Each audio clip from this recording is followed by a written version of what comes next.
The story begins in a modern city where everyone is busy staring at their phones while walking down the street. Suddenly, every phone receives the same notification that the Underworld livestream has officially begun. At that moment, a man is walking down the street while calling his wife to complain that she comes home late every day. On the other end, Ziran immediately loses her temper and fires back at him. She bluntly says that if she did not work so hard, his tiny paycheck would never be enough to support the family. The argument quickly escalates until they decide to get divorced, while their young daughter can only watch in fear. While still on the call, Ziran suddenly looks up. A speeding out-of-control car rushes straight toward her. The impact sends Ziran's car plunging into a deep ravine. Hearing the sudden silence on the line, her husband desperately calls out for his wife and daughter, but only silence answers him. Time rewinds 3 hours earlier. At that time, Jiang Lin receives a strange notification from a system. The system tells him he has been chosen to host an Underworld culture livestream, and if he completes the missions and reaches 10,000 viewers, he will receive cultivation rewards. Jiang Lin is only confused because this is already his everyday job. Figuring he might as well earn extra rewards while doing his work, he immediately accepts. The moment he agrees, Jiang Lin appears live on the broadcast. He calmly introduces himself as a ghost messenger and announces that starting today, he will live stream his daily work so everyone can learn about the Underworld. He also insists that he is using no special effects or makeup because he is the real Bai Wuchang. After the introduction, the livestream officially begins. Jiang Lin announces that viewers will witness the complete process of guiding a soul to the Underworld. He immediately heads to the accident scene to receive the soul of a little girl named Du Du. Standing before her, he gently calls her name. He takes Du Du's small hand and explains everything to the audience. He says the journey begins by crossing the Naihei Bridge before drinking mungpo soup to let go of all memories. Meanwhile, Dodo sees doctors placing her mother onto a stretcher and immediately panics. She instantly lets go of Jiang Lin's hand. Then she rushes toward her mother, crying out in complete despair. She keeps begging because she does not want to leave her mother behind. Even though she is now a spirit and cannot touch the living, Dodo still tries to hug her mother as she sobs uncontrollably. Watching the scene, Jiang Lin sighs and explains that many spirits refuse to leave, eventually losing control and turning into evil ghosts.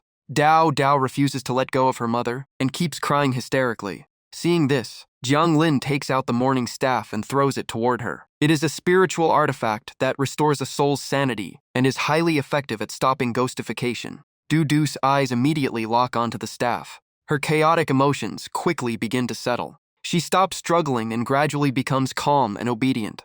Jiang Lin walks over and gently tells her that if she stubbornly stays beside her mother, her soul will end up hurting the person she loves the most. Jiang Lin gently tells Dudu that she has been very brave, and if she peacefully moves on to reincarnation, her mother will recover and live a safe life. Even though she cannot bear to leave her mother, Dodo finally follows Jiang Lin without resisting. After finishing his first mission, Jiang Lin continues guiding souls as usual. He explains that humans are ruled by joy, anger, love, and sorrow, so when a spirit refuses to leave the living world, its regrets must be resolved first. Meanwhile, the livestream chat explodes with doubts. Some call it a creepy stunt for views. Others notice there is no report button, and even the platform staff cannot interfere with the broadcast. At the livestream platform headquarters, the staff panic as every admin privilege suddenly stops working, and they cannot access any data from the stream. One employee cannot help wondering if this is really a live stream from the Underworld. After guiding Dodo across the Naihei Bridge and saying goodbye, Jiang Lin introduces his next mission. He announces that he is about to collect the second soul of the night. Without wasting any time, Jiang Lin sets off again. This time, his destination is the home of an elderly man nearing the end of his life. He opens the book of life and death and quietly watches the old man's every move. Jiang Lin tells the audience that the old man has only about 20 minutes left to live, so they will witness what people usually do before their final moments. The old man gently strokes his grandson and calls him by his nickname, Little Monkey. He carefully tucks the blanket around the child. Then his expression turns quiet, as if he is preparing for a final farewell. He walks over and opens the wardrobe. Then he takes out a black outfit and puts it on neatly. After that, he washes his face. Then he carefully combs his hair. Once everything is ready, he quietly sits down on the sofa. He calls his son and simply asks him to come home the next day. Before hanging up, he reminds his son and Xiao Rong to live peacefully together and never hurt each other over small matters. But his son casually replies that he is sleepy and says they can talk tomorrow instead. After the call, the old man returns to his grandson's bedside. He gently tells little monkey to behave well, study hard, and grow up healthy. Still half asleep, the child mumbles that he will bring home lots of awards for his grandfather someday. Hearing that, the old man smiles with complete satisfaction and says his grandson is the best child in the world. Finally, he quietly lies down on the bed. Only seconds later, his soul leaves his body. Jiang Lin points at the old man and explains that the moment a soul leaves the body is the moment that person's life truly ends. After saying that, he invites the old man to begin the journey. Jiang Lin continues guiding him through the standard underworld process. He adds that almost every soul crosses the Naihei Bridge, drinks mung po soup, and then enters the cycle of reincarnation. Just then, the system congratulates him because his first livestream has officially reached 10,000 viewers. Jiang Lin looks up in surprise. The system rewards him with 100 points for promoting underworld culture and unlocks the system shop after he reaches the required score. Jiang Lin is stunned by how quickly everything happens. After that, he ends the live stream on the spot.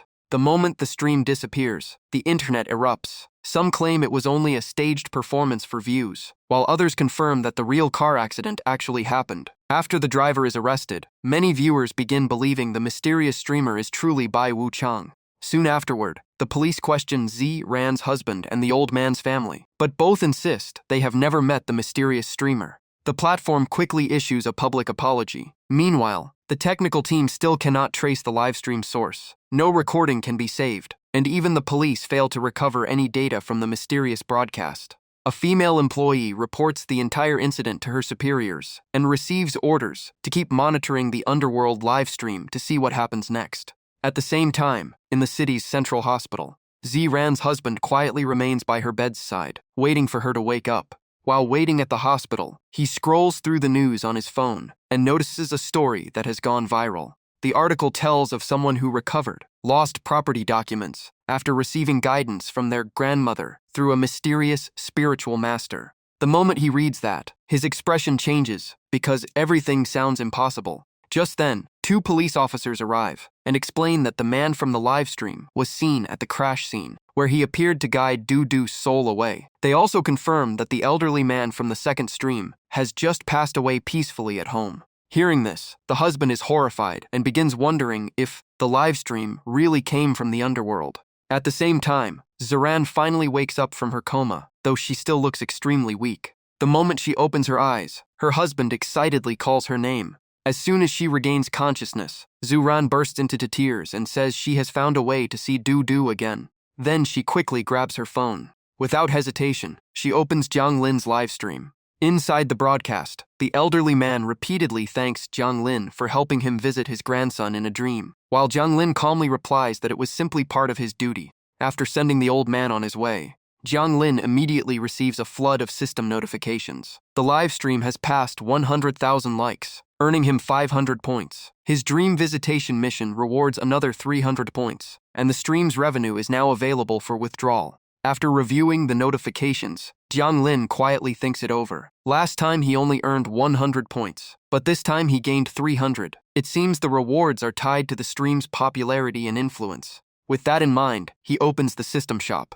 After a brief moment of consideration, Jiang Lin exchanges his points for a yin qi pellet to test its effects. He immediately uses the item. In an instant, yin energy surges through his body, and his strength increases dramatically. The system announces that Jiang Lin has advanced to mid-stage yin soldier, with late-stage yin soldier as his next goal. It also explains the cultivation ranks: Ghost Soul, Yin Soldier, Ghost General, Great Ghost General, and Ghost King, with each realm divided into early, mid, and late stages. Feeling his newfound power, Jiang Lin is extremely satisfied. He believes that once he reaches Ghost General, he will receive more missions and may even command followers of his own. Just then, the screen fills with messages from Ziran, desperately begging Lord Bai to let her see Dodo one more time. What surprises Jiang Lin is that the system keeps awarding him points, even though he is not live streaming. After thinking it over, he remembers that Dodo has been gone for less than 3 days, so she has probably not drunk mung po soup yet. Arranging one final meeting between mother and daughter should not be difficult.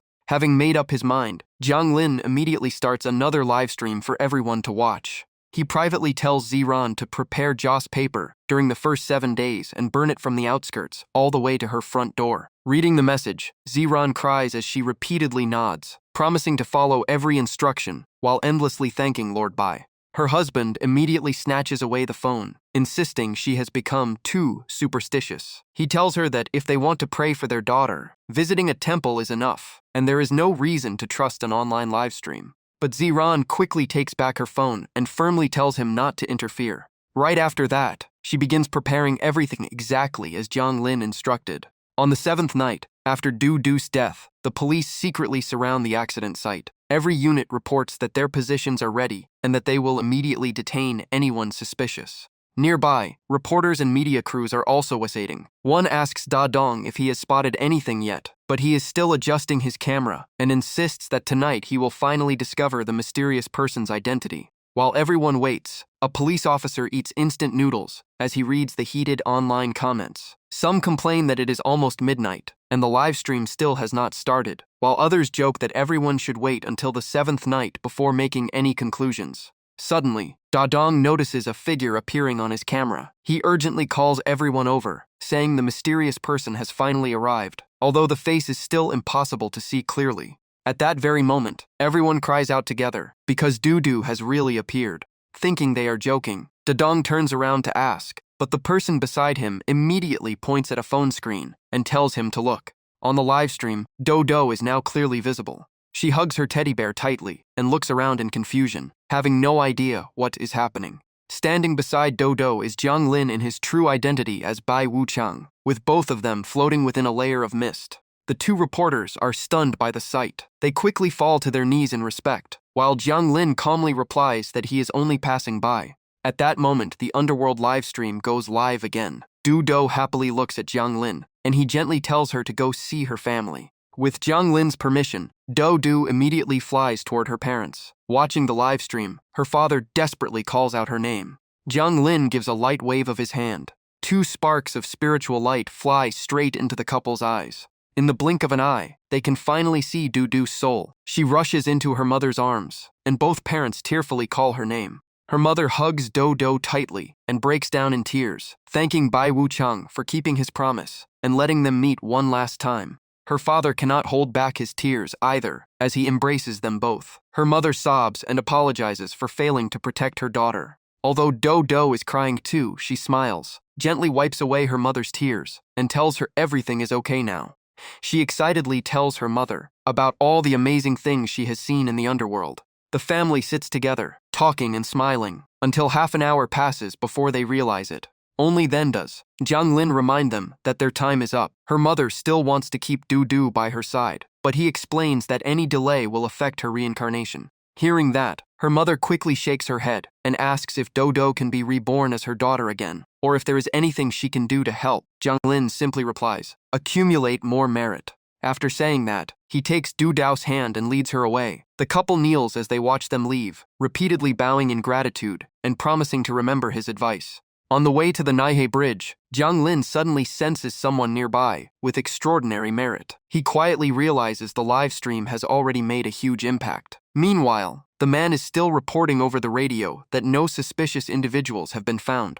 Before long, Jiang Lin brings Do to Meng Po and politely asks her to receive the little girl's soul. Meng Po offers Du a bowl of soup and gently tells her to drink it. Forget the past, let go of every attachment from this life, and begin a new one. Du smiles as she accepts the bowl. Before drinking it, she hands her teddy bear to Jiang Lin to thank him for letting her see her mother one last time. Jiang Lin simply says it was his duty. After accepting the gift, Jiang Lin watches Do drink Meng Po soup and explains that reincarnation comes next. Those who lived kindly and earned great merit will have a smoother path into their next life. As Meng Po leads Do away, Jiang Lin turns back to the audience and explains that today's broadcast covered the 7th night return of the soul. The livestream chat instantly fills with comments. Some wish Do a peaceful next life, while others become curious about Meng Po and even guess she must be a great beauty. Jiang Lin laughs and explains that Meng Po has waited for someone for thousands of years, which is why she remains here. He jokingly warns everyone not to tease her unless they want her to come looking for them.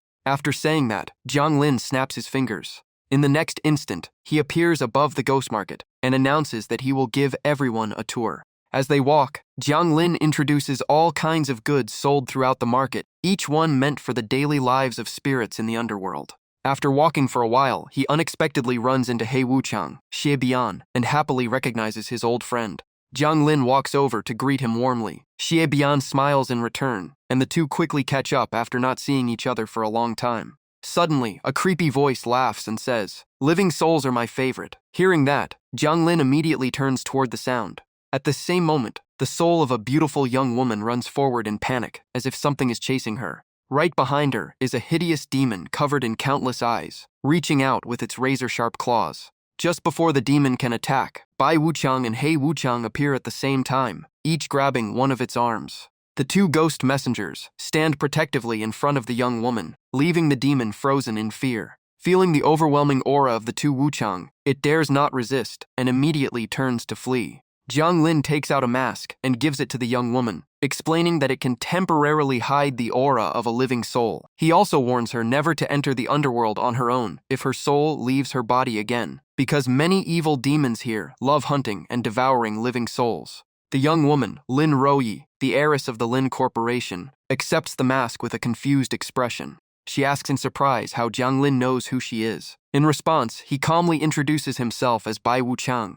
The moment she hears that, Lin Ruoyi turns pale, afraid she is about to be taken away for good. Jiang Lin says nothing and simply tells Xie Bian that he will return the living soul to the human world. Xie Bian nods and says he will report the matter to the Yan King immediately. With that, Jiang Lin grabs Lin Ruoyi by the collar. Then he carries her away at incredible speed. They fly across the fields of red spider lilies before stopping in front of a massive vortex. Jiang Lin points at the vortex and explains that stepping through it will take her back to the human world. Lin Ruoyi smiles and sincerely thanks him. Then she slowly walks toward the gateway, connecting the two worlds. Though nervous, she takes a deep breath, closes her eyes, and steps into the vortex. As she passes through the portal, Lin Ruoyi's soul safely returns to her body in the human world. The moment she opens her eyes, she looks up at the sky. Seeing the sun about to rise, she panics, wondering how long her soul has been gone. Meanwhile, Jiang Lin remains in the underworld. He glances through the endless live stream comments. Some joke that the host stayed completely calm even after meeting a beautiful woman. Others discuss how Lin Ruoyi has gone viral online for claiming to be a cultivator, while many mock her explanation. Taking the opportunity, Jiang Lin explains that a living person whose soul leaves the body is called a living soul. If the soul stays away for too long, it can never return, leaving the body in a vegetative state. He goes on to explain that living souls are outside the cycle of reincarnation, making them prime targets for evil demons that devour them to grow stronger. Just then, the system sends a series of notifications. Jiang Lin earns another 300 points for improving the public image of the underworld. The live stream also passes 1 million likes, rewarding another 500 points, while educating viewers about saving living souls grants an additional 300 points. The system then unlocks a new mission requiring 1,000 faith points, with his current progress already at 528. After ending the live stream, Jiang Lin quietly concludes that his rewards depend not only on popularity, but also on the real impact his broadcasts have on viewers. Right after that, the system displays a brand new mission called Faith. According to the system, the livestream's ultimate goal is to make humanity truly believe in the existence of the underworld and develop genuine reverence for it. The progress has already reached 528 out of 1,000, meaning more than 500 people have begun believing because of Jiang Lin's broadcasts. Next, the system announces that since his faith points have exceeded 500, the shop has unlocked a new item called the Large Yin Qi Pellet and asks if he wants to view its details. Jiang Lin immediately agrees.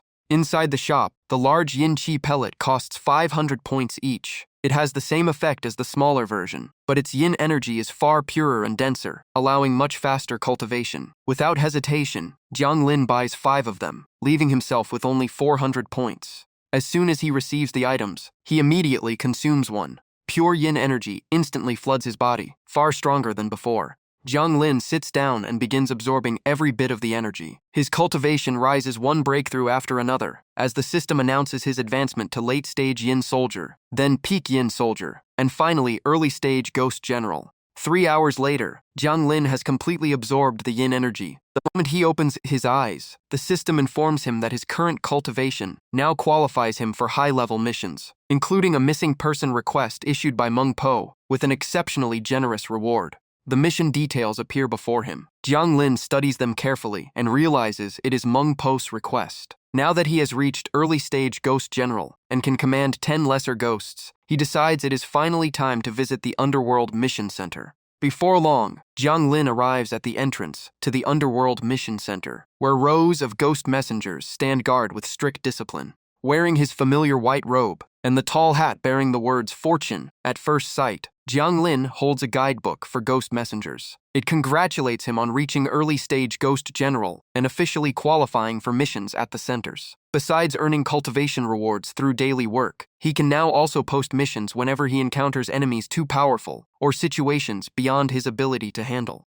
After finishing the guide, Jiang Lin walks deeper inside. Near the mission board, 2 ghost messengers are talking. One complains that Meng Po has doubled the reward for her missing person mission and even added countless treasures. The other shakes his head and says the person Meng Po seeks has been missing for 1,000 years, and only a great ghost general might have any chance of finding them. It is better to stick with ordinary missions and earn nether coins instead. The mission board kept updating with all kinds of requests. The biggest one was still Meng Po's missing persons quest, promising to grant 1 wish and a massive treasure reward to whoever completed it. Below that were simpler jobs like finding Liu Yunwei's lost cat for 5,000 Ming coins, or helping an old woman recover her son's summer homework in exchange for 5 pounds of pork. Nearby, 2 ghost officers kept chatting. One sighed that people today carried even more resentment than those in the past, and if this continued, hell would soon be overflowing. The other said there was once a time when hell truly became overcrowded because of endless hatred,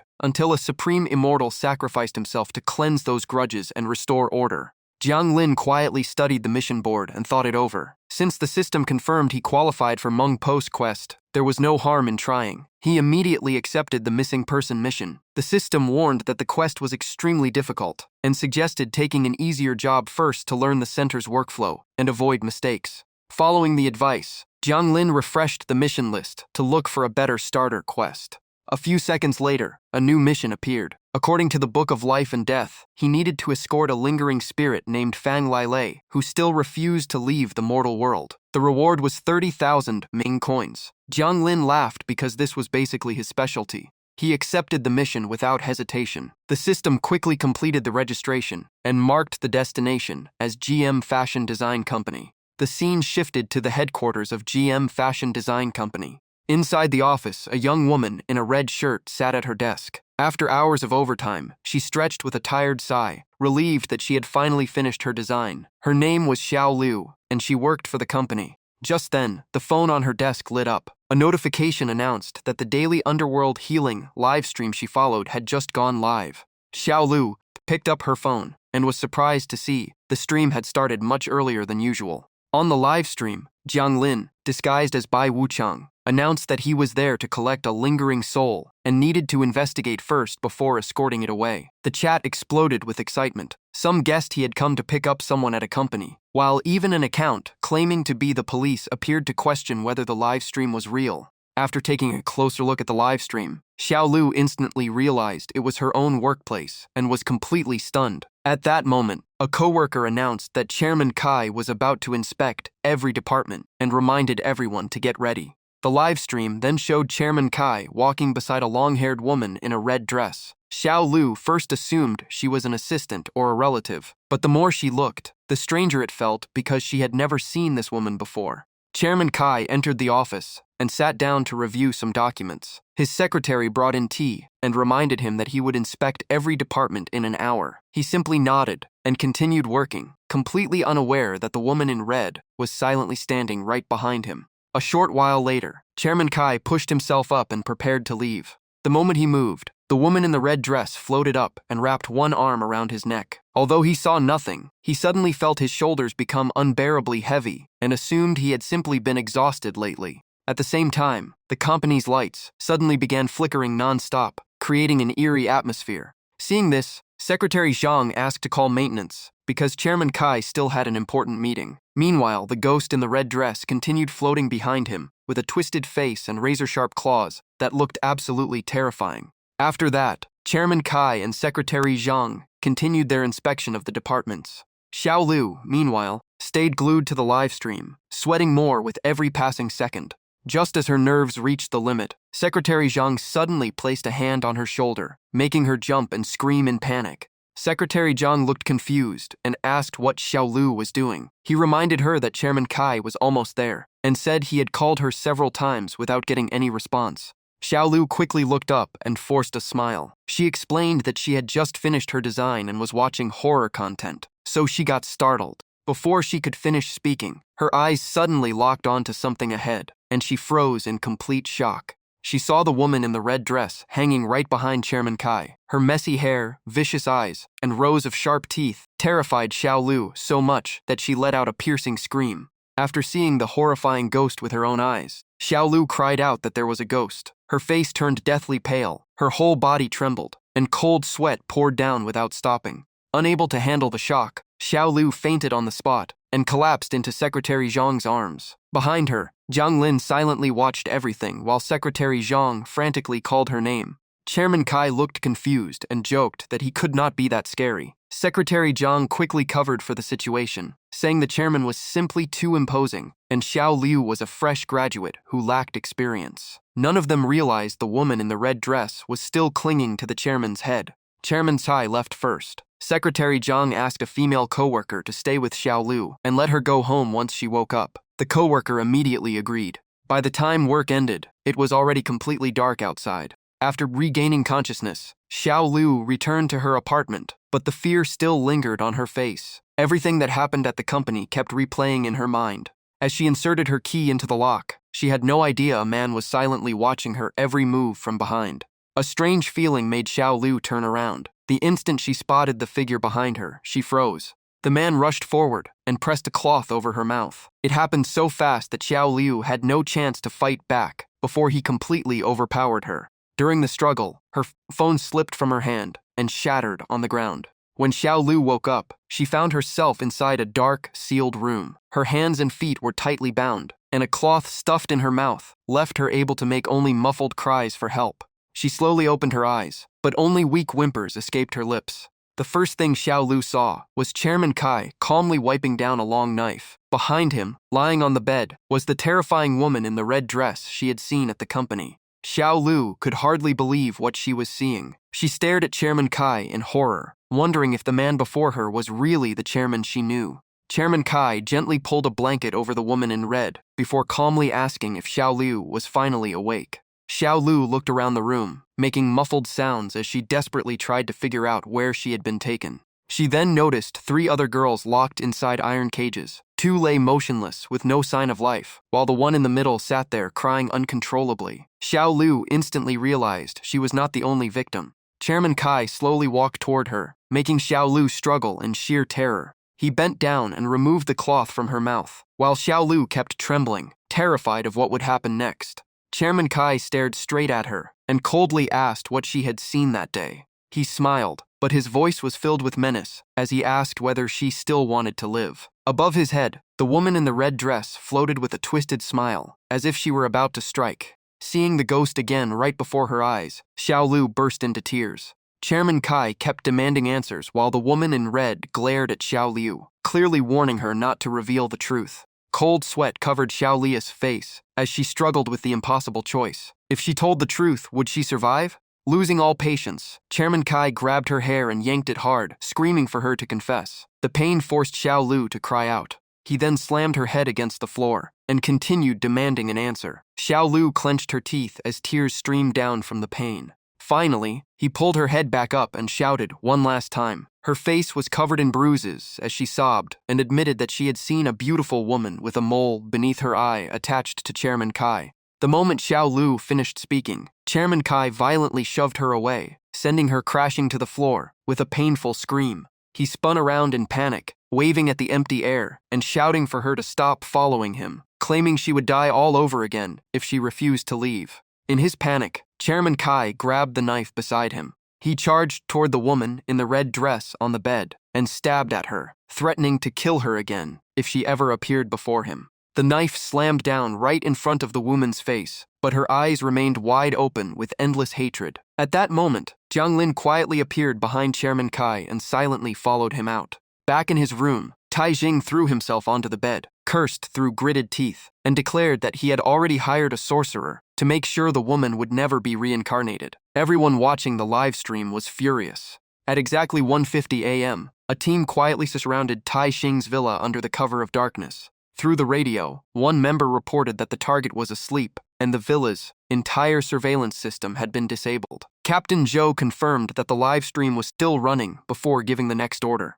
After hearing the full report, Captain Zhou immediately gave the order to move in. Inside the bedroom, Jiang Lin quietly stood beside Tai Xing, watching everything unfold. Suddenly, Tai Xing jolted awake, his face drenched in cold sweat. Right in front of him stood a tall figure, holding a knife, staring down at him with murderous intent. Terrified, Tai Xing jumped up and demanded to know what the intruder wanted. The figure said nothing and immediately swung the knife. Tai Xing barely dodged the slash and let out a terrified scream. He leaped off the bed and ran, but the knife-wielding attacker chased him without mercy. Even worse, the attacker spoke with a woman's voice, coldly saying that no one would come to save him, no matter how loudly he screamed.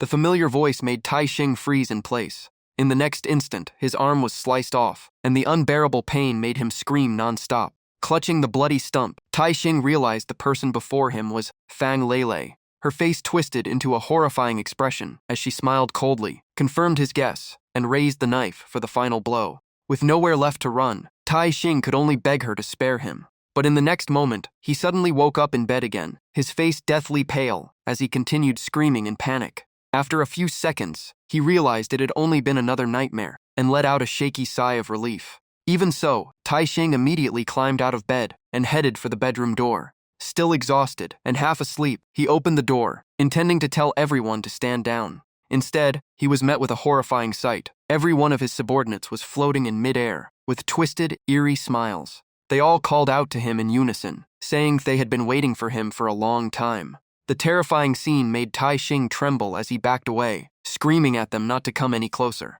He rushed back into the room and lunged toward the pillow on his bed. From beneath it, Tai Xing pulled out a kitchen knife he had hidden there. Facing the ghostly figures, he wildly swung the knife while screaming for them to disappear. Blinded by fear, Tai Xing hacked at everyone in front of him without hesitation. After every figure fell, the room suddenly became completely silent. Tai Xing slowly calmed down, believing the nightmare was finally over. But moments later, he sensed something was still terribly wrong. Suddenly, the entire villa seemed to lift off the ground and fly over the edge of a cliff, leaving Tai Xing screaming in terror. He and the entire mansion plunged into the abyss, and the sensation felt so real that he cried out in complete despair. Then he woke up once again, realizing he had suffered yet another nightmare, and his mind was on the verge of collapsing. He sat blankly on the bed with dark circles under his eyes, looking like he had not slept for days. Just then, one of his men shouted from outside that there was movement outside, and the police had probably arrived.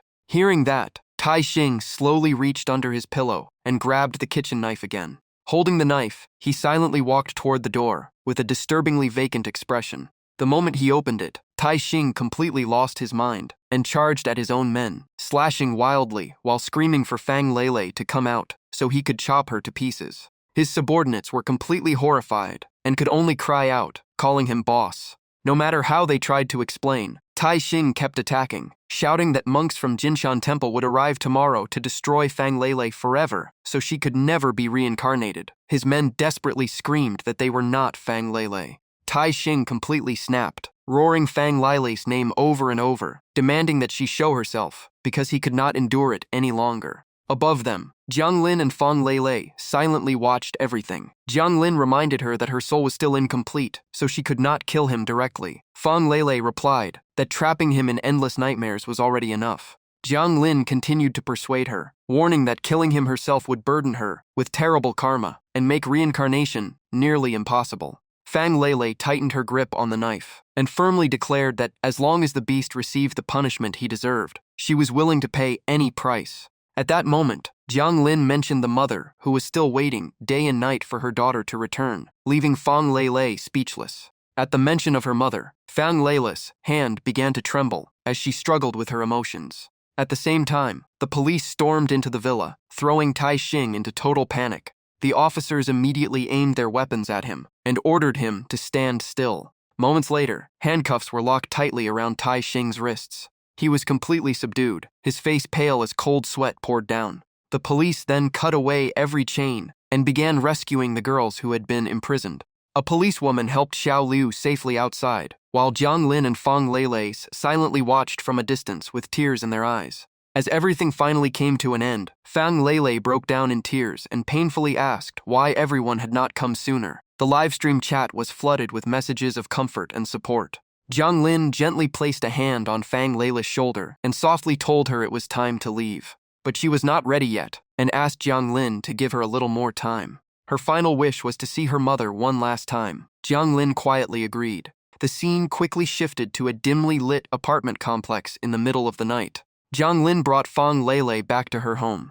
Inside, the police were updating Fang Lei's mother and apologizing with heavy hearts for arriving too late. One officer said they still had not found Fang Lei's body. Hearing the news, her mother collapsed to her knees in tears, yet still bowed to thank the officers for rescuing her daughter from such unbearable suffering. The officers quickly helped her back to her feet. Through her tears, she said she could finally let her daughter rest in peace. Everyone beside her offered words of comfort and shared in her grief. Before they left, Fang Lei's mother apologized for troubling everyone during the search and told them to return to their duties. Seeing the officers still worried, she forced a smile and assured them she would be fine. The police chief handed her a business card and told her to call anytime if she ever needed help. She accepted it with gratitude. She quietly thanked them. Once the door closed and everyone was gone, the house fell completely silent. Alone in the room, she slowly took out an old wooden box hidden beneath the family altar. Holding the box tightly, she called her daughter's name as tears streamed down her face. Standing beside her, Fang Lei embraced her mother even though she could not feel it. Inside the box were old toys from Fang Lei's childhood. Looking at them, her mother gently told her to leave without worry, live peacefully and happily in the next world, and promised to burn the toys so they could reach her. Meanwhile, viewers in the livestream suggested that Jiang Lin hold a simple funeral for Fang Lei. They also asked whether burned offerings could truly reach the dead. After reading the comments, Jiang Lin simply nodded and agreed. Fang Lei's simple funeral was attended by many people who came with flowers to say goodbye. As her mother burned paper offerings, she tearfully wished her daughter happiness in the next world and said everyone there had come to see her off. One by one, everyone lit incense and wished Fang Lei peace on her final journey, hoping she would find happiness in the world beyond. As those heartfelt blessings filled the air, countless warm rays of light gradually surrounded Fang Lei's soul. Jiang Lin immediately recognized the light as the power of sincere prayers, while Fang Lei looked at herself in astonishment. After a long silence, she quietly asked Jiang Lin whether hell truly existed. Jiang Lin confirmed that hell was real. Those who committed evil in life would always attract dark spirits and could even lose their souls to evil ghosts. After death, they would surely face judgment in hell. That was why living with kindness was the only right path. Not long afterward, every major news outlet reported that Tai Xing had been sentenced to death in the first trial, after all the evidence against him was confirmed. Along the Yellow Springs Road, countless souls silently walked forward under the guidance of ghost officers. Jiang Lin took out a small bottle and handed it to Fang Lei, telling her to carry it on the rest of her journey. Curious, Fang Lei asked what it was. Jiang Lin explained that it contained her own tears. Normally, an incomplete soul could not be reincarnated, but thanks to the prayers of millions of people, she had been granted a rare exception. Fang Lei gripped the small bottle tightly, her eyes filled with newfound determination. After thinking for a while, she told Jiang Lin that she no longer wished to be reincarnated and instead wanted to work beside him. Her request surprised Jiang Lin, but he quietly listened without interrupting. Fang Lei knelt and earnestly pleaded. She said that since she had already entered the path of ghosts, she wanted to become the eyes of the underworld, hunt down evil spirits, and stop those who intended to commit terrible crimes. She hoped Jiang Lin would accept her. Jiang Lin smiled and replied that she was free to give up reincarnation, but with her current strength, she was still not qualified for such a duty. After saying that, he led Fang Lei away. Together, they stepped through a spatial gate, and on the other side lay the ghost market. Jiang Lin pointed ahead and explained that she had just entered the ghost path and had never cultivated before. She needed to build her strength first, and only after decades or even centuries of training could she return to find him. Fang Lele nodded seriously, promising to train hard before sincerely thanking Jiang Lin. The two parted ways, leaving Fang Lele to begin her cultivation journey alone in the ghost market. The livestream chat was still buzzing about Fang Lele, while Jiang Lin announced he would finally give everyone a tour of hell, something viewers had been waiting for. He began introducing the first levels of hell, including the tongue-pulling hell and the scissor hell. Next came the Iron Tree Hell, Mirror of Karma Hell, Steaming Cage Hell, Copper Pillar Hell, Blade Mountain Hell, and Ice Mountain Hell. Tai Xing was imprisoned in the level of hell reserved for crimes like his. Jiang Lin explained that souls in hell could never truly die again. They would endure the same punishment over and over until every bit of their karma was repaid. Surrounded by a sea of blazing fire, Tai Xing screamed in agony, begging for mercy and even pleading for death to end his suffering. Everyone watching the livestream felt his punishment was well deserved. Jiang Lin continued introducing the remaining levels of hell, from the 10th all the way to the 18th, each filled with terrifying punishments. At the same time, the topic Gates of Hell Open quickly climbed the trending charts. That evening, Jiang Lin returned to his old house as the setting sun painted the sky crimson. While meditating, he heard the system congratulate him for reaching 10 million livestream likes and reward him with another 1,000 points. Achievement notifications appeared one after another, showing that his total points had increased significantly. The system explained that merit points could help with reincarnation, boost combat strength, and even resist heavenly tribulations. Jiang Lin was surprised that the viewer's faith could be transformed into such a valuable resource. Moments later, a new mission appeared. Jiang Lin immediately enabled automatic conversion from faith points to merit points. At that exact moment, the system issued a new mission with a 15-day deadline, requiring him to break through to the late Ghost General realm. Jiang Lin stared at the requirement in surprise, because 15 days was an incredibly short amount of time. Sitting down to think, Jiang Lin knew breakthroughs became much harder at higher realms. Having more yin-chi pearls would make things easier. He then checked his balance and found he still had 2,900 points. As Jiang Lin rubbed his chin, wondering how to earn more points, another system notification appeared. Fang Lele had completed her registration at the Book of Life and Death Center as a trainee wandering spirit. His mission was officially complete, and he could now claim his reward. The scene shifted to the Underworld Mission Center, where countless He Wuchang and Bai Wuchang hurried in and out. Jiang Lin opened the mission interface. The system confirmed that the escort mission for Fang Lele had been completed successfully by Bai Wuchang Jiang Lin, who was currently at the early Ghost General realm. The notes also stated that Fang Lele had chosen to remain in the Underworld to cultivate and become a ghost officer, and her registration at the Book of Life and Death Center was complete. The mission reward was 30,000 Ming coins. After confirming everything was correct, Jiang Lin pressed the button to submit the mission. The system immediately displayed the rewards. Besides the 30,000 Ming coins, he also received first-time completion bonuses, including doubled access to a basic cultivation room, 5 soul stones, and additional Ming coins. Jiang Lin claimed every reward without hesitation. The system listed each reward one by one. Jiang Lin collected them all and stored everything away. As he prepared to leave the center, Jiang Lin overheard two He Wuchang chatting. They mentioned that someone had accepted Meng Po's mission a few days earlier, but no one knew whether it was a true expert or simply a reckless fool, since the target was likely somewhere deep inside hell. The moment Jiang Lin heard Meng Po's mission mentioned, his eyes lit up. He seemed to have found a new way to increase his strength much faster. The two He Wuchang kept talking. One said that Yan Wang had strictly forbidden ghost officers from entering hell without permission because it was too easy to be corrupted by the demonic path. The other quickly apologized for bringing up Yan Wang and added that if even Meng Po had failed to find the person she was searching for, no one else had much hope either. Just then, the Book of Life and Death hidden inside Jiang Lin's sleeve suddenly flew out and hovered before him, leaving him stunned. The book flipped open by itself to a new page, revealing the information of Chen Dahai, a chef. With one glance, Jiang Lin knew this was his next mission, and it was also the perfect time to start another livestream.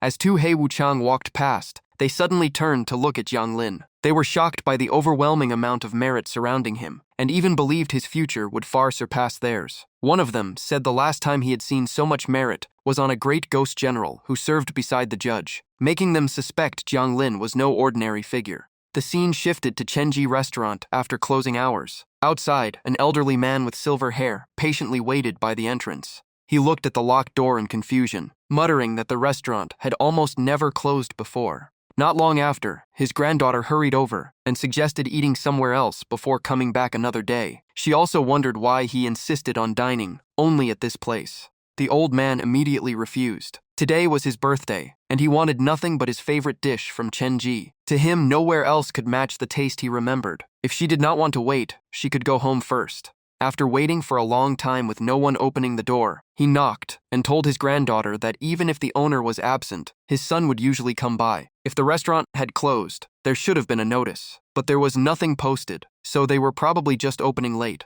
Just then, a neighbor walked by and told them to stop waiting because the owner's family was in mourning and the restaurant would stay closed for several days. The old man was stunned and asked who had passed away. The neighbor replied that Chen Dahai, the owner, had died suddenly that very morning, leaving his family no time to notify customers with reservations. The shocking news left the old man frozen in place, as he stammered in disbelief that Chen Dahai had really died. His body swayed as if he were about to collapse, but his granddaughter quickly caught him. Even then, he kept asking why someone he knew had passed away so suddenly. Looking at the Chenji sign, he sighed with tears in his eyes. Chen Dahai had been 10 years younger than him, yet he had left this world first. On the way home, the old man quietly lamented that he would never taste his favorite soup again. Seeing how heartbroken he was, his granddaughter could not help feeling sad as well. Just then, her phone suddenly buzzed with a new notification. She checked it and saw that the daily Underworld healing livestream had just started. A spark of hope appeared on her face. Remembering Jiang Lin's identity as Bai Wuchang, she believed he might be able to explain what had happened to Chen Dahai. As soon as she entered Bai Wuchang's livestream, she immediately left a comment asking him to check on restaurant owner Chen. But a second later, she froze in complete shock, staring at the screen with her mouth wide open. On the live stream, the soul of restaurant owner Chen was walking across a bridge beside Jiang Lin. At that moment, an unexpected voice called out to them. Seeing the scene, the young woman sadly thought that since Mr. Chen had been her grandfather's favorite chef, she would definitely show him the live stream later so he could bid Mr. Chen a final farewell. Meanwhile, an elderly man dressed in ancient robes with a long white beard approached Jiang Lin and greeted him. He invited Jiang Lin to visit his restaurant someday to try a new fish soup, and Jiang Lin gladly agreed before asking what he needed. The old man replied that he had predicted a descendant of the Chen family would arrive in the underworld today, so he had been waiting here on purpose. Jiang Lin simply reminded him to be mindful of the time, and the old man respectfully thanked him. The moment Chen Dahai got a clear look at the old man, he froze and stammered as he called him ancestor. Ever since childhood, his family had worshipped this very ancestor's portrait. Stroking his beard with a smile, the old man remarked that so much time had already passed in the mortal world. He then asked which generation Chen Dahai belonged to, and how the Chen family restaurant was doing now. Chen Dahai lowered his head in shame. He admitted that he lacked the talent to carry on the family's legacy. He had only mastered part of the cooking skills, passed down through the generations, and the once famous family business had dwindled to a small restaurant of less than 80 square meters. Hearing this, the ancestor let out a soft sigh. He understood that mastering the culinary arts was never easy. Chen Dahai added that he had already reached his limits, and although his son had taken over the restaurant after graduating, he had only learned the basics. Thinking about the family legacy fading away filled him with guilt. The ancestor remained silent for a long moment, before slowly saying that a restaurant could decline, but the culinary techniques preserved for hundreds of years must never be lost. He then respectfully turned to Jiang Lin and asked for permission to personally pass the Chen family's complete culinary legacy to his descendant. Jiang Lin confirmed his request, and the old man immediately nodded.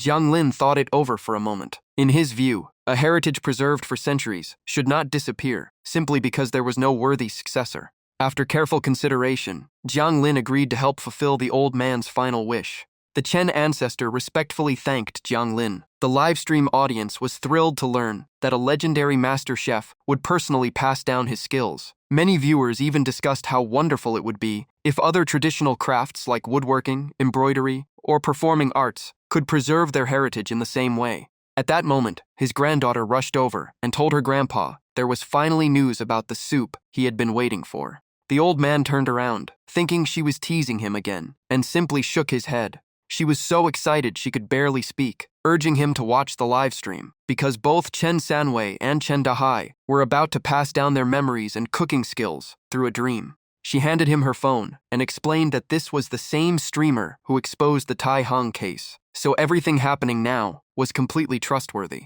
After watching the live stream and seeing Chen Dahai with his own eyes, the old man was overjoyed. After hearing his granddaughter's story, he fully believed it and happily said he would wait to see Xiao Chen again. The scene shifted to the first night after Chen Dahai's passing at the apartment where his son was living. After watching the live stream, Chen Dahai's son angrily gripped his phone. He admitted he had followed the Tai Hong case before, but only as a normal viewer, and had no idea why he was suddenly involved. The more he thought about it, the angrier he became. He slammed his phone onto the table and complained that now everyone knew he was about to inherit the family cooking skills. If he failed, he would only embarrass himself, because true skill could never come from a dream or a few words. Someone had to teach him by hand. He still did not believe in ghosts, so he muttered that if everything was real, then why had his father never appeared, especially when he always claimed to be a far better cook. The moment he finished speaking, a hand suddenly landed on his shoulder from behind. Chen Dahai's spirit appeared and called out to his son, sending chills down his spine. He turned around and froze when he saw his father standing right behind him. With both hands on his shoulders, Chen Dahai scared him into letting out a loud scream.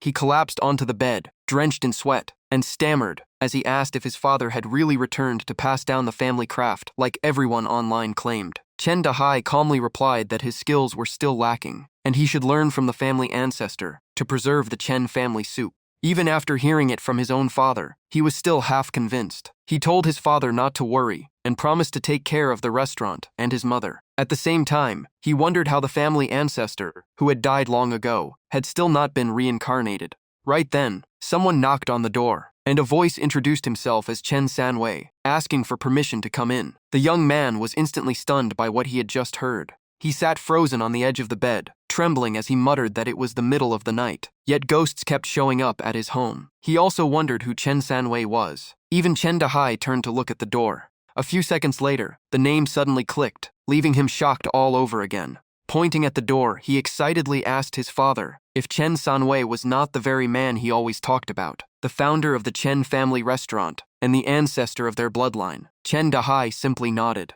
The young man immediately stood up and respectfully walked to the door before politely inviting the ancestor inside. After receiving permission from the head of the household, Chen Sanwei's spirit slowly passed through the door. He entered with both hands behind his back, surrounded by a faint glow. Seeing the ancestor in person terrified the young man even more. He suddenly remembered the dream from a few days earlier, when he had mistakenly claimed to be the old man's father and even chased him away. The memory alone sent another chill through him. He immediately lowered his head and apologized. Chen Sanwei simply smiled and said he was right. Cooking could never be learned through words alone. It had to be taught hand in hand, which was why he had come in person. Seeing his son finally willing to learn, Chen Dahai was overjoyed. At the same time, Jiang Lin started a live stream and explained that spirits who had not committed serious crimes could leave the underworld for a short time if a ghost officer agreed to guarantee them. The three quickly began the training. Dressed in a chef's uniform, the young man received direct guidance from the ancestor. As he lifted the soup pot lid, he carefully listened as the ancestor explained that the greatest secret was controlling the heat. Even the slightest mistake would completely change the flavor.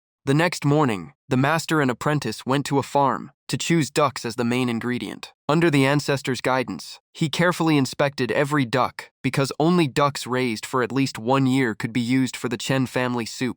After gathering every ingredient, they began cooking the soup according to the family recipe. The broth boiled vigorously, as the ancestor reminded him to add the Chen family's secret ingredients and simmer it for at least 2 hours to achieve the authentic flavor. Before long, a perfect bowl of soup was finished. The crystal clear broth looked beautiful, and the rising steam made everyone crave a taste. The young man respectfully presented the bowl to the ancestor. After taking a sip, the old man nodded with satisfaction and praised him, saying his talent was quite good and that he had met the standard.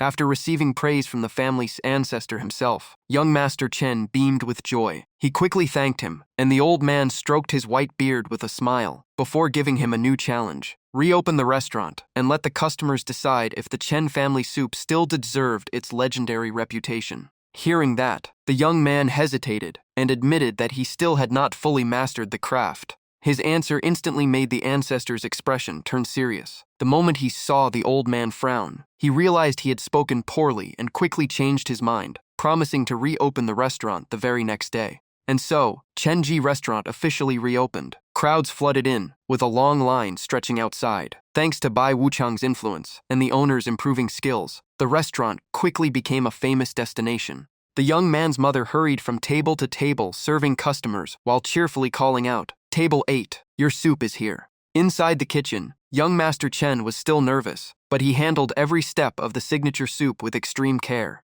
The granddaughter who had brought her grandfather to the restaurant also came for the grand reopening. They sat at table 1 while checking their phones. Social media was flooded with comments like, "Save me a seat if you get there first. Leave a review after you eat." And no one doubts the ancestors' cooking, but let's see what everyone says first. Meanwhile, the diners inside quietly waited for their bowls of soup. Not long after, the owner's mother carried a steaming bowl of soup to table 1. The moment the old man saw the familiar dish, his eyes widened in shock. His granddaughter quickly lifted the lid, and the rich aroma instantly filled the air, making her praise it without hesitation. She gently filled a small bowl and offered it to her grandfather, who had waited months for this taste, and even delayed until after his birthday to finally enjoy it again. Seeing his trembling hand reach for the spoon, she steadied the bowl and reminded him that the soup was still very hot. At last, he slowly raised the first spoonful to his lips after such a long wait. After just one sip, he jumped to his feet, overwhelmed with emotion, as if years had been lifted from his shoulders. He declared that this was exactly the familiar taste he had known for decades. In his opinion, the successor personally trained by the Chen family ancestor had cooked it even better than Xiao Chen ever did.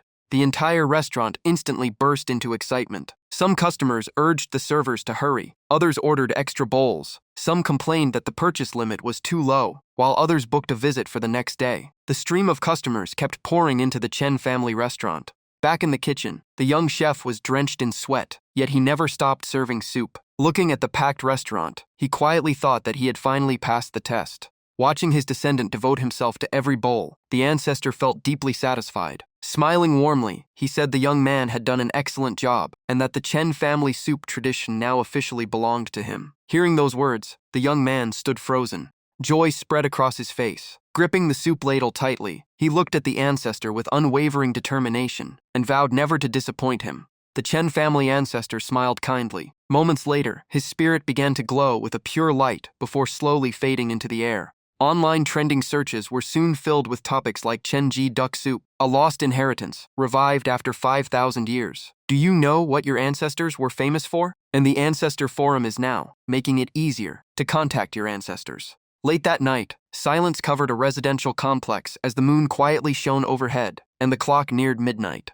Inside one apartment, a chubby young man hugged a pillow while sleeping. A stick of incense burned in a small burner beside his bed. Before drifting off completely, he quietly wished that his family ancestor would really appear. Once he was fast asleep with drool at the corner of his mouth, his ancestor spirit quietly walked through the door, carrying a full set of woodworking tools. The moment he saw his lazy descendant sleeping like that, he exploded in anger and shouted that a member of their family should never live in such a disgraceful way.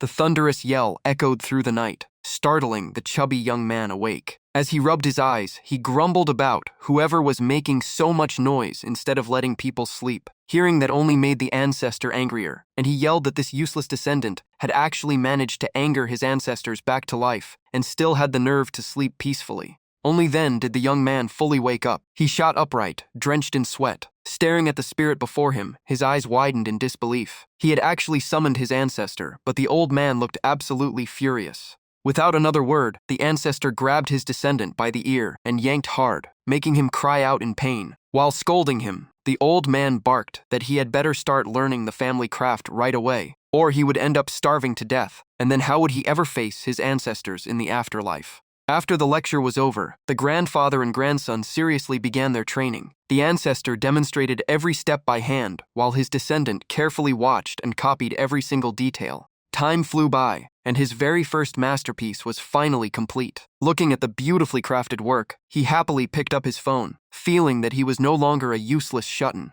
At the same time, night still covered another apartment complex. Exhausted, a young woman fell asleep at her desk, with one arm resting on an open book. In her dream, she found herself standing inside an operating room, wearing gloves, and preparing to treat a patient in severe pain.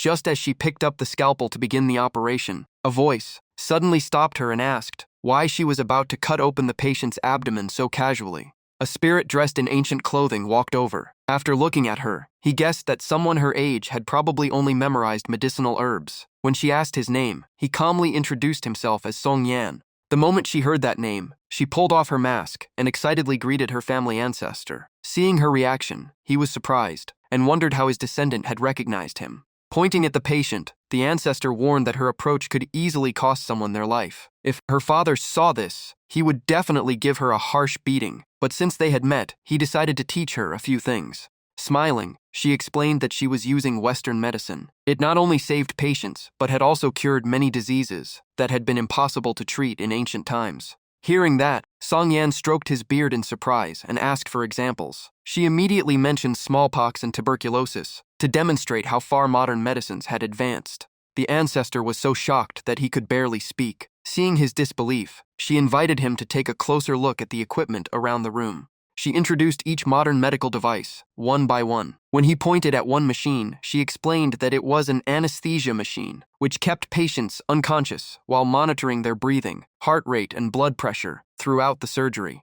Next, the ancestor pointed at the large overhead light and asked what it was for. She explained that it was a surgical light designed to eliminate shadows and provide enough illumination for a safe operation. The ancestor stroked his beard and nodded repeatedly, his eyes filled with fascination, as though an entirely new world of knowledge had opened before him. After that, he slowly placed a book in front of her. Opening it, she discovered ancient medical techniques and traditional instruments, leaving her both astonished and curious as she looked at her ancestor. The ancestor took out a gleaming acupuncture needle and said that since she had introduced him to so many achievements of the modern world, it was now his turn to pass down the medical wisdom left behind by their ancestors. That day's trending searches were once again filled with topics like techniques learned from our ancestors. Has your ancestor recognized your talent? Ancestors reacting to the modern world, and skills and memories worth passing down. The scene quickly shifted back to the underworld, where the gloomy atmosphere remained unchanged as Bai Wuchang Jianglin leisurely walked along.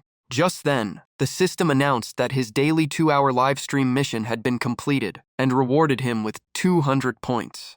Jiang Lin opened the system panel and received a series of notifications for completing daily missions, promoting underworld culture, and exceeding his targets. He earned additional points and merit, while the system reminded him that within the next 15 days, he had to break through to the late Great Ghost General realm before the deadline. After checking the notifications, Bai Wuchang immediately opened the system shop, and the familiar blue interface appeared before him. The system displayed 19 large yin energy orbs. Jiang Lin immediately purchased them, and the system confirmed the transaction, while showing that he had 200 points remaining. Afterward, Bai Wuchang entered a cultivation chamber used exclusively for training in the underworld. The moment he stepped inside, he swallowed a yin energy orb. A massive wave of energy spread through his body as yin energy erupted around him, rapidly boosting his cultivation. He did not stop there. Opening the system again, he activated a beginner cultivation room card with 2 hours of remaining time. Jiang Lin sat cross-legged in meditation and continuously circulated yin energy. As power surged through him, the system repeatedly announced breakthroughs to the late Ghost General realm and then peak Ghost General. But when he attempted to advance into the mid-Great Ghost General realm, the system suddenly reported that the breakthrough had failed. The unexpected notification made him immediately open his eyes, wondering why he still could not overcome the final barrier. For the next 2 full hours, Jiang Lin continued cultivating with everything he had, drawing all the yin energy into his dantian. A phantom suit of armor belonging to a peak ghost general gradually appeared around his body. After finishing his cultivation, Jiang Lin let out a long breath. The training room system announced that his time was up and welcomed him back next time. With only 5 days left for the mission, he figured he might have to accept Meng Po's request. Just then, he remembered that netizens had created the Ancestor Forum. If he asked everyone for help there, the search would probably move much faster. Leaving the training room, Jiang Lin walked away calmly, but the aura surrounding him left every ghost nearby staring in shock.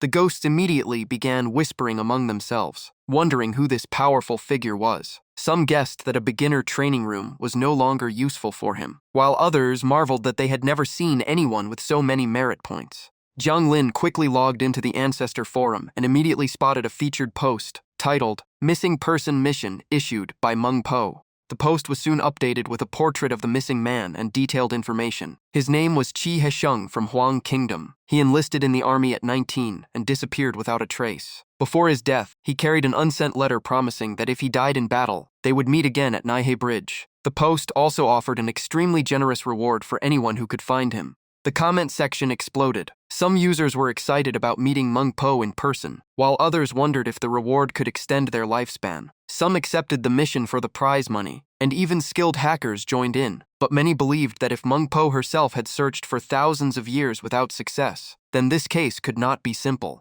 Inside the forum discussion groups, people quickly organized into teams. Some researched history, others analyzed data, technical experts handled investigations, and even curious spectators gathered to follow the case. At a library, one forum member suddenly shouted with excitement after finally finding historical records related to Huang Kingdom. In the team handling Mung Po's mission, someone proposed that Chi Hesheng was actually General Weiwu. Another immediately argued that historical records stated the general had never married. After reconstructing the portrait and comparing more historical sources, another member suggested that this person was connected to both the famous military champion and literary champion of Huang Kingdom. The scene shifted back to Jiang Lin's home. Jiang Lin carefully read the latest analysis. One summary explained that during the Huang Kingdom era, a war had broken out against Nantian Kai. During that conflict, a general named Weiwu achieved countless military victories, repeatedly defeating enemy forces through brilliant strategies, and eventually earning the title of General Weiwu. He was later granted marriage to a princess, lived a happy life, and had a son and a daughter. The post even included portraits of the general and the princess for comparison. Not long afterward, another netizen claimed that after comparing every available historical record, Chi Hesheng and General Weiwu were most likely the same person. Reading that, Jiang Lin was stunned. The comments immediately erupted into heated arguments. Some believed Mung Po had fallen for a man who betrayed her. Others guessed she had waited at Nihei Bridge all these years because of that letter. Some even speculated that Chi Hesheng had already been reincarnated long ago, or perhaps Sab had never entered the cycle of reincarnation at all. Seeing the investigation move far faster than expected, even Jiang Lin was surprised. After reading through the comments, Jiang Lin rested his chin on his hand and continued thinking. The more he considered it, the more reasonable the theory seemed. After some thought, he decided to return to the Underworld to report the mission first, then casually closed the system comment panel. When he returned to the Underworld, many Bai Wuchang were busy carrying out their duties. Even so, Jiang Lin worried that everyone might have reached the wrong conclusion. If General Weiwu was not Chi Hesheng, the consequences would be serious. He reopened Mung Po's mission details. The quest giver was Mung Po. The objective was to find the man she loved. The reward was one request granted by Mung Po along with countless treasures. The assigned agent was Bai Wuchang Jiang Lin, early Great Ghost General. The mission status showed completed, with a note stating that historical records and available data identified General Weiwu as Chi Hesheng. Just imagining Mung Po flying into a rage, because he reported the wrong person was enough to give Jiang Lin a headache. Still, he reassured himself that if the result was wrong, he could simply continue searching. Even so, the name General Weiwu sounded strangely familiar. With that thought, he quietly stared at Mung Po's mission board. Right then, a Hai Wuchang walked up behind him and suddenly said, "General Weiwu? Isn't he one of the Ghost Kings serving the Western Yama Palace?" The unexpected remark instantly startled Jiang Lin. Jiang Lin quickly asked about the Western Yama Palace and the Ghost King. Hai Wuchang nodded and explained that during the Great War, involving the Western Yama Palace several hundred years ago, General Weiwu absorbed countless vengeful spirits and broke through to become a Ghost King in a single step, earning fame throughout the entire underworld. Hai Wuchang curiously asked Jiang Lin why he was looking for that man. Just as Jiang Lin slowly opened his mouth to answer, footsteps echoed from behind them. The atmosphere instantly changed, and both of them stopped talking. Sensing someone approaching, Jiang Lin immediately turned around. A stunning beauty with long hair and a cold, elegant aura slowly walked over. The moment she saw Jiang Lin, she asked if he was the one who had submitted the mission report. The newcomer was none other than Mung Po. Mung Po fixed her gaze on Jiang Lin and calmly asked once again if he had completed that mission. Jiang Lin immediately confirmed it. It was also the first time he had seen Mung Po's face clearly. She was breathtakingly beautiful, with silky long hair and a petite, graceful figure, yet her eyes carried an indescribable sadness. The nearby ghosts quickly gathered and began whispering. Some were shocked by the overwhelming ghost aura surrounding Meng Po and guessed that her strength had already surpassed the great ghost general realm. Another ghost claimed her aura was powerful enough to rival a judge of the underworld. Some realized she was simply the one who had issued the mission, while others pitied Jiang Lin because Meng Po looked even more terrifying than the last time she lost her temper. Hearing all the gossip, Jiang Lin remained silent, his expression growing increasingly uneasy. Meng Po turned to leave but spoke one last sentence. She said Jiang Lin's clue was extremely important, and she would immediately travel to the Western Yama Palace to verify it. If it proved true, the mission would be considered complete. She also asked him to inform the Yama king that she would be leaving for a while. Jiang Lin cupped his hands and immediately acknowledged the request. After Meng Po left, the ghosts behind him started whispering again. If Meng Po isn't guarding Naiha Bridge, then what's watching it now? Hearing that question, Jiang Lin suddenly froze. Without wasting another second, he rushed toward Naiha Bridge at full speed. When he arrived, Jiang Lin discovered a puppet standing at the entrance of the bridge. It looked exactly like Meng Po and quietly stood there in her place. Seeing that, he finally breathed a sigh of relief. Just then, the puppet announced that Meng Po had already arrived at the Western Yama Palace. At that very moment, fierce lightning repeatedly struck the skies above the Western Yama Palace. Meng Po stood beneath it with an icy expression, her anger almost impossible to conceal. She quietly stood before the massive gates of the Western Yama Palace. As she slowly climbed the steps, Meng Po spoke with deep resentment. The legendary general Wei Wu of Huang Kingdom. You survived, became a mighty ghost king, married a princess, and raised a family. Yet I ended my own life before your grave because of the letter you left behind. At that instant, an announcement echoed across the palace. Meng Po of the Eastern Yama Palace has arrived. The gates of the Western Yama Palace slowly opened.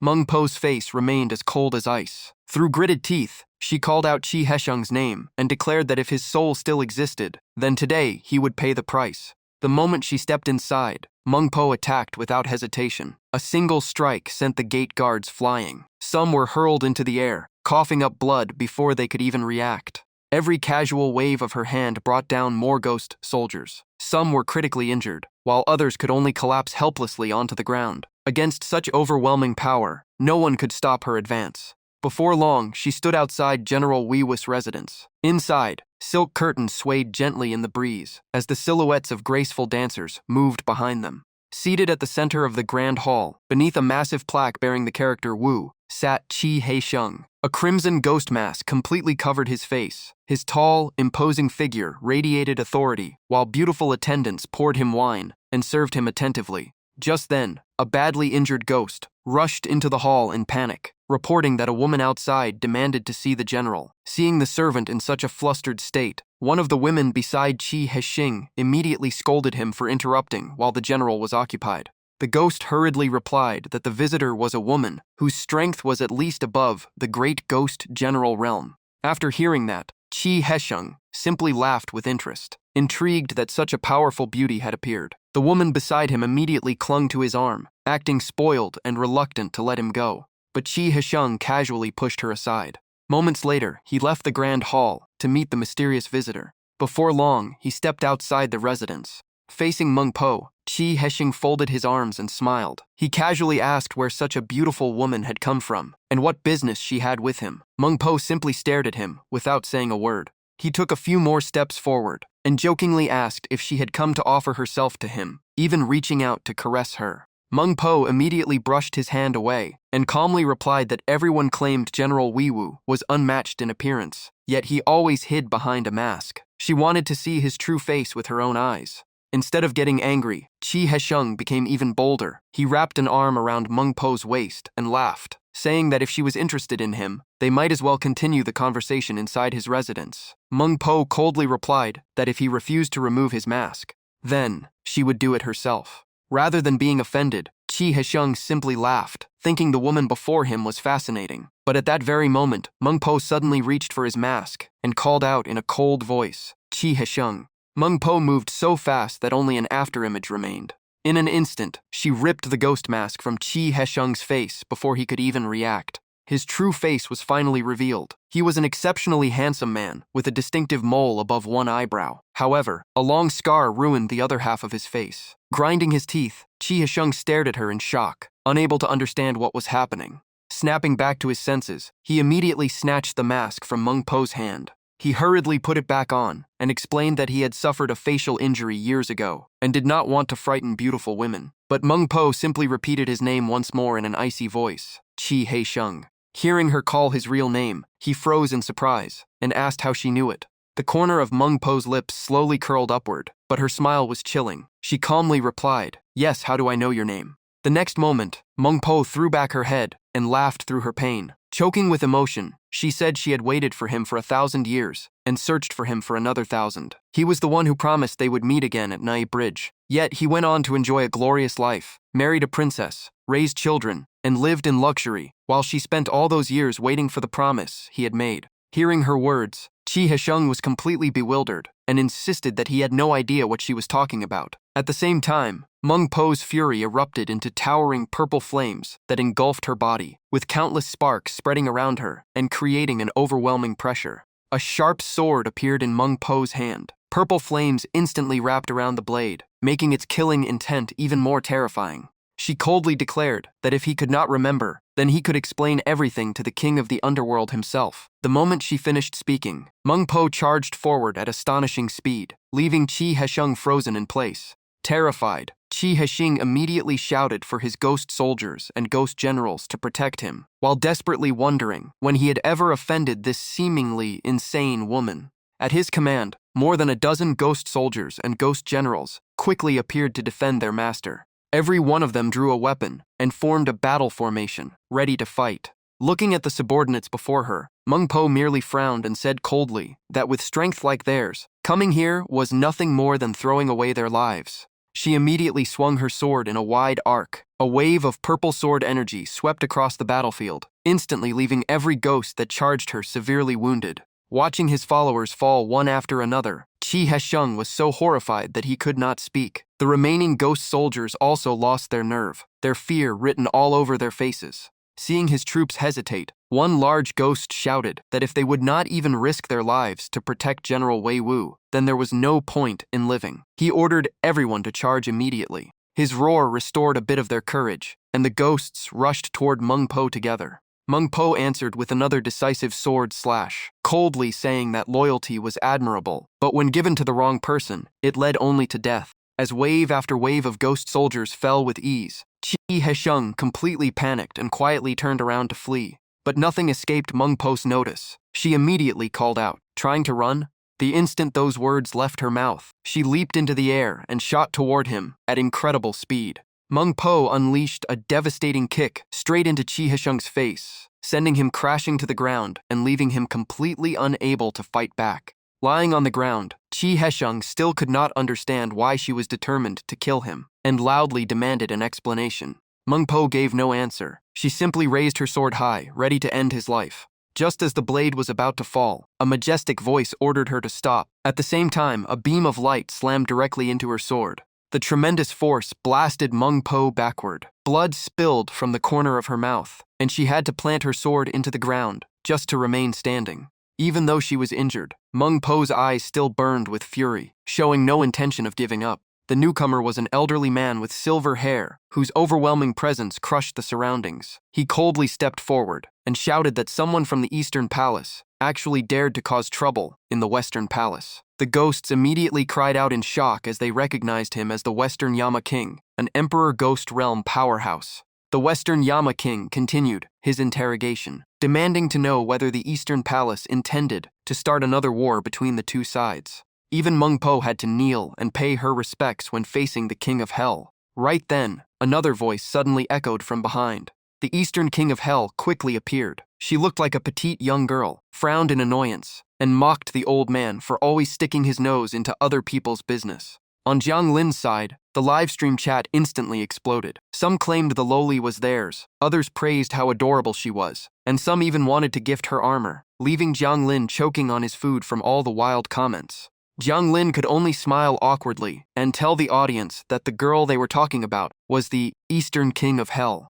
Jiang Lin then explained the Underworld ranking system: Wandering Soul, Nether Soldier, Ghost General, Great Ghost General, Ghost King, Nether Emperor, and finally the Ming King at the very top. There was only one Ming King in the entire underworld, while all 4 kings of hell were nether emperors. Seeing the chat keep asking whether the Eastern or Western King of Hell was stronger, Jiang Lin rubbed his chin and said they had fought for days before, but he had no idea who would win this time. Just then, the Western King of Hell demanded to know why Yan Luo had come to cause trouble. She fired back that adults should not bully the younger generation, and she still had not settled the score for him injuring her employee. After saying that, she turned around, and a strange power suddenly flared in her eyes.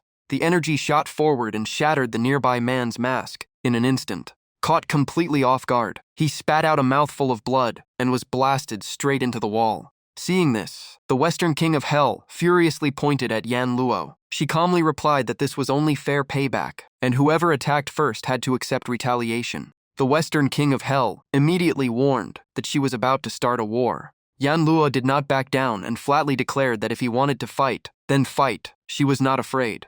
The 2 sides charged at each other at once. The Western King of Hell warned her not to blame him later, while Yan Luo shot back that the nosy old man had attacked first and even injured her subordinate.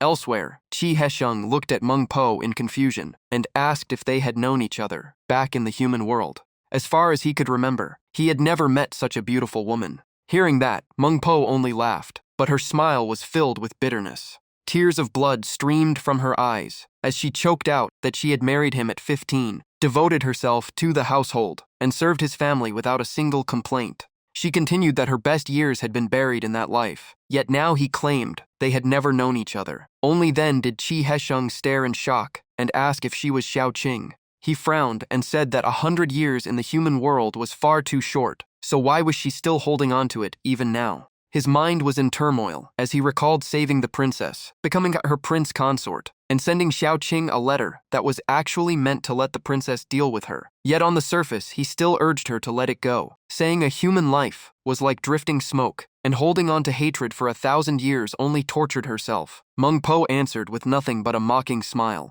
Even so, he tried to explain that he had searched for her back then, but at that time, before he could finish, Meng Po completely lost control, rushed straight at him, and coldly declared that anyone could speak except him.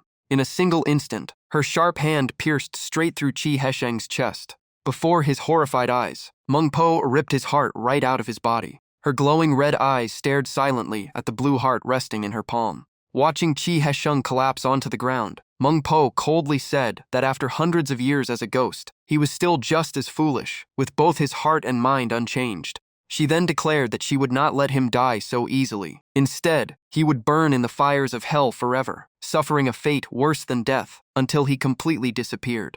Hearing those words, Qi Hesheng leaned against the wall in despair and finally understood why the old Taoist had always forced him to wear a mask to avoid a blood-related disaster. Right then, before everyone's eyes, a golden thread of karma suddenly wrapped tightly around Meng Po from below. Yan Luo froze in shock, never expecting a karmic thread to appear on Meng Po. The Western King of Hell seized the chance to call out to Yan Luo, complaining that it had taken him great effort to raise a ghost king, and asking how she planned to compensate him. Yan Luo immediately replied that she would compensate nothing, and if that old man dared to hurt her employee again, she would beat him too.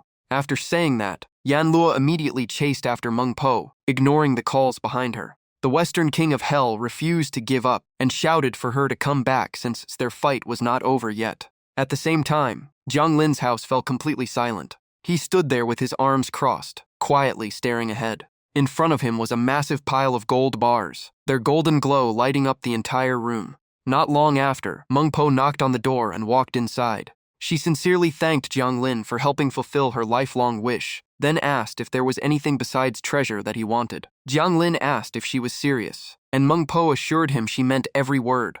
Jiang Lin got straight to the point and said he wanted to break through to the late great ghost general realm.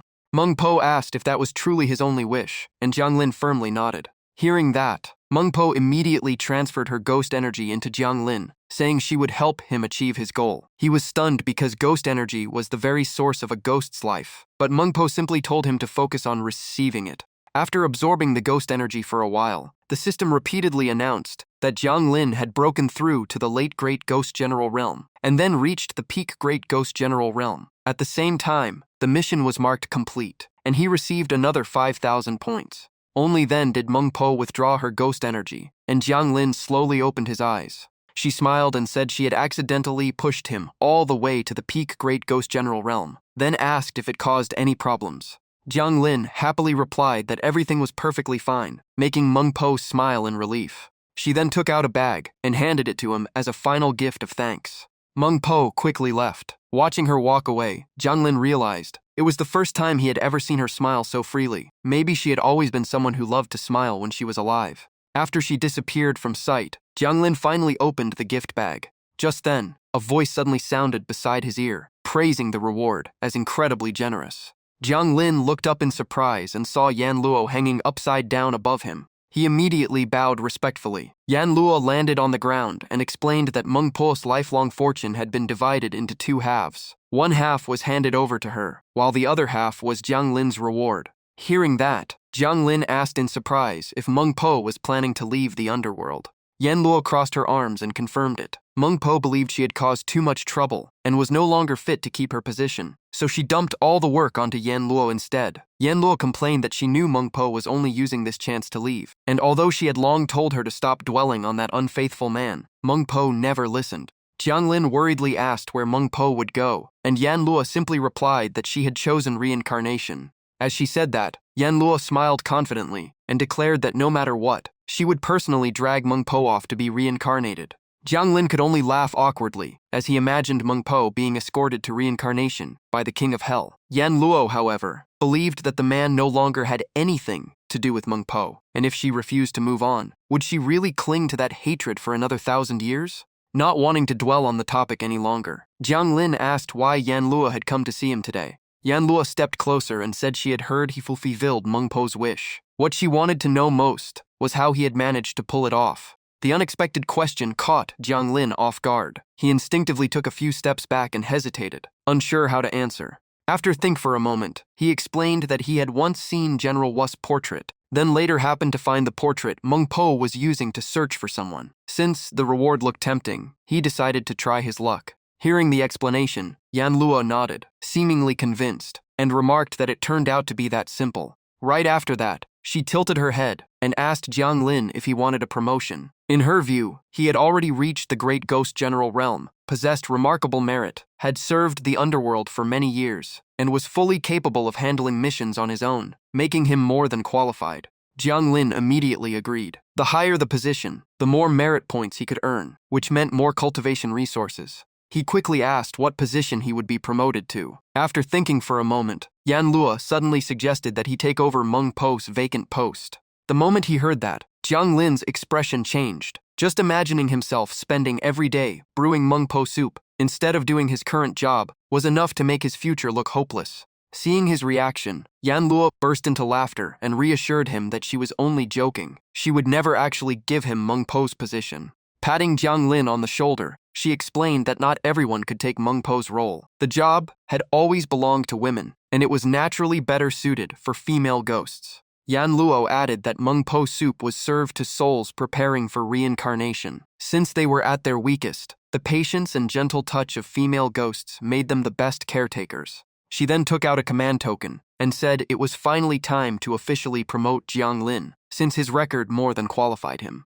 Yan Luo immediately infused the token with spiritual power. In the blink of an eye, the words changed to Bai Wuchang Jiang Lin, Rank 2 Ghost Officer. Jiang Lin stared at his new title in shock. Even Meng Po had only reached Rank 1 Ghost Officer after 1,000 years. Yan Luo patted his shoulder again and told him to keep working hard because she had high hopes for him. A golden aura spread across Jiang Lin's body. He immediately bowed with both hands together, thanking the King of Hell for her trust and promising not to disappoint her. Meanwhile, Yan Luo quietly observed Jiang Lin and thought to herself that even more karmic threads had appeared around him. It seemed he had truly caught her attention.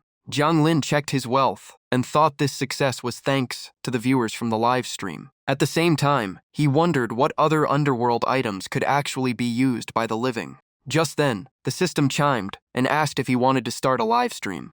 Jiang Lin accepted without hesitation. The moment the stream went live, gifts poured in non-stop. One viewer even said they had sewn new clothes for Xiao Titi and Little Loli and asked if they could burn them to the underworld. Jiang Lin was left speechless and jokingly reminded them not to let the King of Hell catch them. Soon after, the viewers asked about Meng Po's current situation. Jiang Lin replied that she had already left the underworld and entered the cycle of reincarnation. As soon as they heard that, one comment urged everyone to investigate every baby girl born today within the next 10 minutes. Another viewer jumped in and joked that his wife had just given birth to a daughter, asking if anyone wanted to check. Watching the endless flood of comments, Jiang Lin quietly thought that Meng Po's story had finally come to an end, and all the rewards had been claimed. He then sent a red envelope to the livestream and reminded everyone to get ready, because only the fastest viewers would grab the rewards. The screen instantly filled with notifications congratulating viewers who successfully claimed the red envelopes. Jiang Lin smiled with satisfaction. 3 days later, in the human world, a man's phone suddenly chimed, informing him that he had received a reward called Soul Calling Grass. After reading the message, the man with glasses became so emotional that he whispered this might finally be the chance to save his cousin. He paced around the house before asking his mother about his younger cousin, who had fallen into the water a few days earlier. She sadly replied that the child was still unconscious and in critical condition. The man immediately raised his phone and said there was a chance they could really save him this time. Hearing that, his mother smacked him on the head and scolded him for talking nonsense. He clutched his head and cried out in pain. She sighed and said the doctors had warned that if the child did not wake up soon, his life would be in danger. Just then, the phone displayed a message telling the recipient to open the reward inside the red envelope. The man immediately pressed confirm. The red envelope was successfully opened. A strange energy immediately flew out of the phone, and a mysterious item suddenly appeared in his hand. Mother and son looked at each other before deciding to give it a try. The son agreed without hesitation. Not long after, they arrived at the city hospital. The man stood beside his cousin's bed, as the boy remained deeply unconscious. Outside the hospital room, his mother said she was going to speak with the relatives, and told him to stay and watch over the child. He immediately nodded. At that moment, the phone displayed instructions saying he only needed to place the soul-calling grass under the patient's nose and wait. After reading the instructions, he followed them at once. The soul-calling grass was gently placed beneath the boy's nose. Moments later, the child who had been unconscious for days suddenly opened his eyes. The man shouted with excitement. Hearing the shout, everyone outside rushed into the room and asked in disbelief if the boy had really woken up. He pointed straight at the hospital bed and told his mother that he had been right. They had finally saved his cousin. The boy's mother hugged her son tightly, crying as she thanked heaven that he was safe. His mother immediately told him to get a doctor to examine the child. He ran off without wasting a second.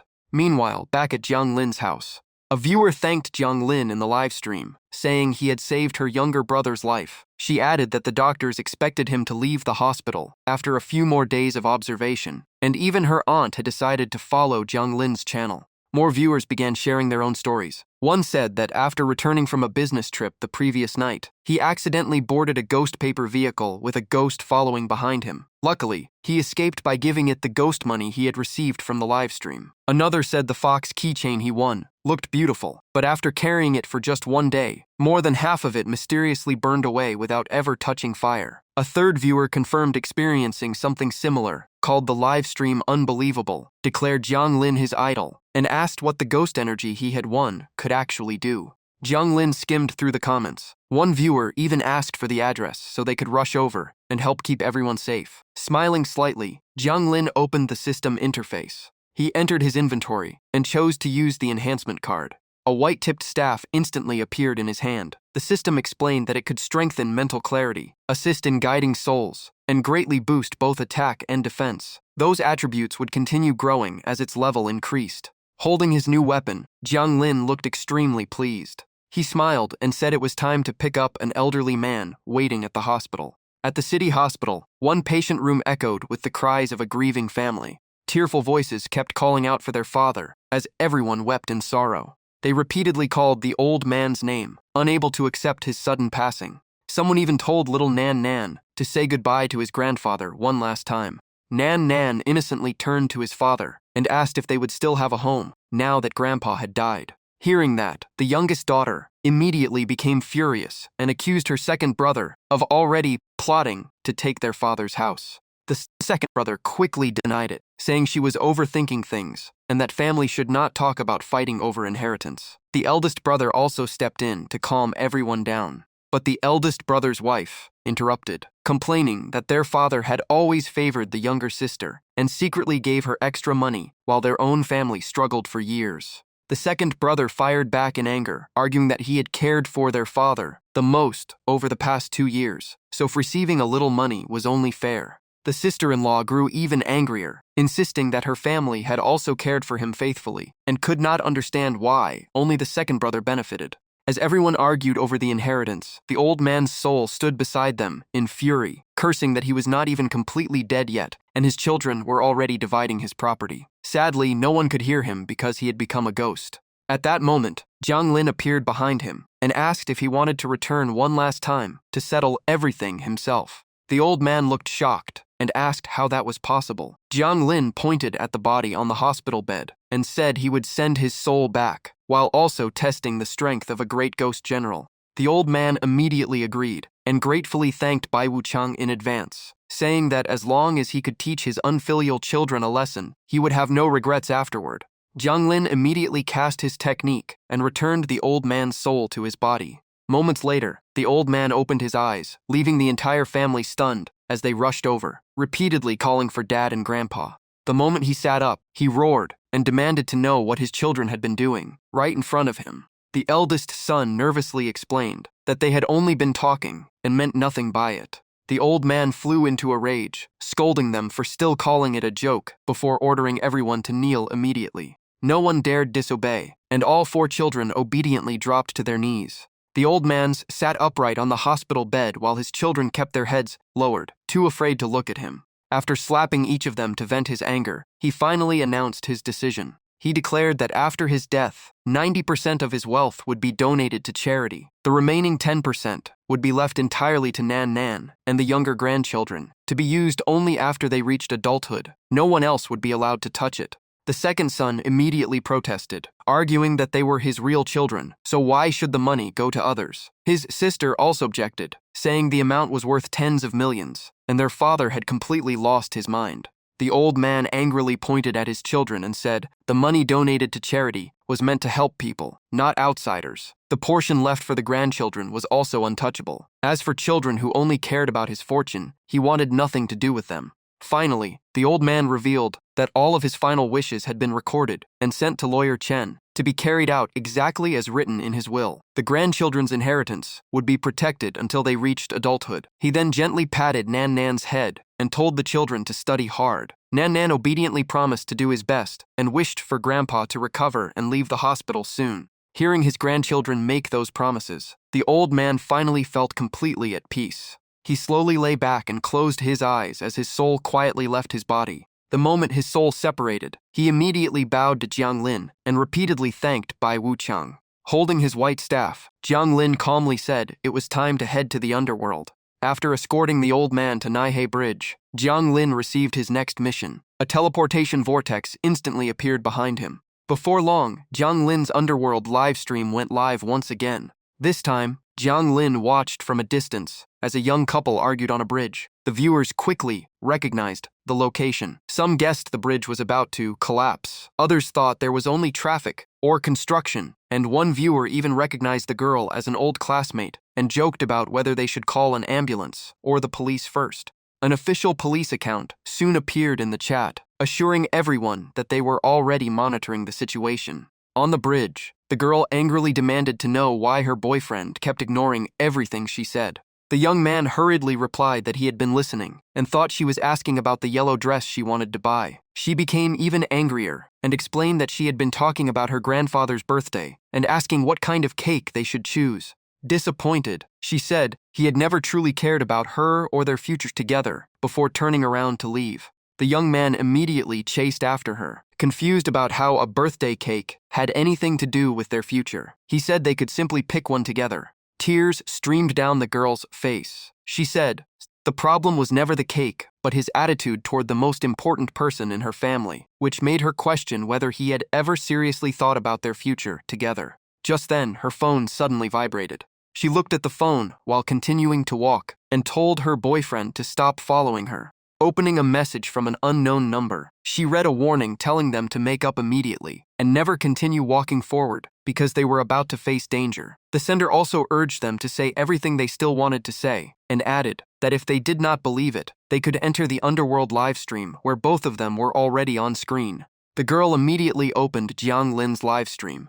As soon as she entered, she saw herself and her boyfriend on the screen, leaving her completely frozen. Without another thought, she turned around and shouted Tong Yang's name. Hearing her call, he answered at once. Tears poured endlessly from the girl's eyes. She ran over and threw herself into Tong Yang's arms. He hugged her tightly, gently comforting her, and saying they would face whatever came together. Choking back tears, she asked if he truly loved her. Tong Yang answered without hesitation that she was the person he loved most. Hearing that, she tearfully confessed that she loved him just as much and felt lucky to have met him in this life.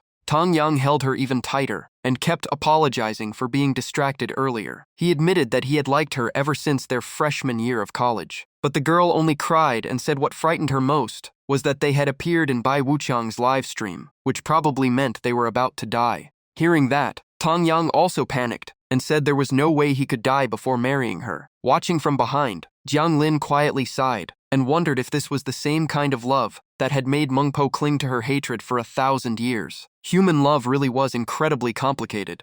With that thought, he decided to learn more about it someday, then quietly walked away and left the couple embracing each other. The livestream chat immediately exploded with comments. Some wondered if one of Jiang Lin's co-workers was coming to collect souls, while others asked why he had left before completing the mission. Jiang Lin explained that according to the mission details, the ghost had been lingering in the human world for a long time, while the couple in front of him were still completely alive. The viewers kept discussing what might happen next. Many were curious about the coming danger, while some joked that they had been crying over the couple only moments ago, but were now laughing because the situation had changed so quickly. Meanwhile, Tong Yang still held his girlfriend tightly as they sat by the roadside. Hand in hand, they cried and promised that if they survived this, they would get married immediately. The girl agreed, saying that even if they only had one day left to live, she still wanted to be his wife. Just then, two men wearing masks and dark sunglasses walked over. One of them called Tong Yang by name and asked why they had not checked their phones, assuring them they were not going to die. The other also told them to stop crying, because the whole thing was just a misunderstanding. Hearing those two men, Tong Yang and his girlfriend froze in disbelief. She quickly checked her phone, and they both realized at the same time that it had all been a misunderstanding. Jiang Lin's livestream was still playing on the screen. He floated in mid-air, while the chat flooded with jokes. Some viewers guessed that after seeing a couple argue for the first time in ages, the streamer suddenly felt like playing matchmaker, and maybe it was not such a bad idea after all. Once they understood what had happened, the couple cried with relief and hugged each other tightly. Tong Yang kept saying they were not going to die after all, while the girl happily replied that all she wanted was to stay by his side forever. The sun slowly dipped below the horizon, painting the sky with the colors of sunset as a few black crows silently perched on an old weathered sign. Jiang Lin now stood before a badly decayed, abandoned high-rise, holding his new staff. The livestream chat was still buzzing. One viewer joked that the fastest way to end a couple's argument was to say 5 words. You are about to die. Another wished the streamer would help fix his own relationship after arguing with his girlfriend. But some viewers noticed the eerie atmosphere and believed Jiang Lin's real mission was only beginning. Just then, a young woman's voice called out from behind him, Lord Bai Wuchang. Jiang Lin immediately turned around. Standing before him was the soul of a young woman, in office attire with long hair. She smiled, waved at him, happily said it was nice to see him again, and thanked him for helping her last time. She also asked if he was live streaming, and excitedly introduced herself as one of his fans. Jiang Lin calmly replied that if her current condition continued, she would not live much longer. His words left the young woman slightly embarrassed. Scratching her head, she forced a smile and said that everyone had to die someday. Deep down, she recalled that lately her soul had started leaving her body, not only at night, but even during the day. The masters her grandfather had hired before spent a long time examining her before concluding she would probably not live past 30. Yet, Jiang Lin saw through it with a single glance. Without another word, Jiang Lin walked straight into the abandoned building. The young woman hurried after him and asked if she could come along, calling it a special perk for one of his fans. Jiang Lin stopped and turned back. A fan perk, he asked. Smiling, she explained that her company's games often rewarded loyal players with special events, so she thought this was the same idea. Jiang Lin thought about it for a moment. It sounded a lot like the King of Hell rewarding ghost officers for outstanding service at the end of the year, so he finally nodded in agreement. Delighted that he accepted, the young woman immediately thanked the streamer. Her face lit up with excitement like a child, getting a surprise gift. Together, they ventured deeper into the abandoned tower. The building was pitch black. The floors and walls were covered with old water stains. Cobwebs hung everywhere, and thick layers of dust made the place feel even more unsettling. Jiang Lin calmly led the way, while the young woman nervously watched her surroundings. After walking for a while, she quietly moved closer and whispered whether he could hear footsteps echoing through the building. Jiang Lin remained silent and gave no reply. He simply walked even faster, making the young woman even more anxious as she hurried after him. The livestream chat also became restless. Some laughed because she was clearly terrified now, while others insisted they could hear strange sounds as well. A few viewers quickly searched for information and revealed that the building had once been a real estate project. But after a shocking murder case, it became surrounded by haunting rumors and had remained abandoned ever since. Jiang Lin and Lin Rijun continued deeper into the abandoned building. Darkness filled every corner without a single light, and the cold, eerie atmosphere made the place even more frightening. A large number 4, circled in red paint, stood out on one wall. Cobwebs and damp stains covered the area, proving the building had been deserted for a very long time. At the same time, a group of thrill-seekers was live-streaming their own exploration of the building. The short-haired girl leading them held up her phone and said everyone claimed the place was haunted, yet they had not seen a single ghost so far. The 3 people behind her were already exhausted and struggling to catch their breath after walking for so long. Suddenly, the girl in the pink jacket screamed and quickly pointed her flashlight straight ahead. The moment she got a clear look at the triangle mark on the wall, her face turned pale. She recognized it as the exact mark their group had left earlier. Only then did the short-haired girl begin to panic, sweat pouring down her forehead. Even so, she kept her phone aimed at the wall so her viewers could witness everything. After wandering in circles for what felt like forever, the group finally collapsed from exhaustion. The short-haired girl dropped to the floor and said in despair that they were trapped inside the building and could not find any way out. The girl in pink leaned against the wall, breathing heavily. Meanwhile, Jiang, Lin, and Lin Rijun's soul quietly floated above them, silently watching everything unfold. No wonder the group kept walking in circles. This place clearly had something wrong with it. Jiang Lin, meanwhile, could already sense something unusual hiding inside. Finding it amusing, Lin Rijun's soul floated downward, planning to scare the group. She even struck a creepy pose and grinned mischievously. Jiang Lin's expression instantly changed, and he shouted for her to stop. Before she could figure out what was happening, a powerful force yanked her soul straight back. Jiang Lin had used the Great Morning Staff to forcibly pull her soul back beside him because he had already sensed danger closing in. The moment Lin Rijun returned, Jiang Lin immediately slapped a talisman onto her forehead, leaving her staring in complete confusion. In an instant, the Great Morning Staff burst with brilliant light. A powerful force enveloped Lin Rijun's soul and instantly sent her out of the building, leaving behind only the footprints of the exploration team on the cold floor. The next moment, Lin Rijun suddenly woke up at her office desk, stunned that her soul had returned to her body so quickly. She immediately sat upright, braced herself against the desk, looked around while catching her breath, and wondered if Jiang Lin had personally sent her back. Without hesitation, she opened his live stream to see what was happening inside the abandoned building. On the screen, Jiang Lin seriously explained that sending her back was the best fan benefit he could offer. Staying too long in a place filled with dense ghost energy made it easy for that energy to invade the body and even increased the chance of attracting ghosts. He warned everyone never to explore places like this carelessly. Sitting in her office, Lin Rijun blushed, bright red, and unconsciously tapped her phone against the desk. She wondered if Jiang Lin knew she would be watching the live stream and had intentionally said those words for her. The more she recalled his serious expression, the more embarrassed she became. She quickly closed her eyes, told herself to stop overthinking, and continued watching the stream. Out of habit, she happily sent a gift first. The screen immediately displayed a notification that Lin Rijun had gifted 5 maceratas, while the live stream continued showing the exploration team taking a break to eat. Inside the building, Jiang Lin quietly floated above their heads without anyone noticing him. After finishing their meal, the group laughed and said that even if there really were ghosts, there was nothing to fear. They decided to keep searching for an exit, and if they failed, they would simply spend the night, since they had brought enough supplies.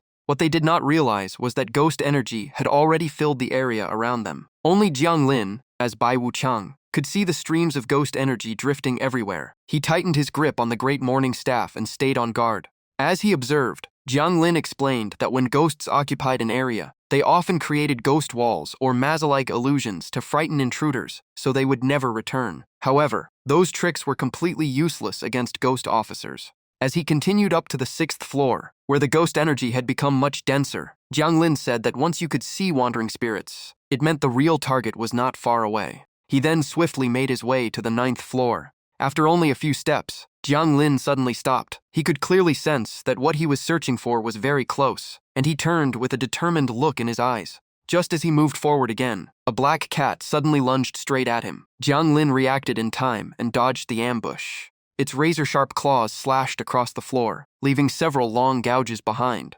The cat arched its back and growled non-stop, warning Jiang Lin to stay away from its territory. But as Bai Wuchang, Jiang Lin did not take the little opponent seriously. The moment he released his ghost aura and fixed the cat with a cold, overwhelming stare, it immediately began trembling in fear. Terrified out of its wits, the black cat instantly bolted down the stairs, looking like it only wanted to run back to its owner. Watching it disappear, Jiang Lin fell silent, unsure how he was supposed to react. Just then, the lively sound of card playing echoed nearby. A young man slammed a card onto the table, shouted, 4 threes, then took a puff of his cigarette and asked the girl in green if she could beat it. She immediately declined while a crowd stood around watching. The smoker casually played another hand with complete confidence, called out, 3 with 1, and asked again if anyone wanted to challenge him. Suddenly, the girl in green smiled, threw down her last 2 cards, happily declared, double jokers, I'm out, and won the game on the spot. At that moment, the black cat, that had fled moments earlier, appeared beside the girl's feet and looked up at her. Without hesitation, it leaped onto her, as if it had done so countless times before, but this time it was obviously terrified. Its fur stood on end again, as it kept staring toward the doorway and meowing anxiously. Confused, the girl looked down and asked, What's wrong, Yu? When she turned toward the direction the cat was warning about, she immediately spotted the unexpected visitor and froze in shock. Her eyes widened as she shouted, Bai Wuchang. Even Jiang Lin was surprised that she recognized him. While gently petting the cat, she asked if he was the streamer Bai Wuchang. Jiang Lin looked puzzled and asked if she knew him too. Meanwhile, the group playing cards turned pale the moment they heard that name and hurried into a corner. The young woman warmly pulled out a chair and invited Jiang Lin to sit, while everyone else kept watching him with nervous expressions. She explained that people often came here looking for thrills, so she had watched his live stream through the phones of the living. Back then, she realized that was what a ghost officer's life was like. Then she curiously asked if he had come for her this time, and what she needed to do, leaving Jiang Lin unsure how to answer. Jiang Lin crossed his arms, and instead asked why she insisted on staying here, and refusing to let others enter. Hearing that question, the young woman's eyes filled with emotions she struggled to express. After forcing an awkward smile, she slowly explained that her father had helped build this tower, but he had lost his life here. Jiang Lin gently said that staying here would affect the lives of ordinary people. Qi Jiaojiao paused, looking slightly flustered. She quickly waved both hands and explained that she could leave at any time. There was just one thing she still could not let go of. She then quietly asked Lord Bai Wuchang if he was still live streaming, and Jiang Lin simply nodded. The moment he confirmed it, Qi Jiaojiao turned around and ran deeper inside, telling him to wait for just a few minutes. Before long, she came back looking as playful as a child, leaned right into the livestream camera, and enthusiastically greeted everyone. She guessed there were 100,000 viewers, then corrected herself to 1 million, and finally insisted there had to be more than 1 million. Jiang Lin could only stand there in helpless silence as she put on her little performance. Just then, a system comment appeared, saying the police had already arrived and that she could tell already arrived, and that she could tell everyone the whole story. Jiang Lin also confirmed that the relevant authorities were watching the live stream. Qi Jiaojiao looked straight into the cameras and seriously said that if that was the case, she wanted to file her complaint live on the broadcast. She stepped closer to the camera, her playful smile disappearing as she explained that the real reason she had stayed here was because there was a huge problem with the building itself. The atmosphere suddenly turned heavy. She sadly revealed that her father had worked here as a construction worker, and after some time on the project, he and many of his co-workers discovered serious issues with the building materials. Her father repeatedly reported the problem to the people in charge, but nobody ever responded or took action. As she reached this point, Qi Jiaojiao's eyes turned red, and tears slowly began to fall. Her father had no choice but to quit, yet even if he left, someone else would simply replace him. As Qi Jiaojiao struggled through her tears, Jiang Lin silently listened without interrupting.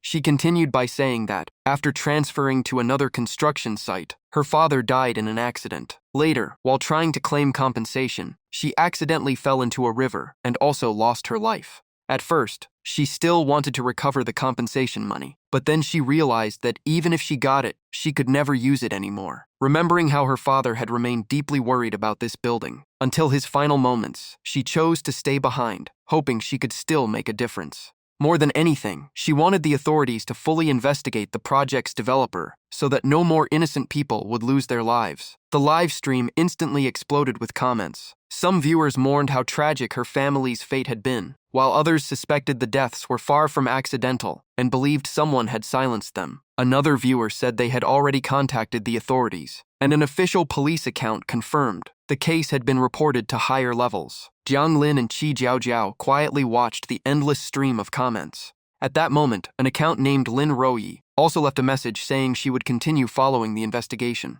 After finally saying everything she had buried in her heart, Qi Jiaojiao let out a quiet sigh. Her expression became noticeably lighter, and a gentle smile appeared on her face. She forced a faint smile, thanked Jiang Lin for giving her the chance to tell the truth, and calmly said it was finally time for her to move on. Jiang Lin remained silent from beginning to end. Just then, he slowly raised one hand, and a powerful force instantly gathered before Qi Jiaojiao. The swirling energy rapidly formed into a massive gateway that surrounded her. Qi Jiaojiao stared at it in shock. It was the gate that guided departed souls into the next world. Qi Jiaojiao happily invited everyone who had played cards with her to come along. She kept smiling and told them not to worry, because they might even meet again for another game someday. Unlike her relaxed attitude, the ghosts were terrified. Some froze in place, while others curled up in the corner and trembled. After that, Qi Jiaojiao followed the other ghosts through the portal Jiang Lin opened. Before leaving, he turned back and reminded the livestream viewers never to hunt for ghosts out of curiosity, or they could easily lose their lives. Jiang Lin also stepped through the portal instead of letting the spirits travel alone. Qi Jiaojiao looked back and gave him one last warm smile before leaving. Right after that, a wooden door suddenly swung open. A triangle symbol was carved on it, with a circle containing the number 4 inside, making it look incredibly eerie. The 4 young people still inside the building found themselves facing a massive red staircase. Meanwhile, the portal Jiang Lin created had already vanished, leaving behind only a few faint strands of energy that slowly faded away. One girl in the group nervously repeated the warning the streamer had given during the live stream. As soon as he heard it, the young man beside her urged everyone to leave immediately. Qi Jiaojiao's story quickly became the center of attention for both the authorities and the internet. Comments poured in non-stop. Some people were relieved they had moved out of the building earlier, saying they might not have survived otherwise. Others mocked the terrible construction quality, saying if the floors were already that fragile, an earthquake would be a death sentence. One netizen even analyzed the data and claimed that just a few more heavy storms would probably make the building start leaking. Social media was soon flooded with trending topics like the building hidden for years is finally exposed. Is our home really safe? Final verdict on the dangerous apartment project as the developer goes bankrupt and takes responsibility, and high-rise building safety standards. Many people were furious and questioned how such a project had ever been approved. A system window appeared before Jiang Lin, informing him that the mission was complete and reminding him to claim his reward. This time, the rewards included a level 10 cultivator card, 10 soul stones, and 500 nether coins. Without hesitation, he claimed them immediately. In the blink of an eye, every reward was delivered by the system and appeared directly in Jiang Lin's hands. Just after putting the rewards away, he suddenly heard a familiar voice behind him, "Streamer." Jiang Lin turned around and saw that it was Qi Jiaojiao. She walked over with a smile and asked what kind of job would suit her now that she had decided to stay in the underworld. Looking a little embarrassed, she pressed her fingers together and admitted that her grandmother had already reincarnated long ago. She had died at only 15, never finished her education, and felt like she did not know how to do anything while all her friends were still alive. Since she had no one else to ask, she came to Jiang Lin for advice. After hearing her out, he told her that she had accumulated merit and could easily reincarnate into a good family. But Qi Jiaojiao immediately shook her head. In her opinion, Being human was not that appealing, and was nowhere near as enjoyable as being a ghost. As she spoke, she floated into the air with a bright smile, proudly saying that ghosts could fly, pass through walls, and use magic to create all kinds of things. Life like that was far more fun. Jiang Lin then asked if she had visited the ghost market. Qi Jiao nodded and said she had, but none of the jobs there felt right for her. She then eagerly asked if she could try doing the same kind of work as Jiang Lin. He judged that she had already reached the mid-yin soul realm, knew several spells, and possessed merit, so she was fully qualified to apply. Hearing that, Qi Jiao beamed with joy, thanked Jiang Lin over and over, and immediately flew off to sign up. Watching her leave, Jiang Lin thought about how all her merit came from saving many people and helping change the mortal world. He also hoped she would achieve what she wanted. A few days later, Jiang Lin stood outside the beginner training room. He opened the system interface, started a new live stream, and announced that Today's mission was to escort a soul. Just then, the familiar voice called out from behind him again. Qi Jiao appeared with a radiant smile and happily announced that she had passed the selection and become an apprentice ghost officer of the Underworld. Jiang Lin smiled and congratulated her. Qi Jiao laughed and said that was already more than enough for her. After all, she was still not very strong, so she probably could not handle any major assignments. In her opinion, running errands had its own perks. She could travel everywhere, enjoy the scenery, and still earn a salary. It was a pretty relaxing job. Suddenly remembering something, Qi Jiao asked Jiang Lin how long it normally took for an apprentice to become a full ghost officer. He calmly replied that the standard period was around 100 years. The moment she heard that number, Qi Jiao froze in shock and blurted out that running errands for 100 years would wear her legs out.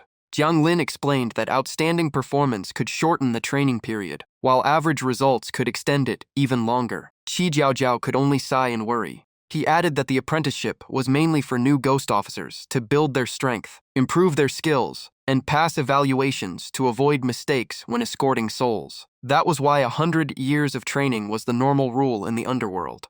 Qi Jiao scratched her head helplessly and told herself she would do her very best. Just then, a cat suddenly meowed nearby. The moment Qi Jiao heard it, her face turned pale as she cried out that she was in trouble. As soon as Yu called, Qi Jiao rushed over and hugged the black cat. She then told Jiang Lin she would report back next time, but for now she had to get to work because she absolutely could not be late on her first day. Jiang Lin helplessly replied that he was not even her supervisor, so there was no need to report to him. Meanwhile, Yu jumped onto Qi Jiao's shoulder and kept meowing, making her laugh happily. After seeing her off, Jiang Lin turned to the livestream and announced that today he would take everyone on a tour of the ghost market to see how the spirits and ghost officers prepared for the ghost festival. The audience immediately became excited since their favorite ghost market segment had finally returned.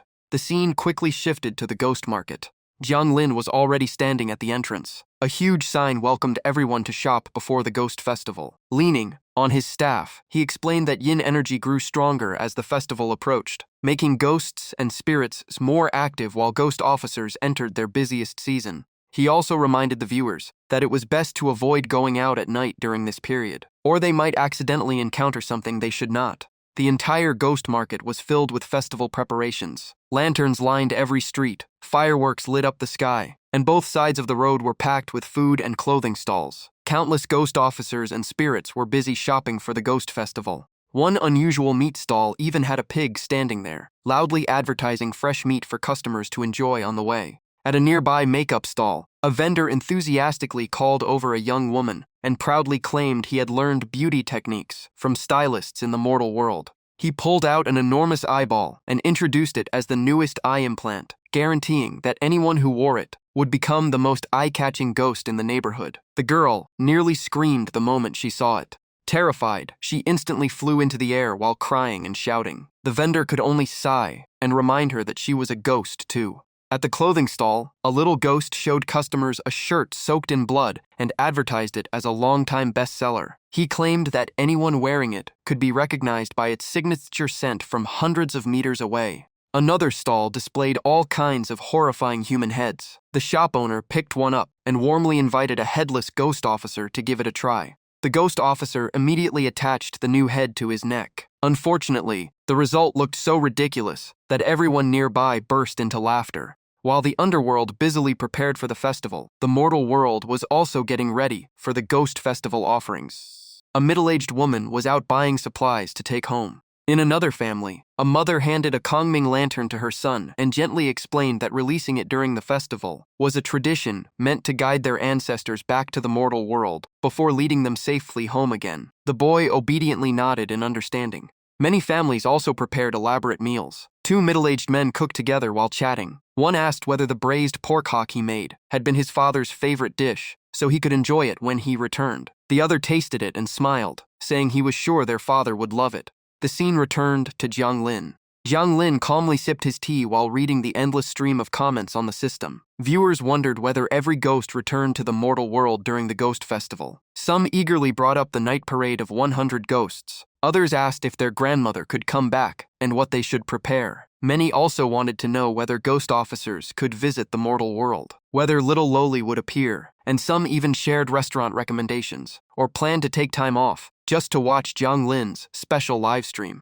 After reading all the comments, Jiang Lin explained that both the mortal world and the underworld had many ghost festival traditions, and everyone would learn about them, little by little. However, while it was the biggest holiday of the year for spirits, it was the busiest overtime season for ghost officers. When the time came, not only ghost officers but even the King Yama of the 4th Hall might appear in person. Just then, the system announced that his daily mission had been completed. The host received 1,000 faith points, bringing the progress to on 3rd. Jiang Lin raised his hand and felt the growing power gathering within it. Looking at his palm, he quietly thought that ever since reaching the peak Great Ghost General realm, his cultivation had slowed down significantly, while the Ghost Festival was only a few days away. Jiang Lin knew he had to train harder so he would be ready for any unexpected crisis. With that thought, he soared into the sky with a serious expression. At the same time, a fortune-telling stall with a sign reading 5 coins per reading welcomed customers. A handsome young man sat behind the table with a bowl for payments in front of him. A blonde-haired boy carrying a school bag walked over and curiously asked whether he would grow up to be as handsome as the fortune teller. Hearing such an innocent question, the young man could only cough awkwardly, unsure how to answer. Seeing his reaction, the boy quickly changed the question and asked what topics would appear on his 3rd grade final math exam. This time, the young man immediately returned the money and told the boy to ask someone else, or at least come back with a more reasonable question. The boy instantly lost interest, grabbed his coin back, and declared that he was done with fortune-telling.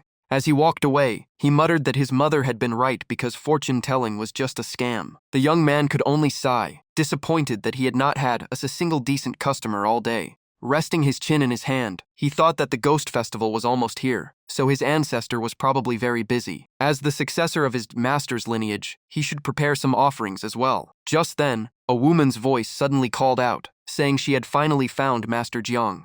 The speaker was a middle-aged woman accompanied by her pregnant daughter-in-law. She happily explained that he had previously predicted her daughter-in-law would fall down the stairs, but suffer only minor injuries, and everything had happened exactly as he said. Since they could not find him at his old location, they had spent a long time asking around before learning he had moved here. The young man smiled and explained that his sect had a rule against staying in the same place for too long. The daughter-in-law immediately nodded, saying every profession had its own rules that should not be broken. The mother-in-law then asked him to predict whether the baby would be a boy or a girl so they could prepare suitable gifts. If it was a boy, they would buy a robot. If it was a girl, they would buy pretty dresses. The daughter-in-law smiled and admitted that she did not really care about the baby's gender. She had simply heard so many people praise Master Jiang that she wanted to see his fortune-telling skills for herself. Before she could finish speaking, the young man's expression suddenly became...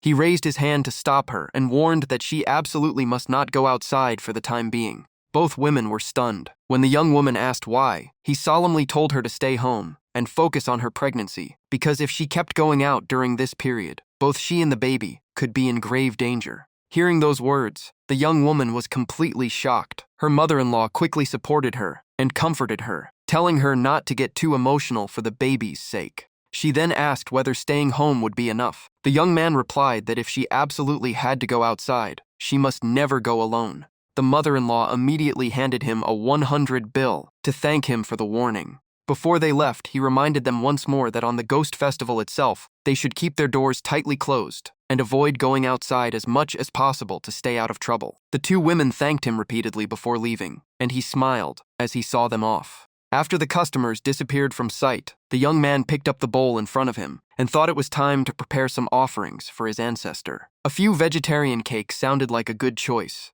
He even excitedly imagined that if his ancestor was pleased, he might pass down a few more secret techniques. The thought alone made him grin from ear to ear. As time passed, night gradually fell. The young man sat before a table, filled with 4 steaming dishes, their aroma spreading throughout the room. Looking at the meal, he secretly smiled and wondered when his ancestor would finally appear. He hoped the offering would be satisfying enough for his ancestor to teach him a few more skills. He picked up his phone and thought he should first check whether his ancestor had appeared in today's live stream. As soon as he opened the broadcast, Jiang Lin appeared on the screen, announcing that only 30 minutes remained before the Ghost Festival officially began, marking the moment when all ghost officers would assemble. The atmosphere throughout the underworld became darker and more solemn than ever before. The Eastern King Yama gathered every ghost officer and ghost soldier to prepare for departure. Jiang Lin stood among the White Impermanence squad as he listened to the orders. The Eastern King Yama stressed that today was a special day, and everyone had to complete their mission flawlessly without taking reckless chances. She went on to warn that anyone who broke the rules would be knocked unconscious and dragged back immediately. The Ghost Festival was meant to keep wandering spirits in line through fear, so the ghost officers did not need to hold back. The entire force answered with a thunderous acknowledgement. During the live stream, Jiang Lin explained that today's mission was a large-scale patrol. Their job was not only to stop demons and ghosts from causing trouble in the mortal world, but also to display the authority of the underworld. Since yin energy surged during the Ghost Festival, everyone had to stay extra alert. Under the command of the Eastern King Yama, the ghost soldiers and ghost officers quickly formed neat ranks. Even the waiting spirits were excited for the chance to go outside, and cheerful chatter echoed everywhere. Exactly at midnight, the Eastern King Yama gave the order to move out. In an instant, every ghost officer responded in unison, while the wandering spirits erupted with excitement as the gateway to the mortal world opened. The ghosts rushed toward the gate, pushing and shoving to get through first. Some yelled for others to move aside. Some screamed after being shoved so hard that their heads fell off, while others proudly looked forward to showing off their favorite blood-soaked outfits. Before everyone left, Jiang Lin sternly reminded them that ghost officers were the eyes of the underworld, and every action in the mortal world was being watched. No one was allowed to cause trouble. The ghosts answered together that they understood. A few wandering spirits near the gate sighed with disappointment. They were surprised that so many ghost officers had been deployed this year, including high-ranking ones. It looked like there would be no chance to run wild as they had in previous years. The scene then shifted to the mortal world, where a towering skyscraper stood beneath the night sky. Below the building, a ghost was deliberately terrifying a living person. It proudly stuck out its long tongue, frightening the victim into a loud scream. Before it could celebrate, Jiang Lin suddenly appeared and punched it square in the face, sending its teeth, tongue, and hair flying. Looking down at the miserable ghost, he coldly declared that anyone who scared people without permission was headed straight into the sack. True to his word, Jiang Lin quickly tied up the rule-breaking ghost in a sack and calmly dragged it back to the underworld. On another street corner, a headless ghost wandered around in circles, desperately searching while muttering over and over about where its head had gone. At the same time, inside a quiet room, a young woman was still fast asleep. In her dream, she fiercely punched a ghost, while excitedly shouting that beating up ghosts felt surprisingly satisfying. The poor ghost could only clutch its head and cry in pain. Elsewhere, a green frog quietly watched everything outside with a worried expression. It had just seen Jiang Lin carrying a sack with a captured ghost inside on the way back to the underworld. Hiding inside a trash can, the frog broke into a cold sweat and wondered whether the Ghost Festival was supposed to be a day of freedom for ghosts or simply hunting season for ghost officers. Only after the ghost officers had gone far away did the frog dare to crawl out and sit by the roadside. It sighed that ghosts waited all year for this festival, only to end up with such a miserable outcome. What a hopeless future. Night settled over a quiet villa. Inside, the young fortune-teller sat alone on the sofa, staring at his phone and anxiously wondering why his ancestor still had not appeared. While he remained focused on the screen, a ghost carrying a large sack quietly appeared behind him. It seemed the person he had been waiting for had finally arrived. The offering table was still covered with the feast the young man had prepared for his ancestor. The old ancestor leisurely picked up each dish and emptied everything into the sack he was carrying. As he packed away the food, the ancestor nodded in satisfaction and praised his descendant for preparing such thoughtful offerings. This grandson truly knew how to show respect. After clearing the entire table into his sack, the ancestor glanced at his descendant, who was still staring at his phone, and shook his head. He remarked that such a small offering was hardly enough to earn his teachings, and next time the boy needed to be more thoughtful.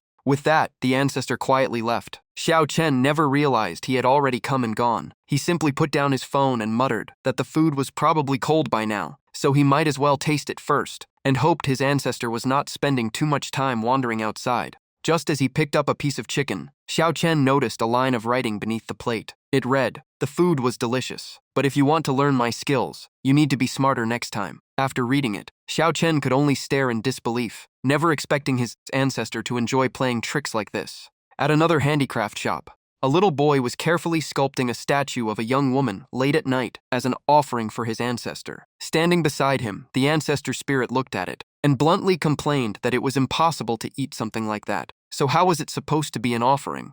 After finishing the sculpture, the little boy happily placed it on the shelf and proudly said his ancestor would definitely love this gift. Hearing that, the ancestor became so annoyed that he knocked the statue straight onto the floor. With his hands behind his back, the ancestor flew away while grumbling that the boy was hopelessly foolish. The little boy scratched his head in confusion, feeling as if someone had just scolded him. In another room, a student was watching the live stream when he suddenly heard someone reciting a series of ancient poems beside him. Startled, he turned around and saw the ghost of a scholar floating in the room, repeatedly praising how wonderful the poems were. The student was so terrified that he fainted on the spot, leaving the scholar ghost completely flustered.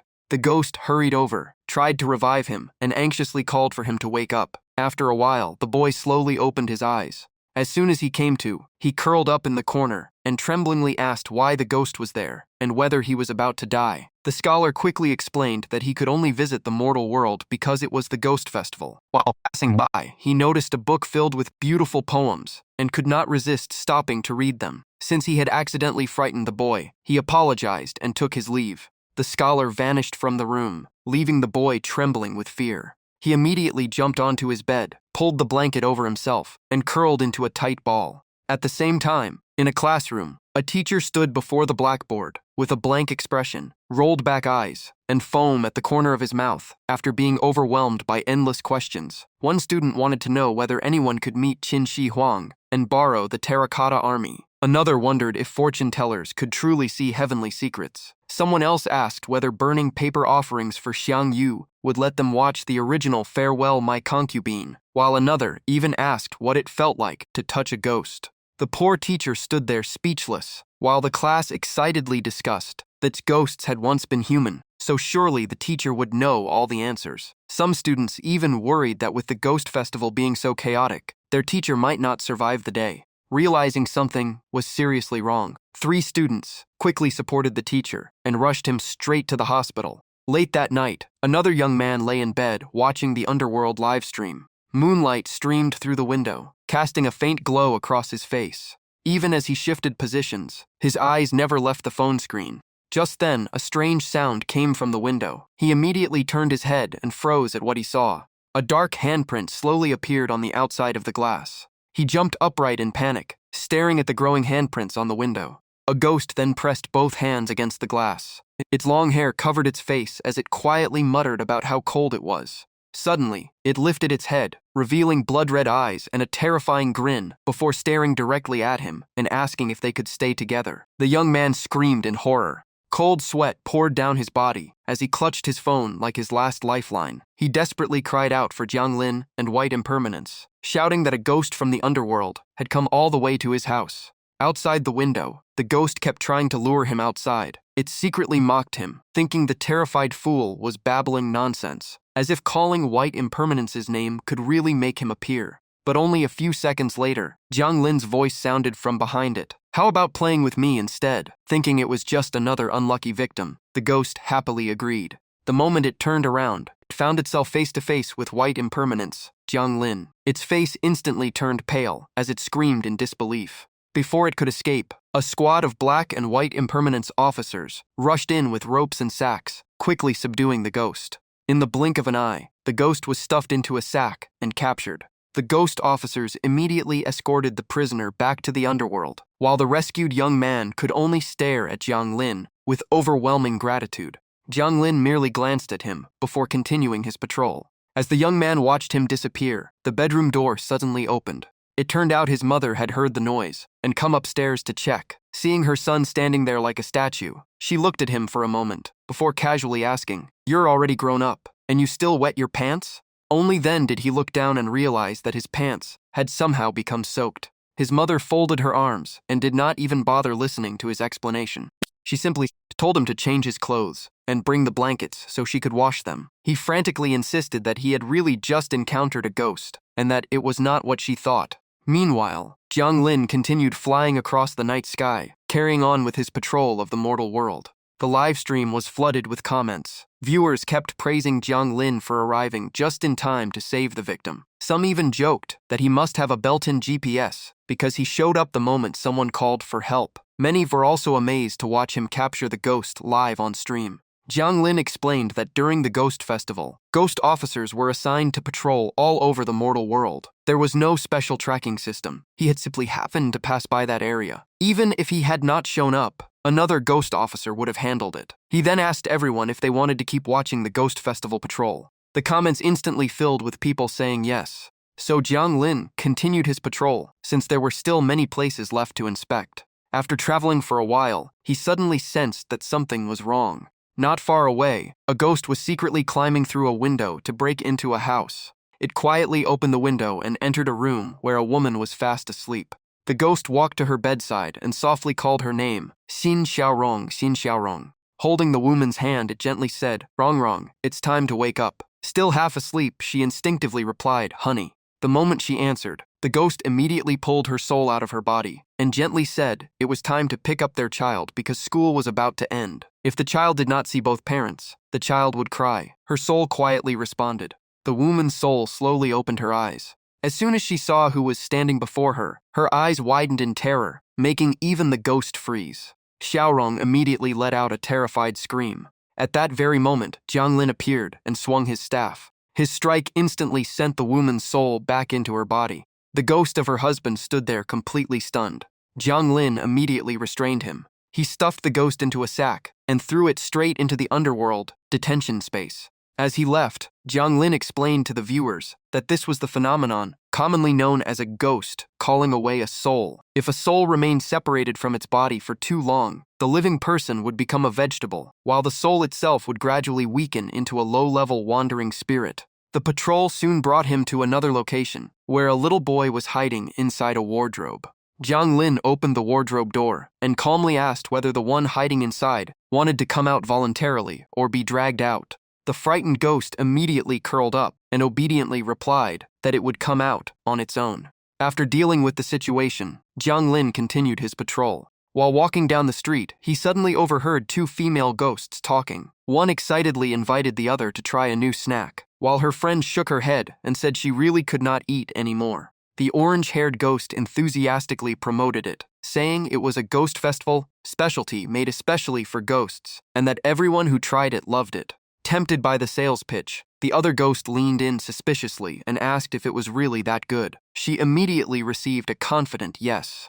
Without any hesitation, she picked up one of the little round treats. She popped it into her mouth and looked completely satisfied after eating it. Just then, Jiang Lin suddenly appeared. Both female ghosts jumped in fright and stammered, Ghost officer, sir." One of them hurriedly explained that the food had been made by her friend. The other quickly added that it was only a homemade digestive snack and that it did not violate any underworld rules.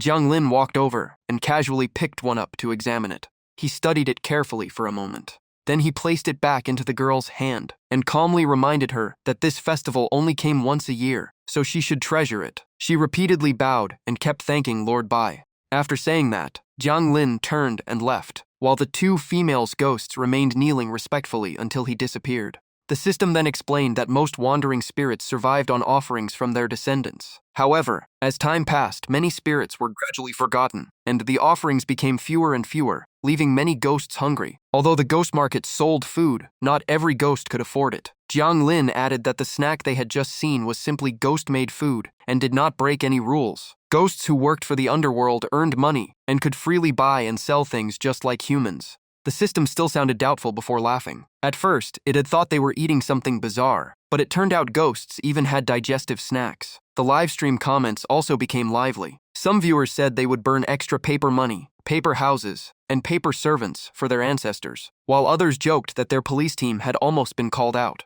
Right after that, a ghost festival countdown appeared on the screen. With only 1 hour remaining, Jiang Lin said he would show everyone what the ghosts did before returning to the underworld. At Ghost Gate Pass, countless spirits stood in long lines, patiently waiting for their turn. One ghost suddenly pulled off its own head and let out a loud roar. It declared that no one could stop it because its final scream had to terrify the humans. While shouting, it struck the most dramatic pose it could. It even got ready to perform its famous head toss. Before it could start, another ghost beside it swung a club and sent the head flying. The other ghost only gave an awkward smile and claimed it was an accident. The headless ghost still refused to give up. It insisted on trying the performance again. The nearby ghosts could only hold back their laughter at the ridiculous scene. Right then, a group of evil ghosts approached from afar while chatting and laughing. They also wanted to join the scare for the fun of it.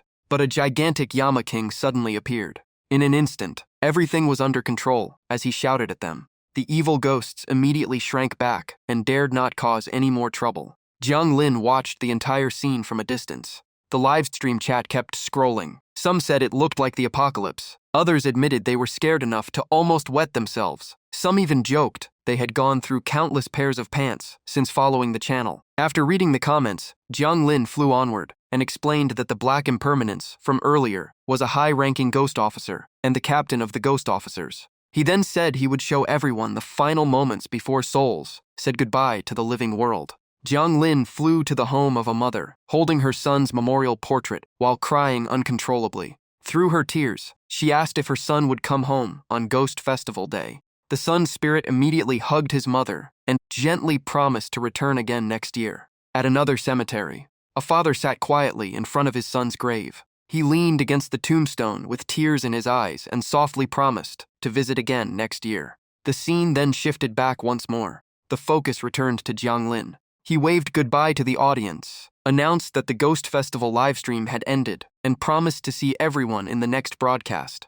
The moment he finished speaking, the system rewarded him with another 200 accumulated points, along with thousands of additional points. While checking the system interface, Jiang Lin suddenly noticed someone having a conversation. The man sighed and said getting injured during missions was normal, but because he still had a wife and children to support, he could only accept high-paying jobs, even though they were extremely dangerous. He explained that he had survived a famine while alive, so he still felt uneasy whenever there was not enough food at home. Hearing that, Jiang Lin simply reminded him to stay safe. The man touched the system screen and continued complaining. He said missions at the central office were good, but the paperwork was far too complicated because every assignment required a full explanation of every cause and detail. He said it was ridiculous to imagine fighting an evil ghost while stopping to ask why it had become a ghost. Jiang Lin could only smile awkwardly. Right after that, a brown bag appeared in the man's hand, instantly lifting his mood. He added that the old mission center had been far more convenient, and things would have been different if the underworld had never changed.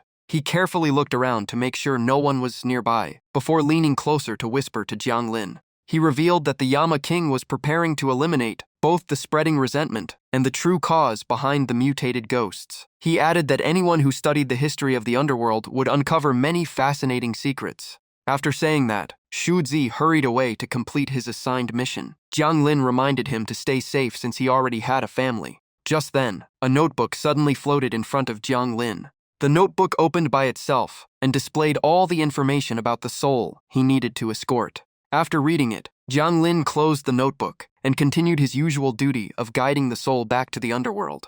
The next morning, Jiang Lin saw two elderly men playing chess while their grandsons Xiao Liang was getting ready for work. Xiao Liang asked if his grandfather had won again, and the two old men kept reminding him to stay safe and come over tomorrow for dumplings.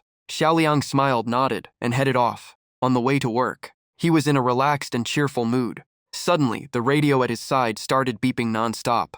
He immediately picked it up to answer the call. The caller confirmed his identity before urgently saying they had seen him appear on the Underworld livestream. They ordered him to stay exactly where he was and not take any action, because everyone was already rushing over. Liang Zheng was completely confused and asked what livestream they were talking about. The caller immediately answered that it was the Underworld's regular broadcast. He turned to look at the couple walking behind him. Then he reassured the captain that this might just be an ordinary case, and the victim was not necessarily him. A small town rarely saw major incidents unless those criminals were hiding there. The captain still told him to stay in the area and wait for backup, and Liang Zheng agreed. But only a moment later, desperate cries for help rang out, making him freeze. Looking beneath the bridge, he spotted 2 elementary school children, a boy and a girl, being swept away by the current. They struggled desperately as the little girl cried out for her brother. Without a second thought, Liang Zheng dropped his radio to the ground, ignoring the voice on the other end, telling him to stay calm. He immediately jumped into the river and quickly reached the little girl. Holding her tightly with one arm, he swam toward the shore with the other, while the terrified child clung to his neck. After a grueling struggle, Liang Zheng safely brought the girl to shore. He placed her on a rock and told her to stay there while he went back for her brother. The girl kept trembling and crying from the shock. Jiang Lin silently watched everything from beginning to end. The little girl hugged herself, soaked from head to toe, and kept crying out for her brother. Without taking even a second to rest, Liang Zheng rushed back into the water and swam with all his strength toward the boy, still struggling in the current. At last, he managed to grab the terrified boy, who was crying non-stop. He held the child tightly with one arm, while using the other to push through the water, even though his strength had nearly run out after rescuing 2 people back to back. This time, Liang Zheng slowed down noticeably. Exhaustion covered his face as he realized his body had almost reached its limit.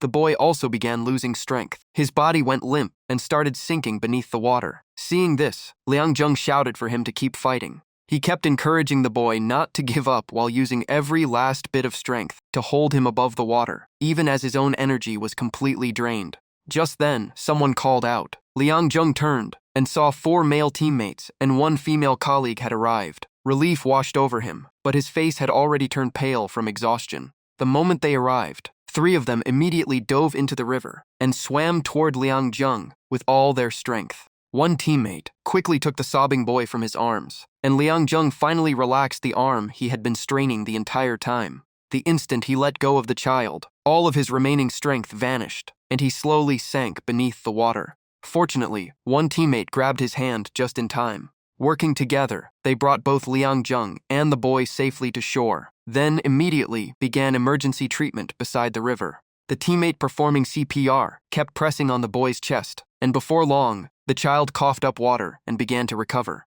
Meanwhile, 2 other teammates desperately tried to save Liang Zheng, but he remained motionless, his face deathly pale, with no response at all. The teammate performing CPR on him shouted through a breaking voice, begging Liang Zheng to hold on. But at that very moment, Liang Zheng's soul had already left his body and quietly watched everyone desperately trying to save him. When he looked up, he was shocked to see Jiang Lin standing there as well. Looking at his teammates desperately trying to save him and hearing their painful cries, Liang Zheng quietly asked if he was really dead. Jiang Lin calmly looked at him and asked if there was anything he still wanted to say. Hearing that, Liang Zheng immediately stood at attention like a true police officer, introduced himself as an officer from Heaping Town, and sincerely thanked Jiang Lin for everything he had done through his live streams. His incredible composure surprised even Jiang Lin. Liang Zheng continued by saying that because of those broadcasts, many lonely souls had received proper burials, many criminal cases had been solved, and the Ghost Festival stream had helped people understand the world beyond death. He said the live stream had shown everyone what life after death was like. He only regretted that today, the one crossing into that world was himself. As he spoke, tears quietly rolled down his face.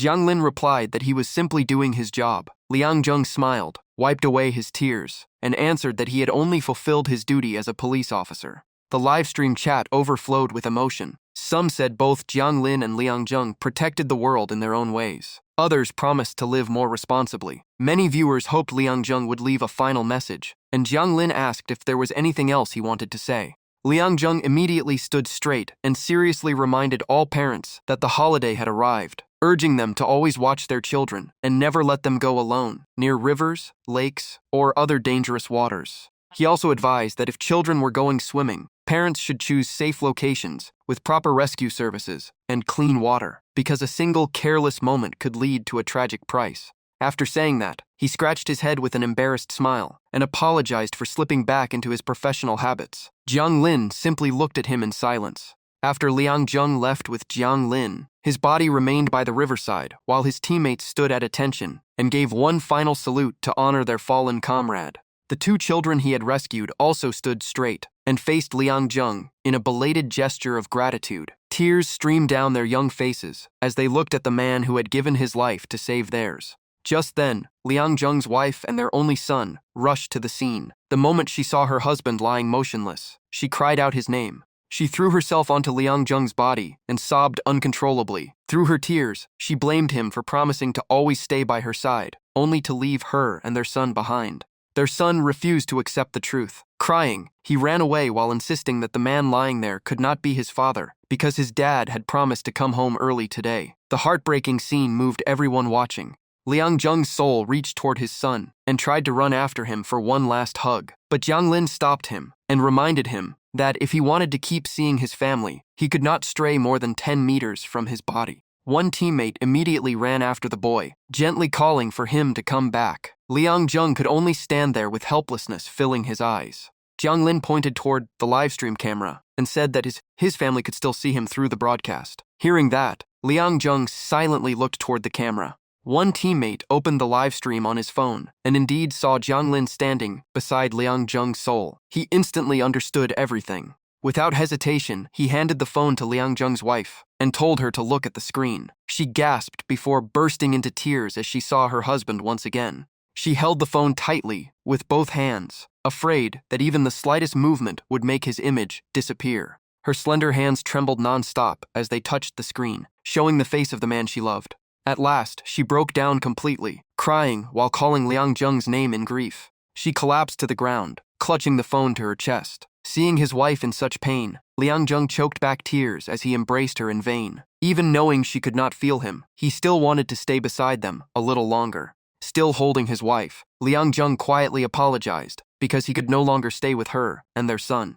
Wiping away her tears, she answered that she understood this had always been his choice and his duty. Ever since the day they married, she had prepared herself for this moment and had never blamed him. Hearing those words, Liang Zheng lowered his head with emotion and gently thanked Xiao Ling for always understanding him. Just then, their son returned with his uncle and the other officers, running over while loudly calling for his dad. The innocent boy asked his mother where his father was because everyone had said they had seen him. The question left both parents speechless. His mother held the phone in front of him and softly said that his father was right there. Seeing his dad on the screen, the boy tearfully asked why his father was inside such a tiny phone. Looking at his son, Liang Zheng slowly said that a person dies 3 times. The first is when the heart stops beating, which is biological death. The second is when the funeral ends, marking the end of a person's place in society. The final death comes only when no one in the world remembers that person anymore. So as long as you still remember me, I will never truly disappear. As he spoke, he gently reached out to pat his son's head through tears, though his hand could never touch him.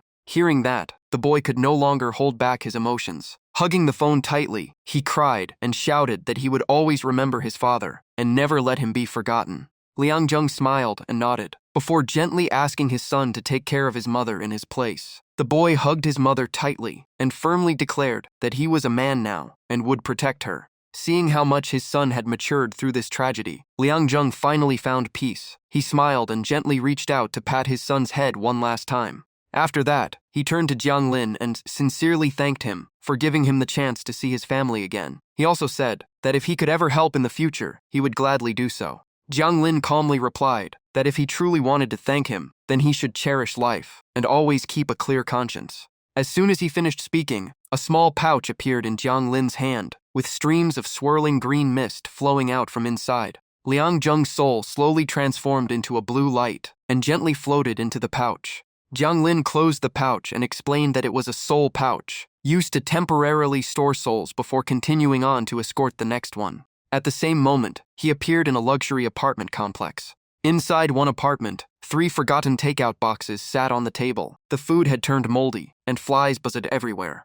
Jiang Lin quietly appeared inside the room. The apartment belonged to a young man with messy habits. Rotten food was left on the table, while clothes were scattered over chairs and around the room. Before long, the owner came home, complaining that he had no motivation to work lately and only wanted to lie around. He casually pulled out a chair, sat down, and took out his phone. On the screen was a group chat for web novel authors. One complained that this month's income had dropped to only 3,000 yuan. Another said he wrote 10,000 words a day but earned just 2,000 yuan. Someone showed off a new car, while another said he needed to earn more before returning home for the new year. After reading everything, the young man grew annoyed, convinced those famous authors were just subtly showing off. He frowned and muttered that writing 10,000 words a day was nothing special. He even bragged that if he earned as much as they did, he could write 20,000 words every day, then angrily tossed his phone onto the table. After that, he opened his laptop and told himself that writing novels was easy and anyone could do it. But once he sat in front of the screen, his face was still filled with stress and frustration. His fingers kept tapping the keyboard as the non-stop clicking echoed through the quiet room. When he reached the climax of the story, he became completely immersed, cheering his characters on as they charged into battle against the demons. After finishing the new chapter, he quickly saved it and continued editing while the keyboard kept clicking away. When he was done, he leaned back in his chair, stretched hard, and let out a long sigh of relief. Sitting alone in the dark room with his phone, he reminded himself that he was not a famous author. His novel was only average, so uploading 3 chapters a day was enough. There was no need to force himself to hit 10,000 words. Just then, new messages appeared in his reader group. He immediately announced that the latest chapter was out, and excitedly invited everyone to read it, because today's chapter was especially thrilling. As he leaned back and scrolled through the comments, he smiled with satisfaction. One reader joked that the God King liking candy had been a fake out. Others kept demanding new chapters. Someone even joked that instead of pressuring the author, everyone should just gather outside his house until he released 10 chapters. The author only grinned to himself, thinking he still had 2 finished chapters hidden away, so there was nothing they could do. At that moment, someone knocked on the door, and the delivery driver called out that the order had arrived. He immediately looked away from the comments and answered that he was coming.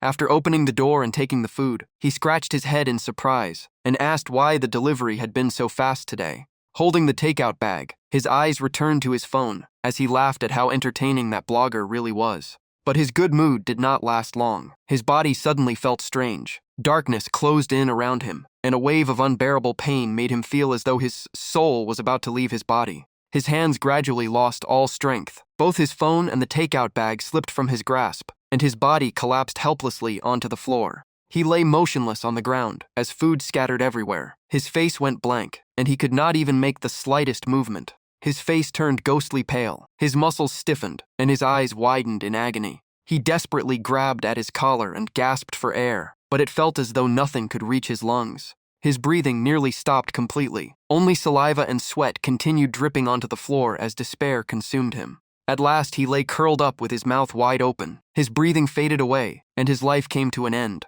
Moments later, the author's soul separated from his body as he blankly recalled everything that had happened before his death. Staring at his own body lying painfully on the floor, he finally realized he had died suddenly inside his own apartment. Shock numbed his entire body as he struggled to believe he was really dead. His soul sat there in silence for a long time, filled with regret that he had died so young before even spending all the money he had earned. Just then, White Impermanence Jiang Lin slowly floated toward him from behind. The moment he saw him, he immediately recognized the White Impermanence from the livestream and quickly greeted him. The author dropped to his knees and begged, saying he could not leave yet because his novel was still unfinished. White Impermanence calmly asked if what he truly wanted was to finish updating his novel. Without any hesitation, the author nodded.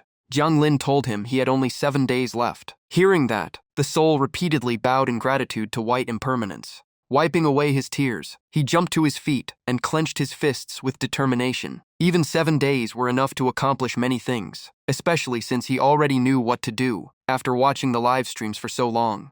Overjoyed, he started doing all kinds of weird celebratory moves. Jiang Lin did not even react and simply said it was time to go. The moment he heard those words, he froze and turned toward White Impermanence with a confused expression. Clutching his head in panic, he stammered that he thought he still had 7 more days to live. Without another word, White Impermanence waved his hand and opened a radiant gate where countless beams of light merged into a single point. The sight only made him panic even more. The next second, Jiang Lin grabbed his soul before he could even react. Lifted into the air, he struggled wildly. Only then did White Impermanence explain that his body in the living world was already dead, so his soul naturally had to go to the underworld. Jiang Lin added that the underworld even had residential districts, and that he would show everyone around. The livestream chat instantly exploded. Some viewers could not stop laughing. Others cheered the author on, telling him to keep updating even in the underworld. Some worried the novel was only halfway finished, and wondered if 7 days would be enough. Others even joked about asking their ancestors to help pressure him into writing faster. Riding a stream of ghostly wind, Jiang Lin sped forward while the author's soul stared wide-eyed at this completely unfamiliar world. High above the underworld, White Impermanence continued flying with the author's soul. The breathtaking view left him standing there, with his mouth wide open, in complete disbelief. But a moment later, his soul was suddenly dropped, leaving him sprawled across the ground, in a miserable heap. Before long, they stopped in front of a residential area. A signboard and matching couplets hung outside, giving the place an ancient yet eerie atmosphere.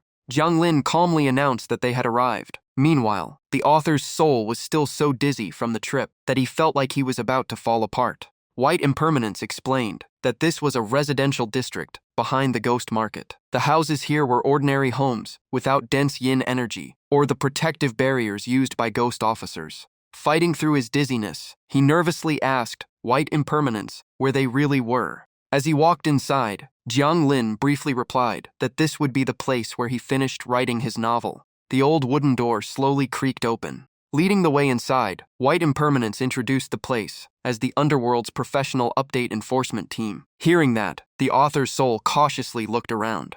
Pushing open the large red door, Jiang Lin added that this place had been founded by the Underworld's most devoted readers. A huge ghost with green skin stepped forward respectfully and said that whatever the Lord ordered would be completed immediately. The terrifying sight left the author pale with fear and nearly made his eyes pop out. Jiang Lin announced that from today onward, Yang Ximing would stay here to finish his novel, and he would return in 7 days. The ghost immediately accepted the order and promised to take excellent care of him. Before leaving, White Impermanence reminded him once more that he had exactly 7 days left. Yang Ximing turned completely pale, sweat pouring down his face as he tried to say something. But before he could finish, Jiang Lin's figure gradually faded away and disappeared. Yang Ximing desperately shouted for White Impermanence to come back, but Jiang Lin left without looking back. While he was still frozen in shock, a giant hand from the ghost behind him suddenly landed on his shoulder. Startled, he slowly turned around with an awkward, trembling smile.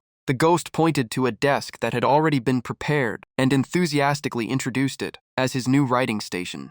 Several muscular ghosts, armed with weapons, stood on both sides of the desk. They assured him that as long as he cooperated, no one would hurt him. The ghost smiled again and reminded him that as long as he obediently kept writing, everything would go smoothly. Yang Ximing was terrified. His face turned ghostly pale, and drool kept running from his mouth because everything had happened so suddenly. In the end, his legs gave out, and he collapsed unconscious onto the floor, foam gathering at his mouth, leaving the surrounding ghosts unsure how to react. After Jiang Lin handed Yang Ximing over to the Underworld's update enforcement team, a tall and fierce-looking ghost immediately grabbed him by the back of his collar, frightening him so badly that his vision blurred and drool streamed down his chin. The ghost officer sat Yang Ximing at the desk and gave him a hard pat on the back, jolting him awake. Then it asked what kind of pen he preferred to write with. Hearing that question, Yang Ximing trembled from head to toe. Wiping away the drool, he answered that any pen would do. A stack of blank paper and 4 pens had already been prepared on the desk, waiting for him to finish his masterpiece.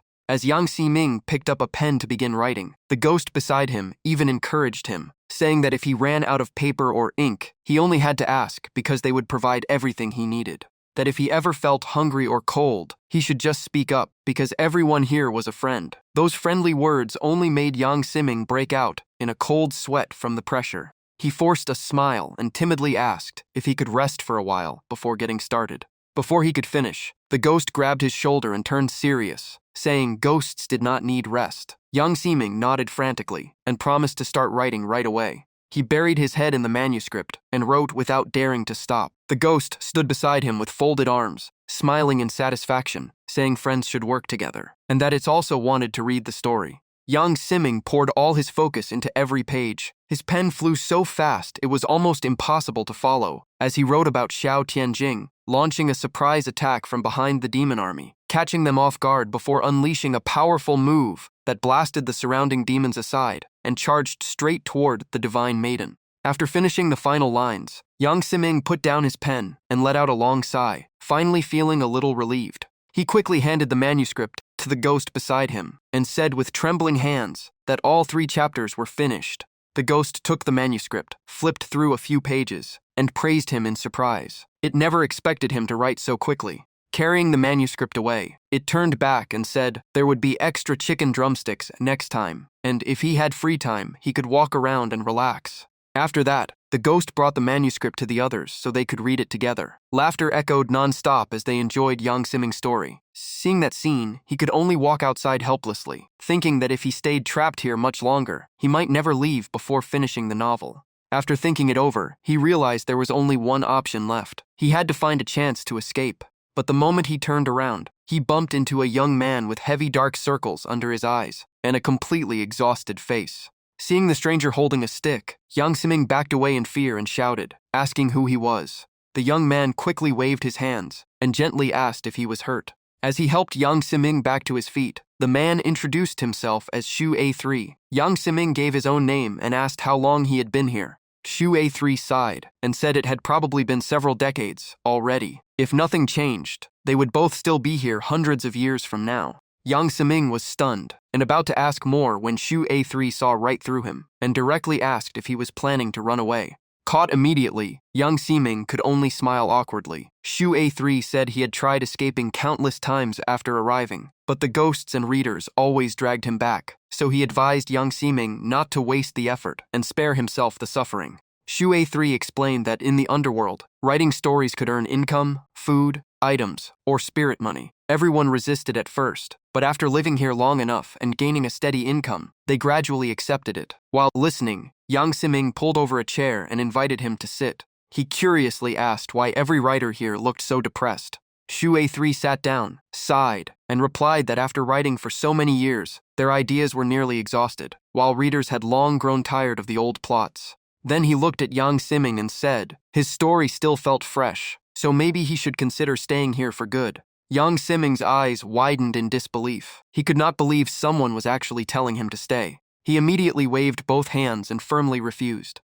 Just then, the ghost suddenly shoved a pen into Yang Siming's hand. It smiled mysteriously and told him to keep writing. Yang Siming trembled as he complained that if he kept writing like this, his hand would eventually be ruined. Hearing that, the ghost tilted its head in surprise, as if it had just thought of something. The next moment, it pulled out a huge bag that continuously released eerie green smoke with a chilling smell. When it opened the bag, it was packed with bloody severed arms from the dead. The ghost calmly said they were all spare hands, so he could pick whichever one he liked, and if none suited him, it would find another. Seeing that horrifying sight, Yang Siming covered his mouth, his face turned completely pale, and his whole body shook as he hurriedly said he did not need one and would keep writing immediately. So he buried himself in writing like a madman, his pen almost never stopping. Inside, he could only cry in despair while desperately praying for Bai Wuchang to come back and save him. The ghost stood nearby with the bag of severed arms, smiling as it watched, while Shu A3 silently observed everything. At last, Shu A3 let out a soft sigh and said that at least Yang Siming still had the right to choose, and that was something worth envying. At the same time, on Huangquan Road, the gloomy path was covered with drifting black mist that hovered just above the ground. Jiang Lin opened the soul-sealing bag and slowly released a wandering soul. The one who had just arrived was Liang Zheng. He scanned the area with wide eyes, stunned by the scene before him. Liang Zheng could hardly believe he had reached the Yellow Springs Road. They stood on a bridge, with a massive gate leading to another world ahead, while countless souls waited in line to cross. Jiang Lin calmly pointed at the gate and told Liang Zheng to follow the line of wandering souls to reach his destination. Before leaving, Liang Zheng looked back, thanked him, and said they might meet again in the next life if fate allowed. Jiang Lin simply nodded in reply. At the same time, social media exploded with news that web novelist Yang 20 Degrees had suddenly died at home. The story quickly reached the headlines, sparking countless reactions. Some were shocked because they had always believed death was far away, while others began reflecting on their own late night habits. Many promised themselves they would eat better, rest properly, and listen to their families more. Others joked that with their current lifestyle, they were practically racing toward death every day. A quick search for sudden death revealed endless cases, from a student dying at 2 in the morning after binge-watching shows to a man collapsing on the subway after working overtime for an entire week. Back in Jiang Lin's cultivation room, night had already fallen. The room was silent as Jiang Lin sat cross-legged and focused on cultivating. Streams of green energy flowed around his body, filling the air with soft vibrations. After cultivating for a while, he slowly opened his eyes and let out a long breath. The system panel appeared at once, reporting that his daily livestream mission count had reached 50 and recording another successful promotion of Underworld culture. After reading it, Jiang Lin opened the mission menu. Then he opened the door and walked outside. As soon as he stepped out, Jiang Lin saw 2 ghost officers wearing the same uniform as him chatting together. One sighed and said he had heard something had happened at the 4th hall. The moment Jiang Lin heard the 4th hall mentioned, he immediately asked for confirmation. The ghost officer in black said the Yan King had flown into a rage after hearing the news. The ghost officer in white hoped it would not end with deaths, or their workload would pile up again. The other replied that a new batch of trainee ghost officers was about to become full members, so it should not be too bad.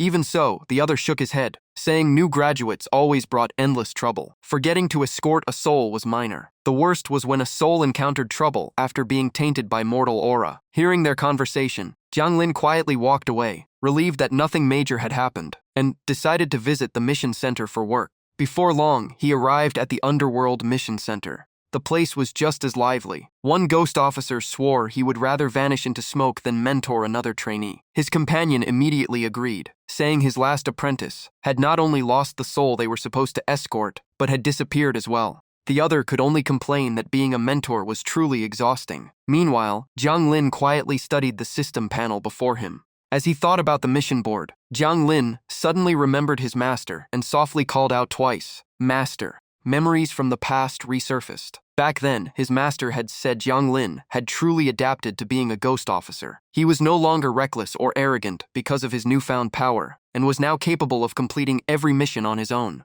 Hearing that, Jiang Lin asked in surprise why everything had happened so quickly. His master smiled and explained that it was related to the work Jiang Lin had done while he was alive. Those words only left Jiang Lin even more confused. He froze and said he had already lost all memories of his life as a human. His master calmly stroked his beard and said this was very common. Some people sealed away or erased their own past, while others lost their memories because of events before or after death. He also believed Jiang Lin's current soul might not yet be strong enough to handle all those memories. When the right opportunity arrived, everything would naturally return. As Jiang Lin came back to his senses, the 2 ghost officers behind him were still talking. One laughed and said apprentices had their own fate, while those without apprentices had it much easier, then left first. The other replied that he was almost done choosing a mission. The mission board displayed the words, "Ghost Bride Wedding." Jiang Lin thought about it for a moment. It seemed interesting but not especially urgent, yet he accepted it anyway. Right after that, the system sent another notice to Bai Wuchang Jiang Lin. Thanks to his outstanding mission record, he was allowed to accept one more mission. This time, he had to investigate why Yi Ying's fate kept changing. The urgency level was extremely high. After reading it, Jiang Lin accepted it without hesitation.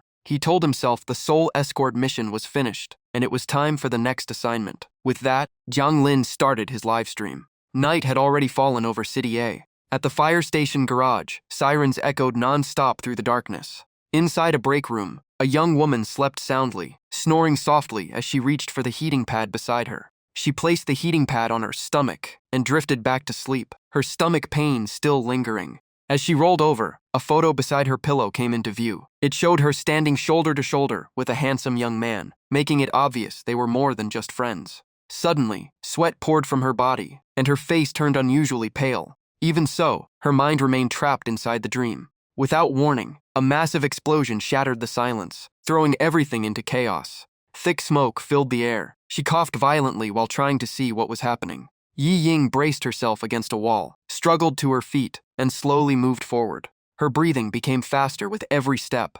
Through the thick smoke, she caught sight of someone running toward her while shouting her name. The person wore firefighter gear and quickly handed Yi Ying a wet cloth to cover her nose and mouth against the smoke. Just then, another loud blast erupted from the sea of flames. The moment Yi Ying saw it, her expression changed completely. Clutching her head in pain, she cried out 2 words, Mu Xing. The next second, Yi Ying jolted awake from the nightmare, breathing heavily. Right then, a teammate rushed in and told her to move quickly because an emergency call had just come in. Yi Ying immediately got dressed and rushed outside. Even though she was awake, the emotions from the nightmare lingered, leaving her eyes slightly red and teary. The livestream viewers quickly filled the chat. Some admired how strong Yi Ying looked, and even noticed her muscular arms. Others reminded her to stay safe because firefighters faced incredible danger. They were relieved Jiang Lin had said he was not here to escort another soul, or they would have begged her not to respond to the call. Jiang Lin quietly observed and confirmed that the person whose fate kept changing was Yi Ying. After calculating in silence, he realized the more times her fate was altered, the worse and more chaotic it became. Watching Yi Ying hurry toward her mission, Jiang Lin wondered why he could not detect anything around her, capable of changing her destiny. As he watched the fire truck speed ahead, he even began to suspect the mission board might have made a mistake. Even so, Jiang Lin decided to follow the truck and observe the situation before making any conclusions. The moon hung high in the sky as the fire truck slammed to a stop with a sharp screech. Before them, a raging inferno was consuming the entire building. The moment the truck stopped, Yi Ying jumped out and rushed straight into the scene. Without a second of hesitation, she charged directly toward the flames. Her teammate soon caught up, and together they faced the roaring fire. As she searched inside, Yi Ying shouted to see if anyone was still trapped. After checking all her protective gear, she continued searching room by room, hoping to find survivors. Suddenly, a faint cry for help came from nearby. Hearing it, Yi Ying rushed over and forced open a jammed door. Inside, a woman was pinned beneath a heavy cabinet and weakly begged for help. Yi Ying immediately reassured her, telling her to hold on because the rescue team had arrived. She first covered the woman's nose and mouth with protective gear to reduce the smoke she inhaled. Then she used all her strength to lift the cabinet, but it was far too heavy. Yi Ying immediately looked around for another solution. Before long, she spotted several steel bars lying nearby. She quickly grabbed one, her eyes filled with determination. At the same time, she prepared another rescue tool. She wedged the steel bar beneath the cabinet to create leverage. Yi Ying shouted for the woman to crawl back as soon as the cabinet was lifted. A sharp snap rang out. The instant the cabinet shifted, she kicked hard to create even more space. Not wasting the chance, Yi Ying immediately pulled the woman out of danger. Then she carried the survivor onto her back and rushed toward the exit. At that very moment, another explosion erupted without warning. The blast wave hurled both of them hard against a nearby door. Even though she was injured, Yi Ying still held the woman tightly to shield her. At the critical moment, she suddenly felt something lightly touch her shoulder, like a single drop of water. By instinct, she turned around. Through the thick smoke, an invisible force seemed to be holding back the sea of flames. She saw a silent figure standing before the fire, using his own body to shield her. The sight left Yi Ying completely frozen. The figure was burned by the flames, crying in agony with his hands over his face, yet he never took a single step back. Witnessing everything, Yi Ying whispered a heartfelt thank you. A few moments later, the flames in front of her finally weakened. Seizing the chance, she carried the woman and rushed toward the exit, knowing this was her only opportunity. Every step Yi Ying took remained steady, even with the survivor on her back. Outside, the other firefighters kept spraying water to contain the blaze. Once they reached safety, she quickly handed the woman over to the medical team. Only after the rescue was over did Yi Ying collapse onto the ground, her entire body trembling from exhaustion. She slowly removed her breathing mask. Looking at the fading fire, tears rolled down her face as she quietly whispered, "Was that really you?" Meanwhile, Jiang Lin watched from a distance and noticed a dark figure quietly leaving the scene. Without hesitation, he immediately followed it. By then, the night had completely taken over the sky. After reaching a rough patch of land, Jiang Lin found the dark figure performing something strange. Countless tiny shadows crawled out from the nearby mounds and were swallowed whole by the figure. After devouring them all, the creature slowly closed its mouth. The black android monster let out horrifying growls as drool dripped endlessly from its mouth. Then its massive jaws opened wide, revealing countless dark shadows packed inside. Those souls screamed non-stop. Some urged it to kill humans and destroy everything, while others struggled to stay sane, insisting they had to protect Yi Ying and never harm her. The main shadow broke down in tears, determined to grow stronger so he could keep protecting Yi Ying, but the other shadows constantly tempted him, saying that if he abandoned her and merged with them, his power would increase. Otherwise, he would die sooner or later. Just as the tension reached its peak, a fluffy object suddenly slammed into the shadow's head. Jiang Lin had appeared without anyone noticing and pinned the figure to the ground with his feather duster. He stood firmly before the shadow as an overwhelming aura spread across the area. The man continued sobbing in despair, repeating the same question over and over, asking why Yi Ying still needed him.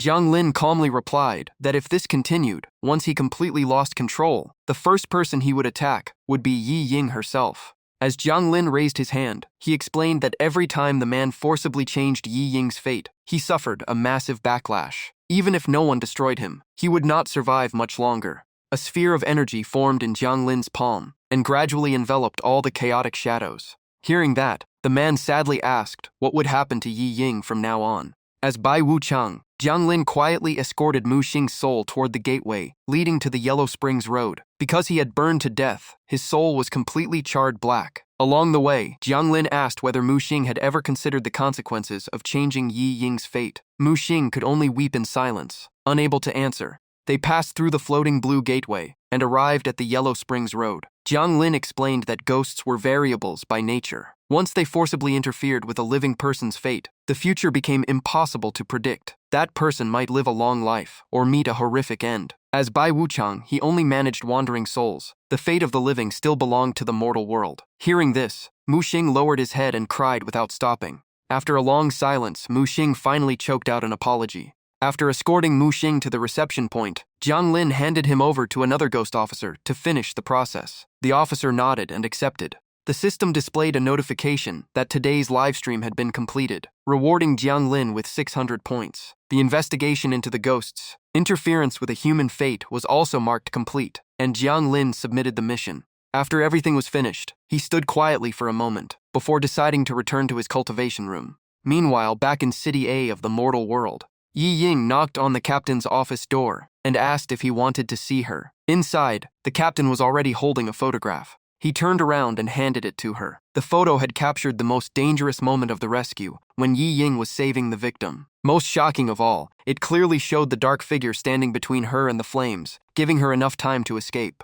The moment Yi Ying saw the photograph, she froze. Deep down, she already knew the answer. It really had been him. She quickly grabbed the photo and asked where it had come from. The captain explained it had been restored from the Underworld livestream and later sent to their team. He took the chance to ask if Yi Ying wanted to transfer to logistics or a safer position, especially after everything she had learned from the livestream. Before he could finish, Yi Ying firmly refused. She said she would remain a firefighter, and if she ever had to give her life, she wanted it to happen while saving others in the flames. The captain gently urged her to think it over, but Yi Ying insisted she could accept any advice except giving up this job. Seeing her determination could not be changed, the captain could only sigh softly. Before leaving, Yi Ying asked if she could keep the photo. The captain smiled and told her it was hers. Yi Ying thanked him with a smile, said goodbye, and left the office. She then returned to dorm room 303. Lying on her bed, Yi Ying stared at the photo and quietly whispered, "It really was you." She remembered the 5 years they had spent together at school, and the 3 years Mu Xing had silently protected her after his death. Tears slipped down her face as she wished he could let go of everything and finally rest in peace. Before she realized it, she had fallen asleep. In her dream, Ye Ying promised herself she would live well and carry on both her own dreams and the life Mu Xing never had the chance to finish. The scene shifted to the school basketball court, where a tall young man was practicing alone. Mu Xing, dressed in white sportswear, casually shot the basketball into the hoop. Wearing her school uniform, Yi Ying walked over and called his name. Hearing her voice, Mu Xing turned around and greeted her with a warm smile. The two chatted on the court. Yi Ying asked if he really wanted to become a firefighter one day, and Mu Xing smiled while holding the basketball, saying it was his true dream. Hearing that, Yi Ying could not hide her concern. She quietly reminded him that being a firefighter was incredibly dangerous. Mu Xing simply smiled, spinning the basketball on his fingertip as he said that rushing into the flames to save people was something to be proud of. After hearing him, Yi Ying excitedly declared that she would become a firefighter too, and even decided to start losing weight that very day. Mu Xing laughed, gently rubbed her head, and said that was his dream. As for her, all she had to do was live happily and do what she loved. Yi Ying hesitated, wanting to say something more. Before she could speak, Mu Xing leaned close to her ear and teased that dieting was miserable. Did she really plan to give up fried chicken, French fries, and soda forever? The moment he mentioned her favorite foods, Yi Ying immediately protested, saying she could never live without them. Seeing her adorable reaction, Mu Xing burst into laughter. After his laughter faded, Yi Ying blushed, placed a hand over her chest, and shyly admitted that what she truly wanted was simply to stay by his side. Suddenly, the world around Yi Ying changed, leaving her completely stunned. Mu Xing still stood before her, but this time he was wearing firefighter gear, with a raging inferno blazing behind him. Yi Ying had no idea what was happening. She hurriedly called his name and reached out, but her hand passed straight through his body. Only then did she realize the person before her was nothing more than his soul, while flames surrounded them from every direction. Without warning, Mu Xing began falling backward. Yi Ying desperately reached for him, crying out his name again and again. Her voice echoed through the sea of flames. Her face was covered in soot, yet her panic and heartbreak were impossible to hide. One burned door after another crashed down, blocking her path. At the same time, countless pieces of debris kept falling from above. Then a massive section of the ceiling was about to collapse directly onto Yi Ying. Frozen with fear, she could not move. Her face turned pale, and her eyes widened in terror. At that critical moment, a hand suddenly reached toward her. The figure shoved Yi Ying out of danger, while shouting for her to be careful. The powerful push sent her rolling aside, saving her life. The one who saved her was none other than Mu Xing. Even surrounded by flames, he was still protecting her. Only seconds later, the inferno swallowed Mu Xing whole. Through the roaring fire, voices kept calling Yi Ying's name again and again. Yi Ying suddenly woke up in bed, drenched in sweat. It had all been a dream. The one calling her was her roommate. She asked if Yi Ying was all right, and said the captain had given her the day off, while everyone else was out on a mission. She also asked Yi Ying to pick up lunch for them later. But Yi Ying placed the photo back beside her pillow and refused to rest, insisting on joining everyone for the mission. After saying that, she quickly put on her firefighter uniform and walked out with determined eyes. Deep down, she silently wished Mu Xing would stay strong in the other world as well. At the same time, Jiang Lin was riding alone on a coach bus through endless mountain ranges. Holding his familiar staff, he quietly watched the scenery outside, looking deep in thought. The system filled with viewer comments. Some joked that the streamer had suddenly decided to go sightseeing, while others guessed he was heading toward the coast. A few even claimed Jiang Lin was riding the bus, because every passenger was about to meet disaster. Seeing the chat getting more and more ridiculous, Jiang Lin explained that he was only there to escort a soul and told everyone not to overthink it. Before long, the bus stopped at a station marked Shuihei Road. The onboard announcement said they had reached the stop, reminded passengers to exit through the rear door, and announced that the next stop would be Guanhai Road. On the bus, a cute young woman with twin ponytails looked terribly carsick. She clutched her chest while struggling to hold back the urge to vomit. Across from her, an elderly woman quietly watched her condition. Seeing how uncomfortable the girl was, the old woman kindly offered her seat. Covering her mouth, the girl shyly refused while trying not to throw up. The old woman smiled, stood up, and said she was getting off anyway, so the girl should take the seat and rest. She walked toward the bus door, while the young woman repeatedly thanked her, still fighting her motion sickness. Just then, the bus came to a complete stop. The old woman calmly got off and walked to a row of seaside benches. Jiang Lin quietly followed without attracting attention. Once there, she gently placed a portrait of her late husband on the bench beside her. Holding an umbrella, she smiled softly and whispered, as if speaking to him, "Let's enjoy the ocean together." She slowly closed her eyes, her smile never fading, and quietly said the place was still as beautiful as it had always been, before asking if he thought so too. Moments later, her soul slowly separated from her body. She passed away peacefully, without pain or struggle. As soon as she left her body, she saw Jiang Lin standing behind her. The old woman smiled kindly and asked if he was Bai Wu Chang, then calmly said it was time for her to leave. Jiang Lin simply nodded. He opened his soul escort bag, allowing her to gently float inside. At that moment, nearby vendors loudly advertised talismans against evil spirits along with swimsuits and beachwear. Jiang Lin turned toward the voices. Two men were running stalls nearby. One was tall and skinny, with talismans hanging all over his display. The other was short and heavyset, dressed in beachwear with sunglasses, selling all kinds of swimwear. The heavier man joked, asking how his friend could stand wearing so many layers in such hot weather.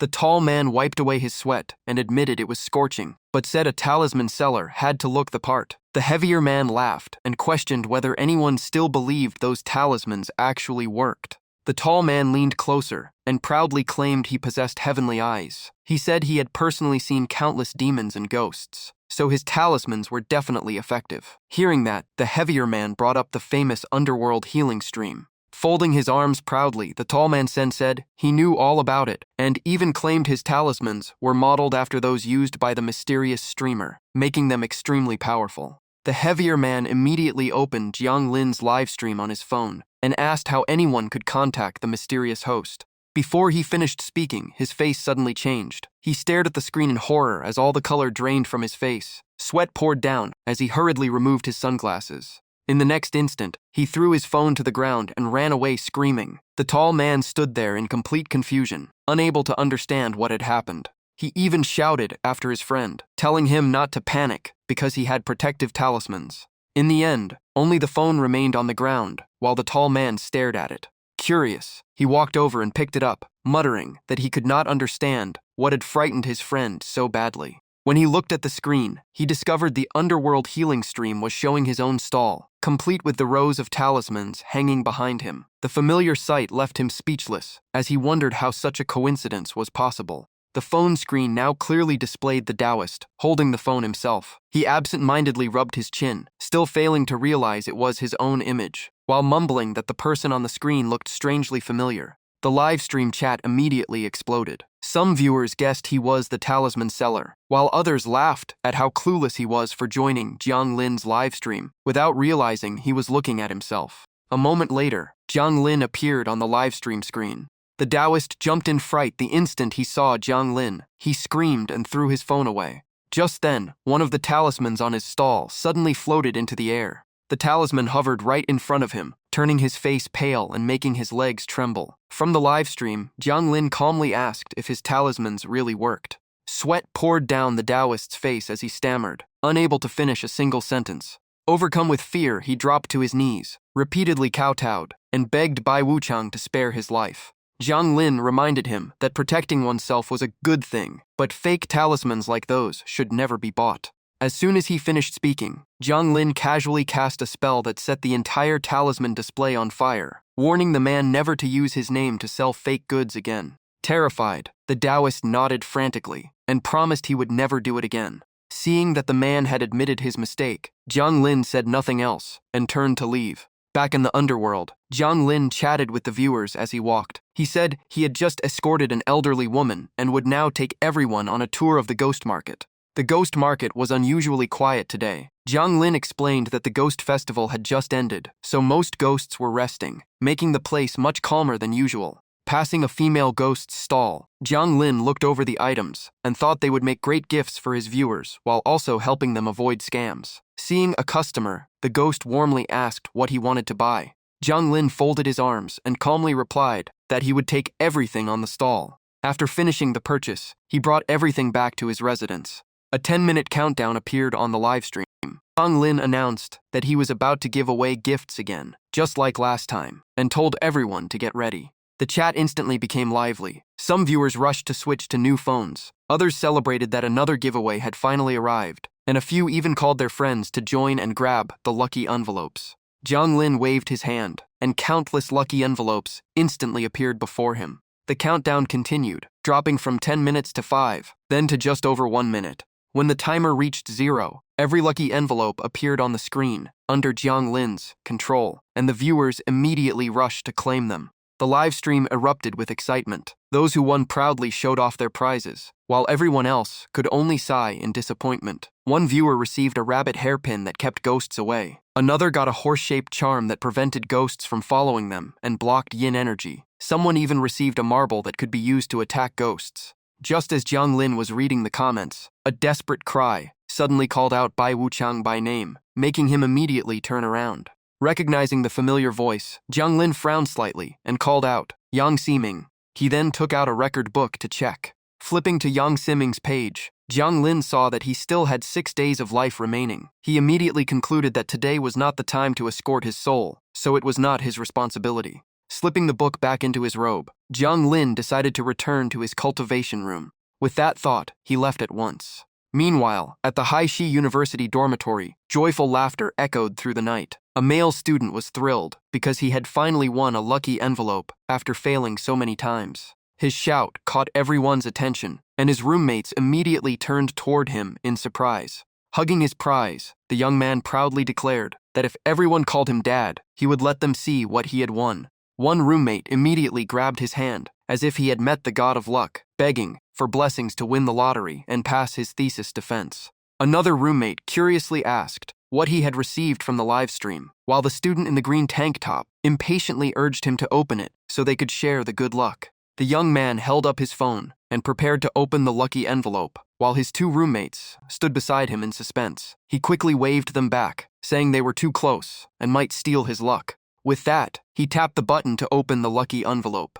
The phone screen lit up as the prize slowly appeared. It was a seal carved with a stone lion. Shen Jie admired it with excitement and proudly explained that it could drive away evil spirits, telling his friends not to be too jealous. The roommate with the ponytail stared at the seal with envy and asked if it was really that valuable. Hearing that, Shen Jie immediately hugged the seal tightly and declared that he would never sell it, no matter the price, because it was a life-saving treasure. In such a great mood, he even announced that tonight's meal was on him. Just then, his phone buzzed with a new message. Shen Jie opened it and saw it was from Zhou Chuyu. She said the moon looked beautiful tonight, invited him to watch a movie with her, and asked if he was free. After reading the message, Shen Jie could not hide his excitement. It felt like every good thing had happened in a single day. He immediately showed his roommates that Zhou Chuyu had asked him out first. He told them to enjoy the night without him, because he would cover all the expenses. Without wasting a second, Shen Jie replied that he was on his way and asked where she was waiting.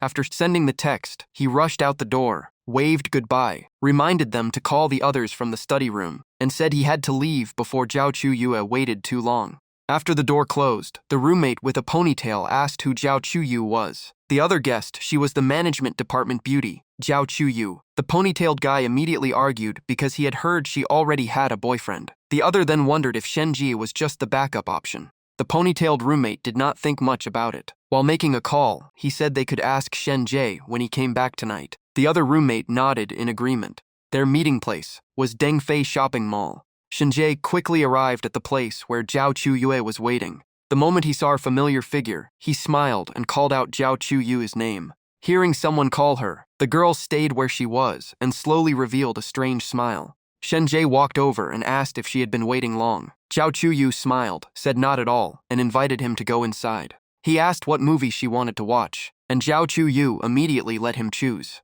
The two of them then entered Theater 4. A horror movie played on the screen, while Zhou Chuyu and Shen Jie watched quietly below. Shen Jie secretly glanced at her. Then he slowly moved a little closer. But Zhou Chuyu had no intention of holding his hand. She simply reached for the drink beside her. Shen Jie felt disappointed and wondered if the movie was still not scary enough. Right then, the monster on the screen suddenly let out a piercing scream.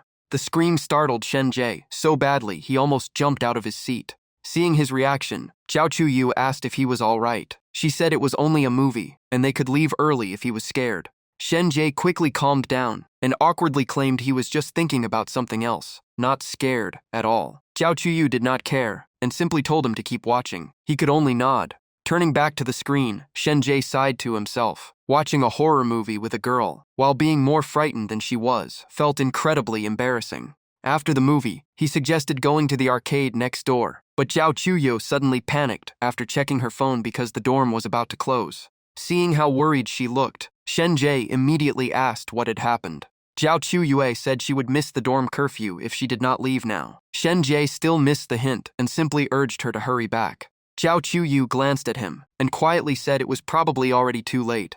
Without another thought, Shen Jie grabbed her hand and ran. He even said he would distract the dorm manager by knocking on the door while she sneaked inside. Zhou Chuyu was left speechless. She could not tell if he was truly clueless or just pretending not to understand. As time ran short, Shen Jie even urged Zhou Chuyu to call her roommates and ask them to leave the door open. In the end, he got Zhou Chuyu back to the dorm. Before leaving, Shen Jie shyly apologized for embarrassing himself today and bravely asked if she was free this weekend. Zhou Chuyu smiled and said yes. Hearing that, Shen Jie stuttered nervously. before saying he would come see her again this weekend.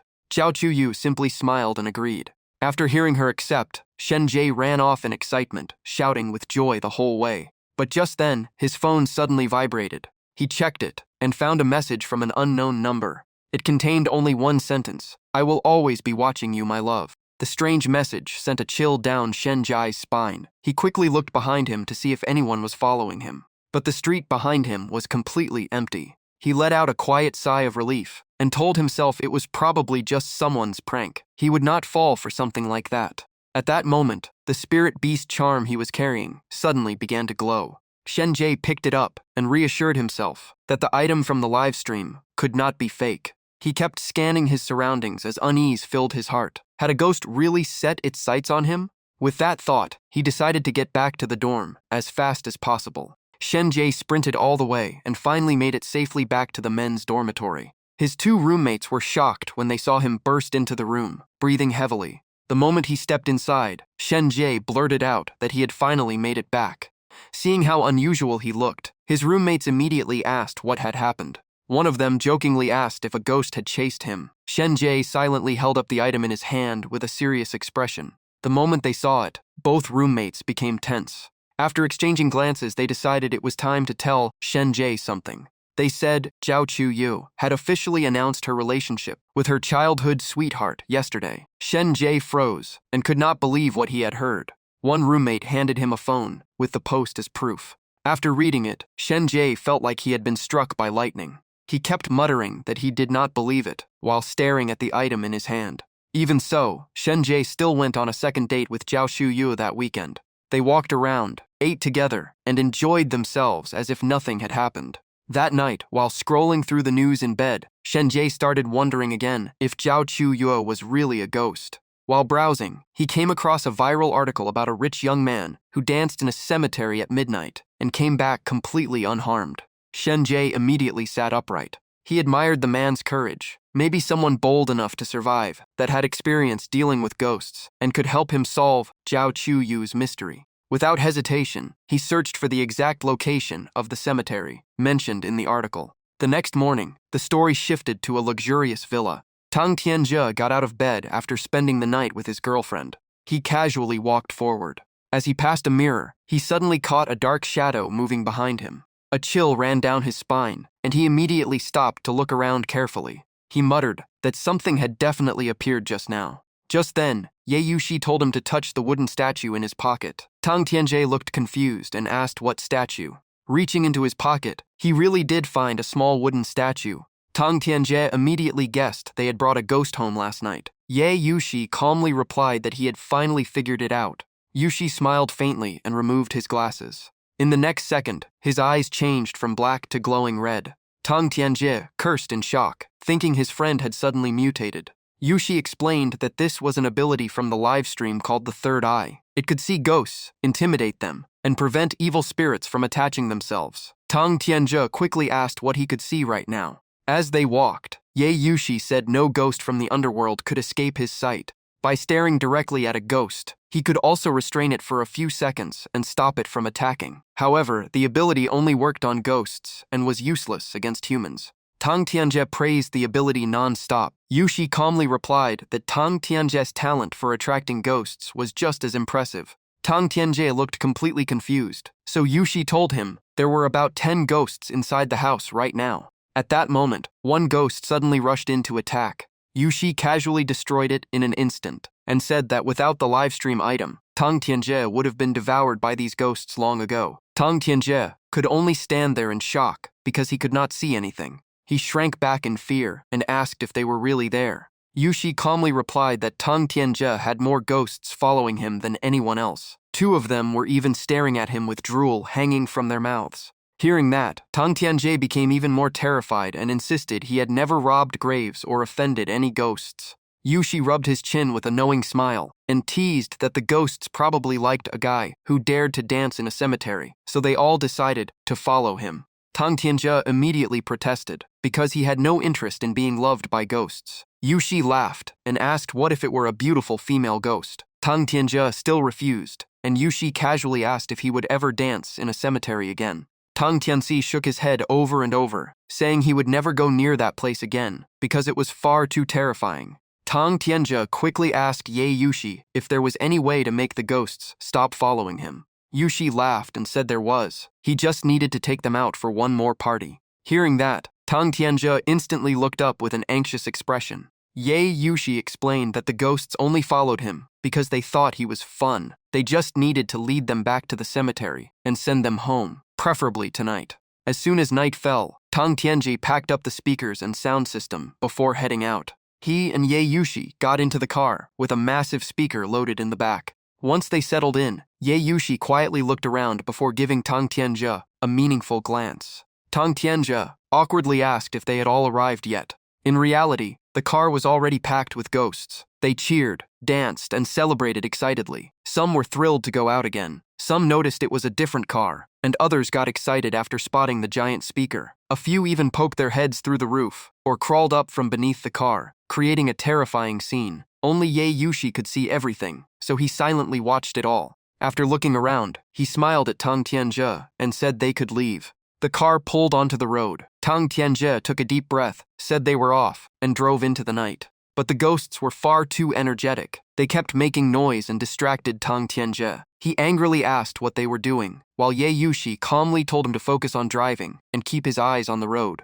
Tang Tianjie could only stay quiet and force himself to keep driving. Just then, another car appeared from the opposite direction. The headlights from both vehicles were so bright that neither driver could see clearly. Luckily, the other driver swerved in time and avoided a crash. He shouted for Tang Tianjie to drive carefully. Tang Tianjie gave an awkward smile, thanked him, and wished him a safe trip as well. Watching the car disappear, Tang Tianjie wondered why someone else was out here so late. Resting his chin on one hand, Ye Yushi calmly said this road was always full of ghosts. He then revealed that the passing vehicle had actually been a ghost car. Tang Tianjie instantly froze, his eyes widened, and cold sweat covered his face. He slammed on the brakes without thinking. The sudden stop sent all the dancing ghosts crashing into the windows. Tang Tianjie screamed and asked what Ye Yushi had just said, while Yushi helplessly watched the ghosts making a mess. After a moment, he simply reminded Tang Tianjie to drive carefully, or they might not even make it there alive tomorrow.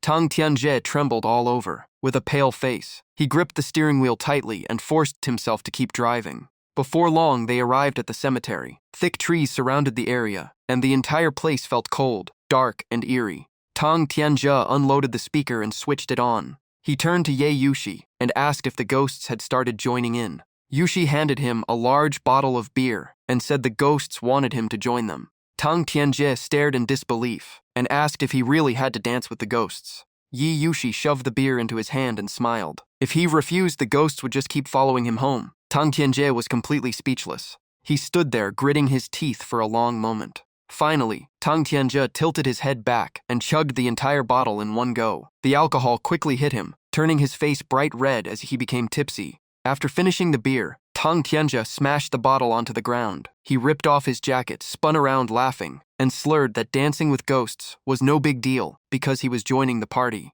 Ye Yushi quietly watched everything from a distance with the same calm, expressionless face. The speaker blasted music at full volume, filling the entire cemetery with energetic songs. The music sent the ghosts into a frenzy. They all danced with Tang Tianjie, cheering and partying wildly, while he was so drunk that he completely forgot where he was. Standing nearby, Ye Yushi pulled out his phone and recorded the entire scene, while Tang Tianjie kept shouting excitedly. As he recorded, Yushi laughed and said this video would make sure Tang Tianjie never dared to act this crazy again. After dancing until he was exhausted, Tang Tianjie leaned against the speaker and fell asleep. His face was flushed from the alcohol, and his breathing grew heavy. Ye Yushi walked over to help him up. At the same time, the ghosts gradually ended their party and quietly scattered in every direction. Supporting the drunken Tang Tianjie, Ye Yushi slowly left the cemetery. After walking a short distance, a young man ran over in a panic and called for them to wait. Ye Yushi stopped and carefully looked him over.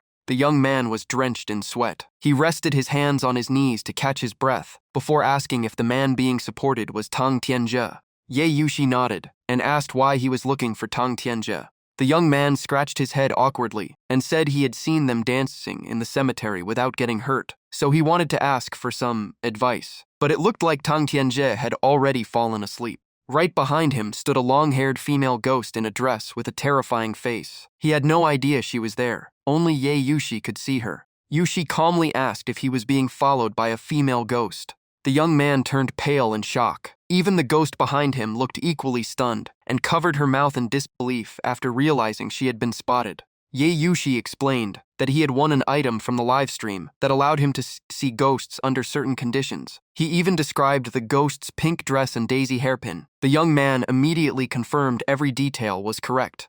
Yushi then asked if he had ever betrayed or hurt a girl. The young man shook his head repeatedly. He thought to himself that he was still single, and besides his mother and relatives, the only female he had ever held hands with was the old dog at home. Hearing that, the female ghost instantly flew into a rage. Her eyes glowed red, sharp fangs appeared, and a terrifying knife formed in her hand. Seeing that, Ye Yushi changed the subject and asked if anyone around him had been acting strangely lately. The young man suddenly thought of Zhao Chuyue. Every time he got close to her, his stone lion sea seal became unusually hot. Ye Yushi patted him on the shoulder and told him to grab an item the next time the livestream host handed out red envelopes. It might save his life. The young man immediately thanked him. Just then, the female ghost finally lost her patience. She raised her knife and charged at Ye Yushi, shouting that he had no right to interfere. Ye Yushi reacted instantly and slapped a talisman onto her forehead. She froze in place with her eyes wide open. In the blink of an eye, the female ghost vanished without a trace. The talisman also lost its glow and slowly drifted to the ground. After witnessing everything, the young man stood there completely speechless. Ye Yushi continued supporting Tang Tianjie as they left. The young man hurried after them and asked if he could ride back to the city with them. He offered to pay because he felt much safer with the two of them. Yushi agreed but refused the money since they were heading back to the city anyway. Before long, the car continued its journey home. This time, Ye Yushi was behind the wheel, while Tang Tianjie slept soundly in the back seat, with his face still red from the alcohol. Shen Jie sat beside him, quietly scrolling through his phone, looking uneasy. Just then, his phone buzzed with a new message, and Shen Jie immediately opened it. Someone had sent him a photo of Zhao Chuyu, happily walking with another man, along with a warning not to keep seeing her, because she was two-timing him. The girl in the photo was also the same female ghost, who had followed Shen Jie before. Shen Jie froze, with his eyes locked on the screen, and his mouth hanging open in shock. In the photo, Zhao Chuyu still wore her familiar bright smile. As he stared at the screen, Shen Jie recalled Ye Yushi, asking if Zhao Chuyue had shown any other strange behavior. The thought that something was truly wrong with Zhao Chuyu became impossible to ignore. Without hesitation, Shen Jie opened their chat and asked if she was free to meet this weekend. On the agreed day, they met as planned. Shen Jie arrived early and waved as Zhao Chuyu approached. Hidden in his hand was a ghost-catching item he had bought from Jiang Lin's livestream. Its interface displayed that it was a ghost-catching tool, registered to Haishi University student Shen Jie. Earlier, he had asked Zhao Chuyu to meet him on the hill behind the university. As the sun began to set, the two arrived at the quiet hillside behind the campus. In the fading light, Shen Jie tightly gripped the item from Bai Wuchang's livestream and prayed it would work. Sweat covered his forehead because it had cost him 2 months of living expenses. Just then, a familiar voice called out, "Shen Jie." Zhao Chuyu slowly walked toward him in a pink dress. Hearing her call his name, Shen Jie took a deep breath and told himself this was the decisive moment. He immediately pressed the item against Zhao Chuyue. At once, a crimson aura burst from her body as if something hidden had been forced awake. A female ghost was blasted out of Zhao Chuyu's body, screaming in agony after losing control of her host. Freed from the ghost's possession, Zhao Chuyu immediately collapsed unconscious. She lay motionless on the grass as the lingering spirit above her slowly faded away. Shen Jie also dropped to his knees as the tension finally left his body. Gasping for breath, he quietly wondered if that meant he had actually succeeded. With Shen Jie's permission, his roommate posted the entire incident on the Ancestor Forum. Thanks to the online community, the female ghost's identity was finally uncovered. She had been a senior at the university who took her own life 10 years earlier, after another student stole her boyfriend. Driven by resentment, she kept possessing beautiful female students to ruin their lives in revenge. After being freed, Zhao Chuyue sincerely thanked Shen Jie for saving her from the ghost's control, and he simply said it was the right thing to do. Blushing, Shen Jie scratched his head and awkwardly asked if Zhao Chuyu had fully recovered. After finally getting a chance to be alone with his dream girl, he had no idea what to say. Zhao Chuyu nodded gently and said she was feeling much better, though repairing her damaged reputation would take more time. She smiled, handed Shen Jie a thank you gift, and asked if they could become good friends from now on. Hearing those words, Shen Jie felt like he had been struck by lightning. All he heard was the phrase good friends. Shen Jie was crushed because Zhao Chuyu still saw him as only a friend, while the one she truly chose was her childhood sweetheart. He could only vent during Bai Wuchang's livestream. The viewers comforted him, saying he had simply received a good guy card and would get used to it after a few more times. Others reminded him there were plenty of opportunities out there, and he did not need to chase one person forever. Bai Wuchang calmly read every comment. On the other end, Jiang Lin stroked his chin and remarked that the red envelope rewards had truly helped many people. Just then, a shadow suddenly passed by the window. Jiang Lin immediately sensed something unusual, and his eyes turned sharp as he looked toward the figure. Outside Jiang Lin's house stood the spirit of a man waiting quietly. He wanted to knock on the door several times, but could never bring himself to do it. He slowly raised his hand toward the door to meet the person he had been searching for, but in the end, he lowered his hand, sighed softly, and turned to leave. At that moment, Jiang Lin opened the door and calmly asked if the man had come to see him. Caught off guard, the spirit jumped in fright. After calming down, he lowered his head and earnestly said he had heard Jiang Wuchang could help ghosts enter dreams, so he begged for his assistance. At the same time, the system displayed the daily mission, announcing that Today's livestream progress had reached 60%.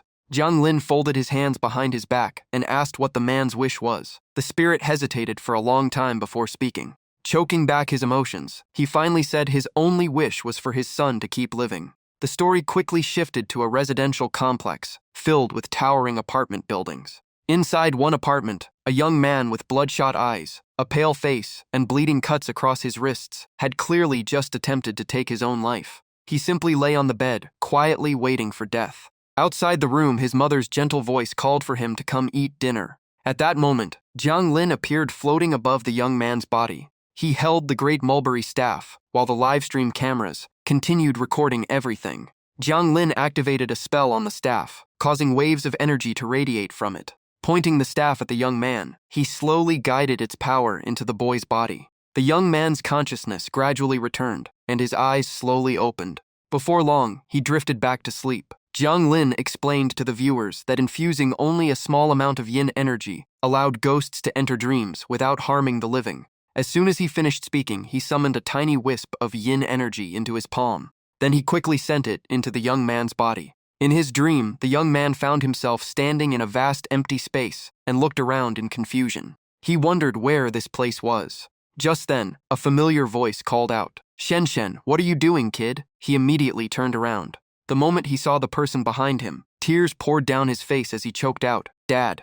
With red eyes, he rushed forward and kept asking if it was really his father, because the spirit standing before him was indeed his dad. His father walked over in the dream and gently patted his son's head, leaving him frozen. Smiling warmly, the father called him Shen Shen and assured him that he really was his dad. Hearing those words, Jia Shen could no longer hold back his tears. He fell to his knees, hugged his father, and repeatedly apologized for disobeying him in the past. All the emotions he had buried finally burst out as he blamed himself for his relationship, for ignoring his father's advice, and wished with all his heart that his father could come back. The father clenched his fists tightly, struggling to hold back his own emotions. That protecting his child was a father's duty. As he wiped away his son's tears, he brought up the phone call from years ago and insisted that his son was second to no one. No one had the right to look down on him. The more he spoke, the more emotional he became. Tears rolled down his face as he criticized those who believed studying abroad was somehow superior to studying at home. He told his son never to look down on himself.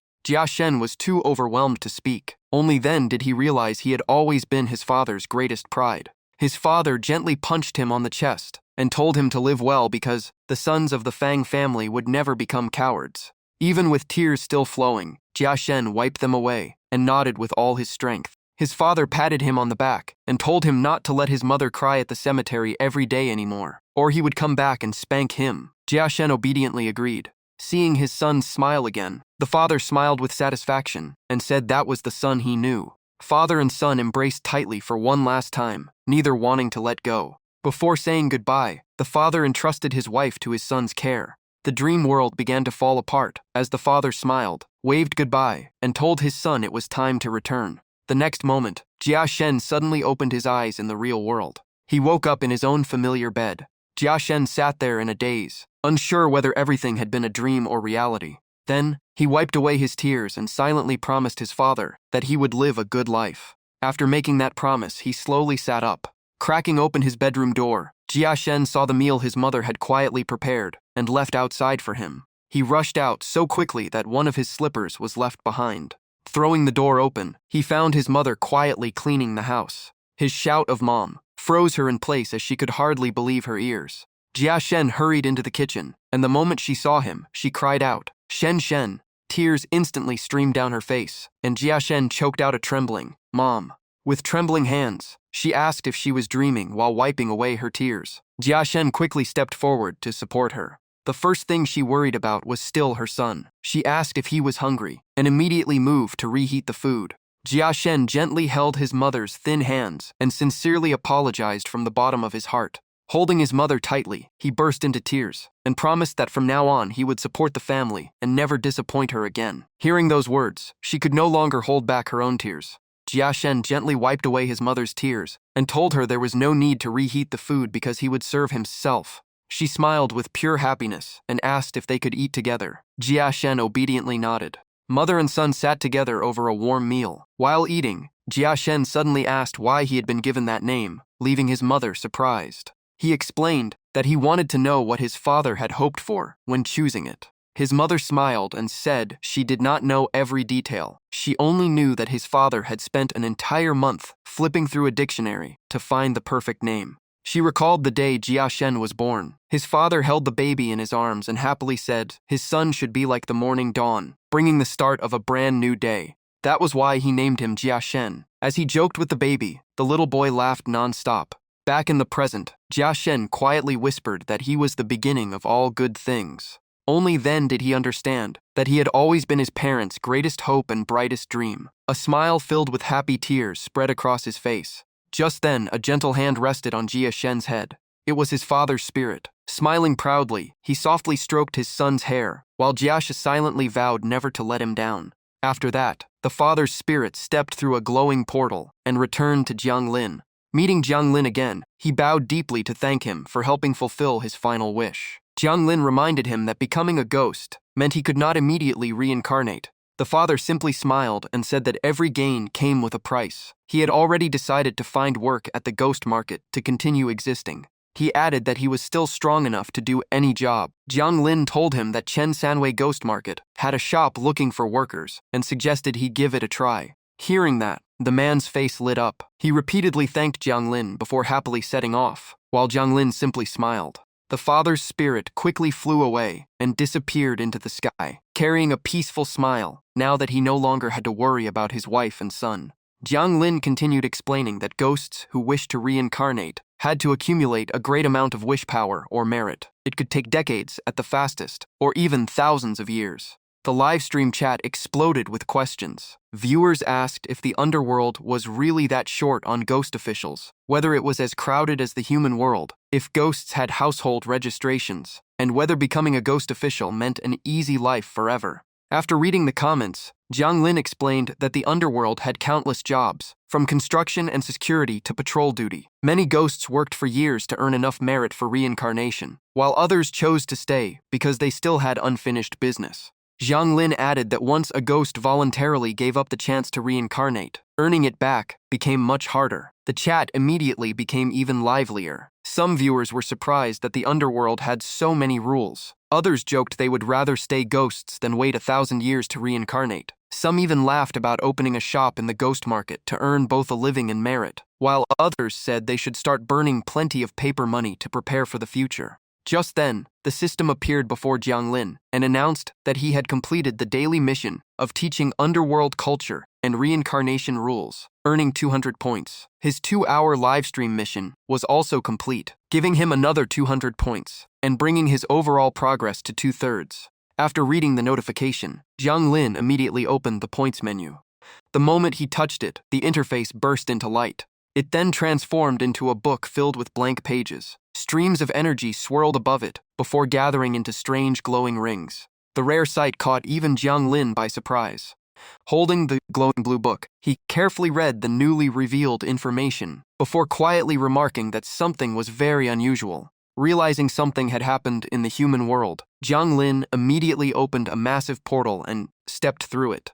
At the same time, night had fallen in the human world. Deep inside a lonely forest cemetery, a young boy dressed in clothes similar to Jiang Lin's was patrolling alone among countless unmarked graves. Suddenly, a green circle of light appeared beneath one of the graves. In the next instant, the glowing ring floated onto the boy's hat. A black cat rested on his back as he happily sang about being ordered by the great king to patrol the graves. Without warning, a grave ahead began shaking violently, sending dirt and rocks flying everywhere. Reacting instantly, the boy caught a chunk of flying dirt in midair and shouted. When everything settled down, the grave had completely disappeared, leaving the boy staring in confusion. Resting his hands on his hips, he sighed and complained that another ghost had escaped again. They never stopped causing trouble. Just then, voices echoed from nearby. The boy immediately turned toward the sound. Hidden behind the trees, two men were arguing. One angrily insisted he had paid for the painting, while the other calmly reminded him that he had agreed to the trade himself. The boy quietly hid behind a large rock to listen. The calm man continued by saying that if that was the case, he could treat it as the other man buying it for him and was willing to share 10% of the profits. Those words pushed the other man into a furious rage. His face darkened as ghostly energy erupted around him. The calm man quickly suggested leaving the gloomy place. He nervously glanced around while the other remained surrounded by a chilling aura. After taking only a few steps, the man suddenly froze. A sharp blade pierced through his body, making him spit out blood as his eyes widened in horror. The attacker was none other than the enraged man. After stabbing his friend, he completely lost control. One eye turned red while the other stayed black, creating a terrifying sight. The dying victim could only whisper, "You." A crazed smile spread across the killer's face as murderous intent burned in his glowing red eye. Gripping the blood-stained knife, he growled that everything belonged to him. Not stopping there, he coldly stabbed his fallen friend in the back again. Blood splattered everywhere as he roared like a wild beast, screaming that everything was his. At that moment, a pitch-black spirit with a horrifying appearance slowly emerged from his mouth. After the frenzy ended, the killer collapsed onto the ground, covered in his victim's blood. The murdered man's soul also left his body. The moment he saw the black creature, he was too terrified to say a word. The dark spirit let out a horrifying roar that echoed across the entire cemetery. The sound sent the murderer into a panic. He dropped the blood-stained knife onto the ground. He turned and ran, while repeatedly muttering that he had not done it. Behind him, the black ghost only let out an eerie laugh and whispered that it still was not enough. It searched for its next prey and suddenly locked its eyes on the boy, hiding behind a grave, sending chills down his spine. In the blink of an eye, the monster appeared right behind Bai Wuchang. Feeling the icy presence behind him, Bai Wuchang immediately turned around. Their eyes met, and the atmosphere instantly became tense. Just then, the black cat on Bai Wuchang's shoulder suddenly leaped straight at the monster. As soon as it landed, its fur stood on end. It bared its fangs and stood directly in front of the creature. The black cat's actions left Bai Wuchang stunned. Behind the monster, a gate of reincarnation suddenly opened, and a figure slowly emerged. Seeing the gate, the monster showed no fear, and even walked toward it. Even so, it cautiously watched everything around it. Without warning, the great mulberry staff slammed directly into its face. The one who had just arrived was Jiang Lin. The blow sent the monster staggering backward while clutching its face. It instantly flew into a rage and roared that Jiang Lin had forced it into this. Its roar grew louder and louder as its body began to transform. The ghostly aura around it kept growing stronger. Within moments, the monster's body had expanded several times its original size. Jiang Lin calmly observed and realized it had only been at the ghost soldier level before, but now its aura was approaching the ghost general level. The monster immediately grabbed Jiang Lin with its massive hand, causing Jiang Lin's expression to turn serious. It pulled Jiang Lin close and screamed over and over that everything was his fault. Jiang Lin said nothing. He instantly unleashed his power as ghost energy around him transformed into countless spinning phantom swords that shielded his body. With a single strike, he severed the monster's arm.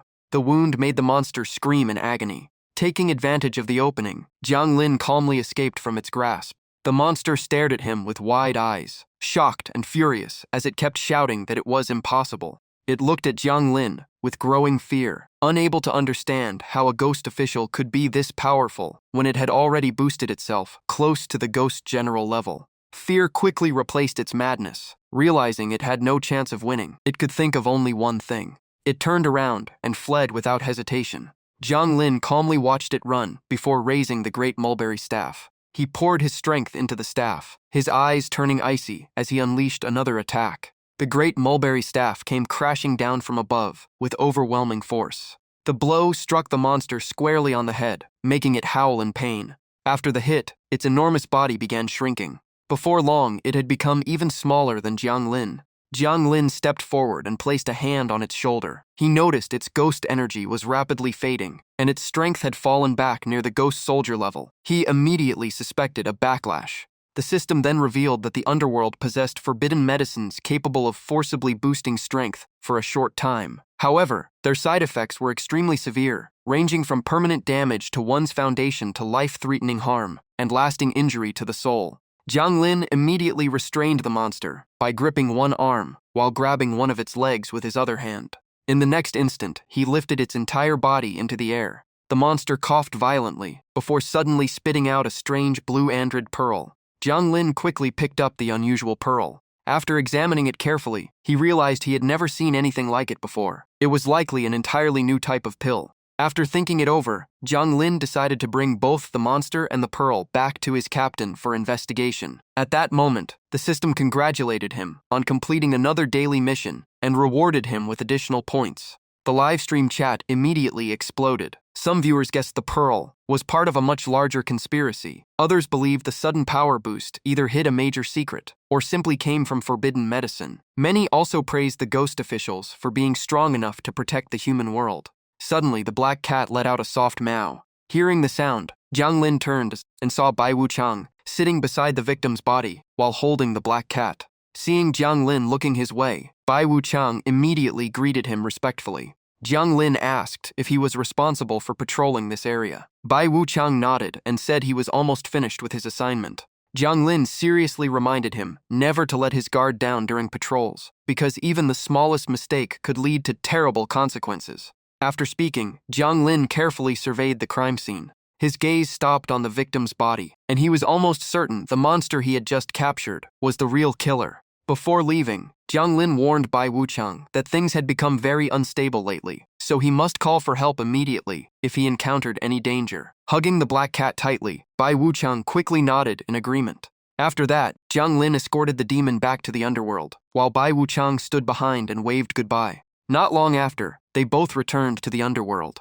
In the office, Jiang Lin's captain was still focused on paperwork when Jiang Lin walked in with the captured demon. He pushed the demon straight in front of the captain's desk. The captain gave it a quick glance and calmly asked if this was the stray soul missing from the recent escort list. Jiang Lin confirmed it and asked about the situation. The captain said he had received reports as well, and several similar cases had happened recently, so everyone needed to stay alert.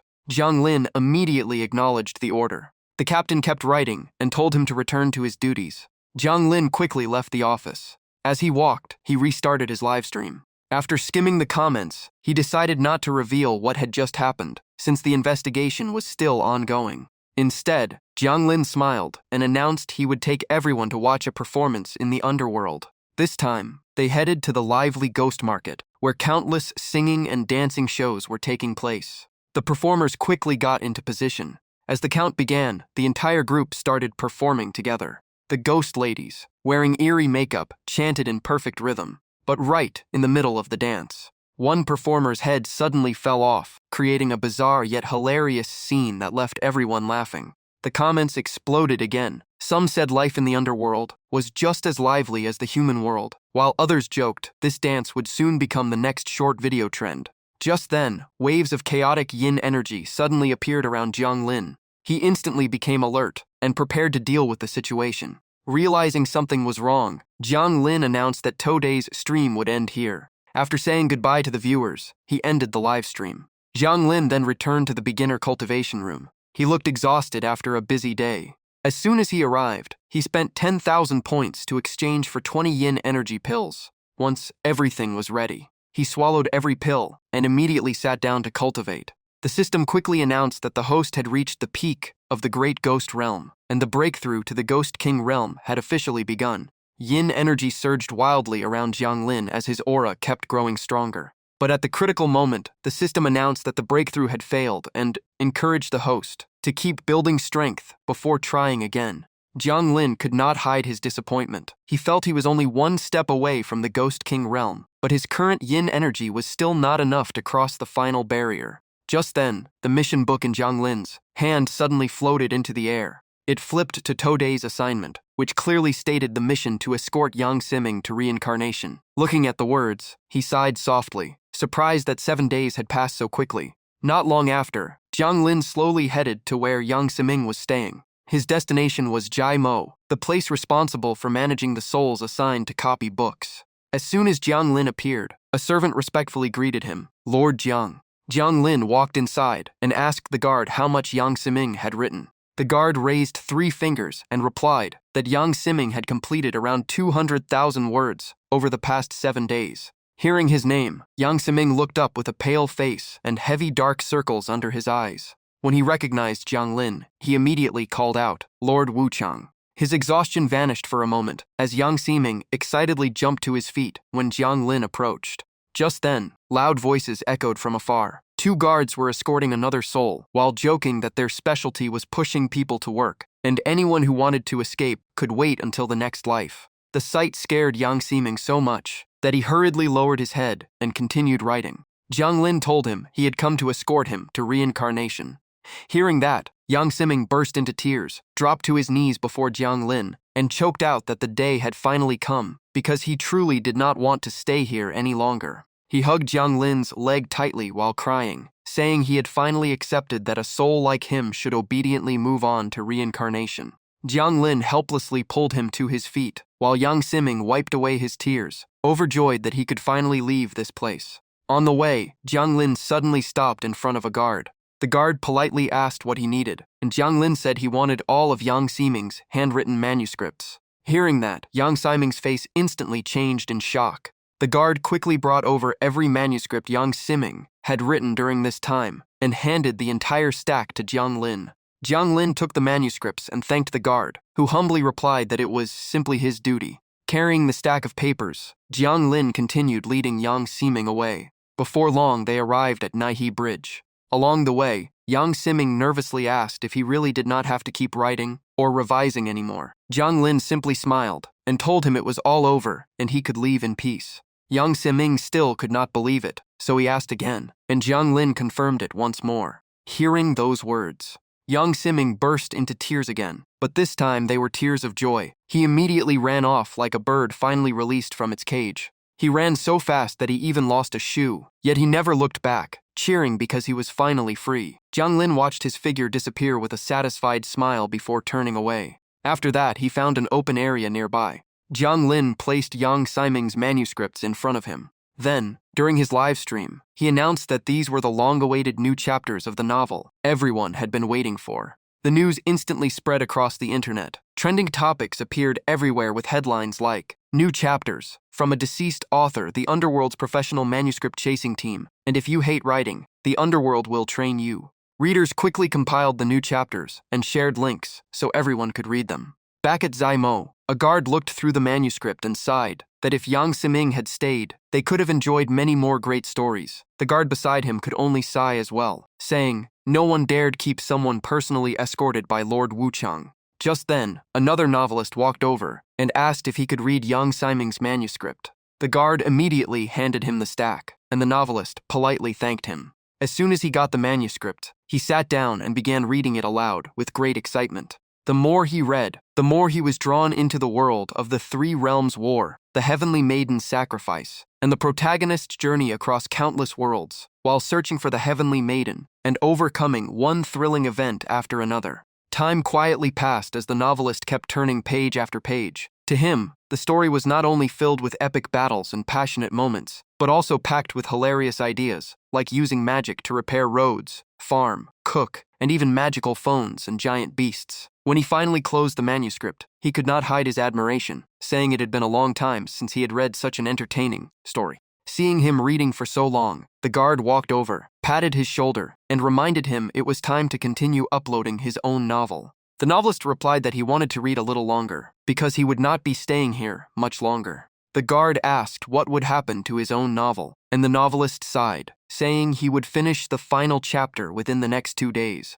Hearing his determined voice, the guard sat down and shared that although their job was to urge authors to update, they always respected each author's own choices and path. After thinking for a long time, the novelist finally said he would put writing aside for now. Instead, he wanted to experience the human world for himself. A3 quietly wished that once he reached the human world, he would truly feel the warmth of human life. She then asked the nearby ghost officer if he remembered the ghost who became famous across the underworld right after publishing a novel. The officer immediately recalled the hit urban fantasy that was still worth reading today. A5 looked at the manuscript before her and remarked that the story had changed so much, proving the human world had evolved even faster than she had imagined. The ghost officer gently patted her shoulder and said there were 2 ways to reach the human world. One was reincarnation, and the other was accepting an official position in the underworld that allowed travel between the 2 realms. The choice was entirely hers.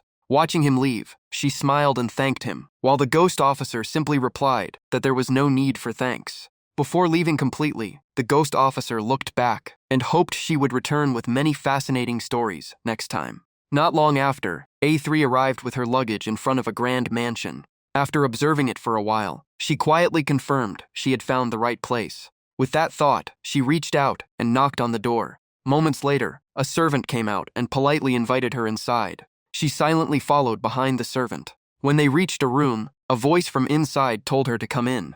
A3 stepped inside while looking around, and the servant respectfully withdrew. The room before her was decorated in a remarkably unusual style. Just then, a voice welcomed her to the place. The host introduced himself as Ghost Chief Gui. He sat calmly in his chair with a terrifying ghost mask completely covering his face. A3 asked directly if this place could really send people to the human world. He confirmed it, saying the departure time and length of stay were both negotiable. Hearing that, she found it strange that he never asked why she wanted to go. Ghost Chief Gui calmly replied that asking would change nothing. People who went to the human world always did it for gratitude, revenge, money, or love. Everyone carried their own obsession. Only then did she quietly let out a sigh of relief. She then asked what price she would have to pay if she wanted to live in the human world for a while. In response, Ghost Chief Gui casually tossed a contract toward her. He simply said all she had to do was sign it. The contract stated that 6 months in the human world required 3 years of service under Ghost Chief Gui, while 1 year required 10 years of service. During that time, betrayal or malicious intent was strictly forbidden. After reading the terms, A3 asked in surprise if only 3 years of work could really buy 6 months in the human world. Resting her chin on her hand, she thought it sounded far too generous, making her even more suspicious that there had to be a hidden catch. Ghost Chief Gui reassured her that every task would be within her abilities, then asked once more if she wanted to go to the human world. A3 quietly weighed her options. This was not an official path, and if anything went wrong, or she was discovered during the job, it would become a huge problem. With that in mind, she put the contract down and asked to take it back so she could think it over. Ghost Chief Gui readily agreed, and she thanked him before taking her leave. With that, she left the place.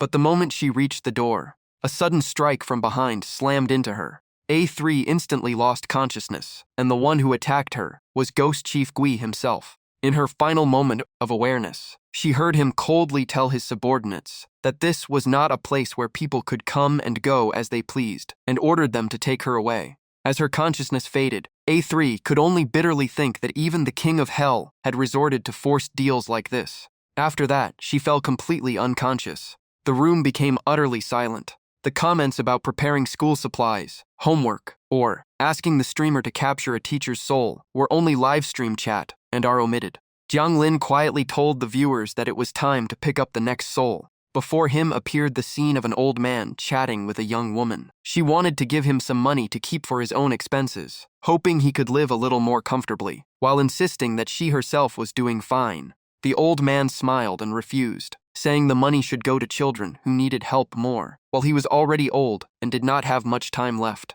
Just then, another woman walked over, with good news, saying that one of the children he had once helped had finally returned to school. Hearing that, the old man's face immediately lit up, and he simply hoped the child could continue studying and build a better future. The woman took out a letter and said it was a thank you letter from the child, asking if he wanted to hear it. The old man happily nodded and asked her to read it.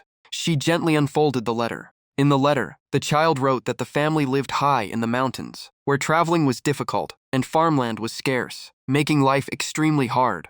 Even the nearest store was far away, and buying anything required walking for more than an hour. The school was located in the town, and getting there took 2 or 3 hours every day. With 3 siblings at home, life was incredibly difficult. Without the old man's help, the child would never have been able to continue studying. By this point, the woman could no longer hold back her tears. Choking up, she continued reading that the corn at home would soon be ready for harvest, and the child hoped that one day the old man could come and taste it. After wiping away her tears, she softly told the old man that she had finished reading the letter. Leaning on his cane, the old man walked away while continuing to praise the child for being such a good kid.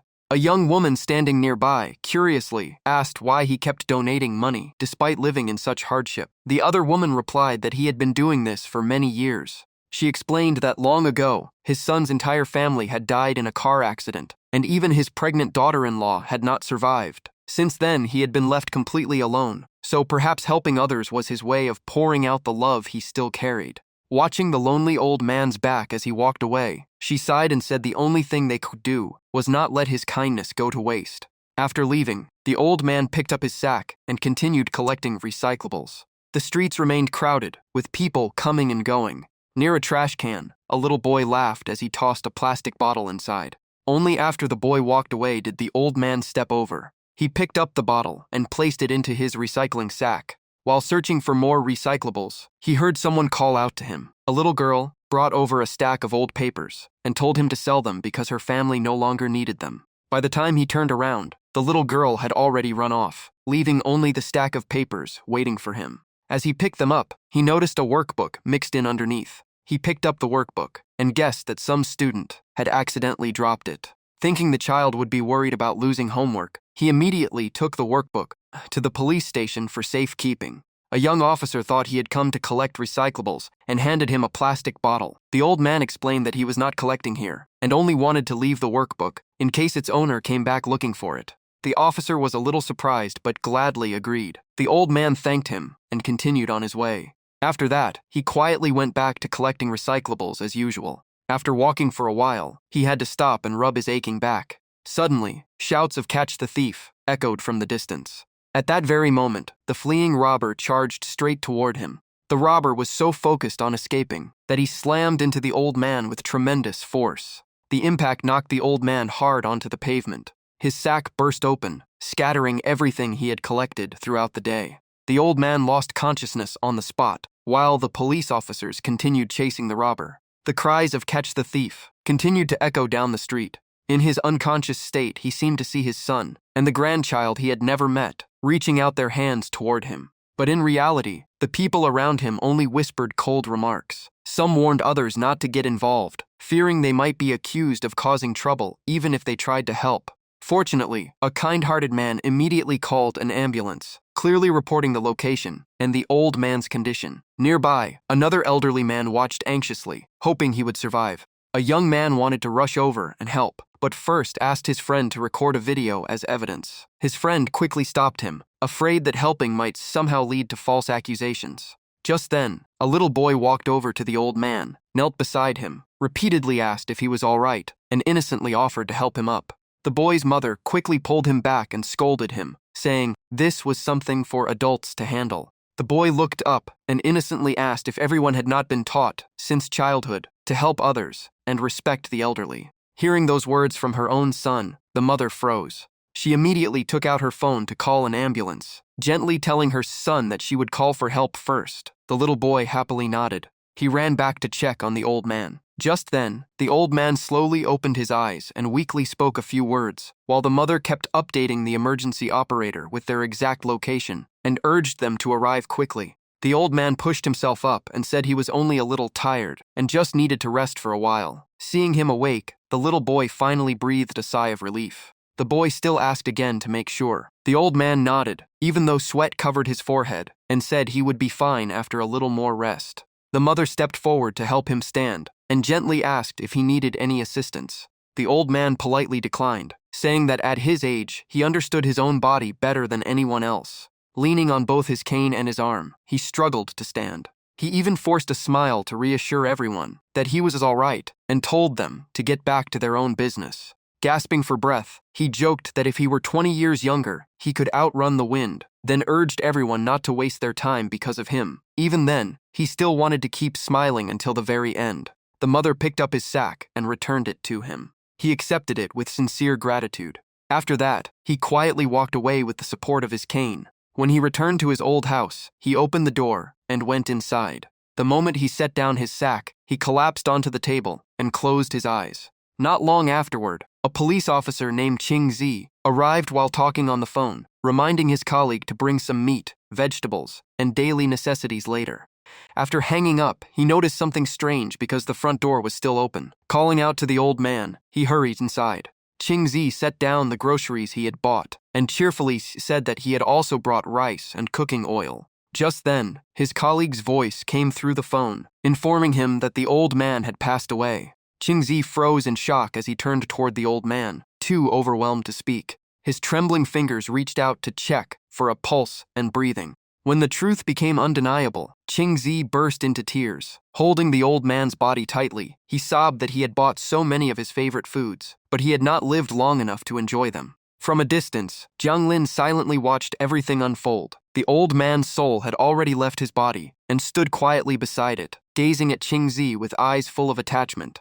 Ching Zi cried for a long time before finally calming down. He then called his colleagues to discuss the funeral arrangements and make sure the old man received a proper farewell. The old man's soul stepped forward, gently patted Ching Zi on the head, thanked him for everything he had done, and told him to live a good life. He softly told Ching Zi not to grieve too much over him, yet he could no longer hold back his own tears. After giving the old man a little more time to say goodbye to the living world, Jiang Lin gently reminded him that it was time to leave. The old man obediently followed, but he kept looking back at the few belongings he had left behind. He regretted not selling the bags of recyclables, yet, then told himself to leave the rest to the living. As Jiang Lin and the old man disappeared into the distance, the livestream chat filled with discussion. Some believed the old man already knew how serious his condition was, which was why he refused to go to the hospital. After all, he had said himself that one foot was already in the grave, and that the money should go to children who needed it more. Others thought he understood his own body, and simply did not want people blaming the man who had accidentally knocked him over.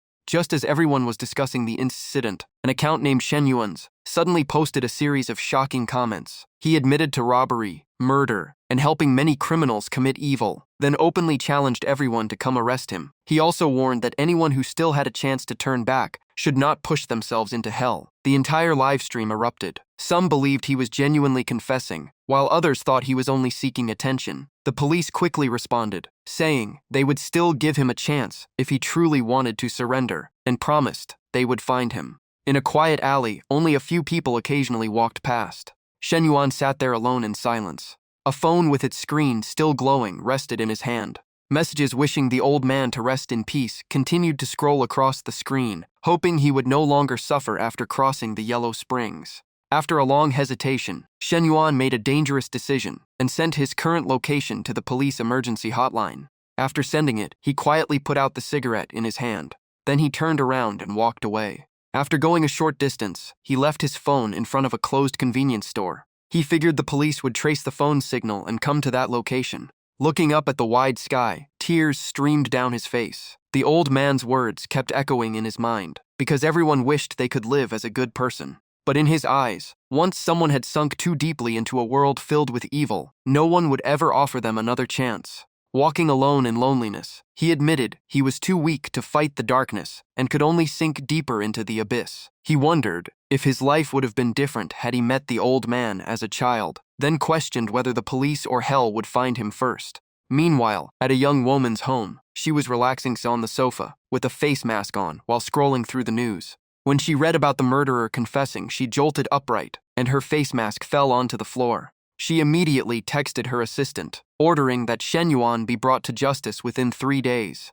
She also instructed the assistant to prepare a plan for establishing an education charity fund before the end of the day. On the other end, the assistant could only hold his head in frustration, finally understanding why he had felt something bad was coming these past few days. Just then, his phone rang again, and this time the caller was his father. After answering, he asked about the business partnership with Chairman Wang that had recently been rejected. Before his father could answer, he confidently said that he already knew Chairman Wang would soon arrive in Lin City, knew both his purpose and where he would appear, and was ready to help.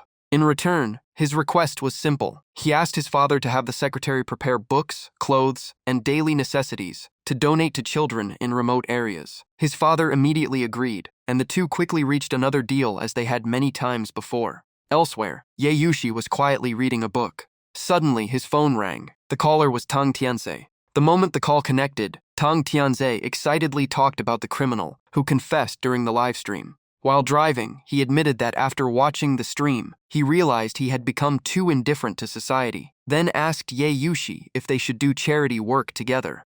Yushi thought about it for a moment. He then closed his book and suggested a one-and-own sponsorship program, believing it would help the right people more effectively.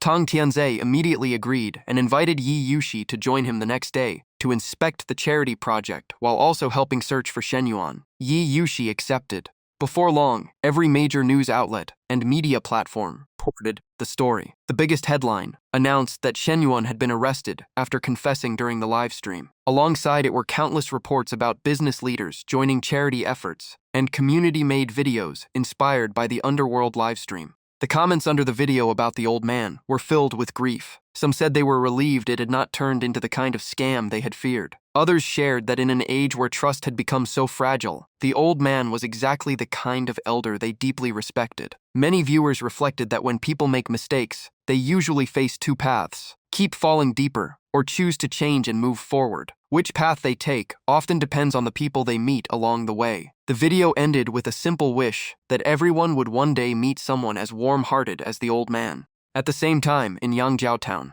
in Tianshui City, a fierce-looking man walked into the gang's hideout.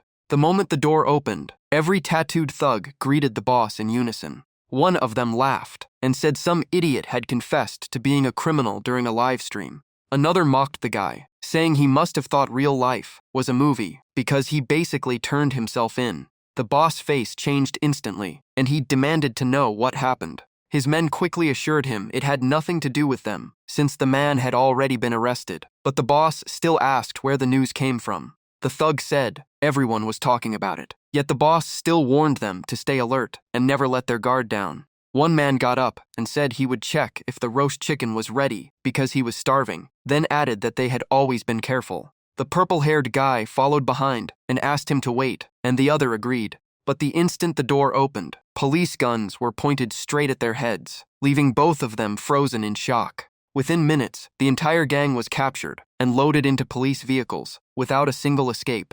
On the way out, Shen Yuan quietly thought that the police had finally found him. A relieved smile appeared on his face, because this was the freedom he had longed for, after living in the shadows. Meanwhile, Jiang Lin quietly read the live stream comments. Many viewers said the broadcast had helped police take down an entire criminal gang. Some even joked about burning a merit report for the King of Hell to boost the streamer's record. Jiang Lin simply said goodbye and promised to see everyone in the next stream. Then he ended the live stream and quietly left the area. But a worried look soon crossed his face. A familiar discomfort suddenly spread through his body. Jiang Lin clutched his chest, feeling like he was about to break through another limit, but always stopped at the final moment. He quickly opened the door to his room, then sat down cross-legged to begin cultivating. Jiang Lin took out a handful of pills, then swallowed every single one. Right after that, he started circulating his power. Sweat poured down his face. He believed the ghost chi he had gathered for so long might finally help him shatter that barrier. Moments later, Jiang Lin's entire body burst into dazzling light. The pressure was so overwhelming that cracks began spreading across the surrounding walls. Waves of energy slammed through the room, triggering one explosion after another. After the breakthrough was complete, Bai Wuchang Jiang Lin slowly opened his eyes. Looking at his own hands, he wondered if this was truly the power of the Ghost King realm. To test it, he casually flicked a finger. A massive explosion erupted behind him. Jiang Lin could not hide his excitement. His new power felt strong enough to move mountains and command the winds with a single thought. But at that moment, countless unfamiliar memories suddenly flooded his mind. Jiang Lin suspected they were fragments from his previous life. The images became clear. It was an age of disaster where corpses covered the land, and the living fought desperately over every scrap of food. In the middle of the chaos, a mother held her child close, giving the little food she had to the child, while risking her life to protect them. Bai Wuchang Jiang Lin immediately realized this was the memory of the heavenly disaster. The endless battlefield before him represented the human calamity. Jiang Lin then saw his childhood. He knelt beside his dying mother, crying and begging her not to leave him. With her final breath, she told him to keep living. After those words, she passed away. Jiang Lin held her body tightly and cried out for his mother in despair. After burying her with care, he stood before her grave and promised to follow the villagers to the imperial capital, believing they could help him survive. Just then, a gentle hand rested on Jiang Lin's shoulder. That person led him away with the group, and along the journey Jiang Lin witnessed starving people fighting over every bite of food. After a long journey, the group finally arrived at the imperial capital. In the prosperous city, Jiang Lin and a woman knelt by the roadside begging for food, but no one spared them a glance. Hunger finally overwhelmed him. As he collapsed, he murmured that he wanted to find his mother again, because he felt completely useless. Even with fading consciousness, he still remembered third uncle, Uncle Lin, and everyone from the village. Then he heard someone ask if he was still alive and felt food being placed into his hands. When Jiang Lin woke up, he saw an old beggar feeding him. The old man smiled and said they were destined to meet, so Jiang Lin could stay with him from now on. The old man handed him a piece of bread and promised that as long as he had food, Jiang Lin would never go hungry. Overjoyed, Jiang Lin silently told his mother that this kind old beggar had saved his life. From then on, the old man taught him how to beg, find food, and most importantly, stay calm around unreasonable people and never lose control to anger. Several years passed as the two wandered the streets together. The old man often reminded Jiang Lin that the city was full of nobles and royals, so he must never provoke them. Surviving was all that mattered. Jiang Lin laughed and said he had heard that lesson so many times he could recite it by heart. Not long after, the old man accidentally blocked the path of a noble procession and was immediately cursed and beaten by a guard for getting in the prince's way. In the middle of the chaos, he hurriedly pushed Jiang Lin behind a pile of straw to keep him out of danger. Then he dropped to his knees and begged for mercy. Annoyed that his clothes had been dirtied, the noble coldly ordered his men to beat the old beggar. The servants rushed in and kicked and punched him without mercy, while the old man could only endure the beating. One servant even knelt down to wipe the noble's shoes clean. Beaten until he could no longer resist, the old man could only clutch his head and cry out in pain. Once the noble lost interest, he ordered everyone to leave, abandoning the old man on the ground. The carriage slowly disappeared into the distance. After making sure they were gone, the old man weakly called Jiang Lin out from the straw pile. He could no longer stand. Jiang Lin rushed over to support him and asked if he should gather medicine. But before another word could be spoken, the old man collapsed right in front of him. Jiang Lin held him tightly, crying and calling out in despair. Without hesitation, he carried the old man on his back and ran everywhere searching for a doctor, begging him to hold on because he would surely be saved. But one clinic after another coldly drove them away as if they were cursed. Even after countless rejections, Jiang Lin refused to give up and kept searching for hope.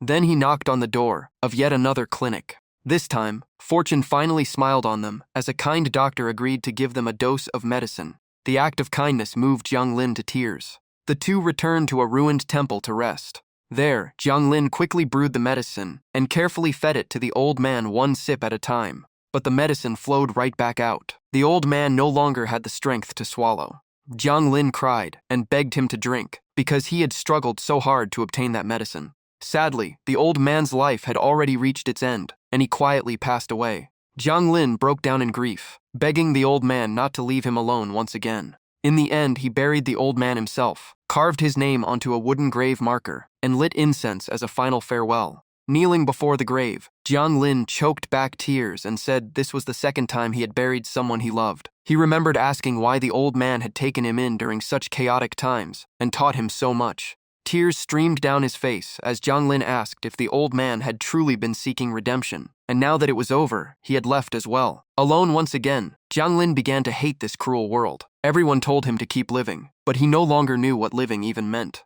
Later, as the enemy closed in on the city, the royal family either fled or died, leaving the people behind. In that desperate moment, Prince Jianan raised his banner and called on everyone to fight for their only chance to survive. The soldiers answered at once, shouting Prince Jian's name and swearing to fight beside him until the very end. Even the common people joined the call, determined to follow Prince Jianan into battle. From then on, Jiang Lin joined the army formed by ordinary citizens. Their strength differed, but they shared the same resolve. No one abandoned their comrades or ran from responsibility. Half a month later, the enemy launched its final assault. After 3 months of brutal fighting, their side still failed to change the outcome of the war. During the battle, a spear pierced straight through Jiang Lin's chest, and he fell on the battlefield. The banner above the city still fluttered in the wind, marking the final chapter of Bai Wuchang Jiang Lin's life in the mortal world. After recalling his entire past, Jiang Lin let out a quiet sigh. He finally knew how he had died. He wondered what became of Prince Jianan, then thought about his current captain. The two acted so much alike that he decided he had to ask someday. Jiang Lin then wondered why these memories had only surfaced now. He guessed his soul had once been too weak to bear them, and only after growing stronger could the sealed memories finally return. Looking at his hands, Jiang Lin thought that if his realm kept rising, even more memories might awaken in the future. Just then, the system announced that he had reached the Ghost King realm. He received 10,000 points, 3,000 merit points, and a large body elixir. His daily quest reward increased to 500 points, and a new mission was unlocked to become an outstanding first-class ghost officer. As he claimed the rewards, Jiang Lin realized the system had not given him a new mission ever since he reached the late Ghost General stage. Reading the new objective, Jiang Lin frowned. It looked like the system wanted him to work even harder as a ghost officer. At that moment, a loud scream suddenly echoed from outside. Right after the scream, someone crashed straight into Jiang Lin's area, forcing him to step back in surprise. Shu Zi looked around in confusion and blurted out that someone had only reached the Ghost General realm, yet somehow destroyed the entire cultivation room. After looking around, Jiang Lin quickly realized all the damage had been caused by Shu Zi during his breakthrough. Jiang Lin immediately withdrew his ghost qi, and only then did Shu Zi notice someone was standing behind him. He quickly turned around with a nervous look on his face. Jiang Lin smiled and praised him, saying it was impressive to create such a huge commotion right after becoming a ghost general. Shu Zi hurriedly waved his hands and explained that he had simply failed to control his power during the breakthrough. Scratching his head with sweat running down his face, Shu Zi cautiously asked if he had interrupted Jiang Lin's cultivation and offered to pay for 2 cultivation room passes as compensation. Deep down, however, he was panicking because he was completely broke. Jiang Lin calmly said it was fine. Just be more careful next time and make sure the room was properly repaired. Shu Zi forced a smile and sighed that he had gone from rich to broke overnight. Jiang Lin encouraged him again, saying that causing such a disturbance at the Ghost General realm meant his future had great potential. Shu Zi blushed. He acted modest, but secretly wondered if he was the first person to destroy a cultivation room just by breaking through. The more he thought about it, the more convinced he became. Shu Zi proudly rubbed his chin and laughed, believing his talent was extraordinary and that making money would be easy once he reached higher realms. Shu Zi patted Jiang Lin on the shoulder and happily invited him out for a meal as thanks. Jiang Lin gladly accepted and said he would happily enjoy the free food. But just as they were about to leave, Shu Zi suddenly froze as if he had remembered something, leaving Jiang Lin completely confused. Shu Zi suddenly realized something strange. Jiang Lin had no ghost qi at all. He immediately assumed Jiang Lin must have endured countless hardships to become a ghost officer despite that. Filled with admiration, Shu Zi admitted he could never compare. Jiang Lin only grew more confused because he had no idea what Shu Zi was talking about. As they walked outside, Shu Zi stayed behind Jiang Lin, constantly saying that if Jiang Lin ever needed help, he should just ask. No matter how dangerous the mission was, Shu Zi would never refuse. If they ever needed to work together, one call would be enough. Deep down, Shu Zi believed a ghost officer without ghost qi was far too vulnerable, and now that he was a ghost general, it was his duty to help a fellow officer. Jiang Lin simply nodded. Elsewhere, the supervisor in charge of inspecting the beginner cultivation rooms arrived with his staff to examine the scene. After checking everything, they respectfully gave their report. After hearing the report, the inspector smiled and turned toward Jiang Lin and Shu Zi. Shu Zi immediately admitted it was his fault, saying he had used too much force while breaking through to the Ghost General realm. However, the inspector looked at the massive hole in the ceiling and stated that an ordinary Ghost General could never cause that level of destruction. He then politely asked Jiang Lin what realm he had reached. Jiang Lin calmly replied that he had just entered the early Ghost King realm. The moment he heard that, the inspector immediately bowed deeply and respectfully handed Jiang Lin a special card. He suggested that next time Jiang Lin should use a medium or advanced cultivation room instead. The card was a gift to celebrate his breakthrough to the Ghost King realm. Shu Zi stood there completely stunned, while the inspector silently prayed that this Ghost King would never return to destroy another beginner cultivation room. Jiang Lin accepted the card with a smile and thanked the inspector. Meanwhile, Shu Zi was still too shocked to process everything that had just happened. After offering his congratulations, the inspector kept smiling and moved on to the main topic, the repair costs for the cultivation room. He inspected the room one more time and concluded that everything else was fine. Only the damaged ceiling needed repairs. After carefully doing the math, he smiled and announced the total cost: 100,000 nether coins and 500 soul stones. Hearing that number, Shu Zi grabbed his head in despair, while even Jiang Lin was surprised by how expensive the repairs were. Jiang Lin quickly relaxed after realizing he could still afford it. Otherwise, he might have been sent to hard labor. Shu Zi, on the other hand, nearly burst into tears, saying that even selling himself would never cover such a massive debt. Jiang Lin took the nether coins and soul stones from his storage bag, feeling lucky that the bag left behind by the old woman, along with his livestream earnings, was enough to cover the cost. Just as he was about to hand everything over, the system suddenly detected an available discount and asked if he wanted to use a discount card. Jiang Lin accepted without hesitation, and the system immediately activated the discount. At that moment, the inspector picked up his abacus and recalculated the cost. He suddenly changed his mind, explaining that the cultivation room had been in use for many years, so 80,000 nether coins and 400 soul stones would be enough. Jiang Lin gladly paid the revised amount. After receiving the payment, the inspector warmly thanked him. When everything was over, Shu Zi still stood there in a daze. His mind was filled with one question: what exactly was that discount card? It had saved such a huge amount of money in a single use. The more he thought about it, the less he understood how they were both ghost officers. Yet Jiang Lin was so wealthy, while he was completely broke. Just then, one of the King of Hell's guards arrived and respectfully informed Jiang Lin that the King of Hell wished to see him. Jiang Lin immediately accepted the summons and said he would head over at once. The guard reminded him not to keep the King of Hell waiting. Before long, Jiang Lin arrived at the hall of the King of Hell. As soon as he entered, he respectfully bowed. The King of Hell smiled and congratulated him on reaching the Ghost King realm. But then her expression turned curious as she asked how he had advanced so quickly. Deep down, she could not help but marvel at his talent. Such opportunities were incredibly rare. There had once been a genius in the south, and now there was Jiang Lin as well. Jiang Lin did not know how to answer. Seeing that, the King of Hell calmly said everyone had their own secrets. As long as he did nothing wrong, she would not investigate. At least for now, he was still someone she trusted. Hearing those words, Jiang Lin finally relaxed. The King of Hell then picked up her pen and explained that according to the rules, anyone who reached the Ghost King realm had the right to their own territory. She asked whether Jiang Lin wanted to remain in the Underworld or leave. Jiang Lin chose to stay in the Underworld without hesitation. The King of Hell sighed with slight disappointment before saying that a new palace had just been completed in the Western District. She then asked if he would be willing to become the captain of Bai Wuchang Squad 18. Jiang Lin was so surprised that he blurted out in disbelief. Stroking her chin, the King of Hell smiled and asked what he thought about the offer. Jiang Lin hesitated. He felt that over the years he had simply completed his duties diligently and had not achieved enough extraordinary merit to deserve such a position. Looking at his hands, he admitted that, although he had reached the Ghost King realm and handled major cases like the Meng Po incident, he still lacked the experience, seniority, and leadership of the previous captains. The King of Hell seemed to read his thoughts and immediately spoke. She explained that many trainee ghost officers had recently become full officers, leaving the Underworld short on leaders. On top of that, the captain of Squad 9 had personally recommended Jiang Lin.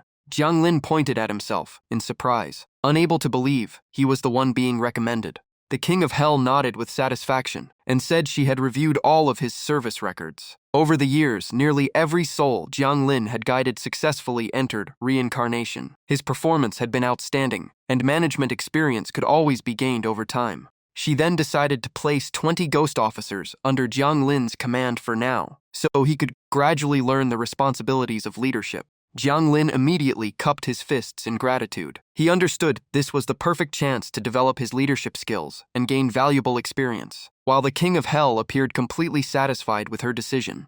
A moment later, Jiang Lin's Bai Wuchang identity badge appeared before him. His old badge flew away, replaced by the Soul Escort Registry for Squad 18. The King of Hell continued writing and told him to follow Gui Hua to Squad 18 later to look around. He would officially take command the next morning. She added that the entire squad was waiting for their new captain and hoped Jiang Lin would not disappoint her. Jiang Lin bowed once more and solemnly accepted the order. After putting away the registry, he could not hide his excitement. Becoming a captain meant far greater rewards and benefits. It also meant his path toward becoming a first-class ghost officer would be much shorter. With that thought, Jiang Lin walked to the door and left the main hall. As soon as he stepped outside, he ran into the same guard from earlier, rushing toward him. Moving too fast, the guard slammed headfirst into the wooden door. Even with a swollen forehead, the guard quickly stood up and respectfully asked Captain Jiang Wuchang to follow him. Though confused, Jiang Lin nodded. As they walked, the guard kept his pace steady with Jiang Lin, but his face still showed clear respect and caution. Meanwhile, inside the hall of the King of Hell, the King of Hell picked up a stack of reports and thought that mission records from the mission center were usually incomplete because of unexpected events. Jiang Lin's reports, however, were remarkably detailed, proving how carefully he investigated every case. She quietly noted that the most unusual part was how almost every ghost Jiang Lin encountered eventually found a peaceful ending, leaving without resentment or lingering obsession. Setting the reports down with a tired sigh, the King of Hell thought Jiang Lin either had a special talent for resolving ghostly grudges or simply possessed extraordinary luck. Either way, luck was also a form of strength. What truly puzzled her was that Jiang Lin had broken through to the Ghost King realm at this exact time. Was his advancement connected to the way he handled ghosts? Or was it all just a coincidence? Thinking of that, the King of Hell smiled faintly. She hoped placing Squad 18 under Jiang Lin's command would prove to be the right decision, and she wanted to see just how far he could go. After arriving, the young guide pointed ahead and told Jiang Lin they had reached their destination. Before him stood a closed gate, with a sign identifying it as the headquarters of Squad 18. The boy opened the gate and invited Jiang Lin inside for a tour. Jiang Lin nodded. Inside were 3 separate sections: a reception area, an office, and living quarters. Jiang Lin slowly entered one of the inner rooms. The room was completely empty, as though no one had ever used it. Even so, Jiang Lin was very satisfied. He gently touched the door and smiled, pleased that the place was suitable for work, rest, and cultivation. After finishing the tour, he turned back and thanked the boy for guiding him. The boy held out a red stone to Jiang Lin. After taking it, Jiang Lin heard the boy explain that if he ever needed to deliver items or send messages to other ghost officers, he could use the stone to contact Gui Hua. At that moment, an information panel appeared, introducing Gui Hua's delivery service with incredible speed. Their motto was that even if their own lives were in danger, the delivery or message would always reach its destination. The boy added that crushing the sensing stone would summon him immediately. Jiang Lin nodded in agreement. Jiang Lin understood that this was Gui Hua's exclusive sensing stone. It was never given to low-ranking ghost officers or anyone they disliked. Naturally, the service was far from cheap. The boy also reminded him that every use required payment. Jiang Lin already knew that and simply nodded. After finishing his explanation, the boy vanished in an instant. Left alone, Jiang Lin began wondering why the captain had recommended him. Since he had no mission at the moment, he decided to ask in person. Jiang Lin headed to the main headquarters, where many ghost officers were coming and going. Guards stood watch at both sides of the entrance with spears in hand. Jiang Lin calmly walked straight inside as usual. After only a few steps, a fellow ghost officer suddenly called out his name. The man noticed Jiang Lin's new identity badge and asked in surprise when he had become the captain of Squad 18. Jiang Lin smiled and replied that he had only been appointed 2 days earlier. His colleague immediately congratulated him, and Jiang Lin thanked him before asking if the captain was inside. The man pointed the way and said no one was disturbing him at the moment, so Jiang Lin could head straight in. Jiang Lin thanked him and continued on. Before they parted, his colleague warmly suggested they get together when they had time. Jiang Lin smiled and agreed. Then he continued deeper inside. The person he came to see was sitting behind a desk, carefully reviewing documents. The moment he saw Jiang Lin, Prince Jianan recognized him and smiled as he congratulated the new captain of Squad 18. Jiang Lin immediately bowed, thanking Prince Jianan for recommending him and for all the guidance and support he had given over the years. Slightly surprised, Prince Jianan asked when Jiang Lin had recovered his memories. Jiang Lin placed a bag on the desk and said it had only happened a few days ago. He had also brought something the prince liked the most. Prince Jianan looked at the bag with curiosity. Jiang Lin took out a packet of tea and placed it on the desk. According to the memories he had recovered, this was Prince Jian's favorite tea. Jiang Lin slowly recalled the past. During the years of war, supplies had been so scarce that only a little broken tea remained, yet Prince Jianan still refused to brew it. Someone had suggested searching the royal palace for more, but he declined, saying their time was better spent gathering food and weapons. Hearing those old memories, Prince Jianan pulled out a chair for Jiang Lin and smiled, saying that everything was in the past now. With a wave of his hand, he brought out 2 cups of tea and invited Jiang Lin to drink with him. Jiang Lin gladly accepted. While pouring the tea, Prince Jianan asked why Jiang Lin had come today. Jiang Lin got straight to the point and said he wanted advice on how to be a good captain. Raising his teacup, Prince Jianan calmly replied that every captain had a different leadership style. His experience could only serve as a reference, and Jiang Lin would have to decide what suited him best.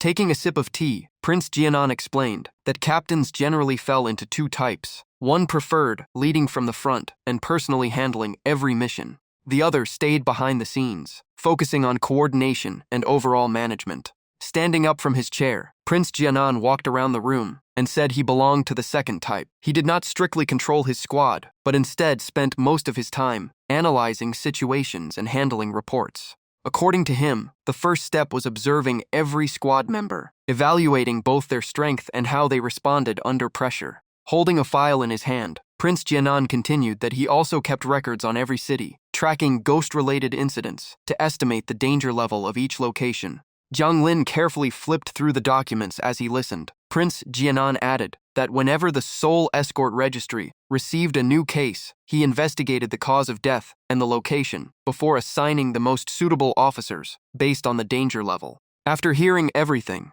Jiang Lin immediately bowed and sincerely thanked him, saying he had learned a great deal. Prince Jianan added one final piece of advice. As long as Jiang Lin mastered the basic responsibilities of a captain, he would naturally come to understand every member of his squad. The two parted outside the office. Prince Jianan encouraged Jiang Lin to move forward with confidence because he believed Jiang Lin could achieve even more. Jiang Lin silently vowed not to disappoint him. The door slowly closed, and the room became quiet once again. Before leaving, Jiang Lin glanced back with a smile, feeling that Prince Jianan had not changed at all. He then opened his live stream. Since he had not officially taken office yet and had no urgent work, he figured streaming would earn him plenty of extra points. The live stream was already buzzing with activity. Viewers kept asking to see everyday life in the Underworld, while some joked that they had used a summoning spell to bring the streamer online. Others laughed and asked if it was too late to cancel the spell, only to be told it was already too late. Jiang Lin played along, saying he had opened a snack stand selling sunflower seeds, peanuts, bottled water, and soda, so everyone could help themselves. He told everyone their next stop would be Meng Po's place, so he could introduce the scenery and daily life of the Underworld. At the time, now that he knew Prince Jianan was safe, he also wanted to find out what had become of the old beggar. Along the way, Jiang Lin crossed the Naihei Bridge. At the entrance of the bridge, Meng Po was still calmly serving bowls of soup to the ghosts waiting in line. A young woman burst into tears as soon as she accepted her bowl. She could not accept dying so young, especially after buying a new home she never got the chance to live in. Her emotions quickly spread through the line. Another ghost complained that they had not even fulfilled their dream of dating handsome young men before being forced into reincarnation. The entire line soon broke into tears. Some missed their children. Others regretted the fortunes they never finished earning. Some simply wanted to return to the mortal world. One ghost even swore never to work again. Even though they had forgotten how they died, sadness still filled their hearts. Seeing the ghosts lose control of their emotions, Jiang Lin immediately realized something was wrong. He quickly drew his weapon, ready for anything. Meanwhile, Meng Po had run out of patience. She shouted that anyone who refused to drink the soup could stay down below instead. With that, she grabbed the young woman at the front of the line and dragged her away. Meng Po took her straight to the riverbank. Below them flowed a blood-red river filled with endless screams of agony. She coldly asked whether the girl wanted to jump in or drink the soup. Terrified, the girl turned pale and tremblingly begged to drink it instead. Meng Po immediately brought her back to the front of the line. Then she casually pulled out a gigantic hammer. A single strike shattered the ground beneath it. Meng Po loudly declared that anyone who wanted to test the hammer was welcome to step forward. The moment they heard that, every ghost instantly emptied their bowl of soup. Not a single one dared complain anymore. Once everything settled down, Jiang Lin put away his weapon. He quietly thought that although this Meng Po was weaker than her predecessor, her temper was just as terrifying. Jiang Lin flew over and asked if she could help him find someone who had died about 100 years ago. Meng Po simply replied that she could. She took out a thick ledger and explained that every ghost who had ever drunk Meng Po's soup was recorded inside. Then she asked for the person's name. Jiang Lin spoke the name he had once seen by chance. The old beggar had always claimed he was a sinner unworthy of having a name. If Jiang Lin had not accidentally seen him write it on the ground, he would never have known it. Meng Po placed her hand on the ledger and began searching. After a while, she found the results and said there had been 23 people with that name during that period. She asked which one he wanted. Jiang Lin took out a portrait of the old beggar and asked Meng Po to check whether any of those people had met the man in the picture before they died. Meng Po looked at him and asked if he really wanted her to search through every single record. Jiang Lin nodded. Meng Po calmly replied that it would cost extra. Jiang Lin asked how much, and she answered 100 nether coins per case. Without hesitation, he agreed. Meng Po flipped through the ledger at incredible speed as page after page flashed by. She used her ability to examine every record one by one. After a while, her hand finally stopped when she found a clue.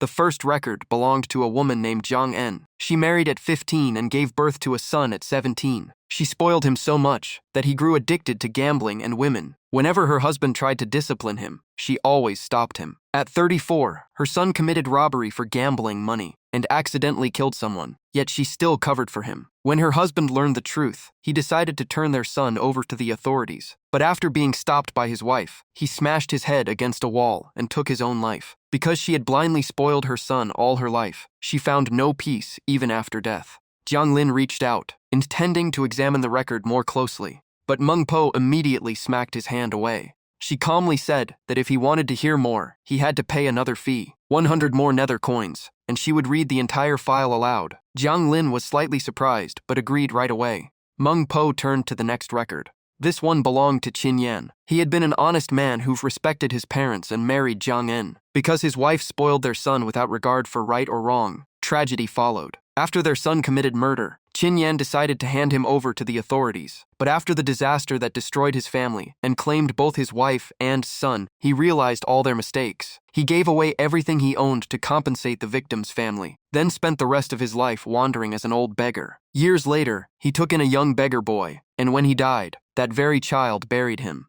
Closing the ledger, Meng Po added that Qin Yan had since gone through many reincarnations, and his most recent rebirth had been 5 years ago. After hearing everything, Jiang Lin bowed respectfully and thanked Meng Po. She then handed him the bill.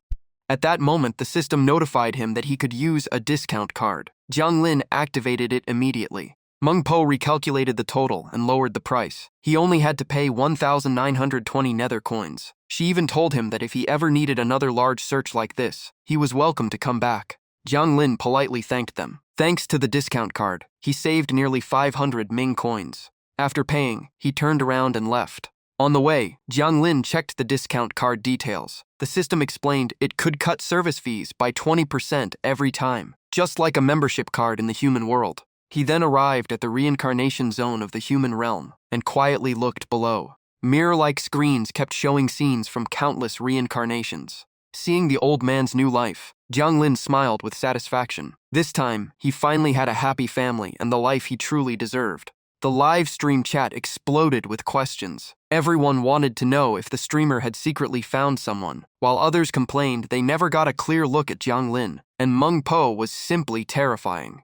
Jiang Lin smiled and confirmed that he had found the person he wanted to see. The camera turned to Jiang Lin. He happily announced his promotion and said that starting tomorrow, he would officially become Captain Bai Wuchang. He also invited everyone to tune in at 7 o'clock the next morning. The chat instantly went wild. Some were surprised because Jiang Lin rarely smiled. Others were touched that he announced the stream schedule in advance. And many sent gifts to celebrate while joking about opening a vintage bottle of Lafite. After reading a few comments, Jiang Lin ended the live stream. Back at his small house, he packed his belongings for the move and happily thought that he would finally live in a big house. Meanwhile, the human world welcomed another ordinary day. But many people waited for the promised time, with their phones ready for the new live stream. Right on schedule, Jiang Lin started streaming from the headquarters of Squad 18. After greeting everyone, he introduced himself and said that 20 ghost messengers would soon report for duty. The camera followed Jiang Lin as he introduced each area of the headquarters and promised to show everyone the garden later. Just then, a firm voice announced itself as Li Xiao and reported for duty. Jiang Lin looked over and told Li Xiao to rest first, since he had arrived the earliest, then wait until the others gathered. Li Xiao immediately obeyed. A brilliant aura surrounded Li Xiao, showing his outstanding achievements. He had just completed his internship with excellent performance and had already reached the peak Yin Soul realm. Soon another newcomer arrived. Fu Jia stepped forward, introduced himself, and reported for duty. Leaning on his cane, Fu Jia officially became a ghost messenger. Jiang Lin quietly observed him. He knew Fu Jia had once served in Squad 16, but after the former captain's incident, he was reassigned. Now he had joined Squad 18 with solid achievements and mid-ghost general cultivation. The remaining members reported one after another: Lu Xiao, Ya, Fo Xiao, and finally a middle-aged man named Ni Ju. Although Ni Ju was already an official ghost messenger, he awkwardly scratched his head and apologized for getting lost on his first visit. Jiang Lin did not mind. Once everyone had arrived, he officially began the assembly. Everyone answered in unison, "Yes, Captain." Jiang Lin first introduced himself as the captain of Squad 18. He said everyone could call him Captain Jiang, or simply Captain. He then stressed that the squad had only 2 mandatory rules. Raising one finger, he said the first rule was to take responsibility for every mission and every soul they guided. The second rule was just as important. Everyone had to protect their own lives. Although surprised by that requirement, everyone still accepted the order together. Li Xiao could not hide his confusion. It was rare to hear a captain place the safety of ghost messengers above everything else. Could they really finish every mission while keeping everyone alive? The others were also puzzled. To them, doing the job well and staying alive was only natural, but the way Jiang Lin emphasized it felt unusual. Jiang Lin turned around and continued. He hoped everyone would always stay confident and keep their fighting spirit. If they did not believe in themselves, no one else would trust them with important missions. Hearing that, Fu Jia gradually dropped his hesitation and answered with confidence. Ni Ju quickly followed. After the introductions, Jiang Lin led the whole squad on a tour to familiarize them with the working area of Squad 18. At the same time, someone in another place was secretly watching them. That person was surprised to discover that Squad 18 had just gained another team of Bai Wuchang. Flipping through the book in his hand, he muttered that not long ago, they had appointed another Black Wuchang captain, and now there was a new Bai Wuchang captain as well. It looked like many trainee ghost messengers had become full members this time. After thinking for a moment, he guessed the veteran captains were too busy, so King Yan had appointed more leaders to share the workload.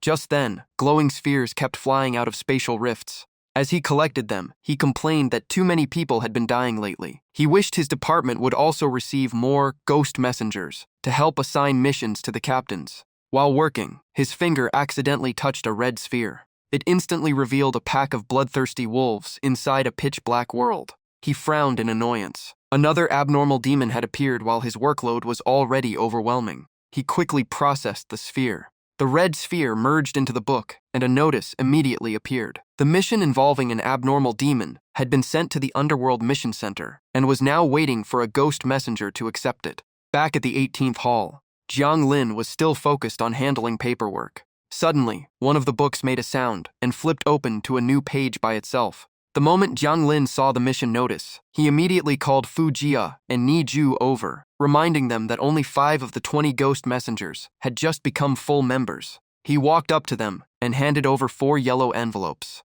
Jiang Lin explained that each newcomer would be paired with experienced ghost messengers for guidance and joint missions. All team information was inside the envelopes, so if there were no objections, they should leave immediately. Li Xiao, Fu Jia, and Ni Ju accepted the envelopes and answered in unison, "Yes, Captain." Jiang Lin then walked out of the 18th hall and turned toward the camera to begin filming. He explained that Today's goal was to observe the squad members at work, evaluating their personalities, their attitude toward both the living and the dead, and how they handled unexpected situations. After saying that, Jiang Lin pointed ahead and decided to observe Fu Jia's team first. the view switched to Fujia's team. The system immediately introduced her guide as Zai Yin, a trainee ghost messenger with 103 years of experience, steady performance, and mid-yin soul cultivation. After reading the information, Jiang Lin nodded with satisfaction. Since Fujia had plenty of life experience, he hoped Zai Yin would learn a great deal by working alongside her. Their first soul-guiding destination was a hospital. Inside a city hospital, a hellhound was quietly carrying out its duties. It slipped through the crowd of patients, searching for those whose time was almost up. Meanwhile, Jiang Lin carefully read the non-stop comments appearing on the system interface. The live stream chat was buzzing. The streamer is inspecting the squad. Wait, what just ran past the hospital entrance? It looks like a dog. Is that a creature from the human world? Don't disappoint me. Someone even sent a gift and directly asked Jiang Lin what the creature really was. Seeing everyone's reaction, Jiang Lin was a little surprised by how much attention the dog was getting. He explained that it was a hellhound and not very dangerous. Its job was to find people close to death and notify the ghost messenger responsible for the area. Most wandering souls were discovered by these dogs first. Jiang Lin then looked at the dog and smiled, telling everyone to watch closely because it was surprisingly clever. Just then, an ambulance stopped at the hospital entrance. Medical staff hurriedly rushed the patient inside on a stretcher. The hellhound immediately ran over and barked several times. It kept barking, but the living could not hear a thing, so everyone simply hurried past as if nothing had happened. The dog quietly lay down in front of the elevator instead. The chat instantly exploded. They realized it had picked that spot because critically ill patients would all pass through there, saving it from running around everywhere. Many had thought it was preparing to hunt, but it was actually choosing the most efficient place to work. Someone asked why Jiang Lin called it crafty. He explained that while this method still completed the mission, it greatly reduced its search range. If every hellhound worked that way, many dying people elsewhere would never be found in time. After saying that, Jiang Lin stopped watching and moved on to another location. Inside the emergency operating room, the surgery light was still on as the operation continued at full speed. The lead doctor gripped the instruments and quickly gave orders to the entire team. The defibrillator was ready. He immediately began emergency treatment, performing non-stop chest compressions and defibrillation on the patient. Sadly, the young man could not be saved. The heart monitor flattened into one long straight line. The nurses quietly covered the body, while the doctor lowered his head in regret. A few seconds later, the young man's soul left his body and looked around the room in confusion. Zai Yin stepped forward, reached out his hand, and gently said it was time to go. The young man asked in confusion where he was supposed to go. Moments later, his memories slowly returned. He suddenly remembered he still had to buy a birthday cake for his son, but all he saw was the cold operating room with no cake in sight. Still dazed, the soul drifted away while repeating that he had promised his son a birthday cake shaped like the armored hero the boy loved. Zai Yin called after him, but he could not hear a thing. Fujia acted immediately. She grabbed the soul by the leg and quickly stuffed him into the special soul bag she carried.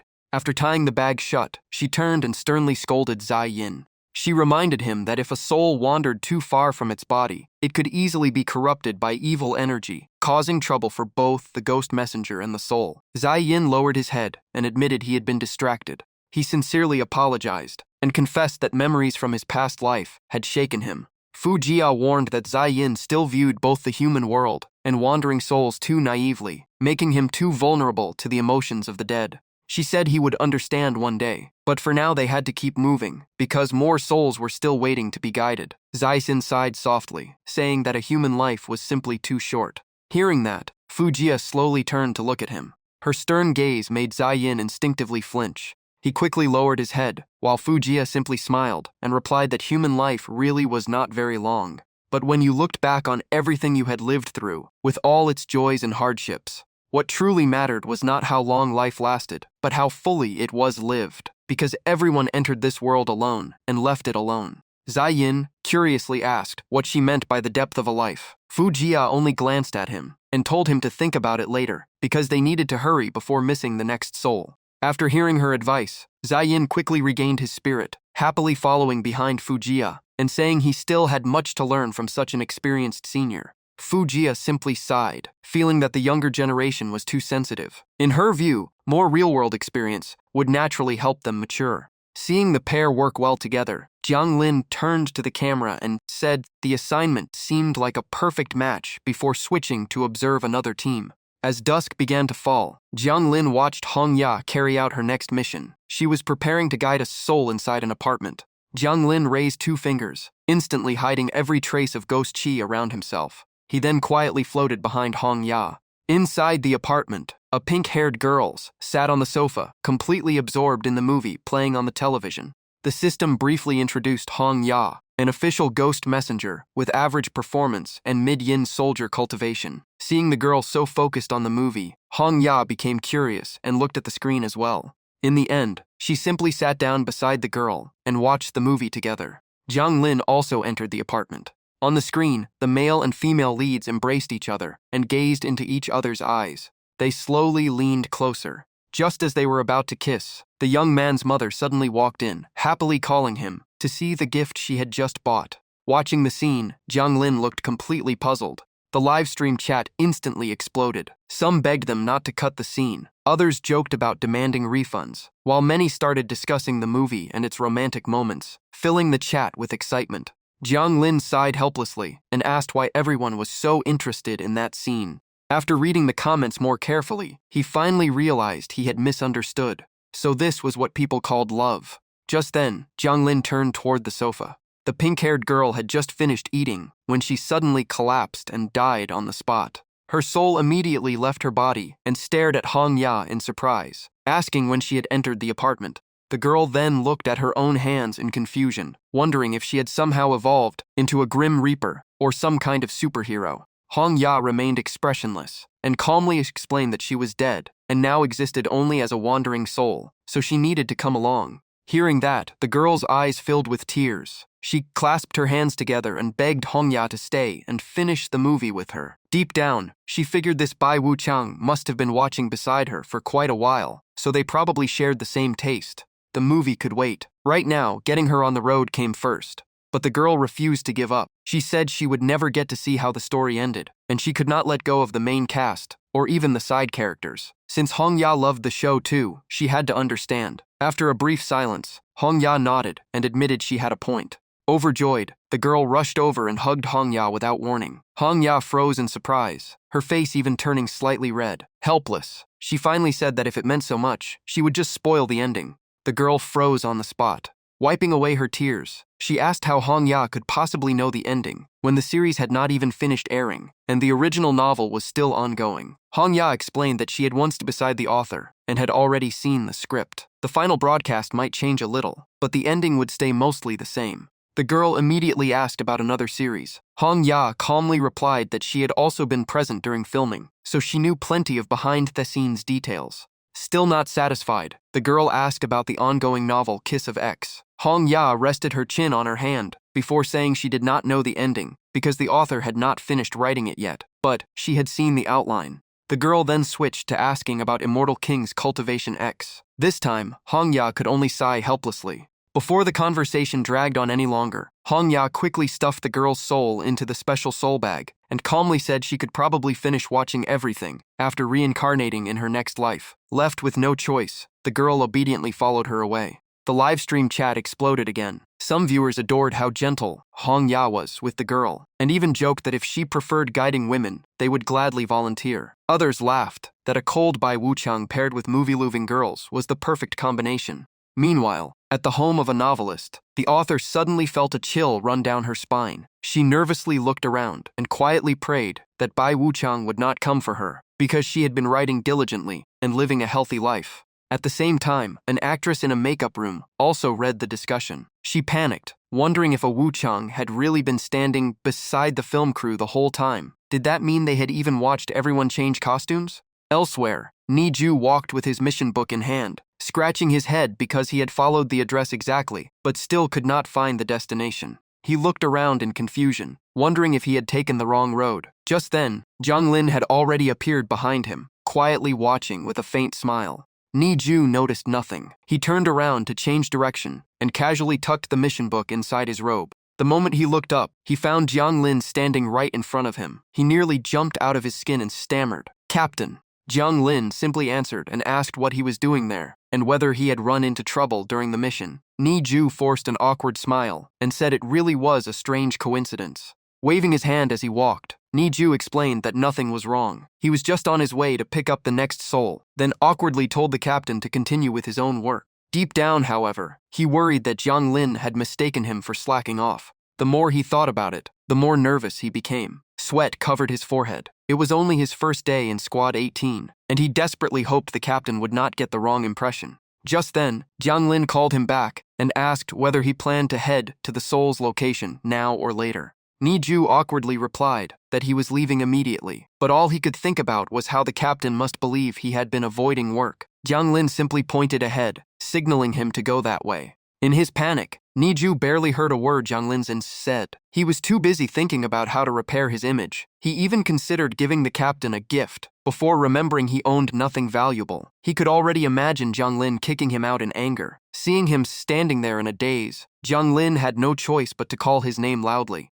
Jiang Lin even placed a hand on Niju's shoulder to get his attention. That only frightened him even more, leaving him pale and drenched in sweat. Niju nervously scratched the back of his head, looking as if disaster was about to strike. Suddenly, he dropped to his knees in front of Jiang Lin, crying and begging not to be expelled from the squad. He kept insisting that he had not been slacking off, but before he could finish, Jiang Lin simply stood there wearing a completely puzzled expression, with no idea how things had escalated so far. Jiang Lin calmly pointed at the road sign and reminded Niju that he had gone the wrong way. The soul was about 200 meters to the east, not to the west as he had been heading. Hearing that, Niju froze, and tears welled up in his eyes. The captain had not scolded him at all. He had simply pointed him in the right direction, filling Niju with gratitude. Without another word, Niju turned and sprinted toward the correct path. Wiping away his tears, he loudly thanked Jiang Lin before disappearing into the distance, leaving the captain silently watching him go.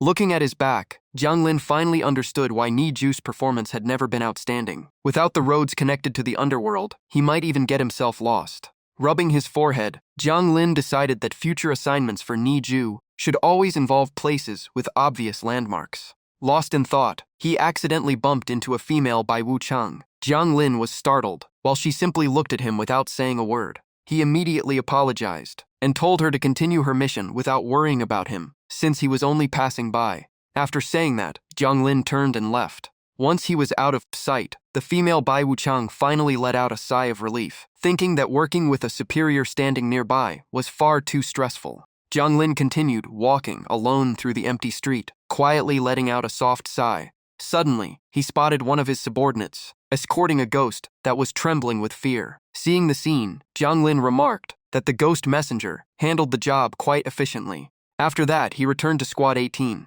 The moment two subordinates saw him, they respectfully saluted and greeted their captain. Walking down the stairs, Jiang Lin noticed two tiny little ghosts darting around at incredible speed. Looking elsewhere, he saw another little ghost, shooting through space in the blink of an eye. Alone beneath the oppressive crimson sky, Jiang Lin quietly observed everything around him as he crossed the vast area. He continued refining his plans for assigning soul-guiding missions. Besides timing, locations also needed better planning. Niju especially should receive destinations with clear landmarks so he would not get lost.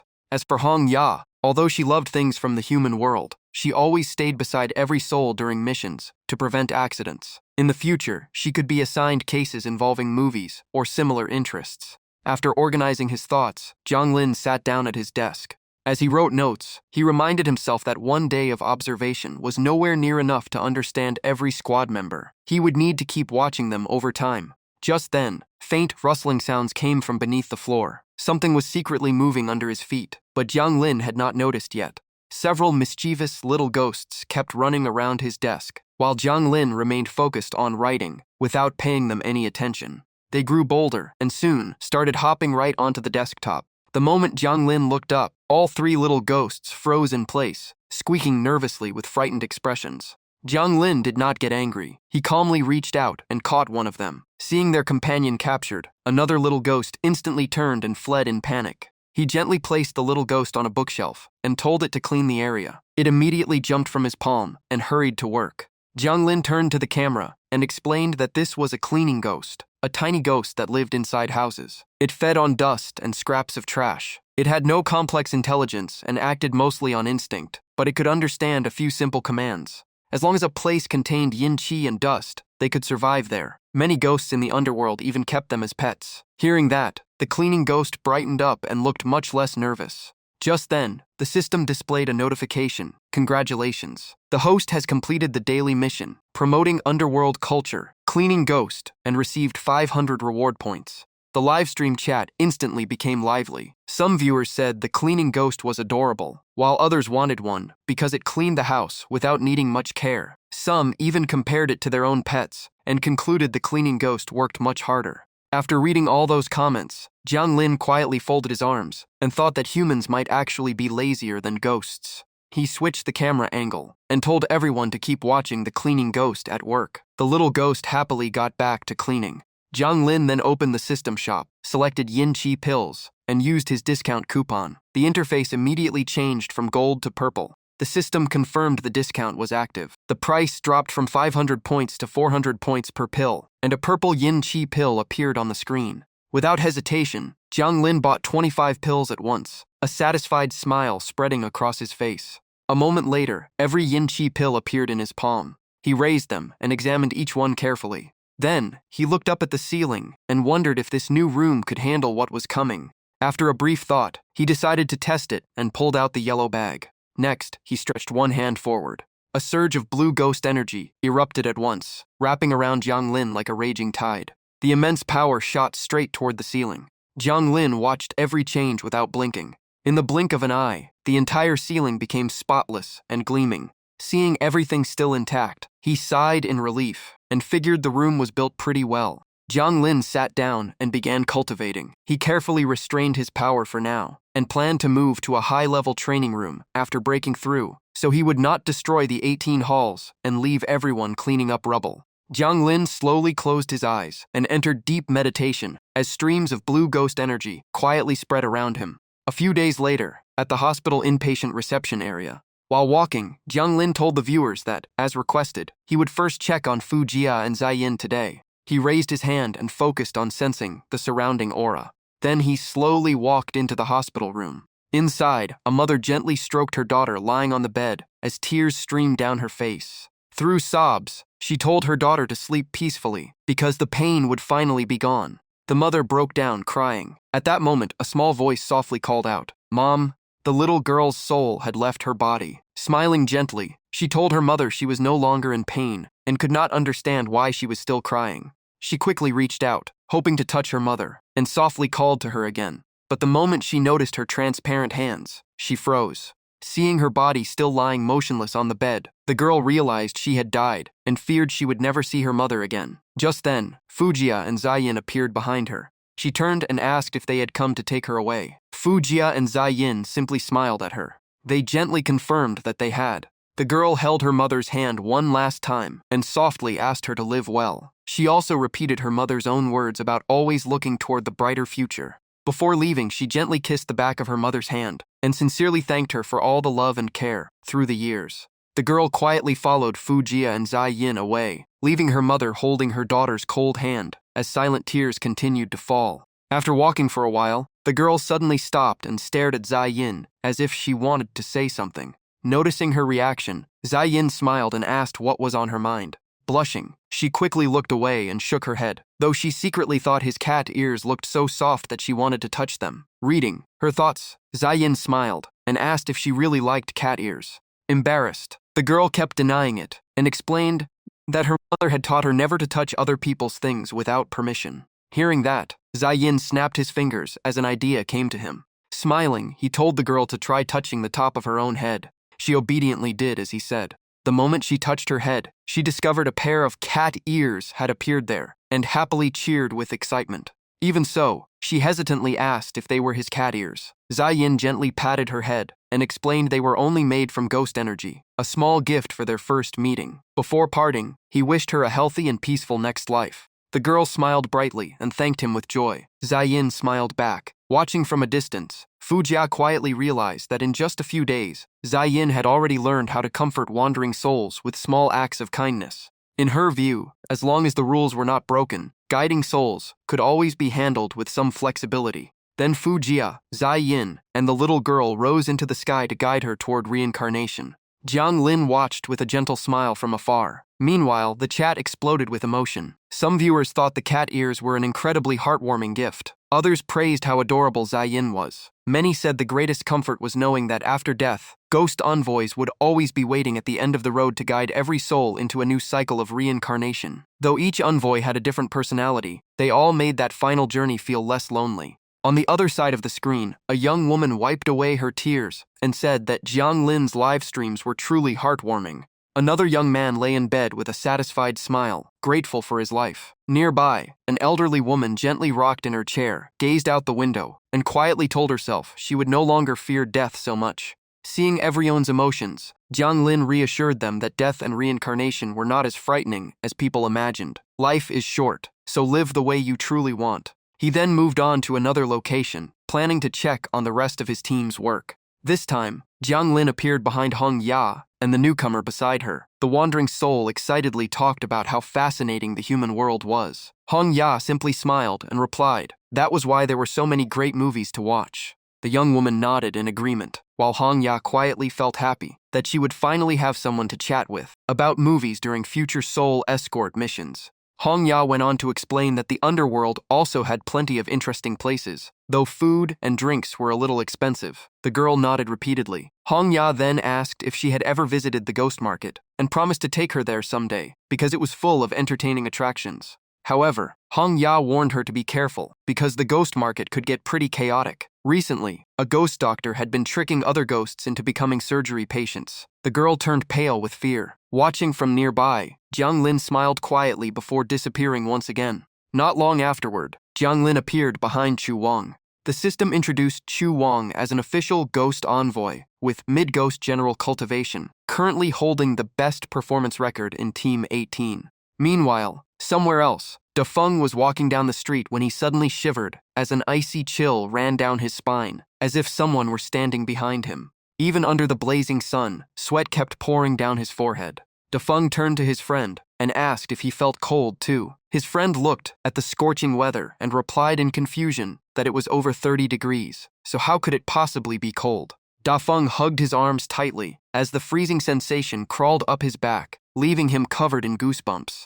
Laughing, his friend reached over to check his forehead and joked that maybe sleeping overnight at an internet cafe without a blanket had given him a cold, or maybe he had simply overworked himself. Da Feng brushed his friend's hand away and grumbled that he should stop talking nonsense before urging him to order food, 'cause he was starving. Suddenly, he froze mid-step.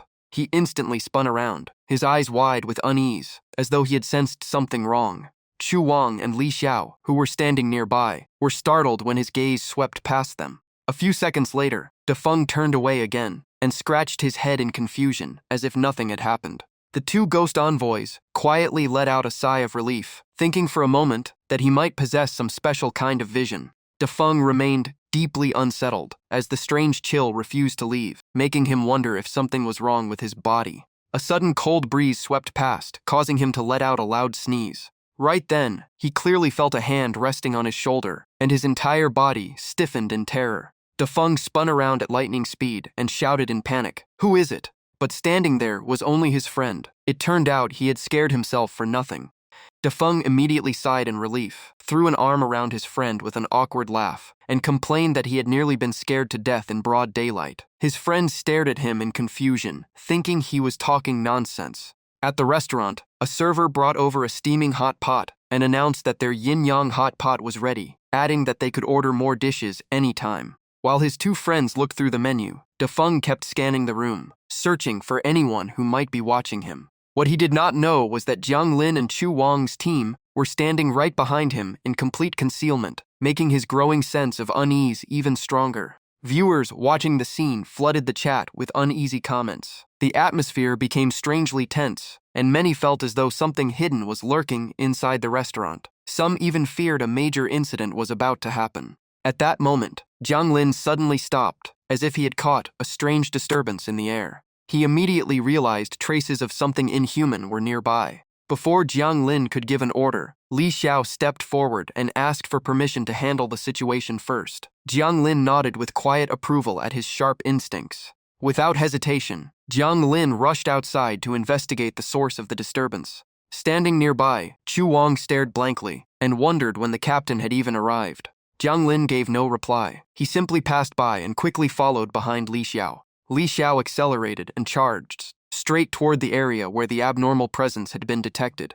Ahead of him, a group of ghosts clung to an unlucky victim, draining away the person's life force. They let out hoarse laughs as they enjoyed the scene. Some even tore at the victim's hair for fun. But the instant they sensed someone approaching, they all froze. Turning around, they saw Li Xiao already gripping his weapon and charging without hesitation. Li Xiao struck at once, blasting the ghosts away from the victim with a cold, murderous glare. His staff rained down relentlessly, sending the ghosts screaming as they were thrown in every direction. A purple ghost took a direct hit to the stomach, flew backward, and howled in pain, completely losing its temper. The others were also sent flying, some crashing into the ground and others slamming into walls while cursing in panic. After the initial shock, they quickly regrouped and floated into the air, roaring with equal parts rage and fear. Once they recognized who stood before them, they tried to act fierce, but their voices trembled. Li Xiao only stared back and asked coldly, "At what cost?" The moment they realized the attacker was a ghost envoy, all their courage vanished. The air around them turned heavy and oppressive. Panic spread instantly as they looked down in absolute terror, screaming that a ghost envoy had appeared and they were doomed. Fear overwhelmed them, leaving every one of them trembling beyond control.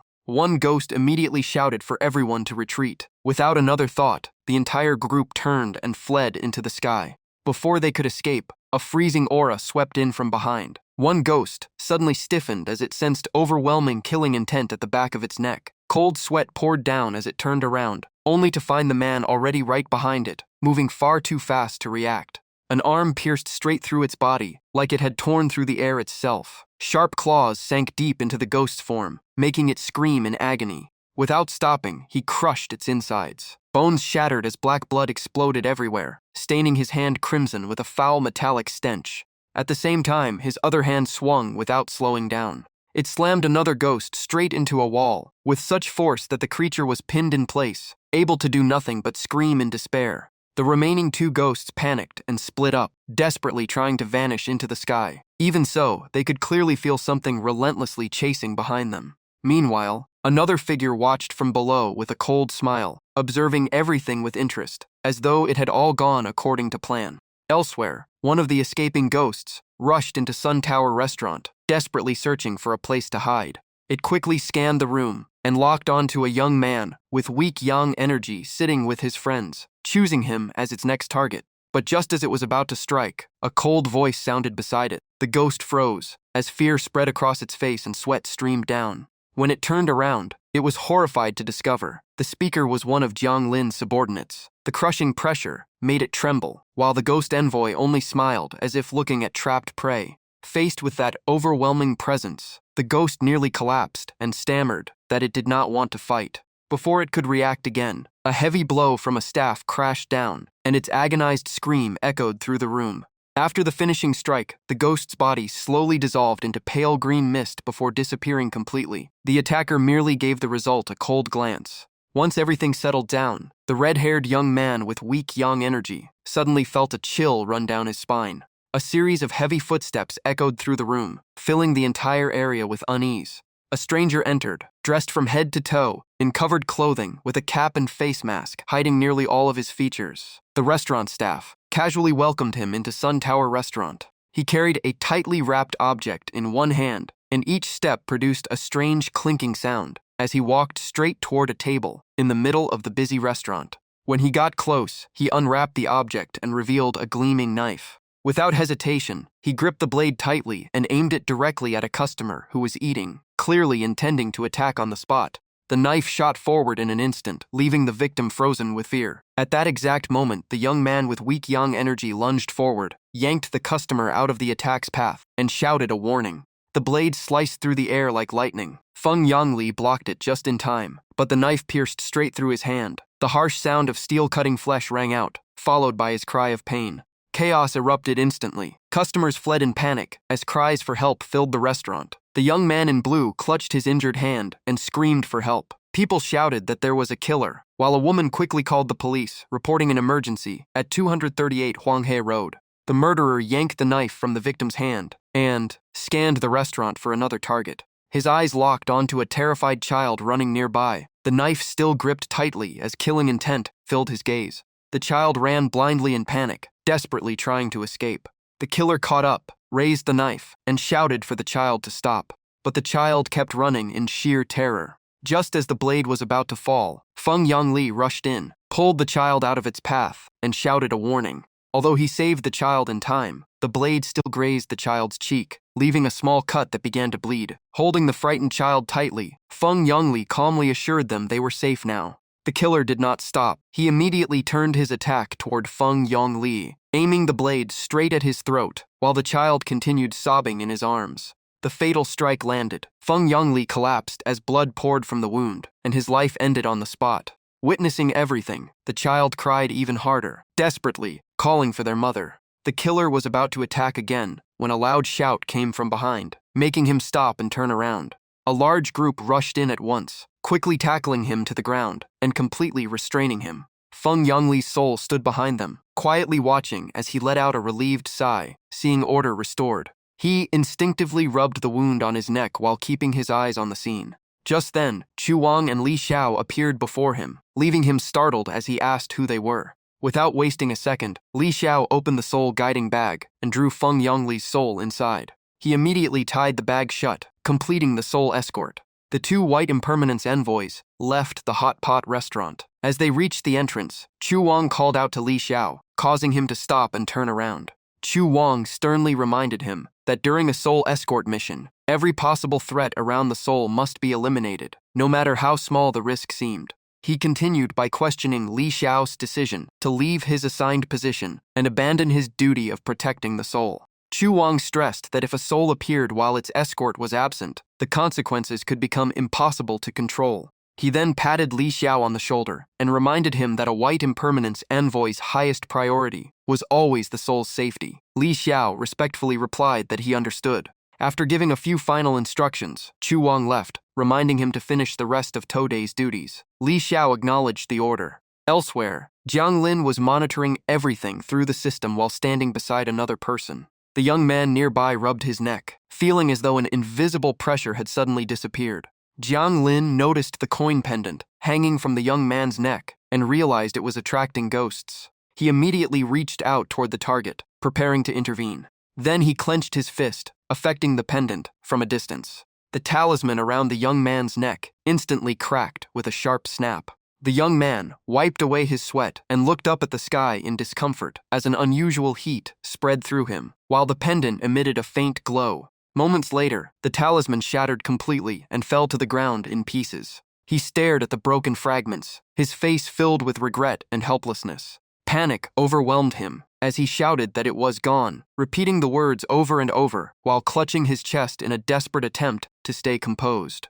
Jiang Lin turned toward the livestream camera and calmly explained that the ghosts earlier had not been chewing on hair. They had been draining lifespan through it. Those creatures were classified as evil ghosts, and if ghost envoys captured them, most would be beaten until their souls were completely destroyed. With a faint smile, he ended the livestream and signed off by saying he would see everyone next time. Jiang Lin's expression quickly became serious again as he frowned, thinking about Li Xiao's unusual behavior earlier. It felt as though something far from ordinary had happened to him. He then turned and walked away, his expression gradually returning to normal as he decided to deal with each problem one at a time. Suddenly, the system displayed a warning that the Ghost Bride mission was about to expire. Jiang Lin froze, realizing he had completely forgotten about it, and immediately opened the mission details. After reading everything, he simply confirmed the Ghost Bride mission and continued reviewing the available information. According to the system's records, little ghosts had once delivered wedding invitations throughout Huai City. Rumor claimed that this ghost bride had already married dozens of people and was still targeting humans to hold more wedding ceremonies.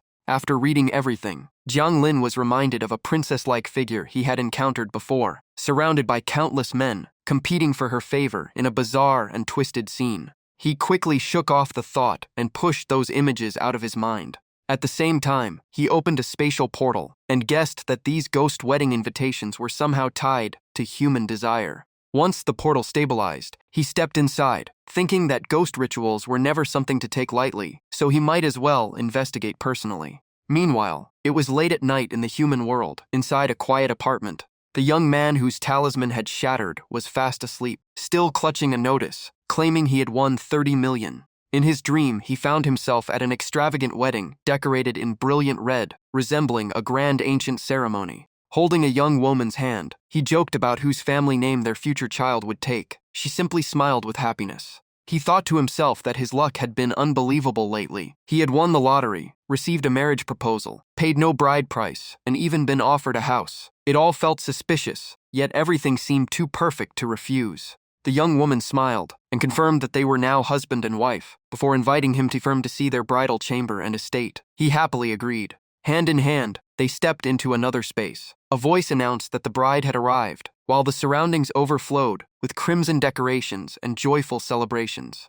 He cheerfully greeted the servants, thinking the place looked like an incredibly detailed ancient mansion, almost too realistic to be fake. The more he looked around, the more amazed he became. The estate was enormous and exquisitely built, just like the residence of a powerful ancient clan, while the young woman never left his side. She pointed toward the kitchens and said she would bring back some refreshments. He nodded without hesitation. Left alone, he stayed beside the lake while she walked toward the kitchen. Sitting by the water's edge, he closed his eyes and relaxed, enjoying the strange silence surrounding him. Suddenly, the lake erupted with violent splashes as the once calm water churned wildly. He instantly opened his eyes, jumped in shock, and hurriedly turned toward the disturbance. A pale head slowly rose from the water. Its pitch-black eyes had no visible pupils, and its soaked hair hung over its face, creating a horrifying sight. Back in reality, Hawaii City remained wrapped in the stillness of the night. Jiang Lin floated high above the city with a serious expression. He restarted the live stream and announced that tonight's case involved the ghost bride, mentioning that she had already married more than a dozen people. The chat immediately exploded with confusion, curiosity, and jokes about the bizarre broadcast.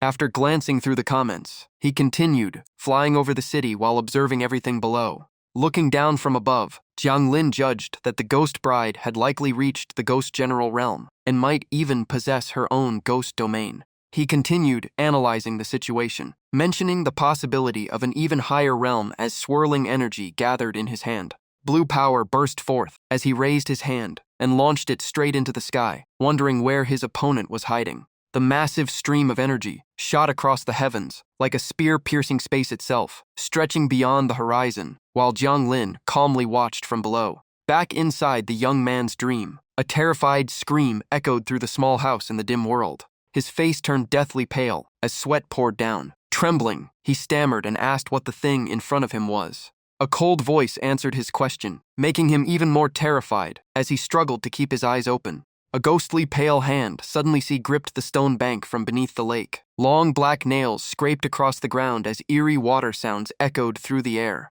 A terrifying figure slowly emerged. Its eyes glowed crimson, its long soaked hair dripped endlessly, and its entire body radiated an overwhelming aura of darkness. Seeing the horrifying creature, the young man trembled uncontrollably as fear completely froze his body. The monster continued crawling onto the shore and advanced directly toward him, pushing him into total panic. He jumped to his feet and ran for his life, cursing in terror as he desperately tried to escape the nightmare. Suddenly, the ghost flickered like a flash of light, vanished, and instantly reappeared right in front of him. It revealed a twisted smile, completely blocking his escape. In sheer panic, the young man threw all his strength into a punch aimed straight at the creature's face, shouting in fear. The punch knocked the ghost flat to the ground. He stood there, gasping for breath, reassuring himself that his training had at least left him with enough strength to fight back. But he did not dare waste another second. He immediately took off running again, shouting for help in panic. The ghost slowly got back up, clutching its swollen face and muttering in confusion about getting punched the moment it appeared. After taking the hit, the ghost transformed into a streak of golden light and retreated back into the bottom of Lotus Lake as if it had never appeared. In the blink of an eye, the lake became perfectly calm again, with no sign of the chase that had just happened. Near the window, the White Impermanence envoy quietly watched the sleeping young man with an unreadable expression. He slowly drew out his spirit artifact, his eyes becoming far more determined. The staff struck the air, and at that very moment, a blue vortex opened above the sleeping man's head. Fragments of memory appeared inside the vortex, revealing the young man's desperate escape through his nightmare. Inside the dream, He ran while gasping for breath, terrified of the unseen force chasing him, muttering that he could not believe he had encountered something unclean in broad daylight. Soaked in sweat, he stammered that he had to tell someone about this, fearing that if daytime was this terrifying, nighttime would be even worse. As he kept moving, he convinced himself that there was something wrong with this house. He must have accidentally bought a haunted place, and there was no way he could survive living here. Suddenly, a small object rolled out of the darkness and stopped at his feet, startling him.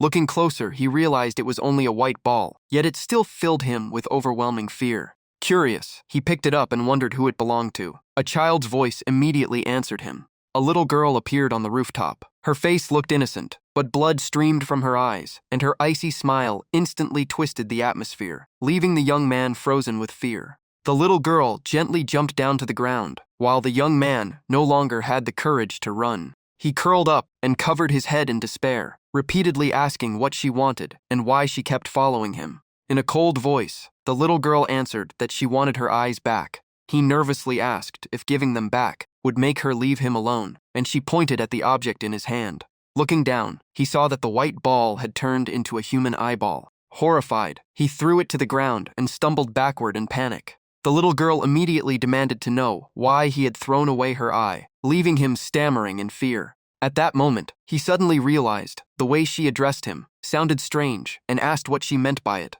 The little girl innocently replied that he was one of her daddies and that she had many others, all connected to her mother. When he asked about her mother, she spoke a name that only made him more confused and uneasy. He immediately denied everything, insisting it had to be someone with the same name and could not possibly have anything to do with his own wife. Just then, heavy footsteps echoed from behind, followed by a cold voice that shattered the tense silence. He backed away in panic after realizing someone else had appeared and was mentioning a familiar name. The little girl happily ran over and was picked up by the newcomer, while the young man became even more terrified. The man called Zindaddy said he had come to check on the situation and agreed to help the little girl find her missing eyes. Within the silent dream world, everything gradually settled under the control of the mysterious newcomer. White Impermanence Envoy Jiang Lin watched quietly while using his spirit artifact and the live stream to explain what was happening inside the dream. He analyzed that the ghost bride behind everything had likely reached the great ghost general level or had already formed her own ghost domain, while this young man had only just been pulled in and had not yet escaped. He explained that this was a barrier created by ghosts within the human world and invited the viewers to watch the entire process unfold.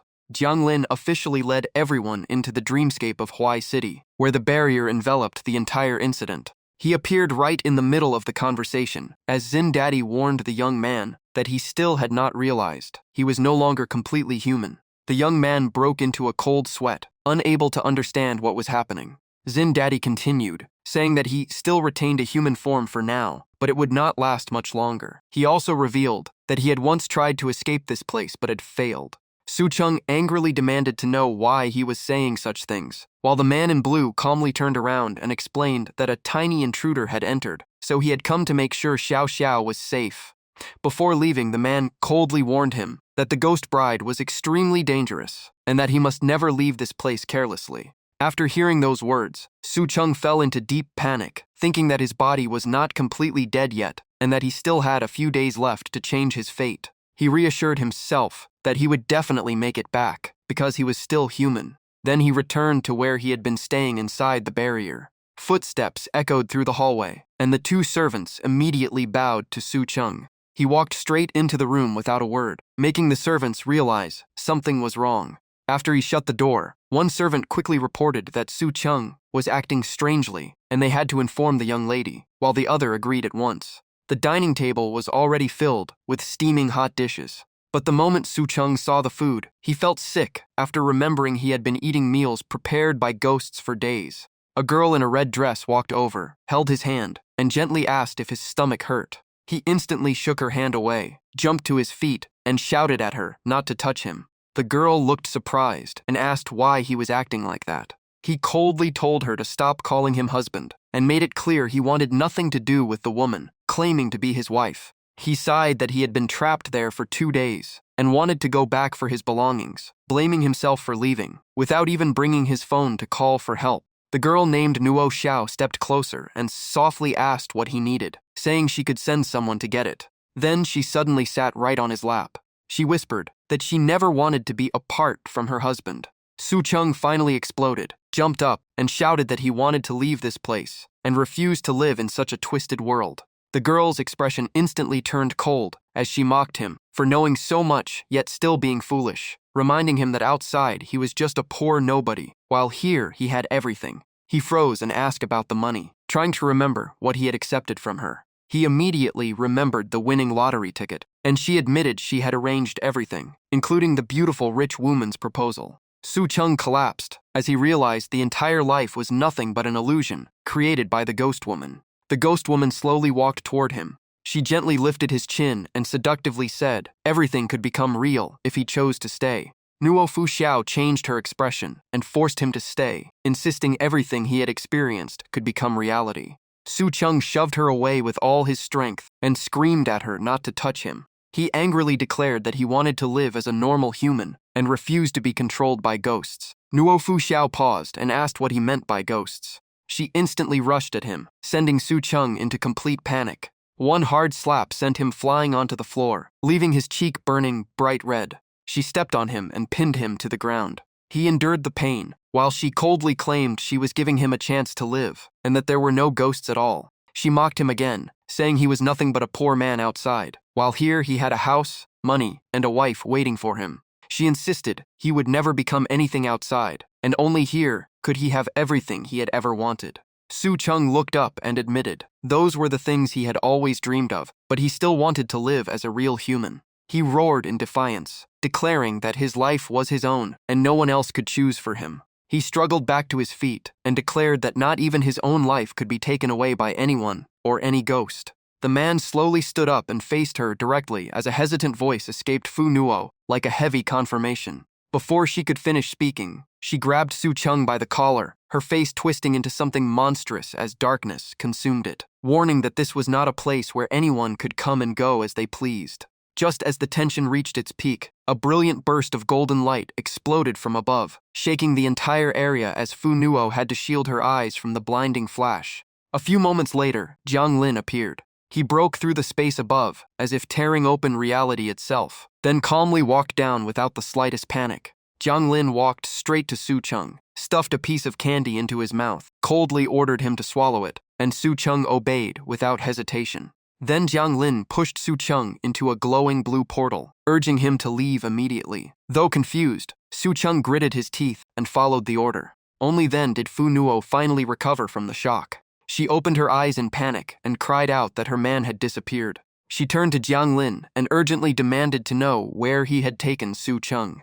Jiang Lin calmly replied that he had simply sent Su Cheng back to where he truly belonged. Fu Nuo fiercely argued that she had already accepted the betrothal gifts, and the marriage was complete. But Jiang Lin immediately shut her down, saying taking betrothal gifts from a living person was against the rules, making the entire arrangement invalid. Without wasting another second, Jiang Lin declared that she would be taken away for judgment as well. Fu Nuo burst into laughter, but it twisted so horribly that only the whites of her eyes remained, sending chills down everyone's spine. Even as she laughed, she warned him that this was her territory, and leaving would not be so easy. Her fingernails grew into razor-sharp claws, as she confidently claimed that, after living in Chen City for so long, no one could take her away. But her confidence quickly faded into panic when the ghost aura around her refused to gather as expected. Jiang Lin raised one hand as if pressing down with an invisible force. Fu Nuo's body was instantly crushed under the pressure, her eyes wide and mouth hanging open in complete disbelief. She was utterly stunned that his strength was far beyond anything she had imagined. A blue sphere of energy quickly trapped Fu Nuo inside. No matter what techniques she used, she could not escape, forcing her to admit he had already surpassed the great ghost general realm. Trembling with fear, Fu Nuo asked what cultivation realm he had truly reached. Jiang Lin smiled faintly and replied that it was nothing special, only one realm above hers. The invisible restraints tightened around Fu Nuo's body until she could barely breathe. She screamed that she would never leave, but Jiang Lin coldly answered that her choice no longer mattered because she had disrupted the balance of the human world. He casually snapped his fingers. The entire domain controlled by Fu Nuo instantly shattered and exploded as if it had never existed. Watching the destruction, Jiang Lin scratched his head and admitted he might have used a little too much force. Then he dragged Fu Nuo away with the glowing energy restraints. A voice suddenly called out from behind, asking what relationship he really had with her. Jiang Lin turned around and saw Nuo Xiao Xiao and Jian Daddy kneeling on the ground, begging him to reconsider.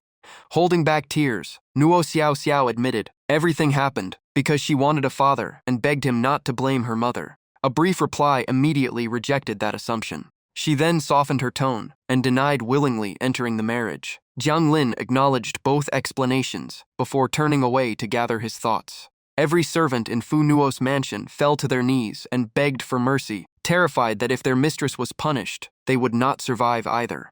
Jiang Lin bluntly replied that he had never said he would spare any of them. The servants instantly fell silent. Their faces turned pale as they looked at one another, completely at a loss.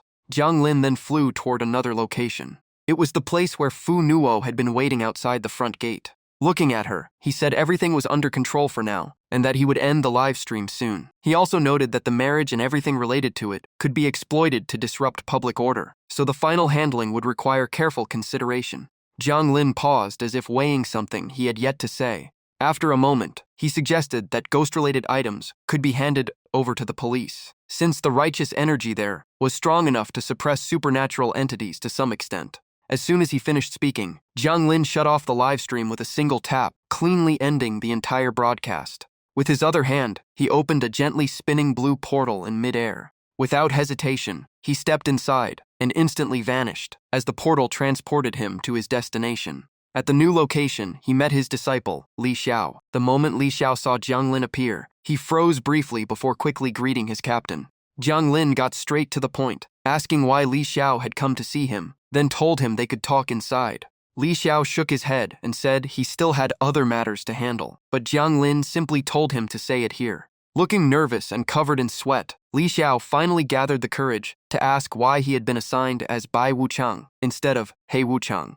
Jiang Lin did not answer immediately and simply stared at him for several seconds. That silent gaze made Li Xiao even more uneasy, as he wondered what Jiang Lin was thinking. As he walked with his eyes closed in thought, Jiang Lin said it was a long story and told Li Xiao to come inside first.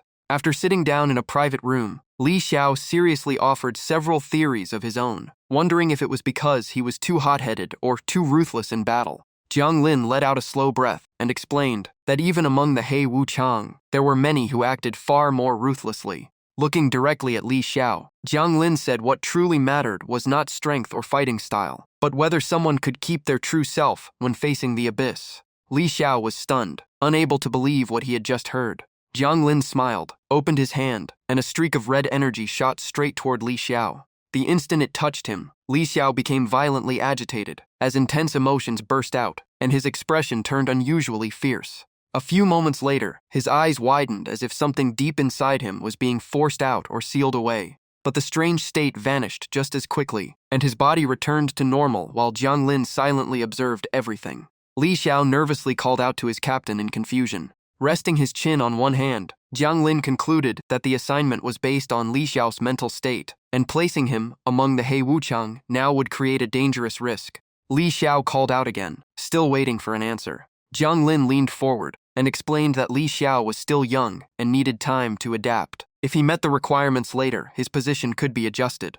Jiang Lin then asked why the underworld hunted evil ghosts, and Li Xiao answered that they disturbed the human world and took innocent lives. Jiang Lin smiled and said their true duty was not only to eliminate evil, but also to protect. If Li Xiao wanted to become a He Wuchang, he had to learn to stand between those two roles and protect souls instead of only attacking. Li Xiao froze, his eyes filled with uncertainty. A silent figure appeared behind Jiang Lin and smiled directly at Li Xiao, making the atmosphere even heavier. Li Xiao clenched his fists, steadied his gaze, and firmly declared that he could do it.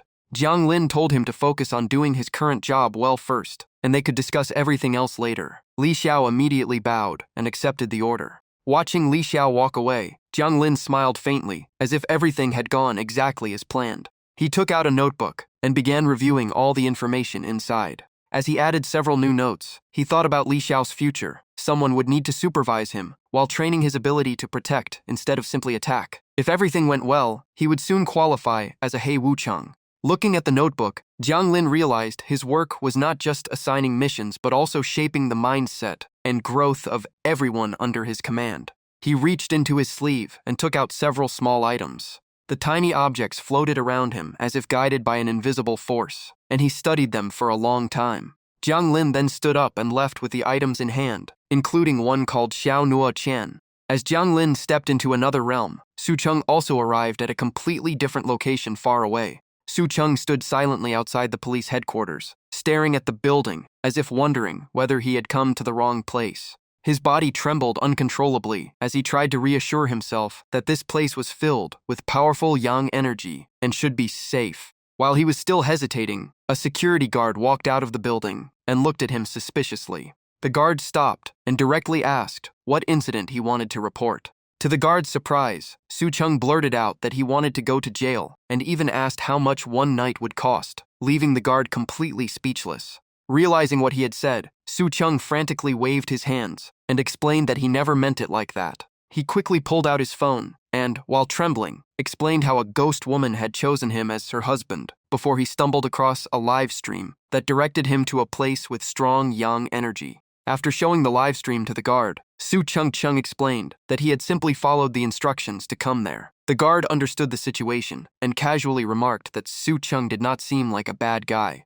The guard patted him on the shoulder and allowed him to stay there for a few days to suppress the yin energy around him, adding that the stay could be extended if necessary. Su Cheng thanked him repeatedly and silently vowed never to touch strange objects or chase unrealistic dreams again. He looked up at the bright sky, feeling as though he had escaped a disaster, and let out a long sigh of relief. At the 18's halls, inside an interrogation room, Jiang Lin personally questioned Fu Nuo about the origin of the items she possessed. Kneeling on the cold floor, Fu Nuo trembled as she confessed that everything came from deals with another ghost. She helped find humans and ghosts in exchange for ghost energy. Jiang Lin continued questioning her about the mysterious figure behind those deals. Fu Nuo recalled that the other ghost always wore a mask, possessed strength far beyond her own, and could freely travel through ghost domains, but she knew nothing else. After hearing everything, Jiang Lin said he had obtained a valuable lead and would leave the rest to the ghost officers. After leaving the room, Jiang Lin still wondered whether he should report the matter to the brigade commander. Elsewhere, at the Underworld mission center, Jiang Lin was checking the electronic mission board. After browsing through it, he found the recent missions too routine and considered returning to handle work at the 18 halls. Just then, someone called out, "Lord Jiang," making him stop and turn around. A ghost officer reported that many ghosts had recently gained abnormal power and warned him to stay alert. Jiang Lin paused and repeated the part about their sudden increase in strength. He immediately connected it to what Fu Nuo had said earlier, suspecting that He Zhou might be the source of the growing ghost power, meaning today's incident was far more serious than it seemed. Jiang Lin thanked the ghost officer, who politely returned the gesture before leaving. Jiang Lin immediately decided to find the brigade commander and discuss the matter. The scene shifted to another house. A pink-haired man wearing a mask, matching Fu Nuo's description, held an item in his hand and sighed over a failed deal with a great ghost general. One of his subordinates entered with a report, and the masked man calmly replied that it was only a minor ghost officer, telling his men to be careful and avoid unnecessary losses. The subordinate immediately bowed and withdrew. The masked man casually waved his hand, and a distant door slowly opened on its own. Looking outside with a sinister smile, he sensed a new visitor approaching with a remarkably powerful aura. The scene shifted to a quiet city at night. A young man wandered alone with a dry branch in his hand, absent-mindedly drawing lines on the ground. He kept muttering that he had studied as hard as he could, but still understood nothing, feeling so hopeless that he even wondered what was inside his own head. A gentle voice suddenly came from ahead, asking if the boy wanted to buy something. He quickly turned around, immediately suspicious, because every shop on the street had been closed just moments earlier. Still unsure, he stepped into the store and carefully looked around. Unable to believe what he was seeing, he asked if the shop really sold anything, and the owner calmly replied that it did. As he walked past the shelves, he hesitated, unsure of what he truly wanted. The man ahead handed him a pen and said he might need it because it could write any answer he wished for. The boy froze as he took the pen, unable to believe it, then asked the price. The shop owner replied that he wanted no money, only for the boy to use it to write whatever answer he desired. Just then, his phone vibrated with a call, warning that both his fierce girlfriend and his creditors were looking for him. Startled, he turned around and panicked as he remembered the pile of problems waiting outside. Without another thought, he grabbed his bag and ran out of the shop. As he ran, he shouted apologies to his parents and promised to do better on his next exam, as if he were running away from both school and reality. The middle-aged shop owner quietly watched him disappear into the distance, his expression growing thoughtful. Then he slowly returned inside the shop. Deeper inside stood a door, covered by a strange layer of energy, as though something behind it had been sealed away. The scene shifted to a small local restaurant. Jiang Lin and Ni Ju discussed their investigation, as Ni Ju brought up the items connected to He Zhou that another team had recovered, saying a preliminary analysis had already been completed. After some thought, Ni Ju suggested that those items might actually contain sealed living creatures. Jiang Lin immediately questioned him, asking if living beings could really exist inside them. He quickly connected all the clues and guessed that the ghost energy might actually be sealing living entities, while Ni Ju reassured him that the items had already been sent to the Ghost Artifact Workshop for examination, and the results would arrive soon. Ni Ju explained that the Ghost Artifact Workshop specialized in crafting and examining underworld artifacts, with strict procedures and high costs, making it inaccessible to ordinary factions. During the discussion, Ni Ju asked Jiang Lin what the purpose of his trip had been. Jiang Lin suddenly remembered and took out the items he had confiscated from Fu Nuo. He said they were spoils from the Ghost Bride mission and asked Ni Jiu's to send them to the Ghost Artifact Workshop for identification.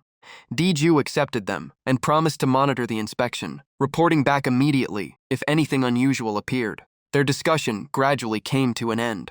Jiang Lin took his leave, and Ni Ju told him to focus on his own work first. As Jiang Lin walked away, he quietly reflected that recent events were far from peaceful and that he should continue monitoring the members connected to Team 18. 1 month later, the scene shifted to Hua An High School in the human world. In the classroom, the teacher announced the exam results, praised Zhuang Yifan for his incredible improvement, and revealed that he ranked first in the entire grade. The classroom erupted with excitement as the teacher encouraged everyone to learn from Zhuang Yifan before dismissing the class. A classmate congratulated him, but Zhuang Yifan sat silently with exhausted eyes and heavy dark circles, looking completely drained. A pink-haired girl turned around and asked how he had gone from the bottom of the rankings to first place in just 1 month. Without looking up from his work, Zhuang Yifan casually replied that he had simply practiced more, as if he had pushed himself beyond his limits. The girl looked slightly annoyed, but said nothing more and turned back around. Zhuang Yifan's eyes gradually grew darker. He kept writing non-stop, muttering to himself as if he had reached his breaking point. Still not enough. Still not enough. Work like this was far too easy. Even a few more pages would barely satisfy him, and the urge to keep writing only grew stronger. At the student's home, police cars had already surrounded the house, and the atmosphere outside was tense because no one knew what had happened inside. The officers stayed, on high alert with weapons ready, as they carefully searched every corner of the house. The moment they rushed inside, the truth was revealed. Zhuang Yifan lay motionless, on the floor, his body ice cold, surrounded by scattered study papers, as though he had fought a losing battle against his own schoolwork. A police officer knelt down to check for breathing. After confirming there were no signs of life, he let out a quiet breath and finished the standard procedure. He immediately radioed headquarters, confirmed the victim's death, and requested that the family be contacted to claim the body. The message was quickly acknowledged.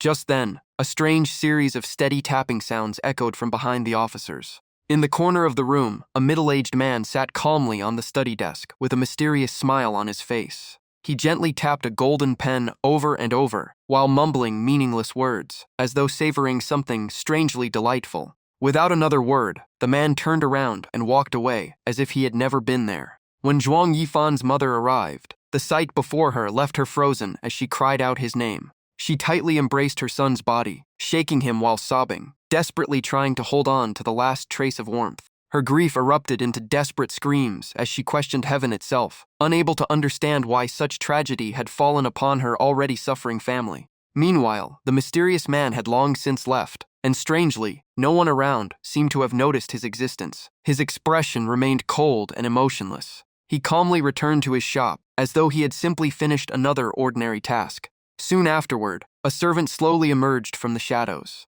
The servant wore a satisfied smile and glanced respectfully toward his master. Tilting his head slightly, he silently waited for the next order. The servant knelt and respectfully raised the item in his hands, while addressing him as master. The masked man looked at the pen with obvious delight, as if he could sense an incredibly delicious power within it. Suddenly, a voice came from the pen, protesting that their original agreement had never been about harming people. Tightening his grip on the pen, the masked man coldly replied that it had only been a trade. Knowledge had been exchanged for a purpose, and how it was used was no longer the other's concern. He bluntly declared that the intelligence now belonged to him, and no one else had the right to interfere with how he used it. The voice inside the pen continued to object, insisting that evil should never be done. The masked man laughed and replied that he had never considered his actions wrong and saw no such thing as guilt. A cold blue light flashed across his fingertips, radiating overwhelming pressure as he mocked the very idea of ghostly morality.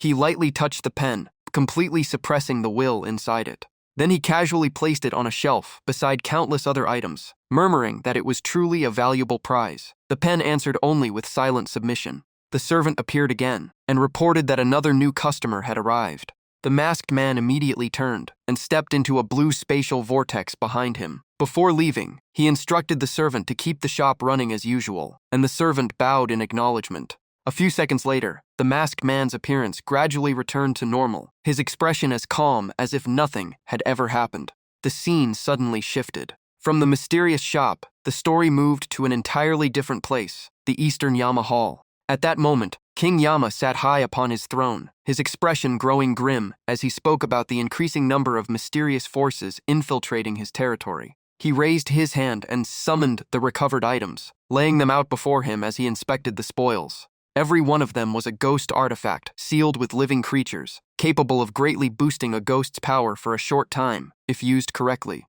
The ghost officers immediately broke into an uproar. They were shocked because these forbidden materials had begun appearing everywhere, throwing the entire hall into chaos. One ghost officer complained that if these sealed artifacts spread further, both the underworld and the human world would descend into chaos, leaving them with endless work. Another frowned and added that the worst part was how the artifacts automatically attracted creatures filled with resentment or obsession, making them nearly impossible to control. King Yama waved his hand and coldly stated that these items were already being openly traded in the human world, leaving almost no place untouched. He continued by revealing that the mastermind behind the trade was known as the shopkeeper. He immediately ordered every team to split up, with each one assigned to a different region to eliminate the problem without missing a single location. Every ghost officer clasped their hands and answered with a loud, unified acknowledgement. King Yama waved again, sending mission letters flying toward the guards assembled below.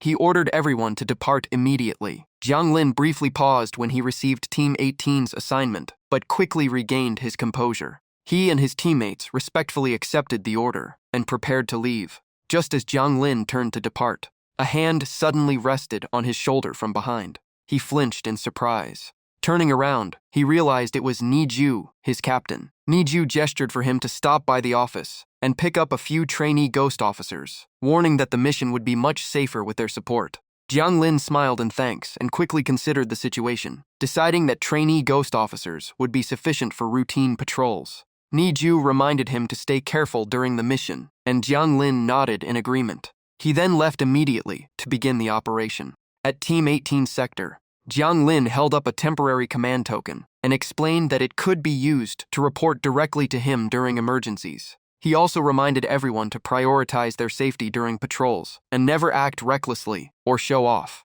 All the ghost officers acknowledged the order in unison before quickly dispersing. Once everyone had left, only Jiang Lin remained at the central area. He immediately started a live stream. Notifications instantly appeared on viewers' phones, announcing that the Underworld livestream had begun and inviting everyone to watch. The comment section exploded with activity. Some wished him a successful broadcast, while others were excited to see the familiar host again.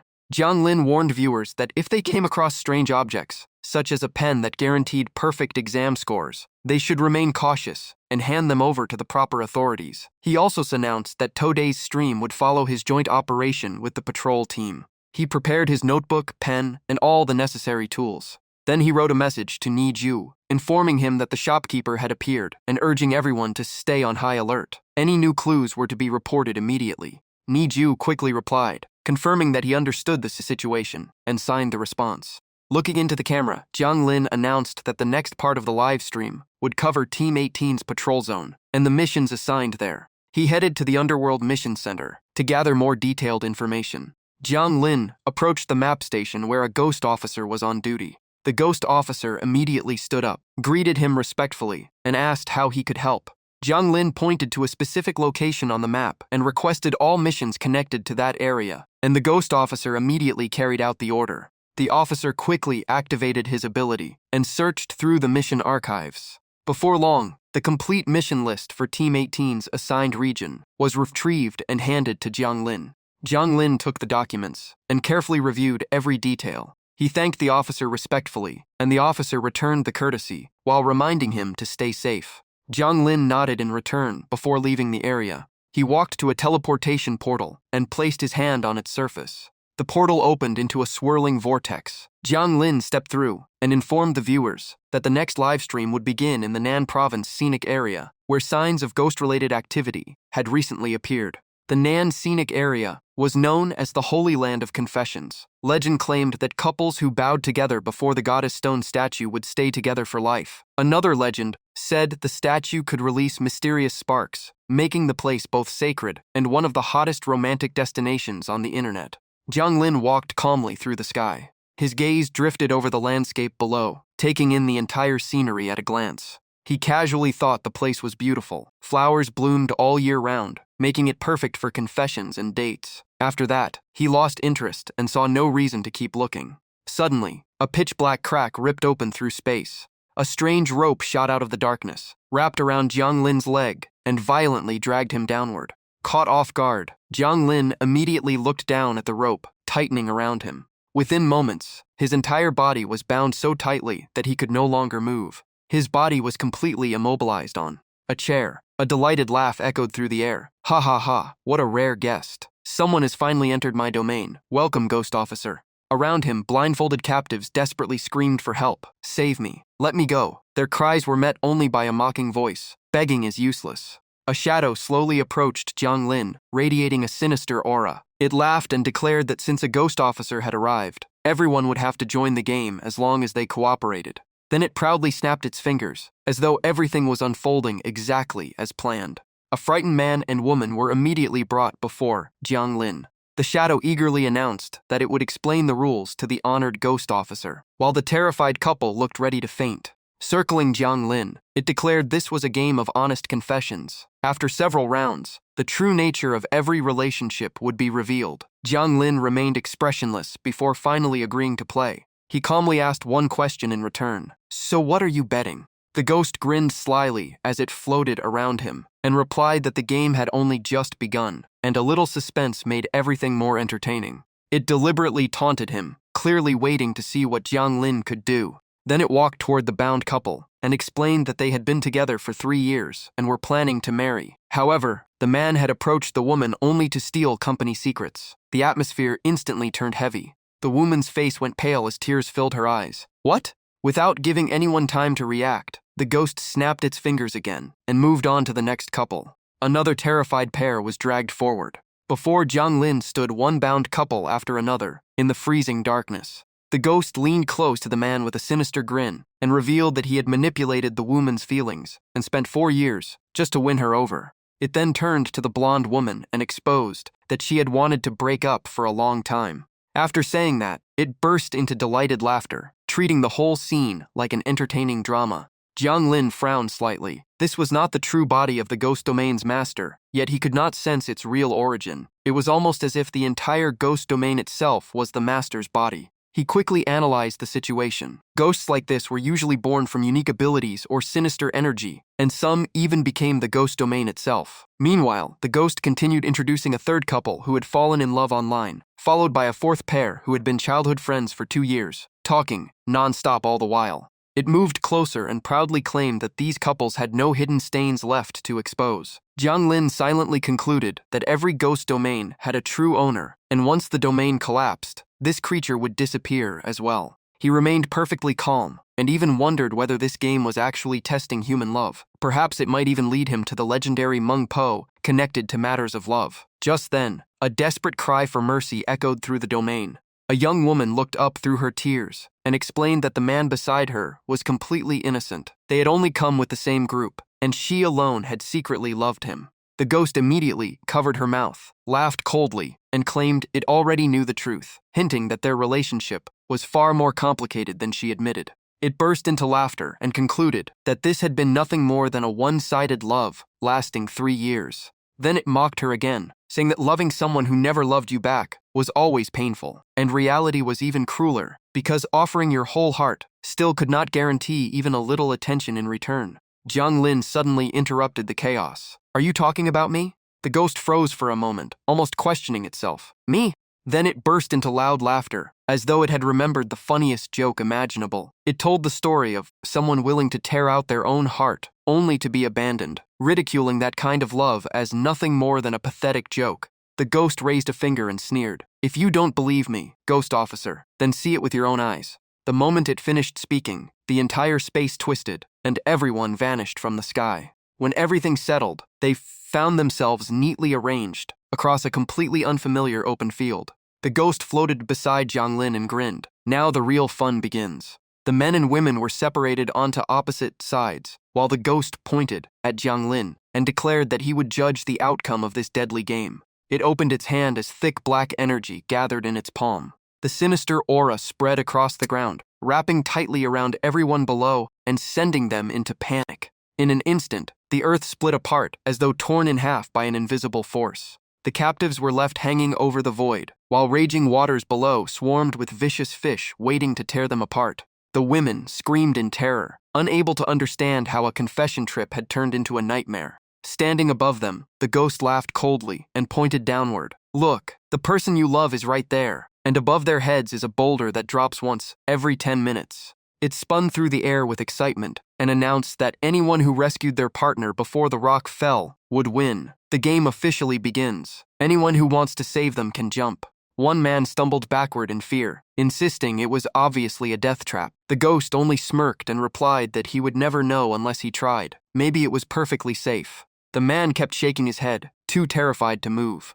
The ghost laughed even louder and calmly declared that everyone was free to stand aside because that was human nature. When life was on the line, love always came second. Just then, a voice spoke up. "Ill go." The young woman from earlier stepped forward. Looking at the man she had loved for 3 years, she cried and admitted that everything was her fault because she had dragged him into confessing at the goddess stone. Tears streamed down her face as she blamed herself, saying that if he died, it would all be because of her. Without another moment of hesitation, she jumped straight off the cliff toward the raging water below. Then another voice rang out, "I'm going too." The young man leaped after her, declaring that he refused to accept such calculated love. If he loved someone, he would give everything without regret, no matter the outcome. The ghost watched the swarm of vicious fish rush toward them and burst into laughter, convinced the game was already over. It even boasted that the fish were part of its carefully prepared script. But just as the fish were about to tear them apart, an invisible force suddenly stopped them.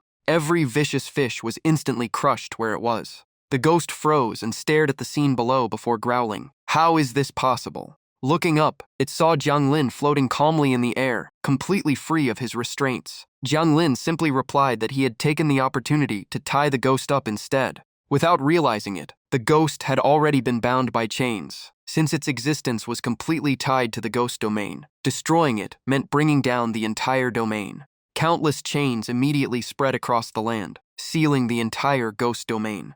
Lowering its head, the ghost spoke quietly. "I was careless. You win." Jiang Lin looked at it without expression. "So, have you found your answer yet?" The ghost paused in confusion. "What?" Jiang Lin reminded it that after this game, he wanted to know whether it truly understood what it had been searching for. The ghost laughed coldly. "Love has always been meaningless." Jiang Lin glanced at it and calmly replied that it had simply never met the right person. That did not mean love itself was meaningless. The ghost immediately fell silent. Just then, another voice suddenly spoke, startling the ghost. The girl who had just been rescued stood safely on the shore and calmly said that everyone met the wrong person at some point, but that was no reason to reject themselves or give up on the future. The ghost said nothing, showing genuine hesitation for the first time. One by one, the remaining captives were safely pulled out of danger. The girl who had loved someone in secret looked at the man through tear-filled eyes and softly promised that she would no longer cling to false hope. Standing in the collapsing domain, the ghost's smile slowly disappeared, leaving only emptiness. Who was really right? Whose heart was I supposed to take? Jiang Lin gave it no chance to continue and thrust his hand downward. At that instant, everyone still trapped inside the ghost domain was pulled to safety by an invisible force. Jiang Lin quietly uttered a teleportation command, making the ghost realize the situation had completely reversed. The ghost domain began shaking violently as an overwhelming force tore it away from its very foundation. Piece by piece, the dark world folded inward, rapidly shrinking into a tiny sphere. Within moments, the entire ghost domain had been compressed into a single orb resting in Jiang Lin's hand. Before the ghost could react, its entire ghost domain was pulled back into its body, forcing it to bow in panic. Jiang Lin coldly asked about the ghost broker, the masked man who traded cursed ghost items. The ghost trembled and admitted it knew him, saying it had become what it was because of that man. Jiang Lin pressed for every detail. The ghost confessed it could not track him because he could appear anywhere, only showing up now and then to pay rewards and maintain the ghost domain. Jiang Lin immediately asked when they would meet again. The ghost shook its head and said they had only met once. There was no pattern, and every trade happened automatically whenever the man appeared nearby. It stammered as if it wanted to reveal more, but was too terrified to speak, shaking with fear. Jiang Lin wasted no time, sealed the ghost, and stored it away for later. He glanced at the fading space and calmly said, "Love was never worth losing yourself or destroying your own life." After that, he headed for his next target. The scene shifted to Hospital Room 101. A woman had just awakened from her coma. The moment she opened her eyes, she asked the nurse about the man who had been tied up with her. The nurse smiled and said he was in the next bed, and she quietly thanked her. She immediately got out of bed. She walked over to the man, and their eyes met. He asked if she had finally woken up.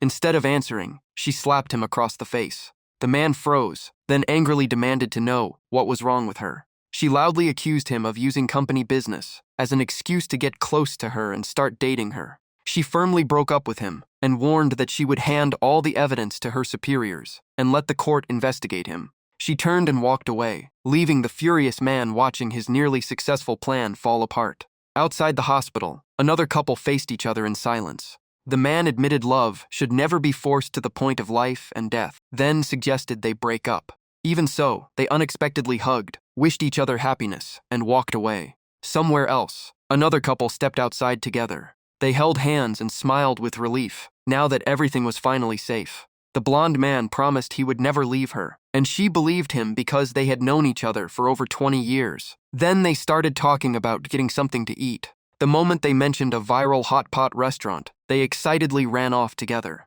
Elsewhere, another couple appeared. The young man scratched his head, awkwardly, wanting to say something but lacking the courage. The young woman reached out and held his hand first. The sudden gesture made him blush in surprise. She admitted she had once thought about breaking up, but she still had feelings for him. No one knew what the future held, and she smiled gently. Feeling a little shy, she asked if he wanted to have a meal with her. He instantly agreed, and they walked off together. Hand in hand, they left with light hearts. In another corner, the girl who had secretly loved someone for 3 years stood quietly, watching everyone around her. She sadly lowered her head and sighed that everyone else had found love, while she was still alone. Right then, a teasing voice came from behind. She quickly turned around, her eyes filled with surprise. The young man had just arrived. Seeing her stare, he hesitated before admitting he had only pretended not to know her earlier, and she reacted at once as he confirmed it. The two stood facing each other as the world seemed to pause. He placed a hand on his chest and nervously asked if she would give him another chance to get to know her, just like someone brave enough to face danger without backing down.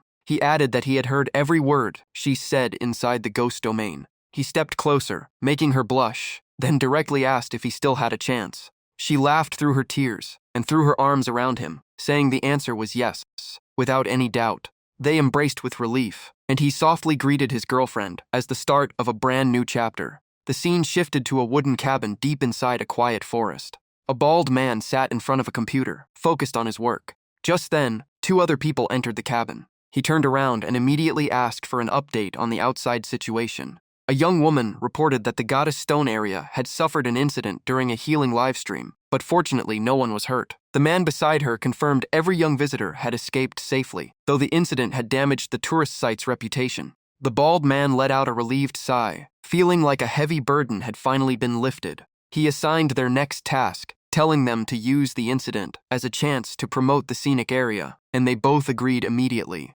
Night fell as a full moon hung high above, while a bus sped through a deserted forest. Strange, dark figures appeared along the roadside, as if they had been waiting. One by one, the silent figures quietly boarded the bus. The bus doors closed without a loud sound. The bus kept rolling through the eerie silence. Inside, a young man was still half asleep after dozing off. He slowly woke up and looked around.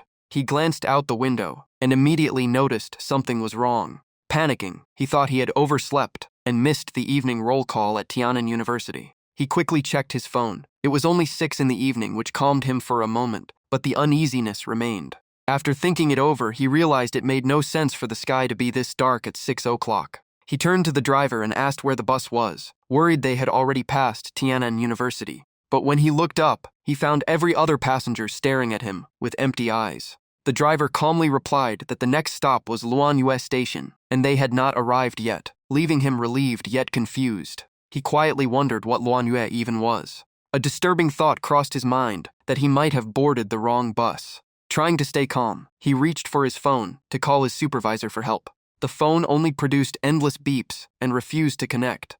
He nervously looked around and tried again, but there was still no signal. He checked his phone once more. There was no reception, and everything was starting to defy common sense. Sweat covered his forehead as he connected all the strange clues: the unfamiliar bus, the unknown station, and the bizarre passengers. Real fear finally set in as he wondered where this bus was really heading. Suddenly, a loud bang echoed from the roof, making him jump.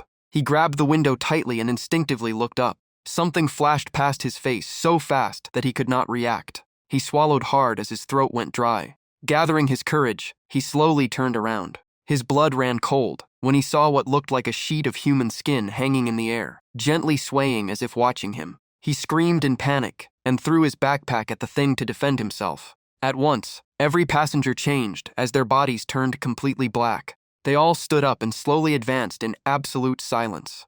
He curled into the corner of the bus, covering his head while forcing himself to keep watching. Surrounded on all sides, he saw the dark figures closing in with ghostly white eyes. Trapped by the crowd, he trembled and backed as far into the corner as possible. He shouted at them to stop. One dark figure with lifeless eyes moved within arm's reach. Its icy hand suddenly pressed against his face, making him jolt in pain and terror. Then countless other hands reached out from the darkness, grabbing his entire body as if trying to drag him under. From the front of the bus, the driver called out that opening the door earlier might have let something in. A warning followed, but his mind was already consumed by panic as he wondered what he was even supposed to be careful of. The bus continued racing through the pitch-black road, the violent shaking threw the dark masses clinging to him onto the floor. Outside the bus, countless more shadowy figures crawled across the vehicle, covering it like swarming maggots. The driver kept making sharp turns, knocking many of them off, but he could not get rid of them all. The dark figures still squeezed him so tightly that he could barely breathe, while the bus shook even harder. In the end, he collapsed onto his seat, leaving the 2 nearby passengers stunned. He covered his face as the strange passengers around him glared with obvious anger. The 2 nearby passengers exchanged silent glances. One of them commented that the young man's expressions were far too lively to be normal. He could only cover his mouth and fight the nausea caused by the violent shaking. Another voice wondered why a human reacted so dramatically, while the older passenger beside them shook his head in confusion.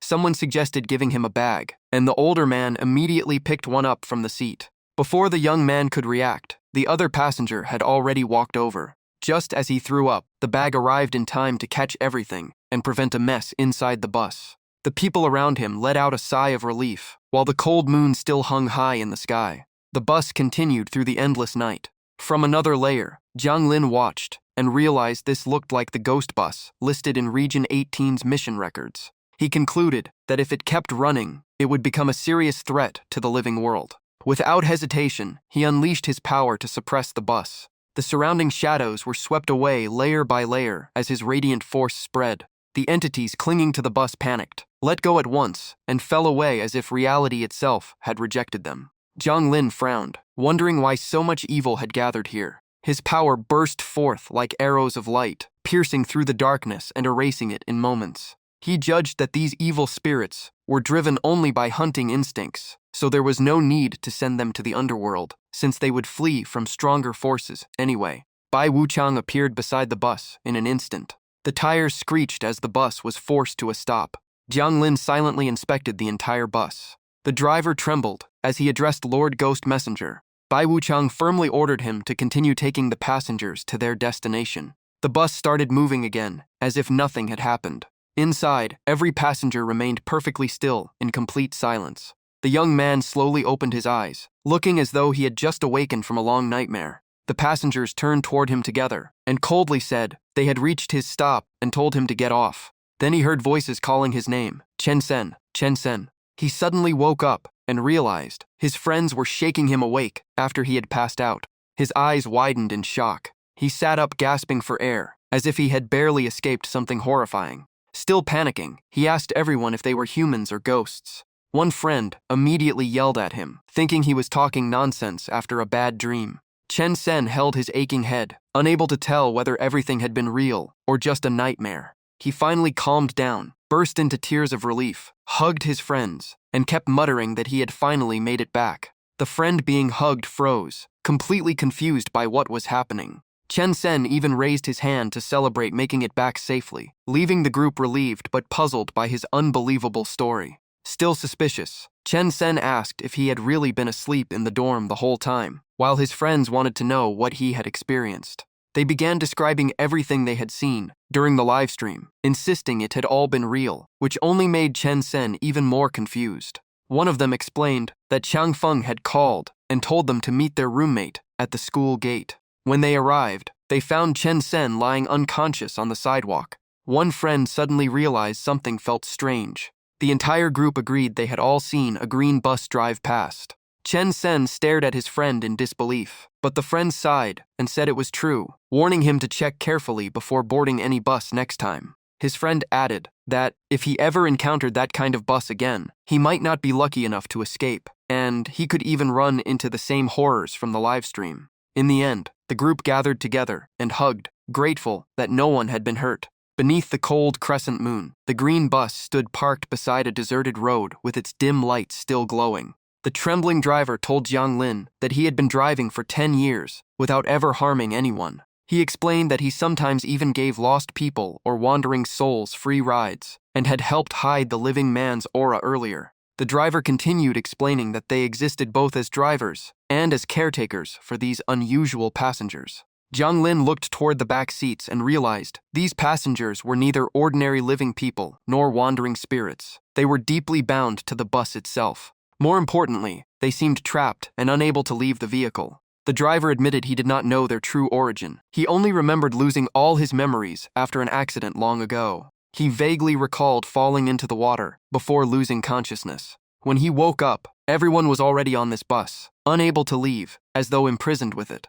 Gripping the handrail, he explained that they were only struggling to survive, finding just enough to sustain themselves without fading away. The driver fell to his knees and repeatedly insisted they had never harmed anyone. They simply survived by continuing this journey, his voice growing more desperate as he begged for mercy. Suddenly, he froze as though something violently pierced his mind. He collapsed onto the floor, clutching his head in agony, while repeating that he had never hurt anyone, did not want to be erased, and that the journey was not over yet. Bai Wuchang raised his hand, ready to suppress the disturbance.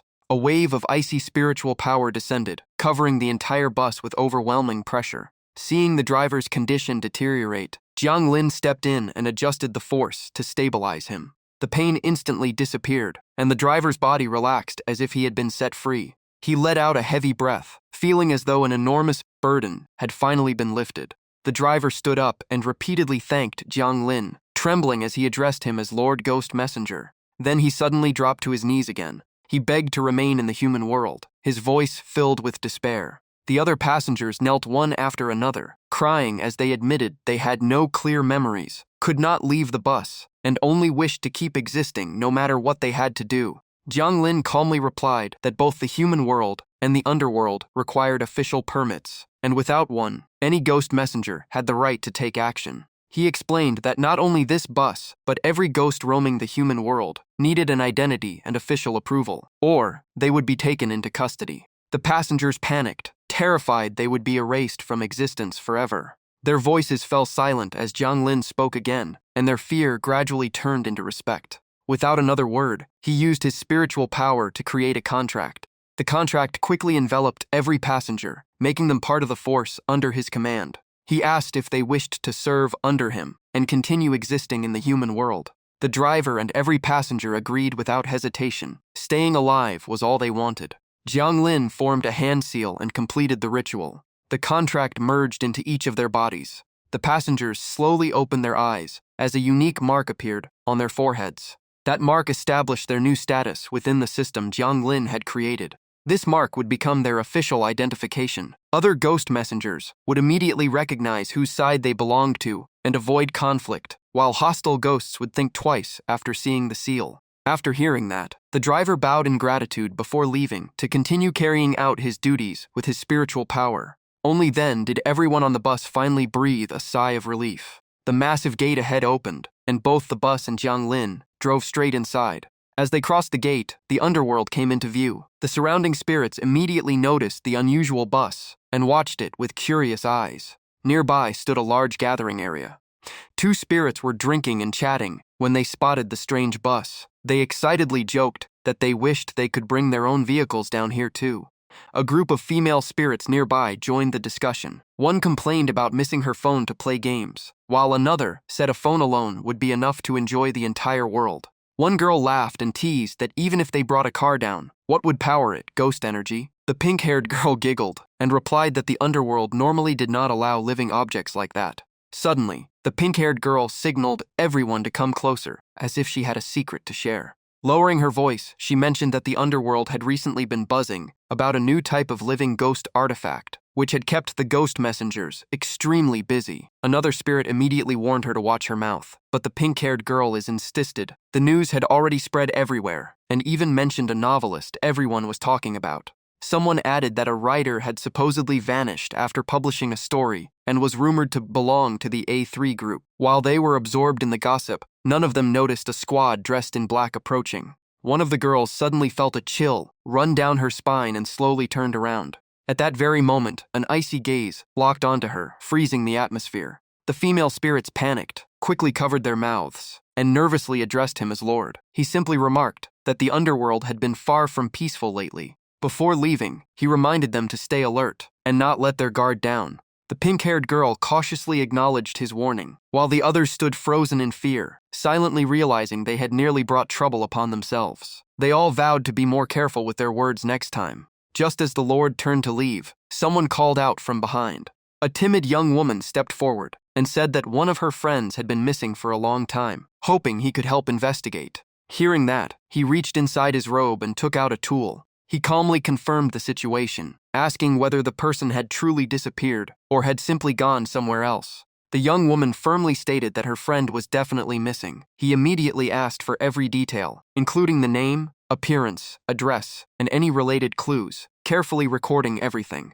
Feeling as though she had found a lifeline, the young woman tearfully replied that her friend's name was Ching He, and she had a brown mark near the corner of her eye. After reviewing the records, they discovered that Ghost Squad 28 had gone missing within the last 3 days, making it clear that security had become a serious problem. Looking at the notebook in his hand, he fell into deep thought. Too many disappearances had happened in such a short time, yet no one knew how those spirits had vanished. The young woman pleaded once more, asking him to let her know the outcome no matter what. He simply nodded and agreed. He then ordered his subordinates to increase patrols and investigate every suspicious sign without exception. The ghost messengers answered in unison. Elsewhere, Jiang Lin's vehicle stopped beside a forest near the massive gate. He continuously reinforced its protective barrier with spiritual power until the entire vehicle was covered. Once the vehicle was secured, he turned to the driver, wrapping him in a stream of energy like a new contract. Suddenly, an ethereal chain appeared and wrapped tightly around the driver's body.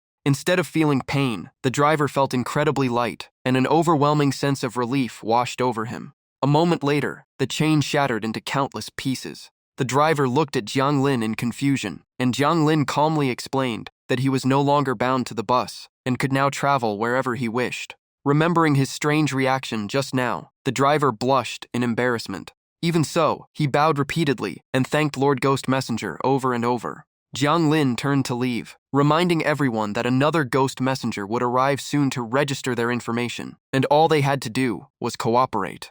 Just as the conversation ended, a black cat suddenly appeared and leaped onto the bus as if it already knew the way. As Jiang Lin stepped away, someone came running from the distance, shouting the name Yu Yu. Jiang Lin immediately told the newcomer to inventory every ghost soldier and forward the information to Niju. He also guessed that this driver knew the routes well and was somehow connected to Niju. The newcomer explained between breaths that Yu had run off on its own, forcing him to chase after it. Before he could finish, Jiang Lin gently interrupted and said it was fine. The young woman stared in surprise and asked if she would really not be punished for failing to watch Yu. Jiang Lin smiled faintly and said there was no need for punishment. Everyone could relax a little, as long as they submitted a complete report afterward. Delighted, she immediately agreed and promised to finish the task. Jiang Lin offered a few encouraging words before leaving. While flying through the air, Jiang Lin opened a conversation with the livestream system. The system complained that recruiting troops on his own was a bit excessive and might confuse the viewers. Jiang Lin calmly replied that every ghost messenger originally belonged to the Underworld and could never truly be separated from it.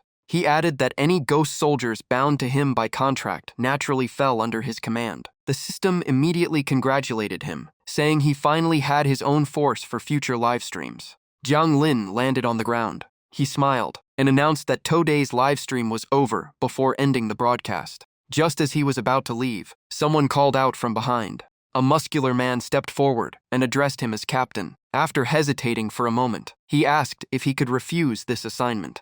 Jiang Lin frowned slightly and asked why. The man forced a smile and explained that he was used to working alone, and this mission was dangerous enough to make him uneasy. He sighed, thinking that he had already reached a fairly high level, yet now he had to work alongside ghost soldiers, which felt awkward and unfamiliar. Jiang Lin placed a hand on his shoulder and reassured him that the ghost soldiers had solid defensive abilities and good speed, while the driver knew the routes extremely well. The man paused in surprise. Jiang Lin continued by saying that once navigation and teamwork were solved, their mission efficiency would improve greatly. For now, they should simply try working together, and if it failed, they could consider another plan. After hearing that, the man changed his mind and admitted the suggestion made sense, agreeing to give it a try. Jiang Lin took out a ghost artifact orb and explained that it was a living artifact taken from an evil ghost. It could detect other ghost artifacts, so the man only needed to place it on the bus and report anything unusual. The man accepted it, feeling much more reassured, and nodded in agreement. Before leaving, Jiang Lin gave him a few more tips about working with the team, and the man answered confidently. Jiang Lin departed, leaving Niju to approach the still bewildered group.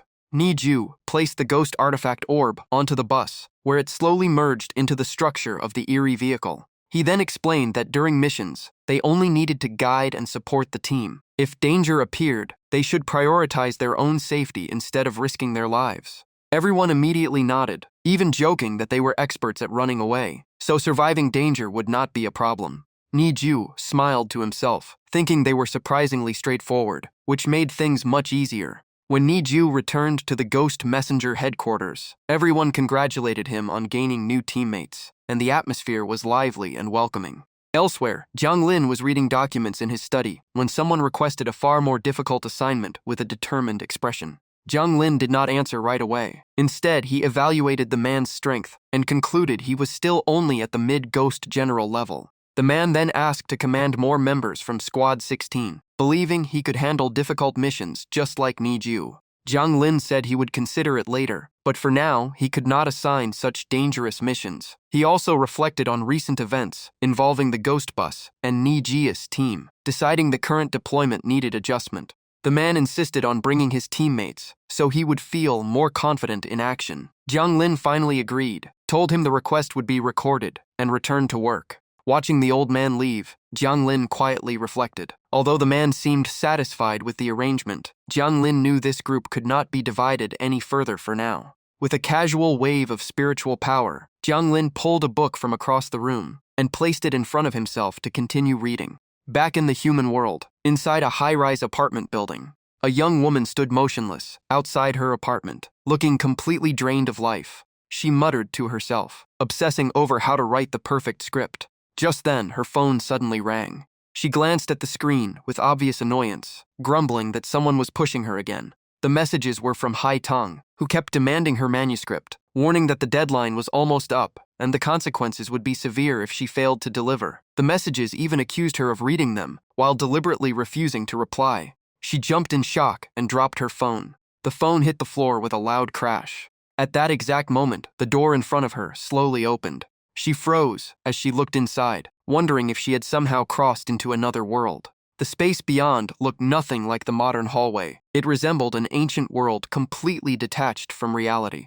An elderly voice echoed out, calm yet mysterious, as though it had been waiting for her all along. The old man explained that fate had allowed her to see this place. He said her current world was merely another layer of reality, and told her to look around if she doubted him. She nervously turned around.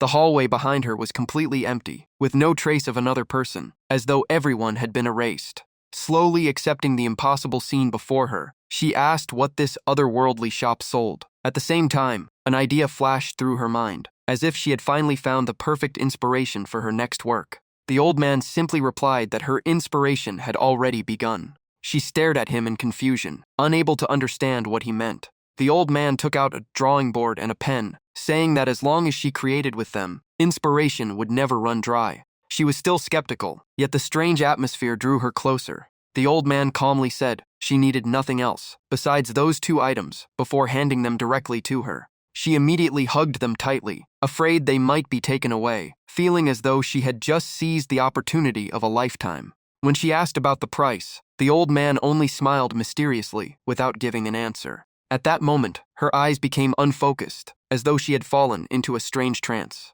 She kept repeating that all she needed was inspiration, while the old man coldly told her to go and create what belonged to her. She walked away with an empty expression, as if she had lost all awareness. Everything behind her instantly returned to normal, as though the meeting had never happened. Back in her studio, she threw herself into drawing with insane intensity after obtaining the board and pen. Her comic production accelerated at an impossible pace, releasing chapter after chapter in a short time, and astonishing even the person who had been pressuring her. She seemed completely out of control, repeating over and over that she could still keep drawing without stopping. Every stroke flowed endlessly, as though she had fallen into a state of creative madness. The pen began making strange noises, almost like painful cries, begging her to stop.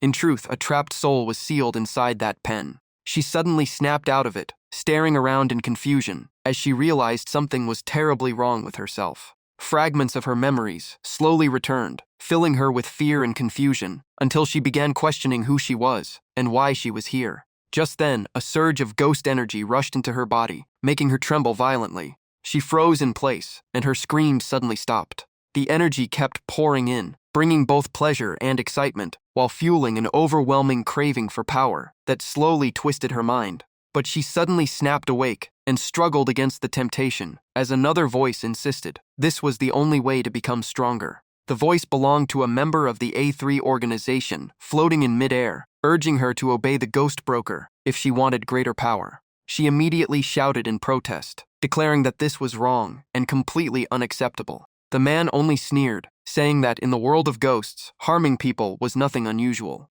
He looked completely unconcerned, claiming the underworld would discover them sooner or later, so they might as well become stronger than anyone else. A vision appeared before her, showing the artist drawing until she was on the verge of mental collapse. A terrified voice begged for it to stop, while someone on the other side kept urging her to keep drawing and grow even stronger. Every strand of ghost energy released by the artist was secretly absorbed by the man, strengthening him as he demanded that she create even darker and more brutal stories. The overwhelming pressure finally broke her, and she jumped to her feet, screaming that she could not stay there any longer. Without another thought, she turned and ran, repeating to herself that she had to escape no matter what. The man laughed ominously, saying none of them could escape because they had all been pulled into the same vortex. He immediately unleashed his power, directing a strange stream of energy toward the artist. The eerie force quickly wrapped around her body, sealing off every possible escape. Elsewhere, the artist slammed her pen onto the desk, as if she had barely survived unbearable pressure. Sitting at her computer, she typed uncontrollably, uploading horror chapters one after another, until constant update notifications stunned her readers. Everyone who finished reading fell into panic, unable to understand why the story had suddenly become so terrifying and oppressive. Some readers were so shocked that they reacted in extreme ways immediately afterward. Others felt haunted, their minds left deeply disturbed by what they had read. Elsewhere, inside a library, Yi Zi was taking books from a shelf, while Tang Jietian stood beside him, endlessly talking about the recent strange incidents. Before he could finish, Yi Zi stuffed a piece of paper into his mouth to silence him, then concluded that the recent abnormalities were likely connected to the underworld and warned him to stop talking carelessly. Tang Jietian pulled the paper out and tried to explain himself again. Yi Zi seriously warned him to avoid going out for a while and stay away from mysterious incidents. Tang Jietian laughed, saying that advice sounded exactly like something an old acquaintance would say.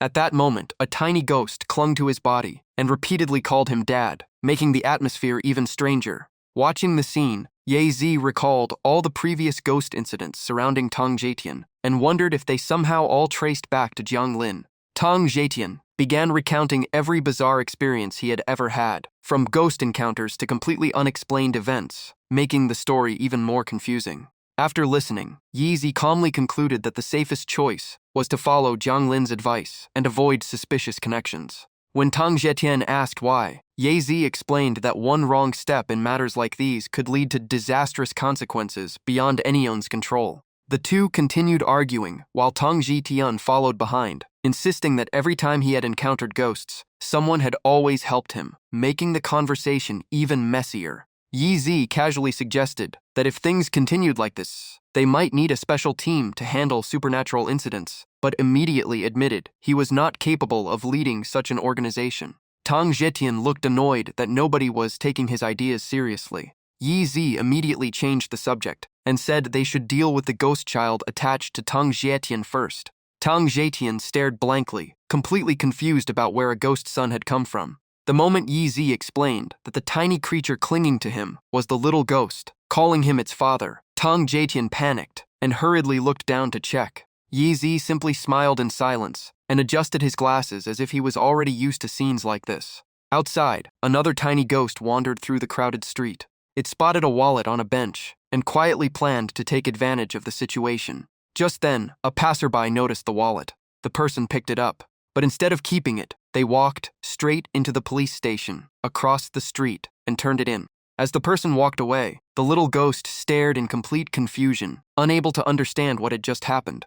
It clutched its head and wailed in despair, furious that the money had gone straight to the police. It had lost its tracking mark, and its entire plan was ruined. Before it could recover, someone smacked it on the head while sternly scolding it for making noise in public. The newcomer was Ni Ju. The little ghost immediately dropped to its knees and begged for mercy, silently lamenting that it had lost both its target and its source of profit. It tried to slip away, but Ni Ju grabbed it and lifted it up like a helpless chick. He sternly demanded to know where Huakai Street was and warned that giving the wrong directions would have consequences. Trembling with fear, the ghost pointed in a random direction and gave a long, winding explanation that only became more confusing. Ni Ju frowned and stood there for a long moment, trying to piece the directions together. The more he replayed the explanation in his mind, the less sense it made. The little ghost stood frozen, drenched in cold sweat. It desperately tried to correct itself, but every new explanation only made things worse until Ni Ju finally lost his patience.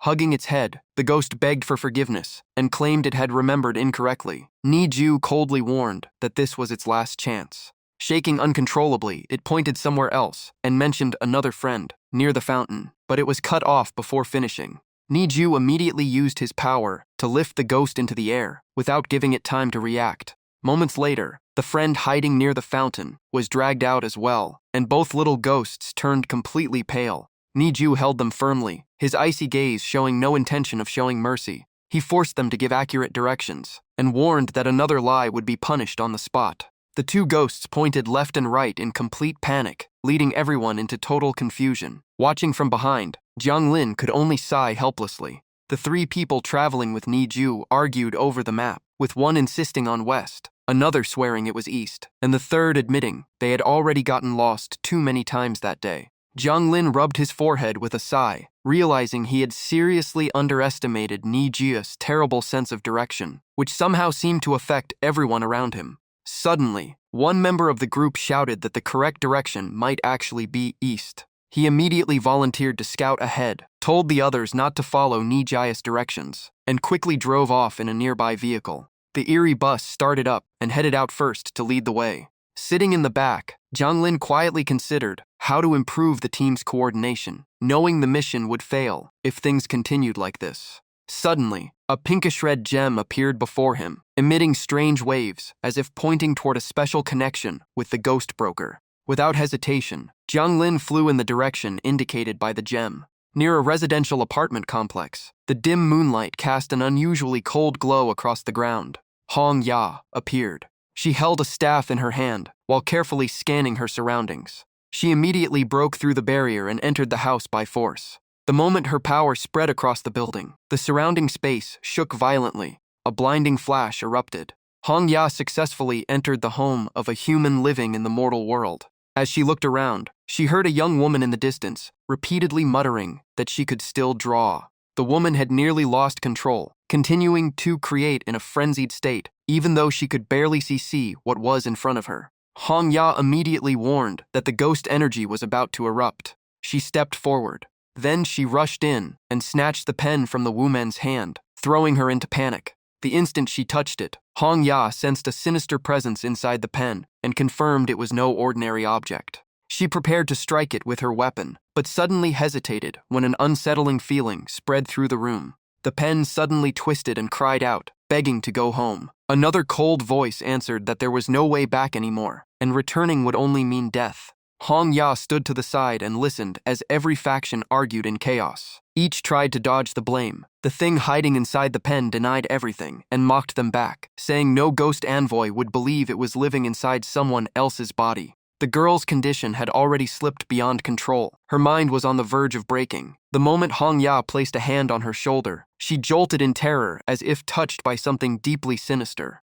He pulled both of them into a corner to steady the situation, but the voice inside the pen threatened them again, bringing up a contract with someone's name on it, the sealed being kept stubbornly, insisting it was not the one responsible. A strange black aura poured out and wrapped around the girl while whispering into her ear. It could not understand why she wanted to run, and reminded her that power tied to a ghost envoy was never something to walk away from. Hong Ya narrowed his eyes, and his expression turned serious at once. He quickly pieced everything together and realized the only way to break the deadlock was to deal with the source of the trouble inside the pen first. The moment he reached that conclusion, he acted without hesitation. He locked onto the pen and charged straight at it with a ruthless strike. The being inside panicked and shouted that the real enemy was another entity known as the Ghost Envoy.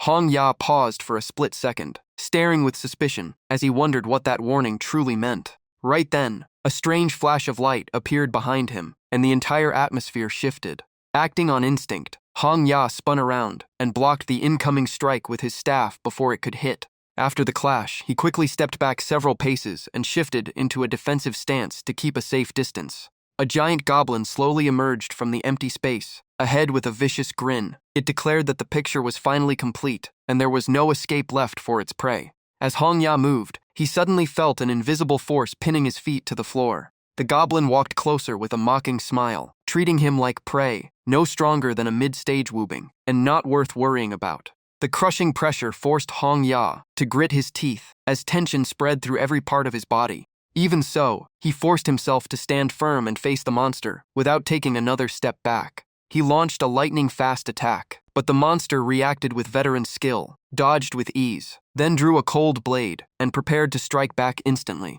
The two became locked in a fierce deadlock. They chased and dodged across the entire house, without either side gaining a clear advantage. Suddenly, a violent vortex erupted in the middle of the room and shook everything around it. The two minds inside the pen broke into a fierce argument. One believed that becoming stronger than the Ghost Envoy would end all threats, while the other trembled and insisted they could never defeat Lord Ghost Envoy.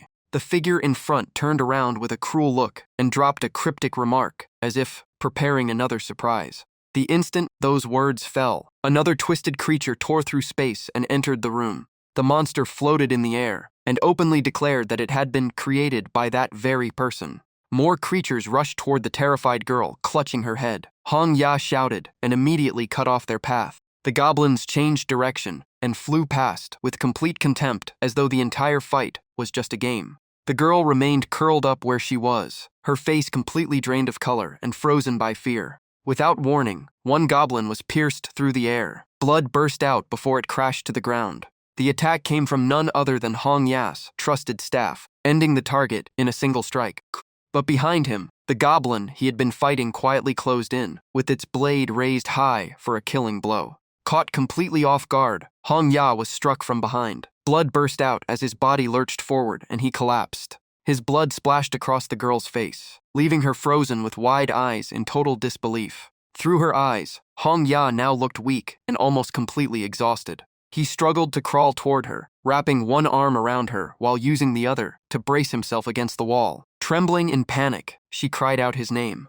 But when she reached for him, his body felt strangely unreal. Her hand passed right through him, leaving her even more confused. Despite his heavy injuries, Hong Ya forced himself to think of a way to protect the girl and escape. At the same time, dark thoughts urged him to kill everything and end it all, but he fought them down and held on to his sanity. He immediately drew his staff and unleashed a strike that instantly dispersed the eerie aura surrounding them. Hong Ya declared coldly that before the artwork was complete, he would never let his enemy achieve the final goal. The sinister being laughed, with absolute confidence, as if everything had gone according to plan. It saw the girl's life as nothing more than material to complete its masterpiece, and believed the final scene would be worth watching. Jiang Lin answered with an icy voice, saying that the so-called masterpiece was nothing unfamiliar. It was the people trapped in this deadly game. To him, every human life was already a complete masterpiece, filled with its own tragedy and meaning. His own mission was still unfinished, and he had no intention of letting anyone end it before its time. The moment he finished speaking, his opponent rushed forward without giving him another second. Caught in the chaos, Hong Ya could not find a way to stop the clash unfolding before him. With no other choice, he activated an emergency signal. Blood seeped from his palm and condensed into a strange crimson light. The instant the light flared, a violent explosion erupted and shattered the surrounding space. Both Hong Ya and the monstrous enemy were blasted into the nearby wall. The crimson signal did not stop inside the room. It pierced through Jiang Lin's barrier and spread across the entire area. Outside, every allied force received Hong Ya's distress signal and immediately realized the situation had spiraled out of control. The final signal pointed toward a single location, like the center of a disaster. Another being completely lost control, linked its mind to humanity's pen, and burst into mad laughter. It declared that humans could serve as conduits to unlock endless branches of power, and in this critical moment, every ghostly ability would become its weapon. Even Hong Ya had to admit that the enemy had truly gone completely insane. It growled that everyone would soon experience the horror of being destroyed by the very thing they had sworn to protect. Yi Xiao and the other team members arrived together and quickly closed in on the battlefield. Jiang Lin remained where he stood, silently watching the sudden change. He looked up at the sky and confirmed the signal meant his teammate was in danger. But with reinforcements arriving, Hong Ya's situation had become temporarily more stable. The Ghost Chief questioned Jiang Lin, asking why he was not rushing to save his own people after the emergency signal appeared.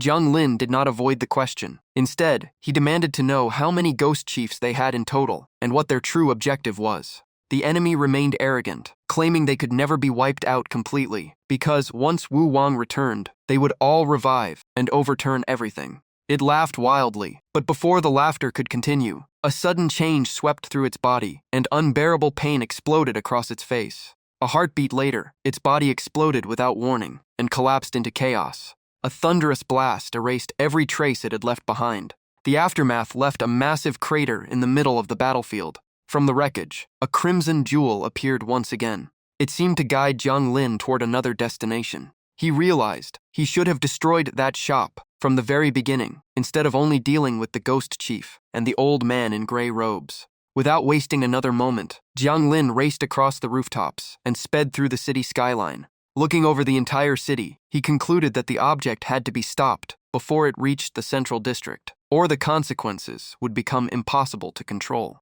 Elsewhere, Yi Xiao was still locked in a fierce battle against the Wubing, while Fu Jia supported from afar by controlling her staff. Yi Xiao slammed his foot into the ground and unleashed a powerful shockwave, but his opponent dodged it just in time. Fu Jia stood atop a tall building and calmly watched the battlefield below. She brought her staff down, instantly releasing a wave of purple energy across the area. Countless thorny vines burst from the ground like a giant web and bound every Wubing caught within their reach. Strange purple fluid began to ooze from the vines. The liquid clung to the enemies and rapidly corroded their flesh, causing horrifying destruction. Back at the house where the painter remained, the battle inside was far from over. Hong Ya stood in front of the girl, shielding her amid the chaos. He gently touched her forehead with his staff, sending a force into her mind until her consciousness slowly faded.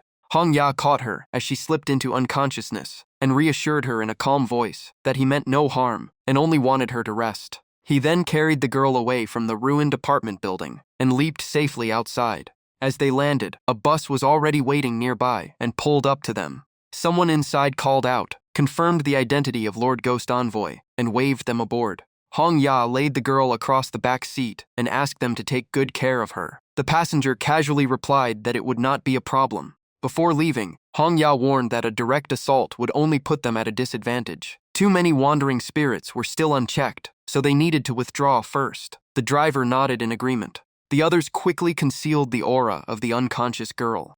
The bus immediately drove away from the battlefield. Night covered the city as the moon hung high above, casting a cold and silent scene. In the darkness, Jiang Lin's crimson eyes kept watching every movement around him. Jiang Lin immediately circulated ghost qi, and his aura burst outward. The crimson jewel flashed once before darting into a dark alley. He swung the staff in his hand, and it instantly split into multiple copies. In the blink of an eye, countless staff shadows filled the air and chased after the jewel. The relentless strikes slammed into a nearby house, triggering a massive explosion. The entire building collapsed, revealing dense ghost qi rising like black mist. The sinister aura suddenly rushed back and charged straight at Jiang Lin. He simply raised one hand and effortlessly blocked the counterattack. A barrier formed at once and swallowed every strand of ghost qi that came at him. Jiang Lin scanned the ruins and sensed an unsettling silence. For the moment, nothing else seemed to be happening. He then landed in the middle of the frozen wreckage. Looking at the cursed objects floating in the air, he muttered quietly to himself. The cursed items began drifting away from the ruins in search of an escape. They repeatedly crashed into the barrier, but failed to break through. Watching the scene, Jiang Lin felt an uneasy feeling growing inside him. The ghost chief was dead, and the shop had been destroyed, yet his instincts told him everything was only beginning. He took out a special bag and opened it. Every cursed item was immediately pulled into the space inside the bag. Countless questions filled his mind about the number of ghost chiefs and kings the enemy had mentioned. He also decided he needed to report everything to Yan Wang. A book floated up on its own. He glanced through it and confirmed there was nothing new. He concluded that his side still held a slight advantage. Without wasting time, he opened a teleportation gate and left the scene. On another battlefield, Ni Ju and Fu Jia were still locked in a fierce fight against the Wubing. The pen hid behind an exhausted Wubing that was barely able to stay on its feet. A warning voice alerted Ni Ju to the source of power hidden behind the pen. Ni Ju did not hesitate and charged straight into the Wubing formation. The Wubing in front raised its sword and blocked the incoming staff strike. But Ni Xiao suddenly changed direction, slipped behind the enemy, and went straight for the pen. His strike slammed into the purple barrier, protecting the pen. He paused slightly after realizing it was still undamaged. At that moment, another Wubing rushed in from the side. Ni Xiao spun around and drove a powerful kick into its chest. The Wubing was sent flying into a wall, shaking the entire structure and leaving it cracked. Ni Xiao gripped his staff with both hands, gathered his strength, and raised it high. A crushing blow slammed into the pen, leaving cracks across the protective barrier. Another Wubing charged forward and tried to slash across his body. A second staff appeared just in time to block the sword. Two black-robed judges appeared, restrained the Wubing, and said they would handle things from there. Ni Xiao gave them a grateful nod, but another two Wubing rushed in from behind. He spun around and swept both enemies away with a single swing of his staff. After dealing with them, he immediately returned to his real target, the pen. Once again, his heavy staff crashed down onto the protective barrier. As the restrained Wubing hung suspended in mid-air, Ni Xiao continued pouring all his strength into attacking the pen. At last, the protective barrier began to collapse. Its defenses weakened rapidly under the relentless assault. The ghost qi inside was drawn back to repair the barrier, but the recovery could no longer keep up. Seeing the result, a cold smile spread across Ni Xiao's face. He raised his staff once more and challenged the enemy's regeneration with a deep voice. The second strike came down with even greater force. This time, the entire barrier shattered completely. Zhu Liu, hiding inside the pen, coughed up a mouthful of blood as his aura became visibly unstable. With the barrier destroyed, panic finally set in as he realized that if this continued, he would die here. Sweat poured down his face as he gritted his teeth. He realized his opponent was on the verge of a breakthrough and knew he could not keep risking everything. He immediately changed his plan, preparing to retreat while deciding to capture the female ghost envoy, so the trip would not be a total loss. Ghost Qi surged into his hand, opening a path for escape. While Ni Xiao was occupied fighting the Wubing, he seized the opening and vanished. Before leaving, Ni Xiao told the two judges behind him to support Hong Ya, then quickly withdrew from the battlefield. As soon as the fight ended, Ni Ju immediately chased after the pen. But the moment he left his position, a ghost creature appeared behind him to launch a sneak attack. Ni Ju reacted instantly, turned around, and finished it with a clean strike before it could attack again. With nothing else slowing him down, he rapidly closed the distance and caught up to the fleeing pen. Inside the pen's inner space, the two consciousnesses, A3 and Huan Ying, who shared similar appearances, could both feel the overwhelming pressure closing in. A3 finally spoke with a firm voice, as if she had reached her limit. Huan Ying frowned and demanded to know what she meant. A3 wasted no words and shouted that everything had already gone too far. The next moment, red chains wrapped tightly around him and a sealing talisman appeared on his forehead. The sudden reversal threw him into panic. He begged her to calm down, claiming the ghost chief only wanted her to work and would eventually set her free. He kept bringing up her memories and dream of becoming a novelist, reminding her why she had once left Shu Mo Zai and entered the human world. A3 coldly held onto the pen as her final anchor, saying she only wanted to free him from this nightmare. But she was immediately rejected as Huan Ying declared that nothing mattered to him anymore. Under Ni Ju's relentless attacks, the space inside the pen shook violently as if it were about to collapse. Huan Ying completely lost control, screaming in rage and accusing A3 of deceiving him and dragging him onto a path toward death. While resisting his struggle and enduring waves of energy attacks, A3 grew weaker with every moment. Even so, she insisted she would never accept a freedom bought with someone else's life. A final backlash slammed directly into Huan Ying, making him spit out blood as he suffered severe injuries. A3 looked at him with calm eyes, as though she had already accepted the ending, then quietly thanked him. In her final thoughts, she looked back on everything. Her resentment, anger, and every injustice she had endured eventually faded into acceptance. The burdens she once carried, including fame, hatred, and bitterness, all became meaningless before the line between life and death. Even her simplest wish could not be fulfilled in this lifetime. If there were another life, she was willing to let everything sink into one final sleep and abandon her consciousness forever. Outside, Ni Ju silently watched the broken pen split into two pieces on the ground. Meanwhile, the other ghost envoys continued hunting down the ghost creatures, causing chaos throughout the human world. A special force had now joined the ghost envoys and was helping restore order. They secured both the drawing board and the sealed pen. Ni Ju assigned new tasks and split the team to inspect the remaining areas, while everyone quickly moved into position. Inside the bus, the girl slowly woke from her unconscious state. The people around her were relieved to see her recover, but they also realized she no longer saw them as ordinary humans. To everyone's surprise, the first thing she said after waking up was that she wanted to use them as research subjects. Outside, the ghost envoys continued flying across the night sky, searching for any remaining ghost creatures. In the distance, a single apartment building still glowed under the night. Inside one room, a baby reached toward a strange blue stone resting in the crib. The baby picked up the stone and babbled innocently, yet the consciousness within seemed as mature as an adult who had just recognized the existence of a remnant soul. A mysterious red mark suddenly appeared on the baby's forehead. Instantly, the remnant soul inside the stone seemed terrified and desperately tried to escape. But the baby reacted with astonishing speed and held onto it tightly. A moment later, someone picked the baby up, yet the tiny hands still refused to release the remnant soul. It turned out to be the child's father. He happily chatted without noticing the strange object in his daughter's hand, while his wife reminded him to wash his hands before holding the baby. The husband laughed, teased his wife, and filled the room with a warm and playful mood. At first, the wife pouted a little, because her husband seemed to be paying all his attention to their daughter. The husband quickly comforted her, making her laugh as the family's warm atmosphere returned. The wife leaned down, kissed her daughter's cheek, and gently said that her little girl would always be her #1 priority. While no one was paying attention, the remnant soul quietly tried to slip out of the baby's tiny hand.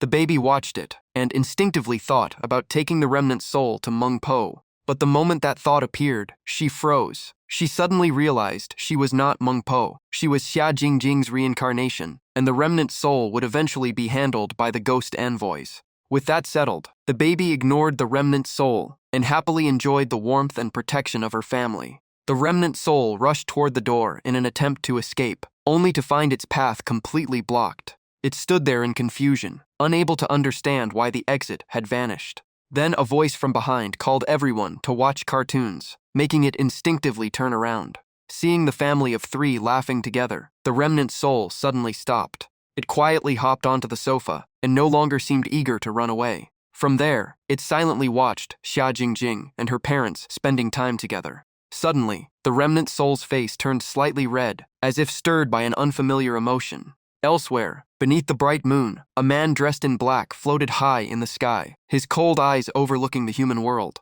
He silently observed the ruined house below, without showing a trace of emotion. After a long pause, he muttered that the previous generation of ghost envoys seemed to have left behind nothing of real value. He decided to record the situation for now, and think about his next move later. At the same time, in the underworld, a shadowy figure quietly crept forward with obvious caution. Finding no guards nearby, it quickly slipped into the Hall of Kings. Inside, it looked around and muttered that it had clearly sensed a ghost soul heading toward the Eastern Hall moments ago, yet now it had completely disappeared. It continued deeper inside, worried that being discovered would bring serious trouble. The scene shifted to Yan Wang's palace. Yan Luo was dozing off in her study as silence filled the room. A subordinate suddenly arrived with a report, waking her and announcing that 2 captains had just arrived. She asked why, and the subordinate replied that they had brought 2 sets of documents. Looking at the files before her, Yan Luo briefly lost focus, as if an old memory had been awakened.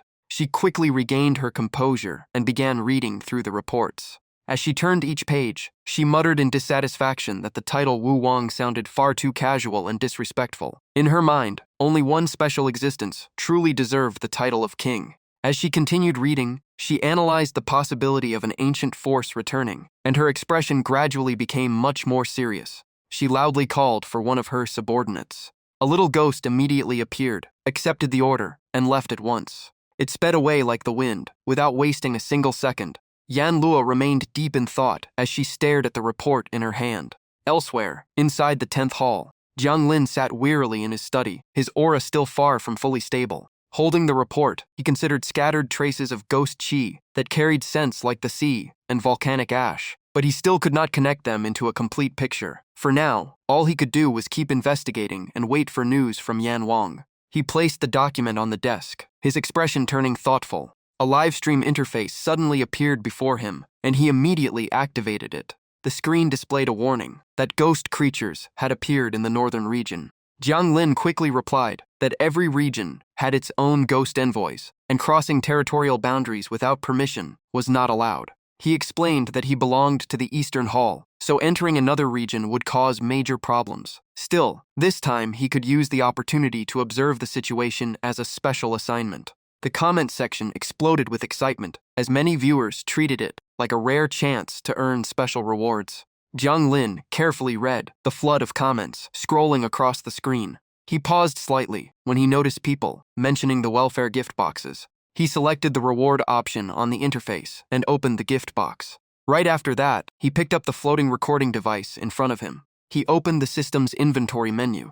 A gift box labeled welfare appeared in the item list. Without hesitation, he opened it, and the system announced that he had obtained a 7-color egg. A glowing egg instantly appeared before him. Jiang Lin examined it and guessed at its purpose, wondering whether it could hatch, increase his strength, or even be used as food. The moment it sensed that thought, the egg seemed to gain awareness and quickly rolled away to avoid being eaten. The 7-color egg trembled nonstop, clearly begging him not to eat it.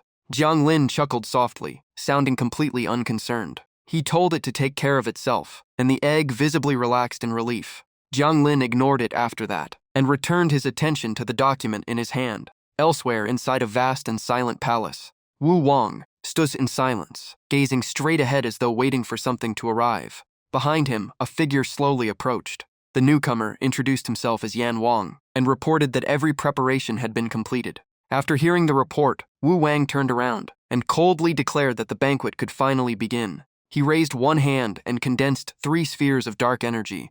Without hesitation, he sent them flying in different directions. Inside Yan Luo's study, her subordinates were suddenly struck by an invisible force and collapsed in an instant. The same thing happened simultaneously in the western hall of Yan Wang. Even the other halls under Yan Wang's rule fell into the same unavoidable chaos. The 3 Yan Wangs looked at the document marked with a crimson seal, their expressions changing as they realized a single enemy had orchestrated it all. At the same time, in the eastern region of the human world, countless seals were suddenly torn apart. Black clouds swirled across the sky as purple lightning crashed down, followed by wild laughter, declaring that freedom had finally come. The bolt of lightning shot straight toward the barrier guarded by the ghost envoys. It never slowed down and slammed directly into the seal, but the impact sent it flying backward instead. It then split into countless ghost creatures that remarked the underworld had clearly prepared its defenses, yet they still intended to break through by force. Standing before the barrier, they taunted the defenders and vowed to drag everyone down with them. The 2 sides immediately clashed in a brutal battle. The battlefield fell into a fierce stalemate as neither side gave an inch. Elsewhere, inside Yan Wang's palace, Yan Luo carefully examined the document in her hand. After confirming the situation, she immediately activated her power. A vision of the Eastern Seals appeared before her, revealing that every talisman had been destroyed at the same time. It was not limited to one location. The other sealed sites had also suffered the same fate. She immediately ordered Gui Hua to be summoned. The order was sent at once, informing the western and southern halls that the special seals had been broken. After receiving the report, the western Yan Wang immediately stabilized his territory and confirmed he would handle the matter internally. Meanwhile, in the southern hall of Yan Wang, the southern Yan Wang stood deep in thought with a grim expression. Another subordinate entered and delivered an additional report. The report confirmed that the special sealed region had been breached. The southern Yan Wang spoke in a low voice, confirming that the other regions had reported the same incident. The subordinate explained that the seals had been created to imprison a portion of hell-class ghost creatures, and once their numbers grew large enough, wiping them out completely would become nearly impossible. The southern Yan Wang cut him off, suspecting that someone had leaked the secret of the seals, and questioned the true motive behind it. Looking at the document marked with the crimson seal, he guessed it might be part of a larger plan by a mysterious force, perhaps even connected to the powerful figure who had originally ordered the seals to be established. At the same time, he realized the current scheme might actually be targeting him. Zhong Dao requested permission to lead the troops and deal with the spreading crisis in the human world. The southern Yan Wang rose to his feet. He approved the request and ordered Zhong Dao to lead the forces in supporting every region where the seals had been broken. Zhong Dao immediately accepted the order and departed. Elsewhere, countless mirrors reflected the images of the Yan Wangs, preparing for the coming war. Wu Wang calmly watched every development as though enjoying a game of chess. Crimson energy slowly spread around him as he coldly remarked that all this chaos was only the beginning of the banquet. He continued, saying that the one memory the 3 had buried the deepest was also the one they had always tried to escape. Since they wished to forget it, he would personally drag it back into the light. Bei Xue, standing behind him, quietly said that anything he bestowed would be accepted. Yet deep down, she only wanted to buy more time until he could return to the place that truly belonged to him. She looked down at the object in her hand, her only wish being to see him again, even if it meant sacrificing everything. Suddenly, Wu Wang's expression changed, making Bei Xue call out to him in alarm. She called again, but he simply gestured forward and said it was nothing serious. Bei Xue immediately turned to look where he pointed. Within the reflection, the southern region showed the southern Yan Wang cutting a gigantic ghost creature clean in half. After delivering the final blow, he stood still and silently observed the corpse. His gaze shifted toward the unseen watcher, as if he had sensed Wu Wang through the reflection itself, before issuing a cold challenge. Watching the scene, Wu Wang let out a faint laugh and realized those ghost creatures were nothing more than manifestations born from the scattered desires hidden within his opponent. He silently judged that his rival had surpassed his own former limits. Wu Wang curled the corner of his mouth, and only one word remained in his mind: astonishment. Looking at the southern Yan Wang through the reflection, he admitted that his opponent truly deserved to be called one of the strongest beings among the four halls. King Wu stepped onto the stairs, forming in midair, each step pressing down on the very space around him. His aura exploded as he called out his rival by name, declaring he had waited a long time for this battle. On Yan Luo's side, she rose into the air with her full aura unleashed. She began channeling all her spiritual power, preparing to issue a large-scale command. Every ghost marshal guarding the different regions received the order at once. A full extermination order was issued to wipe out every ghost causing chaos. The command energy spread across the underworld as the elite ghost marshals rushed to the key seals, while the other squads split up to support nearby areas or followed their captain's assignments. Everyone obeyed immediately and split into teams to begin their missions. As the Ghost Marshal of the Eastern Hall, Jiang Lin received the mission to eliminate every ghost disrupting the underworld. Right then, an energy signal connected directly to him. The system asked if it could split the camera to live stream multiple locations at once. Jiang Lin paused for a moment and asked if that was even possible. The system explained that detecting multiple battlefields would allow a wider live stream range and improve the transmission. After a quick thought, he agreed, believing the split would help both the mission and the current situation. The recording device instantly divided into multiple copies. The camera copies scattered in every direction. They spread through layer after layer of space. Soon they covered the entire underworld. Across many areas, ordinary people panicked as strange shadows haunted the mortal world, while the Wuchang squads continued their relentless hunt. In the Eastern Territory, Niju was surrounded by two ghosts at the same time. Several other ghost marshals offered to help while remaining cautious. However, Niju defeated every enemy with a single move, leaving them stunned. The ghost marshals following him were speechless after realizing his strength was far beyond anything they had imagined. After finishing the fight, Niju said he needed no help and told them to head somewhere else, and they immediately agreed. While moving on, they spotted an old woman and a child and assumed the area needed assistance. A black Wuchang rushed over and shouted. Fujia turned around while casually eliminating ghosts alongside his companions, leaving the Wuchang squad frozen in shock. Realizing no intervention was needed, the black Wuchang group awkwardly withdrew. Before leaving, Fujia politely said they could contact him if they ever needed help, making them even more confused by everyone's overwhelming strength. The entire scene was captured by the livestream cameras as the chat exploded with shock over the Ghost Marshal's power and the battles unfolding across the underworld. Outside, the world had nearly fallen into chaos, with incense smoke rising everywhere as people prayed to the unseen world. Some completely believed in the supernatural, while others treated it like a joke and even covered their homes with talismans just to be safe. Deep inside a dark forest, a young woman sat on the ground, still clutching her phone. She was so terrified that tears streamed down her face as her body shook uncontrollably while she cried and typed. Her message was a desperate plea for help. She reported her location on Yanglin Road in Xing'an District, Hongxi Province, and bet her life on someone from the livestream coming to rescue her. After only a brief moment of hesitation, she pressed send as if wagering everything on a fight for survival. After sending it, she curled into herself and hugged her body as though that could hold back the fear closing in.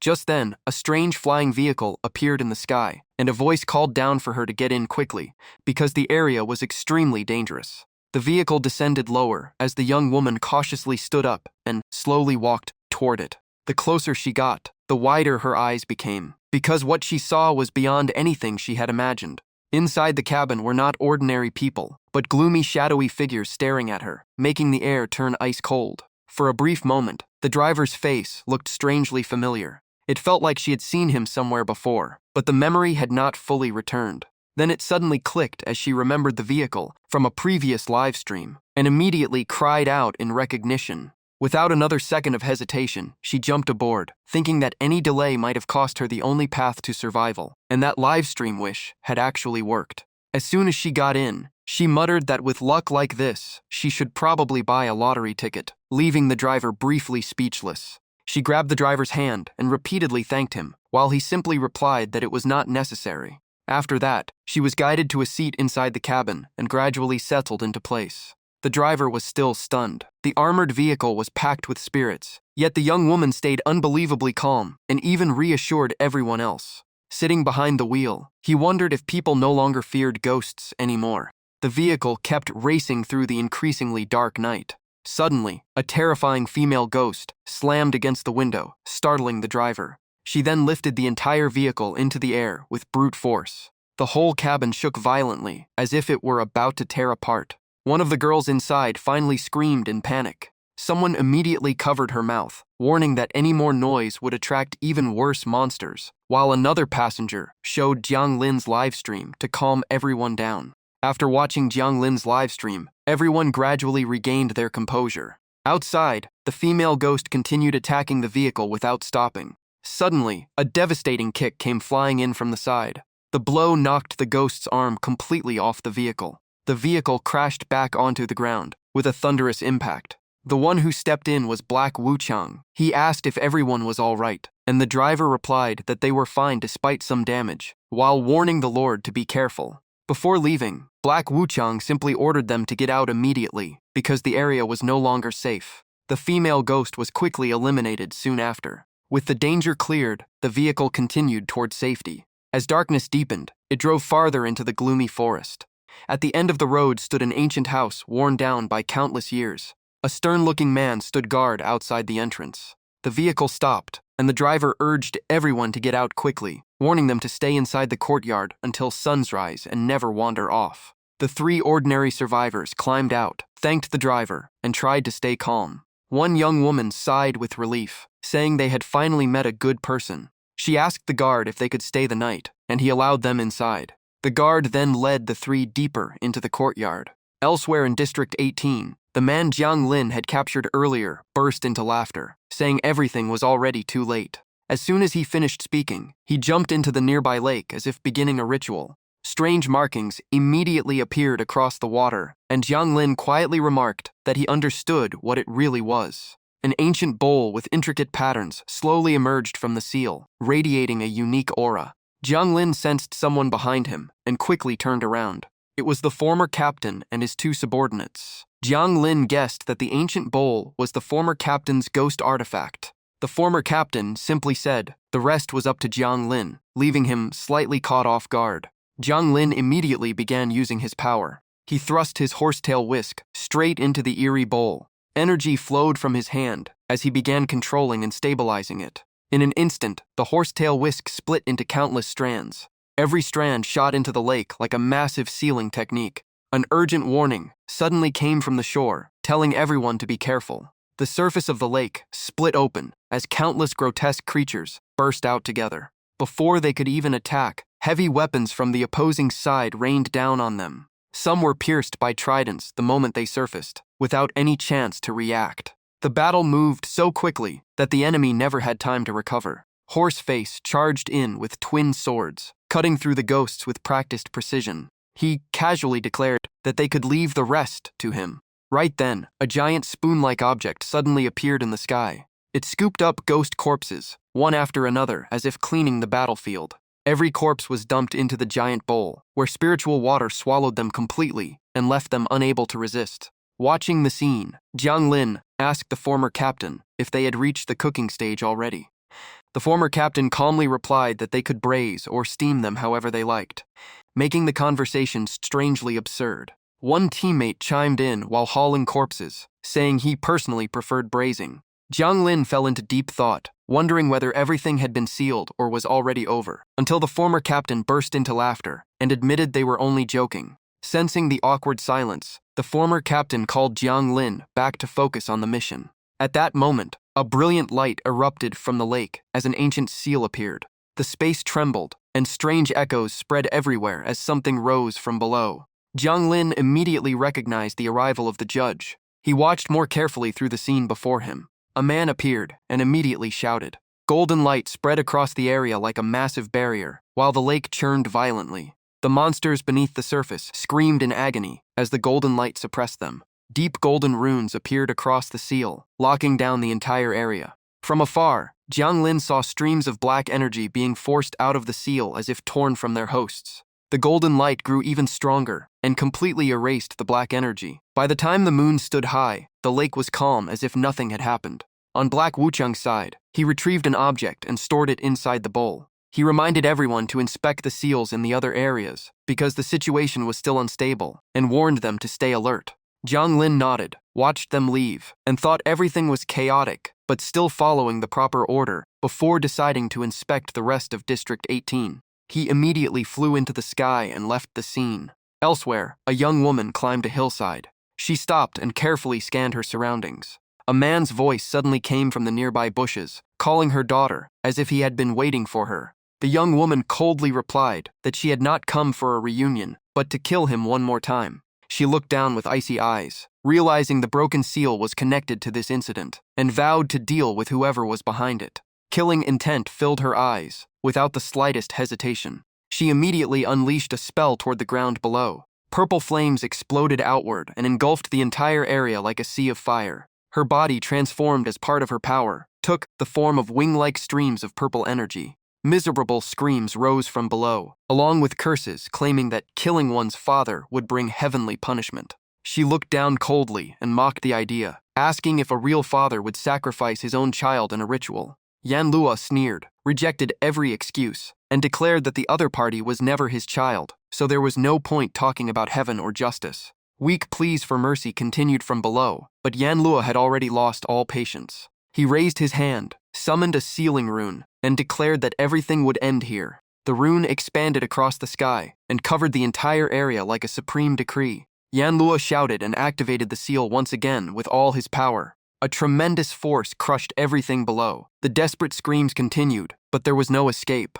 After a while, the cries faded, and everything fell completely silent. Yan Luo coughed up blood, looked down at the aftermath, and coldly said they could remain trapped in that ending forever. He wiped away the blood, quietly mentioned a name, and decided to settle the score with that person. On the live stream, Jiang Lin watched everything unfold, while the chat exploded with confusion, speculation, and endless arguments. Meanwhile, Jiang Lin swept away the monster with his broom-shaped weapon, ending the fight cleanly. Just then, someone suddenly called his name, making Jiang Lin freeze in surprise. Black and White Wuchang appeared after defeating another monster, while Jiang Lin nearly exposed the camera situation and accidentally admitted he had been watching Lord Yan Wang. He quickly tried to cover it up, telling them not to overthink it, while awkwardly fixing his mistake. Black and White Wuchang looked around and asked if something strange was hiding nearby, as if they had sensed a disturbance.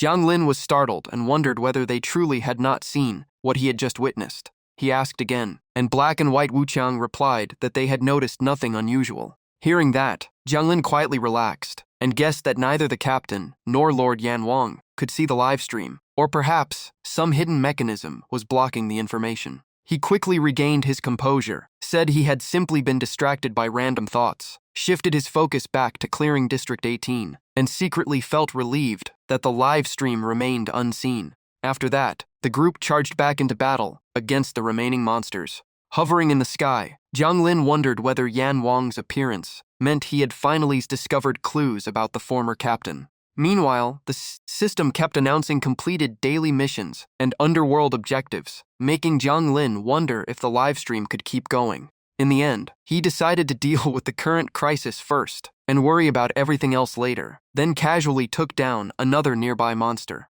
In the southern region, fierce battles raged as wave after wave of monsters were wiped out, with some attacks killing dozens at once. The surviving monsters began to panic, and some even tried to flee after realizing they had no chance. Beyond the front line, several target zones had already been completely cleared, leaving only ruins behind. Someone reported that Yan Wang had moved north and worried that if he unleashed his full power, the entire area would be wiped clean. In the western region, a group advanced in a strange red vehicle, pushing forward with confidence. Before they could even settle into formation, a barrage of surprise attacks was unleashed. A massive explosion erupted and shook the entire battlefield. When the smoke cleared, nothing remained ahead except ruins and scattered monster corpses. Watching through binoculars, one observer commented that ghost artifact shells were expensive but incredibly effective, saving both time and effort, and everyone else agreed. Elsewhere, 5 people gathered to prepare a ritual or weapon connected to ghost artifacts.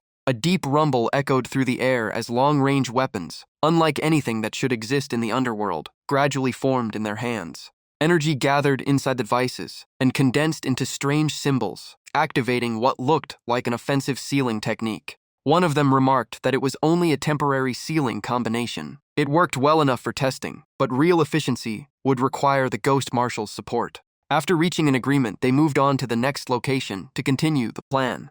In the northern region, a swarm of ghosts dived from the sky at terrifying speed. A young man used paper doll talismans to control them, subduing his targets with a single move. The group excitedly reported that Yan Wang's special tools were almost used up and began discussing their next step.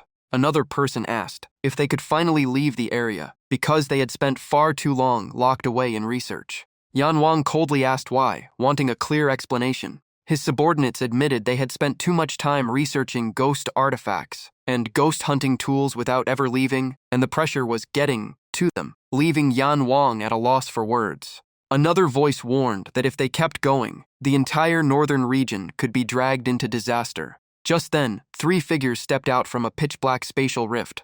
Yan Lua frowned as killing intent rose while he stared toward Bei Xue. Suddenly, he froze after sensing a familiar presence and cried out in shock. An old memory surfaced, revealing a little girl with pink hair sitting before an alchemy furnace. In that memory, a hand reached out toward the little girl. She took the hand and was led away from that place. As the memory ended, Yan Lua said with emotion that the person had finally returned. King Wu answered with a smile, confirming his identity and greeting the old faces like friends, reunited after countless years. He remarked that more than 10,000 years had passed, while Nan Ming remained silent with a dark expression. Bei Xue stood quietly with reddened eyes as she looked at King Wu and said he was the reincarnation of that great lord, while the original had entered the cycle of reincarnation. Her voice softened as she explained that the gifts the great lord had left behind were the sealing sites scattered everywhere. Even she did not know them all, yet he remembered every one of them, proving who he truly was.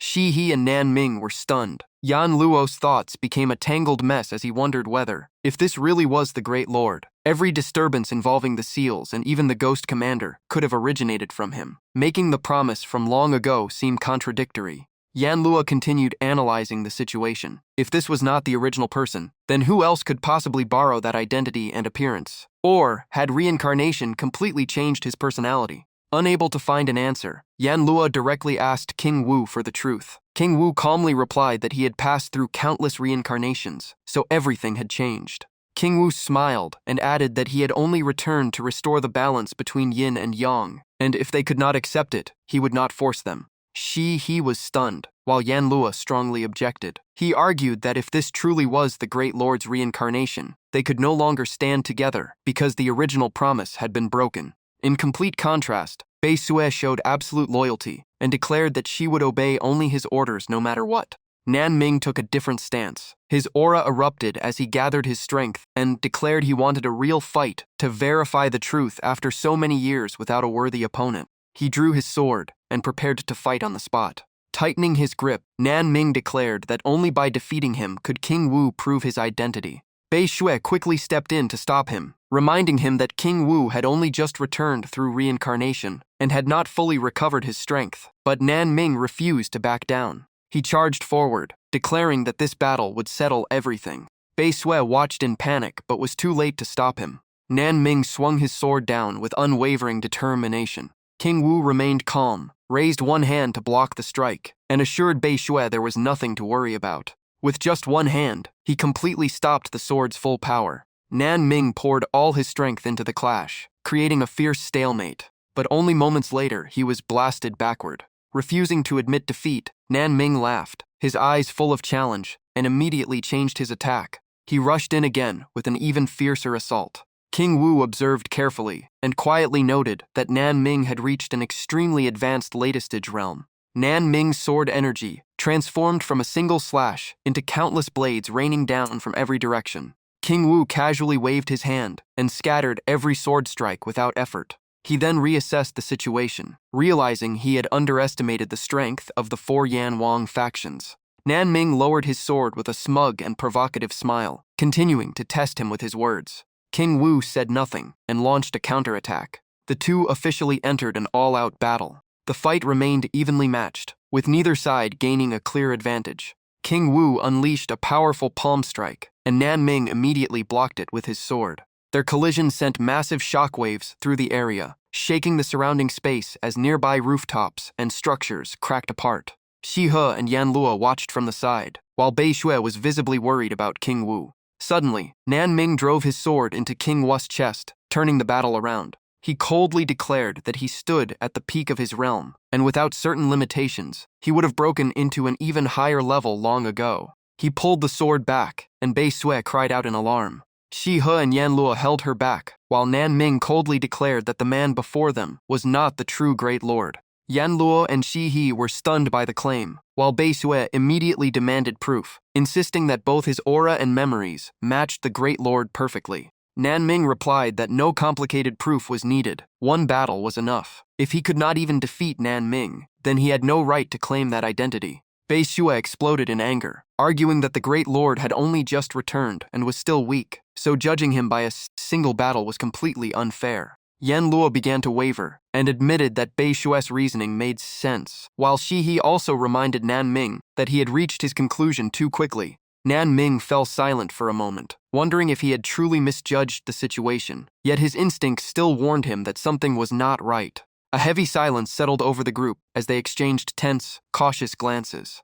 Just then, the night sky suddenly lit up as brilliant fireworks exploded overhead. All four instinctively looked up at the dazzling lights. For a brief moment, the beautiful display pulled their minds away from the tension. Nan Ming suddenly remembered the past, when they had fought together and defeated a powerful ghost. Back then, King Wu had said that every victory deserved a celebration and suggested using fireworks like the people of the mortal world. With a snap of his fingers, he gathered everyone together beneath the fireworks to celebrate Nan Ming's victory. The fireworks back then had shone just as brilliantly as the ones lighting the sky now. Shi He, Bei Xue, and Yan Luo had all been there, standing together beneath that unforgettable display. When he was younger, Nan Ming had laughed and asked why King Wu was so powerful and whether he was even human. King Wu had only smiled sadly and replied that he was probably no longer just a human. Before the memory could fade, an urgent shout pulled everyone back to reality, warning that Yan Wang was in danger. Bei Xue immediately turned toward the voice in panic and hurriedly asked what had happened. A black and white Wuchang rushed over with an urgent report that the number of evil ghosts was growing out of control. Yan Luo turned to Bei Xue and asked if she still remembered the Great Lord's original mission regarding the Northern Hall. Bei Xue hesitated, but in the end admitted that she remembered it clearly. Yan Luo coldly said he would deal with her after everything was over, then left immediately with Shi He and Nan Ming, leaving Bei Xue standing there alone. Bei Xue watched them disappear into the distance and wondered if she would live long enough to see the Great Lord return once again.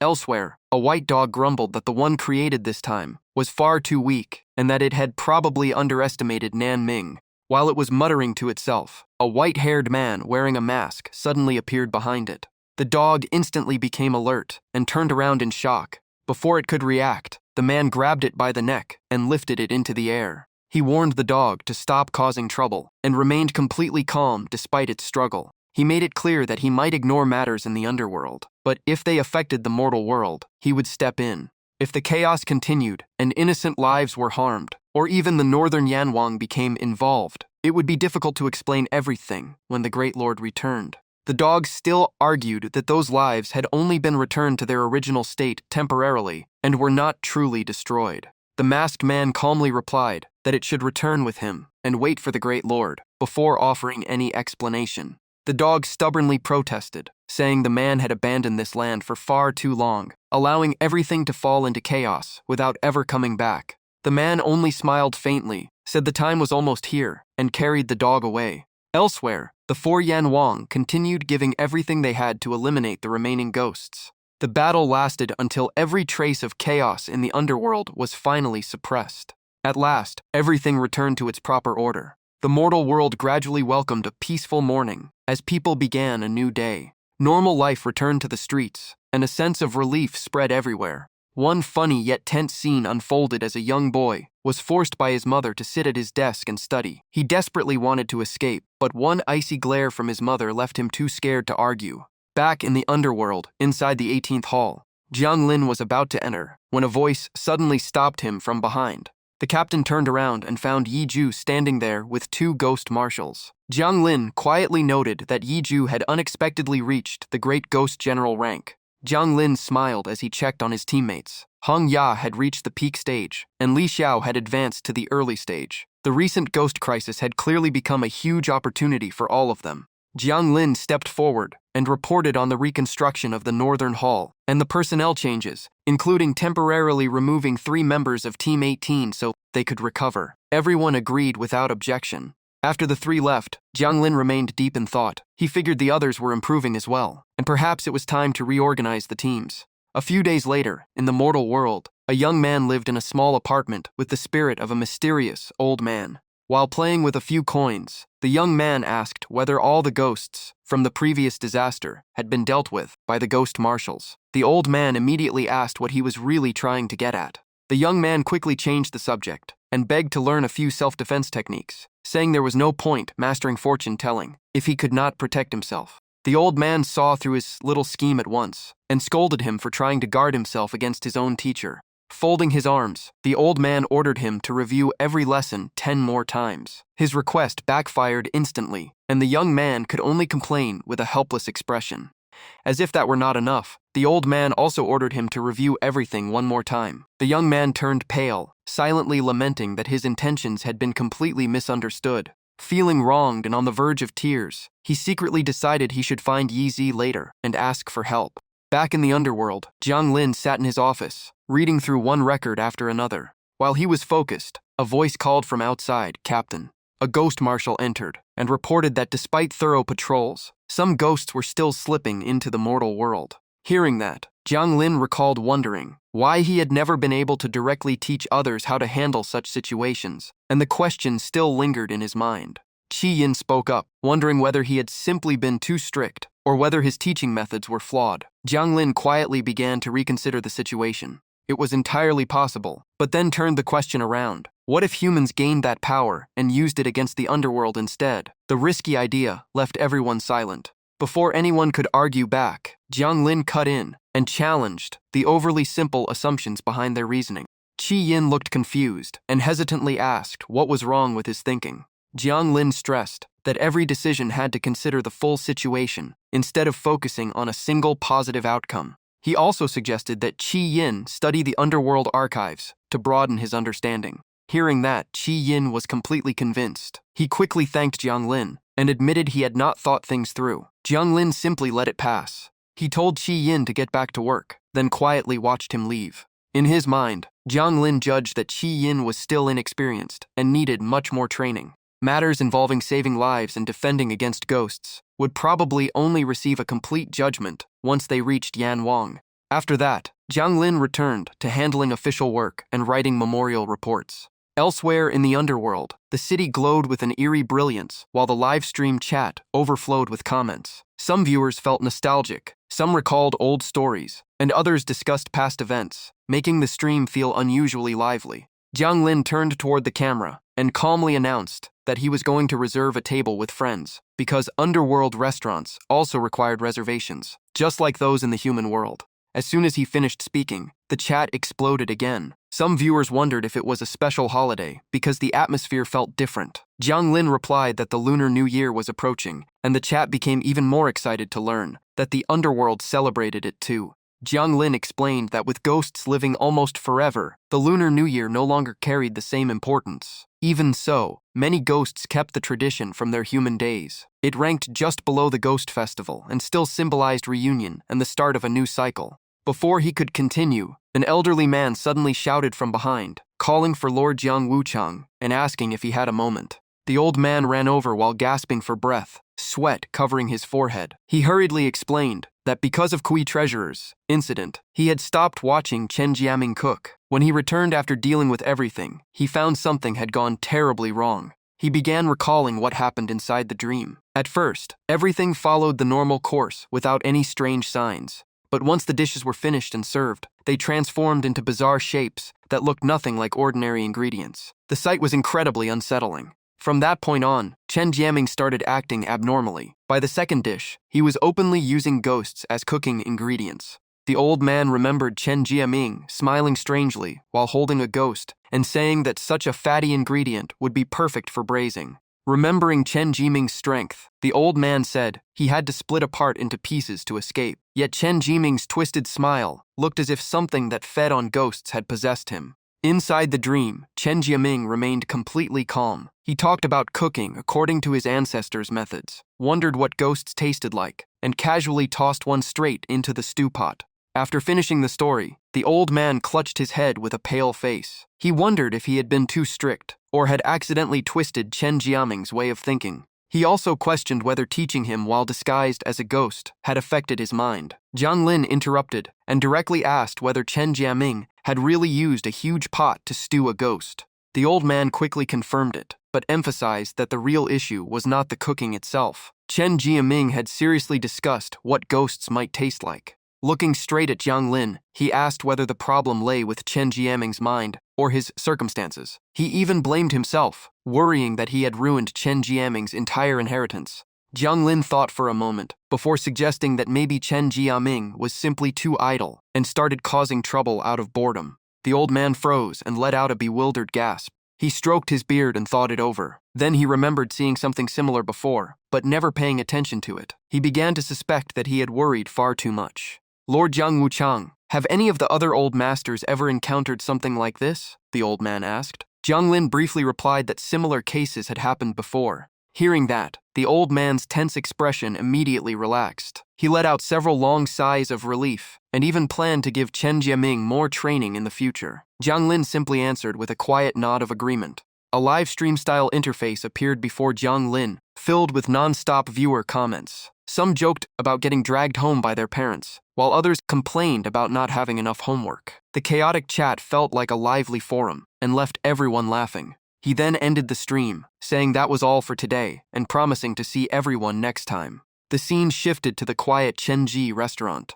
Jiang Lin walked in and asked to reserve a private room for 3 days later. The owner happily agreed and asked him to wait a moment. The owner handed him a room card, marked room 44, explaining that it would only be valid on the reserved day. Jiang Lin accepted it and politely thanked him. After leaving the restaurant, he decided he had nothing else to do today and headed back to the cultivation area. He entered the intermediate cultivation chamber. As soon as he stepped inside, Jiang Lin wondered if he could break through from the early Ghost King realm to the middle Ghost King realm this time. The system shop immediately appeared before him, and he opened it without hesitation. The shop displayed countless items. Since the Lunar New Year was approaching, many gift-related products were on sale. Jiang Lin thought about preparing protective gear for the child, who was about to complete training and become an independent ghost messenger. He browsed through every category and carefully checked the options. In the end, he stopped at 2 items, the soul-stabilizing pearl and the soul guard armor, and nodded after making his choice.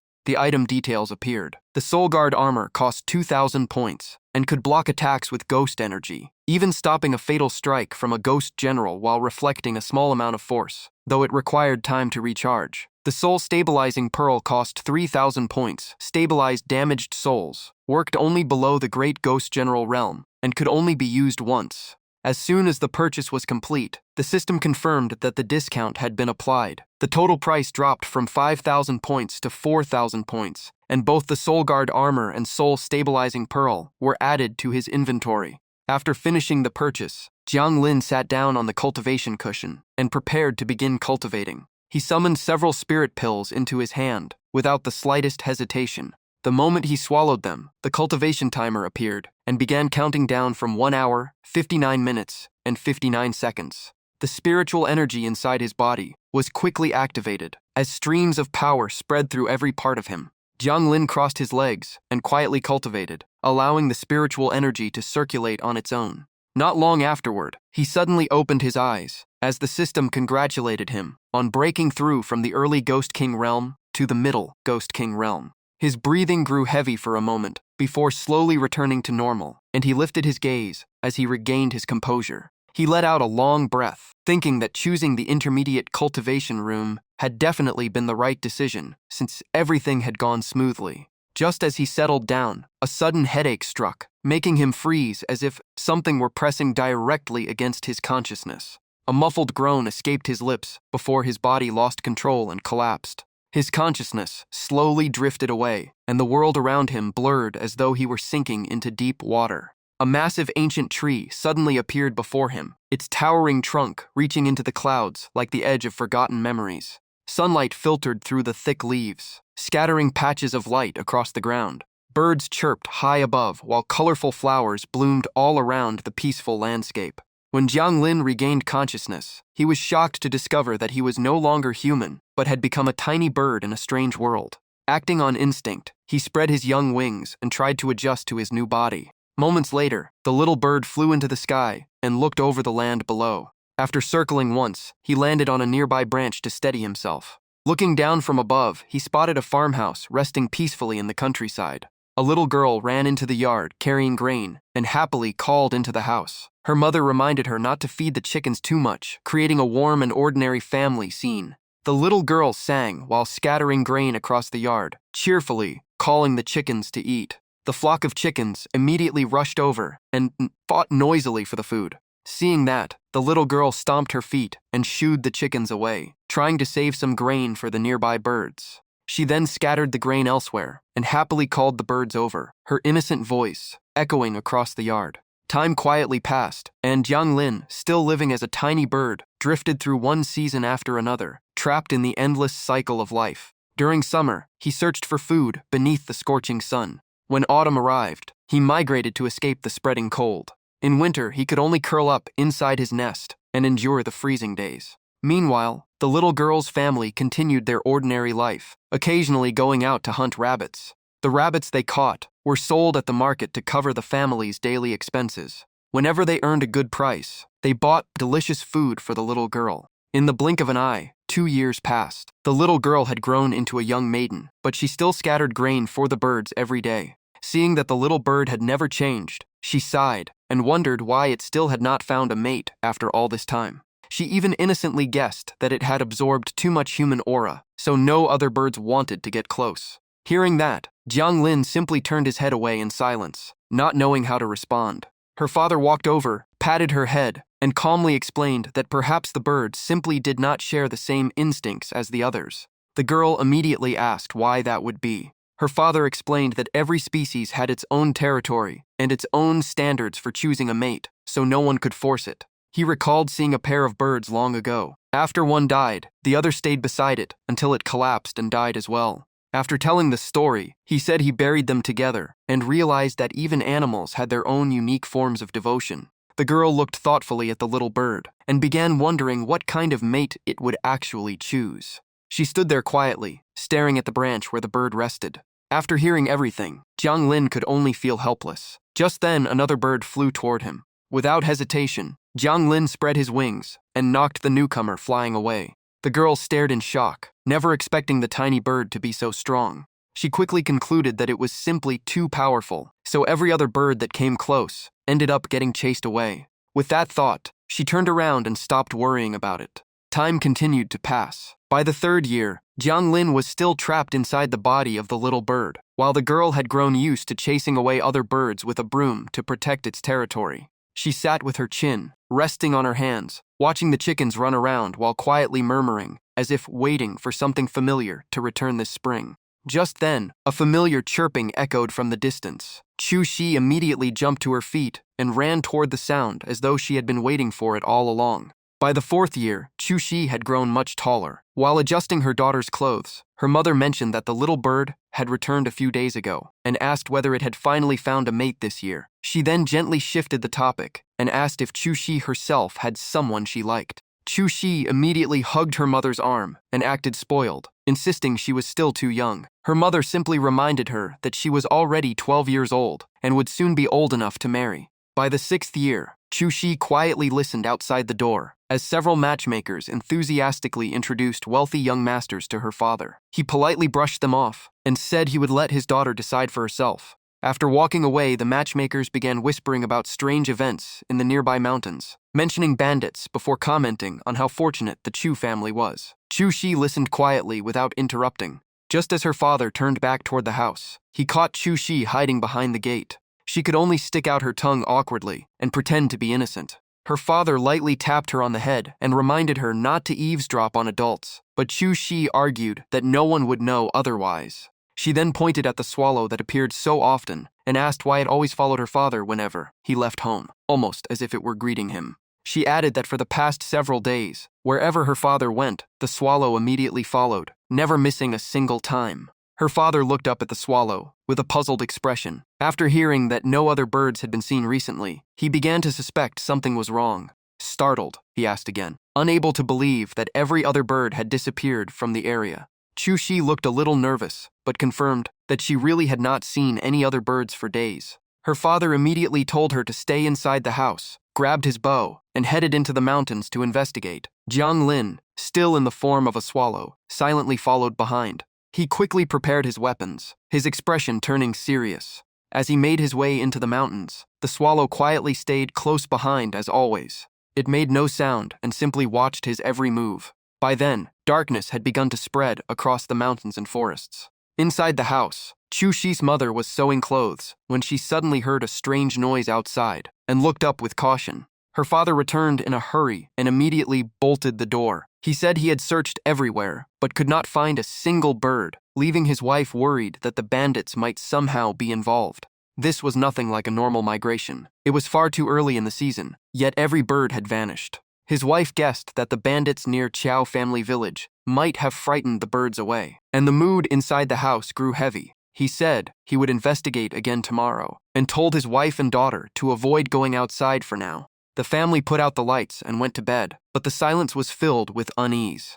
Around 3 in the morning, Jiang Lin, still in the form of a swallow, suddenly sensed something ominous approaching from afar. The strange feeling grew stronger, instantly putting him on high alert. Without hesitation, he leaped out of the nest. Then he flew straight toward the house below. Chaotic noises soon erupted from inside the house, shattering the quiet night. Jiang Lin repeatedly smacked Chu Shi's face with his tiny body, desperately trying to wake her. Chu Shi covered her face in confusion. It hurt, and she had no idea what was happening as she stammered the swallow's name. The swallow grabbed her hand and kept tugging, as if trying to lead her somewhere. Chu Shi still had no idea what was going on. Just then, frantic knocking echoed from outside the door. Her father shouted for them to open the door. Chu Shi quickly told her parents that the swallow seemed to be trying to lead her somewhere, making both of them immediately wary. They grabbed their weapons at once and decided to follow it to find out what was happening. The family stepped into the darkness while Jiang Lin flew overhead, silently guiding them. As they walked, Chu Shi guessed that the swallow was probably taking them to help its injured mate. Before she could finish the thought, violent crashing sounds suddenly rang out in the distance, signaling that something terrible had happened. After seeing the scene clearly, Huang was horrified to realize those people were the bandits from Chow family village. He immediately shouted for everyone to retreat. Pointing at the swallow, he urgently told his wife and daughter to follow it up the mountain. The 3 of them ran while gasping for breath. Meanwhile, the bandits charged straight toward the village, while Chu Shi's family remained hidden thanks to their higher position. As he led the way, her father constantly looked back, his face filled with tension. Before long, fierce flames erupted from the village, and terrified screams echoed through the night. After escaping immediate danger, the 3 of them found a small cave, lit a fire, and finally had a chance to calm themselves. Mother and daughter clung tightly to each other in fear, while the father silently stared into the flickering flames. He turned to the swallow with eyes full of gratitude for saving their entire family.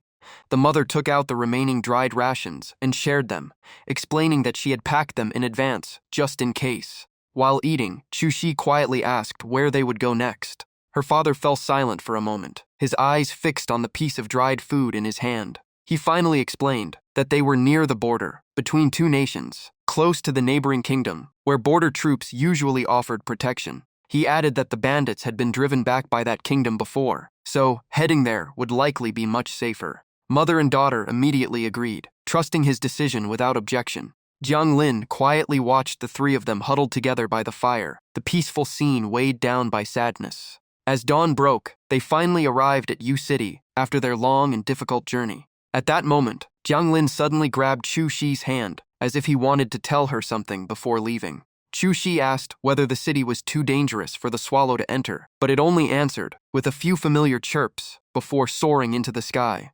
She hurriedly called after it, but the swallow kept flying, until it became a tiny silhouette in the distance. Standing below, Chu Shi shouted that one day they could live together, search for food, build a nest, and take care of a little garden. Before she could finish, her father gently placed a hand on her shoulder and stopped her. He quietly waved at the swallow, silently telling it to follow its own path. The swallow let out a few final chirps like a farewell before flying away. Chu Shi still looked reluctant to let it go, but her father explained that it had already escorted them long enough and had even missed the migration season. If it stayed any longer, it would never find its flock again. Hearing that, Chu Shi finally understood. Her eyes filled with sadness, but she no longer tried to stop it. She raised her hand to wave goodbye and promised they would meet again next year. Her father smiled as well and promised that if they ever had the chance, he would bring her back here to see the swallow again. The swallow answered with a few cheerful chirps before finally soaring into the endless sky.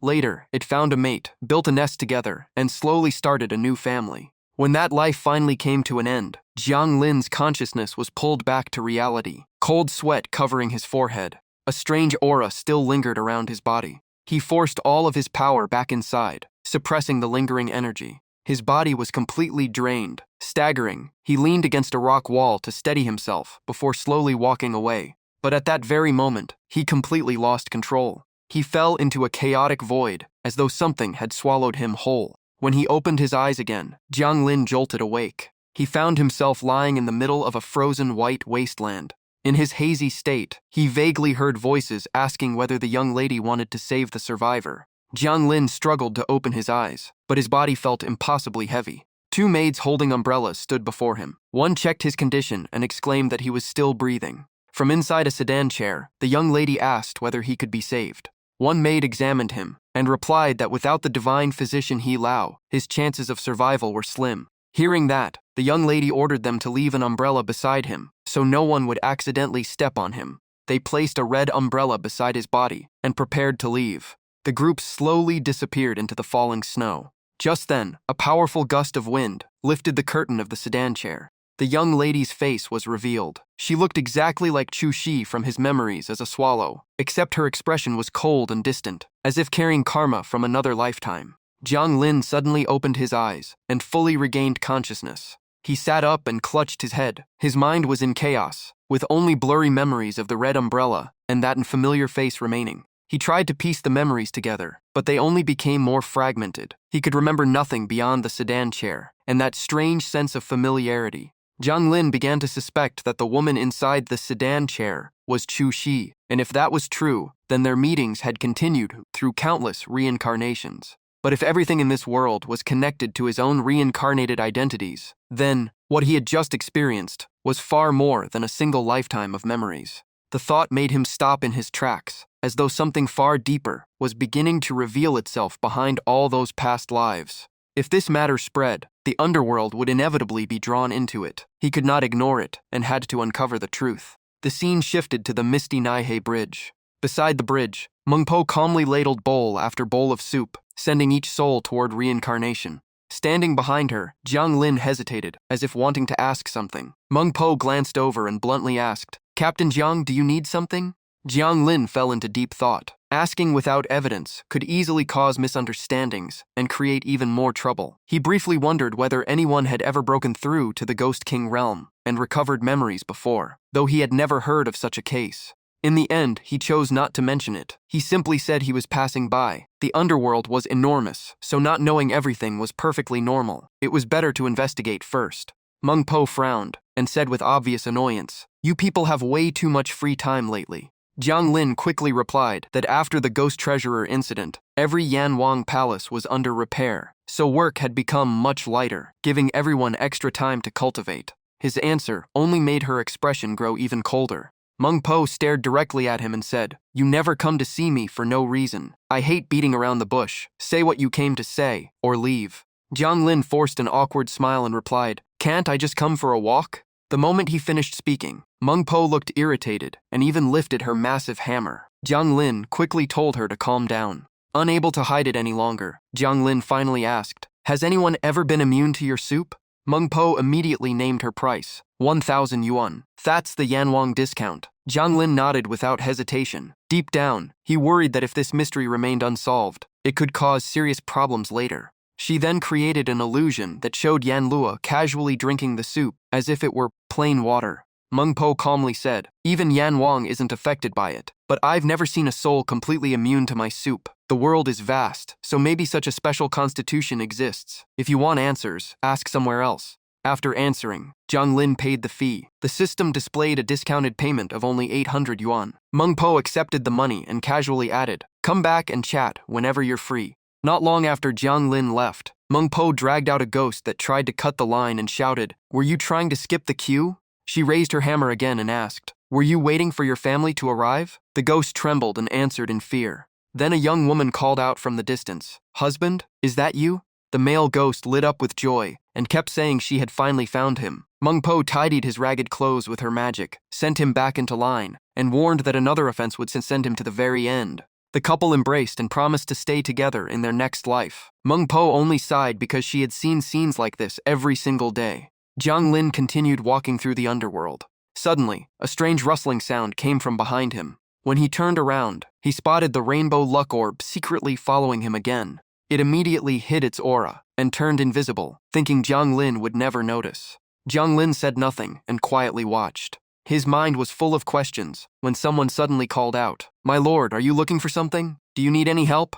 It was He Wuchang. The moment he saw Jiang Lin, he showed great respect and recalled all the praise about the ghost market incident. Filled with admiration, he hoped to learn something from him. Jiang Lin simply replied that he was only practicing. He Wuchang looked confused, so Jiang Lin explained, "Have you heard of red light, green light? I practice it to strengthen my will." He Wuchang was even more amazed. He believed this great lord had purposely chosen a deserted place to train. He silently admired that success never came by chance. True talent was rare, and most achievements came from persistence and hard work. Jiang Lin only gave a casual nod. He Wuchang quickly bowed and promised he would never reveal what he had seen. Then he respectfully left, leaving Jiang Lin completely confused.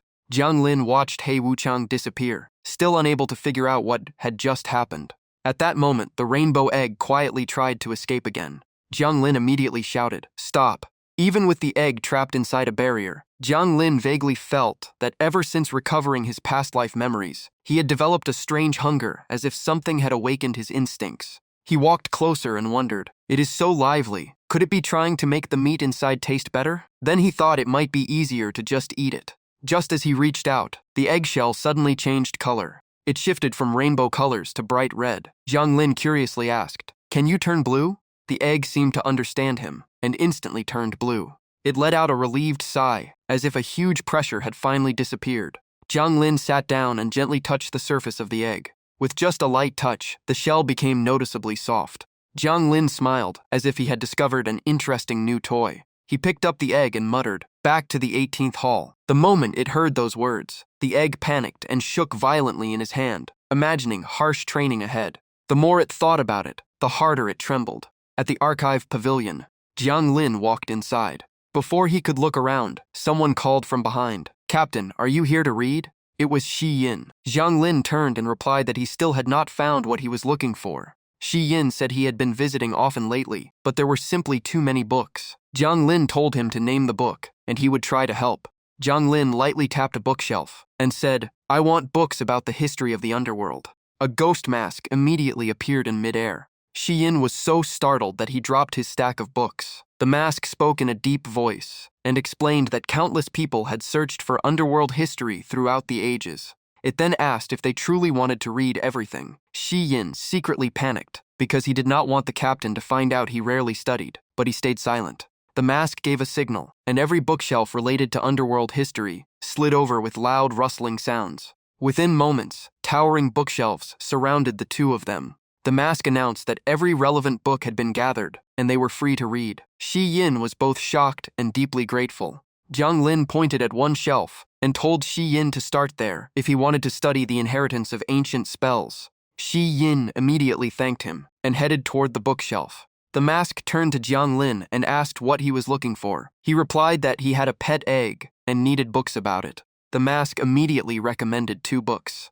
Jiang Lin read the titles. One explained how to raise an egg into a high-level spirit beast, while the other focused on cooking spirit eggs into delicious meals. The moment it heard that, the egg hidden on him trembled in panic. Jiang Lin rubbed his chin and asked if there were any books about properly raising and taming pets because he wanted to do it the right way. The blue mask replied that raising a pet required spending time with it every day. More books floated over on streams of white energy. Jiang Lin nodded in understanding. The rainbow egg finally relaxed, feeling much safer. The mask wished Lord Jiang good luck raising his pet and said he could always return if he needed anything. Another stack of spirit beast books floated over. Jiang Lin gathered the books, smiled, thanked the mask, and left. The mask politely wished him a safe journey. At the front desk, Jiang Lin met a library staff member. He handed over his borrowing card, and the staff checked it. Then the staff stamped the card. The staff wished him an enjoyable time reading. After leaving the archive pavilion, Jiang Lin walked while looking at the books in his arms. He thought about his past life, the system, and the strange egg. Everything seemed connected by fate, yet raising and hatching an egg still felt oddly strange. He rubbed his chin and murmured, "I wonder what it would be like to live with an egg." As soon as he said it, all kinds of scenes filled his mind. He imagined cultivating beside the egg in a quiet room and even reading books together. The thought alone made him laugh with a carefree smile. He gently patted the pouch, holding the egg, and said, "If we are going to live together, we should help each other." Back at the 18th hall, Jiang Lin quietly read his books, while the rainbow egg rested neatly on a cloth beside him. He stared at it and wondered why the books never explained how to communicate with an unhatched spirit egg. He even worried that leaving it alone might cause problems. The moment he thought it might die, the egg suddenly shook hard. It immediately released a rainbow heart-shaped puff of smoke that floated in the air, leaving Jiang Lin stunned. The heart-shaped smoke drifted straight toward him, and he froze for several seconds, completely confused by the reaction. He wondered if it wanted to be closer, wanted to play, or was simply having emotional issues. Just then, the heart-shaped smoke faded away, followed by a gentle wave of blue energy. Before he knew it, 3 more eggs had appeared. 4 eggs now rested on the cloth together. All 4 puffed out heart-shaped smoke and released strange waves of energy. Jiang Lin frowned and thought that perhaps the egg was protesting his current way of raising it. Just as the books described, high-level eggs could choose a better way to grow. As soon as he finished thinking, another wave of energy reached him. Everything quickly returned to a single rainbow egg. Jiang Lin nodded, as if he had finally understood. "So I have been raising it too casually, and it is unhappy." He picked up the egg, stood up from the table, and muttered, "Raising it into a proper person might not be a bad idea." The egg was obviously confused. He carried the egg into the courtyard and gently placed it on the ground. Smiling, he said, "We will start with the basics. Begin with a horse stance." He demonstrated the stance himself and added, "The most important part of martial arts is persistence." To his surprise, the egg tried to copy him, wobbling until it matched his posture. Jiang Lin nodded with satisfaction. "That's right. Hold it like that." After a while, Jiang Lin stood up and said he had plans with a friend, telling the egg to keep practicing. By then, the egg was completely exhausted, swaying as if it might fall over, but it still struggled to hold the stance. Jiang Lin left the area alone. On the system interface, the streaming window appeared, and he activated the live stream. The chat instantly exploded with comments from everywhere. People welcomed him, wished him a happy new year, asked endless questions about the underworld, and even sent bizarre messages from viewers belonging to different factions. Looking into the camera, Jiang Lin said, "Today I'll show everyone what the new year looks like in the underworld."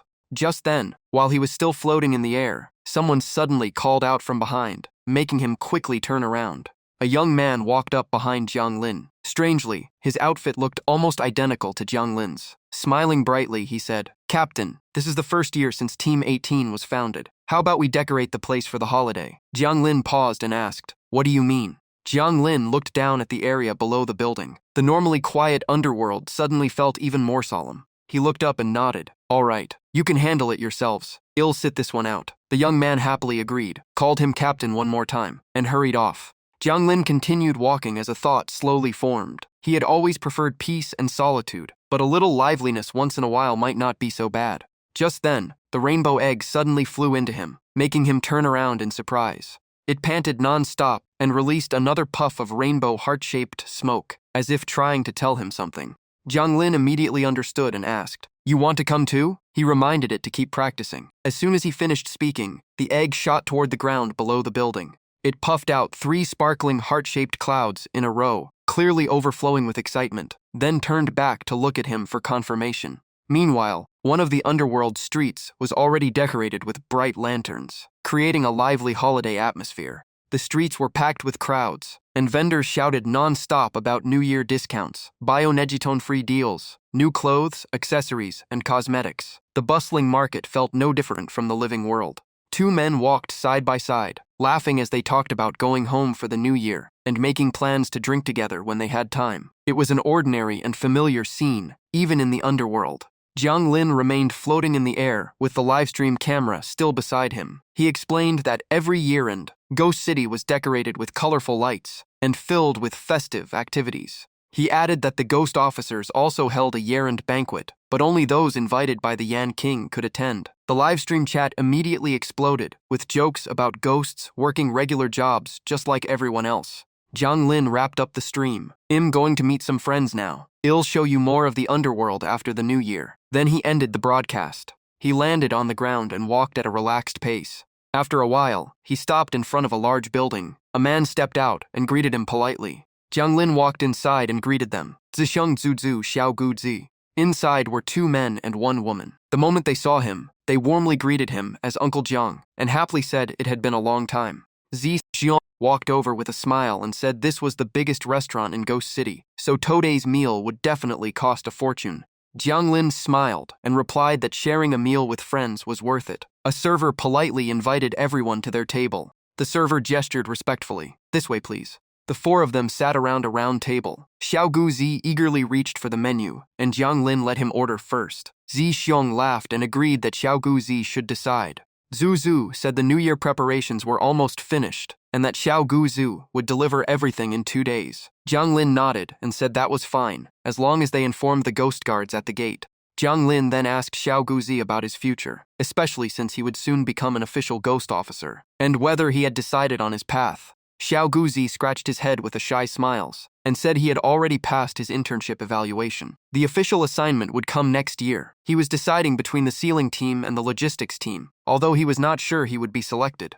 Jiang Lin calmly explained that even logistics involved plenty of important work, from repairs and construction to farming. Then he asked which direction Xiao Guzi preferred. Looking at his own hands, Xiao Guzi quietly answered that he wanted to join the agriculture team so he could care for plants and watch them grow. He added that he genuinely enjoyed that kind of work, so he would be happy if he could join that team. Jiang Lin nodded and said both choices were good, and what mattered most was choosing his own path. Jiang Lin took out a gift, placed it in front of Xiao Guzi, and said, "Consider this a congratulations for finishing your internship. From now on, you're an independent ghost officer." Xiao Guzi happily accepted the gift and thanked him again and again. Zhiong laughed beside him, rubbed his head, and praised him. Just then, loud drum beats echoed through the restaurant, drawing everyone's attention. Moments later, dish after dish arrived, including fish, meat, and vegetables, quickly filling the table with a grand feast. Everyone began eating. Zixiang joked that they had ordered too much, and Zhu would probably complain.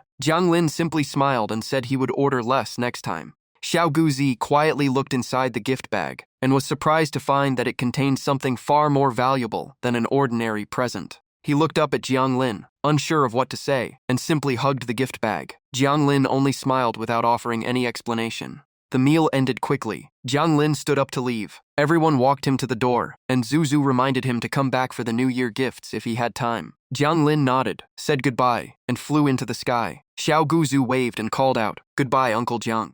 After he left, Zixiong and Su Zhu stayed behind to talk. They both felt Jiang Lin seemed different today, and even his aura felt stronger than before. Xiao Guzi then opened the gift bag and showed them what was inside. It was filled with valuable treasures, including several rare large gemstones that even surprised the 2 adults. Xiao Guzi scratched his head awkwardly and wondered if the gift was too valuable. He even thought about returning it to Uncle Jiang later. He kept thinking about finding another chance to return the gift.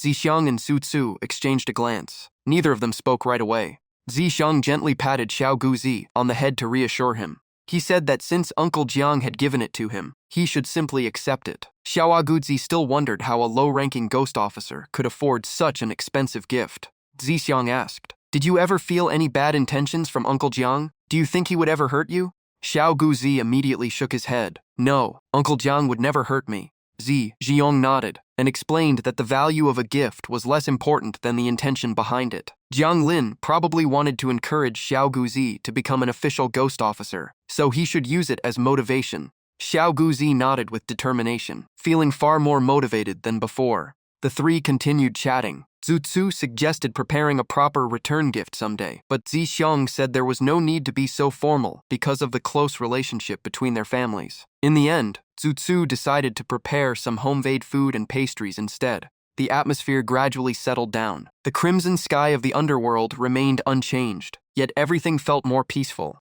After leaving Zixiang's home, Jiang Lin wandered around for a while before realizing something felt off. Standing in front of a familiar place, he wondered if he had gone to the wrong location because everything had changed so quickly. Suddenly, someone called out from behind him, "Lord Jiang." As he turned around, a powerful gust of wind blew his hat right off his head. When he bent down to pick it up, a tiny figure suddenly shot forward and slammed into a nearby wall with a loud crash. Xiao Kui's face turned bright red from the impact, but she still completed her mission and handed Jiang Lin a red invitation to the Yan King's year-end banquet. Jiang Lin adjusted his hat, accepted the invitation, and gave a brief reply. After softly thanking him, Xiao Kui disappeared into thin air. Looking at the invitation, Jiang Lin felt another year was about to end. It felt familiar, yet somehow different. The next morning, the human world welcomed a clear blue sky. Warm sunlight covered the busy streets as another lively day began. At a few street corners, people gathered around door god paintings and chatted about New Year traditions. Some questioned another family's unusual customs, saying they saw it every year, but it still felt strangely different.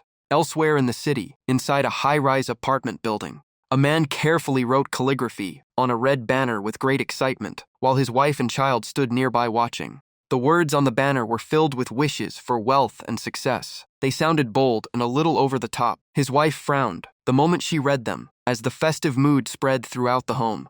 On the street, an elderly woman saw a young man carrying a pile of shopping bags and asked if he was preparing for the new year. Chen Ra, with heavy panda-like dark circles under his eyes, answered tiredly. He casually nodded, but inside he was complaining non-stop about the mountain of underworld work and the extra tasks his ancestor had assigned him. In another building across the city, a man walked into the restroom and stopped in front of the sink. Something suddenly flew into his eye, making him freeze before quickly rubbing it. Looking into the mirror, he saw a face marked by severe lack of sleep and heavy dark circles. The irritation in his eye refused to go away and only became itchier and more painful. He kept rubbing his eye harder and harder, hoping the discomfort would disappear. It was completely useless. He sighed at his reflection, remembering that ever since partying near the graveyard, he had picked up strange lingering effects. He even joked that the world really needed a regret medicine. A message popped up explaining that the dark circles were only a temporary after effect. He needed to wash his eyes frequently, and the symptoms would disappear within 2 or 3 days, although severe cases could include burning pain.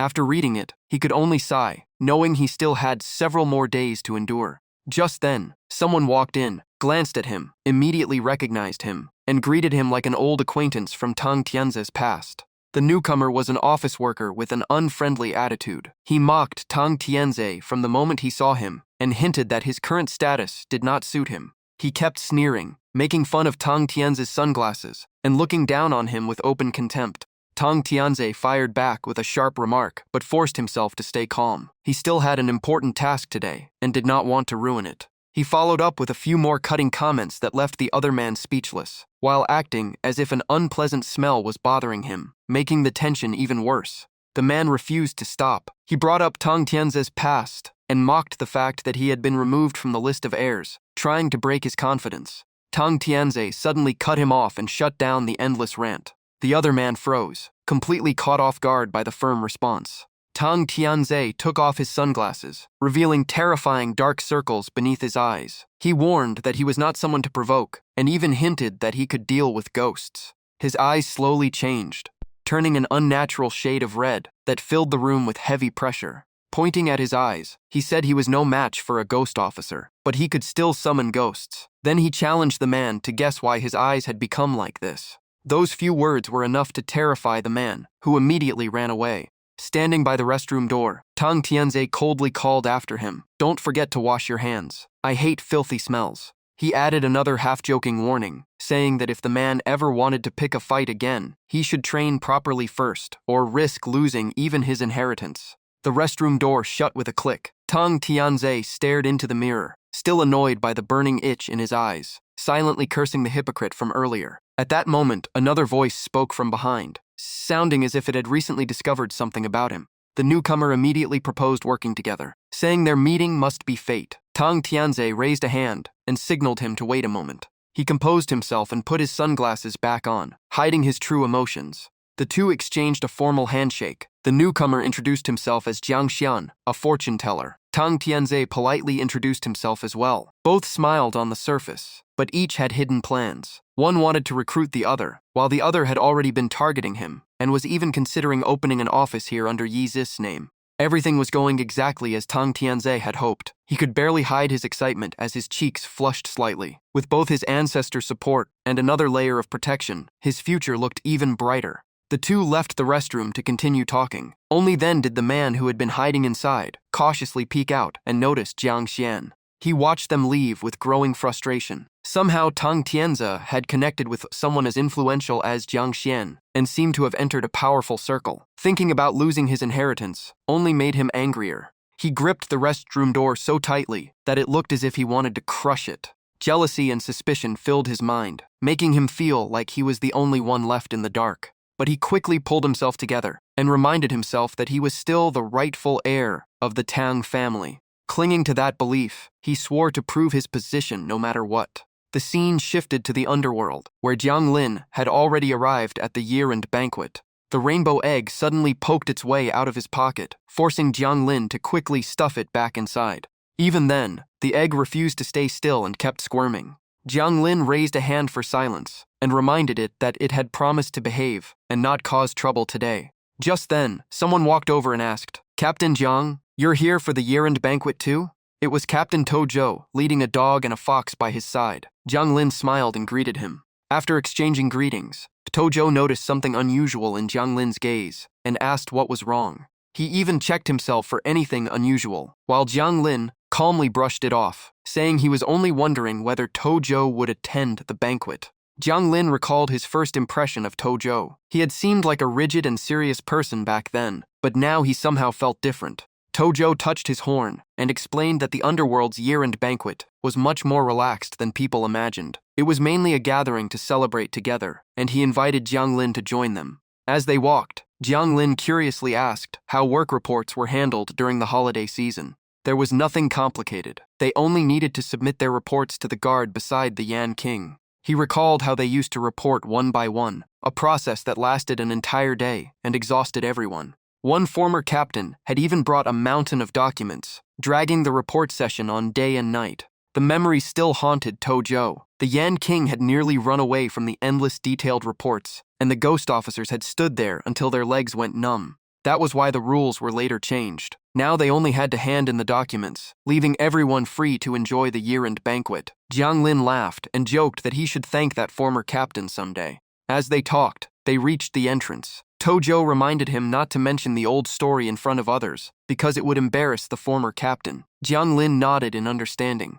Jiang Lin handed his year-end banquet invitation to the ghost guard standing outside for inspection. The ghost guard wore a bright red bow on his head. After checking the invitation, he led them inside and pointed out where the redrobed guard was collecting reports. Jiang Lin thanked him and headed in that direction. Tojo turned toward another path, saying his report station was over there, and the two split up. Jiang Lin continued toward his own section. He looked around and confirmed where he needed to go. A ghost guard dressed in red stood before him, with the same red bow on his head, but something about the guard gave Jiang Lin a strange feeling. Following the procedure, Jiang Lin handed over his work report. After accepting it, the ghost guard returned his key and told him Team 18's banquet area was in the west. They also had 10 days off. Jiang Lin took the key and thanked him. The moment he stepped through the doors, the atmosphere turned lively with laughter and conversation everywhere. The bustling scene caught Jiang Lin off guard. Then it hit him that there were no more reports today, only food and celebration, making it the perfect time for another live stream.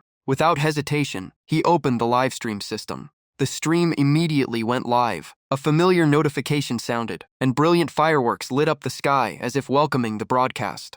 Viewers quickly flooded into the chat. Some joked they had become too relaxed to remember work. Others admitted they had almost forgotten their jobs, and many settled in with games or snacks while waiting to watch the banquet. As the comments kept flying by, a hand suddenly appeared in front of the camera. Jiang Lin stepped into view, greeted the audience, and announced that he would be showing everyone the Underworld's year-end banquet. He began introducing the New Year atmosphere, explaining that this was the time when everyone gathered with friends, relaxed, and forgot about work, with every place celebrating in its own way. Children played happily, adults relaxed, and the entire city enjoyed a rare sense of peace. The chat exploded with activity. Viewers from all over joined in, sent gifts, invited others to watch, and prepared snacks for the Underworld banquet stream. It felt just like a giant online festival. Jiang Lin was surprised by the viewer count. He had never expected the Underworld's year-end banquet to attract such a huge audience. Just then, someone called him inside. He closed the system interface and walked into the main hall with everyone else. The secondary camera automatically switched to a wide-angle view, capturing the entire Yan King's palace for the livestream. The hall was enormous, and nearly every table and seat was already occupied. The festive mood was unmistakable. The system shifted camera angles again to make sure every corner of the banquet was shown live. The main camera soon stabilized and continued recording the celebration. As Jiang Lin searched for a seat, the former captain told him there were no assigned places here and that he could sit anywhere. Jiang Lin nodded. He sat down beside the former captain. The former captain looked puzzled by Jiang Lin's gaze and wondered if something was wrong. Jiang Lin shook his head and said nothing was wrong. He had simply been thinking about some recent events at work, including his meeting with Tojo. The former captain raised his cup, wished Jiang Lin a happy new year, and congratulated him on his first year-end banquet since becoming captain. The two raised their glasses together. Suddenly, someone topped off Jiang Lin's cup, filling it almost to the brim. They clinked glasses, exchanged New Year wishes, and emptied their cups. The drink was gone in a single gulp. Jiang Lin set his cup back on the table. After only one cup, his face turned bright red, and it was obvious the alcohol had already hit him. The livestream chat instantly went wild. Nobody understood what had happened. Jiang Lin had gone down far too quickly. Some suspected the liquor was unbelievably strong, while others worried about the stream, throwing the chat into chaos. It was not just the viewers laughing. The banquet guests also burst into laughter. One guest joked that even a ghost king level cultivator could be defeated by alcohol at the Underworld's year-end banquet, while another guessed it was simply Jiang Lin's first time, and that veteran ghost officers needed several cups before they even started to feel it. A second cup was brought over. Jiang Lin took a deep breath and forced himself to stay awake, but his head was already spinning as he wondered how much longer he could hold on. The former captain immediately warned him not to force his energy now, or it would only make things worse. He recalled how he was knocked out by the wine in his first year, then learned to leave the banquet earlier the next year to avoid the worst of it. Even so, he claimed he was used to this by now. Jiang Lin nodded, as if he understood, but the alcohol was already showing on his face. The former captain pulled out a medicinal pill and handed it to him without hesitation. The moment the pill took effect, the dizziness eased, and his breathing became much smoother. Jiang Lin thanked him at once, but the former captain warned him not to relax, because no one had ever left this banquet completely sober. Before he could recover, another ghost messenger rushed over and eagerly demanded that Jiang Lin finish a second drink. He kept praising Jiang Lin, calling him the fastest promoted ghost messenger in hundreds of years. Jiang Lin turned to find the former captain, only to realize he had already disappeared into the crowd and left him surrounded by drink offers. Another cup was raised and emptied right in front of him. Before he could react, a second cup was pushed into his hands with no chance to refuse. The pressure made it impossible to say no, so Jiang Lin had no choice but to accept. As the wine went down, his mind instantly became a blur and everything faded.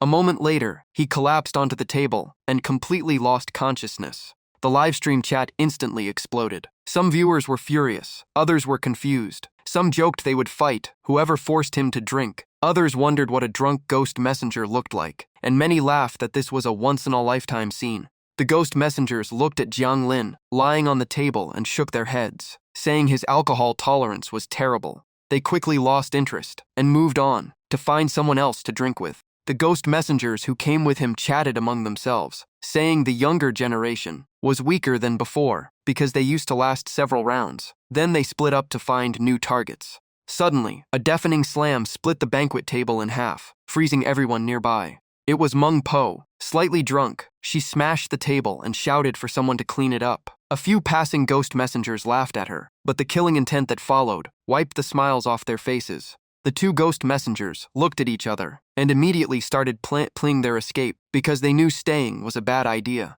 Meng Po truly lost her temper and chased after them, threatening to crush them with her giant iron hammer, sending both of them running for their lives. In another corner, a ghost messenger was hugging a pillar with a bright red face, clearly drunk out of his mind.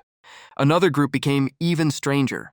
They got drunk and started quizzing everyone on sealing techniques, firing theory questions non-stop and leaving their victims completely stunned. Another ghost messenger grabbed a teammate and cried about family problems, while others saw double from the alcohol, turning the year-end banquet into complete chaos. Meanwhile, Jiang Lin was still unconscious on the table, completely passed out.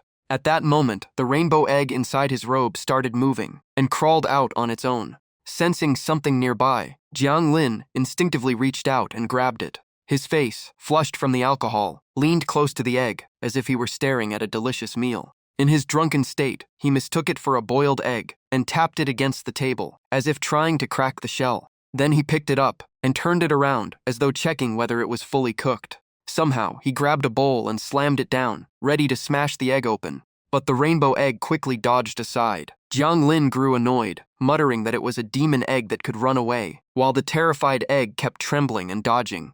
A bizarre chase broke out as one man ran around with a bowl while chasing a runaway egg, throwing the entire banquet into chaos. A ghost messenger ran after him shouting, but Jiang Lin was far too fast to catch. Luckily, he dodged aside in time, or he would have been dragged into the chaos as well. Elsewhere, Meng Po appeared with only a single drop of wine left in her cup, and her aura began to turn unstable. She coldly warned the troublemakers in her territory, and declared she would not let them off this time. The surrounding ghost messengers broke into cold sweats at her killing intent. Meng Po suddenly raised her cup as though activating something. Instantly, the surrounding wine was drawn in and filled her cup. She drained it in one gulp as if she had emptied an entire barrel. Then she hurled the cup onto the ground, and it shattered with a sharp crash. Her aura exploded as killing intent surged, crushing the entire area with overwhelming pressure. The nearby ghost messengers fled in panic, because everyone knew never to provoke Meng Po when she was drunk. Carrying her giant hammer, she started flipping over tables and chairs to search for Jiang Lin. Amid the chaos, someone quickly snatched away the rainbow egg. Meng Po kept tearing apart the banquet, while Jiang Lin staggered around looking for the egg. No one noticed a dog, hiding behind a table, protecting the egg and hoping to keep the treasure safe. The dog crouched behind the table, trembling as it silently tried to reassure its imaginary master. It stayed curled up in the corner, too scared to move. Meanwhile, Jiang Lin kept searching everywhere, without realizing what had happened. Suddenly, he noticed movement behind him. Another weapon appeared, dragging heavy chains and a massive hammer that made the situation even more chaotic. Someone charged after Jiang Lin, leaving him completely confused about why he had suddenly become the target. His survival instinct kicked in and he immediately turned to run. While fleeing, he casually grabbed a plate of food from a nearby table. Then he threw it, straight at his pursuer. The two sides broke into a wild chase, filled with constant counterattacks, throwing the entire banquet into even greater chaos, as everyone watched in disbelief. The ghost messengers were stunned that a newcomer like Jiang Lin dared to fight back so fiercely. High above, a little girl appeared with a group of ghost messengers, and the entire hall instantly fell silent. Every ghost messenger immediately bowed toward the little girl. She was none other than Yan Wang, despite appearing as a young girl. She floated to the highest seat in the grand hall, reserved for the ruler of the underworld. Then Yan Wang calmly took her seat. Her attendants also settled into their places. Looking at the chaos below, Yan Wang ordered the banquet to continue, and every ghost messenger answered in unison. Everyone quickly cleaned up the scene and restored order so the year-end banquet could resume. The banquet tables and food even restored themselves as if nothing had ever happened. Just then, a redrobed evil ghost appeared in the middle of the hall. Its aura spread through the room, signaling that the main event was about to begin. It introduced itself as the host of the banquet, Ghost Doll Number 3, and explained its title and role within the Ghost Doll family. Ghost Doll Number 3 continued introducing its siblings, their duties, and several extra services available during the banquet. It also announced that any requests to deliver messages or items could be handled through the Ghost Doll network for an additional fee. At last, the banquet officially began as Ghost Doll number 3 raised a toast to Lord Yan Wang. Every ghost messenger and guest raised their cups together, and the year-end celebration burst back to life. Ghost Doll number 3 continued hosting, explaining that by long-standing tradition, newly promoted ghost messengers would each spend about 10 minutes on stage introducing themselves. The only question was who would go first. Meng Po suddenly jumped to her feet and declared that she would open the show. Before anyone could react, she threw down the wine jar in her hand and burst into excited laughter, instantly making the atmosphere tense. Even Ghost Doll number 3 could not stop her, so it simply raised its cup and invited Meng Po onto the stage. The ghost messengers below cheered loudly, eager yet slightly nervous to see what this powerful figure would do. Meng Po landed in the center of the stage, right in front of Ghost Doll number 3.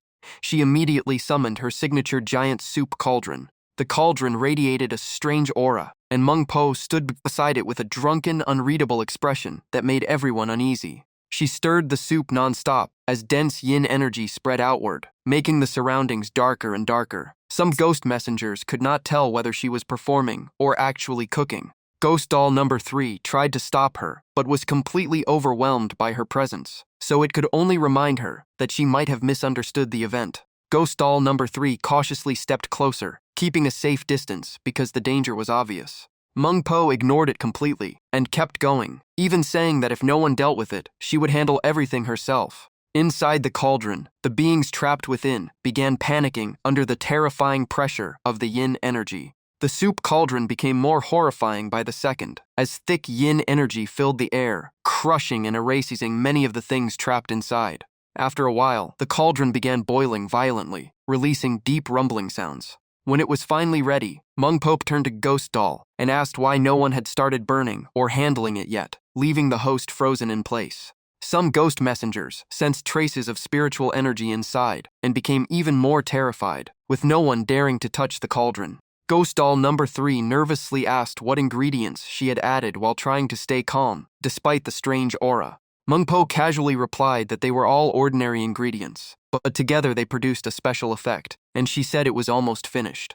To everyone's surprise, the aroma became incredibly inviting, making some ghost messengers think it was real food. Several ghost messengers stepped forward and asked for a bowl. The moment the first ladle was lifted, everyone saw what was inside and instantly felt a chill run down their spines. The lively atmosphere turned into panic. Some were so frightened they dropped to their knees, while others still approached out of curiosity. Meng Po happily continued serving soup as if she were treating everyone. She turned around, raised the ladle high, and splashed soup everywhere. The ghost messengers below scattered in panic, though some were still hit, making the chaos even worse. Ignoring their reactions, Meng Po kept serving bowl after bowl, making sure everyone got a share. She even smiled, believing everyone was enthusiastically joining in, completely unaware of the panic around her. One splash of soup unexpectedly landed near Jiang Lin. Still drunk, he thought it was hangover soup.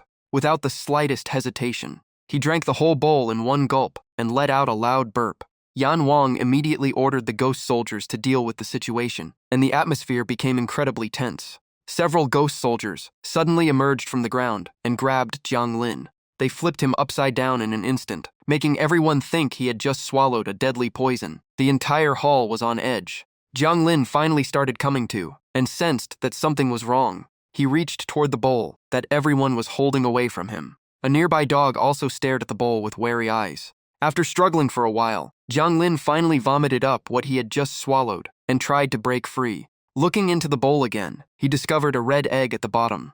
Purple-eyed Ghost appeared and announced that it was time to introduce Captain Jiang, then invited Meng Po to leave the stage as the ceremony officially moved on. Jiang Lin hugged the egg, his cheeks still red from the alcohol, looking completely confused by the title he had just heard. He asked what Captain Jiang had to do with him, but before he got an answer, Purple-eyed Ghost called out Jiang Wuchang by name, making everything even more confusing. Hearing someone call his name, Jiang Lin immediately turned around and searched for whoever was looking for him. It turned out to be Xiao Tong Kui. She quickly confirmed his identity and introduced him as Lord Jiang, the battalion captain, who had recently earned a promotion after hundreds of years. Before the atmosphere could settle, Xiao Tong Kui tried to invite him on stage to greet everyone, but another hand suddenly interrupted her. Meng Po casually cut in and asked who was going to pay for her performance, leaving Xiao Tongquei completely speechless. Xiao Tongquei could not believe it. Meng Po had caused all the chaos, yet she was demanding payment as if she had been hired to perform.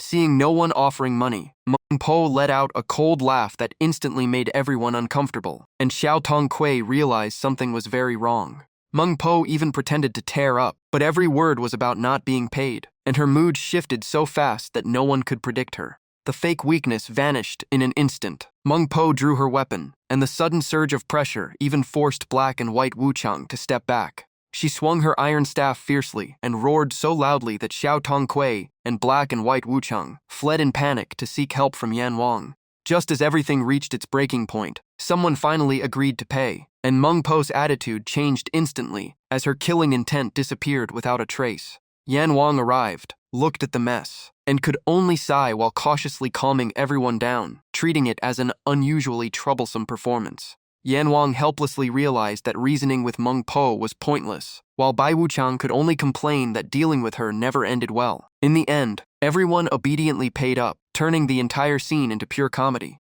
Once she had collected enough money, Meng Po happily walked away while counting it. Xiao Tongquei finally relaxed, while Jiang Lin stared at her, as though he had just discovered a brand new way to make money. A practical idea suddenly crossed his mind. So making money could really be this easy, and he would never have to worry about going hungry again. Xiao Tongquei stepped forward, introduced Jiang Lin as the new battalion captain once more, and asked if he wanted to show everyone his abilities. Jiang Lin calmly pulled out a red egg, as if he had prepared it in advance. Xiao Tongquei and the crowd only saw him standing there, holding the egg high with nothing unusual happening. Time passed, but the egg remained completely still, leaving the audience confused. Xiao Tongquei finally stepped closer and asked whether Captain Jiang had another performance prepared. The atmosphere paused as everyone waited to see what he would do next. Someone below even called out, urging him to put on something more impressive. Jiang Lin looked at the egg and calmly told it to turn green. At the same time, several feather dusters appeared in his hands, as if he were preparing for a real act. The egg instantly turned green, and the feather dusters became visible, making the crowd even more curious. Suddenly, he tossed the egg into the air, kicking off a performance that grabbed everyone's attention. At the same time, Jiang Lin spun the feather dusters in rhythm, as if he had become a professional performer. The egg floated in midair, while he smoothly controlled everything, turning it into an unexpected balancing act. Out of nowhere, someone threw a plate onto the stage with a mysterious smile, and the crowd immediately erupted in chatter. Jiang Lin caught the plate with ease, tossed it back into the air, and balanced it alongside the other props like a seasoned juggler. Before long, he had turned everything into a flawless balancing performance, leaving everyone wondering how it had become so impressive. It did not stop there. Bowls, plates, spoons, and fruit began flying toward him like a chaotic storm. Jiang Lin glanced at the situation, instantly changed his plan, and leaped into the air to catch everything. He transformed the incoming objects into juggling props, turning complete chaos into an improvised performance. Below the stage, Black Wuchang and Bai Wuchang watched, while wondering how Jiang Lin would react after sobering up. They even mentioned that the Underworld had ways to preserve memories so this moment could be recorded forever. Bai Wuchang nervously reminded everyone never to provoke Meng Po, while Black Wuchang quickly agreed, saying one hit from her was enough to end anyone. Before Bai Wuchang could finish speaking, a feather duster suddenly smacked him across the face. The people nearby were also struck by the flying objects, and the entire area erupted into another frantic stampede. The green egg remained balanced on Jiang Lin's shoulder, while everyone below scattered in every direction.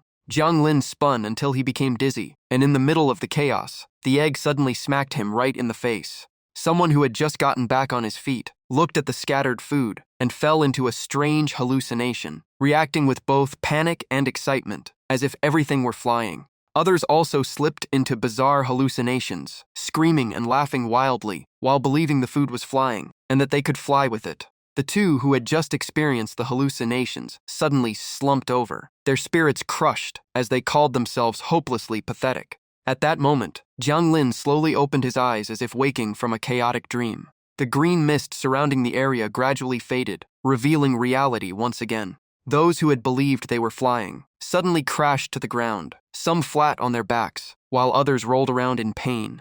Tojo rushed over just in time to catch a falling Black Wuchang and spared him from an even harder landing. But the man was still trapped in his delusion. Looking at Tojo, he passionately blurted out, "I love you." Hearing that, Tojo did not hesitate and immediately tossed him straight back into the air. Nearby, the white dog gently jumped into Tao Zhao's arms as if returning to a familiar refuge. He hugged it tightly, his expression softening as he called it his greatest treasure, while the dog affectionately licked his face. But the peaceful moment ended instantly when Tojo's expression changed, sensing danger behind him. A stranger suddenly appeared at his back, pressing a cold blade against his neck and forcing him to stay still. Even while restrained, Tojo remained calm and coldly asked what the stranger wanted. The stranger simply demanded that he release the captain. Hearing that, Tojo quietly set the white dog down. The stranger immediately corrected himself. "Not that one, just move over there." Then he jumped onto the tables, keeping his eyes locked on the target ahead.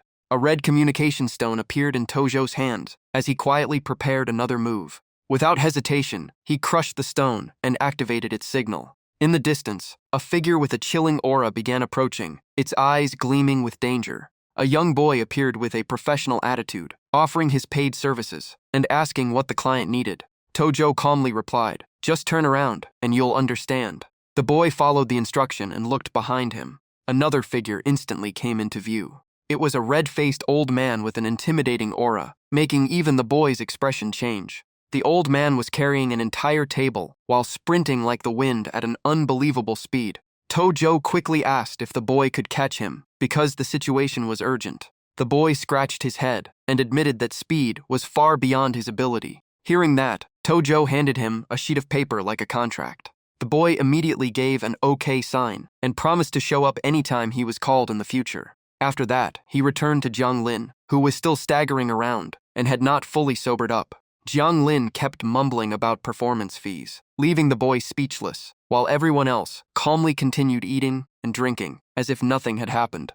The boy smiled mysteriously, as though everything had already gone according to plan. He loudly declared that Lord Jiang had given such an enthusiastic performance that everyone now needed to pay the performance fee. In the distance, Yan Wang let out a long yawn and muttered that every year's banquet somehow turned into a collection event, and he could never decide whether that was a blessing or a curse. Suddenly, a massive disturbance tore through the air as a figure shot toward Jiang Lin at incredible speed. The boy quickly explained that Battalion Captain Jiang was currently in an emergency state, so everyone should ignore the chaos for the moment. Then he looked around, trying to find anyone who was still sober. His gaze paused in another direction as he spotted a new target. A green flame suddenly ignited in his hand and shot forward like a guiding beacon. The flame illuminated two figures sitting among the crowd, both newly promoted captains from different divisions. Someone asked where Black Wuchang was, and the answer came immediately by pointing beneath a table.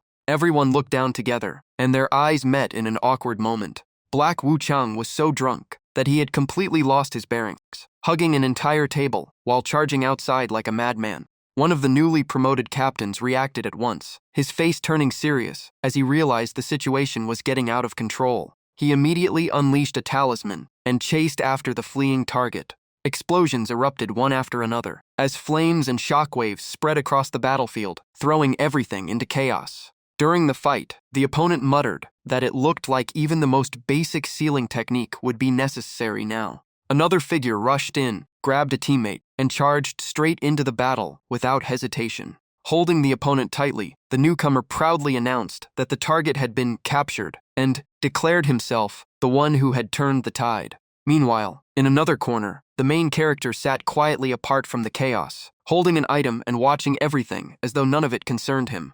Jiang Lin was carefully holding a white egg, patiently wiping away every bit of dirt as if caring for something precious. Just as he was focused, his hands suddenly froze. Jiang Lin quickly turned around, his face filled with confusion. Before his eyes, the entire space filled with endless New Year greetings, brilliant fireworks, and countless congratulatory messages, just like a lively livestream celebration. He stared blankly at the fireworks and the flood of greetings, feeling as if the whole world had welcomed the new year right in front of him. Elsewhere, a young woman in the human world smiled at her phone while talking about her New Year's goals with excitement. In many other homes, families gathered by their windows, some praying for their children's safety, while others exchanged warm New Year wishes. Outside one house, two adults and a child sat around a fire. The The child innocently asked about the person they were discussing, while the adults checked and confirmed the name and birth date as if piecing together a family memory. The conversation drifted into tracing old ancestors. The elder quietly recalled names from ages ago and jokingly reminded everyone not to forget him in the future, leaving the mood both funny and nostalgic. The child innocently promised never to forget Grandma and even said they would re-watch the live stream to remember the family, making the new year feel both warm and strangely touching.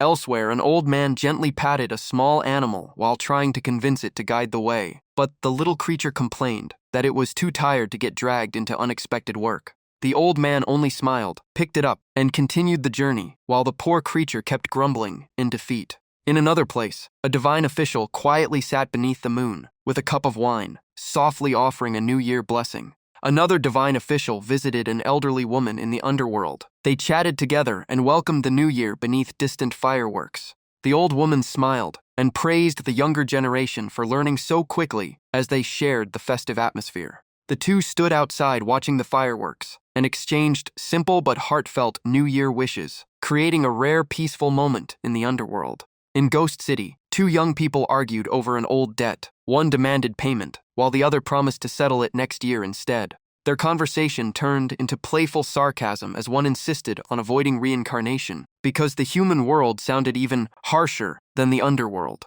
Elsewhere, an old man handed New Year gift envelopes to two children and wished them a happy New Year, creating a rare scene of family warmth in the underworld. On a rooftop in Ghost City, three old men talked about how long they had existed. Each had remained there for hundreds of years and could feel themselves slowly fading with time. They sighed that the living forgot too quickly, making their own existence fade from memory, and the atmosphere became quiet and sorrowful. Suddenly, someone called out from below, mentioning an old name and saying that someone had burned offering money for him. One of the old men immediately looked down in surprise. Hearing that someone still remembered him, the old man was deeply moved, as though he had been pulled back from oblivion.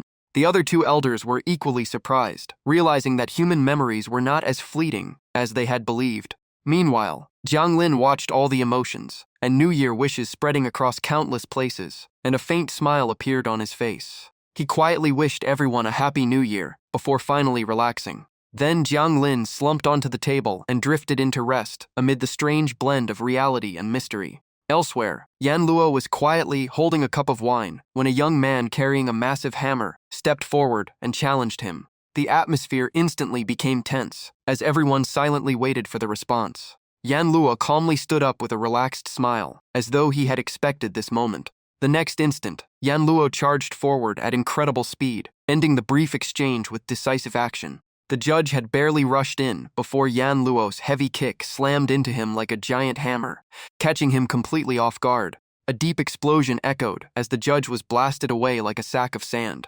Mid-air, a glowing golden arms suddenly appeared and caught the flying judge, as though an unseen force had intervened. Yan Luo swept his gaze across the crowd and coldly asked if anyone else wanted to challenge him, freezing everyone in fear. In the southern hall of the underworld, chaos spread everywhere. Some fled in panic while others sold bizarre items, making the place feel like a dangerous marketplace. The northern hall was the complete opposite. Officials quietly observed Yan Wang handling official records while learning from the process. In another hall, everyone enjoyed a peaceful meal while children happily played, completely separated from the chaos outside. Meanwhile, Jiang Lin was helped up by an underworld attendant who handed him a bowl of water to sober him up. His eyes slowly opened as his consciousness returned. Jiang Lin sat upright and rubbed his forehead, still looking slightly dizzy. He looked around and asked what was happening. Someone nearby explained that they were refining the leftover wine as a form of cultivation. A captain added that refining the wine could not only restore one's condition, but might also awaken fragments of forgotten memories. Hearing that, Jiang Lin froze for a moment, clearly interested. He realized this might be the chance to recover memories from his previous lives, uncover clues for his next breakthrough, and better understand himself. So he immediately thanked the captain. The captain simply waved it off, saying that sometimes forgetting was better than remembering everything. Jiang Lin nodded and sat down with the others to begin refining the wine. As his cultivation continued, scattered fragments of memory drifted through his mind. Suddenly, Jiang Lin opened his eyes and looked ahead as a strange notification appeared. It made him suspect it was connected to the livestream host, leaving him with the feeling that there was no escaping this situation. Elsewhere, countless people were watching on their phones. Some were in the bathroom, others were out on the street, but all of them were drawn into the screen with panicked reactions. Some froze in shock, while others were so frightened they reacted on the spot, and the chaos quickly spread. The comments flooded in. Some apologized, some panicked, some thought they had died or been dragged into the livestream, and everyone seemed equally confused. Amid the endless comments, Jiang Lin noticed one mentioning that completed paintings might be affected, causing him to pause. He calmly replied that there was no need to worry because everything would settle down on its own. The comments exploded again. Some praised how cool he was. Others panicked. Some said they would burn paper offerings, and a few even joked that they needed psychological counseling after being scared.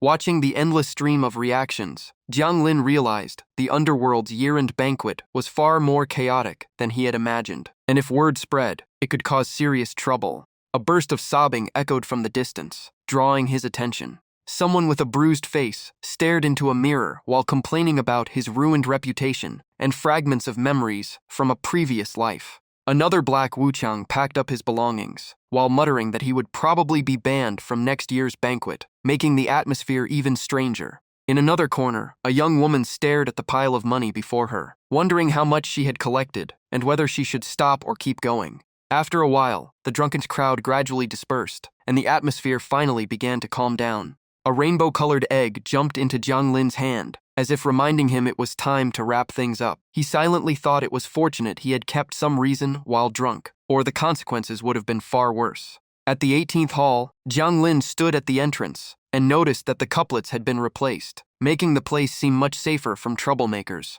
A group of Underworld attendants carried out several gift boxes and reported that many people had sent presents and New Year greetings. They explained that everything had already been sorted and placed on his desk, and Jiang Lin answered with a faint smile.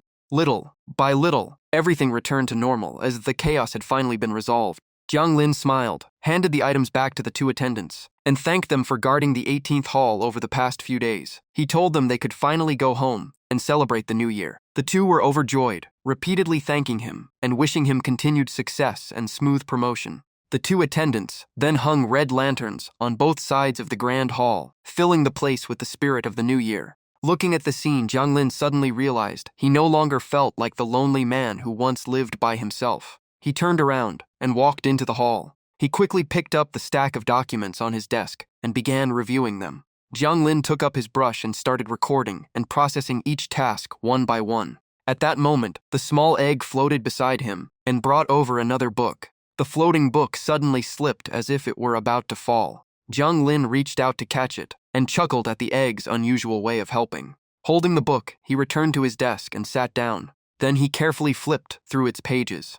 Jiang Lin quietly read in silence, but memories of the banquets, chaos continued flashing through his mind. The more he thought about it, the more unbelievable everything seemed. He reflected on the difference in time between the underworld and the human world, where hundreds of years below were only a few decades above. Just then, the system suddenly announced that several of his missions had been completed. Jiang Lin carefully reconsidered everything and felt this might be the perfect chance to experience the human world once again. He gathered his power and opened a spatial portal. At the same moment, Jiang Lin, in his Bai Wuchang form, floated high above a human city. Below was a bustling world full of life, while countless livestream comments filled his vision with curiosity, fear, and jokes. When he noticed one comment directly mentioning the livestream host, he paused and wondered if they were talking about him. Without hesitation, he reached out and touched the comment. Instantly, a glowing blue spatial rift opened before him, creating a passage straight into the human world. He stepped through and appeared inside a room in the human world. At the same time, an invisible force reached a woman sitting in front of her computer. The young woman sat curled up in her chair, completely focused on the live stream. Jiang Lin quietly walked behind her and looked at the monitor, which was showing footage of him from an earlier scene. On the screen, the girl blushed and mumbled that the streamer was too adorable, so she would never switch to anyone else. Jiang Lin suddenly leaned in from behind, sending a chill down her spine and making her spin around in shock. She panicked, pulled the blanket over herself, trembled in fear, and muttered that the feeling was terrifying. Yet her eyes never left the screen as she complained about the last time the streamer got angry, saying she still could not forget it. She even thought that if she died, she might meet the streamer in the underworld, while Jiang Lin silently stood right behind her the entire time. She kept muttering that ghost messengers could know everything about a person's life, making her even more worried about being discovered. The more she thought about it, the more flustered she became, grabbing her hair while wondering what parts of her life she should keep or erase. Jiang Lin quietly reached out, touched the computer mouse, and began moving it. The sudden movement startled the girl, and she frantically looked around the room.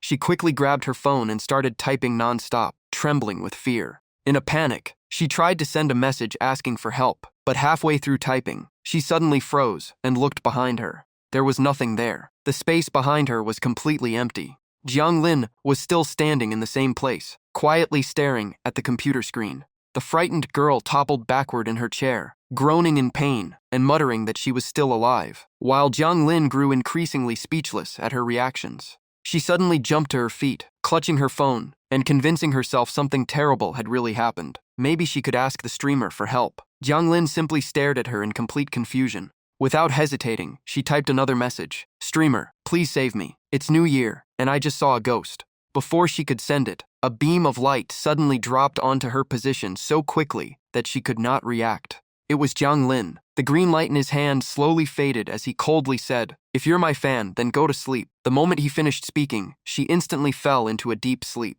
Jiang Lin casually created another beam of light and used it to move her somewhere else. In the blink of an eye, she was neatly placed on the nearby bed without realizing anything had happened. Jiang Lin returned to the computer desks as if everything before had been a minor interruption and continued what he was doing.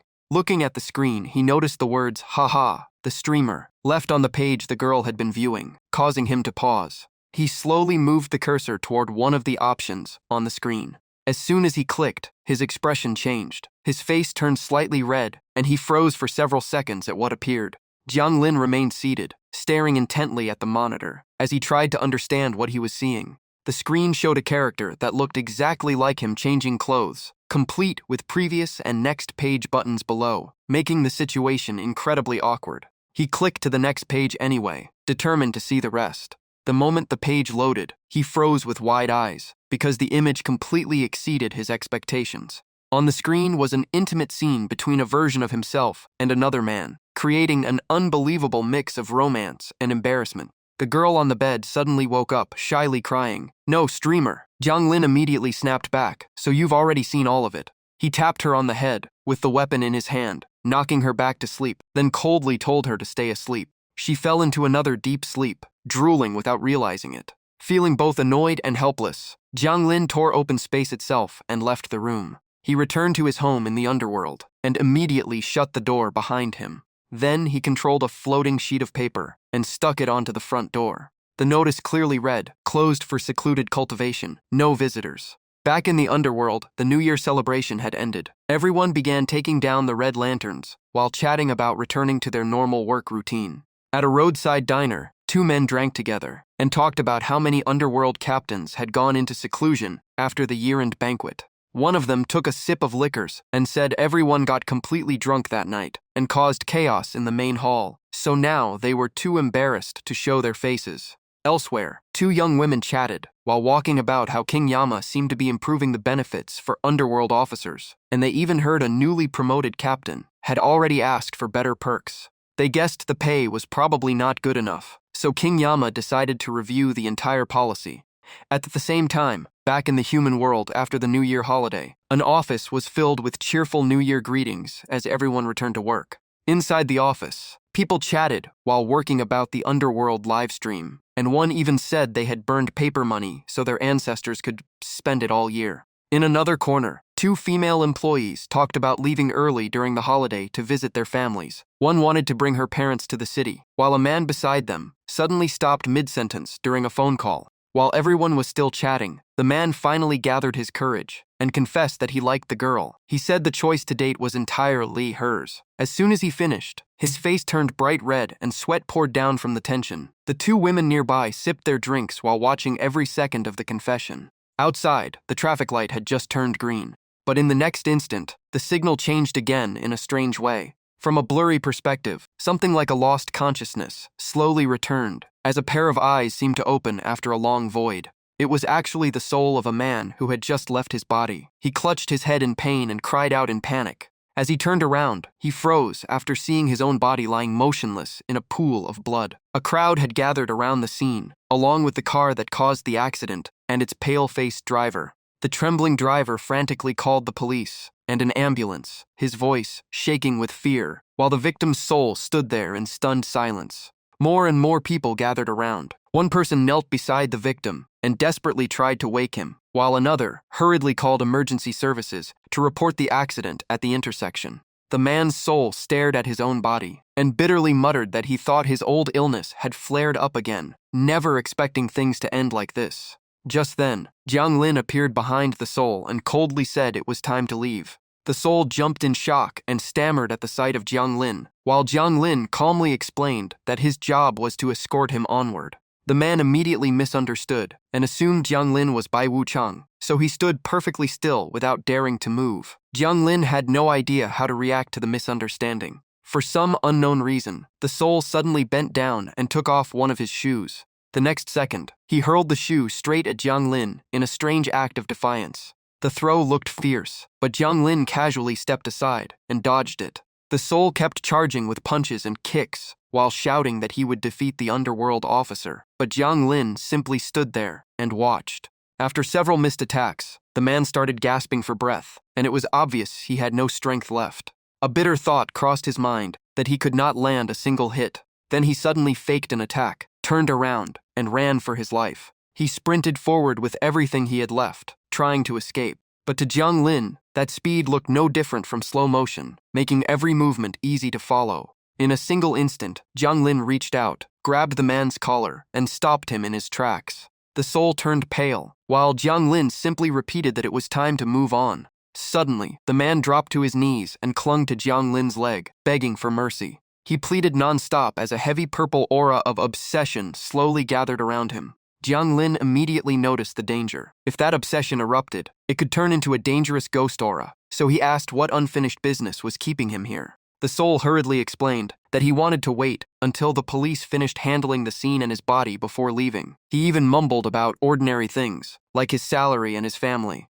He muttered that if he died like this month's paycheck had to be left for his wife, while blaming himself for being so poor. A bitter question about his own fate quietly crossed his mind. Under Jiang Lin's pressure, the man repeatedly bowed in gratitude, as if he had just been granted something truly important. Not long later, his soul returned to the accident scene, where the police had already arrived to investigate. He immediately rushed toward his body as it was being prepared for transport, unable to let go just yet. While the police questioned witnesses, the soul tried to remind them to handle his body carefully, but no one could see or hear him. He kept talking about the cash from his paycheck, still in his pocket, and begged them to give it to his wife, but his words reached no one. In despair, he grabbed a police officer's shoulder and pleaded with him to pass the money to his wife because she still had to raise their child alone. He ran around the officers, shouting over and over, but no one reacted, leaving him even more hopeless. In the end, the soul could only watch the officers walk away as he called after them in vain. He reached out toward the departing officers, but the distance between them seemed endless. No matter how hard he tried, he could never reach them, and his obsession only grew heavier. His anger finally exploded as heavy purple resentment poured from his soul. He screamed that he still had so many things left unsaid. In the middle of the chaos, his memories suddenly became fragmented. Clutching his head, he kept asking why he had forgotten everything, and at that very moment, Jiang Lin appeared behind him. Meanwhile, viewers flooded the livestream with comments, hoping someone could find the man's family before it was too late. Jiang Lin simply gave a slight nod, agreeing to give them more time. The scene shifted to an old residential building, filled with a quiet and worn atmosphere. Inside, 3 young men were hanging out, smoking and chatting to pass the time. A blonde-haired guy glanced at his friend's phone and asked if he was watching another Underworld healing live stream.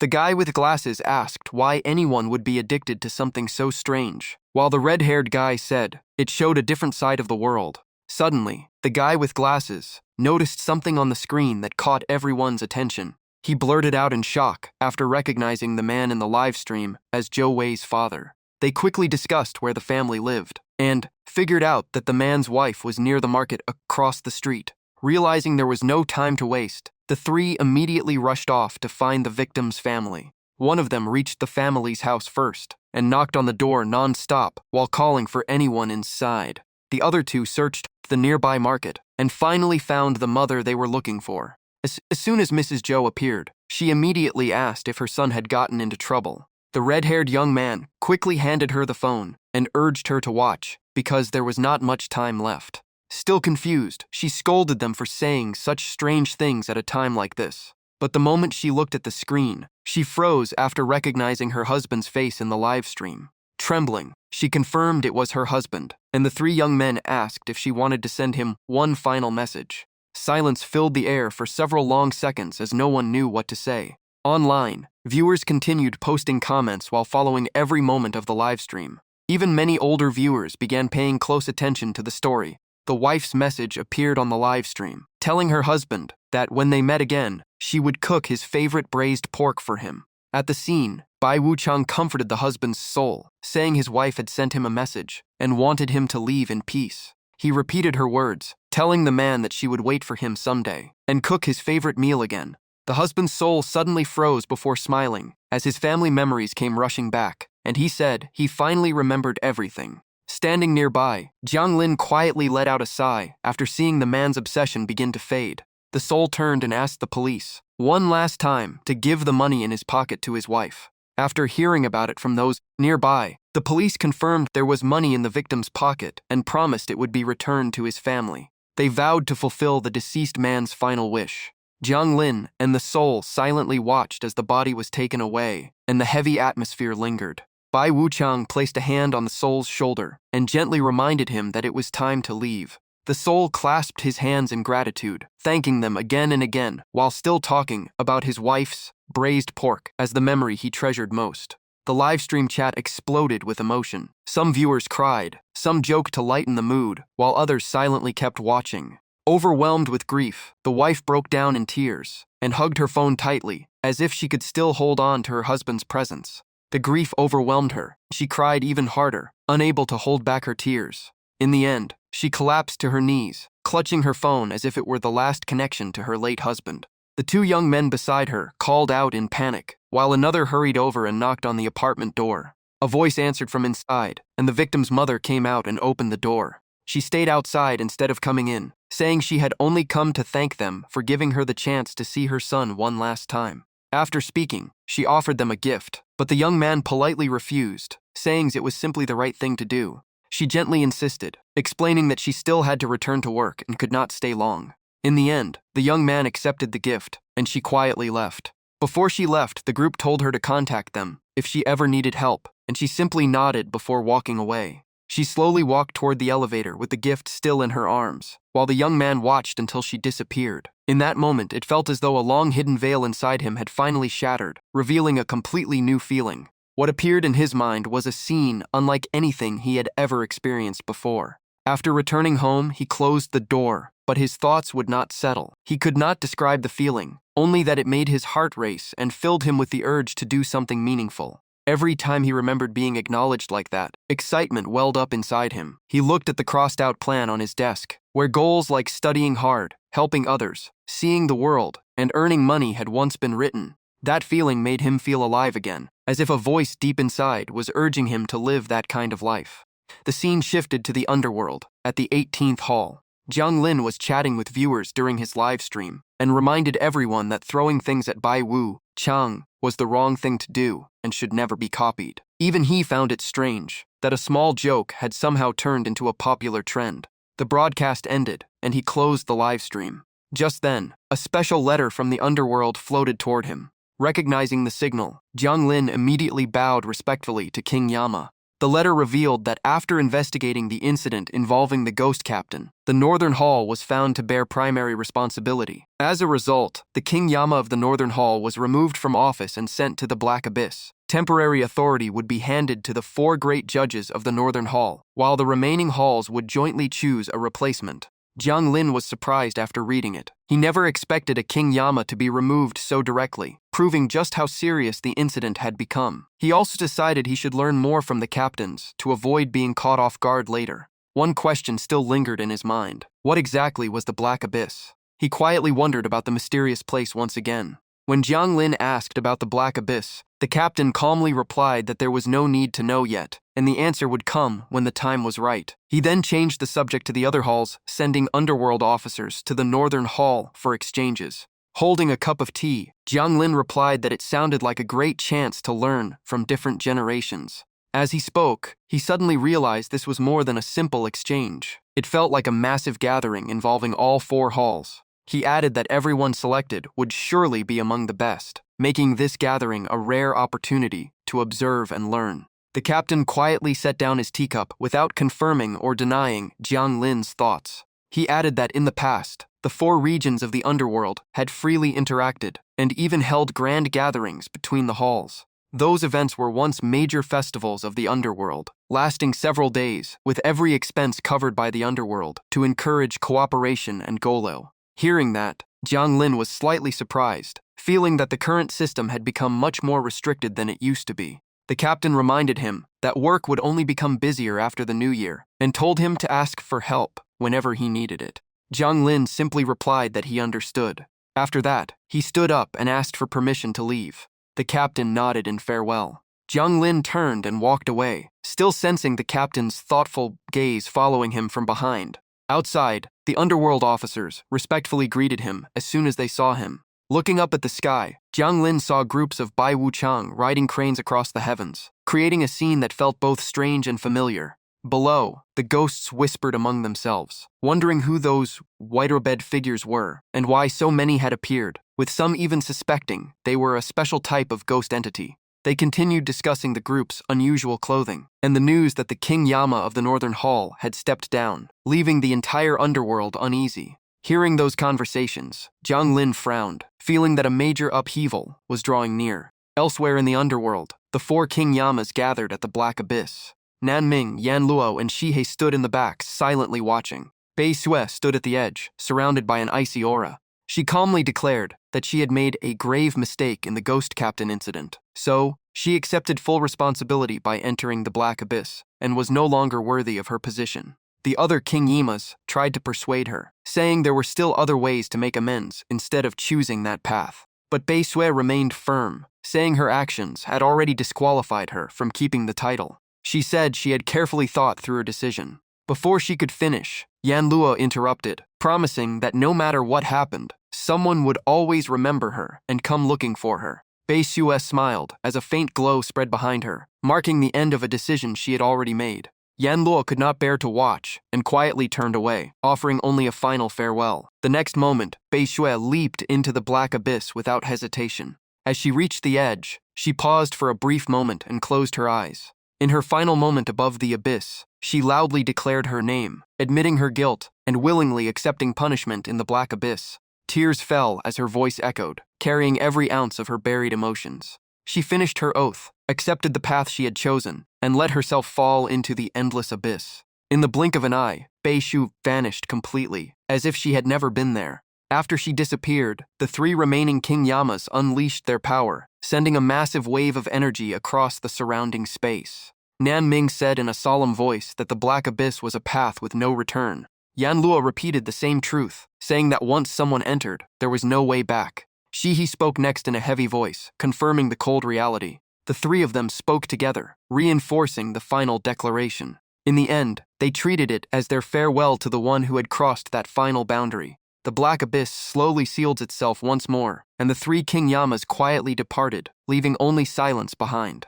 Elsewhere in the ghost market, business remained lively as ghosts loudly sold everything from old items and decorations to strange new ghost artifacts, making the place feel like a chaotic marketplace. On the Naihei Bridge, Meng Po quietly continued serving bowls of soup to the souls preparing for reincarnation. In the Eastern Hall, an elderly man explained that strict rules existed between the different regions, forbidding anyone from crossing or interfering freely. He added that the Northern Hall's recent appearance was certainly no simple matter. He even shared rumors about the Northern Hall's underworld officers, saying they had alarmed even the officers of the Eastern Hall, creating an unusually tense atmosphere. Just as the story reached its climax, the old man stopped and promised to continue another time. The listeners dropped coins into his bowl as usual, while the old man quietly thought that stories from the underworld were surprisingly fascinating, and even considered passing them down through future generations.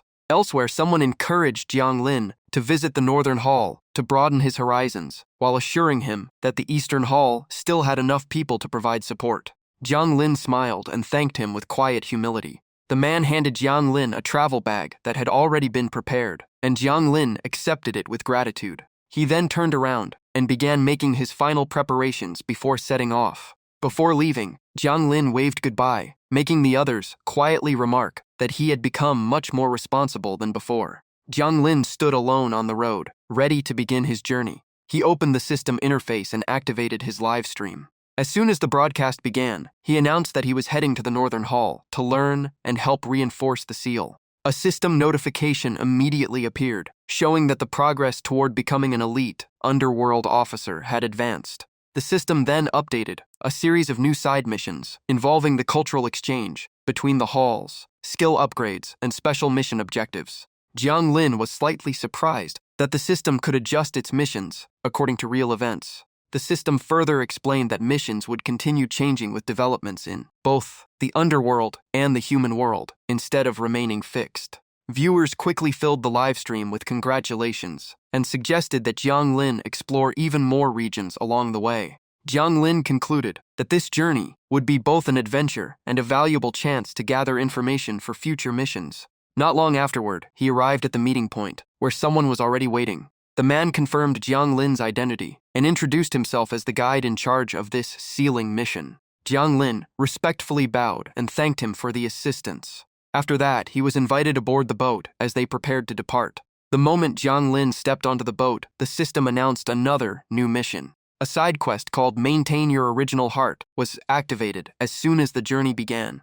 The system updated the requirements, stating that he had to return to the Eastern Hall within a certain time to complete all related missions. Jiang Lin fell into thought, realizing this trip might be far more than an ordinary assignment. At first, he tried to ignore the reminders, believing everything would become clear once he arrived. Once everyone had gathered, the boat left the dock and cut through the water. Xiaoji outlined the route, explaining they would visit the Southern Hall first, then the Western Hall, and finally arrive at the Northern Hall. He added that traveling through the Yin River meant crossing many forbidden and dangerous regions, so they would take the human river instead. A reception team would meet them at the southern border, and he asked if anyone had any questions. Just then, one of the underworld officers could not hold back and asked about the situation in the southern region. Xiaoji answered honestly that the southern region rarely interacted with the others, leaving very little information available. If they wanted to know more, they would have to experience it themselves.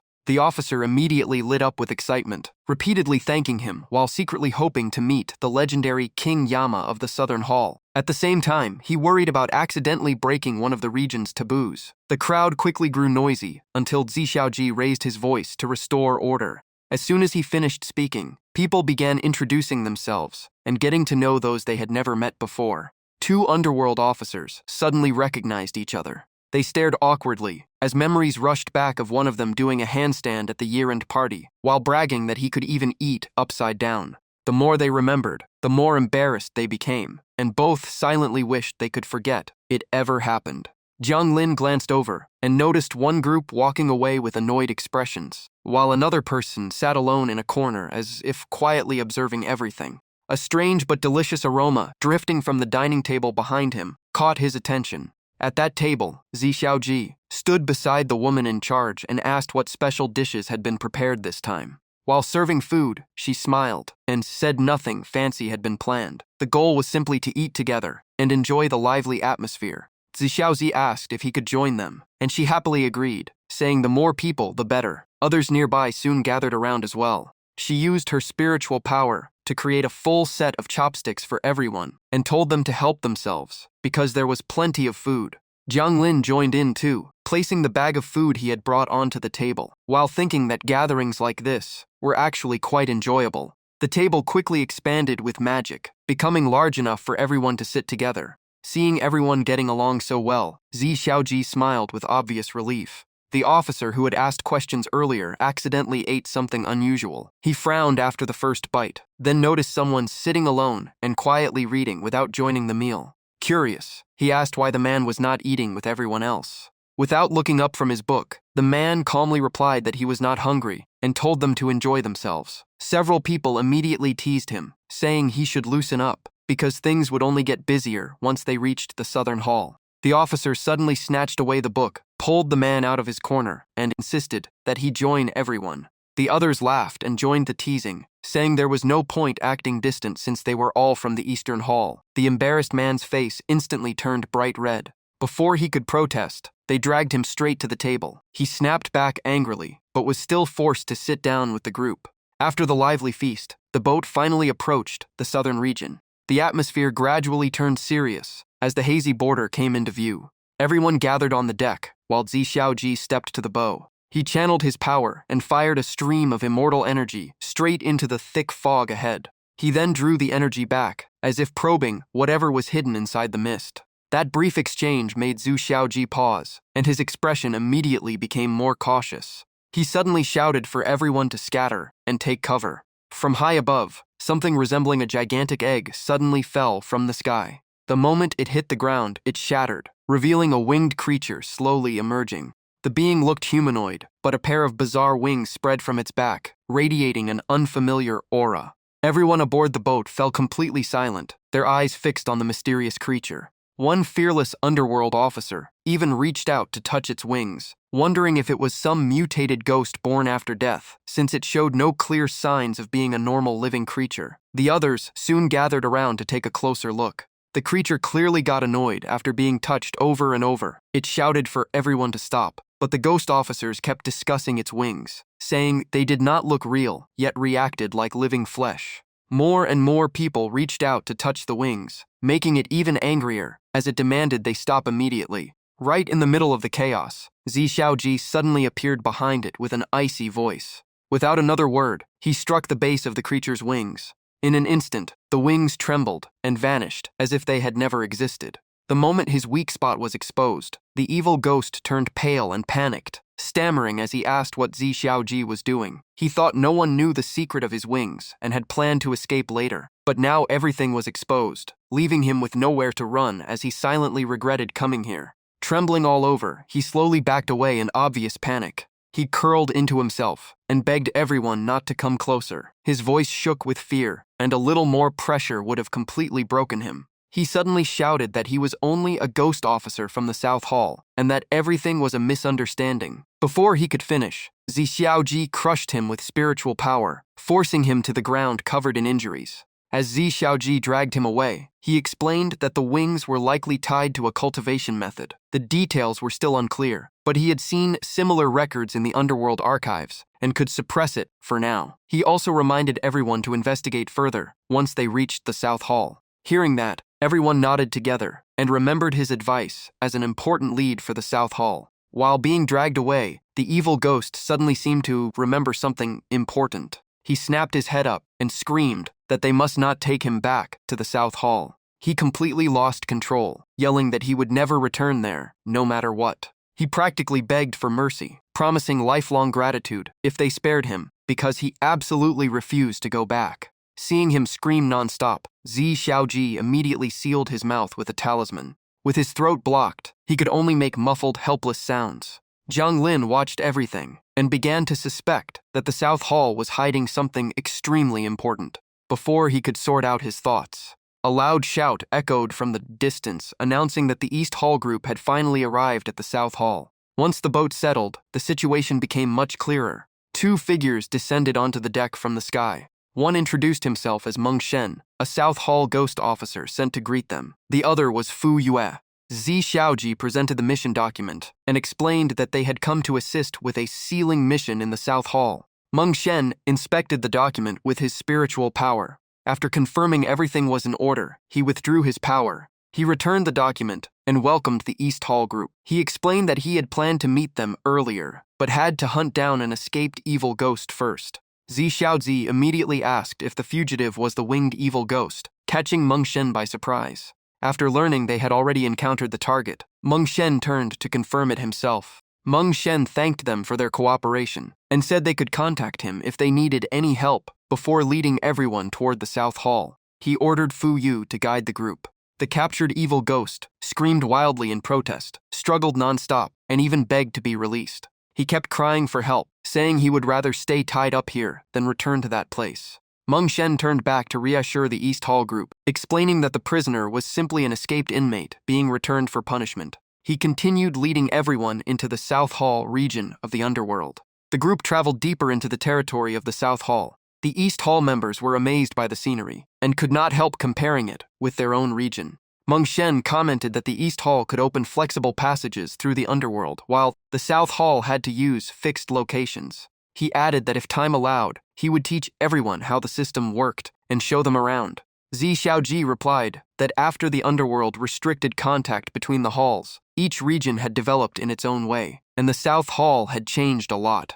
Meng Shen agreed, saying there were still many places worth seeing. He planned to arrange their lodging first, so they could explore freely the next morning. However, he suddenly turned serious and warned that from midnight until 4 in the morning, all ghost officers had to remain inside their rooms, unless they were on a special mission. Hearing such a strange rule, Zi Xiaozi immediately asked about the exact time it applied. Meng Shen confirmed it was from midnight to 4 in the morning. He reminded everyone to follow the rule without exception, saying even he had to obey it. After that, the group continued touring the South Hall. While Meng Shen was introducing the area, a powerful impact suddenly shook a building in the distance. He forced a smile and claimed it was only a minor incident. Before he could explain further, another heavy crash struck the same area. This time he lost his patience, saying the place had been redesigned by Lord Zhonggui, then told everyone to wait a moment. With that, he rushed off to deal with the situation, leaving the group behind. He quickly caught the two troublemakers. Even after being caught, the pair kept arguing and blaming each other. Meng Shen shouted at them to look at the damage, then ordered one to report to Lord Zhonggui and the other to explain everything to the supervising elder. He warned that any more trouble would bring severe punishment, making both of them nervously agree. The moment they were released, they ran off to complete their tasks as fast as they could. Qin Zhou laughed at the scene, saying mischievous kids deserved a little discipline, then suggested moving on since there was nothing else worth seeing here. Zi Xiaozi agreed, saying he wanted to continue studying the South Hall's underworld system and head toward the main mission center. Jiang Lin watched quietly, deep in thought. The livestream chat exploded with excitement. Some viewers screamed in hype, others wanted a pair of twins like them, and many noticed the Wang mark on their bodies, coming up with wild theories from tiger spirits to beast transformations. The chat became total chaos, and one viewer even bragged about booking a flight south to find them before everyone else warned that it was basically asking for trouble. Meanwhile, in the Mortal World's departure hall, the ticket clerk could only smile helplessly as they announced that every ticket to the southern cities had already sold out. At the same time, the southern city's tourism department was ordered to immediately expand its promotion campaign. They even assigned extra staff to the Underworld livestream team to improve the presentation, stressing that the broadcast needed to be more appealing, even if the streamer was not exactly cooperative. Back in the Underworld, Jiang Lin's group entered the main mission center. The moment they stepped inside, they found two groups fighting right in the middle of the hall. One member of the East Hall team could not help asking why a mission center had turned into a battlefield. Meng Shen calmly replied that this was simply the South Hall's specialty. He explained that the board hanging above them was the mission board, and anyone who wanted a mission had to fight for it. The strongest claimed the best missions, and the two people fighting were competing over a valuable assignment. One East Hall ghost officer asked who would bother taking the bad missions. Meng Shen explained that weaker missions went to trainee ghost officers, while the better ones attracted applicants from many divisions. Some officers were even so busy that they offered rewards for others to take their missions. He added that he had recently been lucky enough to secure a soul escort mission himself. Jiang Lin then asked if even soul escort missions had to be fought over, and what actually made a mission valuable. Meng Shen only smiled and said it was hard to explain now, but if everyone was interested, he would let them tag along on his next mission. The others immediately volunteered to join. The mood turned cheerful, while Zi Xiaoji simply watched in silence, looking quite satisfied with how well everyone got along. Meng Shen then suggested showing them another mission area. Just then, someone shouted from behind, The two tiger-like kids from earlier came running over, yelling and making a scene, causing Meng Shen to frown immediately. They quickly reported that everything had been settled, and their punishment had been reduced because of their service, though the mischievous look in their eyes had not changed. Meng Shen only gave a cold smile and said he knew, but he would deal with both of them later. Hearing that, the two kids bolted away, teasing him one last time before disappearing. Meng Shen turned back and asked Zi Xiaoji whether they wanted to continue sightseeing or head to their lodging first. Zi Xiaoji suggested visiting their lodging first, since the tour could wait. The group continued forward, their eyes drawn to a towering high-rise building ahead. The livestream chat exploded once again. Some viewers complained, others joked around, and some even wanted to crowdfund a new house for Jiang Lin just to make him smile. Meanwhile, the system kept announcing a flood of virtual gifts, making the atmosphere even more lively. Viewers kept sending massive gifts, from piles of gold to luxury cars and even skyscrapers. Jiang Lin could only smile helplessly, thinking a simple place to stay was more than enough for him. Meng Shen introduced the area as a residential district, modeled after the modern world of the living. Jiang Lin looked back and saw everyone frozen in place, clearly struggling to adjust. Meng Shen laughed and added that the neighbors all lived nearby, so the place was usually quite lively. Zi Xiaoji cleared his throat and admitted it really was lively. He quietly noted that the South Hall's underworld was nothing like he had imagined, almost as if they had run out of land and packed everything together. Meng Shen then handed each person a room card and explained how to unlock the doors and contact others when needed. He reminded everyone that it was almost midnight, so he had to leave. If anything came up, they could reach him through the room card. With that, he departed. Just then, the sound of rapid drums echoed from the distance. A ghost floated through the air while constantly beating a drum, creating a scene that was both eerie and deafening. As soon as the warning sounded, Su Guan became serious. He repeatedly reminded everyone to remember the way back and never get lost or break the rules. After speaking, he wasted no time, turned around, transformed into a streak of light, and shot into the sky. The remaining group looked at each other for a few seconds before Zi Xiaoji told everyone to get some rest and stay cautious. Everyone answered in unison. The group then split up and headed to their own rooms. Jiang Lin quickly found his room and paused at the door to look around. He unlocked the door with the room card. As he stepped inside, he realized the East Hall used unique ghost energy as its locking system, while the South Hall had fully copied the way the living world operated. The moment he entered, noisy commotion erupted outside, with people shouting for everyone to return to their rooms, followed by bumps, crashes, and even cries of pain from being shoved around. Hearing the noise, Jiang Lin immediately stepped back to the doorway. Outside, he spotted 3 ghosts floating in the air. One female ghost loudly reminded everyone not to hover outside windows or doorways, then lightly scolded them for being so mischievous. Jiang Lin could not help laughing. It felt less like the underworld and more like a college dormitory. He even thought it would be nice if the East Hall had housing like this too. The livestream audience started wondering what would happen after midnight that made everyone rush back indoors. Some compared it to dormitory curfew rules from school. Others guessed it might be part of an unfinished underworld formation, and the more they discussed it, the more curious everyone became. Jiang Lin listened while keeping an eye on the activity outside. Just then, a small white creature appeared outside his door and handed him a sheet of regulations. The rules clearly stated that residents must not damage their rooms because the structures were extremely fragile. Cultivation, or any action that could collapse the building, was strictly forbidden. Anyone who violated the rules would face severe punishment, including forced detention. After reading it, Jiang Lin fell silent. This room was so fragile that he could not even cultivate inside, meaning he would have to find a safer place to train. He put away his recording equipment and adjusted his plans. Jiang Lin then sent his camera outside. Although he could not move around freely himself, the device could still record footage and might even help with future missions. The camera hovered in the air and began recording a panoramic view of the South Hall's underworld. Just then, something unusual moved below. The camera quickly zoomed in and found a black cat hiding in the shadows. The cat's sharp eyes swept across the area as if it sensed something nearby, but it never noticed the camera quietly filming it. Suddenly, someone approached the cat. The person greeted it, startling the cat in surprise. Another person stepped out from behind with a cold laugh, saying the cat had no chance of escaping. The instant the cat tried to flee, a net suddenly dropped from above. The cat was captured immediately, and an order was given to report it to Lord Zhonggui. The officers below quickly obeyed. The two officers dragged the trapped cat away in the net, while it struggled desperately and begged for mercy, insisting this was its first mistake. Watching from above, Jiang Lin quietly concluded that the South Hall had tightened control over both ghost officers and evil ghosts. At that moment, the pouch at his waist suddenly shook. He took out the egg inside and told it they were staying in the South Hall for now, warning it not to wander off. He then set it down and let it do whatever it wanted. The egg immediately grew tiny arms and legs, then stood perfectly still as if it were cultivating. Time passed quickly. As soon as the curfew ended, ghost officers poured out of the buildings. The place instantly became lively, and some excitedly showed off the new skills they had just learned while looking for someone to spar with. Jiang Lin checked the time and realized it was already past 4 in the morning. By then, the egg had fallen asleep where it stood, completely letting its guard down.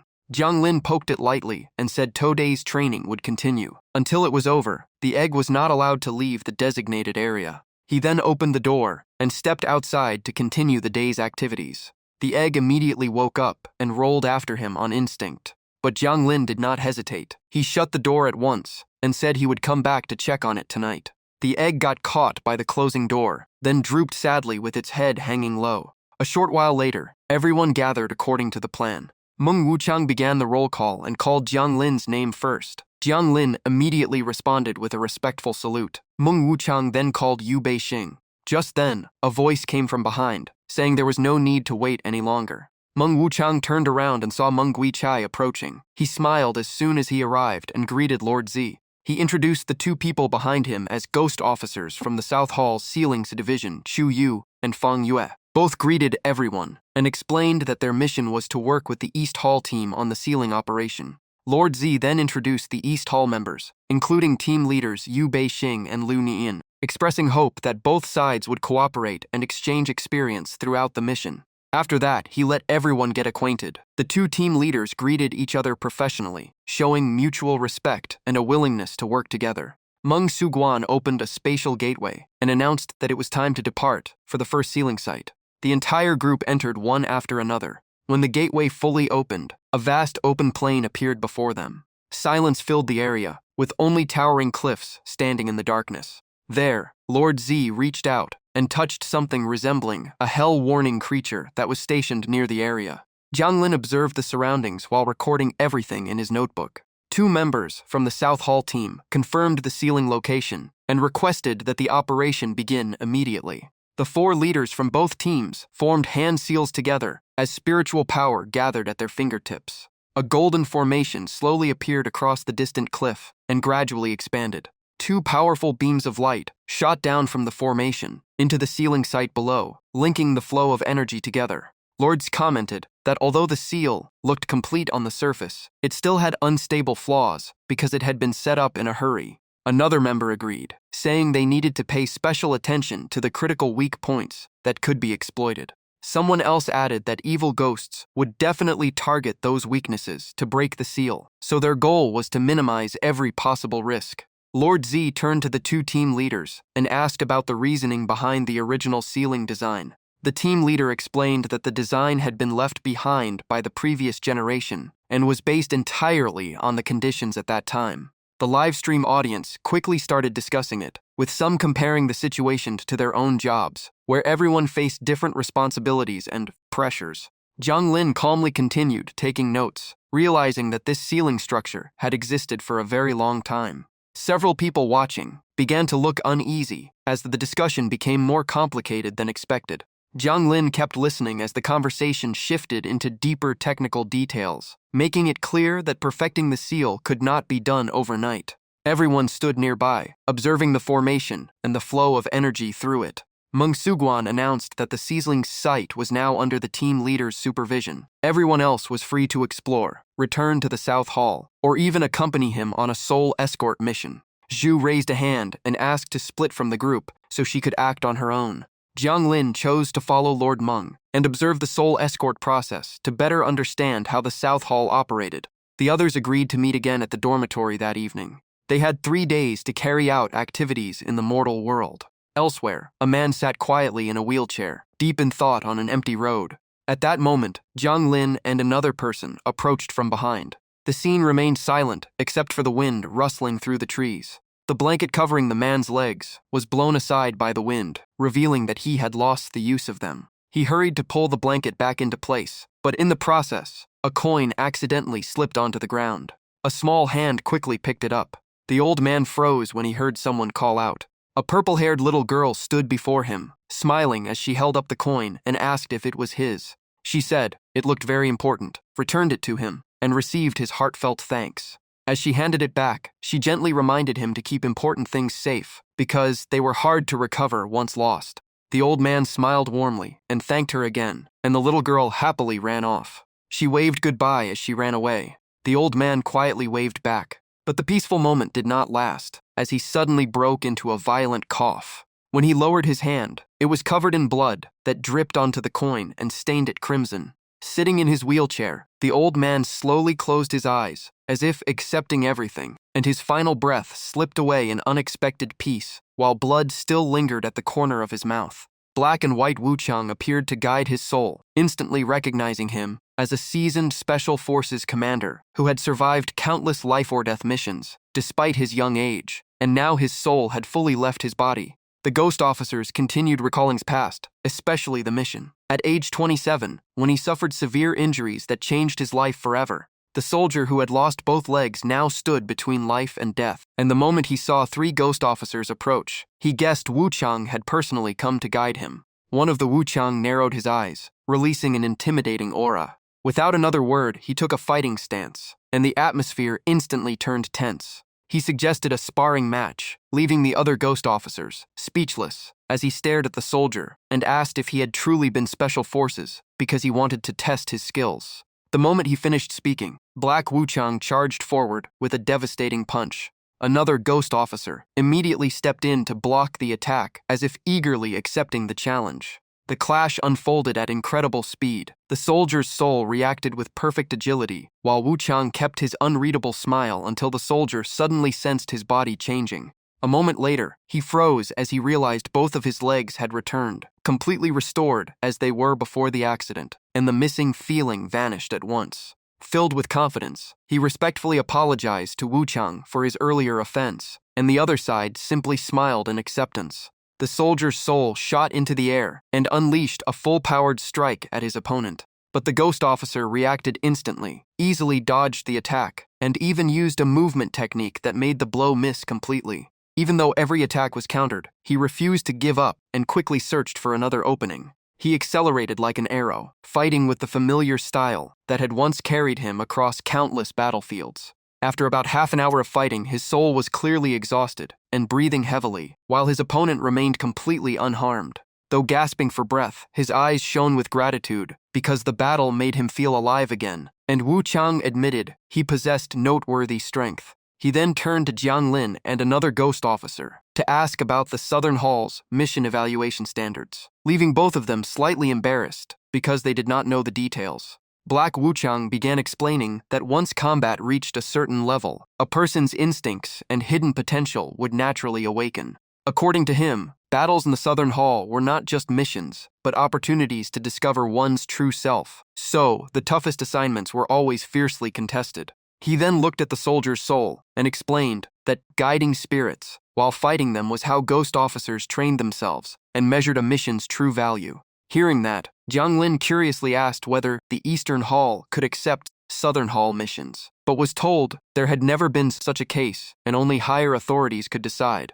Another question was raised about whether special missions could be competed for, causing the atmosphere to subtly change. Black Wuchang confirmed they could, but such missions were extremely rare and usually claimed before anyone else had the chance. Jiang Lin lowered his head in thanks, quietly thinking that opportunities to see missions of that level were almost non-existent in the Eastern Hall. A spatial gate suddenly opened before them. The swirling portal drew everyone into another dimension. As they stepped through, the underworld came into view beneath a crimson sky, where a long bridge stretched ahead with 4 figures walking across it, marking their arrival at the Southern Hall. Ghost Officer Meng placed a hand on the soldier's soul and told him to stay with the line of spirits ahead, warning him never to wander off because of the danger posed by Lady Meng. The soldier lowered his head in gratitude, showing deep respect for the warning. A never-ending stream of souls crossed the bridge in silence, each one moving toward what seemed like another life. Watching the scene, he hesitated before asking if crossing the bridge meant starting a new life, and Lord Meng replied that he might be reincarnated as a human. Hearing that, he swallowed hard as sweat formed on his forehead and his emotions visibly wavered. His hesitation was obvious, and he could not make a decision right away. In the end, he honestly said he wanted to stay, because his current state felt less like an ending and more like a new beginning. He explained that not only had his legs been restored, but he also still possessed years of combat experience. So if the Southern Hall truly worked that way, he believed he could still be useful. His words left Jiang Lin stunned, while Lord Meng's icy gaze made the atmosphere noticeably heavier. After hearing the request, Lord Meng's face darkened for a moment before he suddenly laughed, revealing that this was exactly the answer he had been waiting for. He immediately gestured for the soldier to follow, speaking in a firm voice that drew everyone's attention. The nearby souls began whispering among themselves, amazed that someone might stay instead of being reincarnated. As the murmuring continued, Lord Meng suddenly turned around with an ice-cold stare and declared that anyone who could fight him for half an hour could also stay. It sounded like an invitation, but his overwhelming presence terrified the souls, and they instantly refused.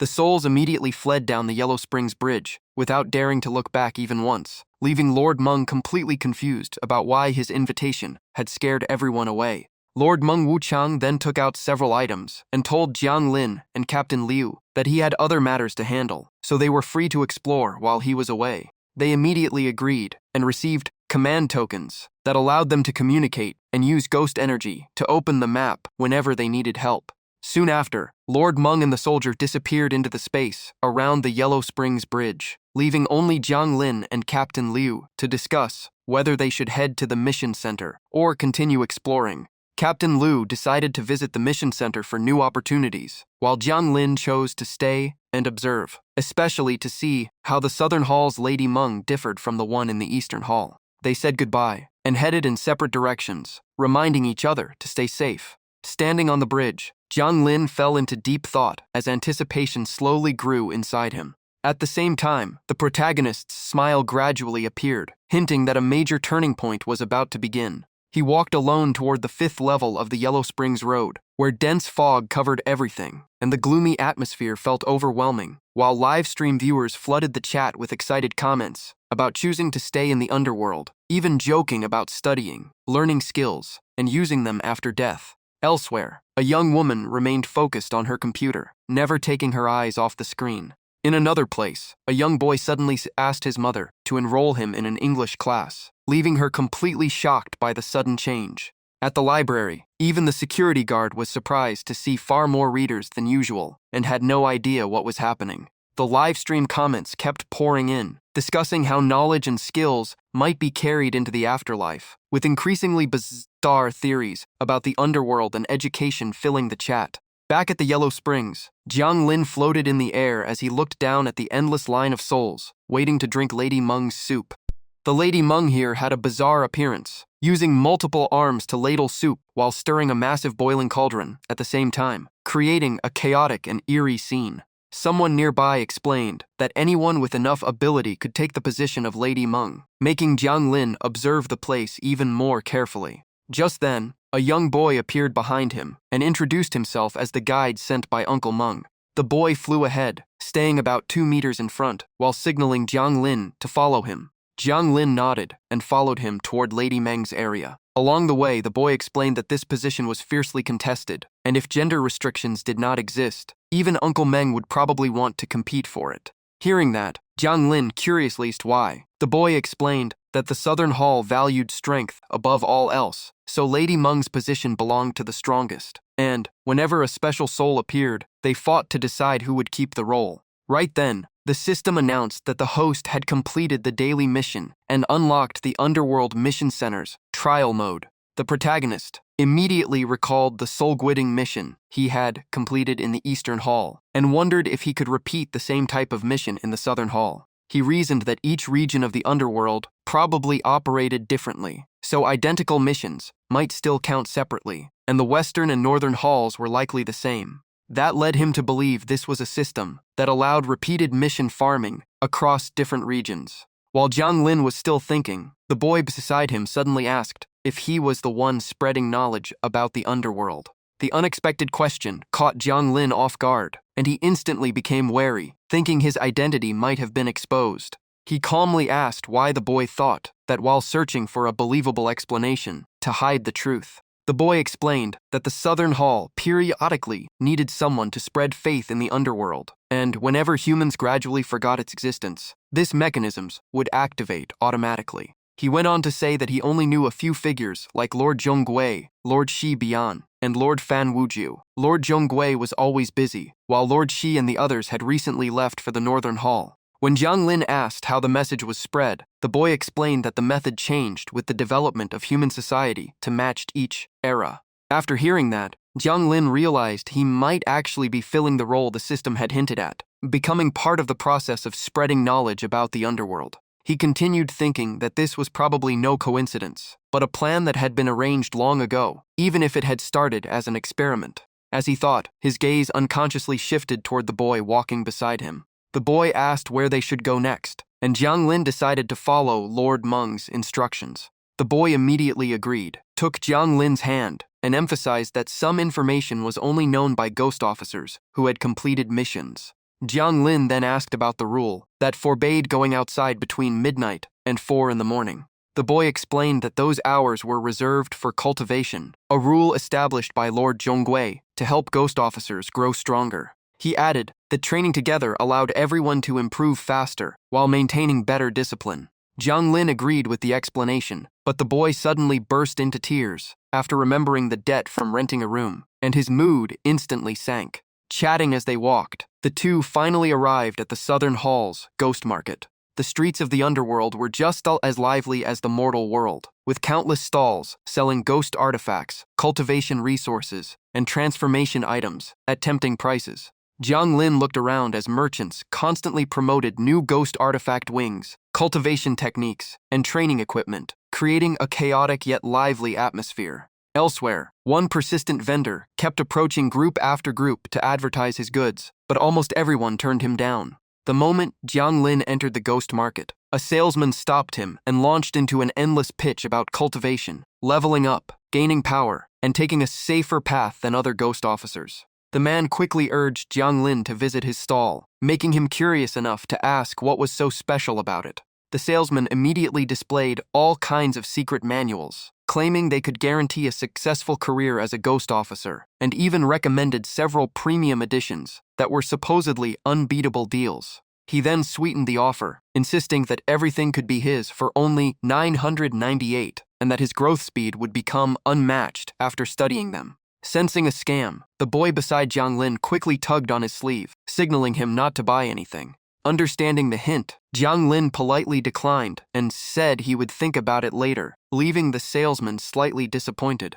Still unwilling to give up, the salesman immediately dropped the price to 700 and kept insisting it was a once-in-a-lifetime opportunity. But Jiang Lin firmly said he had no intention of buying. Hearing that, the salesman instantly switched to a dramatic act, running off while lamenting his terrible luck in business, leaving the two of them watching in helpless silence. The boy beside him gritted his teeth and slapped his forehead, feeling embarrassed for the Southern Hall after that ridiculous sales pitch. He quickly pulled Jiang Lin away and continued the tour, leading him into another area. As they walked, the boy's attention was suddenly drawn to another bookstore ahead.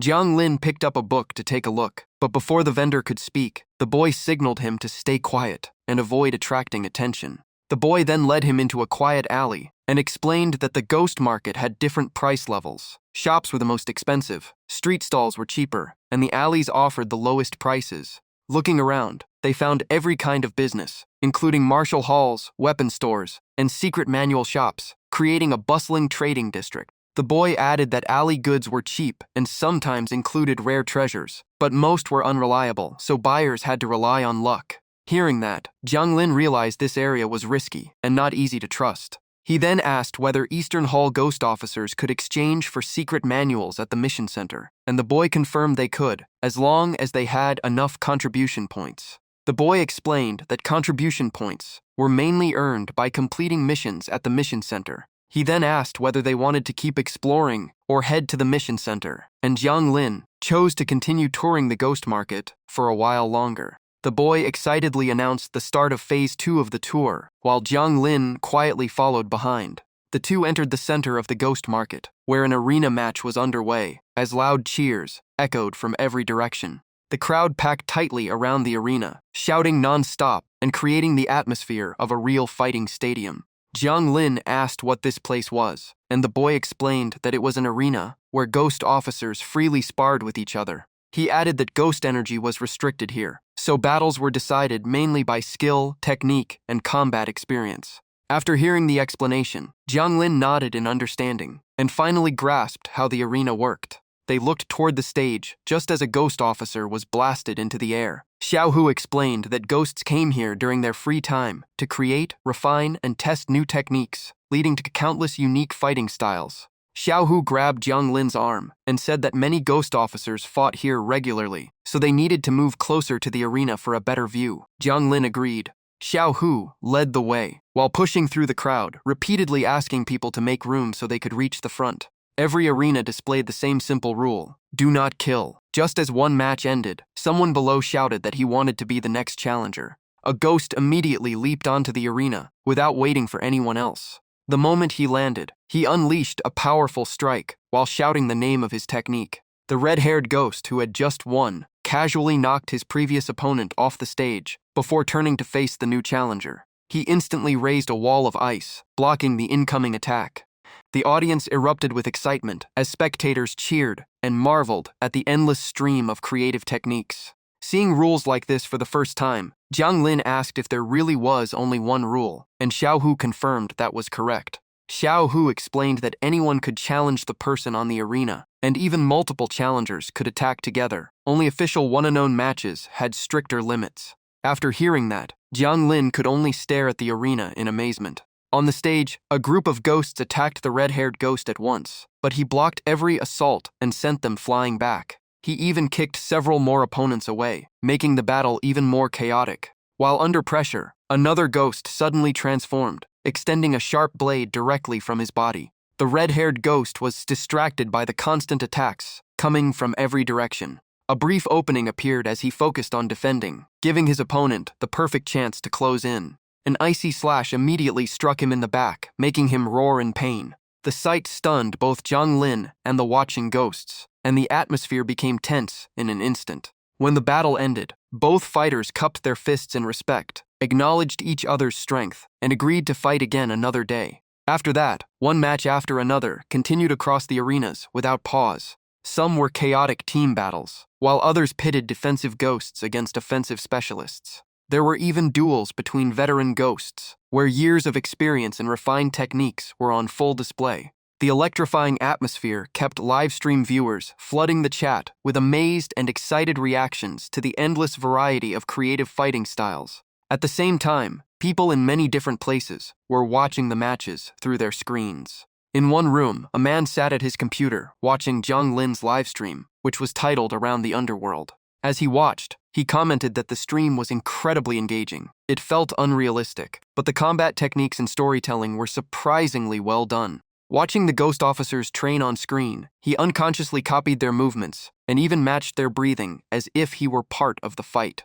Back in the southern hall, another arena match was underway, where one ghost had his leg broken but continued fighting without hesitation. He quickly reset the broken leg, snapped it back into place, and charged back into battle. He refused to stop and even urged his opponent to keep fighting. The man watching the live stream could not hide his excitement as he became completely absorbed in the match. Suddenly, a voice echoed through the room, startling him after catching him watching the stream. His son walked in, saying he had been watching for a while, and asking why his father was watching something he had once forbidden.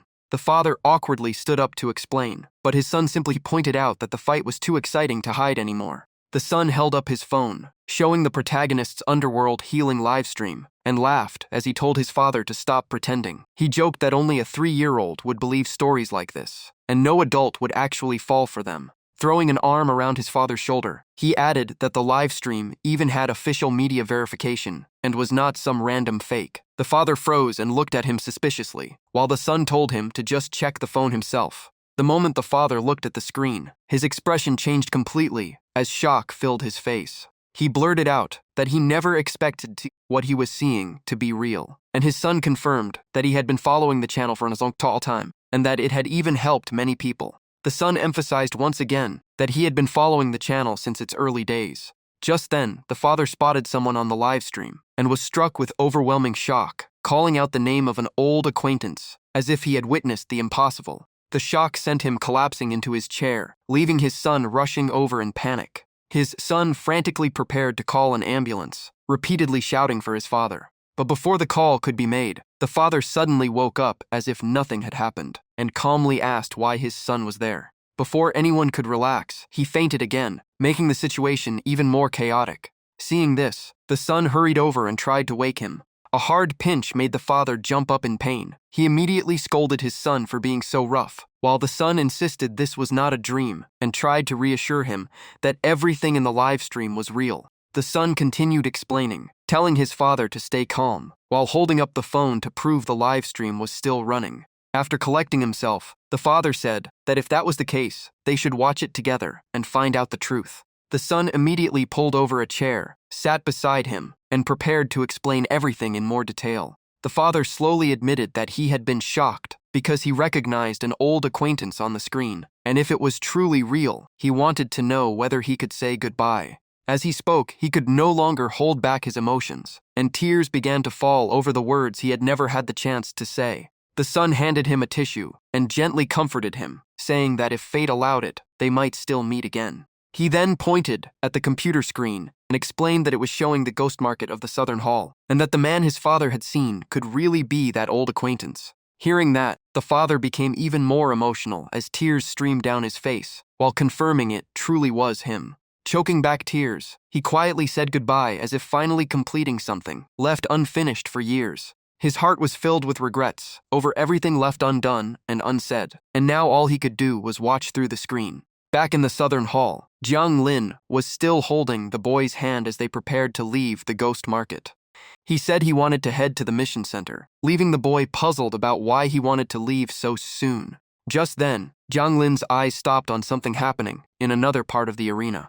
The boy noticed his expression and looked in the same direction, but he still could not figure out what had caught Jiang Lin's attention. Ahead stood a massive ghost officer with bulging muscles, standing proudly on the arena as he challenged the crowd, asking why anyone who had been watching so long did not come up and fight. The boy immediately stepped forward and explained that Jiang Lin was a guest from the Eastern Hall. But the towering ghost officer folded his arms and insisted that a visitor should prove his strength, while the crowd below cheered and urged the guest to fight. The boy turned to Jiang Lin for his opinion, as the noise around them grew even louder. Jiang Lin said nothing and quietly walked toward the arena steps. Across from him, Joji asked about the arena rules as a final reminder. Jiang Lin calmly replied that there was only one rule. The moment he finished speaking, he vanished and reappeared right in front of his opponent, leaving the entire audience stunned. Joji's expression changed instantly as he felt an overwhelming pressure bearing down on him. The crowd erupted into cheers, and the boy beside the arena shouted at the top of his lungs, encouraging Jiang Lin to keep going. Faced with that pressure, Joji was forced to retreat and widen the distance. He raised one hand as purple energy gathered into shape, then told Jiang Lin to prepare himself before the real battle began. Jiang Lin remained calm and quickly realized the boy had been right. Ghost energy was heavily restricted inside the arena. Just then, Joji charged forward with a sharp energy blade condensed in his hand and slashed straight at Jiang Lin. The attack sliced through the air at incredible speed, aiming directly at him. As Jiang Lin observed the arena, he noticed streams of golden energy spreading beneath his feet before erupting into pillars of light around the battlefield. Those pillars formed a barrier that completely enclosed the fighting area.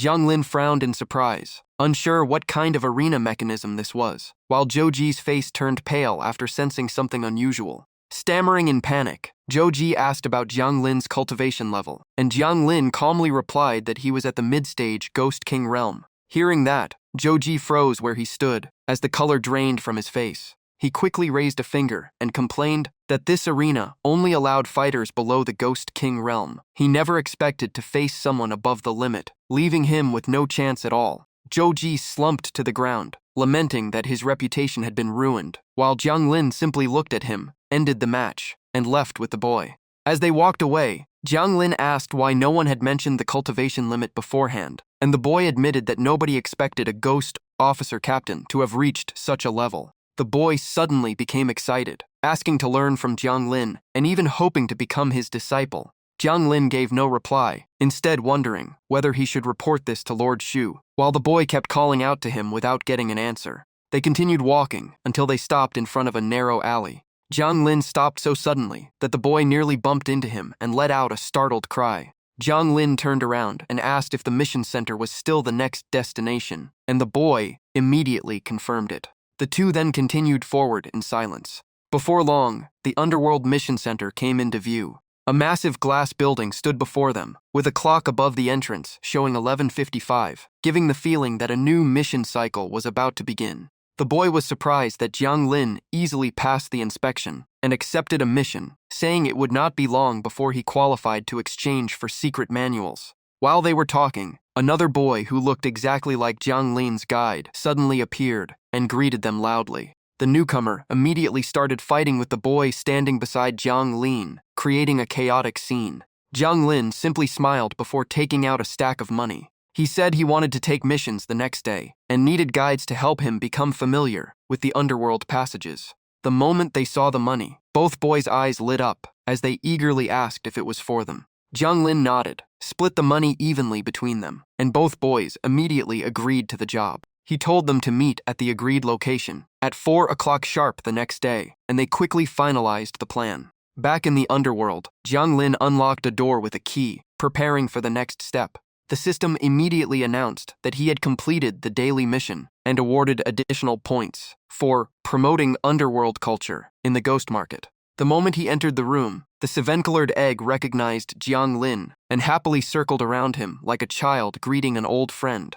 Jiang Lin teased it by asking if it had been slacking off all day, and the egg immediately shook itself vigorously while putting on an innocent, pitiful act. He then told the seven-colored egg that they would head to the human world together tomorrow to carry out a mission. Opening his notebook, Jiang Lin began writing down everything he had learned about the Southern Hall. As he wrote, he organized everything he had observed there. After finishing his notes, he closed the notebook and set it aside. Feeling a little tired, he stretched his body while the seven-colored egg continued floating around him. Jiang Lin then sat on the bed and entered cultivation, as a brilliant green aura gradually enveloped his body. In the middle of his cultivation, a strange disturbance made him open his eyes in alert. A sharp blade-like object suddenly appeared on his arm, leaving him briefly stunned. The strange blade soon dissolved into a tiny green spark that floated in the air. Without dwelling on it, he resumed cultivating, as the green aura around him continued to surge. But the mysterious blade appeared, once again, this time completely capturing his attention. Jiang Lin grabbed it directly, snapped off its tip with ease, and coldly remarked that it was still not good enough. The live stream chat exploded, with some viewers panicking, while others discussed how he was turning energy into weapons and experimenting as if it were a game. In response, Jiang Lin calmly explained that for ghosts, flesh, blood, and ghostly mist were simply remnants of their appearance in life. He added that everything was condensed energy, and once enough energy was accumulated, even severe damage could eventually be regenerated. Elsewhere, several men watched a large display while carefully taking notes, as if collecting research data. Their discussion focused on the idea that ghost bodies were transformed versions of humans, often shaped by lingering flaws or unresolved obsessions. The livestream chat continued flooding with questions. Some asked for weapons, others complained about life, while many debated the relationship between ghosts and humans, and Jiang Lin patiently answered them one by one. He also explained that special cases, such as victims of sacrifices or abnormal injuries, recovered extremely slowly and often required a very long time. After answering the questions, Jiang Lin announced the end of the live stream, wished everyone a good night's rest, and disconnected. Once the stream ended, he closed his eyes and continued circulating spiritual energy through his body. The green aura around him spread even farther and became increasingly intense. In another location, a team of scientists watched his cultivation through a live feed while constantly exchanging observations and data. One researcher confirmed that the phenomenon deserved deeper study, especially the true nature of ghost physiology. Another mentioned that Ye Xiaoxi had recently begun cooperating with another party on ghost-related incidents and had already reported it to higher authorities. Someone asked who his partners were, because they had previously believed he always worked alone. The reply was that besides Tang Tianze, there was also someone named Jiang Xian. Upon hearing that name, one of the older researchers immediately recognized it and remarked that Jiang Xian was well known in the field, especially for divination, with verified abilities. One researcher suddenly proposed a bold idea, suggesting they personally visit that young man the next day, instead of letting such valuable information remain hidden. An older member immediately urged everyone to stay calm and finish watching Today's broadcast first, reminding them that missing anything could mean losing important information. Another researcher agreed, pointing out that the live stream was not archived, making every moment valuable. The entire group returned their full attention to the live broadcast. At the same time, they carefully recorded every detail, like researchers processing critical data. Elsewhere, the sky suddenly turned an unnatural crimson. Jiang Lin had been resting when he abruptly opened his eyes with a bad feeling. As soon as he sat up, something crashed down through the ceiling. A young man dropped through a hole in the roof, scratching his head as he apologized. He explained that he had been experimenting with ghost energy and lost control, causing this accident. Jiang Lin straightened his clothes and immediately asked who he was. The question caught the newcomer completely off guard. After an awkward pause, he quickly introduced himself as A4, a member of the Southern Hall's Ghost Energy Research Department who specialized in energy experiments. Jiang Lin briefly introduced himself as a ghost officer from the Eastern Hall who had come to the Southern Hall to learn. A4 laughed and waved his hand, saying the accident was nothing serious, and assuring him that people in the Southern Hall did not usually crash through roofs like he did. He immediately opened his coat to reveal all kinds of strange tools, enthusiastically promising to repair everything for Jiang Lin while warning him not to touch anything. A4 immediately began renovating the room, hammering nails, patching holes, cleaning up, and fixing every damaged surface. After finishing, he dusted off his hands and proudly let out a sigh, as if he had completed a major project. He then turned to Jiang Lin and confidently asked whether the room was good enough to use now. Jiang Lin stared at the strangely remodeled room, completely unsure how to react. A4 was not finished yet, and even suggested adding more adhesive if the repairs were not sturdy enough. Jiang Lin could only nod and let him continue with the remaining work. Just then, Jiang Lin sensed something unusual and turned around. A hand suddenly appeared, while the livestream chat exploded with viewers panicking over the absurd sight of someone repairing a room in the middle of the night. A head slowly poked through a hole in the wall, making the already bizarre scene even creepier for the audience. Qin Zhuzhu appeared with faintly glowing red eyes, instantly sending the livestream chat into chaos, as many viewers joked they would never look at their own walls the same way again. Both Jiang Lin and A4 were startled, but A4 reacted far more dramatically by jumping up with a terrified scream. He even pointed at Qin Zhuzhu, as if he had just seen something completely beyond his expectations. The room instantly grew tense after her sudden appearance. A4 stood frozen for several moments, unable to process what had just happened. Qin Zhuzhu acted as if everything were perfectly normal, smiling as she said, "Things looked lively over here," and suggested having hot pot together. After a brief silence, Jiang Lin reluctantly agreed. Qin Zhuzhu immediately pulled an enormous hot pot through the hole in the wall, laughing the entire time as though nothing strange had happened. A4 hurried over to help lift the pot, while Jiang Lin could only watch the scene in helpless disbelief. He quietly thought to himself that these two clearly had not arrived by coincidence, but had come to turn the place into a dinner party. In the end, the three of them sat around the steaming hot pot together. The floating seven-colored egg quickly caught Qin Zhuzhu's attention, and she stared at it before casually asking if they could toss it into the pot.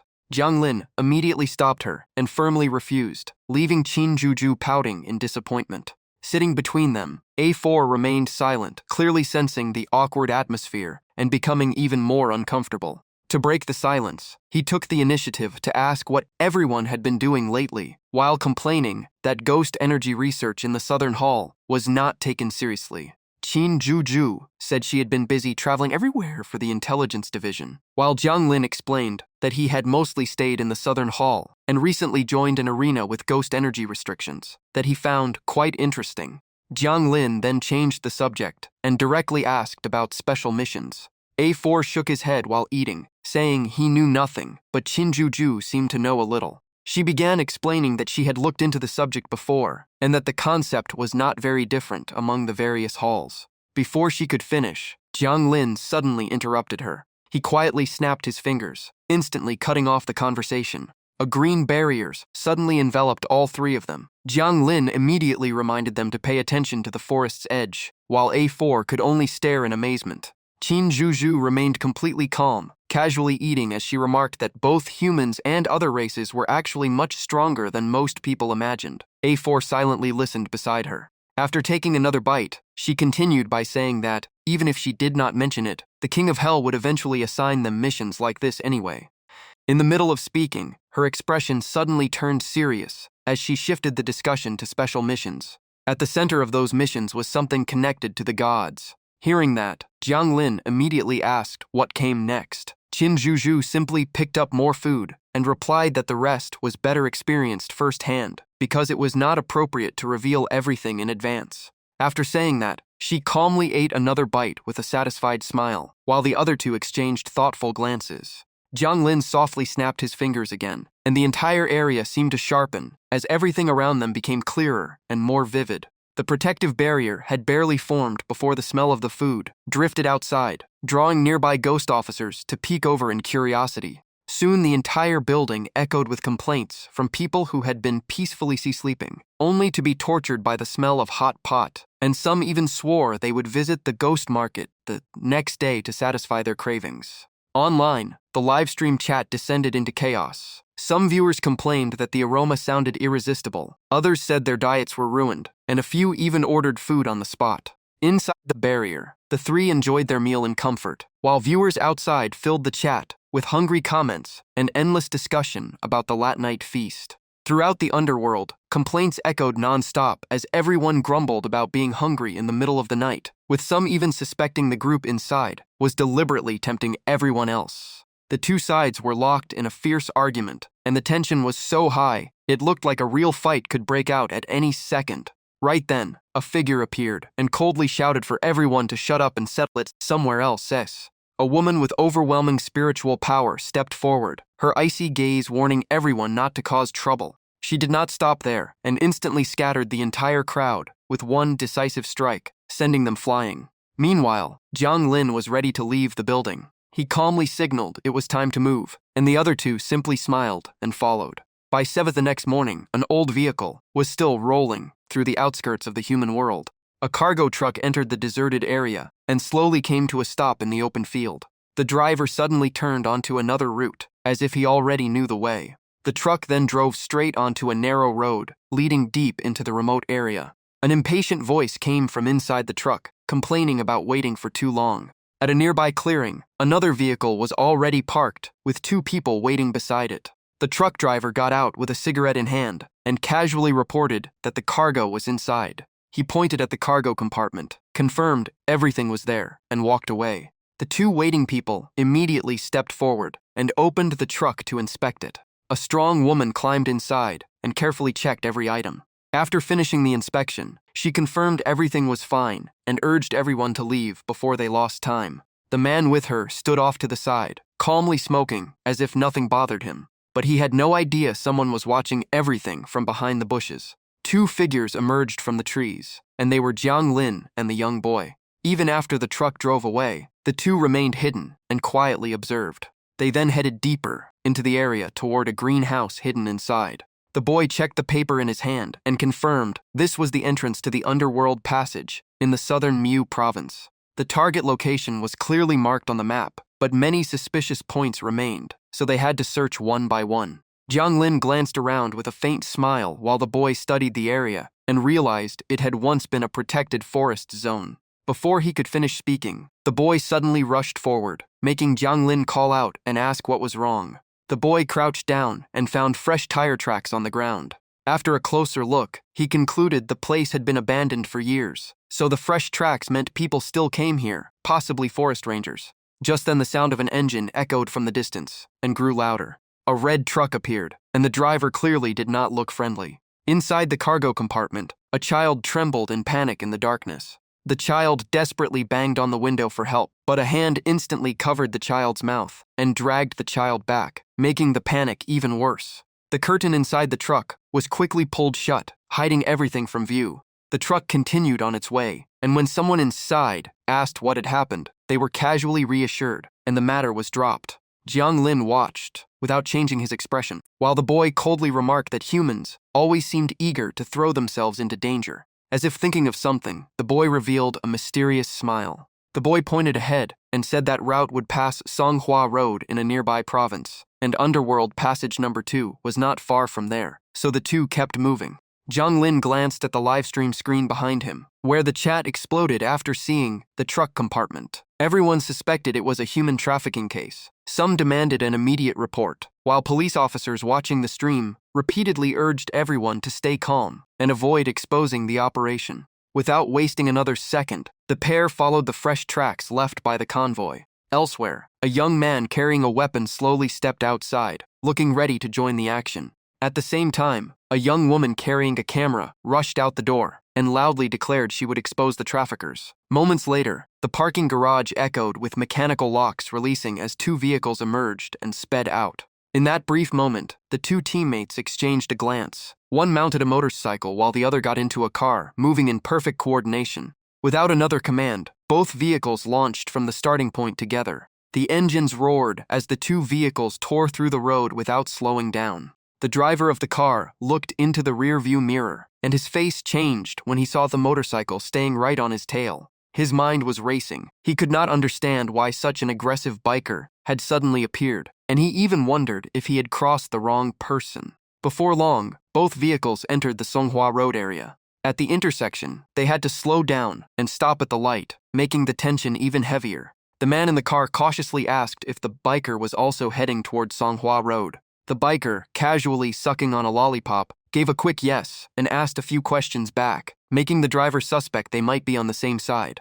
The biker immediately warned that if the target was human traffickers, the driver should stay out of it and back off. But the man in the car confidently claimed he had military experience. Hearing that, the biker adjusted his communication device and became much more serious. He said he was already on an official mission and told the driver to trust him because he would handle the rest. With that, he twisted the throttle and the motorcycle shot forward once again. The driver watched him disappear, his expression turning serious as he reconsidered everything. After thinking it over, he decided that since someone else was handling the traffickers, he would focus on rescuing the children and helping them find their families. With that decision made, the car turned onto another road and left the main route. Elsewhere, Jiang Lin and the young boy arrived at an amusement park near the Ferris wheel. Floating in the air, the boy looked over the lively park and remarked that it had once been nothing but wilderness. Now, it had changed beyond recognition, and his last memory of the place was more than 10 years ago. Jiang Lin looked around and suggested moving somewhere else to keep watching. The two then arrived at a convention hall, where a massive event was underway. On stage, a man endlessly promoted an investment opportunity, promising enormous profits and claiming anyone who invested would multiply their money in no time. The crowd quickly got swept up in the excitement, raising their hands to sign up, as if this were the chance of a lifetime. The atmosphere grew hotter as people pushed forward to hand over their money. Everyone carried bags of different sizes, and they all seemed packed with cash, ready to invest. The speaker continued telling stories about his poor past, before showing off his luxury cars and fortune to make his success look completely believable. On the live stream, viewers quickly recognized the signs of a scam. Heated arguments broke out. Many called it a pyramid scheme, and the anti-fraud authorities immediately warned everyone not to invest. Jiang Lin quietly watched everything, his expression growing thoughtful, as he wondered if everything happening today was really just a coincidence. He glanced at the boy beside him, only to notice the boy seemed distracted and no longer interested. Jiang Lin asked what was wrong, and suggested they had traveled far enough for one day and should head back. The boy immediately nodded without hesitation. The two opened a spatial portal and returned to the underworld. At the same time, outside a large building, police vehicles arrived together as sirens and rushing footsteps echoed across the area. The officers had already taken their positions. Every weapon was ready, and the atmosphere was stretched to the breaking point. One scout quietly approached the entrance and observed the situation through a narrow gap. Inside, the man on stage was still passionately promising huge profits to lure more people into investing. At the peak of his speech, the police stormed in, shouting for everyone to stay still as they aimed their weapons and secured the entire scene. The crowd instantly dropped to the floor in panic, while the man on stage still had no idea what was happening.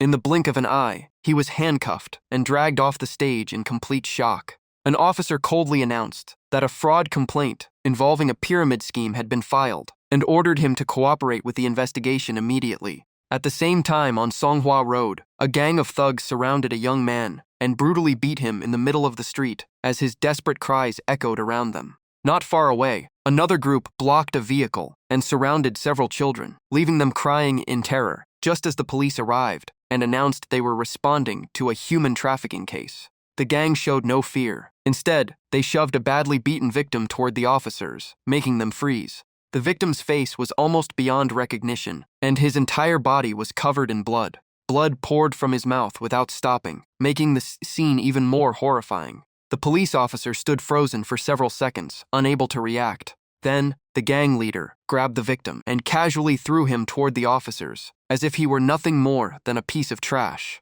The man was still breathing, but he was barely hanging on. The police immediately cuffed him and asked nearby officers to escort the children to the station for their safety. In the southern district of the Underworld Palace, the guide boy announced that the paid assistant's time was over. If they wanted him to continue, they would have to pay more, but Bai Wuchang declined and chose to go alone, so the boy happily left. As he walked away, the boy quietly judged Bai Wuchang's strength and decided this was no ordinary person, so there was nothing to worry about. A heavy aura spread across the wasteland, like a dark current, covering everything ahead. As Jiang Lin advanced, he felt the ghostly pressure here was similar to the arena from before, as if something invisible was suppressing his power. He clenched his fist and shattered the green energy, blocking his path, scattering it into the air. Moving forward, he spotted a thick black river that radiated an unsettling presence. He floated above the fog-covered ground while the surroundings remained dark and oppressive. As he observed the area, he suddenly felt something brush against his foot.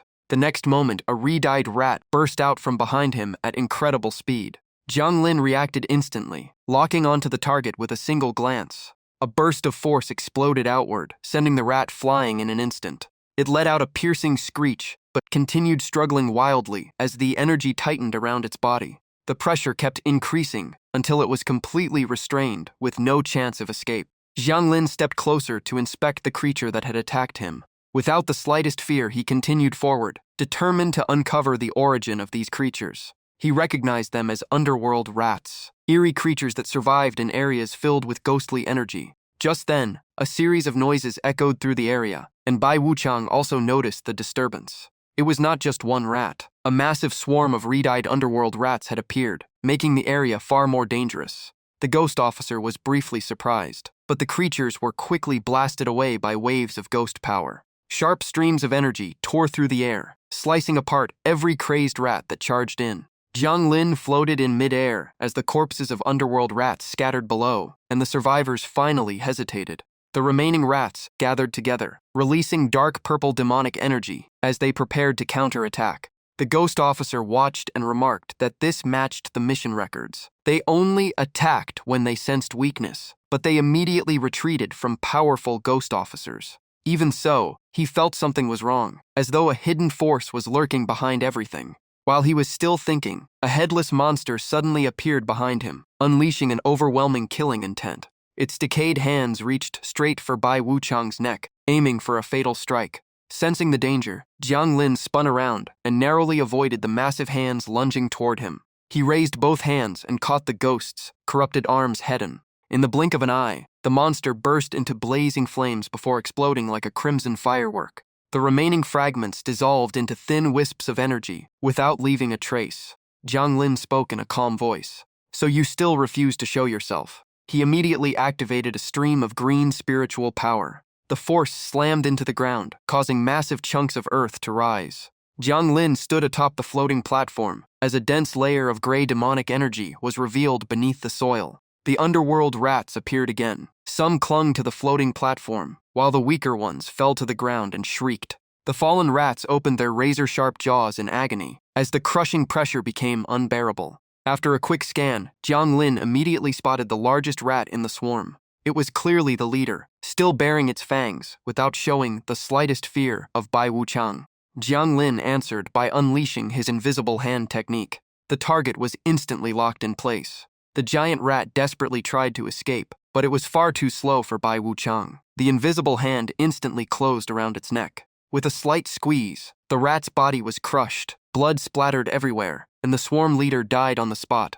The scene was far too gruesome, so Jiang Lin casually covered the camera to spare the people in the human world from seeing it. Just then, a purple energy orb emerged from the rat's corpse, catching even Jiang Lin by surprise. Since he had no idea what it was, he decided to take it back for further study. He stored the newly acquired item inside the massive bag he carried with him. Moments later, the oversized bag instantly shrank until it fit perfectly in Bai Wuchang's palm. He hooked the bag onto his belt and vanished from the floating platform he had created.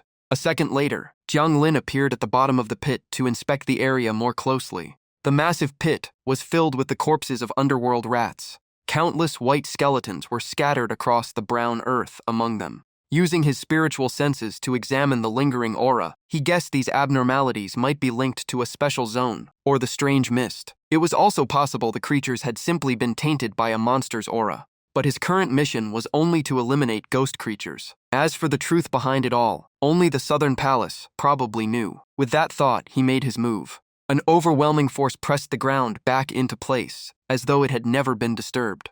Suddenly, a desperate shout echoed from the distance, making Jiang Lin immediately turn toward the sound. Following the noise, he spotted a young man in blue, desperately pulling on a rope. The man kept shouting at the top of his lungs, stirring the entire forest until birds scattered into the sky. At the other end of the line was a gigantic black fish, and every violent thrash sent both the fisherman and his rod flying. The hook had caught the fish's tail fin, yet the young man refused to let go.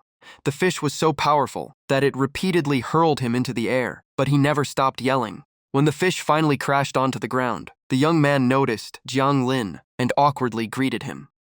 Before he could say anything else, the fish dragged him straight back into the water with another loud scream. Even as the fish circled wildly beneath the surface, the young man refused to release his grip, leaving even Jiang Lin impressed. Annoyed by its stubborn pursuer, the fish suddenly turned around to fight back. The young man immediately decided to use his trump card and released his grip on the fin. He launched himself high into the air. Without the slightest fear of the giant fish, he rushed forward and locked both arms around its head. Strangely, the fish suddenly became calm and slowly closed its eyes. Delighted, the young man declared that it had worked while holding a glowing glove that shimmered like fish scales between his teeth. Gathering all his strength, he struggled to turn the giant fish's massive body. The fish suddenly opened its eyes in complete confusion. It then spun around and swam away at full speed, leaving the young man staring after it. The same mysterious glow appeared across the black fish's back once again. The bizarre scene left everyone completely puzzled. The black fish was now completely bound. Furious and unwilling to accept defeat, it could not believe a ruler of the waters had been captured by such a small human, so it struggled with all its might. But the rope used by a Southern Palace ghost officer could barely be broken once it locked onto its target, making every struggle completely useless. The ghost officer gripped the rope and slammed the fish into the lake one more time. A while later, he surfaced as well, gasping for breath. Looking down at his hand, he saw the black fish had shrunk and was now quietly trapped inside a tiny cage. Walking over to Jiang Lin, he smiled and thanked him for distracting the black fish earlier. Otherwise, the battle would have lasted much longer. Jiang Lin casually asked if he was also on a mission, and the ghost officer immediately nodded. The ghost officer complained that special zones were always the hardest assignments, though the rewards were much better. Hearing that, Jiang Lin curiously asked what a special zone actually was. The ghost officer then guessed this must be Jiang Lin's first mission in one of these areas. He stepped closer to confirm, and Jiang Lin honestly nodded. Happy to meet a newcomer, the ghost officers immediately reminded him to always read the mission details carefully before coming next time. He explained that the Southern Palace had many places like this where a ghost officer's ghost power was suppressed, just like in the ghost market arena. Jiang Lin confirmed that he had already noticed it. Even so, he still did not understand why, so he asked for the reason. The other man yawned before explaining that the area was affected by the remnants of an ancient war and the lingering remains of extraordinary flesh and blood. Jiang Lin began to understand and asked for more details. The ghost officer demonstrated with spiritual power, explaining that while the suppression weakened ghost officers, it created the perfect environment for ghosts and supernatural creatures to thrive. He also revealed that because of this, many fugitives deliberately fled into these special zones to hide, surprising Jiang Lin. The ghost officer continued, explaining that the suppressed ghost power made it extremely difficult for ghost officers to track their targets, while giving ghosts a chance to fight back. Pointing to the black fish he had just captured, he said it had also fled here after causing trouble, forcing him to spend a long time tracking it down. Jiang Lin finally understood the whole situation.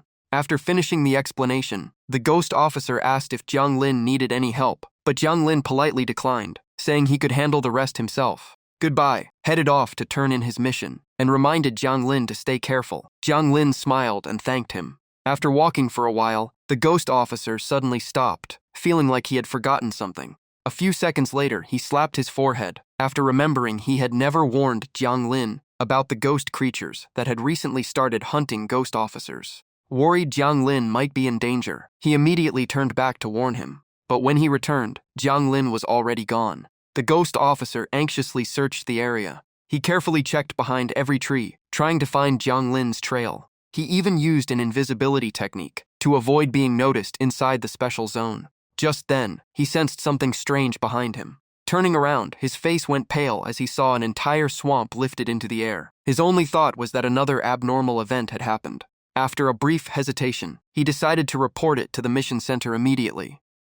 Taking out his token, he quickly sent a message that a strange phenomenon had appeared in the southeastern special zone. But when he looked again, he was stunned to see Jiang Lin standing nearby, and Jiang Lin also turned to look at him. Jiang Lin's expression immediately changed after realizing someone had been secretly watching him. The ghost officer remained standing in the distance. Suddenly, a huge chunk of earth controlled by Jiang Lin shot toward him. Everything happened too fast for him to dodge, and the flying earth slammed straight into his head. The impact left a huge bump on his forehead and knocked him unconscious. Only when Jiang Lin walked over did he realize it was the ghost officer he had met earlier. After a while, the ghost officer slowly regained consciousness. Jiang Lin helped him sit up. The ghost officer rubbed his aching head and said he had finally found Jiang Lin. Jiang Lin immediately asked what was so urgent. Hearing the question, the ghost officer finally remembered why he had come back. He quickly stepped in front of Jiang Lin with a cautious expression, saying he suspected an unknown entity had invaded, because the ghost aura had suddenly surged, and even the swamp had been lifted into the air. Jiang Lin could only explain that he had lifted the entire swamp because he was carrying out his mission. At first, the ghost officer did not understand. He simply smiled and patted Jiang Lin on the shoulder, as if everything made sense. But the moment he realized what Jiang Lin actually meant, his eyes widened in disbelief. Jiang Lin calmly confirmed that he had really done it. To prove it, Jiang Lin casually demonstrated several techniques right in front of him. After witnessing such unbelievable power, the ghost officer could only force an awkward smile and repeatedly told Jiang Lin to carry on with his work. The instant he finished speaking, he turned and ran, screaming inside his head, after realizing he had almost offended an absolute powerhouse. The more he thought about it, the more embarrassed he became, wondering if every Southern Palace ghost officer was this terrifying.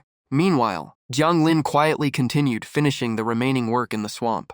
After wrapping it up, he wandered through the area and came across a pig ghost feasting on its prey. The monster quickly noticed Jiang Lin, sniffed the air several times, and decided he looked like the perfect meal. Without hesitation, the pig ghost charged with razor-sharp claws and fangs, ready to tear Jiang Lin apart. Not long afterward, it was the one that ended up sealed inside Jiang Lin's white bag. Looking around, Jiang Lin realized there were still plenty of ghost creatures nearby, so he stayed to hunt more and sharpen his skills. Afterward, he returned to the Southern Palace Mission Center. Jiang Lin was now carrying a stack of mission files, planning to organize everything he had experienced. While walking, he suddenly caught sight of a familiar figure. The little dog immediately recognized Jiang Lin, wagged its tail excitedly, and ran over barking non-stop. Qin Juju soon noticed him as well and greeted him with a smile. The dog instantly jumped off Qin Juju and hugged Jiang Lin's leg. Qin Juju hurried over to apologize, guessing the dog had smelled the hot pot scent still lingering on him. She then asked if he had just finished a mission after noticing the stack of files in his hands. Jiang Lin nodded and asked how her day had gone. Instead of answering, Qin Juju immediately changed the subject and invited him out for barbecue. Jiang Lin laughed helplessly at how quickly she switched topics. Qin Juju clapped happily and revealed that every cultivation room was fully booked tonight, so she could not get in and wanted to grab dinner instead. Jiang Lin could only nod in agreement, reminding her not to run off on her own this time. Qin Juju happily walked beside him with a grin and said that since he agreed to dinner, she would tell him some shocking news. Leaning in close, Qin Juju lowered her voice, so only Jiang Lin could hear that Liu Buwei had actually walked into the ghost prison on his own today and caused complete chaos inside. Even the normally calm Jiang Lin widened his eyes in shock after hearing the news. Jiang Lin immediately asked if the ghost prison was meant for training ghost officers. Qin Juju calmly replied that it was not. Liu Buwei had simply gone inside to find ghosts to fight. She added that 2 days earlier, Liu Buwei had even asked her if there was anywhere more exciting than the arena. Hearing that, Jiang Lin could only swallow hard and remind himself never to let information brokers lead him around, or he might get sold and still end up counting the money for them. Qin Juju said she was going to buy ingredients for dinner and asked if Jiang Lin had anything else to ask. He replied that he wanted to check the Southern Palace training rooms to see when they were least crowded. With nothing else to discuss, Qin Juju smiled, said goodbye, and arranged to meet him at the dormitory around midnight before skipping away. Jiang Lin could only smile, already used to her endless energy. The intermediate training area was packed, with a long line of ghost officers patiently waiting their turn. Jiang Lin walked over and quietly observed from the back of the line. Looking at the map in his hand, he quickly realized just how crowded the place was and understood why the Southern Palace training rooms were so popular. He figured he would have to come back at a better time. Just then, the young guide from earlier appeared covered in bruises, leaving Jiang Lin with nothing but a helpless sigh. The moment the boy spotted Jiang Lin, he quickly lowered his head and quietly slipped out of the line. He then hid behind another ghost officer and secretly watched from there. Seeing that Jiang Lin had not noticed him, the boy let out a sigh of relief, happy that the secret about the crowded training rooms had not been exposed. The more he thought about it, the luckier he felt. If Jiang Lin found out he had hidden that information and reduced his guiding fee, it would be a huge loss. But the instant he turned around, he came face to face with a ghost officer whose pale expression was as cold as ice. The officer informed him that Lord Zhonggui wanted to see him, most likely because of the incident where he and Dongran had wrecked the East Palace ghost officer dormitory. The boy immediately sensed trouble and cautiously asked if he could skip the meeting. The officer flatly refused and reminded him not to keep Lord Zhonggui waiting, leaving the boy no choice but to agree. Before long, he arrived outside Lord Zhonggui's residence. Inside the study, Lord Zhonggui continued handling paperwork. He had noticed that the amount of spirit money being sent to the Southern Palace had increased significantly lately, but many addresses were too unclear for proper registration. He reasoned that ghosts with money would naturally spend it, and since the Southern Palace gathered countless ghost creatures, managing that flow of currency could create an entirely new source of profit. The boy nervously stepped inside and stammered that he had arrived to see Lord Zhonggui. Even the simple act of Lord Zhonggui placing a book on the table made the boy turn pale as he stood there without daring to breathe too loudly. Lord Zhonggui asked about the compensation for the damage to Room 6 2 days earlier. The boy honestly admitted he had only managed to gather about 1/10 of what he owed. Hearing that, Lord Zhonggui suddenly asked if he wanted a job that could help him earn money. The boy first thought he was about to be forced to repay the debt and hurriedly promised he would work hard to pay everything back. The more he thought about it, the more uneasy he became, wondering if he had made another mistake and was about to be punished again. But the moment he heard there was a chance to make money, his eyes immediately lit up, and he had no intention of letting the opportunity slip away. Lord Zhonggui smiled and asked once more if he truly wanted the job. The boy nodded so hard it looked like he was chopping wood, eagerly agreeing and asking what the job actually was. His enthusiasm even surprised Lord Zhonggui. Lord Zhonggui got straight to the point and said the mission had only one objective. He was going to collect payments for the Southern Palace. Meanwhile, Jiang Lin finished his live stream in the dormitory, thanked the viewers, and ended the broadcast. Just as he put away his equipment, someone began knocking on the door repeatedly. It was Qin Juju. She had brought along a friend to make dinner more lively and introduced them as a future dining partner. The friend politely greeted Jiang Lin while carrying a large bag of food, and Jiang Lin invited them both inside. Qin Juju and her friend started setting the table while Jiang Lin prepared the ingredients. Before long, the barbecue was ready, and the three of them gathered around to enjoy the meal. Qin Juju secretly dumped a huge amount of chili into her friend's food, making the poor friend nearly breathe fire on the spot. Watching them joke around, Jiang Lin first thought he should not start a live stream because they might chat off topic, but then remembered Today's mission was already finished. and decided not to worry about it. The meal did not end until late at night. Both Qin Juju and her friend were completely stuffed. Afterward, she quickly assigned everyone a share of the cleanup. The friend happily volunteered to carry the grill and utensils outside, telling Qin Juju to take a break and promising to handle it this time. With that, the friend picked up everything and headed out to clean up.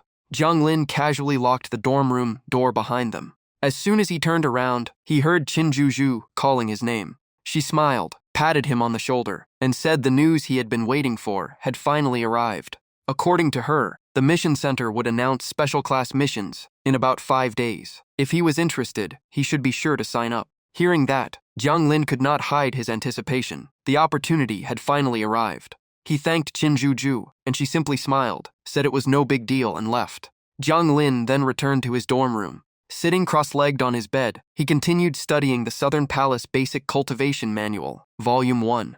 Before long, his mental state began to change noticeably. The manual gradually answered every question Jiang Lin had, from the origins of supernatural abilities and the formation of ghost energy to the structure of a ghost's body after death. It also emphasized that a ghost's greatest treasure was the ghost itself, and that its potential was nearly limitless if properly developed. The more he read, the more he understood, and he felt his perspective rise to an entirely new level. When his cultivation realm advanced, the manual automatically changed into Volume 2 to match his new level. Volume 2 went even deeper, teaching Jiang Lin that true power had to come from within. It also revealed that every soul possessed incredible potential, from creativity to the ability to turn ideas into reality. Soon, Jiang Lin became completely immersed in cultivation. When he finally finished and set the manual down, he discovered it had already advanced to Volume 3. Jiang Lin opened his eyes. The room looked exactly the same, and he was still sitting on the bed. Even he found it hard to believe how quickly he had progressed. Back in the Eastern Palace, he had struggled to find the right path, but the Southern Palace had unexpectedly opened the way forward. Now all he needed was to continue strengthening his ghost energy foundation.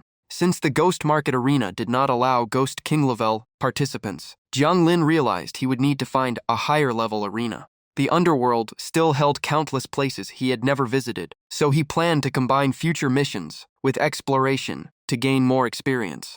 The only person he really knew in the Southern Palace was that young ghost, but they had not met for several days, so the boy had probably been assigned another job. Meanwhile, in the modern city, showers of spirit money once again appeared everywhere. The two young ghosts, sent out by Lord Zhonggui, stood frozen as they stared at the mountains of offerings before them. One gold paper coin even floated through the air and stuck directly to the face of the young guide who had once led Jiang Lin. His companion's eyes lit up at the sight of all the money and happily declared that this would definitely be enough to pay off their debts. The two young ghosts immediately rushed all over the city, collecting every gold paper coin they could find, thinking only about clearing their debts as quickly as possible. After only half a day, both of their baskets were completely filled with spirit money. Just as they were about to keep collecting, they noticed a living man burning paper offerings, while murmuring that all of the money was meant for the Southern Palace. He hoped the ghost officers and young ghosts would freely use it for food and cultivation without holding back. The man continued praying, asking the departed spirits to leave peacefully after receiving the offerings. If they truly wished to repay him, all he wanted was for them to check on his ancestors or care for his deceased relatives in the underworld.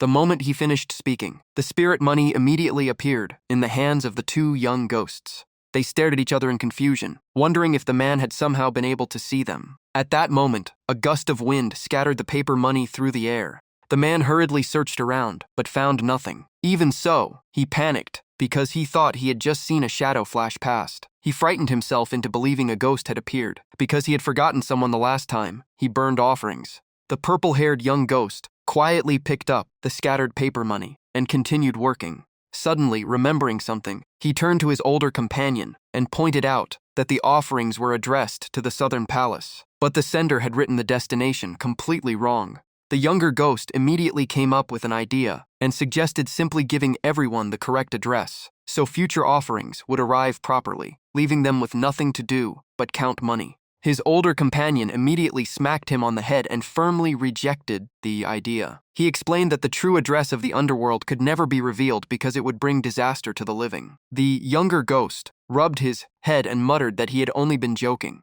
Even so, Both of them still wondered why so many people had suddenly started burning spirit money lately, especially since there was no way they could explain the situation to every single person.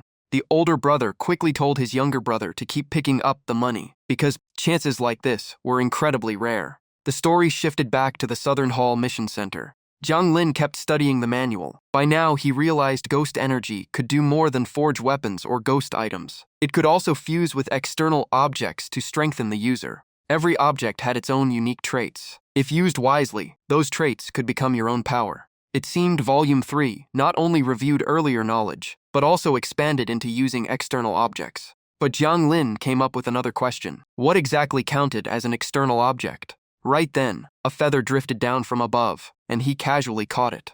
A ghost messenger with a pair of wings flew past behind him. Jiang Lin immediately looked at those wings and wondered if they were the kind of external object the manual mentioned. As he thought about it, he walked farther inside and realized he still had a long way to go before turning that idea into reality. After walking a little farther, countless holographic screens appeared before him. Suddenly, an announcement echoed throughout the entire area. Every screen instantly switched to new information. Even Jiang Lin was surprised by the sudden change at the mission center. Just a few seconds later, every display had finished updating. A special rank mission was announced, because the previous recipient failed to complete it within 10 days. Only 10 mission cards would be issued, and only Ghost Kings or higher could claim one. Sure enough, everything matched what Qin Juju had revealed. The intelligence team's information was completely accurate. Without wasting a second, Jiang Lin walked to the counter and requested the mission marked in yellow. The staff confirmed that only Ghost Kings or above qualified, and Jiang Lin calmly stated that he met the requirement. The staff member asked him to wait briefly before preparing to escort him to the special mission section.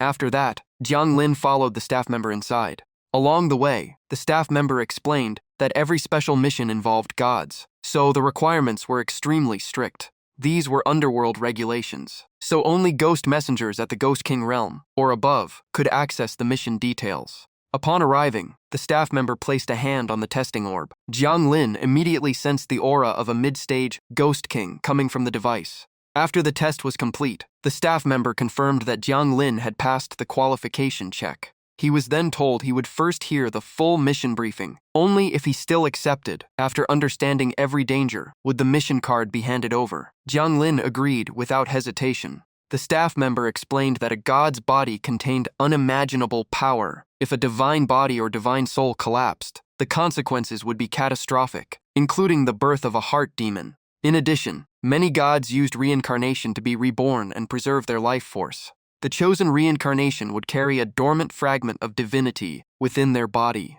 When the time was right, that divinity and all its sealed power would awaken, restoring the owner to their former status as a god. However, reincarnation did not always succeed, and many attempts ended in failure. If something went wrong, the divinity could not recover, and would slowly become corrupted until the situation grew worse. For cases like these, the Underworld kept detailed records and conducted regular inspections for timely intervention. The staff member explained that this special mission involved a god still undergoing reincarnation. The evil thoughts buried within had broken free, causing everything to spiral out of control. After the reincarnated person died, the sealed power erupted and formed a unique ghost domain that could affect the surrounding area for an entire century. Even after hearing this, Jiang Lin still had many questions about this ghost domain. The staff member continued by explaining that the ghost domain still contained overwhelming killing intent. Their analysis suggested the reincarnated person died with an incredibly powerful obsession, and that obsession gave birth to the current ghost domain. He then handed the mission file to Jiang Lin before continuing the explanation, while Jiang Lin carefully read every line. The file listed the ghost domain's name and current situation. At least 5 living people had already been trapped inside. The Underworld had repeatedly tried to sever its connection from the outside, but failed every time. The Ghost Messenger's mission was to enter the ghost domain, protect the trapped survivors, and free them from its grasp. One critical warning stated that the ghost domain constantly drained souls, leaving victims in the outside world unconscious or trapped in a permanent vegetative state. But that was not the whole story. The staff member added that if the ghost domain could not be broken from within, the Underworld would be forced to destroy it from the outside. The next document explained that forcibly destroying a ghost domain could cause severe consequences. Normally, once a special rank mission was discovered, the mission center would assess its difficulty and assign the most suitable ghost messenger. If that person failed within the time limit, they would move to the second plan by issuing 10 mission cards for 10 ghost kings or above to work together. If that also failed, the final option would be complete eradication. The staff member made it clear that forced eradication meant wiping out the entire ghost domain. After explaining everything, he asked Jiang Lin if he still wanted to accept the mission. Jiang Lin agreed without the slightest hesitation. Seeing his decision, the staff member immediately handed Jiang Lin the special rank mission card. Before they parted, the staff member wished Jiang Lin success, and Jiang Lin thanked him in return. After being teleported to the designated area, Jiang Lin stepped out of the portal and immediately started his live stream. He announced that Today's stream would cover a special rank mission. The chat instantly exploded. Some joked that the streamer actually had time to chat today. Others looked outside to see if the sun had risen in the west. New fans checked in, while others guessed whether he would be hunting ghosts or searching for treasures. Jiang Lin cleared his throat a few times before speaking. He reminded everyone that this mission was extremely special, so they should be careful with their comments. The viewers all promised to behave, but remembering previous streams, Jiang Lin still was not completely convinced. He then rushed through rows of buildings toward his destination. Along the way, Jiang Lin reviewed the mission card. The file stated that the incident took place beside a roadway. The reincarnated person had been a teacher. While heading to work, the power inside their body suddenly lost control, leading to their death and the birth of this ghost domain. The mission keywords were teacher and examination site, and it had to be completed within 10 days. After reading everything, he put the card away and continued forward. Before long, Jiang Lin arrived near the target location. He could not help thinking that this ghost domain was hidden incredibly well. Without the mission card, even he might never have noticed it. Jiang Lin landed on the ground. He took out the mission card and checked it one more time. As he walked forward, he used the card to pinpoint the exact location. Suddenly, the display on the mission card changed. Jiang Lin immediately put it away and reached out as green flames burst to life before him. Through the green fire, he sensed something waiting ahead. He slowly reached out to touch it. In the next instant, Jiang Lin was transported into a completely different space. Once he regained his balance, he found himself standing inside an empty classroom, with only a single desk and chair remaining. Jiang Lin released his ghost energy to scan the entire area. The scan revealed that his power was confined to the classroom, leaving him with almost no useful information. He quickly withdrew his ghost energy, but since he knew a ghost domain could not be this small, his suspicion only grew stronger. A tiny flame appeared in the palm of his hand. He aimed the flame straight ahead. In an instant, the wall before him shattered into pieces. Huge chunks of the wall crashed onto the floor, one after another. Jiang Lin continued moving forward, but the entire scene restored itself, as though nothing had ever been destroyed. That made Jiang Lin even more cautious. Countless arrows quickly formed in Jiang Lin's hand. The moment he launched them, the space ahead was torn apart, but the crack quickly sealed itself again. That reminded Jiang Lin of the rules governing ghost domains. Unless he uncovered the law behind this room, escaping it did not necessarily mean leaving the ghost domain, just like his previous encounter with the ghost bride. A ghost domain was a space created by ghosts, almost like a miniature world that belonged to them. Every ghost established different rules and purposes. Some built homes to live in, while others created deadly traps, like the ghost bride who forced people into a truth game. The outside world had its own laws, and ghost domains had their own rules as well. Once those rules were fully established, they became the laws of that space, making them incredibly difficult to break by force. Jiang Lin explained to the robot that the demon domain they encountered before had no rules. It was like an unlocked room that anyone could enter or leave, but this ghost domain was like a locked door. To open it, they first had to discover its rules, so their next step was to follow the clues and break its mystery. Jiang Lin and the robot carefully searched every corner of the classroom. After looking around, he realized the most important clue was the test paper waiting on the desk. It seemed passing this stage meant completing it. Jiang Lin picked up the paper with a helpless smile. Even after spending hundreds of years as a ghost messenger, he had never been an academic. Still, since the mission center placed no restrictions on who could accept the mission, the challenge probably would not be impossible. With that in mind, Jiang Lin sat down, picked up the pen, and began the test.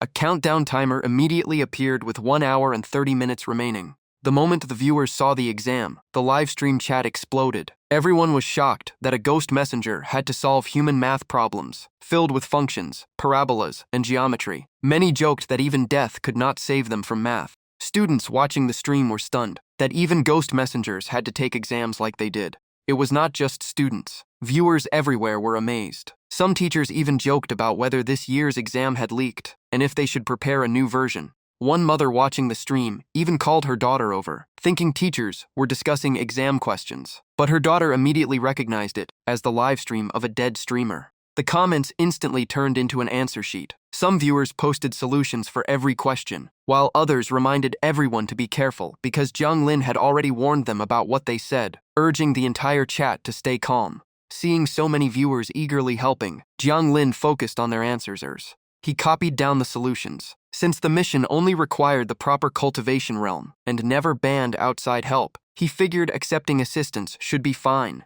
The loudspeaker announced that only 5 minutes remained, then continued counting down until the final 30 seconds. When time was up, the bell rang repeatedly, and Jiang Lin put down his pen at that exact moment. The exam paper automatically floated into the air. It hovered silently as if waiting to be graded. Moments later, the test was graded on the spot.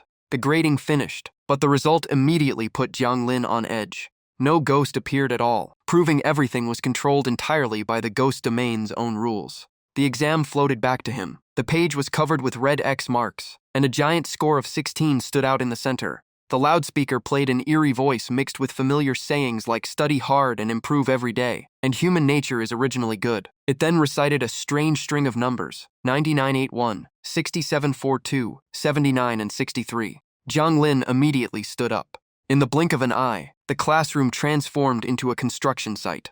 Under the blazing sun, groups of workers continued laboring without stopping. Seeing such a realistic ghost domain, Jiang Lin could not help feeling impressed. Its creator must have been an incredibly terrifying existence while alive. One worker suddenly stopped and looked at Jiang Lin. The number 10 appeared on his face as he asked for the formula for the surface area of a cylinder. Jiang Lin froze for a brief moment. It looked like the rules had changed into a classroom quiz. The number on the worker's face quickly counted down from 10 to 0. As soon as it reached 0, the worker's face returned to normal. He grabbed a brick and shouted at Jiang Lin for refusing to answer and refusing to study properly. While yelling, he hurled the brick straight at Jiang Lin. Jiang Lin simply tilted his head to dodge, but the sharp edge of the brick still sliced off a few strands of his hair. The worker grabbed another brick from the cart and repeated the same question while preparing to throw it. When Jiang Lin stayed silent again, the worker became completely hysterical, screaming about studying while throwing bricks non-stop. Only then did Jiang Lin realize the earlier 10 seconds had been the answer time limit. First came the written exam, and now it had become an oral quiz. It seemed this entire ghost domain followed the rules of a school. There might even be a dismissal bell later. Before the worker could finish speaking, Jiang Lin's hand was already on his face. One clean strike sent the worker flying across the ground. The distant workers heard the commotion, immediately stopped working, and turned toward Jiang Lin. Even the construction crane came to a halt before suddenly changing direction. The crane's boom slowly pointed straight at Jiang Lin. The number 10 appeared on every other worker's face as they all began asking questions about the surface area and volume formulas for a cylinder. Jiang Lin stopped holding back as ghost energy instantly covered his arm. Just then, he heard someone desperately screaming that they did not know the answer and begging them to stop asking. Another person came running into the ghost domain in a panic, terrified as they rushed toward Jiang Lin and begged him for help. Behind him, a group of workers charged after him with shovels, clubs, and other weapons, looking ready to beat him to death. The young man ran through the construction site in tears, begging for mercy because he was still young. Meanwhile, the workers kept throwing out math questions like trigonometric formulas and circle equations, forcing him to stop and answer. After running for a long time, he finally spotted Jiang Lin nearby. Without thinking, he grabbed Jiang Lin's hand and asked if he had just arrived.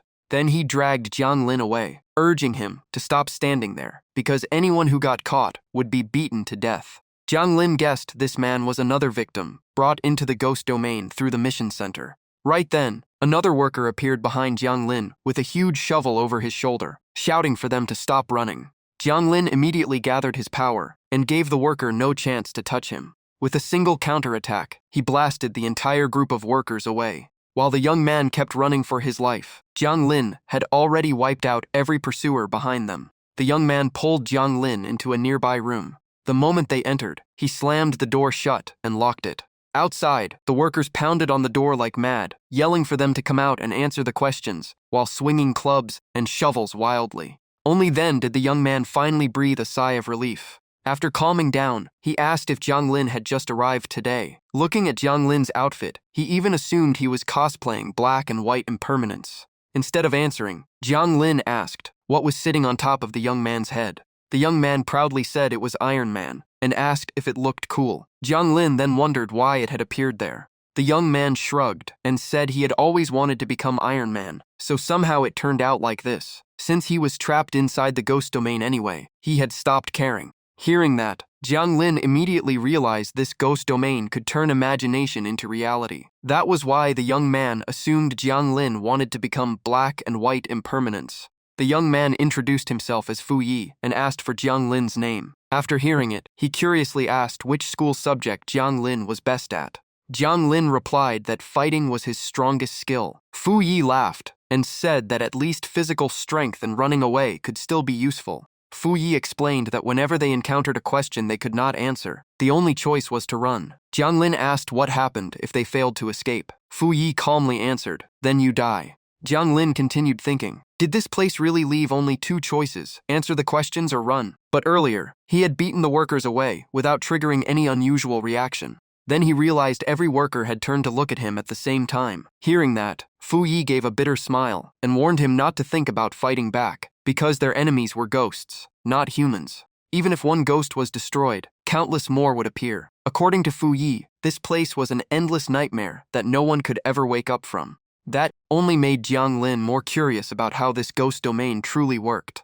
Fu Yi sighed and said that one day he simply woke up and found himself trapped here. He explained that life inside the ghost domain was exactly like attending school. Every day repeated the same cycle of classes, dismissal, and rest. The only difference was that the lessons here were far more terrifying than any real school. According to Fu Yi, it was currently math class. They only needed to wait until it ended before meeting up with the others. Jiang Lin immediately asked how many survivors besides Fu Yi were still here. Before Fu Yi could answer, a drum suddenly echoed through the area. The instant he heard it, his face turned deathly pale, and his eyes filled with fear. He cautiously crept toward the door and carefully peeked outside, leaving even Jiang Lin confused. The moment the door opened a crack, Fu Yi saw a pair of hairy legs outside and immediately stumbled backward in shock. He panicked and shouted that it had arrived far too quickly. Jiang Lin immediately asked what had just appeared.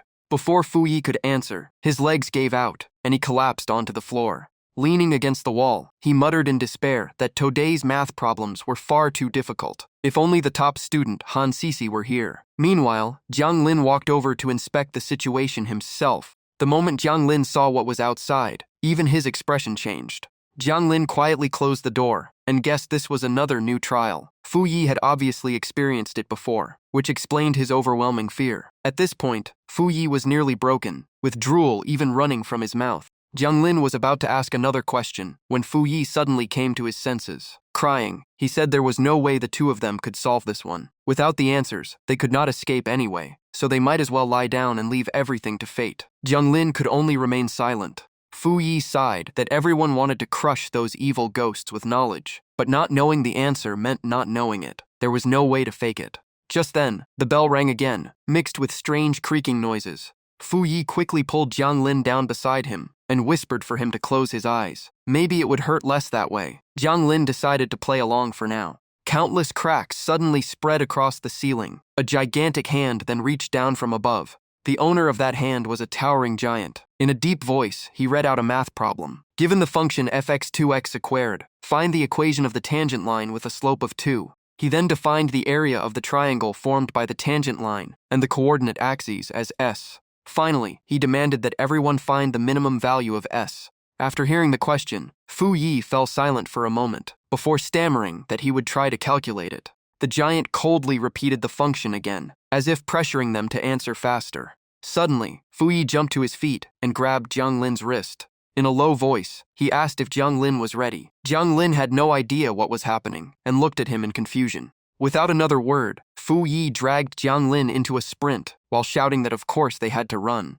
Jiang Lin reminded him that he had just said they should lie down and wait to die. Fu Yi immediately claimed that had only been a strategy to confuse the enemy. According to Fu Yi, whenever this type of question appeared, it lasted at least 30 seconds, before repeating over and over again. Clutching his head and trembling, he said nobody knew where they would respawn after dying. If they kept dying in the same place, they would eventually lose their minds, so the only option was to run as far away as possible. The giant remained seated, but 3 of his clones rushed after Jiang Lin and Fu Yi at incredible speed, while endlessly repeating the calculus question about the function and its tangent line. Jiang Lin asked if answering correctly would stop them. Fu Yi immediately dismissed the idea, saying neither of them knew the answer anyway, so running was all that mattered. As they sprinted forward, a massive boulder suddenly crashed down and blocked their path, forcing them to stop.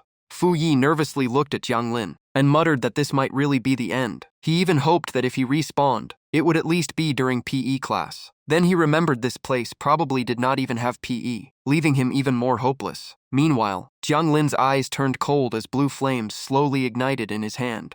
The ghost beating club appeared in his palm, and ghost energy erupted around his body. He swung the club toward the boulder, and its immense power instantly enveloped the massive rock as Fu Yi stared in disbelief. In the next instant, the boulder shot into the air and hovered directly above the giant. Then it came crashing straight down onto him. Fu Yi's eyes nearly popped out as he shouted in complete shock. He turned to Jiang Lin in amazement and kept asking how he could be so powerful. Jiang Lin did not answer. He simply grabbed the back of Fu Yi's collar. The next moment, Jiang Lin carried Fu Yi into the sky, while Fu Yi remained completely confused about what was happening. Above them hung a blood-red sun beneath layers of gray clouds. After flying for a while, the 2 of them landed on the ground. The moment they touched down, Fu Yi stammered and asked if Jiang Lin could actually fly. Jiang Lin calmly replied that besides flying, he was also very good at fighting. Fu Yi cautiously asked if he could defeat the giant. Jiang Lin answered with complete confidence that he absolutely could.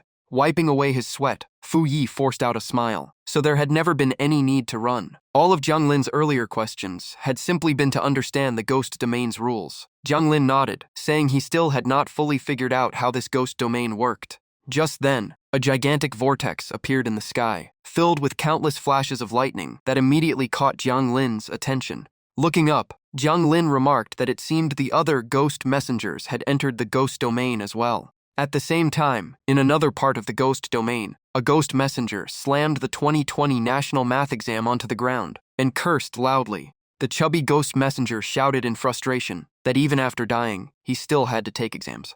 In his anger, he kicked the desk in front of him across the room. Gritting his teeth, he declared that if this place wanted to make things difficult for him, he would solve everything with his fists. As soon as he finished speaking, he slammed a punch into the ground, creating countless cracks as green energy spread in every direction. Seeing the power of his attack, he folded his hands behind his back with complete confidence.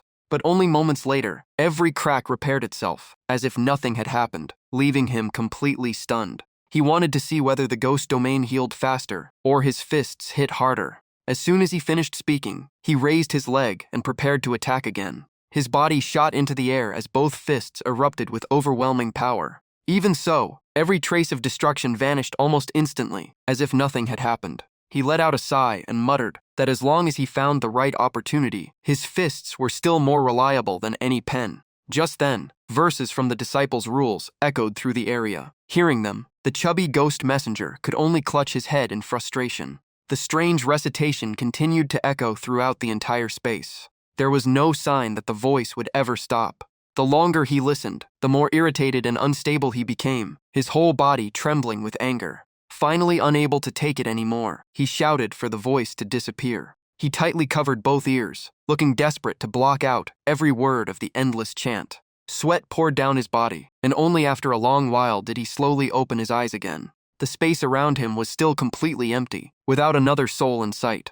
At that moment, he suddenly realized something was wrong. Looking around the enormous room, he confirmed that it remained completely silent. He slowly walked toward the desk. The moment he saw the 2020 national math exam resting on it, sweat began forming on his forehead again. Picking up the exam paper, he cursed that even his fists were useless in this ridiculous place. Regretting that he had accepted the mission, he grumbled as he pulled out a chair and sat down. Left with no choice, he picked up the pen and started answering the questions, while complaining that if this trial was meant for scholars, then actual scholars should have been sent instead. This kind of challenge was clearly designed to torment people who only knew how to fight. Meanwhile, in another part of the ghost domain, another ghost messenger stepped out of a spatial rift. Seeing the exam paper already waiting on the desk, he immediately guessed that another test was about to begin. Without hesitation, he sat down and focused on the exam, just as the bell rang to signal the start. After the grading ended, he held the 2020 National Language Exam, with a score of 125 out of 150. A satisfied smile appeared on his face as he thought he really was talented at studying. Just then, streams of blue mist suddenly drifted over and hovered above his head, producing a strange sound that caught him completely off guard. Immediately afterward, a gigantic energy hand reached down from above. It seized the ghost messenger and immobilized him completely. Then it sent him flying with one devastating kick. A gigantic foot followed, stepping through the swirling energy. Its owner emerged from the blue mist, accompanied by piercing noises. The ghost messenger gasped for breath, his exhausted face showing the impact of the sudden attack. A system notification appeared before him. Ghost domain entrance test. Rule confirmed. Anyone with excessively high scores will be expelled. This place only keeps students with poor academic performance. After reading it, he instantly understood how this ghost domain worked. The spatial rift disappeared, and he found himself back inside the original classroom. This time, the desk held the 2020 National Physics exam. Sitting down, he looked at the questions and decided he should intentionally answer some incorrectly this time, so he would not get kicked out again. Back on Jiang Lin's side, Fu Yi still clung tightly to him, as the energy above their heads gradually faded away. Suddenly, the bell signaling the end of class rang, making Fu Yi jump in fright. He immediately collapsed onto the ground, with a huge sigh of relief, thankful that class was finally over. Fu Yi explained that recess was the only safe period. Nobody would ask questions or force anyone to take tests, and everyone could move around freely. Hearing that, Jiang Lin looked up at the sky and asked what the words above meant. He was looking at the notice that read, "Next period, Physics." Fu Yi explained that it was the ghost domain's class schedule. Fu Yi suggested they could use the break to cram in the library before physics class, but first, they should find the rest of their group. As he spoke, he kept scanning the surroundings. Before long, Fu Yi pointed toward a column of red smoke in the distance and said the others were probably gathered there. He immediately suggested that Jiang Lin come with him, and Jiang Lin agreed without hesitation. Fu Yi gave an awkward smile and quickly asked Jiang Lin not to carry him anymore, because he would rather run on his own.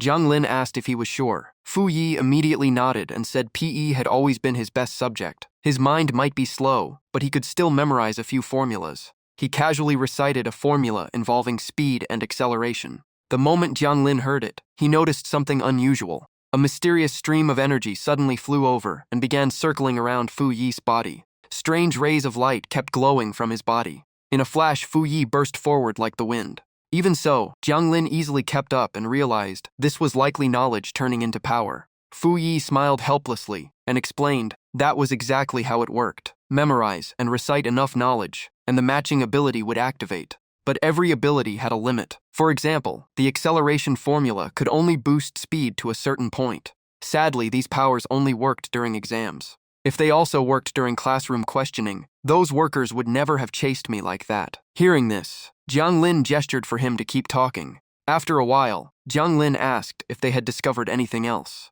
Fu Yi said they believed this place was built exactly like a school, complete with classes, exams, and free time after school. Learning also followed those rules. During class, everyone could only listen, but during exams or after school, they could finally use what they had learned. This place was truly bizarre, but none of us stayed dead. Every time we died, we woke up somewhere else. No one knew if that would still happen after dying too many times. Even so, I still want to survive. As long as we are alive, there is still hope of escaping this place. After hearing that, Jiang Lin asked how long they had been trapped here. Right then, someone called out Fu Yi's name from behind. It was Han Sisi and Qi Yang walking toward them. Fu Yi pointed at them and introduced Han Sisi as the top student. He said Jiang Lin should ask them for details because their memories were much better than his. He also said time flowed differently inside and outside this place, so he could not give an exact answer. Jiang Lin nodded and went with him to meet the others. As soon as Fu Yi saw them, he ran over and asked if everyone was safe. Han Sisi said everything was fine, and Qi Yang asked if he had run into any trouble. Fu Yi laughed, put both hands behind his head, and asked if they had seen Sister Tan yet. Han Sisi pointed in another direction and said she had gone to pick up 2 more people and should be back soon. Hearing that, Fu Yi clapped excitedly and was about to tell them what had just happened. By then, it was fully daylight. Fu Yi quickly introduced Jiang Lin, saying he would have died today without him. Qi Yang and Han Sisi immediately greeted him. They greeted him together as Boss Jiang. Fu Yi added that Han Sisi and Qi Yang were the first 3 people to arrive here with him, while Jiang Lin simply smiled in response. Jiang Lin then said Fu Yi had told him the 2 of them had excellent memories, so he wanted them to recount everything they had experienced, in hopes of finding a way out. After hearing that, Qi Yang looked at Han Sisi and smiled knowingly. The group sat down, and Han Sisi began telling the story of their difficult struggle to survive since the 3 of them first arrived. She introduced everyone one by one. Fu Yi was strongest in PE but had been childish and arrogant at first. Han Sisi was a liberal arts student with top grades in almost every subject. She was independent, ignored gossip, and became extremely reliable once you got close to her. As for Qi Yang, he had disguised himself as a girl when they first met, spoke very little, and always kept his distance. Including Sister Tan, the group now had 6 students, while the other 3 had only arrived recently. Han Sisi said Sister Tan was not only an outstanding student, but also an exceptional fighter. Fu Yi smiled with admiration, while Jiang Lin listened closely. Qi Yang added that they still did not know the 3 newcomers very well, and Jiang Lin would probably learn more after meeting them. Just then, Fu Yi wondered why Sister Tan still had not returned. Han Sisi wasted no time. She knocked Fu Yi on the head and reminded him that physics was next, so he should hurry and memorize the material. Qi Yang casually threw the entire textbook at Fu Yi's face, knocking him onto his back before coldly telling him to study. With a huge bump on his head and a twisted expression, Fu Yi could only cry out for Sister Tan to come back and save him, because he really did not want to memorize anything. Just then, he suddenly looked ahead. Someone was approaching, while carrying an unconscious girl, and Fu Yi instantly shouted with excitement. Sister Tan had finally returned. Tan Ya floated through the air with an unconscious girl in her arms. The moment Sister Tan appeared, everyone rushed over and greeted her at once. As soon as she arrived, Tan Ya immediately spotted Jiang Lin in the crowd. She looked at him and asked how many participants had entered this mission. Jiang Lin replied that he only knew new people had been brought in, but not the exact number. Tan Ya introduced herself as the first person to arrive here and told him to call her by name. After Jiang Lin introduced himself, she said class was about to begin and they could talk later. He agreed. Looking at the confused group, Tan Ya realized they still did not understand the situation. Even so, she had no intentions of explaining because they probably would not understand yet anyway. She then reminded everyone that the next class was physics and asked if they still remembered everything she had told them to memorize. Everyone answered together that they did. Tanya nodded and told them to keep reviewing during the remaining break, and they immediately got to work. On the soccer field, everyone buried themselves in studying. Even Fu Yi was unusually serious. While talking with Qi Yang, Tanya asked him for the gravity formula, and he answered without hesitation. She then told Qi Yang to stay close to Fu Yi at all times and never let him be alone. Qi Yang agreed immediately. Not far away, Han Sisi continued reviewing for the upcoming challenge. Just then, the class bell rang. Tanya looked at everyone and told them to survive until the very end. The group clasped hands and answered in unison. Watching the scene, Jiang Lin guessed class was about to begin and wondered where he would be sent this time after the construction site. He believed the core rule of this ghost domain was survival. Without the ability to stay alive, escaping was nearly impossible. At the same time, the energy around him and Tanya began swirling violently. Meanwhile, Fu Yi was suddenly thrown down from a gigantic cloud. The live stream camera followed every moment. After landing on the cloud, Fu Yi clutched his body in pain and looked around in confusion. Suddenly, his palm began glowing with a bright red light. Fu Yi jumped to his feet in shock and shouted, wondering what kind of challenge this was now. A physics problem appeared before him, filled with data about force meters, pulleys, friction, and objects A and B. After reading it, Fu Yi had no idea where to begin. With no other choice, he shouted for help, hoping Qi Yang or Han Sisi could hear him. But no matter where he looked, there was not another person in sight. The lonely scene terrified Fu Yi, and cold sweat poured down his face. After hesitating for a few seconds, he slowly walked toward the glowing question board. Then he reached out and selected Start Solving. a countdown timer instantly appeared. Countless formulas flashed through his mind as Fu Yi desperately searched his memory for the right solution. But before he could find the answer, the timer ran out. The cloud beneath his feet immediately began falling apart. Losing his footing, Fu Yi plunged through the sky, screaming in terror. Fortunately, Jiang Lin was in the same area. The desperate scream immediately caught his attention. He turned around and saw countless clouds gathering in one direction. At that moment, Jiang Lin was standing alone on another cloud high in the sky. He raised his hand, and blue energy immediately gathered in his palm. A moment later, the energy vanished again. Watching the clouds move at an unnatural speed, Jiang Lin realized the ghost messenger's powers were probably being suppressed by this place as well. With that thought, he immediately chased after the flying clouds. Suddenly, a gigantic black cloud appeared, radiating an extremely dangerous aura. It quickly began chasing right behind Jiang Lin. The distance between them closed in an instant. The black cloud suddenly exploded. Jiang Lin dodged in time and avoided the blast, but he still turned back in surprise. Frowning, he realized this ghost domain truly intended to push every student to their death during the mission. When the explosion ended, the black cloud instantly broke apart and disappeared into the sky. Jiang Lin looked ahead and saw the scattered clouds merge into one enormous mass. He guessed another sealed space had just formed. Right then, Fu Yi fell out of that massive cloud, screaming all the way down. He slammed onto a cloud below and curled up in pain, groaning miserably. The red mission board appeared again, presenting another physics problem about Object A, a force meter, pulleys, and the same familiar conditions. After reading the question, Fu Yi trembled as he forced himself to stand, overwhelmed by despair at facing it once again. With no other choice, Fu Yi opened the answer section and wrote down every formula he could remember. He regretted not listening to Sister Tan before. At least writing everything down could earn some points instead of falling over and over. The moment he finished writing, the system board suddenly sounded an alarm, making Fu Yi jump.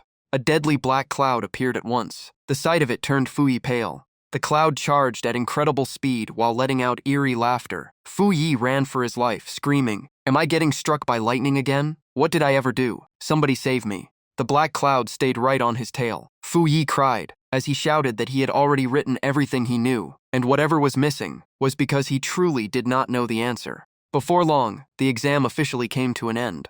Right then, the cloud directly in front of Fu Yi suddenly vanished. At the same time, the cloud beneath his feet also began disappearing. Fu Yi could only keep jumping from one cloud to another to stay alive. In the end, he collapsed onto a cloud, burst into tears like a child, and complained that disaster always struck at the worst possible time. He clasped his hands together and begged the black cloud to calm down and talk, instead of trying to kill him. But it never slowed down. It kept charging at him with terrifying speed, leaving Fu Yi screaming in despair. At the last possible moment, a hand suddenly grabbed his collar and yanked him into the air. The black cloud exploded exactly where Fu Yi had been standing. His rescuer gently set him down. Fu Yi landed safely on another cloud and regained his footing. He immediately turned toward his savior and shouted in shock, "Boss!" Fu Yi was convinced no one, except Jiang Lin, could have pulled him away like that. He kept shouting that he would obey every order from now on, as long as Jiang Lin let him stay by his side and survive. Just then, a familiar voice called from behind, asking if it was Fu Yi. Still standing in the sea of clouds, Fu Yi quickly looked around and shouted back. He soon spotted Qi Yang standing on a distant cloud and immediately called out to him. Qi Yang recognized Fu Yi as well and told him to stay where he was while he found a way over. Fu Yi was stunned. He had no idea how Qi Yang planned to cross the gap between the clouds. A moment later, Qi Yang disappeared from where he had been standing. Fu Yi simply sat down and waited, fully trusting his friend to figure something out. Before long, Qi Yang appeared on a moving green cloud. As soon as he got close, he told Fu Yi to read the question word for word, and Fu Yi quickly did so. Fu Yi looked at the system board and read the new question about a light sensor, a photoresistor in a factory, and the multiple choice answers. After finishing, he asked Qi Yang if they should just pick answer C. Qi Yang calmly said he wanted to see the diagram first. The two of them immediately focused on the problem, trying to work out the correct answer. Just then, Han Sisi arrived on another green cloud and asked how things were going. After reading the question, all three fell silent. The atmosphere grew tense as they frowned and searched for the solution. Meanwhile, in the distance, Jiang Lin crushed another black cloud in the palm of his hand, while the three students remained completely focused on the problem below. Jiang Lin tossed the livestream camera toward them. It landed on a cloud before bouncing back up. The camera then switched to following a man dressed exactly like Jiang Lin, apparently another ghost messenger. The man accelerated straight toward Fu Yi and the others. As soon as he reached them, he grabbed two of them by the collars, making them cry out in shock. In an instant, he pulled them away from their original position. A black cloud slammed into that spot and exploded violently. After setting them down on another cloud, they discovered 3 more black clouds already chasing from behind. The ghost messenger immediately turned around, opened the folding fan in his hand, and activated its power. Wave after wave of force burst from the fan and struck the black clouds to hold them back. After dealing with the attack, he calmly closed the fan. Then he looked at the 2 students and asked if they had just been pulled into this place. They could only stare in confusion, completely unaware of what was happening. Fu Yi curiously asked if the man was a top student. He replied that he was not exactly one, but he was very good at teaching himself. Hearing that, the person beside Fu Yi immediately handed over the question and asked for help. The 2 students immediately asked him to solve the acceleration problem. The man looked confused and asked what acceleration even was, wondering why students studied such strange things these days. Hearing that, both of them looked completely disappointed and explained it was basic physics. While reading the question, the ghost messenger asked if this was all the study material. Then he calmly said that if he did not know it, he would simply learn it on the spot. There was nothing to fear. He sat down and carefully studied the entire problem. He became completely absorbed in analyzing it, constantly working through formulas as the energy around him fluctuated with every calculation. About 5 minutes later, the man closed all the materials. He stood up confidently and told them to take him to the test. Seeing how calm he was, the students nearby began whispering. Some thought the difficult questions had completely broken him, while others guessed another reckless fool had appeared. Even when he stood before the system board, many still could not believe it. In their eyes, someone who did not even know what acceleration was could never master physics in just a few minutes. One student stepped forward and told him not to push himself too hard, while another was about to suggest everyone solve the problems on their own. But before either of them could finish speaking, they froze in shock. The ghost messenger rapidly entered answer after answer into the system board. His movements were smooth, decisive, and almost never paused. As time passed into the afternoon, the scene shifted to Tanya. Tanya was carrying Han Sisi on her back while sprinting at full speed to escape the black clouds. Behind them, another black cloud suddenly exploded. Right then, another ghost messenger dressed just like Jiang Lin appeared and charged into battle with a powerful punch. Waves of power erupted around him, one after another. He continuously destroyed the black clouds with his attacks, while Tanya and Han Sisi could only watch helplessly. Taking advantage of the distraction, Tanya put an arm around Han Sisi and told her to memorize every word she was about to say. Han Sisi nodded immediately. Tanya began reciting key concepts about circular motion and gravity. Even the nearby ghost messenger could not help listening. He stood still and listened as Tanya explained the principles of circular motion, centripetal force, tangential velocity, and other fundamental concepts. The more he listened, the more overwhelmed he became. He could only wonder how humans had invented such complicated knowledge, as countless mathematical formulas filled his mind. After that, the ghost messenger shot into the sky and said he would return after class. He disappeared in an instant. Tanya paid no attention to it and immediately told everyone to keep studying. The group agreed without hesitation. She continued teaching a set of key concepts about circular motion and centripetal force, explaining the relationships between the variables and the conditions needed to maintain the motion. Not far away, Jiang Lin quietly watched Tanya and Han Sisi solving problems together before the giant screen. Resting his chin on his hand, he gradually figured out how this class worked. From what he observed, new physics questions appeared on white clouds at regular intervals, including multiple choice, fill in the blank, and written problems. If students failed before time ran out, the white cloud disappeared, and a black cloud rushed in to explode. If they answered correctly, the cloud turned green and granted 5 minutes of safety. During that time, students could fly the cloud to another location and continue solving questions, just as Qi Yang had done to find Fu Yi earlier. Once the safe period ended, another question appeared. Anyone who refused to answer immediately became the target of the black clouds.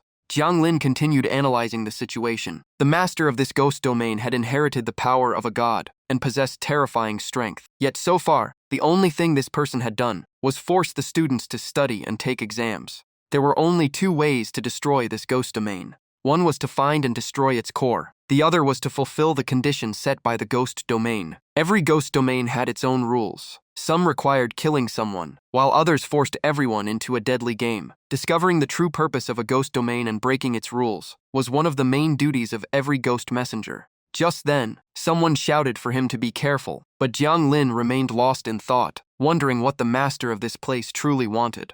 Elsewhere, 3 students had only 1 second left to finish their test. Jiang Lin immediately looked their way. He raised his hand and activated his power, creating a new cloud to catch all 3 just before they fell. Realizing they had been saved, Fu Yi immediately cheered that he knew Boss Jiang would never abandon them. Qi Yang nodded in agreement, while Han Sisi felt relieved but still worried about the others. The 3 of them then silently looked down below. Before long, they returned to the system board to face another question. Just then, Han Sisi's eyes widened. She looked down and saw flowers blooming from her footprints, each one filled with cash. The strange sight left her stunned. "It's money," she whispered. Jiang Lin also noticed the bizarre scene unfolding beneath Han Sisi. He immediately concluded that this ghost domain used different illusions to reflect the deepest desires hidden in each student's heart. At the same time, it was not only forcing them to study and take tests, Tan Ya was also constantly teaching them. That made Jiang Lin suspect Tan Ya's lessons were not just for passing the exams, but were directly tied to breaking the ghost domain. But if she already knew the method, why had she still not cleared the mission? The thought made his expression grow even more serious. Jiang Lin then flew into the air and watched the 3 students still focused on solving problems. At that moment, the final bell echoed across the entire space. Hearing the bell, all 3 sighed in relief. Class was finally over. Suddenly, Han Sisi seemed to remember something and quickly grabbed Qi Yang's hand. She quietly said, "School is finally over." Qi Yang looked confused and asked what she meant. Han Sisi only replied that they did not need to worry about it anymore. Fu Yi had no idea what they were talking about, so he asked. Han Sisi immediately told both him and Qi Yang to lower their heads. The moment she finished speaking, the 3 clouds beneath them split apart, and strange red lights began to appear. Qi Yang and Fu Yi were not worried at all. They laughed, thinking the clouds were simply separating, and that nothing else would happen now that class had ended. Han Sisi could only shake her head in disbelief. But the very next second, the 3 clouds slammed violently into each other and threw all of them into the air. Their terrified screams echoed across the sky. Just as they were falling, Jiang Lin arrived in time and caught them with both arms. Thanks to him, Han Sisi landed safely. Jiang Lin gently landed in the same area. Looking around, he realized this was no longer the school grounds. He guessed that either the ghost domain constantly shifted between different spaces, or anyone thrown out was teleported to a random location. The 3 survivors were still shaken. Fu Yi sighed that Boss Jiang had saved them again. Qi Yang said they would be much safer staying with him, while Han Sisi suggested following Jiang Lin for now. Everyone agreed. The moment Jiang Lin turned around, Fu Yi rushed over and hugged his leg. All 3 dropped to their knees and sincerely thanked him for saving their lives. Fu Yi even promised that from now on, wherever Jiang Lin told them to go, they would obey without question. Jiang Lin asked if they truly meant they would follow every one of his orders. Fu Yi nodded repeatedly and said the entire group would obey whatever Jiang Lin said. Jiang Lin simply replied, "Good." Then he looked at all 3 of them and gave his only order, "Rely on yourselves." As soon as he finished speaking, Jiang Lin flew into the sky, leaving the 3 of them standing there in confusion. They exchanged helpless looks. Fu Yi complained that Boss Jiang had really left. Qi Yang asked what they should do next, and Han Sisi stepped forward to take charge. She walked to the front while Fu Yi and Qi Yang watched silently. Then Han Sisi calmly recited a line of poetry. The moment her words ended, countless glowing rifts appeared around them. At the same time, brilliant fireworks burst across the sky. As the 3 stood watching, a group of people approached. It was Tan Ya, Jiang Lin, and several other ghost messengers. One of them was carrying the souls of 2 people who had just died. The moment Fu Yi saw Jiang Lin, he cheered with excitement, thinking Jiang Lin had come back because he could not leave them behind. Han Sisi smiled and asked if he had finally agreed to let them join him. Jiang Lin calmly denied it, explaining that he had simply run into Tan Ya on the way and ended up traveling with her. Fu Yi collapsed onto the ground in disappointment. The 3 of them could only sadly call out to Boss Jiang. At that moment, the chubby ghost messenger laughed and said everyone had finally gathered so they could exchange information. The ghost messenger with the folding fan also suggested that everyone share what they had learned about the mission. Tan Ya immediately agreed and said that since she had been the first to enter the ghost domain, she would speak first. Jiang Lin nodded in agreement. Before starting, Tanya told Fu Yi, Qi Yang, and Han Sisi to move aside and keep studying for the next class. She said she would come find them after the discussion. The three obediently did as they were told. Before long, the three students were quietly reading, just as they had been told. Meanwhile, Tanya began organizing everything she had learned after spending many days inside the ghost domain. She explained that time flowed differently inside the ghost domain. 3 days inside equaled only 1 day outside, and she had already been trapped there for about 20 days. Every 7 days, everyone faced a major exam covering every subject. It was both a test and a deadly survival challenge, although participants could use knowledge-based powers. So far, no one knew how ghost messengers could truly die inside the ghost domain. If one of the 6 students died, it was not always permanent. They could revive, but each death drained their mind and soul, making survival harder the longer they stayed. She had searched for the ghost domain core without success, because the place was like a constantly shifting maze where every area followed different rules. Students were forbidden from fighting or bullying each other. Anyone who gave up or wished to die would immediately be targeted with even deadlier trials. More students would also be dragged into the ghost domain over time. When Tanya first arrived, she was alone, but now there were already 6 students. After hearing everything, Jiang Lin guessed that all these rules were likely tied to the obsession of the deity who created the ghost domain. Before dying, that person had been a teacher who lost their life on the way to school. The ghost messenger with the fan nodded in agreement.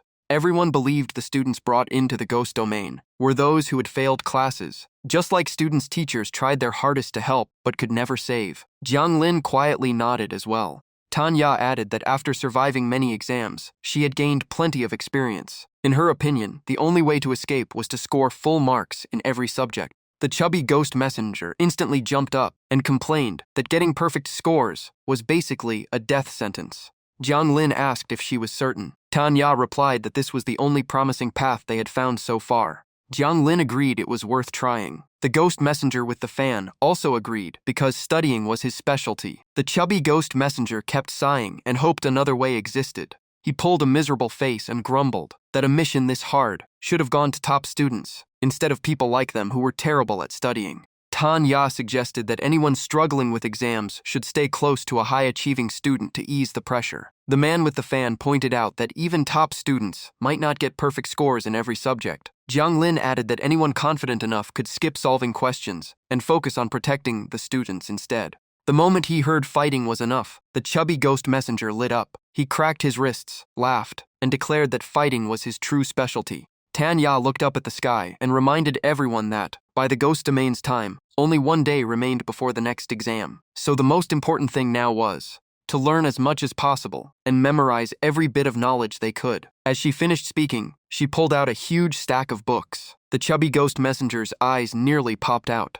Only a few seconds later, he turned and ran, while shouting that he would find another solution and wished everyone else good luck. The rest of the group could only watch helplessly. In complete contrast, the ghost messenger with the fan calmly picked up a book, opened it, and said he would start studying right away. Standing beneath the livestream camera, Jiang Lin admitted he was not familiar with Today's school curriculum, but he could probably still share a few study methods to help the students. Hearing that, the ghost messenger with the fan looked surprised and asked if Jiang Lin had only recently died. The question caught Jiang Lin off guard. The man with the fan covered his mouth with a smile and explained that he meant Jiang Lin was probably just unfamiliar with the current subjects, not completely ignorant of them. He then asked whether Jiang Lin had been a teacher, studied mathematics, or knew any tricks for memorizing knowledge faster when he was alive. Jiang Lin helplessly replied that he had died hundreds of years ago, so he had no idea how the mortal world's school curriculum had changed. After hearing that explanation, the ghost messenger with the fan simply nodded in understanding. Jiang Lin concluded that they should memorize the material first. The ghost messenger with the fan smiled and agreed. At that moment, the livestream chat was flooded with messages. Some reminded everyone to get ready, because it would soon be their turn to help. One viewer said they had helped write physics exams. Another worked in law enforcement. Others volunteered for English, history, and politics. There was even a former top scholar in literature, a trade expert fluent in foreign languages, a chemistry teacher with years of exam writing experience, a student who had already self-studied the entire high school curriculum, and someone jokingly asked if they could simply steal the exam papers. Inside the ghost domain, Jiang Lin and the ghost messengers stayed focused on their books. preparing for the upcoming exam. Meanwhile, in the mortal world, 3 girls sat around a table studying while a small TV live-streamed Jiang Lin's journey. One of them encouraged everyone to start reviewing. At another company, a chubby man opened the office door and called over coworkers who had once scored around 600 on their exams, asking them to pause work and help with the Underworld livestream. Time quickly passed until evening. Inside the Ghost Domain library, Tan Ya handed Han Cece a sheet of paper and told her to begin with English since it was easier to memorize and offered a better chance of earning high scores. Han Cece immediately accepted it and nodded. In the library, Jiang Lin carefully wrote notes on the blue system board. Beside him, Tan Ya and the other ghost messenger kept handing out practice questions for everyone to review. Fu Yi was also buried in his work, looking more serious than ever before. The next morning, the library showed 2 completely different scenes. Some had collapsed onto their desks from exhaustion, while others stayed awake all night solving more questions. A sudden bell rang through the library, waking everyone. Even those who had been dozing jolted upright.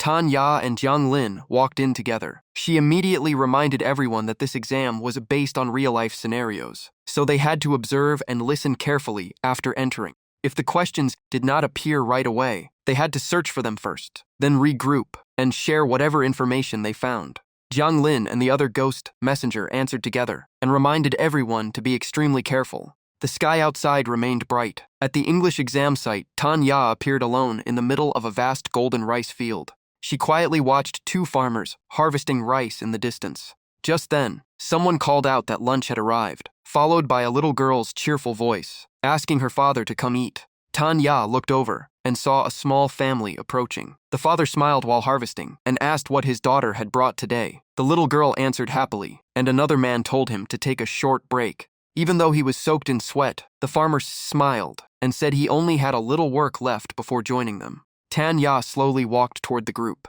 She quietly passed by the farmer. His honest smile and tireless attitude made Tan Ya pause for a brief moment.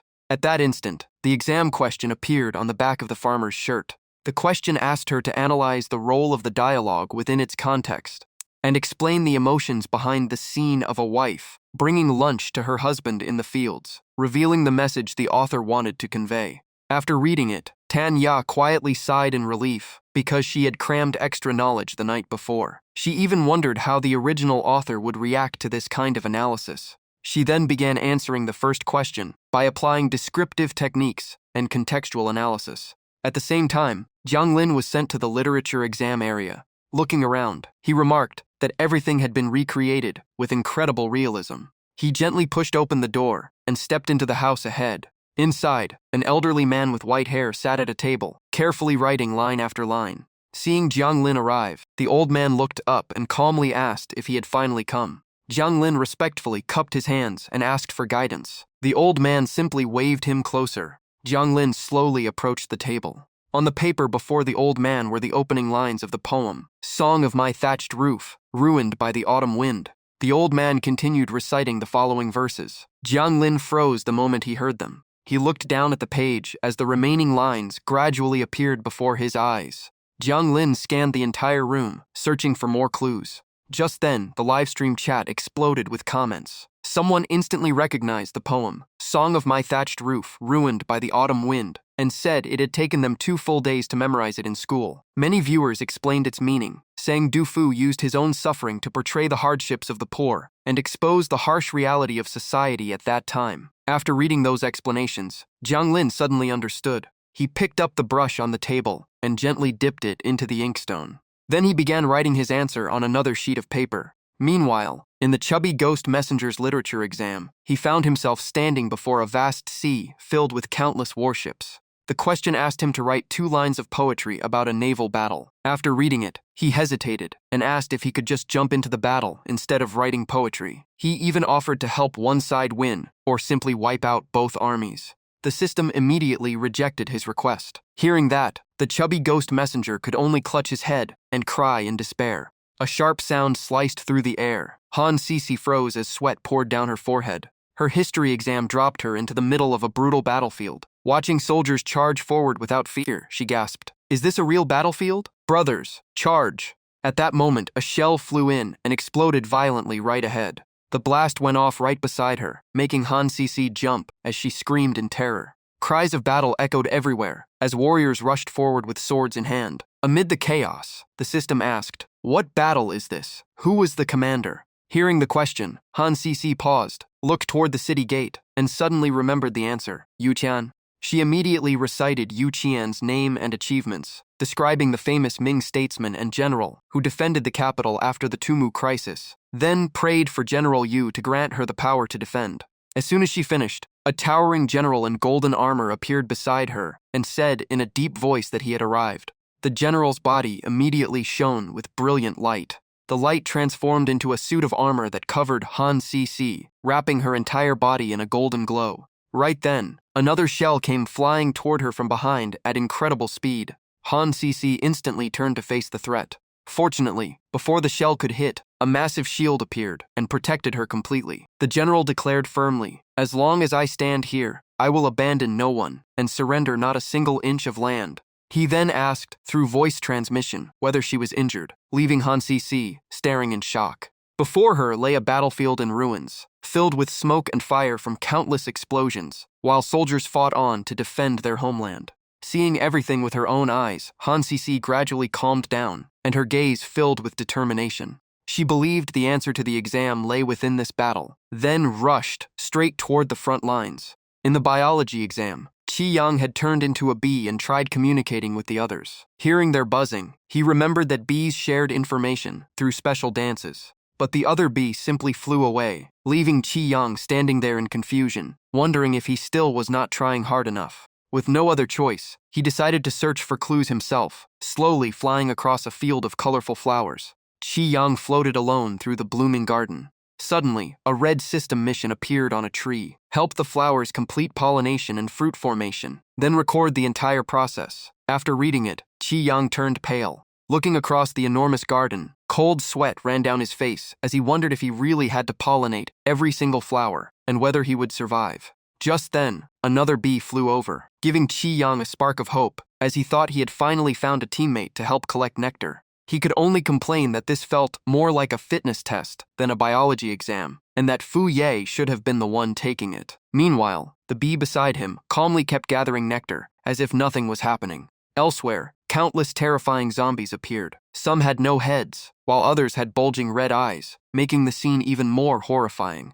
This was Fu Ye's chemistry exam. Standing before the horde of savage undead, he could only stare in disbelief. Fu Ye's face turned pale as sweat streamed down his body. Frustrated, he shouted, "If it's a chemistry exam, then make it chemistry. Why did it turn into a zombie apocalypse?" Helplessly clutching his head, he complained that everything he had memorized was useless. Just then, another zombie roared, making the atmosphere even more tense. Fu Ye held his head in despair and groaned that he actually had to rely on chemistry knowledge to stay alive, even though real combat was exactly what he feared most. A unarmed zombie staggered closer, growling non-stop. Fu Ye nearly burst into tears as he backed away screaming. He frantically grabbed a pile of chemical bottles and desperately prayed that everything he had studied would finally save him. Staring at the many chemicals, he had no idea which one to choose. Fu Ye's eyes landed on a bottle marked with a skull symbol. With no time left to think, he decided to gamble on it. He hurled the bottle at the approaching zombie with all his strength while shouting at the top of his lungs. The zombie kept shambling forward without the slightest fear.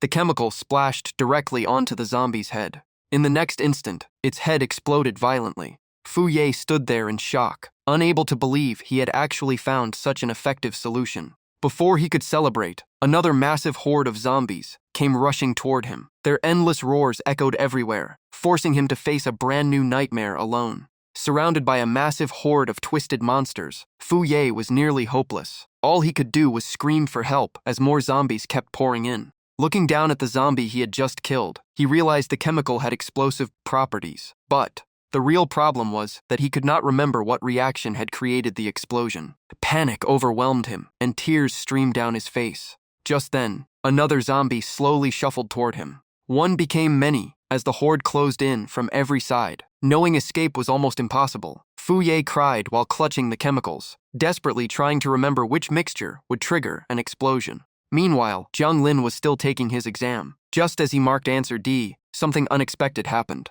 A gigantic hand made of pure energy appeared behind him and grabbed his collar. The next moment, Jiang Lin was pulled straight out of the blue space. He froze, unable to understand what had just happened. After calming down, Jiang Lin found himself outside. Before him stood a massive cube wrapped in a barrier of energy. Seeing it, he confirmed that Tanya's theory had been correct. Right then, a bell began ringing non-stop. The scene shifted into Fu Ye's past. Teacher Wang Buk was pulling his ear while scolding him for leading the group to climb over the school wall, skip class, and get into fights. He warned that if something serious had happened, not even Fu Ye's reputation could have protected him. Holding his ear, Fu Ye looked unconvinced and argued that nothing serious had happened anyway, and besides, his family was wealthy. Wang Buk adjusted his glasses and calmly replied that some losses could never be repaid with money. He ordered Fu Ye to hand in a written self-criticism the next day and reflect on his actions. As soon as the teacher finished speaking, Fu Ye muttered that the teacher was deliberately targeting him. Ignoring the complaint, Wang Buk quietly walked away, hoping the punishment would teach Fu Ye a lesson, because the real world would never be so forgiving. The energy barrier then replayed Qi Yang's memories, showing him surrounded by a group of young men. They mocked and insulted Qi Yang without mercy, forcing him to call them big brothers, while making cruel jokes about his appearance and the way he dressed. He could only endure it in silence. The blue energy continued replaying both Fu Ye being punished by his teacher and Qi Yang suffering relentless bullying. In the memory, Fu Ye yelped as his ear was twisted and complained that Wang Buk was unfair for punishing only him. The teacher calmly replied that Fu Ye had been the ringleader, so he naturally bore the greatest responsibility. The teacher stressed that anyone who led the group into trouble could never escape responsibility. Fu Ye stubbornly argued back, insisting that the teacher had always disliked him. Hearing that, Wang Buk twisted his ear even harder until Fu Ye cried out in pain, then coldly declared, "Since you know what pain feels like, go write 10 self-criticism letters." Upon hearing the punishment had become 10 letters, Fu Ye pointed at himself and angrily demanded to know why the entire group's mistakes had ended up on his shoulders. In another memory, Qi Yang was pinned against a wall by a male student who mocked him non-stop. Just as things were about to get worse, a stern voice suddenly called out, "What are you all doing?" The entire group was startled and turned toward the voice. The person who had arrived was teacher Wang Buk. He walked over, rolled up his sleeves, and stared directly at the students. His face turned cold, making his displeasure obvious. The moment he saw the teacher, Qi Yang finally let out a sigh of relief. Wang Buk stepped between Qi Yang and the bullies, sternly asking why they were causing trouble instead of studying. The instant he mentioned calling the police, every one of them turned pale as sweat broke out across their faces. The teacher took only one more step, and the students immediately turned and ran. After driving them away, he remained standing in front of Qi Yang and gently assured him that everything was fine now. Looking at his own dirty and battered appearance, Qi Yang could only gaze at the teacher with gratitude. Wang Buk turned back and gently reminded him that if he was ever bullied at school again, he should report it to the teacher immediately or contact the police. Qi Yang was still breathing hard from the shock, but he sincerely nodded and thanked his teacher. Even so, Wang Buk remained worried. Later, in the teacher's office, he asked a female student about Qi Yang's situation. She explained that Qi Yang often wore feminine clothing, which made him a frequent target for bullying. She added that Qi Yang was genuinely kind, but because his interests differed from everyone else's, he had become isolated. As she treated his injuries, she could not help feeling emotional. Wang Buk gently told Qi Yang to wait for him after school so they could leave together. Placing a hand on Qi Yang's shoulder, he said that if anything happened at school, Qi Yang should come to him first. He did not want to see his student arrive at class covered in injuries, nor did he want those burdens to affect his studies or his life. After saying that, the teacher gently patted Qi Yang on the head. In an encouraging voice, he assured Qi Yang that he would handle everything. If there was anything Qi Yang could not tell anyone else, he could always come to him. Hearing those words, Qi Yang pressed his lips together, and his fists slowly tightened.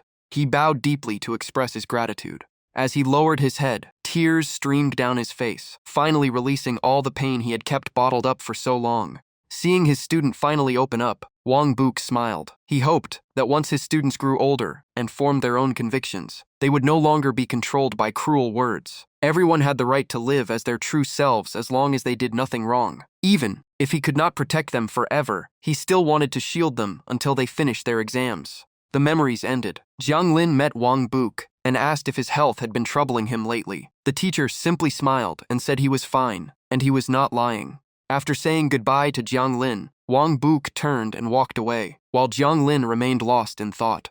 Only when he was alone did the teacher's expression grow heavy. He told himself that he had to hold on until the exams, escort his students into the testing rooms, and watch them enter university. He absolutely could not collapse now. As he walked away, he kept reminding himself to endure just a little longer before reporting his condition. Outside, white clouds drifted peacefully across the sky. From within the special space, Jiang Lin quietly observed every memory and concluded that Wang Buk had truly started with good intentions. But after becoming the ghost domain and losing control of his consciousness, everything had spiraled beyond control. Jiang Lin then read the live stream comments. Some viewers were deeply moved by a teacher, willing to sacrifice himself for his students. Others lamented the harsh rules of the ghost domain, where escaping required perfect scores in every subject. Many said they planned to visit their former teachers. Some wanted to reconnect with old classmates, while others shared stories of abuse or being misunderstood. One comment stood out above the rest, pleading for help because severe school bullying was happening at a school in Taiyang City. After reading every comment, Jiang Lin believed that even if Wang Buk was gone, someone would surely carry on the ideals he had always defended. With that thought, Jiang Lin stepped into a crack in space and headed toward the next location. Along the way, he realized he had already figured out the ghost domain's core secret. Now he only needed to destroy it before more innocent students were dragged inside. The moment he arrived at the next area, Jiang Lin was stunned to see countless people running around in panic. Everyone trapped inside the ghost domain was desperately fleeing from a storm of flying exam papers, while screams echoed everywhere.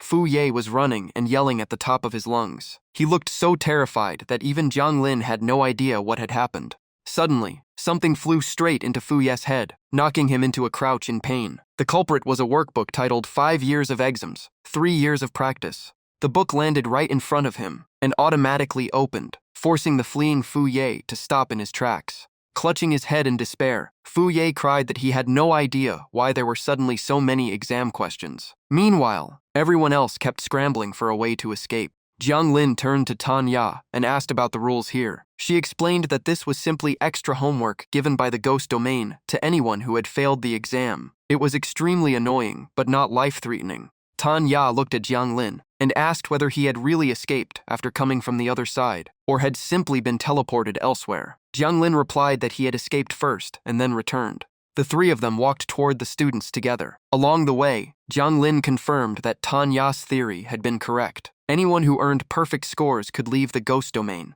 He continued by saying that after escaping, he had seen the Wang Mu created by the ghost domain. Hearing that, Tanya immediately thought of Fu Ye's teacher and the others. She quietly guessed that Wang Mu's obsession was protecting his students until exam day. The blonde Bai Wuchang nodded and said the original intention had been noble, but if this continued, the students might not even survive long enough to take the exams. While everyone remained buried in endless homework, even the chubby ghost messenger was overwhelmed by the flood of questions. Jiang Lin said seriously that they could not leave the students here any longer. If they waited until the exams ended, the students would face real danger. Tanya agreed and warned that if this dragged on, even more students could be pulled into the ghost domain. The blonde Bai Wuchang added another concern. Even if they protected everyone until exam day, there was no guarantee the ghost domain would disappear on its own. Hearing that, Jiang Lin and Tanya both turned toward him. The ghost messenger with the fan stroked his chin and said he suspected another trap was still waiting ahead. He explained that they first needed to determine whether Wang Mu truly wanted only to protect the students until the exams, or if he had a deeper goal. Tanya guessed that Wang Mu's real wish was for every student to safely reach the exams. Bai Wuchang agreed, saying that was the core obsession driving the ghost domain. If students like Qi Yang were harmed before the exams, then everything would be meaningless. Jiang Lin immediately understood. He said that if they could get every student out safely and ensure they entered the exam hall unharmed, they might fulfill Wang Mu's wish. Even so, he wondered whether that would truly count as completing Wang Mu's obsession. The three fell silent as they considered their options, but cries for help suddenly came from the students struggling with impossible questions. Without hesitation, Jiang Lin decided that saving the students came first. His firm decision drew the attention of the other two. He said the ghost domain had completely lost control. Whatever Wang Mu's original purpose had been no longer mattered. Tanya was visibly surprised. Jiang Lin continued that the only thing that truly mattered now was protecting the lives of the students, desperately struggling through these endless exams. After thinking it over, he proposed the worst-case plan. If they truly could not break the ghost domain, they should rescue every student first, then let the ghost messenger headquarters eliminate it by force. Tanya immediately agreed, saying they could deal with everything else after saving the students, and she was willing to help since her mission had already gone far beyond its deadline. Bai Wuchang smiled and agreed as well. He said ghost messengers should never trade innocent lives for success, and he deeply respected Jiang Lin's compassion. After reaching an agreement, The three began planning their next move. Jiang Lin suggested using the remaining time to investigate every clue. He revealed that he had earned a perfect score on this exam and asked about the others. Tanya regretfully admitted she had lost 5 points, while the blonde Bai Wuchang said he was still over 10 points short but believed he could reach full marks with a little more effort. Tanya suggested dividing the students into groups again, so each group could receive personal guidance. Jiang Lin volunteered to teach study methods, while the blonde ghost messenger gladly agreed to review the subjects he knew best. The girl in red held out her hand and declared that this time they had only one goal: succeed, no matter what. The three stacked their hands together, smiled at one another, and promised they would complete the plan. The chubby ghost messenger was still buried beneath a mountain of homework. The moment he saw Jiang Lin, he ran over and reminded him not to forget to call him when it was time to leave. Jiang Lin nodded and told everyone to return after 7 days, before the next exam began. During the following days, the blonde ghost messenger personally tutored Han Cc, while Fu Ye also buried himself in serious study. Jiang Lin never rested either. He constantly took notes and organized every piece of knowledge displayed on the screen. The entire ghost domain had become just like a real school, with everyone completely focused on studying. In the outside world, many livestream viewers laughed because it was the first time ghosts had forced the living to study. One mother watched the live stream while returning from the market and immediately called her daughter over to study. She even joked that she could save money on tutoring this month and buy more meat for the family instead. The educational livestream quickly became a sensation in the mortal world. Many viewers said it was even better than expensive tutoring classes. Some teachers even required every student, regardless of grades, to watch it over the next 2 days. In the blink of an eye, 7 days had passed. After non-stop studying, Han Cc and Fu Ye both looked exhausted and drained. In contrast, the three ghost messengers were still full of energy. Fu Ye excitedly said it was finally time to get out. Han Cc and Qi Yang immediately asked what they should do next, promising to follow every instruction. Jiang Lin raised his hand, and blue energy instantly gathered in his palm. He announced that it was time to enter the examination hall. With a serious expression, he explained that once inside, each person would have a mirror accompanying them. If they encountered a difficult question, they could ask the mirror for help. A row of mirrors suddenly appeared before the students, leaving everyone stunned. Jiang Lin reminded them that the goal remained the same: perfect scores. The three students could only force awkward smiles under the pressure. Everyone took their strange mirror and nodded in agreement. Jiang Lin reminded them that their teachers would enter the exam with them, and they should never forget everything they had learned and experienced over the past 7 days. Fu Ye still did not understand, and asked why Jiang Lin was going this far, when he could clearly solve everything much more easily. Jiang Lin calmly replied that he wanted them to truly remember what it felt like to study. After leaving this place, they should keep learning, because knowledge was something that belonged to them forever and could never be taken away.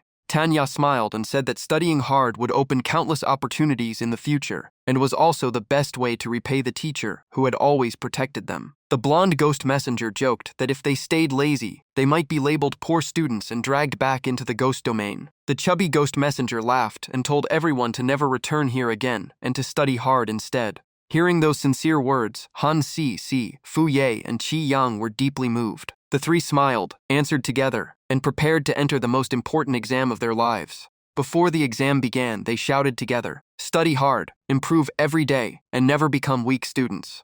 The bell signaling the start of the exam rang out. Before parting, the students hugged their teachers to express their gratitude. Standing behind them, Jiang Lin waved goodbye and reminded everyone to stay calm and do their best. Elsewhere, Fu Ye slowly opened his eyes and looked at the blue sky and the unfamiliar surroundings. He realized he had been transported to the natural sciences exam area, where dense vegetation covered the land like a primeval forest. The fall left Fu Ye aching all over. He rubbed his head with a grimace to regain his senses. The system quickly displayed a notice. This was a 10-day simulated comprehensive exam. During that time, contestants would feel hunger, exhaustion, and the need to rest just like in the real world. Any powers beyond ordinary knowledge, such as magic or immortal techniques, were completely forbidden. Fu Ye immediately understood that he could no longer rely on special abilities. After the notice disappeared, another announcement explained that the purpose of the exam was to force contestants to survive using primitive methods. To earn a perfect score, they had to combine knowledge from multiple subjects instead of relying on just one field. Before Fu Yi could fully understand what was happening, he noticed something unusual, and his expression instantly changed. He quickly calmed himself and hid behind a massive tree just as a wild boar charged toward him. Fu Yi easily dodged the attack and smiled, thinking that after being tormented by the exam for so long, it was finally his turn to turn the tables. He immediately sprinted after the out-of-control boar, telling himself that with his teacher's guidance, there was nothing to fear from a single wild boar. While chasing it, he asked Ji Xiang what he should do next. The scene shifted to another world with crystal-clear water, where Qi Yang had also just awakened, except his body was floating upside down. His long hair drifted beneath him, while schools of strange-eyed fish stared at him without blinking. Qi Yang was startled by the fish, and the fish looked just as confused by his sudden appearance. He swam in another direction and noticed the fish were not following him, but a mermaid suddenly appeared ahead. The girl with golden hair and golden eyes stared intently at Qi Yang. Her expression was filled with surprise, as though she had finally recognized something. Qi Yang froze as well. The mermaid immediately reached out to him and urged him to come with her, because it was not safe to stay there. The two quickly grabbed each other's hands. Even as the mermaid pulled him along, Qi Yang was still completely bewildered. He touched his neck and realized he could breathe perfectly fine underwater. As she led him away, the mermaid explained that today was the day the princess would choose her consort. She asked how he could have forgotten, insisting the princess had always been waiting for him. Before long, they arrived at an ancient palace deep beneath the sea, surrounded by breathtaking scenery. The moment they entered, they found merfolk already locked in fierce combat. Looking toward the distant arena, Qi Yang saw two opponents facing each other with weapons drawn. The mission interface appeared and explained that this was the social sciences exam, where only knowledge from that field could be used. He would play the role of a merfolk hero favored by the princess, and his goal was to become the final victor in the arena. After reading it, Qi Yang could only wonder if he was really supposed to win a fight using social science knowledge. He grabbed his head in confusion, unable to decide whether he had gone crazy or if this world itself was completely absurd. In another space, someone had just landed on a surface as soft as a giant cushion. That person was Han Sisi, and she was taken into a room packed with pillows. She looked around carefully, trying to figure out what this challenge was about. The mission screen appeared. It was a math challenge, and she could only use math knowledge. As a math genius, she had to find the hidden problem and solve it before time ran out. After reading the rules, Han Sisi could only lie down and sigh, because she had no idea where to start. After thinking for a while, she rested her chin on her hand and analyzed every clue. She suddenly jumped up, smiled at the mirror, and said this time she would have to rely on the teachers. Elsewhere, a feather duster kept waving in front of a wild boar, making it extremely annoyed. It turned out Fu Yi was cooking nearby, while the boar had already passed out and was dragged onto the ground by him. He then arranged stones into a circle while wondering if this method could filter seawater. Next, Fu Yi roasted the boar meat, and the rich aroma made him swallow hard. On Qi Yang's side, he finally made his move. He clenched his fists and confidently declared he would win with strategy today. But he talked for so long that his opponent could only stare at him in total confusion. Back in Han Sisi's area, she finally found the exam papers and began checking them one by one. After reading them, she immediately started solving the problems with complete confidence before the scene shifted again. The final school bell echoed across the human world. Students rushed out into the schoolyard as the campus became full of excitement. A group of students chatted about the live stream their teacher had shared. Everyone was excited to watch such a unique broadcast for the first time, and they praised the teachers for being amazing. In another corner, a chubby student quietly grinned at his phone and promised himself he would watch the live stream tonight to get ahead of everyone else. But only seconds later, his eyes widened as he pressed closer to the screen in shock after spotting the school's notorious bully. Inside a VIP hospital room, a familiar face was still receiving careful treatment. Right then, his fingers twitched slightly. Soon afterward, he slowly opened his eyes. Fu Yi had safely escaped the ghost realm. Lying in the hospital bed, he stared blankly at the ceiling. Just then, a woman walked into the room and asked if he was finally awake. Fu Yi immediately turned toward her, coldly asking why she was there and where his father was. The blonde secretary explained that he had been unconscious for over 10 days. The hospital still had no answer, so the boss ordered her to check on him every day. After hearing that, Fu Yi slowly sat up. His anger suddenly exploded. He slammed his glass onto the table and shouted that he did not need her visiting him. Then he threw the cup onto the floor, sending water and broken pieces everywhere. The secretary calmly bent down to pick up the shattered pieces and said the boss had visited him twice, and Madam had also come before. Fu Yi gritted his teeth and replied that his family only consisted of him and his father. There was no one else. Hearing that, the secretary simply stood there in silence. After placing another cup on the table, she said she would call the doctor. Fu Yi had calmed down a little and only told her to hurry up and leave. Instead of leaving, she simply pressed the doctor call button beside the bed, leaving Fu Yi completely confused. She smiled while Fu Yi froze on the spot. Not long later, the female doctor entered the room and happily said Fu Yi had finally woken up. After the examination, the doctor confirmed that he had no serious health problems. She explained that staying motionless for so long had weakened his strength a little. With proper rehabilitation at home, he would recover quickly. Fu Yi stretched comfortably, and the doctor added that if he did not want to stay in the hospital, he could be discharged tomorrow. He smiled and thanked her. The blonde secretary also thanked the doctor. She simply smiled, said it was her responsibility, and wished them goodbye. On the day of his discharge, Fu Yi neatly packed all of his belongings. The secretary offered to drive him home, but while packing his luggage, Fu Yi smiled and asked her to take him to school first. She agreed and said she would pick him up after class. Fu Yi gently replied, and his attitude was much warmer than before. The scene shifted as Fu Yi opened the classroom door, looking relaxed and friendlier than usual. His classmates immediately gathered around him. Some were happy he had woken up, while others brought up the live stream and eagerly asked what it felt like to clear the special exam alongside the streamers. Fu Yi quietly walked straight through the crowd and ignored everyone calling after him. He could not understand why everyone was talking so strangely after he had only been gone for a few days. It seemed his memories of Teacher Wang's ghost realm had almost completely disappeared. He suddenly decided he would study harder from now on and took out his books. But the moment he saw the mountain of homework, his smile vanished and he froze with wide eyes. To Fu Yi, the pile of homework looked like a swarm of demons. He scratched his head and figured his sudden love for studying was probably just a side effect of his injury. As he wondered why he felt so different, a voice told him to ask the teacher if he needed help. Fu Yi turned around. The instant he saw the figure, he slammed the desk and reflexively shouted Wang Buk's name. A second later, he realized the man standing there was a completely different teacher, leaving him stunned. Fu Yi lowered his eyes with regret. He quickly regained his composure, politely answered the new teacher, and silently thought about how Wang Buk was gone.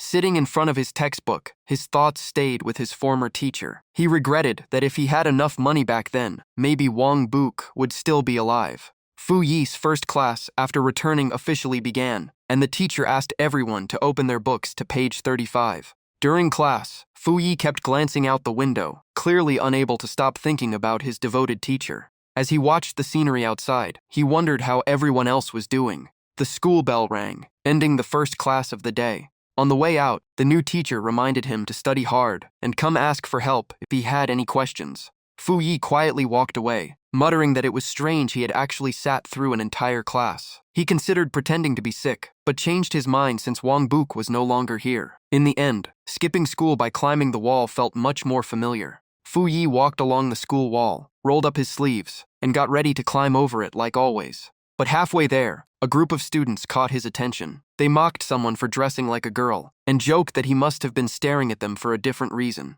They kept getting more insulting and even planned to post photos of Qi Yang online for attention. Hearing that, Fu Yi realized they were his own followers. The young man they surrounded also felt strangely familiar, even though he still could not remember what happened with Qi Yang in the ghost realm. Just then, a hand suddenly landed on one of the boy's shoulders. It was Fu Yi. When he asked if the boss had already been replaced after he was gone for only 10 days, the follower immediately broke into a cold sweat.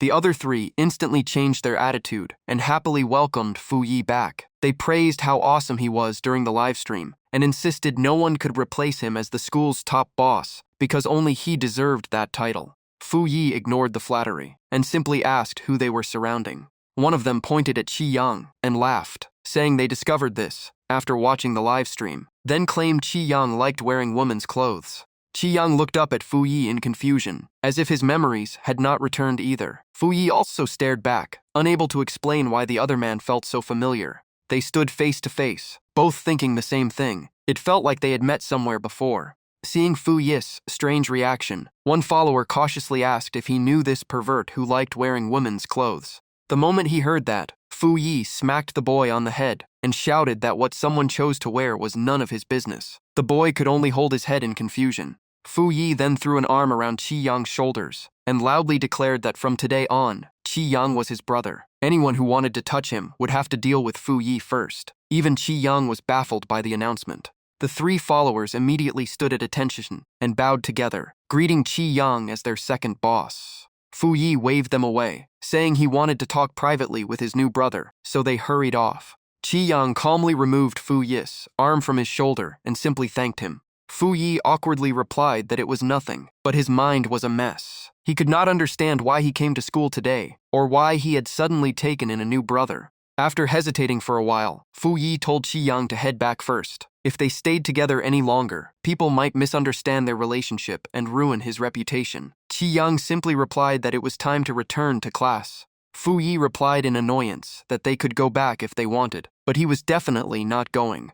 Just then, Han Sisi walked over from a distance and asked Fu Yi where he was going. The three met face to face, but Qi Yang still could not remember Han Sisi and politely asked which class she was from. Han Sisi immediately pulled out her phone and opened the Underworld live stream. She showed them Bai Wuchang Jianglin on the screen and asked if they recognized him. Fu Yi and Qi Yang stared at the screen, trying to dig through their memories to see if they had met him before. Seeing their confused faces, Han Sisi anxiously kept mentioning Jianglin, Fu Yi, Qi Yang, herself, and the slogan, "If you do not study, you die." Sadly, both of them still shook their heads and said they remembered nothing.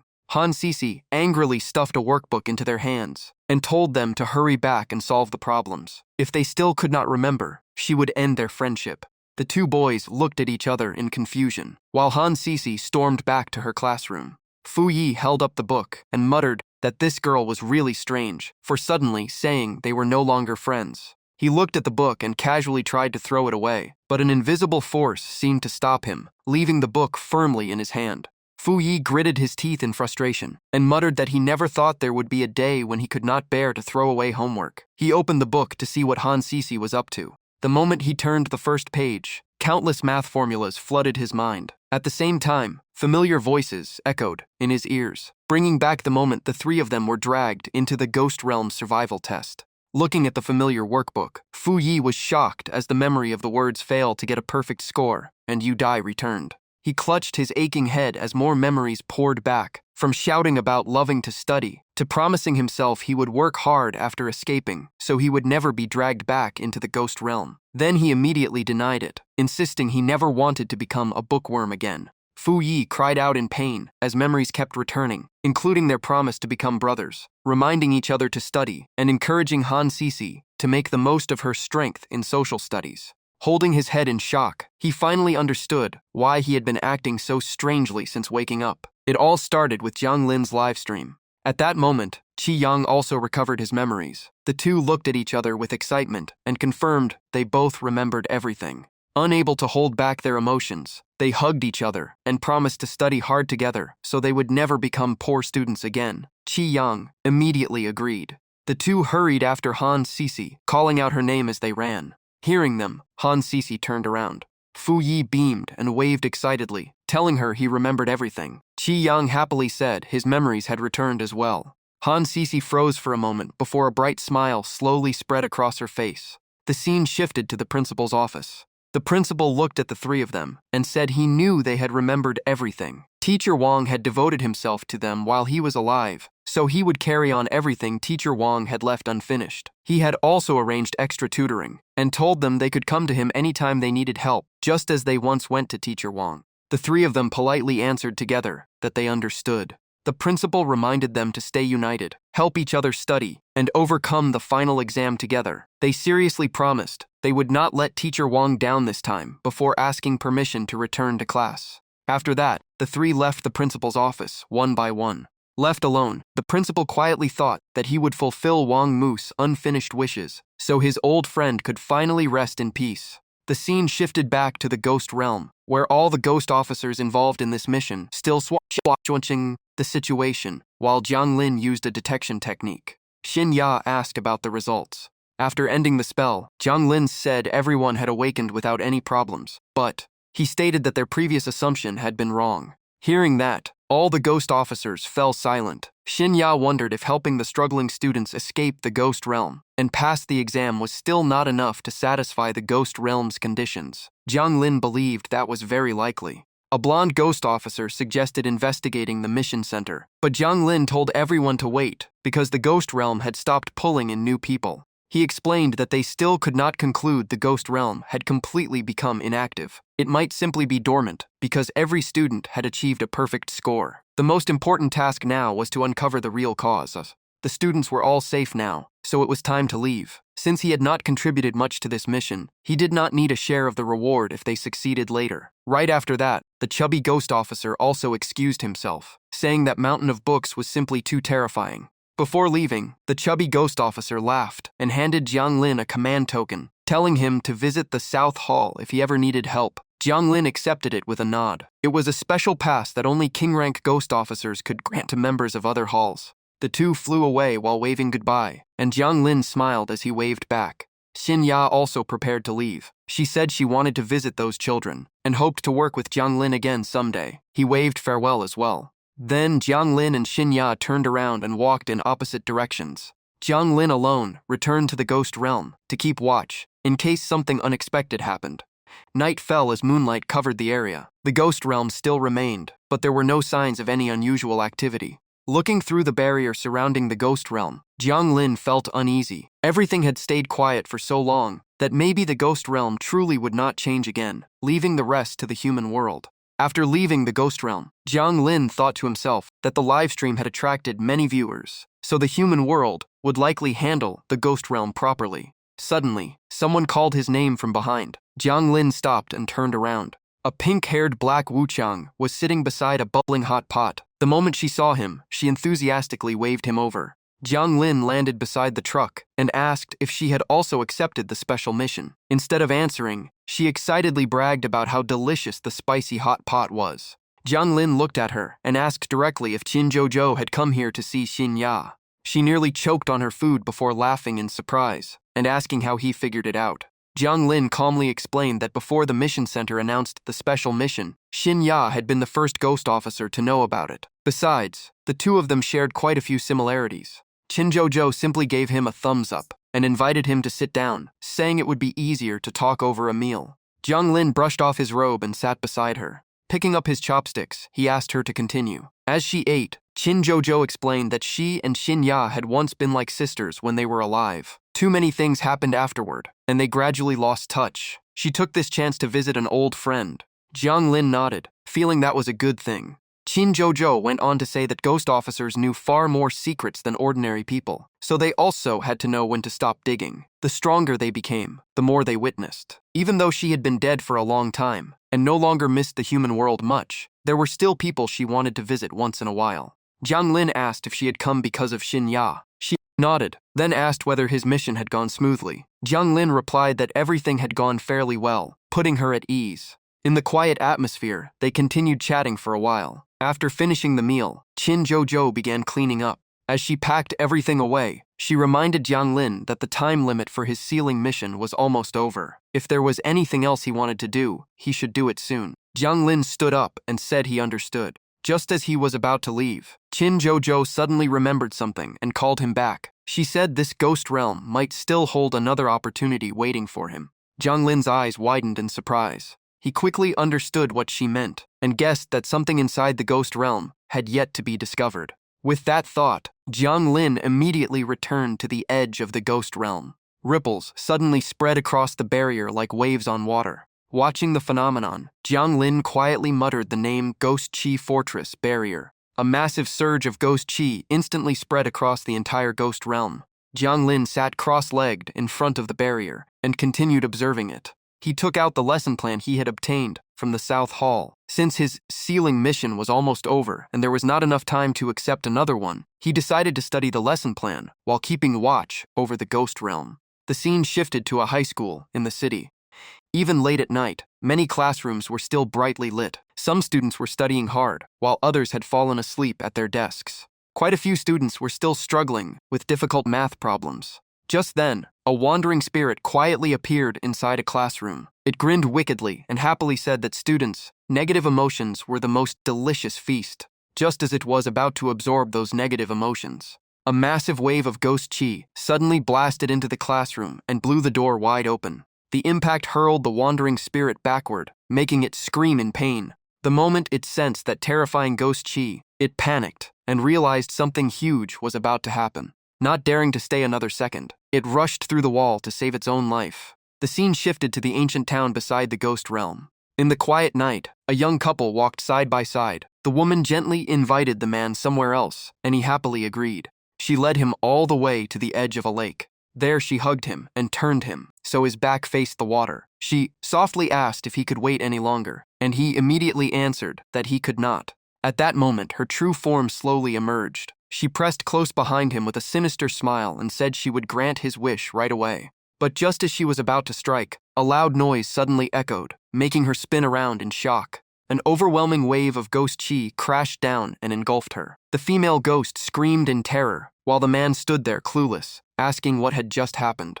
Suddenly, the ghost dropped to her knees and began frantically banging her head on the ground. The man was completely stunned, while she trembled and begged for mercy, repeatedly admitting her mistakes and promising to leave immediately. The next second, she leaped straight into the lake with a huge splash, leaving the man frozen in place. He looked around in disbelief, unable to understand why the woman he had just met acted as if she had seen a real monster. Near the ghost realm, a group of monsters gathered and chatted. One warned that ghost officers had appeared near the old town, so everyone should stay away. The others agreed that the area was now filled with terrifying energy, and no ghost dared to approach. Just then, another monster arrived carrying luggage, and said it planned to move there because the place was crowded and lively. Hearing that, the others quickly stopped it, saying the area had become the private territory of a powerful lord, and no ghost that entered ever met a good end. After saying that, they hurried away as well. Meanwhile, Jiang Lin remained seated before the ghost realm, carefully studying the lesson plan he had obtained from the South Hall.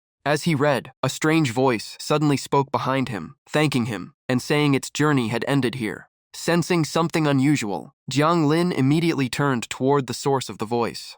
A space gate had appeared behind him. From within, the mysterious voice continued, saying its mission as a human had been completed, and its duty as a god had also come to an end. The gate slowly opened wider, filling the surroundings with light. Jiang Lin closed the lesson plan and stood up to watch. Just as he thought nothing else would happen, a beam of light suddenly shot from the gate and pierced the center of his forehead. Countless fragmented memories instantly flooded Jiang Lin's mind, beginning with the image of someone falling from the heavens into the human world. The memories continued with that person training relentlessly before facing a gigantic hand that covered the sky alone. The mysterious voice echoed on, filled with exhaustion and helplessness. It questioned why it had sacrificed so much for others and thought that the world would keep moving even without it. After absorbing all those broken memories, Jiang Lin slowly regained his senses. He suddenly realized that even gods were not completely emotionless. One day, they too could grow tired, want to let go, and feel powerless. Looking at the gate before him, Jiang Lin sensed a strange transformation taking place, but he still could not determine the cause. As the night grew deeper, a group of students gathered at a cemetery in the city to pay their respects before a grave. The gravestone bore the name Wang Mu, and the portrait above it was the very person Jiang Lin had just seen in the memories from the gate. One boy looked at the grave and joked that Teacher Wang was truly incredible. He had not only created a ghost realm, but even dragged his students into it. Maybe he was still holding a grudge. He kept complaining that Teacher Wang even forced everyone to solve endless problems, and now they had to attend extra study sessions every day. He said they would definitely be pushed to study until they met the required standard before the exams. Even though the weaker students had finally improved, Teacher Wang was no longer here to see it. Squatting before Wang Mu's grave, he sighed as he remembered all the times Teacher Wang had strictly guided him. Now, he would never hear another scolding again. Just then, the two friends behind him gently placed their hands on his shoulders. Someone joked that his mouth must be coated with poison, since every word sounded so bitter. He shot back that maybe he should put it on his face instead. A girl beside him cut in and told him he had said enough and should let someone else speak. Then she gently pushed him aside. She knelt before the grave and tearfully said she finally had money now. Back in 11th grade, her family fell apart and she kept leaving school to work, but their teacher always brought her back. Back then, the teacher said hard labor alone would never earn much, and giving up on school was the biggest waste of all. He always believed the best investment was investing in yourself through knowledge, so your future would be worth more. She clenched her fists as she remembered his promise. If she worked hard for 1 or 2 more years and got into college, he would find her a scholarship. At that point, she could not hold back her tears. She choked out that after helping promote the recent event, the school awarded them scholarships. But sadly, he was no longer here to hear the news. After her, another student stepped up to the grave and said that if the whole class passed the upcoming exam, the school had promised another cash reward.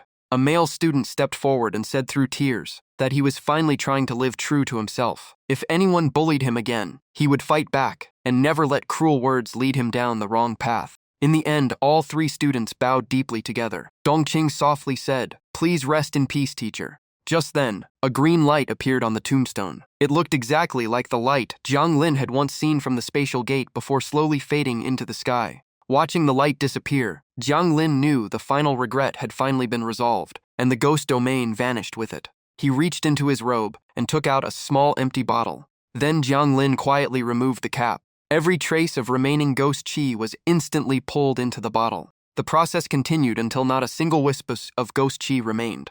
After confirming everything had been collected, Jiang Lin sealed the bottle again. At that moment, the school bell echoed through the air, as if bringing everything to an end. Jiang Lin slipped the bottle back into his sleeve. Then he rose into the sky and officially left the place. After returning to the Southern Hall Mission Center, the registration officers was stunned that someone had actually completed the special mission. He had even expected to activate the emergency enforcement plan. After saying that, the officer led Jiang Lin into a special room. There, he opened the bottle of ghost chi Jiang Lin had brought back. Jiang Lin immediately asked what the purpose of collecting this energy was. The officer only smiled mysteriously and said Jiang Lin did not need to know yet. It was enough to understand that ghost chi had countless uses. He explained that the energy could be used for research and to create many different ghost domains for Hell's various examinations. It could even create ghost domains used to punish ghost messengers who broke the rules, making it extremely valuable. As they talked, all the energy was transferred into a special examination crystal. Seeing Jiang Lin still looking confused, the officer laughed and admitted he had just been joking, so there was no need to take it so seriously. Then he handed Jiang Lin the reward for completing the special class mission. The reward included a merit card, 15,000 contribution points, and 15 cultivation cards. The officer added that unused cultivation cards could be exchanged for contribution points, which could then be spent on Southern Hall techniques and skills. Jiang Lin thanked the officer and said goodbye, hoping they would meet again someday. Leaving the room with the merit card and a stack of books in hand, Jiang Lin felt the trip had truly earned him plenty of treasures. Back at the dormitory area, he went to Meng Shen for guidance. After hearing the explanation, Jiang Lin suddenly understood everything and immediately thanked him. Meng Shen only smiled and said it was nothing. After their conversation ended, Jiang Lin left.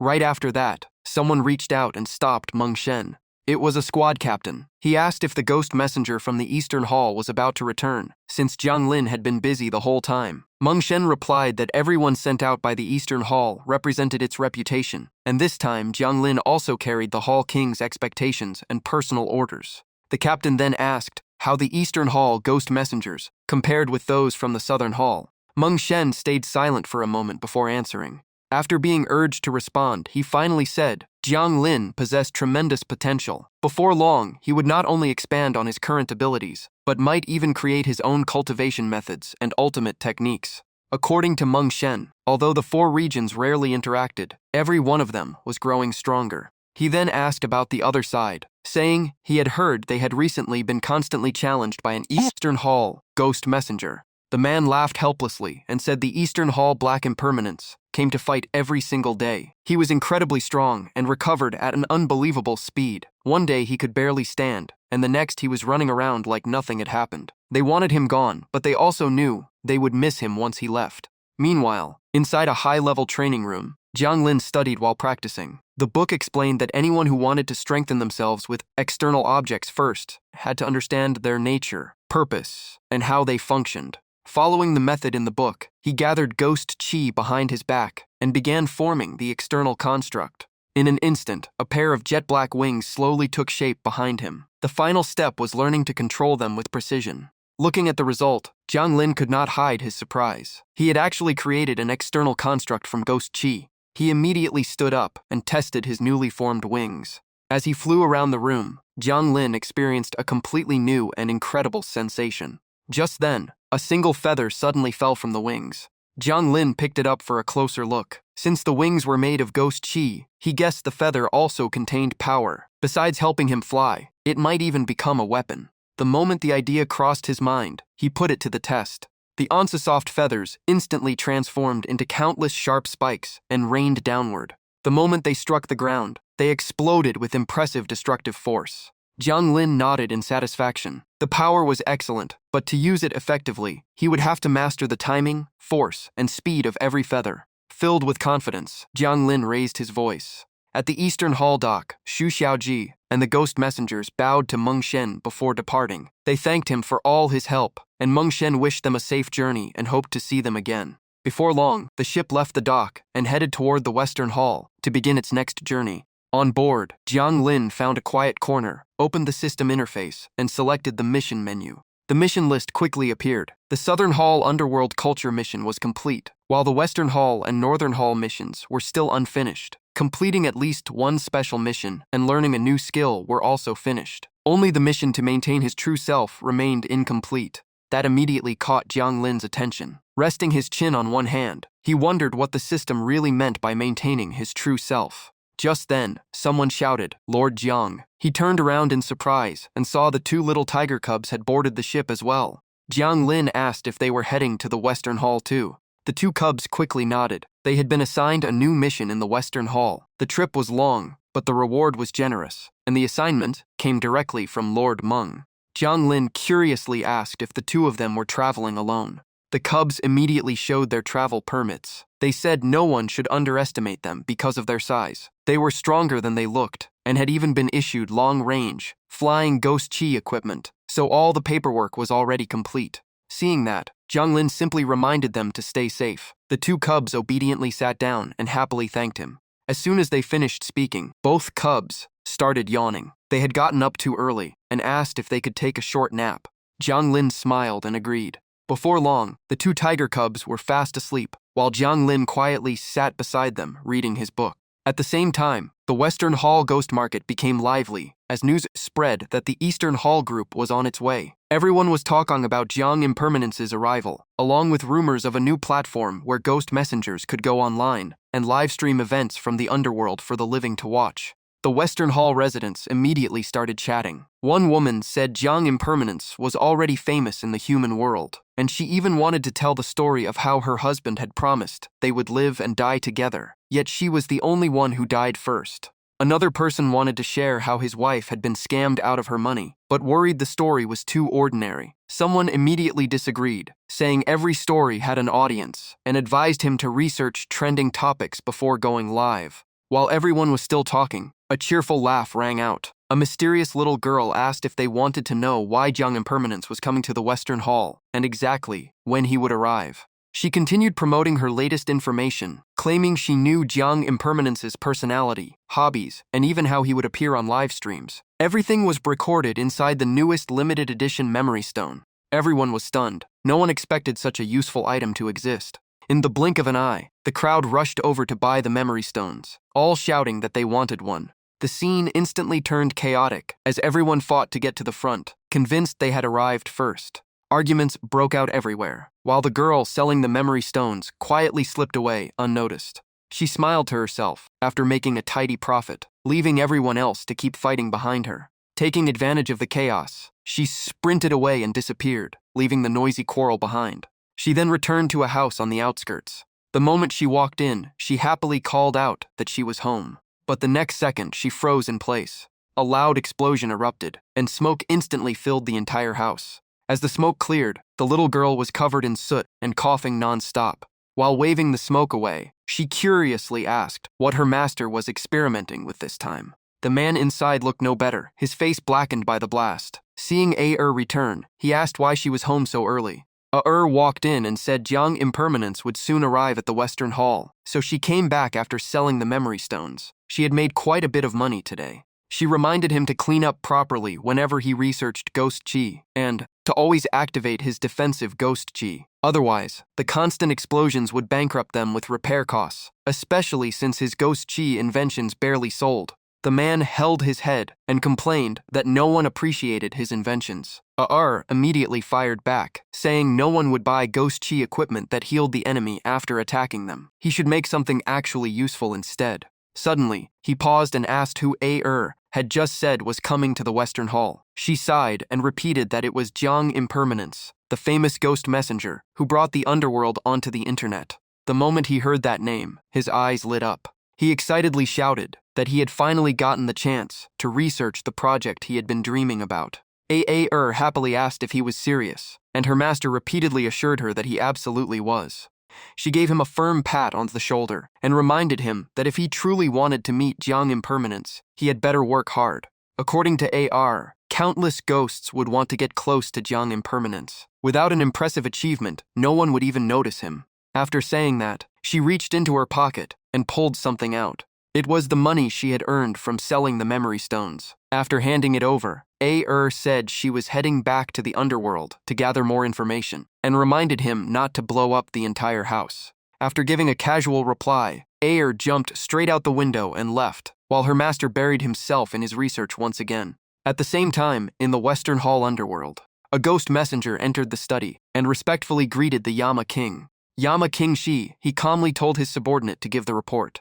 The ghost messenger immediately reported that Shu Xiaoji's Eastern Hall team had already left the Southern Hall and was on its way to the Western Hall. Hearing this, the Yama King was surprised by how quickly they had arrived. He immediately rose to his feet. With a serious expression, he declared that the time had come and ordered the long-prepared plan to begin. His subordinate immediately accepted the command. After finishing the report, the ghost messenger quickly withdrew. Yama King Shi quietly considered the situation. After the chaos caused by Bei Shui, the arrival of the Eastern Hall outreach team was a rare opportunity. Back on the ship, Jiang Lin quietly continued reading beside the two tiger cubs. Suddenly, one of the cubs woke up and hurried over to Shu Xiaoji. The cub handed him a crystal sphere and explained that Lord Zhongquei had asked him to deliver it personally. Everything would become clear after activating it. Shu Xiaoji thanked him, and the cub explained that all he had to do was channel Ghost Chi into the sphere. With his task complete, the little cub happily ran off. Shu Xiaozi quietly looked at the sphere in his hand. A moment later, Lord Zhongquei's projection appeared inside it. Zhongquei said that if he and the Yama King could not meet them in person, they would send this instead. He also thanked the Eastern Hall team for helping the Southern Hall deal with the seal, and Shu Xiaoji politely returned the courtesy. Seeing the projection appear, everyone nearby curiously gathered around to watch. Zhongquei laughed and asked whether everyone had enjoyed their trip to the Southern Hall. Qin Zhou and the other ghost messengers enthusiastically replied that the trip had been incredibly rewarding. The Southern Hall was very different from the Eastern Hall, and they had all learned a great deal. Hearing that, Zhongquei joked that they might as well transfer to the Southern Hall for good. Everyone immediately asked in surprise if he was serious. Before anyone could continue, Shu Xiaoji suddenly asked what they were whispering about. The entire group instantly fell silent. The three of them quickly changed the subject, insisting they had already bought houses in the Eastern Hall and would never leave. They even declared that they belonged to the Eastern Hall, in life and in death. Shu Xiaoji simply smiled and waved his hand, dismissing Zhongquei's projection. Then he quietly gazed into the distance, lost in thought. A quiet sigh escaped his lips. Shu Xiaoji was filled with worry. Their Southern Hall mission had just ended, yet the Western Hall was already making its move. This opponent would be even harder to deal with, so he had to come up with a plan quickly. Meanwhile, in the human world, news that Jiang Lin was heading toward the Western Hall spread rapidly. Netizens immediately started discussing it, opening live streams and posting updates across the forums. Chen Song was surprised to hear Jiang Lin was heading for the Western Hall. While scrolling through his phone, Tang Tianze guessed that after the Southern and Western Halls, the next stop would probably be the Northern Hall. Sitting in front of his computer, Ye Zizhong analyzed the situation. Remembering the past conflict between the Western Hall Yama King and the Eastern Hall Yama King, he could not help worrying that Jiang Lin might run into trouble. At an Eastern Hall tea house in the Underworld, the storyteller continued his performance. He recounted the time Jiang Impermanence first arrived at the Southern Hall Ghost Market and entered the arena, where every challenger had to face terrifying ghosts. Tu Shuzi's son was a huge fan of Jiang Lin. The moment he heard his idol's story, he grabbed his father's hand and begged to stay and listen. Tu Shuzi could only smile and agree. Back in the human world, Hongzhen happened to run into Niju and asked how things had been lately. Niju said that ever since their captain left on assignment, everyone had been reassigned to different teams, so they had not seen each other for a long time. Hongzhen suggested that Team 18 get together another day, and Niju happily agreed. Aboard the ship in the Underworld, Xu Xiaoji looked seriously at his subordinates, who were sitting and standing around in a lazy, unorganized mess. Just then, Jiang Lin finished reading another secret manual, stretched, and let out a small yawn. Looking up, he saw Qin Zhou walking over and asked if she needed something. Qin Zhou eagerly asked whether Jiang Lin had already received his Southern Hall travel passes. Jiang Lin took out 2 passes and confirmed that he had. Qin Zhou showed hers as well, explaining that one was single-use, while the other granted permanent access. Sitting beside Jiang Lin, she reminded him that Lord Zhongkui had given everyone permanent travel passes, making the single-use pass far less important now. Jiang Lin nodded in agreement. Qin Zhou then curiously asked whether Jiang Lin would return to the Southern Hall after completing this mission. He replied that even if he did, he probably would not stay long. While they were still talking, a voice suddenly sounded behind them. They turned around and found Xu Xiaoji staring at them. Startled, Qin Zhou complained that even ghosts could scare other ghosts half to death. Xu Xiaoji coldly announced that it was time for class. Watching Xu Xiaoji walk away with an unhappy expression, Qin Zhou quietly wondered what had put him in such a bad mood today. Before long, every ghost messenger had gathered together. Xu Xiaoji said there was still time before reaching the Western Hall, so everyone should summarize what they had learned in the Southern Hall. A white impermanence immediately volunteered to speak first. Xu Xiaozu nodded and allowed him to begin.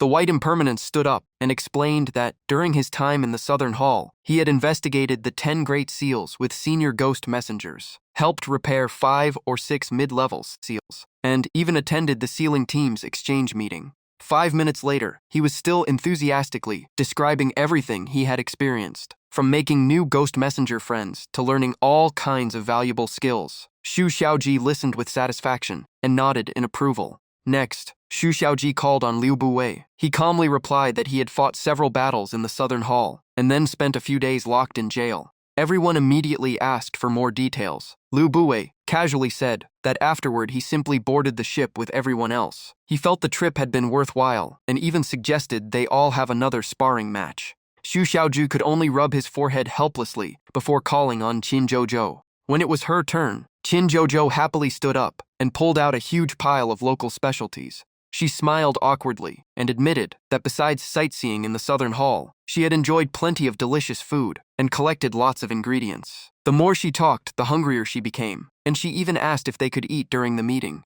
Xu Xiaoju felt even more helpless and finally placed all his hopes on Jiang Lin. When his name was called, Jiang Lin calmly stood up. He took out a stack of secret manuals and explained that, while completing missions across the Southern Hall, he had exchanged for many skill books and cultivation techniques. Anyone who needed them was welcome to borrow them. Hearing that, Xu Xiaoji finally smiled with satisfaction. Stroking his beard, he praised Jiang Lin, saying this was what a truly valuable experience-sharing session should look like.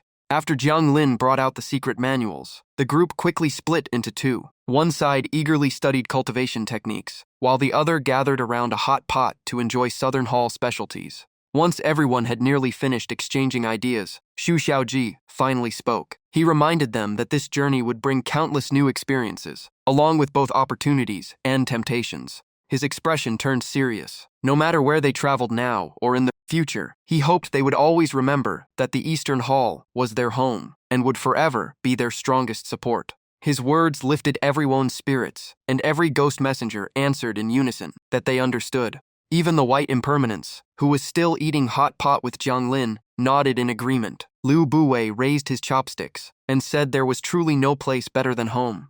Qin Jojo confidently declared that she would become one of the Eastern Hall's strongest ghost messengers. Jiang Lin joked that he had already bought a house in the Eastern Hall, so he had no money left to buy one anywhere else. The atmosphere on the ship immediately grew lively. Everyone declared that they were ghost messengers of the Eastern Hall, that they would always return to where they came from, and that no other force would ever lure them away. Only then did Xu Xiaoji finally relax. He raised his hand and declared that they belonged to the Eastern Hall in life, and even after fading away, they would become part of the Eastern Hall's strength. After saying that, he turned and walked away, quietly satisfied that everyone could now continue chatting without worry. The livestream audience was inspired by the atmosphere as well. The comments filled with messages about remembering one's roots, loving one's homeland, studying hard, and giving back. Still, some viewers worried, recalling the past conflict between the Eastern Hall Yama King and the Western Hall Yama King, wondering if the group would face trouble this time.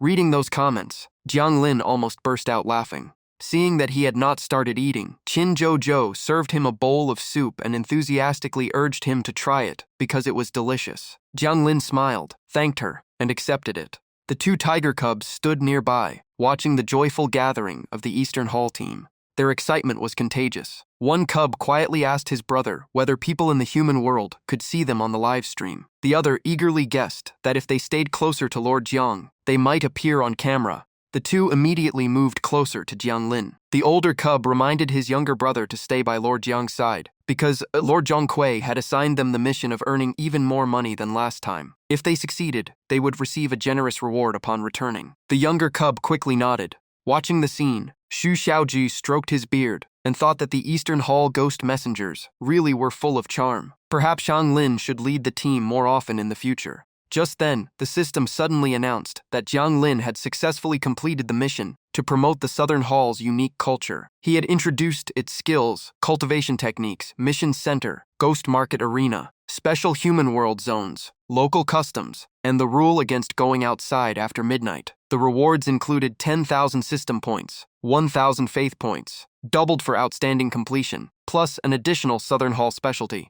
Hearing the announcement, Jiang Lin was surprised, especially by the reward, called the Southern Hall Specialty. A hard green object resembling the shell of some mysterious creature quickly appeared before him, filling him with curiosity. Jiang Lin reached out to touch it, and the shell immediately released waves of green spiritual energy. The unexpected sight caught him completely off guard. The streams of spiritual energy continuously gathered before flowing directly into Jiang Lin's body. He looked down at the green light surrounding him. When he looked back at the mysterious item, Jiang Lin was even more astonished. A projection of a mysterious creature slowly appeared across the surface of the shell. Jiang Lin immediately closed his eyes and focused on absorbing every bit of energy it released. Along with the energy, countless cultivation techniques and battle experiences flooded into his mind. After some time, Jiang Lin slowly opened his eyes. Feeling the treasure's incredible effects, he realized that just a single fragment of the shell brought enormous benefits to his Ghost King realm. The complete creature must be far more terrifying. Holding the item in his hand, Jiang Lin continued thinking. This four-legged creature was clearly extraordinary, yet he had never seen it during his entire stay in the Southern Hall. Could it be the Southern Hall Yama King's pet, or perhaps a special creature used to preserve memories and information? Wanting a clear answer, Jiang Lin looked at the system interface and asked whether taking a piece of the shell as a reward would make the Southern Hall Yama King come after him. Before the system could answer, Xu Xiaoji's voice rang out, announcing that they were about to enter Western Hall territory, and everyone needed to get ready. At the command, everyone immediately put everything aside and lined up in two neat rows. Xu Xiaoji reminded them that the Eastern and Western Halls had a long history of conflict, so this journey would not be easy.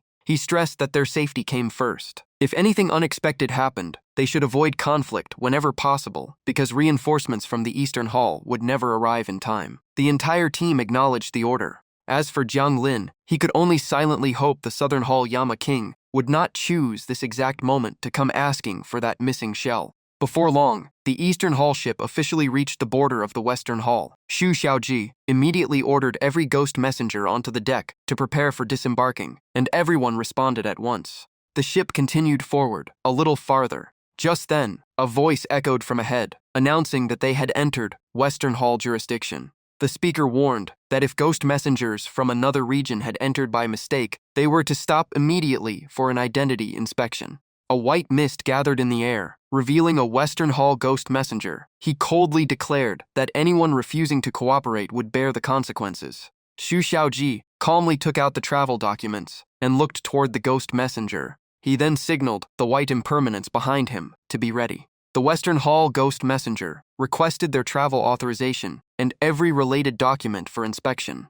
Xu Xiaoji immediately tossed the documents over and stated that the pass had been personally issued by the Eastern Hall Yama King. The Western Hall ghost messenger's eyes glowed as he scanned every document to verify its authenticity. After a careful inspection, he dropped his guard, cupped his hands politely, and said they were indeed guests from the Eastern Hall. He asked them to wait a moment. With that, his figure dissolved into white mist and disappeared. Only after the ghost messenger left did Xu Xiaoji quietly let out a sigh of relief. But before long, the roar of helicopter engines suddenly echoed across the sky, making him look up. Everyone saw a helicopter flying overhead with a massive banner hanging beneath it that read, "Welcome, streamer, to the Western Hall." Xu Xiaoji was completely stunned because he had never seen such a welcome before. The group had not even recovered from the shock. Then 2 more helicopters appeared, showering colorful confetti as they flew past in celebration. Xu Xiaoji had no idea what the Western Hall was trying to do by arranging such a grand reception. Jiang Lin, however, found the scene strangely familiar, as if he had seen something like it before. The livestream comments quickly explained everything. One viewer said their family had upgraded their aircraft a month ago, just so they could hang the welcome banner for Jiang Lin at the Western Hall border. Another viewer shared that Jiang Lin's livestream rewards had saved their family business, so they had prepared this special welcome to express their gratitude. After reading that, Jiang Lin finally understood why the scene felt so familiar. Meanwhile, those who could not see the livestream comments were completely confused. 2 Western Hall ghost messengers wondered how humans had learned the news faster than they had, and had even prepared everything in advance. As the 2 Western Hall ghost messengers approached, Xu Xiaoji immediately handed over the travel documents for inspection. After confirming every document was valid, one ghost messenger nodded and acknowledged that the pass had indeed been issued by the Eastern Hall Yama King. The other could not help marveling at how quickly information spread among humans, saying the Western Hall had not even managed to prepare as fast. The 2 tiger cubs then stepped forward, presented their travel permits, and introduced themselves as ghost messengers from the Southern Hall. The Western Hall ghost messengers accepted the documents, looked at the 2 cubs, and politely asked them to wait while everything was verified. After a careful inspection revealed nothing unusual, they returned the permits and confirmed that everything was in order. The 2 Western Hall ghost messengers then invited the entire group to follow them into their territory. Everyone left the ship one after another and flew after the 2 guides. Xu Xiaoji stayed behind for a moment, shrinking the massive ship down to pocket size before storing it away and continuing onward. However, his eyes settled on the clouds slowly closing in behind them. The clouds gathered into massive clusters, making it look as though they were silently surrounding the entire group. Seeing the scene, Xu Xiaoji immediately became wary. He silently wondered whether the Western Hall was planning something. Elsewhere, Ayer burst through the door and excitedly announced that Jiang Impermanence and the Eastern Hall team had arrived at the Western Hall. She eagerly urged her master to come watch the excitement, but her master simply replied with 2 cold words, "Not going." Seeing his pale face and exhausted appearance, Ayer instinctively took a step back. She worriedly asked what he had been doing while she was away to end up like this. He scratched his head awkwardly and admitted he had been busy working to make money. Refused to give up and asked again if he really was not coming. Without stopping his work, assembling parts on the table, he firmly refused, saying he still had unfinished business. He even reminded her that she had been the one telling him to earn more money. Deep down, however, he was thinking something else. This project had to remain absolutely secret, and he first needed to find a way to send Ayer away. So he urged Ayer to leave first, but when he looked back, she had already pulled over a chair and sat down. Resting her chin on one hand, Ayer smiled knowingly and said that if he was not going, she would stay with him. After spending so many years with her master, Ayer immediately sensed something unusual. Narrowing her eyes, she asked what secret he was hiding. She teased that he normally wanted her by his side all the time, yet today he kept trying to send her away. Something was obviously wrong. With no way to keep denying it, he finally admitted it was a secret mission and he could not let her stay. Hearing that, Ayer folded her arms and pouted, saying he should have said so earlier. She had thought he was secretly causing trouble again. Waving her away, he laughed and asked who the real master was. Before she left, he reminded Ayer to bring a memory stone and record everything so he could watch it later. Only then did Ayer finally agree. She said goodbye to her master and prepared to leave. With that, she jumped straight out the window. The moment she landed outside, Ayer looked toward the Western Hall. The sight before her widened her eyes in shock, and she could not help blurting out in amazement. Fireworks filled the sky over the Western Hall, forming the words, "Welcome, friends from the Eastern Hall." Below them stood two perfectly organized rows of ghost messengers, each holding a weapon with a serious expression. The Eastern Hall team became even more confused. Their first thought was that the two sides were supposed to be rivals, so perhaps this was an intimidation display before a fight. The two tiger cubs, however, focused on the impressive weapons carried by the Western Hall ghost messengers, and could not help commenting that the Western Hall was clearly much wealthier than the Southern Hall. Just then, the two lines of ghost messengers split apart.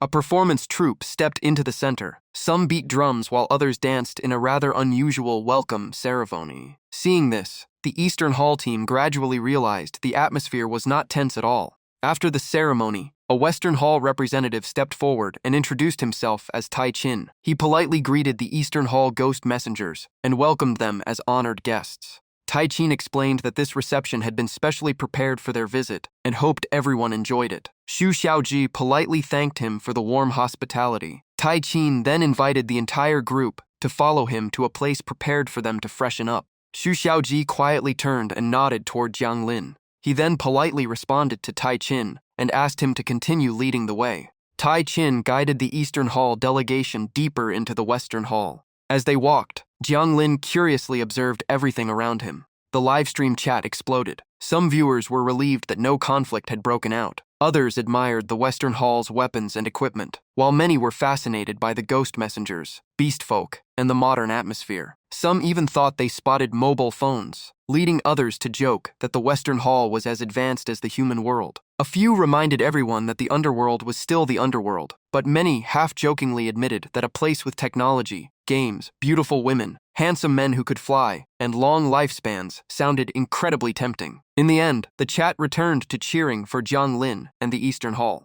Jiang Lin continued touring the Western Hall with the rest of the Eastern Hall team. After walking for a while, Tai Chin brought everyone to a private Western Hall restaurant to sample the local specialties. As soon as everyone sat down, Tai Chin asked whether they wanted to watch a movie, leaving Xu Xiaoji surprised that the Western Hall even had theaters. Tai Chin smiled and explained that whatever existed in the human world also existed in the Western Hall, with many things even surpassing it. Then he took out a memory stone and handed it to Jiang Lin and Xu Xiaoji, explaining that it was used to play recorded images and was extremely common throughout the Western Hall. Xu Xiaoji examined the memory stone for quite some time and could not hide his amazement at its remarkable function. Tai Chin kept showing off, saying the Western Hall even had cameras and bars, just like the human world, all fully developed. After hearing enough, Jiang Lin thanked Tai Chin and said he wanted to look around on his own. Tai Chin smiled and told him to call any time if he needed anything. Jiang Lin left the dining table and walked outside alone. He stepped onto the balcony and quietly watched the busy streets below. Then Jiang Lin released a flying camera to capture the entire city from above. The footage revealed a modern metropolis filled with towering skyscrapers. He even spotted a ghost riding a motorcycle at full speed from one rooftop to another. The camera also showed humans and ghosts living together in harmony. In some places, they shared meals in restaurants, while elsewhere, they played arcade games together in lively crowds. Just then, Jiang Lin heard Qin Zhouzhou behind him, repeatedly ordering every dish on the menu. Turning around, he saw Qin Zhouzhou clasping her hands and pleading with the waiter, until the poor man helplessly agreed. The waiter immediately told the kitchen to prepare one of every dish, then changed the order to 2 portions each, so the Eastern Hall guests would not go hungry. Seeing Qin Zhouzhou's eyes light up, the waiter finally realized why she had looked so pitiful. She simply thought there was not enough food. The white impermanences beside her exchanged confused looks. They wondered whether anyone could possibly finish that much food, while the waiter secretly sighed in relief, glad the Eastern Hall guests would not think the Western Hall was stingy. With a smile, the waiter asked everyone to wait a little longer, because the food would arrive soon. Before long, the old dishes were cleared away. They were replaced with countless fresh delicacies, covering the entire table, leaving everyone amazed, especially Chin Jojo. Just then, a group of dancers stepped forward and apologized in unison for making their honored guests wait. After a brief introduction, the dancers began their performance, quickly earning enthusiastic applause. Every movement was graceful and perfectly synchronized. A few white impermanences even excitedly stood up and joined the dance. One little fox kept stuffing food into its mouth while watching the performance. Between bites, it whispered that all the dancers were yin spirits. The other little fox immediately understood and guessed the Western Hall was using a beauty strategy to impress the Ghost Lord during the live stream. It quietly replied that they should ignore that for now and focus on eating all the food first. The other little fox immediately agreed. After eating for a while, Shu Xiaoji repeatedly waved his hands at Tai Chin, saying he truly could not eat another bite and asking him not to order any more dishes. Hearing that, Tai Chin pressed a button on the table. In an instant, every bowl and plate disappeared automatically. After the meal, Shu Xiaoji, Tai Chin, and the others left the restaurant and continued sightseeing. While they were chatting, someone in the street suddenly shouted in anger that he quit, and anyone else could do the job because he had had enough. The moment he finished speaking, a gunshot rang out. Shu Xiaoji was startled as the bullet struck the ground right beside the man's foot, missing him by inches. The young man was terrified and thought he had been killed. When he realized he was completely unharmed, except for his trembling legs, Shu Xiaoju frowned and watched closely. After calming down and looking up, the young man realized a large crowd had already gathered around him. Sweating heavily, he looked at the ghost messengers and stammered that he only wanted to resign. Then he burst into tears like a child, repeatedly asking whether someone could really be shot just for wanting to quit their job. Even Tai Chin had no idea what had happened, so he immediately questioned his subordinate. The Western Hall subordinate was still holding the gun, with a pale face. He hurriedly explained that the weapon had fired on its own and asked for a chance to explain. Before anyone could respond, the gun suddenly fired several more shots in a row. Seeing this, everyone quickly realized the weapon had probably malfunctioned. The ghost messengers immediately asked the man holding the gun whether he had noticed anything unusual beforehand. Put on the spot, he hesitated for a moment before suddenly remembering. He quickly nodded and said that during the welcome ceremony, the fireworks loaded in his gun had failed to fire. He added that he had tested it several times afterward and planned to have it inspected once Today's duties were finished. Then he handed the gun over to the ghost messenger. The ghost messenger carefully examined it and agreed something was wrong, but said it would require specialized equipment from the ghost artifact workshop for a proper inspection. After finishing the inspection, he returned the gun and said he needed to visit the ghost artifact workshop. He then looked at Tai Chin to confirm his identity and introduced himself as Long Sha from the Western Hall Ghost Artifact Workshop, saying the truth of his words could easily be verified. Tai Chin knew this was no small issue. His face turned cold, and he simply thanked them. He turned to the guard behind him and told him to go back for an inspection before taking half a day off. The man hugged his rifle with a huge grin and accepted the order right away. Before leaving, he repeatedly apologized to the elders and everyone from the East Hall. Si Xiaoji waved it off and told him to go. A spatial portal opened, and the guard stepped inside before disappearing. Jiang Lin quietly observed from nearby. The West Hall's combination of formations and weapons was clearly ahead of the East Hall. He just could not figure out what that strange disc was for. Tai Chin walked over to Si Xiaoji, looking guilty that such an incident happened in front of their guests. At that moment, someone suddenly shouted that the West Hall was about to fall into chaos. The ghost officers had started dealing with their own families as if they were preparing to rebel. Tai Chin's face darkened at once. He apologized and rushed off to handle the situation while Si Xiaoji stepped aside, without saying a word. Although Si Xiaoji looked calm, his eyes stayed fixed on the spatial gate. He wondered if this was a coincidence or something the West Hall had arranged on purpose. The troublemaker tried to slip away but was grabbed by the collar. Seeing Tai Chin, he panicked and claimed he had only been talking nonsense because endless overtime had left him exhausted. He looked so desperate that he was practically ready to kneel. He promised to forget everything he had seen today if they spared him. Tai Chin had no intention of letting him go. He held the man's head firmly and said they were taking a trip to Huangquan. Hearing that, the young man felt his life was completely over. Tai Chin opened a barrier leading straight to Huangquan, then politely invited everyone to visit the Naihe Bridge. Si Xiaoji naturally agreed. The entire group followed behind Tai Chin. Jiang Lin quietly watched everyone disappear into the spatial gate. He smiled to himself. The more he saw, the more impressed he became with the West Hall's weapon technology. Thinking that, Jiang Lin calmly followed to see what would happen next. The moment he arrived, he scanned the surroundings. Jiang Lin quickly realized they had reached the Naihei Bridge, but the place felt strangely empty and cold. A bad feeling immediately rose inside him, making him narrow his eyes. The massive Naihei Bridge was completely empty. Not a single soul could be seen. Finding it unusual, Jiang Lin asked Tai Qin why the West Hall's Huangquan had no souls waiting in line. Tai Qin remained calm and simply invited everyone to follow him to the end of the Naihei Bridge. The group followed him toward the far end of the bridge. There, they found what looked exactly like an arcade machine. One young man had just won a round and was celebrating with excitement. Others waited nervously for their turn, while some looked genuinely eager. Countless souls stood in line, waiting to play. After each turn, their souls flew off in two completely different directions. Still holding the guard by the collar, Tai Qin dragged him toward the machine and invited everyone to take a closer look. Before long, the entire group had gathered around it. Tai Qin stepped forward and pressed a button on the machine. The screen lit up with his administrator access, and Tai Qin began explaining how the device worked. As soon as he finished speaking, he pressed the white button beneath the machine. The device immediately powered on and began operating. The screen quickly displayed Tai Qin's complete profile, including his birth date, death date, position, rank, and other life records. Tai Qin explained that this ghost artifact was designed to help souls before reincarnation. Anyone standing before it would have all their information displayed.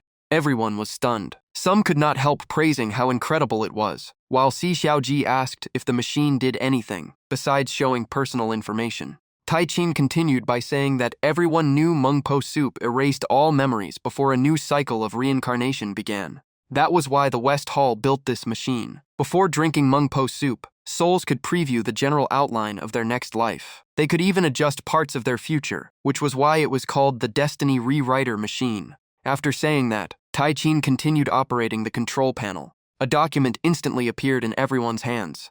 It explained that the Destiny Rewriter Machine was connected to the Six Paths reincarnation system. It converted a soul's data into numerical values and simulated their next life with remarkable accuracy. Before reincarnating, each soul could learn where they would be reborn, whether their future family would be happy, how many children they might have, and even receive suggestions for improving those outcomes. Based on the West Hall system, it also calculated how much merit they needed to earn to change their fate. For example, someone destined to have no children in their next life could still work toward earning that opportunity. In other words, the West Hall gave every soul the chance to write the script for their own next life. Tai Qin concluded that the machine only offered an opportunity. Whether a soul could make use of it depended entirely on themselves.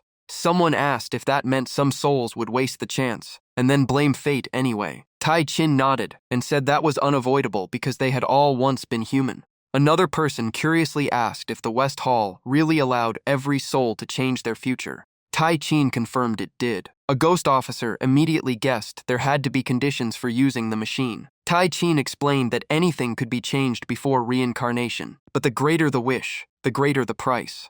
As an example, Tai Qin said, some people worked in the underworld for 100 years just to earn a better next life. Others traded all their knowledge and contributions for a happy family, while some stayed in the underworld for tens of thousands of years to bring blessings to their descendants. In short, they were all chasing the things they had spent an entire lifetime trying to achieve, but never could.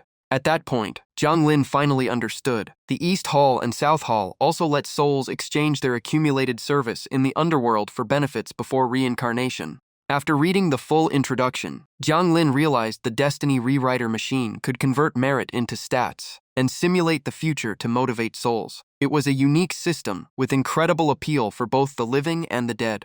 Jiang Lin glanced at Tai Qin and silently judged that this man hid his true thoughts extremely well. From everything he had heard, Jiang Lin knew the Destiny Rewriter Machine must have plenty of restrictions, yet Tai Qin never mentioned them. Besides, underworld jobs varied greatly, and in the end only those who were willing and capable could remain. Meanwhile, The live stream chat exploded with comments. Some joked that people worked half their lives while alive, then kept working after death just to prepare for the next life. Others were horrified at the thought of spending hundreds or even thousands of years working in the underworld. Many viewers agreed it was worth the effort if it meant being born rich next time, instead of staying poor forever. Some compared it to building a future for your descendants, except the underworld went even further by planning your next reincarnation. Others argued it was better to enjoy this life, because no one knew if they would still be the same person in the next one. Reading the comments, Jiang Lin simply smiled thoughtfully. Tai Qin turned to the guard and pointed at the machine. The choice is yours. You once wanted to give your son in the next life a chance to live as a normal person. Are you really giving up now? He told the man to think carefully and remember everything he had sacrificed for that goal. If he still chose to quit, Tai Qin would personally send him to drink mung po soup. Hearing those words, the guard could no longer hold back his tears. He dropped to his knees and sobbed uncontrollably. In the end, he begged to return to work. He admitted he had never had a child in this life and had never experienced being a father. After finally earning the chance to have a son in the next life, he could not accept seeing the boy born with an intellectual disability. Throughout the entire scene, Tai Qin stood silently without showing any emotion. The guard continued admitting his mistakes. He accepted any punishment, but begged not to lose his job, because it represented his future son's hope. Tai Qin only asked one question: "Have you thought it through?" The man immediately nodded, without hesitation. Tai Qin then called over another subordinate, and a ghost officer quickly appeared to receive the order. Tai Qin instructed him that if the man had truly made up his mind, he should take him to complete the remaining procedures. The ghost officer replied that he understood. The guard was then escorted away. Tai Qin turned back to the group and said that everyone had moments when they wanted to give up while chasing their goals. There was no shame in that, but if they truly quit, all their previous efforts would be wasted. Only persistence could lead them to what they wanted. That was why the West Hall gave every soul the freedom to choose. No decision was absolutely right or wrong, but each choice would shape their future, and no one had the right to force or interfere. Another ghost officer asked if the West Hall had any jobs that allowed souls to earn merit faster. Tai Qin explained that those with the right talents or abilities could indeed accumulate points more quickly. Even so, the final result still depended on the individual. Just like the saying that every profession has both masters and mediocre workers, the West Hall's only promise was absolute fairness and never deceiving any soul. After hearing the explanation, the ghost officer nodded in understanding. Tai Qin smiled and pointed ahead, saying he would show everyone to the accommodations prepared for them. Si Xiaoji cupped his hands in thanks for the warm hospitality. The group immediately followed behind him. Led by Tai Qin, everyone from the East Hall headed toward the dormitory area. Among them were a pair of young twin ghost officers. One quietly complained that Tai Qin kept praising the West Hall, saying it was nothing more than bragging. His brother agreed, saying those words were better suited for people from the West Hall. The younger twin suddenly wondered if the West Hall was targeting Jiang Wuchang. His brother could not tell either, and said they should keep watching. Before long, Tai Qin stopped and announced they had arrived at the residence prepared by the West Hall. The sight before them left everyone stunned. A massive villa district stretched out before them. Everyone could choose whichever villa they liked. Each one even had a private training room where they could cultivate and test their abilities without disturbing anyone else. Jiang Lin joked that if someone accidentally destroyed the residence, how much compensation would they have to pay? Tai Qin laughed and replied that the West Hall's building materials were not so easy to break. If anyone really managed to destroy one, even the Yama King would probably come personally to recruit them with a generous reward. Hearing that, the ghost officers excitedly asked if everyone really got a private room. Tai Qin confirmed they did, adding that as long as no one started fights, they were free to visit each other anytime. Tai Qin also explained that the training rooms could withstand the power of a Ghost King realm expert. They were fully equipped with cultivation tools and refining equipment for everyone to use. Si Xiaoji stroked his beard and praised the West Hall's thoughtful preparations, while Tai Qin smiled and said that anyone who came here was a friend of the West Hall. Tai Qin then suggested assigning ghost guards to escort everyone to their chosen villas. Si Xiaoji and the others gladly agreed and thanked him. Tai Qin immediately ordered the guards to escort the East Hall guests to their residences. The ghost guards acknowledged the order and quickly spread out. Each guard took charge of one group, while Jiang Lin was led to a private villa.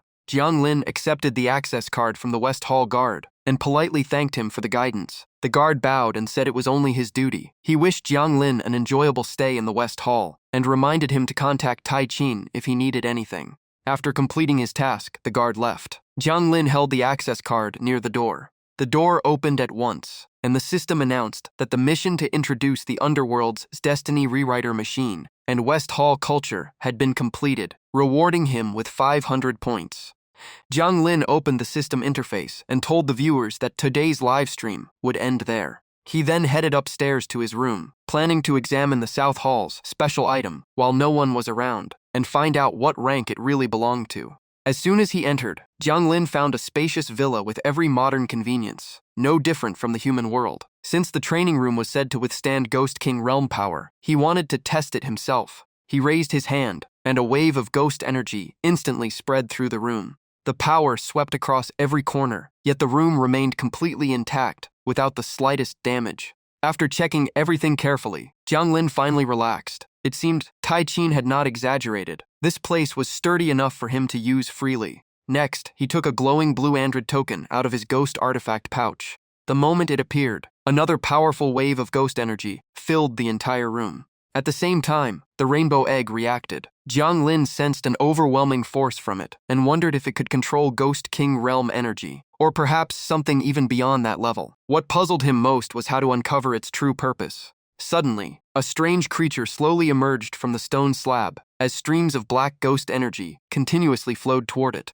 The tiny creature opened its mouth and swallowed every strand of ghost energy approaching it. The scene left Jiang Lin completely astonished. He quickly realized the turtle-like creature could absorb yin energies on its own. It seemed to be cultivating by itself, something he had never expected.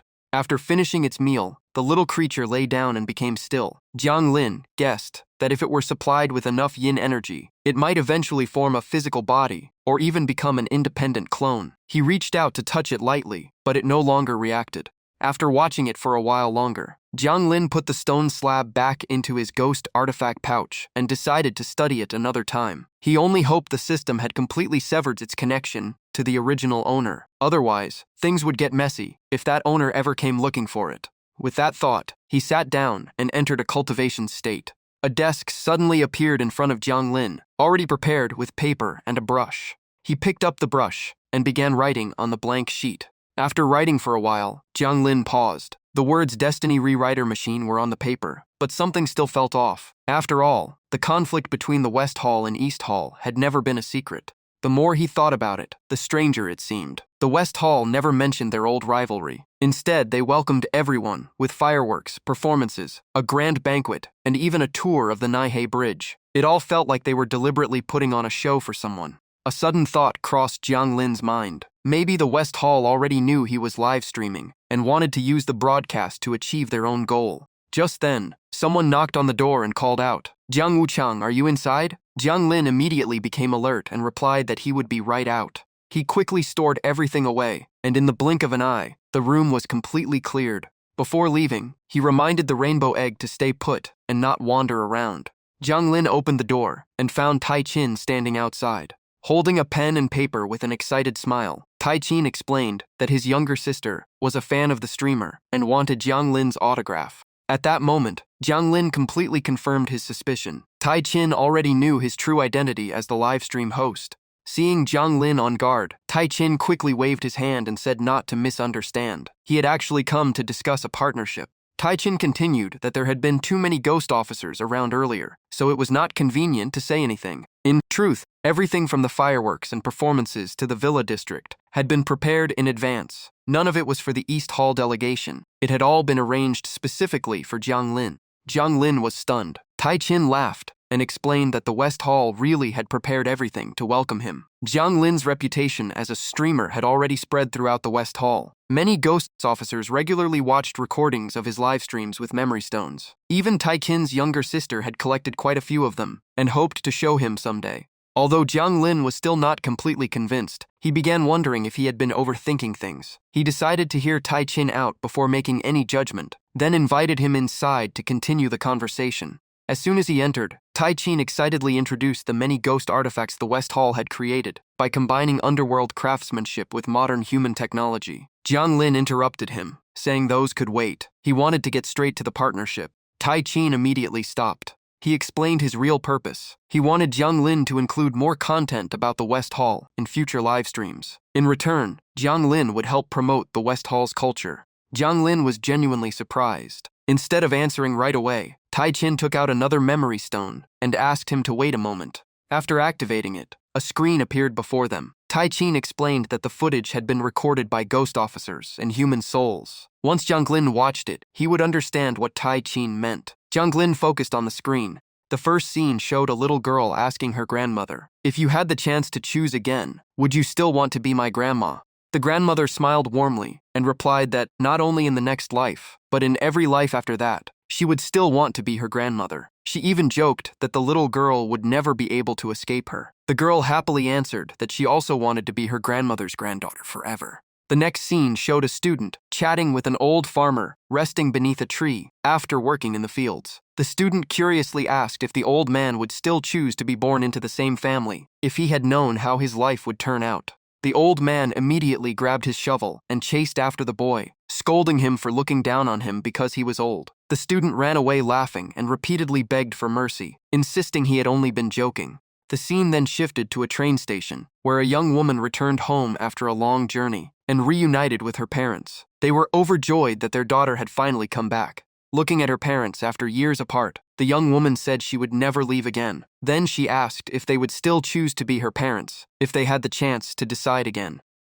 The final scene showed a married couple chatting together. The husband joked that maybe children also had to line up before reincarnation to choose their parents, and their own child must have spent a long time deciding to pick their family. The wife smiled and agreed. The husband only wished their child would grow up healthy and never regret choosing their family. The screen then displayed a trending leaderboard. At the very top were topics about changing fate and simulating life after reincarnation, while every other ranking was filled with equally popular discussions. Even on livestream platforms, the hottest topic was whether people would choose to change their destiny if given the chance, along with countless similar questions. Most people said that if such an opportunity existed, they would gladly change their fate.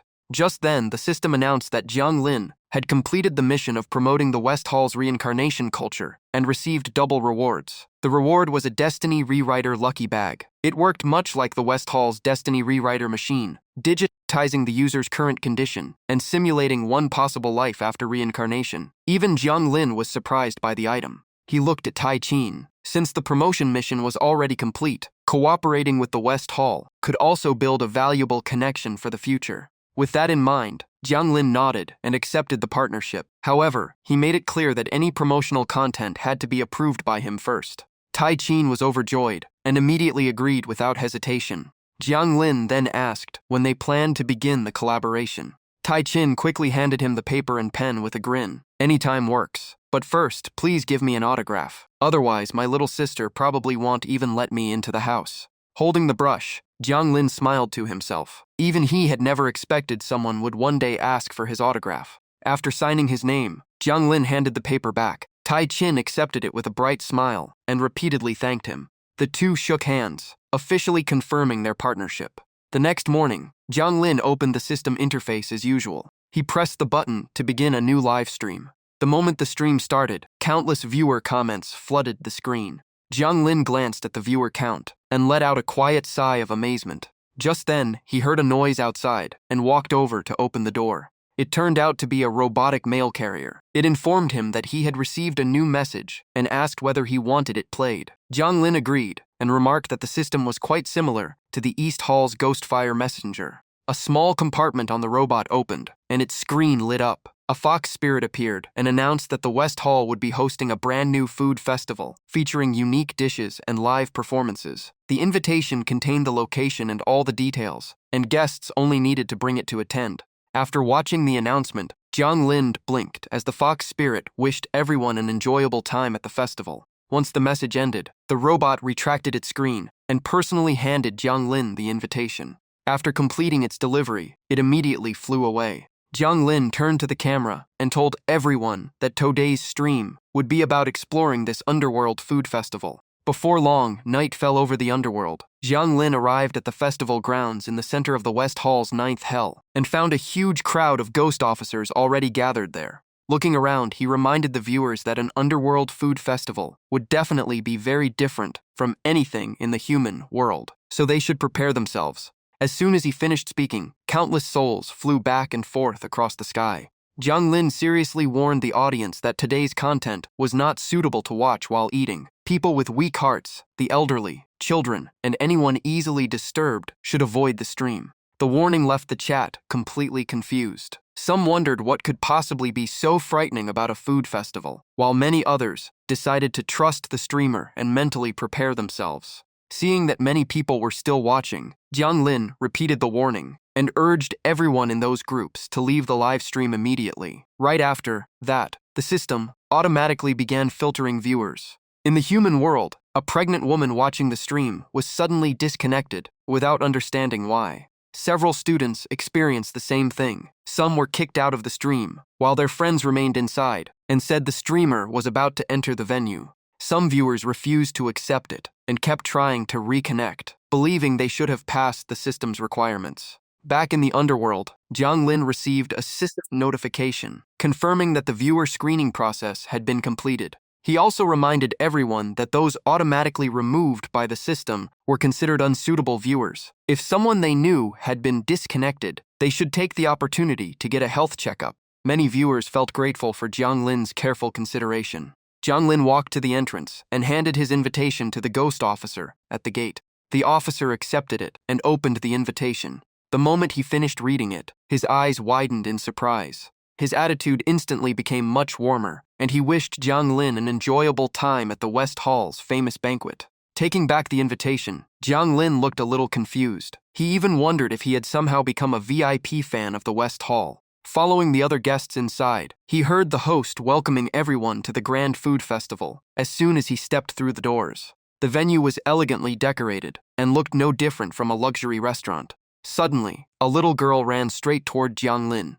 The moment he sat down, she quickly took the seat beside him. She secretly glanced at Jiang Lin with admiration, gripping her hands nervously as she wondered whether to greet her favorite streamer or simply pretend to stay calm. Just then, the host announced the first appetizer of the evening, ghost shredded salad. The host was a beautiful fox spirit who also served as the chef. She held a knife that radiated chilling ghost energy. The eerie aura quickly enveloped the bound prisoner on the stage. It was an overweight old man, trembling in fear, desperately begging for forgiveness, and swearing he would never do it again. The fox chef slowly approached him with an amused smile. As she drew closer, the old man panicked even more. He repeatedly called her a fairy and begged her to spare his life. He collapsed to his knees, pleading for mercy and promising to change. The fox spirit calmly replied with a single word, "All right." The old man had barely sighed in relief when a green light suddenly covered his body, throwing him into panic once again.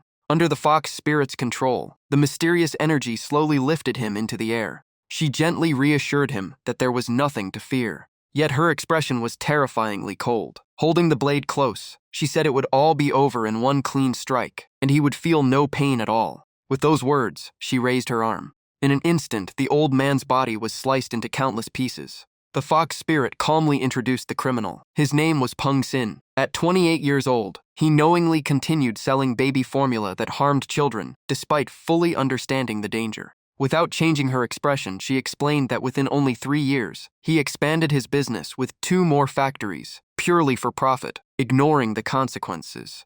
Hundreds of innocent children lost their lives because of him. To cover up the truth and silence the public, he even arranged for people connected to the case to be murdered. The dish before everyone was the punishment, prepared for someone so utterly heartless. After his death, he had already endured 30 years of punishment in hell. A massive cooking pot was then wheeled onto the stage, marking the completion of the banquet's first course. Using her ghost power, the fox spirit guided portions of the dish to every table and invited everyone to enjoy the freshly prepared ghost shredded salad. The ghost officers immediately raised their hands eagerly to receive their servings. With a light wave of her hand, pieces of meat floated through the air. They landed neatly on every plate. As soon as one ghost officer received his portion, he picked up his chopsticks and began eating without hesitation. While eating, he cursed the man who had produced the poisonous baby formula. The others ate with the same anger, believing this was the punishment the criminal deserved. Some souls had even lost their own children because of the tragedy. They wept as they ate, finally witnessing the man responsible pay for his crimes.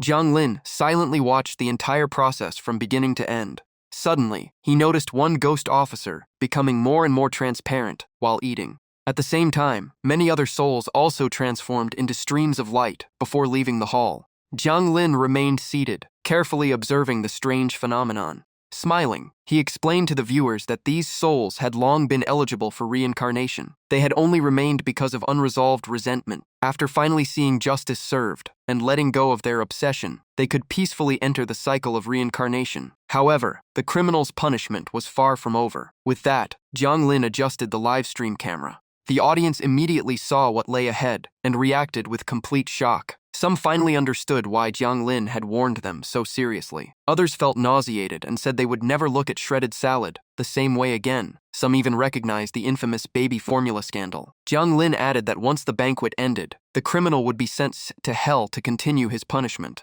The live stream chat instantly exploded. Some commented that escaping human law did not mean escaping true justice. Others nervously asked whether failing to do homework or lying to their teachers would send them to hell someday. Seeing everyone grow more frightened, Jiang Lin smiled helplessly and explained that reality was nowhere near as extreme as the old folk tales made it sound. He went on to explain that hell followed strict rules. Not everyone who died was sent there. Only those guilty of serious crimes usually faced punishment, while minor mistakes or immoral behavior were dealt with in other ways. Right then, the system displayed another notification, congratulating him on completing another Underworld culture mission. Jiang Lin could only smile wryly. It seemed every time he introduced the culture of a different hall, the system counted it as a separate mission. He immediately realized there was still plenty of content worth exploring. Just then, the little girl beside him smiled and said the knife on stage was the famous ghost artifact crafted by the 8th generation of Qibao Studio. Jiang Lin turned to look. The girl pointed toward the stage and explained that the 7th generation master of her family had also helped forge that weapon. Jiang Lin nodded after hearing her explanation. The girl eagerly told him not to focus only on the blade itself, but to pay attention to the engraved patterns, because those were the weapon's true highlight. Halfway through speaking, she suddenly froze and blushed bright red after realizing how familiar the voice beside her sounded. She quickly turned toward Jiang Lin. When he looked at her in confusion and asked if something was wrong, she became even more flustered. The next second, she covered her face and squealed with excitement, unable to believe the streamer had spoken to her first. Smiling shyly, she asked if Jiang Lin was really talking to her. He simply answered with a gentle smile. Leaning back in his chair, Jiang Lin pointed toward the stage and asked her to continue explaining the ghost artifact. The girl immediately climbed onto the chair across from him, leaving Jiang Lin looking at her in confusion. She raised one hand with a very serious expression, making Jiang Lin laugh because her reaction was a little over the top.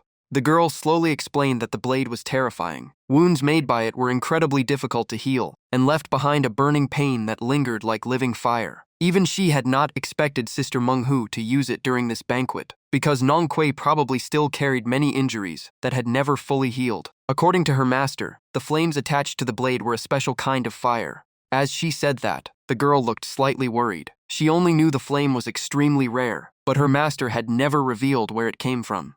Jiang Lin looked surprised and asked if her master was also an artifact refiner. The girl immediately nodded and proudly said her master held an advanced artifact refining certification. Pointing at Jiang Lin, she blushed and said that if he ever needed artifact refining in the future, she could get him a 20% discount. But as soon as she finished speaking, she hurriedly corrected herself and promised a full 50% discount instead. Jiang Lin laughed at her earnest expression and agreed that he would stop by when the time came. The girl immediately clasped her hands happily and said she would be waiting for him. As she turned away, she secretly smiled to herself, convinced she had just brought a major client to her master. A 50% discount would surely be approved, and maybe it would even be free for someone special. Jiang Lin simply smiled and thanked her. Jiang Lin said they should wait until the banquet was over first, and the girl quickly agreed. The two returned to their seats. The girl continued sneaking glances at Jiang Lin just as the stage announced the second appetizer.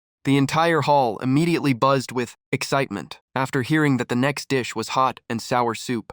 Jiang Lin looked toward the stage and saw a woman suspended high above it. She stared down at the crowd with desperate eyes, silently begging to be saved. On stage, the chef brought out a massive pot and calmly said that sometimes the best dishes only required the simplest cooking methods. She reached toward the pot, added a few drops of green liquid, and introduced it as pure bone broth extracted from red spider lilies. At the same time, the woman was slowly lowered until she hovered above the pot. The rope suddenly snapped, sending her crashing into the boiling liquid with a deathly pale face. At the same time, the narration revealed that she had spent years trafficking people and had been involved in countless illegal deals. Meanwhile, the demon chef calmly added scallions and ginger to the pot. The woman struggled to sit up and tried to cry for help, but Meng Meng immediately dumped an entire jar of salt onto her face with a smile and joked that 3 spoonfuls of salt would keep the ingredients from making any more noise. Before long, the woman completely lost consciousness, and the lighting around the stage slowly changed.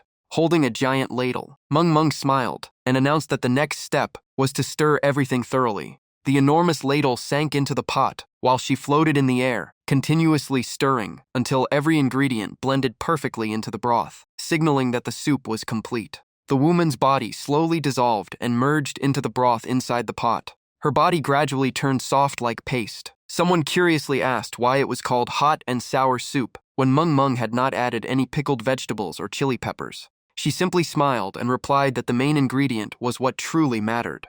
As soon as she finished speaking, she snapped her fingers and declared that this was the finest ingredient of all. A bolt of lightning struck the pot, revealing the woman's past. She had kidnapped hundreds of children and young women. Some were sold away, some were traded through underground networks, and others died before they even reached their destination. As she continued stirring the pot, Meng Meng explained that some victims died from illness, while others were beaten to death for resisting. The woman had even sold her own 3 children, making the soup's bitter sourness a reflection of her own life. She lightly tapped the side of the pot with the ladle, and the flames instantly roared higher. The soup boiled violently, as its rich aroma spread throughout the hall with the rising steam. The guests below immediately became excited, urging her to serve the dish. Some even shouted that they wanted to be served first because it smelled so delicious.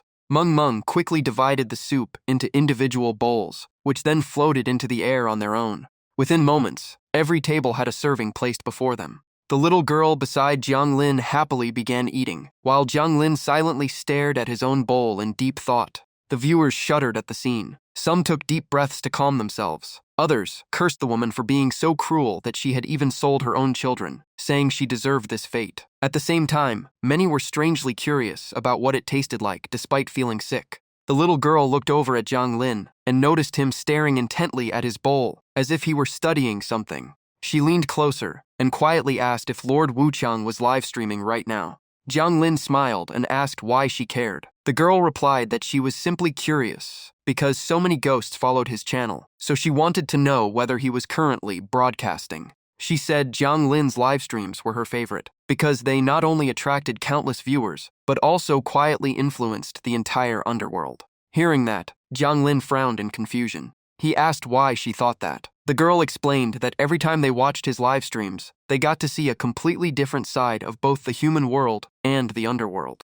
She shyly admitted that through his broadcasts, they had witnessed how ghost officers could genuinely help people. They had also seen countless kind-hearted humans rush to help strangers in danger. The more she spoke, the more excited she became. Besides all the good people, they had also witnessed many wandering souls trying their best to perform good deeds. Of course, there were still plenty of evil humans and evil ghosts as well. Suddenly, the little girl burst into tears. Many souls had remained trapped because they had seen too much darkness. But after watching Jiang Lin's live streams, they gradually let go of their obsessions, escaped their suffering, and finally entered the cycle of reincarnation.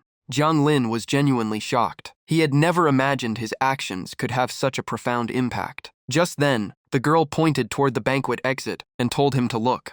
Many souls were happily leaving the hall. She said one of her own friends had departed the same way. She had personally watched the ghost energy surrounding that friend slowly disappear while watching Jiang Lin's live stream until they returned to the appearance of an ordinary soul. She became emotional as she explained that she had personally seen her friend off into reincarnation, and Jiang Lin finally understood everything. Looking into the distance, she sincerely hoped Jiang Lin would continue live streaming, so he could help even more good people avoid tragic fates. Jiang Lin immediately nodded, thanked her for sharing all of this, and promised to keep trying. Right then, Meng Meng laughed and announced that the appetizers were over, and the main courses were about to begin.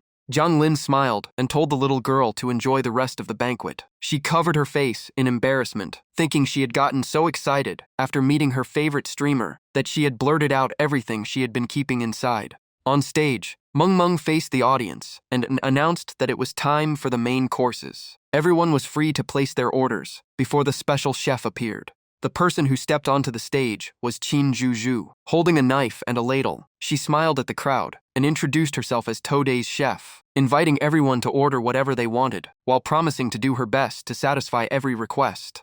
The moment Jiang Lin saw Zhuzhu, he was genuinely surprised that she was here as well. The entire audience immediately began shouting out orders. Some wanted crispy fried ghost legs, others asked for boiled ghost heads, spicy stir-fried ghost heads, ghost sashimi, or mapo tofu so soft it would melt in the mouth. Meng Meng gathered every request into the palm of her hand and announced that the list of main dishes would begin now. She opened her hand and revealed the first two dishes, spicy stir-fried ghost head and grilled ghost hand.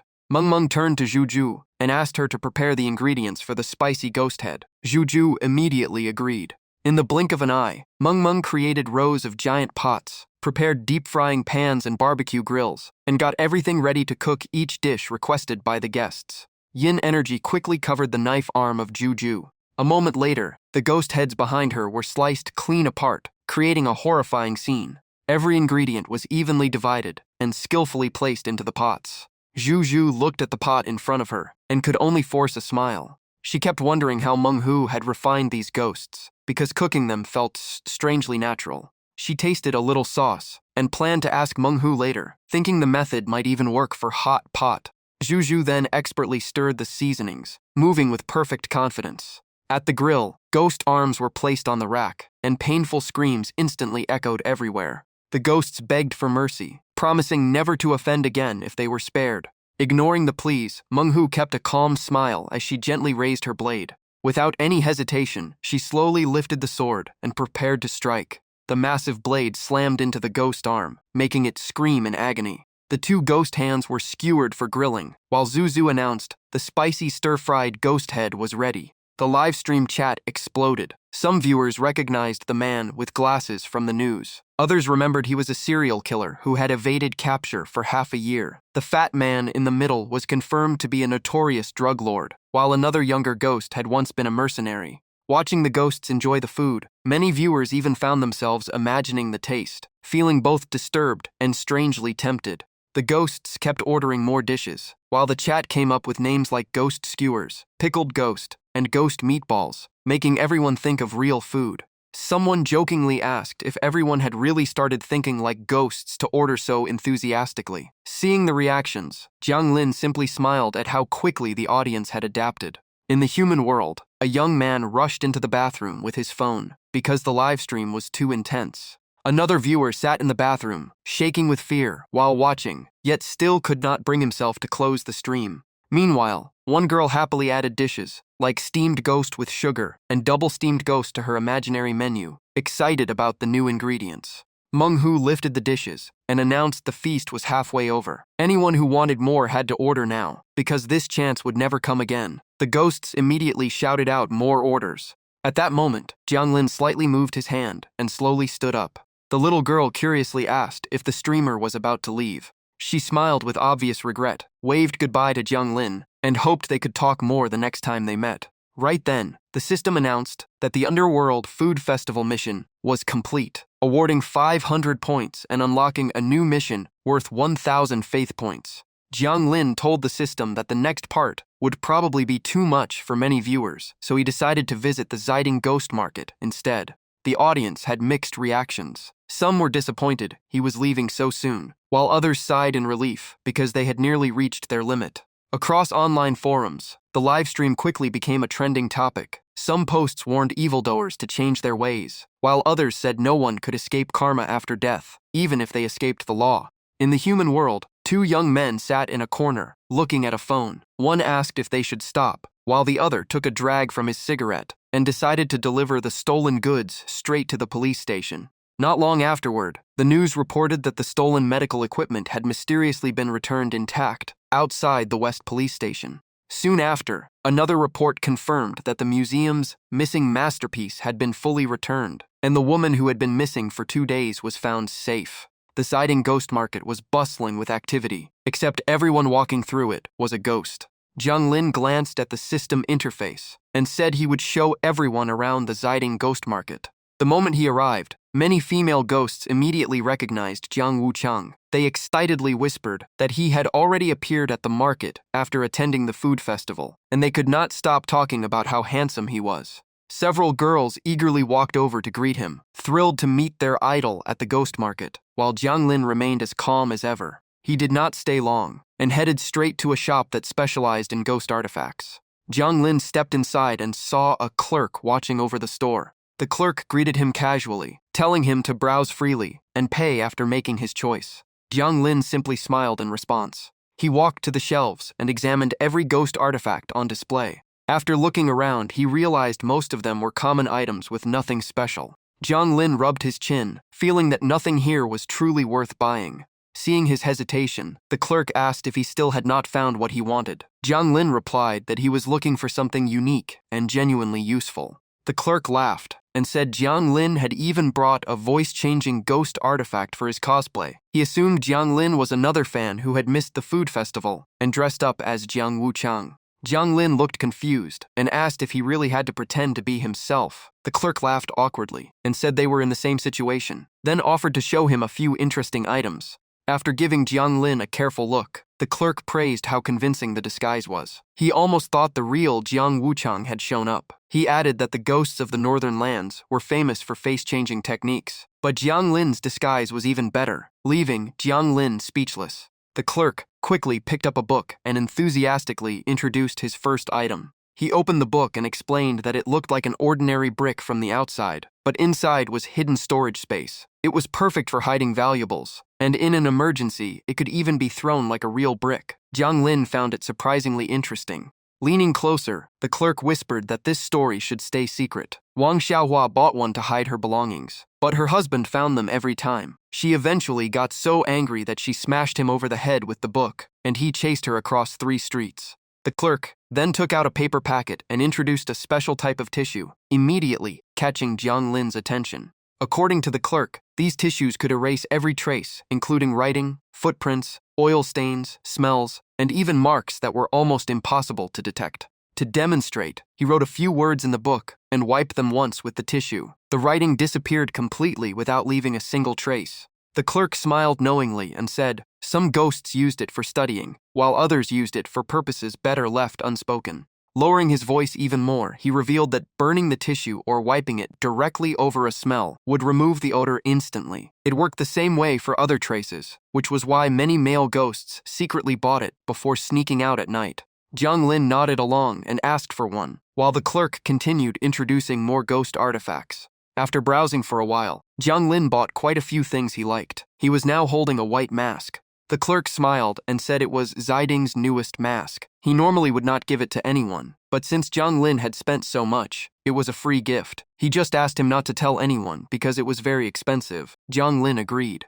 Jiang Lin then shrank all of his purchases and stored them inside his sleeve. Holding the white mask, Jiang Lin squeezed it a few times and realized it could change its expression. He put on the mask and thought that no one should recognize him this time. Next, Jiang Lin equipped another ghost artifact that looked exactly like Doraemon's Anywhere Door gadget. His speed instantly skyrocketed as he shot forward like an arrow. The surrounding ghosts only caught a blur and wondered what had just rushed past. Some even thought they had seen a ghost officer chasing a giant black mouse. Before long, Jiang Lin arrived at another section of the ghost market. He continued wandering around casually, no longer needing to maintain his usual image. After walking for a while, Jiang Lin stopped in front of an antique shop.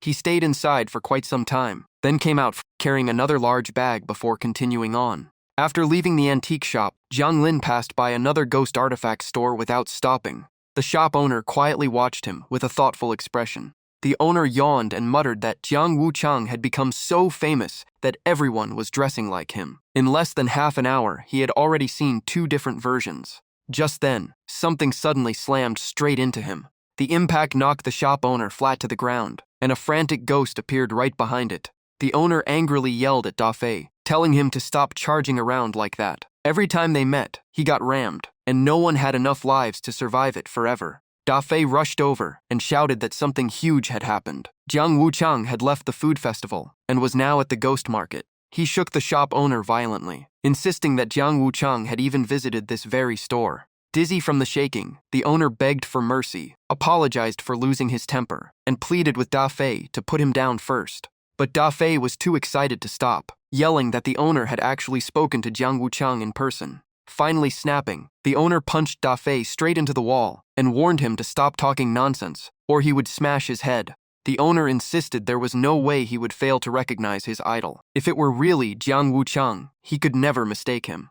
Da Fei immediately swore he was telling the truth. Everyone in Jidian already knew Jiang Wuchang had left the feast and visited the ghost market, including this shop. Still doubtful, the owner yawned and asked again. Da Fei confidently told him to ask any ghost in Jidian if he did not believe it. Hearing that, the owner rested his chin on his hand and muttered that he really had served a customer in cosplay today. Then his face suddenly changed as he realized that customer might have been the real Jiang Wuchang. The owner cried out in regret, asking if the person he had served was actually Jiang Wuchang instead of a cosplayer. Da Fei nodded. Hugging a pillar, the owner burst into tears, wailing that he had even hit his idol a few times. After calming down, he seriously asked Da Fei how he looked. Da Fei replied that he looked neat and well-groomed. The owner then asked if he would look good on Jiang Wuchang's livestream. Da Fei shrugged and said there was no problem at all. Only then did the owner finally breathe a sigh of relief, glad he had not embarrassed the Zidian ghost market. Moments later, he started acting like a love-struck girl, hoping Jiang Wuchang would return so he could welcome him properly. Watching the sudden change, Da Fei quietly wished he had never said anything.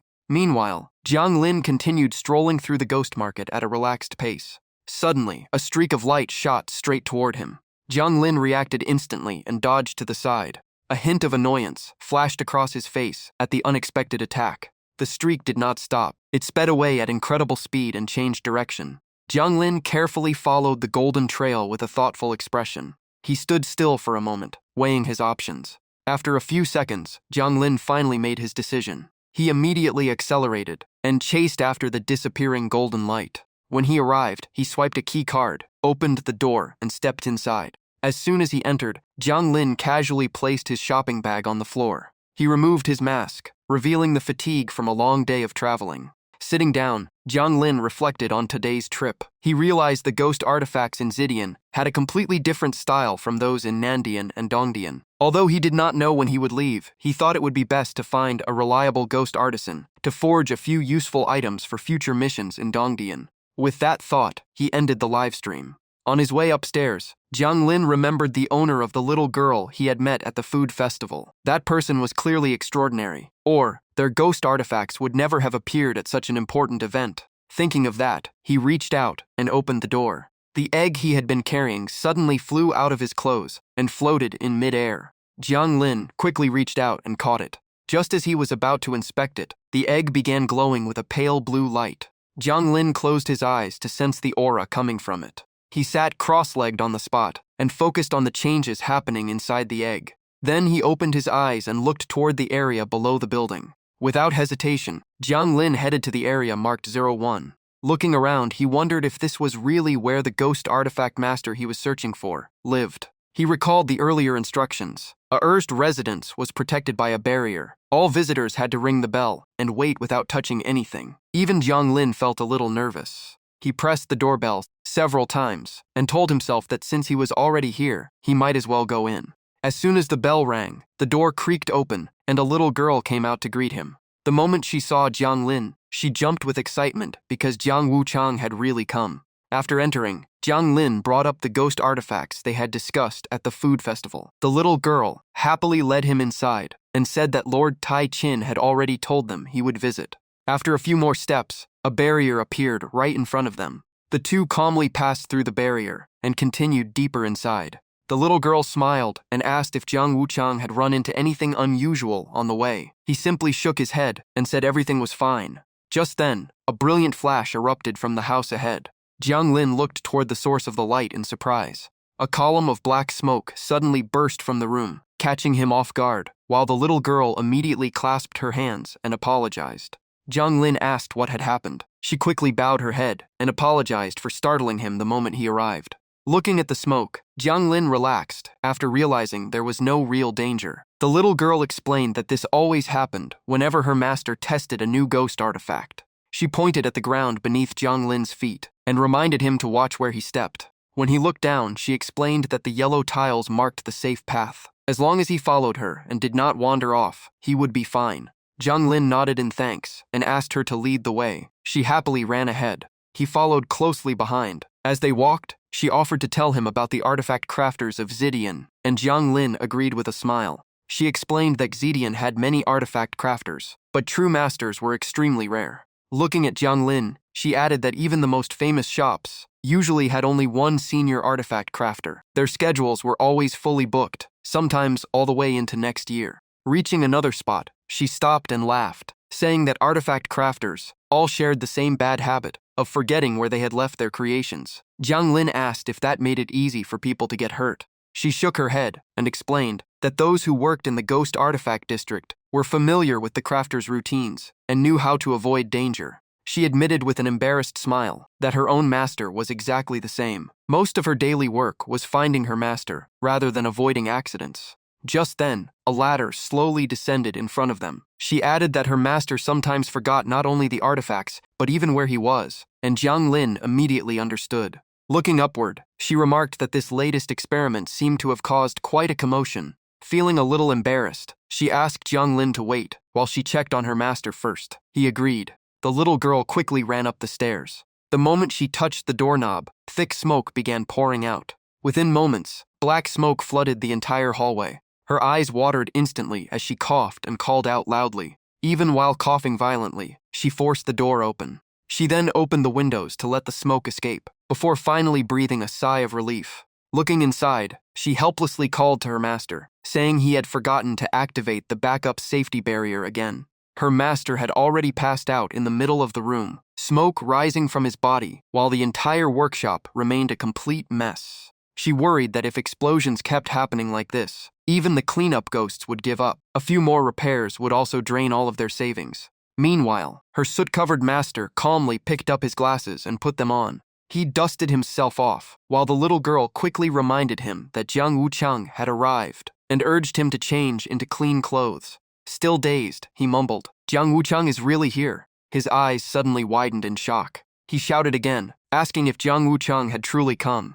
Nodded and said Jiang Wuchang had already been waiting downstairs for quite a while. Seeing her master panic, she could only sigh. He immediately turned and ran off, shouting that he would change right away and asking Air to keep Jiang Wuchang there until he returned. She agreed.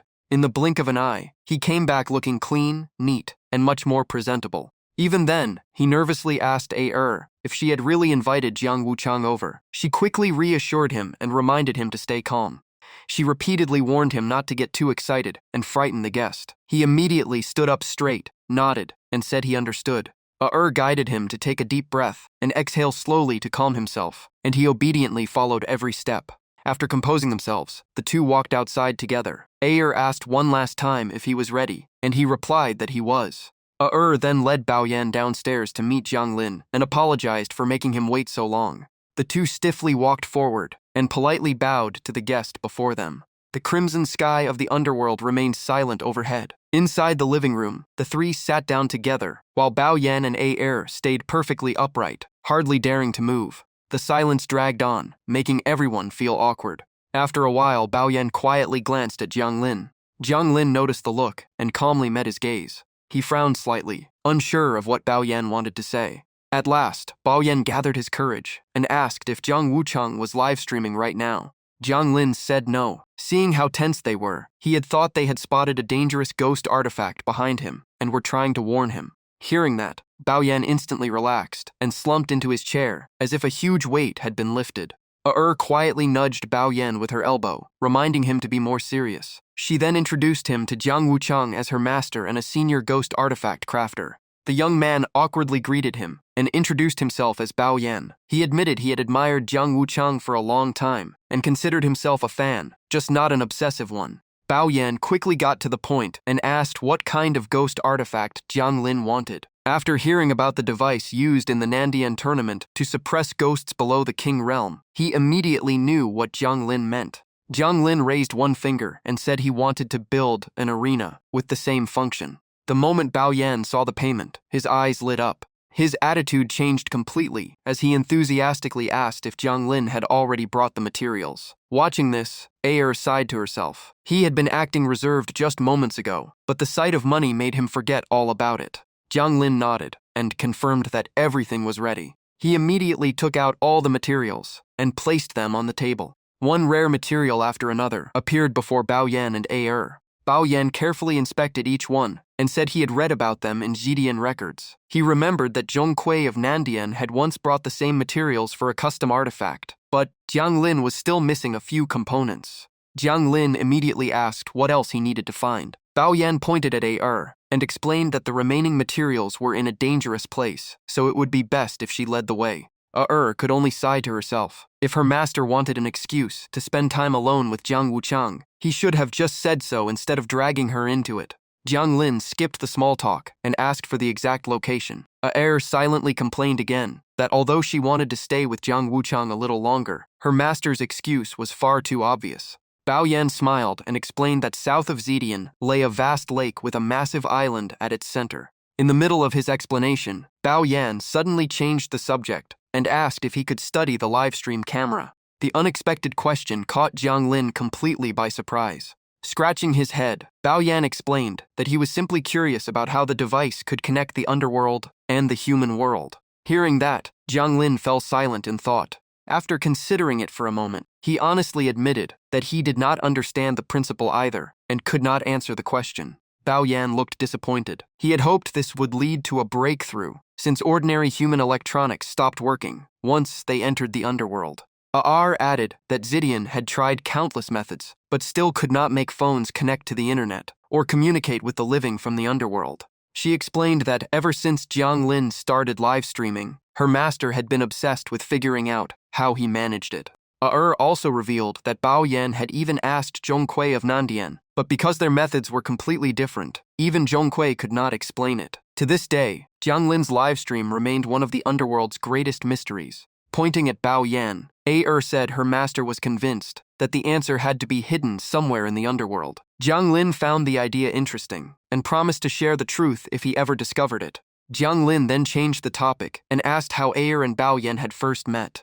Aer smiled knowingly, while Bao Yan looked obviously embarrassed. The little girl pressed a button on the chair and said, "It would be much more interesting to see it for himself than simply hear the story." A spatial portal immediately opened. Aer said she would explain everything after they arrived, and Jiang Lin agreed to follow. The three stepped through the portal and appeared beside towering cliffs beneath a clear blue sky. As they walked along the path ahead, Aer explained that this was where she had first met Bao Yan. She cheerfully said not to be fooled by her master's carefree personality, because when it came to crafting ghost artifacts, he was absolutely dependable. As Aer told the story, Jiang Lin pictured Bao Yan searching for materials and running into a ferocious evil ghost. Even when his life was on the line, Bao Yan refused to let go of the precious materials, leaving Aer terrified. As she told the story, Aer gently tugged on Jiang Lin's sleeve to reenact what had happened.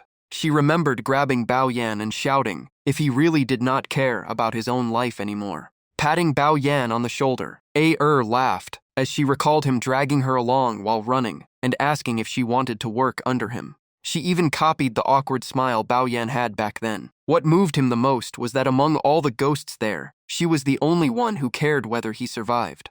Jiang Lin laughed at the story, while Aer continued. She said that when they first met, Bao Yan told her she knew nothing and would lose her life sooner or later without someone to help her. At the time, she thought he was just a wandering ghost merchant. As they talked, the three walked deeper into the vast forest, with Aer leading the way and telling Jiang Wuchang to follow her. Before long, a massive lake, divided into two branches, appeared before them. Aer stopped by the shore and explained that this area was a human tourist attraction, so boats were forbidden. Ordinary people could only admire it from afar. In the middle of the lake stood a gigantic peach tree. No one knew how many years it had existed. It rarely bore fruit and spent most of its time asleep. Aer flew ahead and said they were not bound by the rules of the human world, so they could simply cross over. She told the others to follow her. Jiang Lin and Bao Yan immediately followed Aer and flew toward the giant peach tree. Aer took out a strange object and raised it toward the tree's canopy, making Jiang Lin curious. At once, the entire tree shook violently as if responding to the signal. After checking everything, Aer turned to Jiang Wuchang and told him to head below. Jiang Lin and Bao Yan gently landed on the ground. A cool breeze swept past as the two looked up at the towering peach tree. Aer placed her hand on the trunk and politely asked the tree for permission to collect a few stones beneath it before leaving. After receiving permission, she told Jiang Lin that the material he needed was right beneath the tree and reminded him to be careful. He immediately thanked her. While looking around, Jiang Lin suddenly noticed something unusual. A huge area of the lake was covered by the shadow of something enormous. Without hesitation, he activated his yin-yang art to shield his entire body. Once prepared, Jiang Lin dove beneath the water. He continued, descending toward the bottom of the lake with complete focus. Before long, his instincts warned him that something was wrong. A sharp object suddenly shot past from the surface above. Jiang Lin immediately raised his guard and tracked its movement. However, the object merely brushed past him before plunging straight into the lakebed. The strange sight left Jiang Lin completely puzzled. Just then, Er's voice echoed from above, telling him to keep going because Tao Yeye was helping retrieve the material. Now that he understood what was happening, Jiang Lin dismissed his defensive technique. He continued diving toward the bottom of the lake. At last, his feet touched the sandy floor, surrounded by rocks and thick patches of algae. The tree branch from earlier suddenly reached down and dropped a stone into Jiang Lin's hand. After delivering the material, the branch quickly withdrew. From the shore, Aer called down and asked if he had found the stone. The outer layer covering the stone slowly dissolved in Jiang Lin's palm. He immediately swam back to the surface and announced that he had obtained the material, making Aer smile with relief. The lake suddenly churned as the stone was thrown back upward. A moment later, Jiang Wuchang burst through the surface, sending water spraying everywhere. Aer quickly asked if he was hurt, but Jiang Lin smiled and said he was completely fine and had already secured the material they needed. Suddenly, an aged but unfamiliar voice spoke from behind them. The face of Dao Yaye appeared on the tree trunk. Aer happily greeted him and said he had been asleep for 50 years. Hearing that, Dao Yaye asked if she had finally met the person she had been waiting for. Jiang Lin quietly observed the ancient peach tree and realized its strength was unfathomable. Even he could not see through it. Hurriedly denied waiting for anyone, while Jiang Lin bowed and thanked Dao Yeye for helping retrieve the material. The old tree only laughed and said it was nothing more than a small stone. Tao Yeye looked around with deep nostalgia, sensing how much everything had changed. Smiled brightly and said the human world was far more interesting now, encouraging him to spend more time watching it. When it was time to leave, Aer promised to return and share more stories next time. For now, they had to head back and forge the ghost artifact. Tao Yeye happily nodded and urged them to get going. Jiang Lin and Bao Yan both bowed to bid farewell to the elder, while Aer waved reluctantly to Dao Yeye. Without wasting any time, the three quickly flew away. After they disappeared from sight, Tao Yeye lowered a branch and calmly told the one hiding nearby to come out. He gently shook the branch and repeated that the person hiding up there should stop hiding and come down. A golden leaf hidden among the branches suddenly began to glow brightly. In the blink of an eye, the leaf transformed into a man casually sitting on the branch. He lazily picked at his ear, looking completely relaxed. Stretching out on the branch, he grinned and asked if there were any peaches left. Tao Yaye replied irritably that they had been gone for ages, then asked why he was here. The man somehow produced a ripe peach, took a bite, and said he had come to Zidian to commission a few items, and decided to visit along the way. Taking another bite, he curiously asked who the little girl had been waiting for. Tao Yaye simply smiled and asked if he wanted to hear a story. As the breeze drifted by, Tao Yeye slowly began. It was the story of one person who kept waiting, and another who only wanted to run away. The scene shifted into the past. Beside a small thatched house, children's cheerful voices rang out as Aer excitedly called for her senior brother to climb up because the view was amazing. Her senior brother stood below, anxiously reminding his junior sister to be careful and not fall. Aer quickly climbed to the top of the tree, peeked into the distance, and excitedly shouted that a large group of people, carrying a grand sedan chair, had just entered the village. Her senior brother guessed they must be the owners of the new house in the northern part of the village. Hearing that, Aer's eyes sparkled. She remembered the rumors that a huge new house with a spacious courtyard had been built there at the beginning of spring. She eagerly invited her senior brother to take a look, saying she had heard there were beautiful flowers and cats there. Her senior brother immediately shook his head, saying people like that were not someone they could afford to offend. simply shrank back a little and thought for a moment. Then she happily jumped down from the tree. Her senior brother quickly grabbed her and reminded her that their parents had told them not to run around today. Insisted she only wanted to look and would not cause any trouble. After saying that, she ignored his warning and ran off, thinking that since their parents had not returned yet, no one would find out. Left with no choice, her senior brother called after her and hurried to catch up. The two children slipped through the crowd and quietly approached the new house. Pointing inside, smiled brightly and said she had told him the place would be lively and full of interesting things. Her senior brother remained cautious, thinking there was no way they could get inside. Immediately grabbed his hand. She confidently told him to follow her because she had already thought of a plan. Taking advantage of a moment when no one was watching, they circled around to the back of the house. Stepped onto her senior brother's shoulders to climb higher, making him awkwardly remind her that spying on other people's homes was wrong. She immediately argued back that she was a girl, not a gentleman. She would only take a quick look and tell him everything afterward. Clinging to the wall, laughed and said climbing walls was even easier than climbing trees. With her senior brother supporting her, she quickly pulled herself to the top. The moment she looked over the wall, her eyes widened. Another child was staring right back at her from the other side, making both of them cry out in surprise. Without the slightest embarrassment, immediately introduced herself and asked for the boy's name. Blushing, the boy lowered his head and quietly replied that his name was Bao Yan.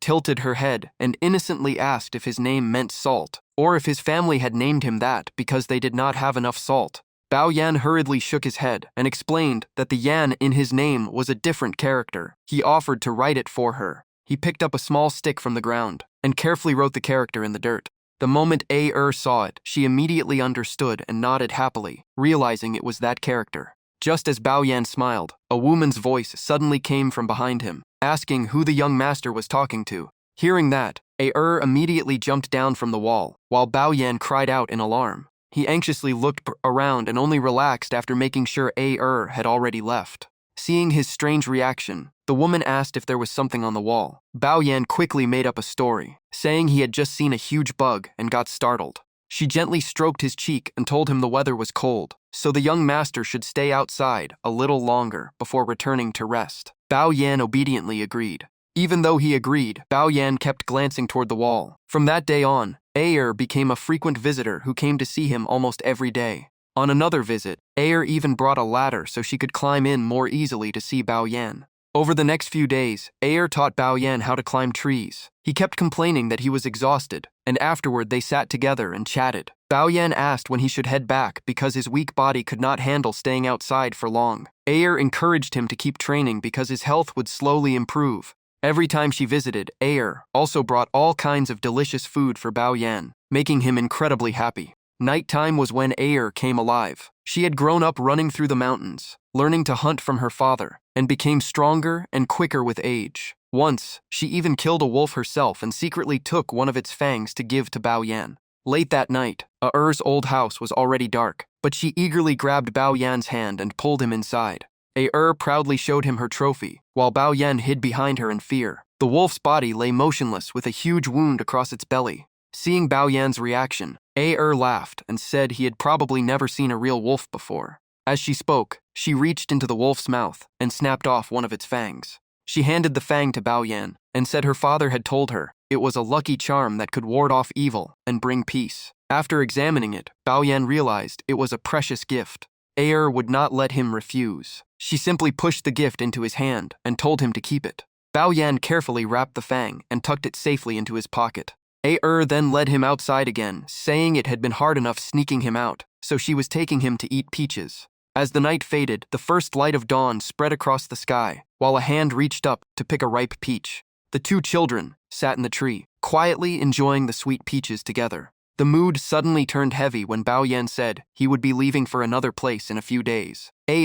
Calmly took another bite of her peach and asked if he would come back. Bao Yan immediately nodded and explained that he was returning home for his coming-of-age ceremony. Once he turned 20, he would be free to go wherever he wanted. Hearing that, happily said she would wait for him. But as soon as she finished speaking, she suddenly fell silent. Looking straight at Bao Yan, seriously asked what would happen if he never came back. The unexpected question left Bao Yan stunned. He stayed silent, unsure how to answer, and the atmosphere between them became painfully heavy. Seeing that, Aer suddenly laughed and broke the tension. She boldly declared that if Bao Yan did not come back, she would go find him herself. Bao Yan's face turned bright red. The two hooked their little fingers together and promised to keep their vow. Bao Yan smiled happily and said that even if he were at the ends of the earth, Aer still had to find him. She agreed without a moment of hesitation. The day of parting finally came, and Bao Yan left in a carriage. After that, he never returned as he had promised.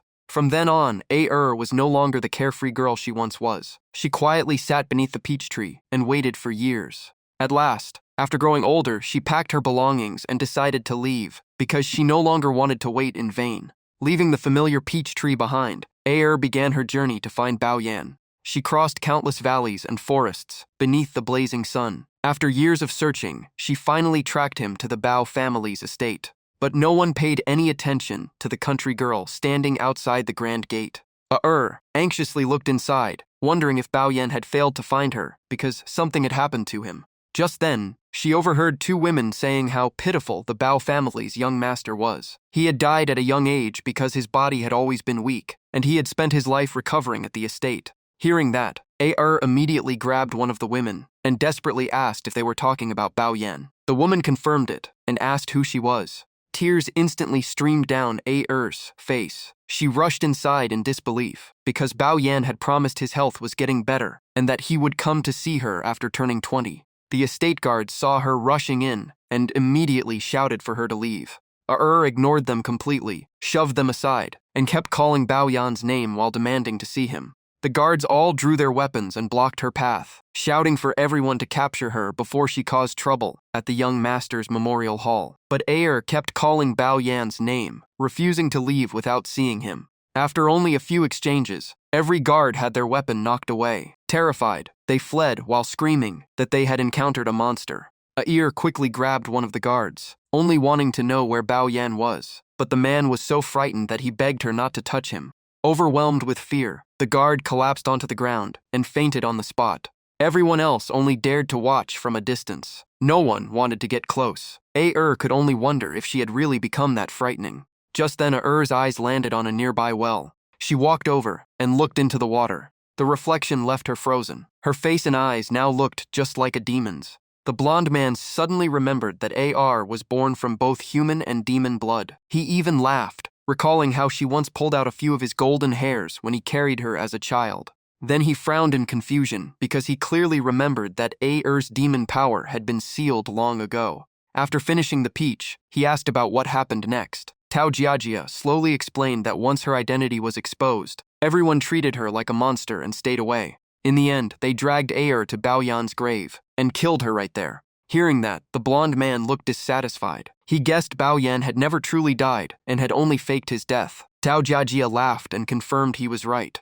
The blonde man shook his head and sighed that humans always loved tragic twists like this. Tao Jiajia continued, revealing that Bao Yan's death had only been part of the plan. Back then, Bao Yan rushed over after hearing the young master was about to die. When he arrived, he could barely catch his breath. The crowd quietly stepped aside, leaving Bao Yan standing before a grave. Beside the tombstone, Aer lay motionless with wounds covering her body. Bao Yan stood frozen before her body. He never noticed someone in the crowd holding a blood-stained sickle. Then he dropped to his knees beside Aer. Bao Yan was still holding the peach as he lifted it with trembling hands and took a bite. Tears streamed down his face with every bite. He remained kneeling beside the grave for a long time. At last, Bao Yan collapsed beside Aer. Only then did the words on the tombstone become clear. It was Bao Yan's own grave. From then on, people believed Bao Yan died, right after witnessing Aer's death. The peach he bit somehow became stained with blood. After his death, his soul eventually arrived at Jianglin.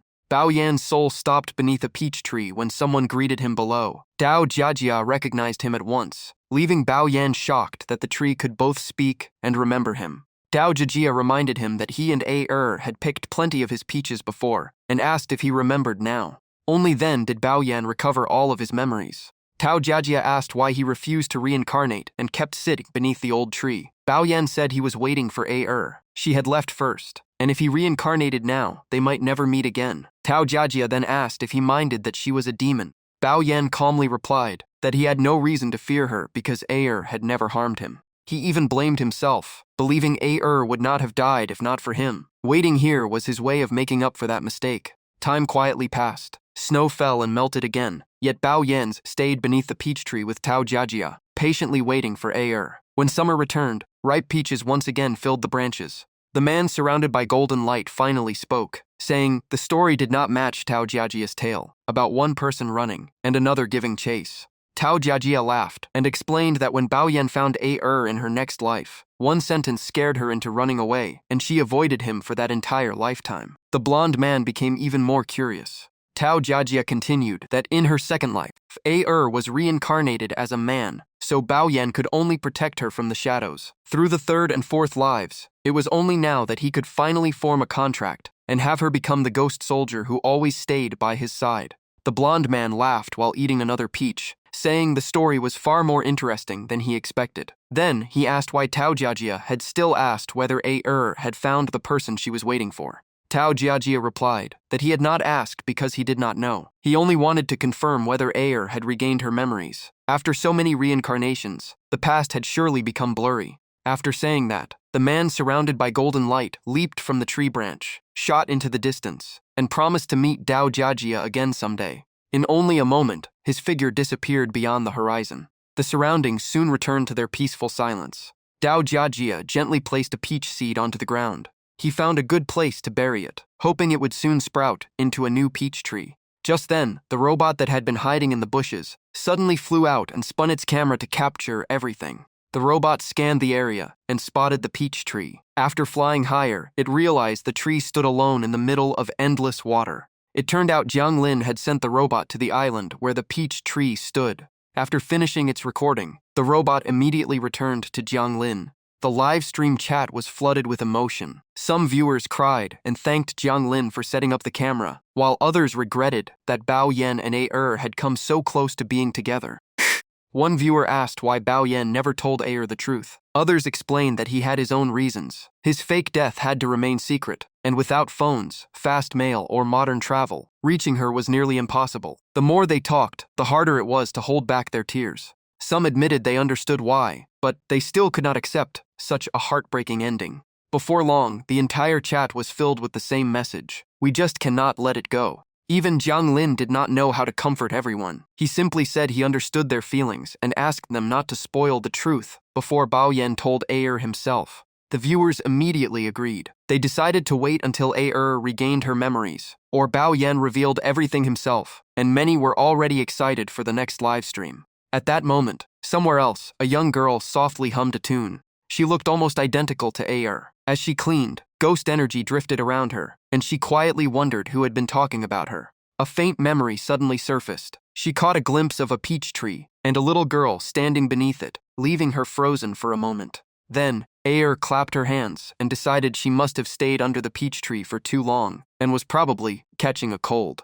While she was lost in thought, a hand suddenly rested on her shoulder from behind, making her jump before turning to greet her master. The person behind her looked like a researcher, completely focused on mixing all kinds of strange materials. Then remembered her master's words that ordinary ghosts could not get sick unless they came into contact with something corrupted. Thinking that, she quickly dismissed her doubts and told herself to focus on work. So returned to cleaning as usual. She nimbly climbed from one bookshelf to another until every shelf was spotless. But when she looked beneath one of the shelves, she found a strange button. Without hesitation, pressed it. The moment she did, she cried out that her master had forgotten to activate the protective barrier again. Sure enough, a barrier instantly covered the entire house. At the same time, at a hotel in the Underworld, Jiang Lin was still focused on his cultivation. Two little ghosts quietly waited behind him, without saying a word, until he finished cultivating, and the ghost energy around him faded. Jiang Lin let out a slow breath and turned around. His visitors were the same two little ghosts who had stayed with him in the West Palace for the past 2 weeks. But they would be leaving tomorrow. Jiang Lin was just about to stand up and greet them. Then the sight before him made him stop in surprise. The two little ghosts stood before him with red eyes and folded hands. Seeing this, Jiang Lin hesitantly asked what had happened. Before they could answer, both little ghosts rushed forward and hugged him. They simply did not want to leave Jiang Lin or say goodbye to the West Palace. But as soon as one finished speaking, the other smacked him on the head. the other little ghost cried as he corrected him. He admitted they would miss Jiang Wuchang, but this place had simply been too much fun. The bulging bag at his waist proved he had bought plenty of things. He even suggested pretending to break something, so they would have to stay a few more days to repay the debt. The moment he said that, he got another smack on the head for thinking only about having fun. The other little ghost finally spoke seriously, saying they had only come to say goodbye to Jiang Wuchang. After saying that, both of them burst into tears again, saying it was finally time to leave. Jiang Lin smiled and waved goodbye, reminding them to be careful since they had bought so many ghost artifacts. Flying out through the window, the two little ghosts confidently replied that no one would dare steal their belongings. Watching them disappear, Jiang Lin felt they had truly grown up and was relieved. His work at the West Palace was almost finished, and it was time to continue his journey. Jiang Lin officially set off. The livestream viewers admired the beautiful scenery of the West Palace, while filling the chat with praise and asking for a longer tour. Then someone suddenly noticed something strange, and quickly told everyone to look in the other direction. In broad daylight, a towering mountain suddenly appeared, floating in the sky. It had no slopes, and only a single ancient tree stood at its peak. Jiang Lin slowly descended and landed beneath the strange tree. As soon as he arrived, he met Tai Qin, who greeted him calmly as if he had been waiting all along. Jiang Lin looked at the object before him and asked what it was. Tai Qin explained that it was a new ghost artifact developed by the West Palace specifically for humans. Tai Qin then continued his explanation. It was designed for the living, because everyone carries regrets, unfinished dreams, or things left unsaid. People always wish they could go back, but time never turns back. That was exactly why the West Palace created this special ghost artifact. They called it the contract tree. Jiang Lin was stunned to learn that it could create the power of a contract. Tai Qin took out a wooden plaque and handed it to Jiang Lin, explaining that there were two ways to form a contract. A contract with another person increased the chance of meeting again in the next life, while a contract with yourself allowed you to leave a message for your future reincarnation. After saying that, he casually tossed the wooden plaque onto the tree. Red threads instantly wrapped around it and secured it to a branch. You only needed to write your wish on the plaque and throw it onto the tree. If it stayed in place instead of falling, the contract had been accepted. The more Jiang Lin thought about it, the more unbelievable it seemed. This was practically interfering with the laws of reincarnation. But he quickly noticed the key detail. Only the plaques held by the red threads became valid. That meant the West Palace still had the final say over which contracts were approved. Even Jiang Lin had to admit the West Palace had created an incredibly sophisticated ghost artifact. Meanwhile, back in the human world, Jiang Lin's livestream continued. Everyone watching on their phones was left speechless. What they had just seen was far beyond anything they had imagined. Everywhere, people were glued to Jiang Lin's livestream. Couples were thrilled because they finally had a chance to promise to meet again in their next lives. Single viewers started thinking about what message they should leave for their future selves, while even middle-aged viewers wondered if they should remind themselves to live better or love themselves more. Some even came up with the idea of hiding all their wealth before death and leaving clues for their next reincarnation to find it. The scene shifted back to the West Palace. The livestream kept everyone talking. Many even imagined how amazing it would be to inherit the fortune they had left behind in a previous life. Tai Qin then revealed that one more requirement was needed to form a successful contract. His words instantly silenced the excited viewers, who all wondered what the final condition could be. Everyone waited for the answer. The requirement was to live within the West Palace's territory for at least 5 years and not die anywhere else. Only then could someone use the contract tree. The chat immediately exploded. Many viewers joked that the West Palace was openly recruiting residents from other underworld regions. Jiang Lin immediately realized that once this news spread, it would cause a huge stir. Sure enough, at the Hall of Yama in the East Palace, Yama slammed his hand onto the table in anger and cursed the West Palace without holding back. In his eyes, using the live stream for promotion was bad enough, but openly attracting residents to the West Palace had gone too far. At the same time, the atmosphere inside the Hall of Yama in the West Palace was completely different. The West Palace believed that constantly developing ghost artifacts and expanding their influence was the right path, instead of clinging to old traditions. However, the official standing beside them still looked worried. He feared the Nether King would be displeased, but the West Palace remained confident that the Nether King would not object. That confidence came from the clear agreement they had made with Jiang Wuchang before working together. The first condition allowed the West Palace to promote itself, but strictly forbade using ghost artifacts to block or force humans into relocating. The second required them to provide full housing and living support for East Palace ghost officers assigned to work there. The final condition required the West Palace to send a professional team of artifact refiners to the East Palace for joint research and technical exchanges. Just then, someone entered the Hall of Yama in the East Palace with a report. The messenger informed Yama that the artifact refining team sent by the West Palace had arrived. Hearing the news, Yama immediately asked with delight if they had truly arrived. He was overjoyed because the East Palace was finally about to begin developing its own path of artifact refinement. Meanwhile, the South Palace's Hall of Yama was also closely watching the situation unfold. Zhang Dao reported everything that had happened between the East Palace and the West Palace to Lord Nanming. Nanming picked up the report, read it for a while, and fell into thought. He decided that nothing had crossed the line or caused serious consequences yet, so it was best to leave it alone for now. Zhang Dao then asked what they would do if a major conflict broke out later. Nanming simply smiled and said perhaps a real showdown was still to come, then casually crushed the stack of reports in Zhang Dao's hands. Back in the human world, night had fallen. A male streamer stood at the foot of the legendary mountain, telling his audience that the contract tree was at the summit and that he planned to reach it. Viewers immediately reminded him that the mountain had no trails or stairs, so reaching the top was impossible for most people. He nodded in agreement. But at that moment, ghostly figures appeared in the darkness, and a steep wooden staircase suddenly stretched down from the mountaintop. The viewers instantly got chills. They guessed it was a path created by ghost soldiers, and with ghost flames flickering around it, no one dared step onto it. Even though he was getting nervous himself, he forced a smile and said he had nothing to fear, because his screen name was, "I want to leave the mountains." That only made him more determined to become the first person to reach the summit. The chat kept cheering him on and invited even more friends to watch his challenge to conquer the contract tree. In no time, his viewer count skyrocketed.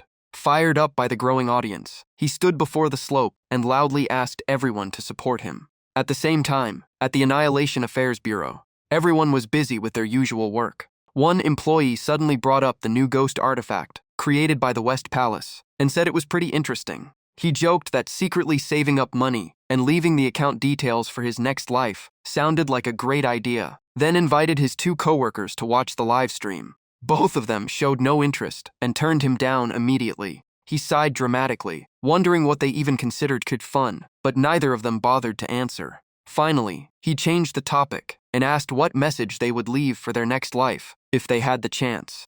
The coworker reading a book calmly replied that he would leave himself a difficult math problem to test his IQ in his next life, leaving everyone speechless. He then turned to the other coworker and asked if he also had some strange idea.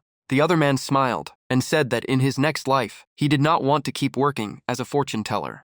Hearing that, the employee suddenly snapped his fingers as if he had just thought of something. He excitedly declared that the best message would be reminding his future self to watch the Underworld livestream every day whenever he had free time. After saying that, he ignored his coworkers and went off to watch the livestream because talking to them was too boring.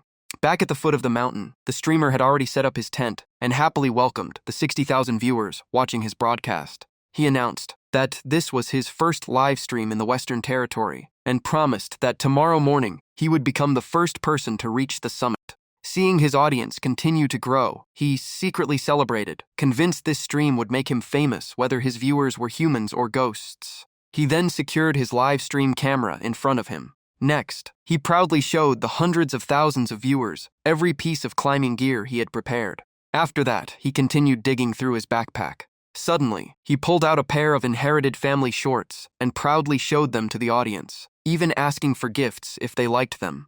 But at that exact moment, something unexpected happened in the live stream. His viewer count crashed to just over 200, leaving him completely stunned. He rushed toward his phone and desperately begged everyone not to leave, because the climb had not even started yet. The chat quickly explained that someone had already reached the summit. Jiang Wuchang's camera had captured a mysterious figure, so everyone had switched to the Underworld livestream. At that moment, the camera on the mountaintop focused on the contract tree. The chat exploded with excitement as everyone stared at the white mist before the camera, waiting to see what Jiang Wuchang had captured.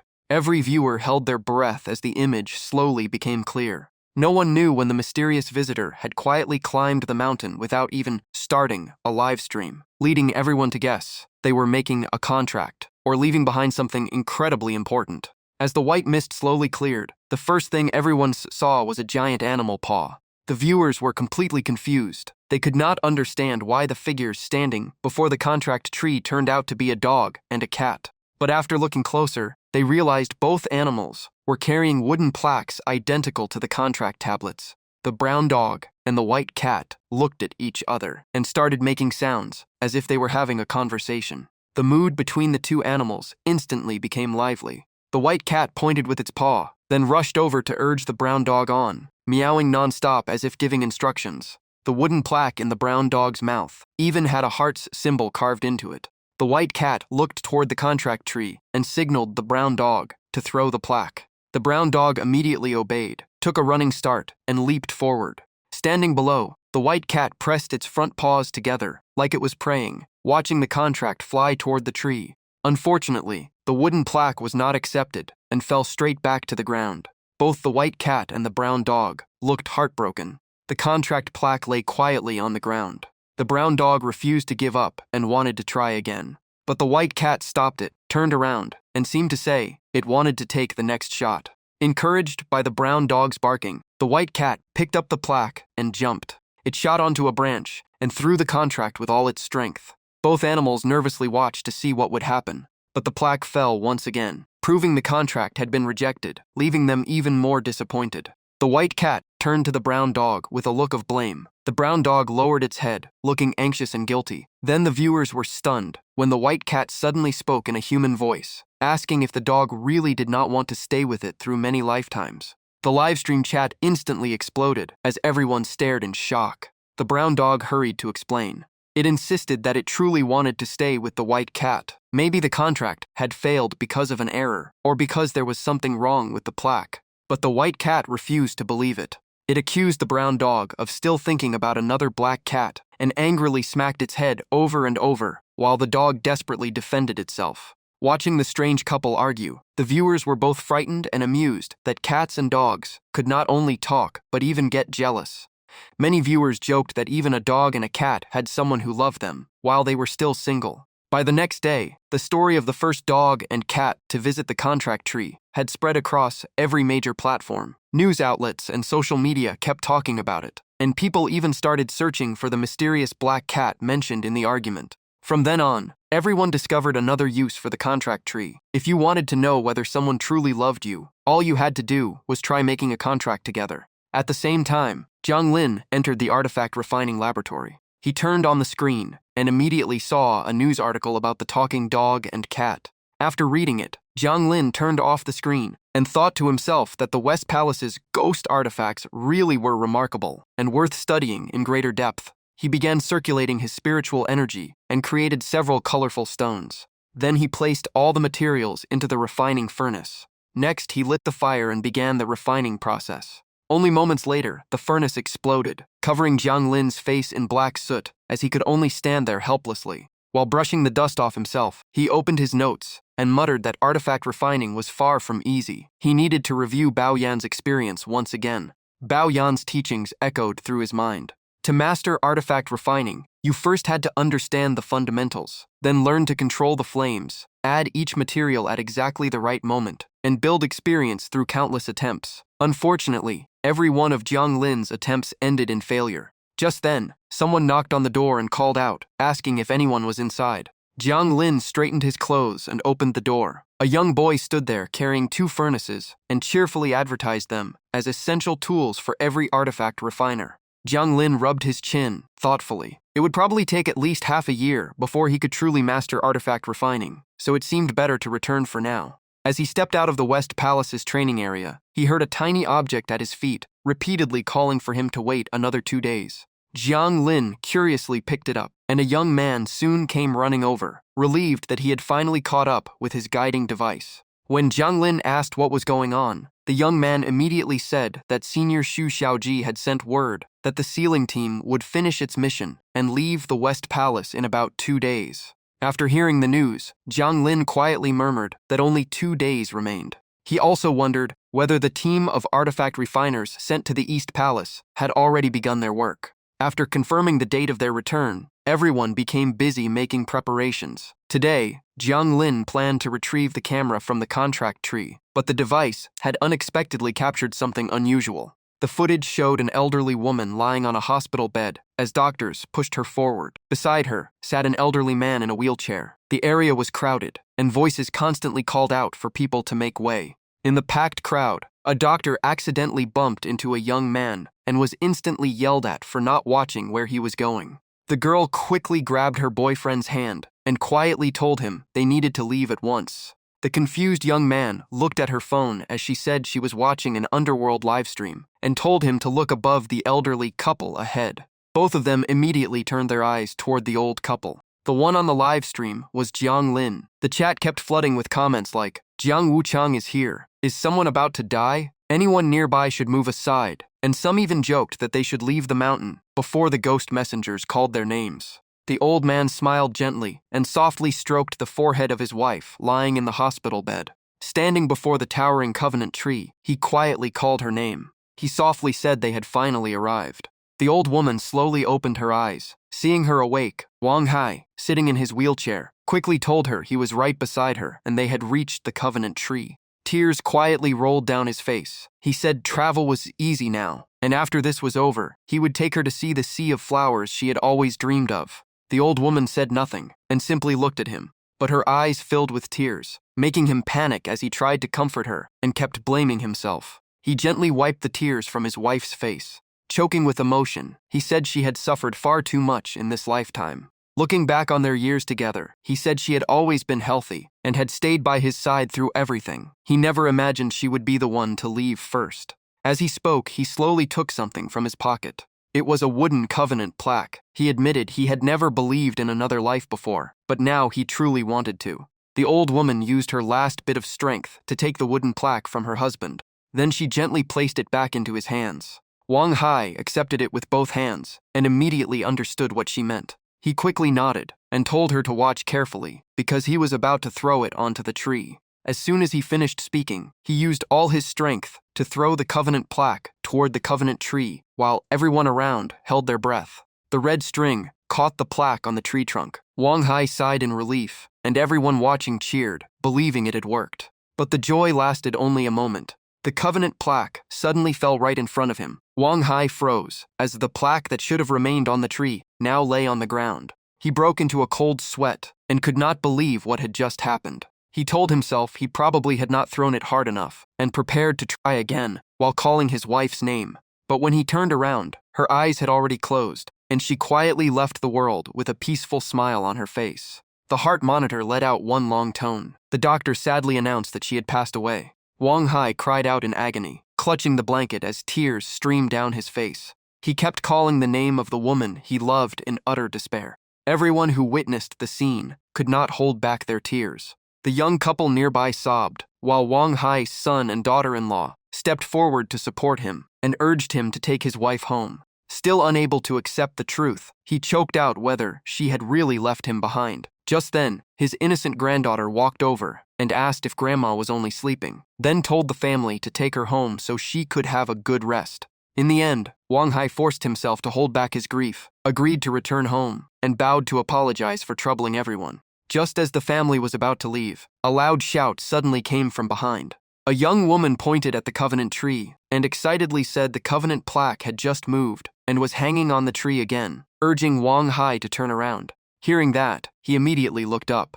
At that moment, he cried out in excitement that Yao Yao had truly not left him alone. His daughter looked where he was pointing and saw two figures standing on the covenant tree. Yao Yao's spirit stood there with a smile and told Jiang Lin she was willing to stay in the underworld and wait for her husband while thanking Jiang Wuchang. The live stream chat burst into tears, filling the screen with blessings and admiration for their unwavering love. From that day on, everyone looked at the covenant tree differently. It was no longer just a place to test love or a symbol of parting, but proof that while some love is fragile, some bonds are strong enough to overcome even life and death. After that, the scene shifted to a boat carrying a banner that read, "Farewell to streamer Jiang leaving West Hall." Jiang Lin stood on the boat and calmly looked at the people seeing him off. Bao Yan stepped forward and said that before they parted, there was one more favor he wanted Jiang Wucheng to help with. Jiang Lin smiled as he shook Bao Yan's hand, saying this partnership had been a pleasure and telling him to name his request. Bao Yan leaned over with a grin and whispered that he only wanted an autograph as a souvenir. Jiang Lin gladly agreed. After that, Bao Yan stepped off the boat and headed back. Everyone cleared the way for the boat to depart, whilst his subordinates respectfully moved in to assist their boss. Xu Xiaoji stood on the deck, looked into the distance, and let out a quiet sigh of relief. Feeling that everything was finally peaceful, he immediately called everyone together for roll call before departure. A ghost messenger suddenly reported that Qin Zhou was still missing. She had gone to check out a ghost food item yesterday and had not returned. Xu Xiaozi's face darkened, and he immediately ordered everyone to bring her back. The ghost messengers acknowledged the order and quickly set off. Meanwhile, in the ghost market, Qin Zhou stared excitedly at a bowl of shaved ice with soup, praising how delicious it was, and planning to order another. Before she could take another bite, someone pulled her to her feet. Even though everyone said she had eaten enough and it was time to leave, she insisted she had only finished one bowl. It did not take long before Qin Zhou was escorted back to Xu Xiaoji. The ghost messengers reported the mission complete, while Qin Zhou looked confused and asked if everyone was really leaving. Xu Xiaoju coldly replied, "What else are we waiting for?" She only cared about the food, and even suggested everyone leave first, while she stayed behind for dinner. That answer made Xu Xiaoji furious. With a single gesture, 3 ghost messengers appeared and surrounded her. Sensing trouble, Qin Zhou tried to run, but she was instantly tied up and pinned to the ground. Once everything was under control, Xu Xiaozi decisively gave the order to depart. Moments later, the boat slowly rose into the sky. Xu Xiaoji pointed at the sign ahead and ordered Qin Zhou to loudly recite, "East Hall is our home. We must stand united. South Hall, West Hall, and North Hall are outsiders in the end." He also punished her by making her repeat it 100 times for leaving the group without permission.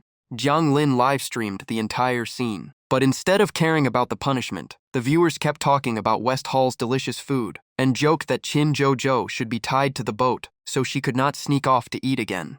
Just then, the system announced that Jiang Lin had completed the side mission of promoting West Hall's unique culture, including its clothing, teleportation formations, ghost artifacts, cuisine, ghost market, and the Covenant Tree. The rewards were 10,000 points, 1,000 Heart of Faith points, and double West Hall specialty packs. The West Hall specialty rewards were delivered immediately afterward. Jiang Lin remembered receiving West Hall specialties before. They looked ordinary, but every use had sharpened his mind, proving that Underworld specialties were anything but ordinary. He opened his storage bag to put away the rewards, but the system immediately warned that the storage space was full and needed to be cleaned up.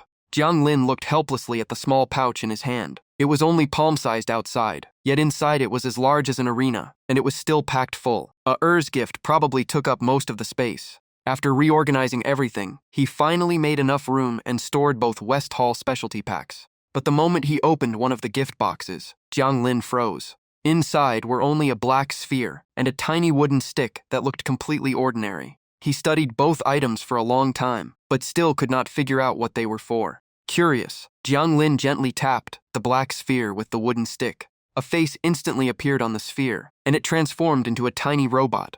Jiang Lin placed it on the floor. The little robot waddled a few steps before falling flat on its back, leaving him even more puzzled by this strange specialty. Just then, Xu Xiaoji's voice came from the distance, reminding everyone they were about to enter North Hall territory. Hearing that, Jiang Lin put the robot away and prepared to get off the boat with the others. Suddenly, a fast-moving object shot across the sky toward them. Qin Zhou was the first to notice the danger and immediately sounded the alarm. A paper crane flew straight toward the boat, but was stopped by the protective barrier. That was only the beginning. Countless more paper cranes poured in like a storm. At the same time, deep within North Hall territory, a small makeshift hut stood on the side of a cliff. Inside, 3 children were discussing their next move. One wanted to blow everything up immediately, but another stopped him, saying they should not rush into action. In the end, the 3 switched to playing cards. One boy suddenly threw down a card and loudly declared himself the winner. The winner grinned proudly and demanded to draw on the loser's face. The other boy sighed helplessly, saying all 3 of them had the same face, so it was completely unfair. But the winning boy showed no mercy. He happily said, "More drawings only made it look better," then added a mustache and a flower to his friend's face. Turned into a laughingstock, the other boy angrily declared he would win the next round and get his revenge. Just as they were about to deal another hand, the winner suddenly raised his hand for silence. He listened for a moment, tossed the cards aside, and slowly stood up as if he had sensed something. As he stepped outside the hut, another boy joked that he was trying to sneak away after winning. His expression immediately turned serious, as he said the paper cranes in the distance had suddenly changed. At the same time, Jiang Lin's boat was completely surrounded by countless paper cranes. A ghost messenger quietly suggested that Xu Xiaoji shoot them all down. He calmly shook his head, saying they had shown no sign of attacking and were most likely from North Hall. Only if North Hall failed to respond would they force their way through.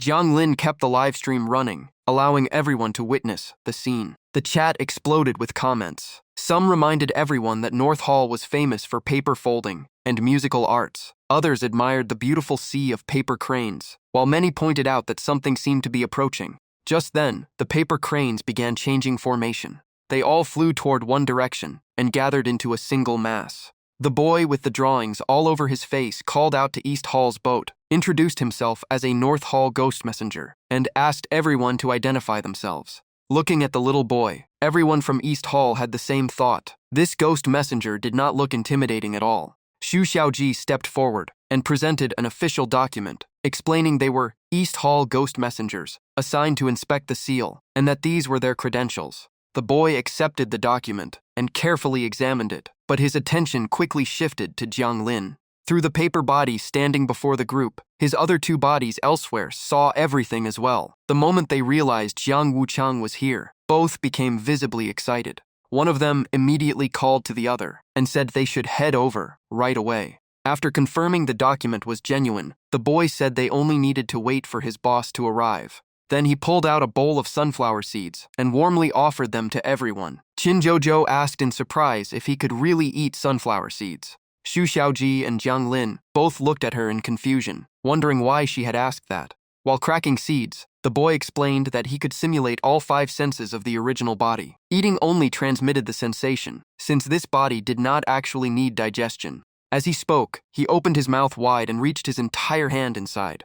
Everyone saw the sunflower seeds inside his body had turned into scraps of paper, leaving Xu Xiaoji astonished, because his body was nothing like a normal living creature. Just then, his other two bodies arrived and laughed, saying the one before them was neither human nor ghost. They even praised Qin Jojo for recognizing, at a glance, that he was only a duplicate. The boy then formally introduced himself as North Hall Ghost Messenger Fang Yihei. He also pointed toward the other two standing beside him. Fang Yihei explained that both were paper bodies he had created himself. Jiang Lin curiously asked whether paper bodies could really talk and eat. Fang Yihei replied that ordinary paper bodies could not, and that he had spent a great deal of effort creating these. He pointed at the 3 of them, playing cards together as proof. The livestream chat instantly became lively, with viewers praising the paper bodies, and even jokingly asking for a tutorial on making a paper girlfriend. Xu Xiaoji was about to introduce each member of East Hall, but before he could finish, Fang Yihei flawlessly listed everyone's names and positions, from the Sealing Team and Intelligence Team to White Wuchang Jiang Lin and Black Wuchang Liu Buwei.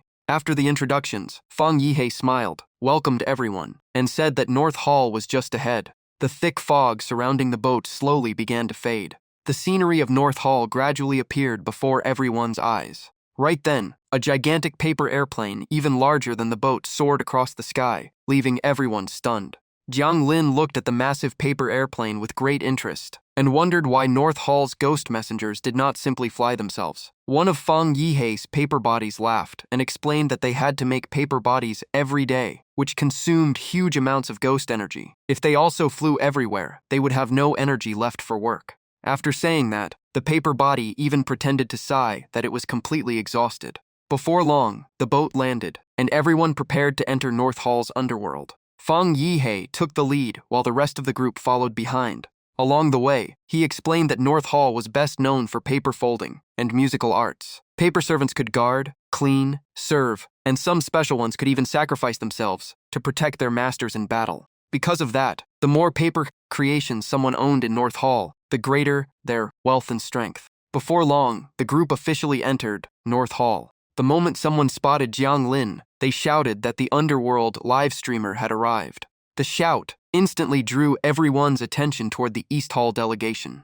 Jiang Lin could only smile awkwardly. Meanwhile, the livestream chat joked that they finally understood what it felt like to be caught by adults while secretly scrolling on their phones. Fang Yihei continued explaining that low-level paper servants were useful, but had one obvious weakness. They were extremely vulnerable to sound wave attacks. As soon as he finished speaking, Fang Yihei clapped his hands loudly. The sound waves spread instantly, sending the paper servants running around, clutching their heads, and screaming. At the same time, a man napping on a sofa suddenly woke up in shock. He complained that the noise was way too loud, and that Fang Yihei had interrupted him while he was watching Jiang Wuchang's livestream. Completely unaware he was being roasted online, Fang Yihei casually turned to Jiang Lin and said a few familiar faces were waiting for them. Just then, brilliant rays of light appeared ahead. Jiang Lin could not hide his surprise at the sight. From within the light, a woman bearing the symbol of the sun and a man bearing the symbol of the moon slowly walked forward. They were the Day Patrol deity and the Night Patrol deity, the ghost messengers responsible for patrolling the mortal world by day and night, while supervising other ghost messengers. They had once been fearsome gods before joining East Hall and becoming legendary high-ranking ghost messengers. Just then, another ghost messenger popped out from behind them with a bright smile, saying he had arrived in North Hall, early to wait for everyone, and asking if they were surprised. Xu Xiaoji immediately stepped forward and said it was an honor to meet the two deities. The other ghost messenger thought Xu Xiaozi was coming to shake his hand, but Xu Xiaozi walked right past him and respectfully greeted only the Day Patrol deity and the Night Patrol deity, leaving him completely stunned. The livestream chat immediately started speculating whether the two patrol deities were related. Some joked that they always covered their faces because they were either unbelievably beautiful or absolutely terrifying. Watching quietly from behind, Jiang Lin realized these two were definitely no ordinary ghost messengers. Ghost messengers in East Hall were divided into many ranks. Reaching first rank required exceptional strength and remarkable achievements. Jiang Lin guessed that if these two were not special rank, they had to be at least first rank. The Day Patrol deity quietly told everyone to follow, saying their accommodations had already been prepared. The moment Qin Jojo saw the spacious lodging, she excitedly asked if the entire floor was reserved for their group. The other party nodded in confirmation. The whole group happily unpacked and settled in. Later, North Hall even hosted a small welcome celebration, with performances and cheers filling the lively atmosphere. The next morning, their mission in North Hall officially began. Fang Yihei arrived with his paper servants and asked the East Hall team what their plans were so he could help. Qin Jojo spoke first, saying she wanted all the information on North Hall so she could begin gathering intelligence. After receiving the documents, she thanked everyone and immediately left to begin her task. The next person wanted to visit North Hall's artifact forge and also asked for directions to the famous paper servant control arena. Before Fang Yihei could answer, the Night Patrol deity spoke up and said it would be faster to send everyone there with the moon wheel. Before long, only Jiang Lin remained behind. Fang Yihei walked over and asked where he wanted to go. After thinking for a moment, Jiang Lin said he wanted to learn the art of controlling paper servants. Not long afterward, he arrived at an academy. Inside, an old man was lounging in a chair and lazily said that anyone without business should stay out. Jiang Lin introduced himself and said he had come to study paper servant control. The old man immediately jumped to his feet in surprise. He shouted Jiang Lin's name, hurried inside, and told him to wait a moment. Only minutes later, a beautifully dressed young woman came out to greet him. She smiled and said that if she had known Jiang Wuchang was coming, she never would have kept him waiting. The livestream chat burst into laughter at the lightning-fast change, joking that the grumpy old gatekeeper had turned into a beautiful receptionist in the blink of an eye. She warmly led Jiang Lin inside and introduced the beginner's class for paper servant control. Just then, someone inside the classroom shouted for everyone to get out of the way. A strange object came flying out. Jiang Lin dodged it, but the person behind him was not so lucky. The object looked exactly like a pile of poop and splattered right onto the instructor's face. The students responsible nervously asked if the ghost artifact's simulated smell was realistic enough. Homeroom teacher Ma furiously yelled that Jiang Wuchang had just arrived, and he was already causing trouble. The student froze the moment he heard Jiang Lin's name. Before he could react, teacher Ma grabbed him by the collar. With one throw, the student was sent flying into the courtyard and was ordered to stand there and reflect on his behavior. Jiang Lin cautiously asked if this was the class he would be studying in. Teacher Ma instantly switched to a warm smile and confirmed that he could start learning today. She only had one condition: no live streams during class. Only the first lesson could be streamed publicly. Jiang Lin immediately agreed and thanked her on behalf of the viewers.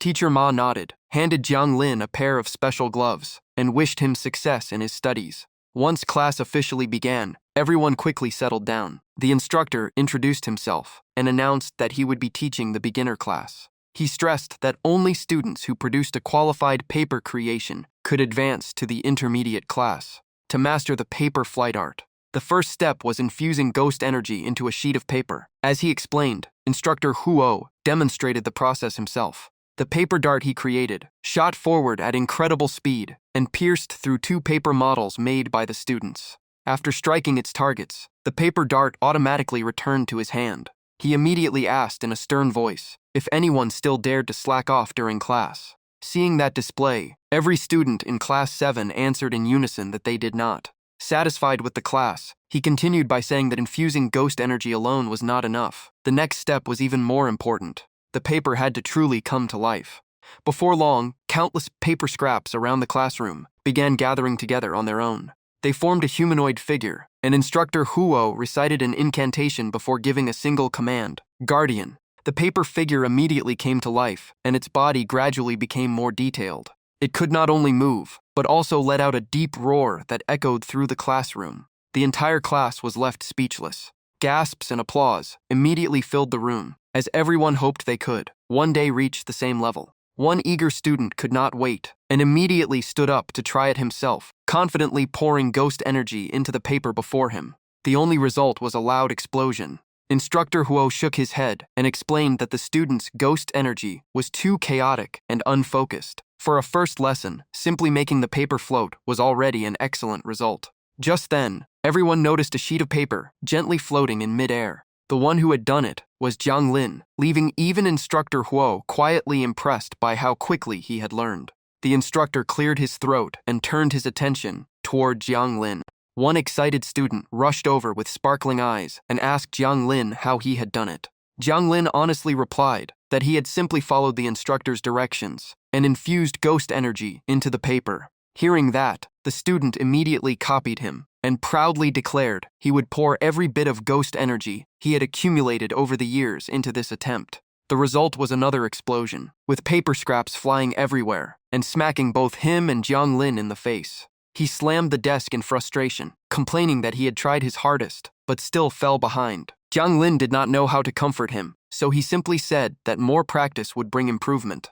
Jiang Lin briefly wondered whether he should admit that he had already reached the Ghost King realm and had spent a long time refining precise ghost energy control in Southland. Before long, the student was cheerful, again, declared Jiang Lin his big brother, and begged to become his disciple. Unfortunately, the instructor's expression was already turning darker. The instructor reminded everyone that the paper flight art could not succeed by recklessly pouring in ghost energy. To make the paper obey, the ghost energy had to carry the master's intent as a guiding command. Meanwhile, the student lingered beside Jiang Lin's desk, handed him a paper figure he had just cut out, and asked him to give it a try. The whole class watched closely as Jiang Lin began imprinting the command. Blue flames flickered around his fingertips. Ghost energy quickly spread throughout the paper figure. Seeing the paper figure tremble, the student excitedly shouted that his big brother had succeeded. But before he could finish, the paper figure suddenly went limp and collapsed onto the desk. The instructor chuckled and said that talent alone was not enough to master the paper flight art. At the end of class, the instructor announced that today's lesson was over and that tomorrow he would teach everyone how to use ghost energy commands. The entire class answered in unison. After returning to the hotel, the live stream viewers felt frustrated on Jiang Lin's behalf, saying the instructor had clearly been making things difficult for him. Jiang Lin calmly told everyone not to be upset. In his opinion, the instructor was right because the paper flight art was extremely profound. Before resting, he's decided to show everyone his room. The moment they saw inside, the viewers were shocked. There was no bed at all, only piles of paper. Some even joked that he had to sleep on the paper. Jiang Lin was not sure either. He only vaguely remembered there being a button somewhere in the room. As soon as he pressed it, every sheet of paper in front of him floated into the air. The paper quickly transformed into a bedside table, a lamp, and then assembled itself into a complete set of furniture. Even so, the viewers noticed there was still no bathroom and told Jiang Lin to press the other button. He did, and a fully equipped bathroom instantly appeared. Everyone was amazed by the scene. Just then, the system congratulated Jiang Lin for completing the mission of introducing North Hall's accommodations and awarded him another 500 points. At that moment, a paper fish folded entirely from paper appeared beside him. Jiang Lin guessed it was an example of how ghost energy commands were structured, and several ideas immediately came to mind. While he was still thinking, a voice suddenly echoed inside his mind. "I want to learn the paper flight art too." The speaker was Dandan. Jiang Lin was surprised that it could now talk. It seemed Dandan had learned a great deal from him, and now wanted to study the paper flight art as well. Jiang Lin agreed, but said that tuition had to be paid. Dandan sadly admitted it did not have any money, so Jiang Lin told it to start taking missions at the mission center tomorrow and earn some first. After that, Jiang Lin decided to get some rest because he was exhausted. The moment he lay down, Dandan lit up with excitement, thrilled that its master had finally allowed it to take missions. Dandan's glow filled the entire room. It was so bright that even in the middle of the night, Jiang Lin's window looked like a giant spotlight, making it impossible for him to sleep. The next morning, people were still talking about Jiang Lin's live stream. Someone mentioned the egg, and his friend thought he was insulting someone because it sounded like another word. Only after checking the stream did they realize there really was an egg. That same morning, Dandan arrived at the mission center. It peeked out and looked at the long line of people waiting to register. The person behind it noticed someone cutting in line and immediately shouted for them to queue properly. But after taking a closer look, everyone realized the line cutter was just an egg, leaving the entire crowd speechless. Just then, the receptionist's loudspeaker was suddenly enveloped by ghost energy. It floated into the air and began speaking with Dandan's voice, asking whether there were any missions suitable for it. Back in class, the instructor asked everyone about their progress after practicing command imprinting overnight. The student who always called Jiang Lin his big brother proudly claimed his paper servant could now fly. The instructor took one glance, grabbed the paper servant, exposed the fact that the student had been blowing on it with his mouth, and ordered him to keep practicing after class. Another student proudly said his paper servant exploded as soon as he gave it a command. The instructor immediately corrected him, saying that was only a failed ghost energy infusion, not a command at all. The instructor went around knocking each student on the head, complaining that none of them had met the standard, and wondering if no one in the class could actually do it. Just then, amazed voices suddenly rose from one corner of the classroom. The instructor immediately remembered Jiang Lin, whose paper servant had collapsed yesterday, and asked him to demonstrate how much he had improved. Under everyone's admiring gaze, Jiang Lin controlled two paper servants and had them fight each other, while the other students still could not even make theirs move. The entire class was completely stunned. The two paper servants exchanged techniques non-stop, fighting almost exactly like real martial artists. Jiang Lin humbly asked the instructor for advice, explaining that he had embedded a martial arts routine into the paper servants through command imprints. Instructor Huo was so shocked that he could barely speak, never expecting Jiang Lin to achieve this after only one night. Jiang Lin explained that he had studied the structure of the paper fish in the hotel, then used it to create a ghost energy cycle and link multiple commands together. After hearing the explanation, the instructor finally understood the principle. The two then began discussing North Hall's advanced paper flight techniques and complex methods of controlling ghost energy, while the surrounding students could not understand a single word. In the end, the instructor asked every student to leave the classroom because he wanted to discuss ghost energy control with Jiang Wuchang in private, and some topics were not suitable for others to hear. The entire class had no choice but to carry their paper outside and study in the hallway. Students from other classes walked by and curiously asked what had happened. One student explained that the big shot was discussing techniques with the instructor, so the whole class had been sent outside. Just then, another student noticed an egg floating above his head. The student angrily argued back, but when he looked up, he realized there really was an egg. Jiang Lin glanced out the window and recognized Dandan hovering outside. He immediately asked Instructor Huo to pause their discussion, promised to continue another day, and quickly left the classroom. At the mission registration area, the manager reminded Jiang Lin to keep an eye on his egg because it had been flying around and disturbing everyone. Jiang Lin immediately apologized and asked if the mission center could assign Dandan a task. The staff member looked doubtful and asked what an egg could possibly do. Dandon quickly introduced itself, saying it had learned many skills from Jiang Wuchang, including telekinesis, defensive techniques, and all kinds of combat methods. Jiang Lin simply asked the center to give Dandon the easiest missions available. Before Dandon set off, Jiang Lin carefully reminded it to stay calm no matter what happened. He then took out a hat and placed it on Dandon. Inside the hat were the mission supplies and a pass that allowed travel between the living world and the underworld. Jiang Lin reminded Dandon to take good care of it and never lose it, then said he would wait for its safe return. As soon as the live stream started, Jiang Lin's chat filled with comments. The viewers quickly realized that Today's star was Dandon, flying all over the place. Before long, Dandon received its first mission. The objective was to find a lost ghost energy seed near the Jiang residence within a search area of about 2 square kilometers. The mission officially began once it reached the designated location. Dandon possessed a unique talent that even Jiang Lin did not have. It looked like it was flying around aimlessly, but it was actually using telepathy to communicate with every nearby plant and animal, asking them to help search for the seed. It immediately asked a nearby frog whether it had seen the seed, but the frog simply replied that it had no idea. However, Dandon's telepathic range was only about 2 meters, so it had to change its strategy. It began sweeping the area section by section, repeatedly asking whether anyone had seen the seed. After a while, a blade of grass finally answered that it knew. Dandon immediately wondered if the seed had grown into grass. It took out the herb pouch to investigate, since the item would reveal the true form of any ghost energy seed nearby. It scattered the herb pouch's contents all around the patch of grass that had answered. Unfortunately, nothing happened. Just as Dandon became discouraged, it realized its question might not have been specific enough. It changed its wording and directly asked whether anyone had seen a seed nourished by ghost energy. Meanwhile, back in the classroom, Jiang Lin's 2 paper servants continued exchanging martial arts techniques while everyone watched in amazement. In the office, Jiang sat across from Teacher Ma and Instructor Huo. Teacher Ma explained that Instructor Huo had reported Jiang Lin's newly created paper servant control method. The academy wanted to record and preserve the technique under Jiang Lin's name as its creator. In exchange, every East Hall ghost messenger who came to North Hall for training would receive free paper flight courses from beginner through intermediate level. She asked whether Jiang Lin agreed to the arrangement.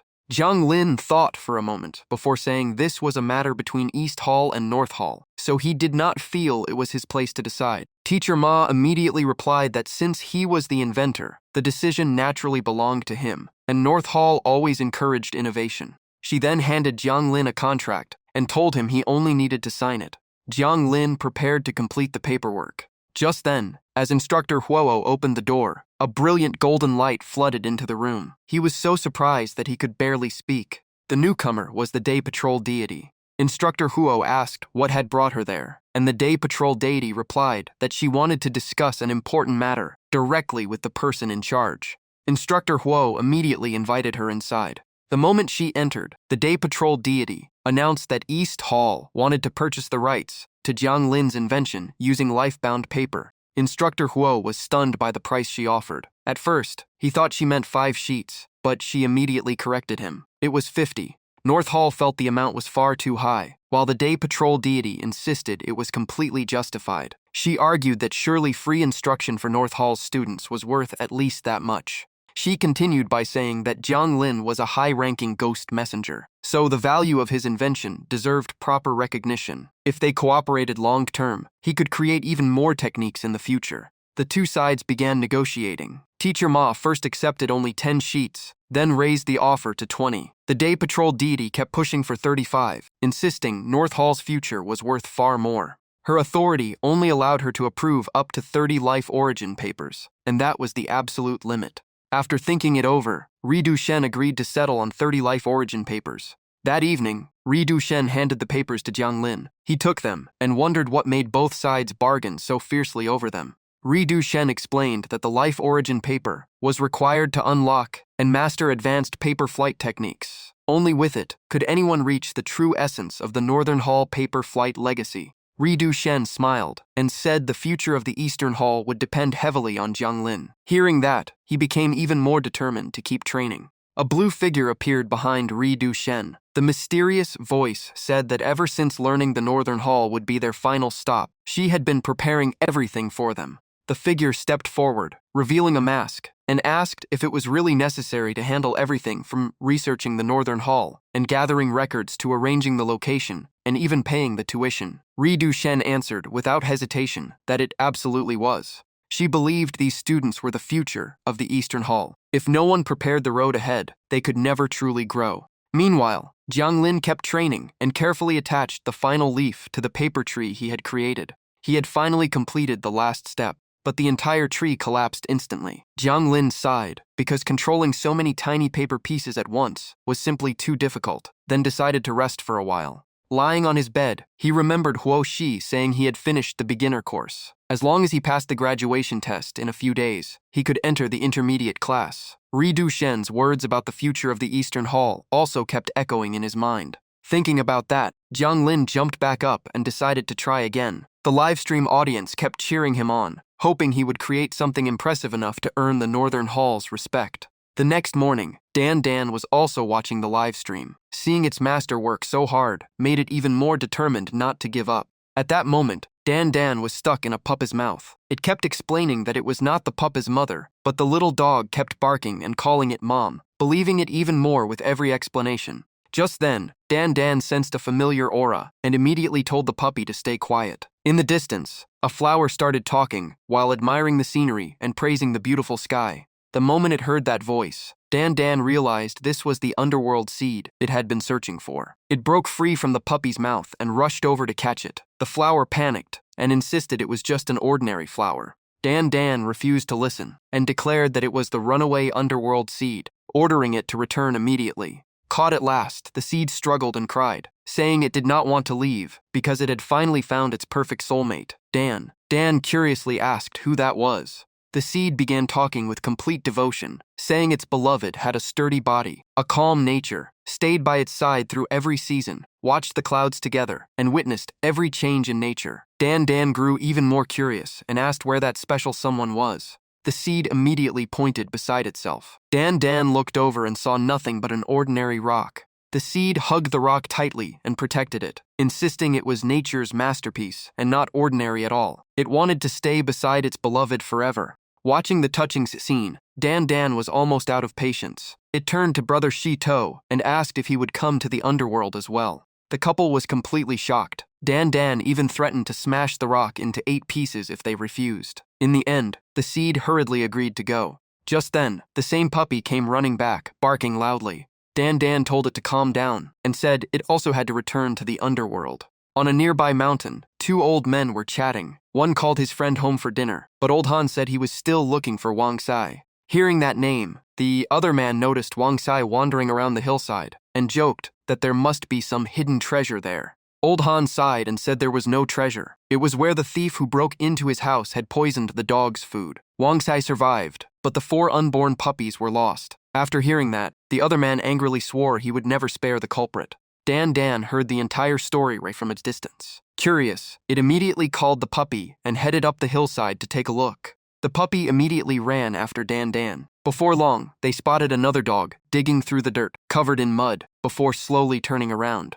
The moment the dog turned around, the puppy sat down obediently, wagging its tail and barking happily. Dan instantly realized this was its mother. Just then, a young boy ran over from afar and called Wang Sai home for dinner. It seemed that was the mother dog's name. Hearing its owner, Wang Sai happily ran over. The boy said there was braised meat for dinner, and he had saved 2 pieces just for her. The dog seemed to understand and wagged its tail with excitement. After seeing the mother and puppy reunited, Dan finally felt at ease and led the puppy away. The little dog barked once as if agreeing. Back at the mission center, the staff member asked Dan what it wanted to submit. To everyone's surprise, it pulled out one item after another, including the puppy, the Underworld seed, and even the rock that was the seed's beloved, leaving the staff completely speechless. Jiang Lin explained that they had all been obtained during side missions, while completing the main task. According to the rules, bringing these spirits back also earned rewards. Realizing the man before them was Jiang Wuchang, the staff member immediately agreed to process everything. Hearing that, Dan cheered because it had finally earned enough tuition to attend class. After that, Jiang Lin went to the course registration area and asked if he could enroll his friend in the paper flight class. The teacher replied that it was no problem and only required filling out the registration form.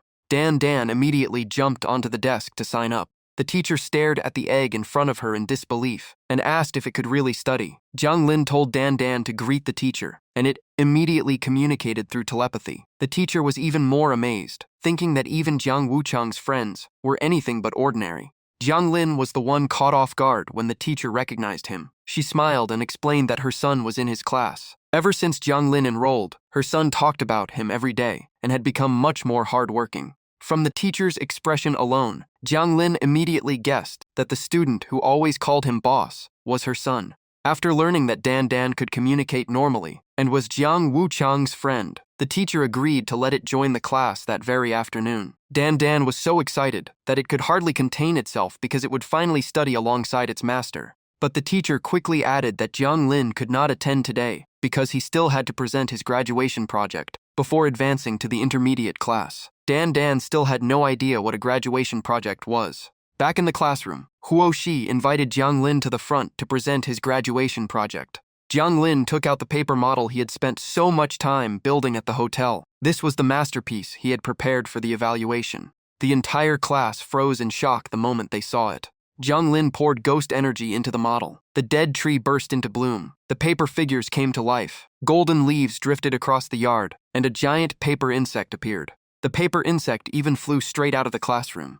Jiang Lin gently blew a breath, and the entire scene instantly transformed into winter, covered in white snow. The paper figure quickly built a giant snowman in the snowy landscape. Huo Shi nodded in approval, praising the beautiful recreation of the 4 seasons, but pointed out that the paper figure's awareness was still incomplete. Jiang Lin smiled and replied that it was not over yet. A second paper figure then walked out of the tiny house inside the model. Holding a brush, the figure calmly wrote verses describing the endless cycle of the 4 seasons, making the entire scene feel like a living painting. The whole class watched in complete silence. In the end, Jiang Lin had to ask whether his project was enough to graduate.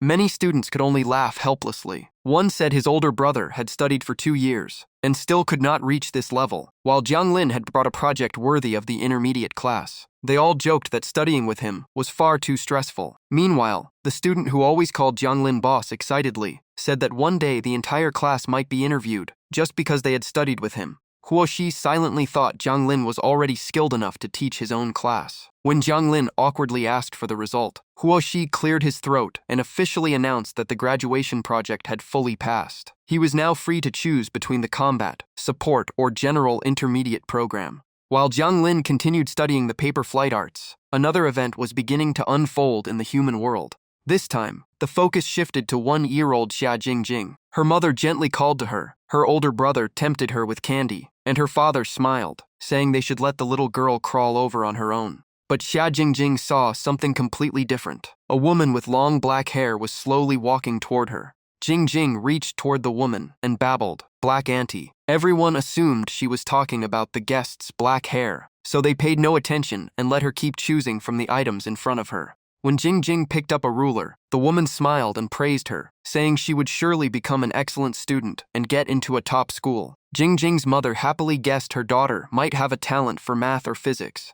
After that, her mother picked Jingjing up, and the little girl happily called out to her. At bedtime, her mother laid Jingjing in bed. Once she was sure the child had fallen asleep, she quietly left the room. But the moment the door closed, Jingjing opened her eyes, grabbed some paper and a ruler, and immediately started cutting and folding. Before long, she had made a paper figure. Across from her bed, a laptop was still live-streaming Jiang Lin's graduation evaluation, and she watched it closely. As she stared at the screen, Jingjing babbled a command, and the paper figure slowly began to float. Sadly, it only stayed in the air for a moment before falling to the floor, leaving her disappointed. Even so, Jingjing kept watching Jiang Lin's livestream without looking away. She waved her hand again and quietly told the paper figure to go outside. Just then, a faint mist identical to ghost energy appeared at her fingertips. The ghost energy quickly flowed into the paper figure, making it tremble as it came to life. Beside Jingjing floated a spirit formed from ghost energy. Hearing the adults talk about college and becoming a scientist, it could only sigh. A child who could already control yin energy might grow into someone far more terrifying.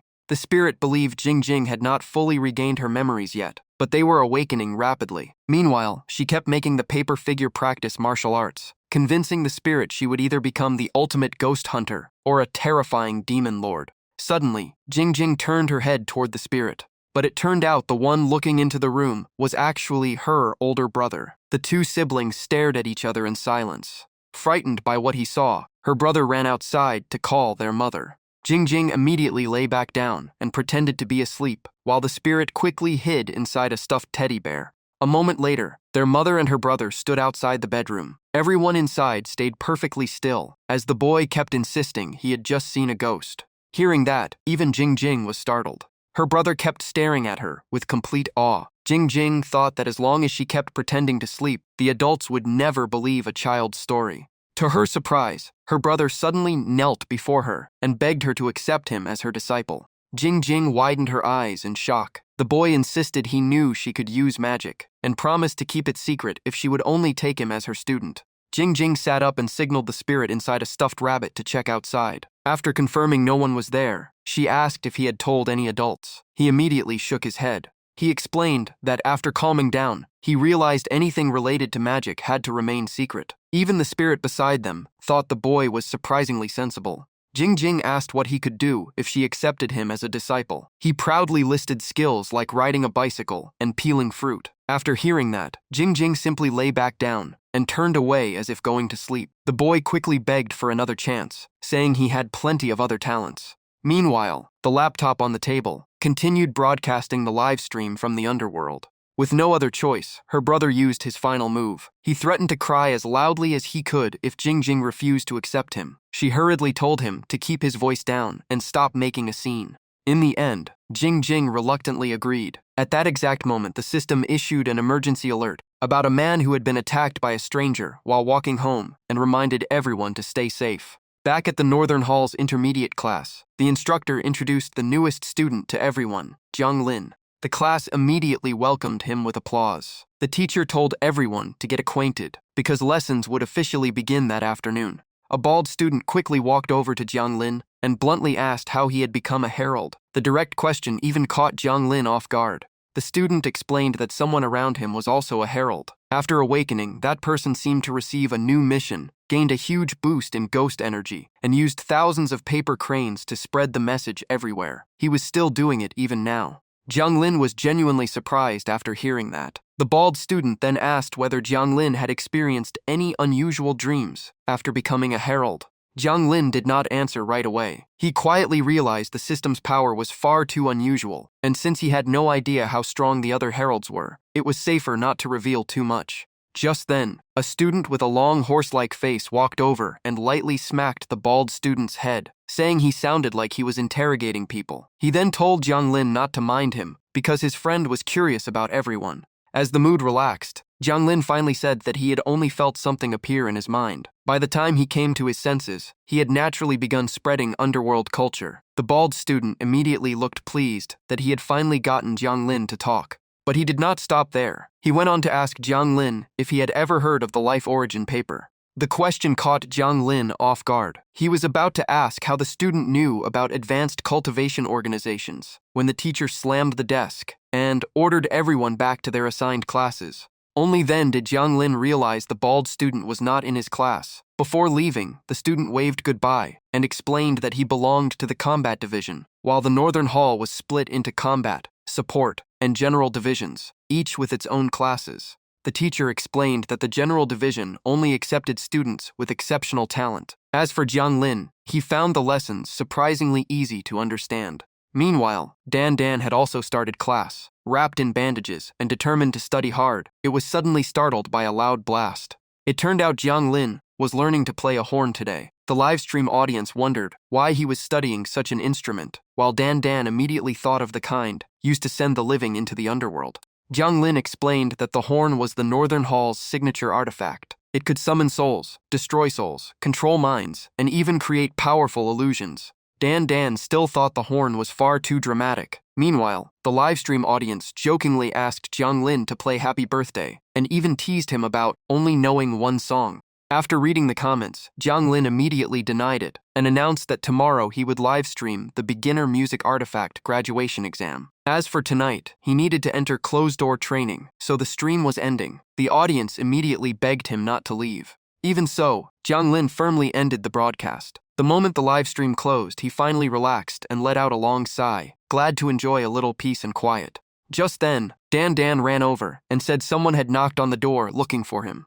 Jiang Lin immediately went outside. When he opened the door, he found nothing except a paper crane lying on the ground. He picked up the paper crane and carefully unfolded it. Inside was a small note with a single sentence. "Do you want to become the king of hell?" The next day, Jiang Lin started another live stream while floating through the human world. As soon as viewers joined, they guessed he was heading out on another mission. Moments later, he landed on the ground. Today's mission was to complete the beginner exam called Soul Guiding Melody. Jiang Lin immediately sent a tiny robot through a wall and into a house. Inside, an alarm clock was still ringing non-stop. A dog quickly pressed the alarm off with its paw before rushing over to wake the boy sleeping in bed. After successfully waking its owner, the dog happily ran outside, while the sleepy boy slowly sat up with a miserable expression. The dog was not finished yet. It even brought over the school bag and got everything ready for its owner. Just then, the boy's mother opened the bedroom door and asked if he was awake. She had been worried he would be late for school, but instead found him fully dressed with his school bag already packed. She praised him for being faster than usual and asked the dog to take Bao Bao to school because she was running late for work. The dog barked once as if it understood the assignment.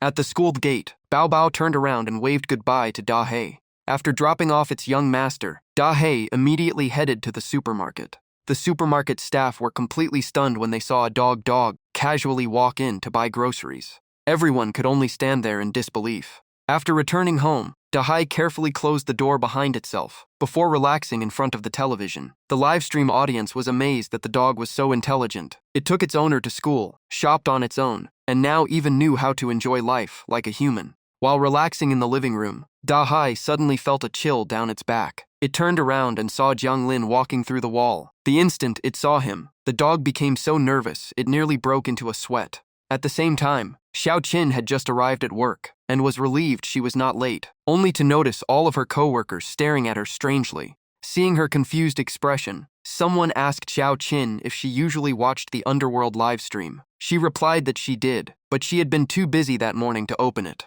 Her coworker immediately handed her a phone and asked if the dog in the livestream looked familiar. Xiao Qin stared at the screen and quickly realized the scene was her own living room. A few seconds later, she cried out in shock. That was her family's dog, and Jiang Wuchang was inside her house. Her screams startled the entire office. Back at the house, Da Hei was still trembling as it faced Jiang Lin.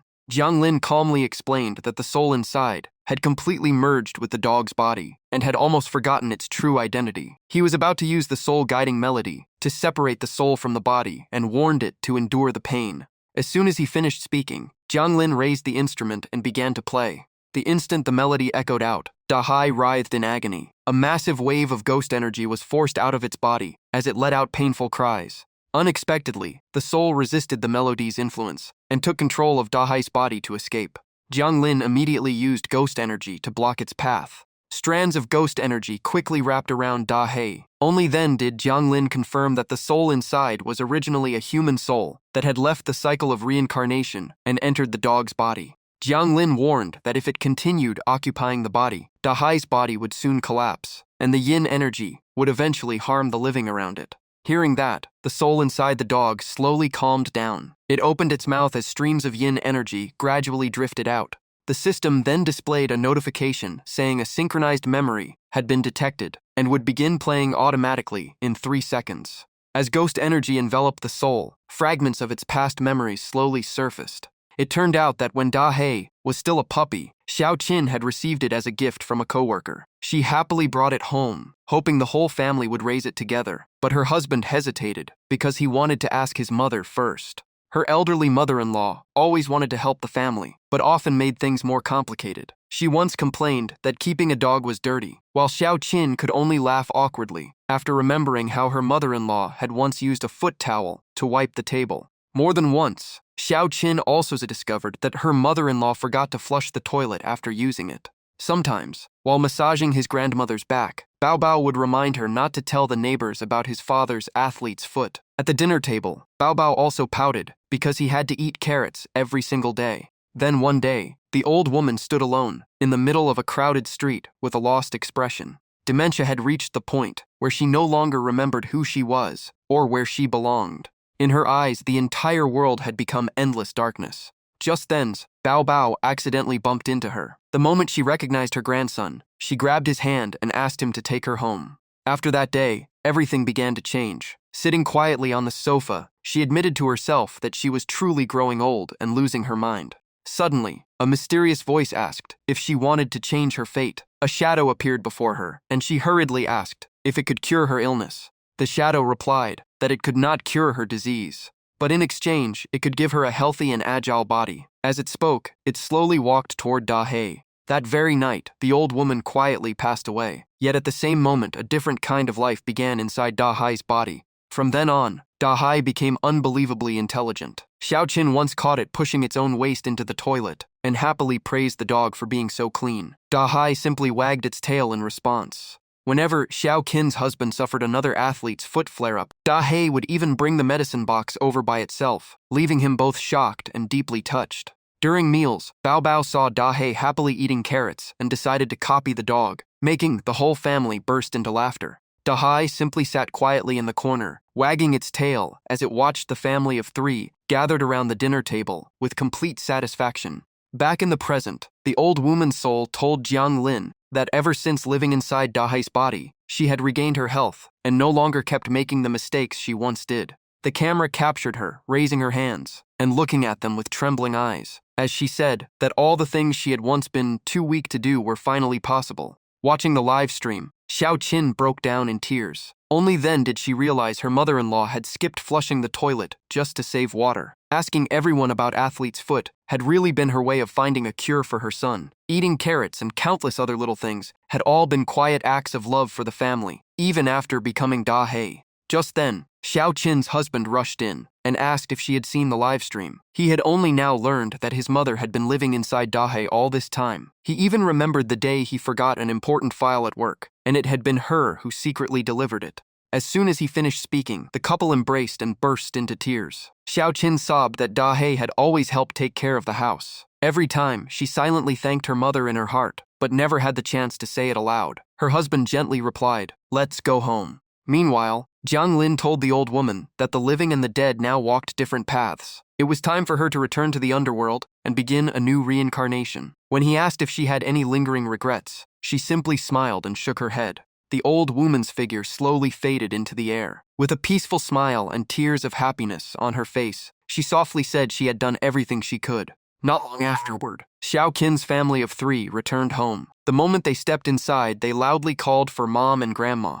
But the only answer was Da Hai, lying quietly beside the window as a gentle breeze drifted through the room. High above the sky, Jiang Lin quietly thought the mission was complete, and it was time to return to the underworld. The livestream audience was still emotional, saying this heartwarming broadcast had made them cry once again. Many viewers also felt sorry for the grandmother. Just as Jiang Lin was about to open the gate back to the underworld, a nearby soul loudly refused to leave, insisting it did not want to go. Jiang Lin immediately turned toward the commotion. It turned out a ghost officer was carrying out a mission, but the young man refused to go no matter what. He kept making excuses, saying he had not picked up his new device, had not finished his game, and had not even fed his cat. The ghost officer patiently explained that she understood he did not want to leave, but before she could finish, the ghost officer suddenly transformed into an incredibly beautiful young woman and asked how he would react if the one guiding him to the underworld was a beauty. The young man froze in complete shock.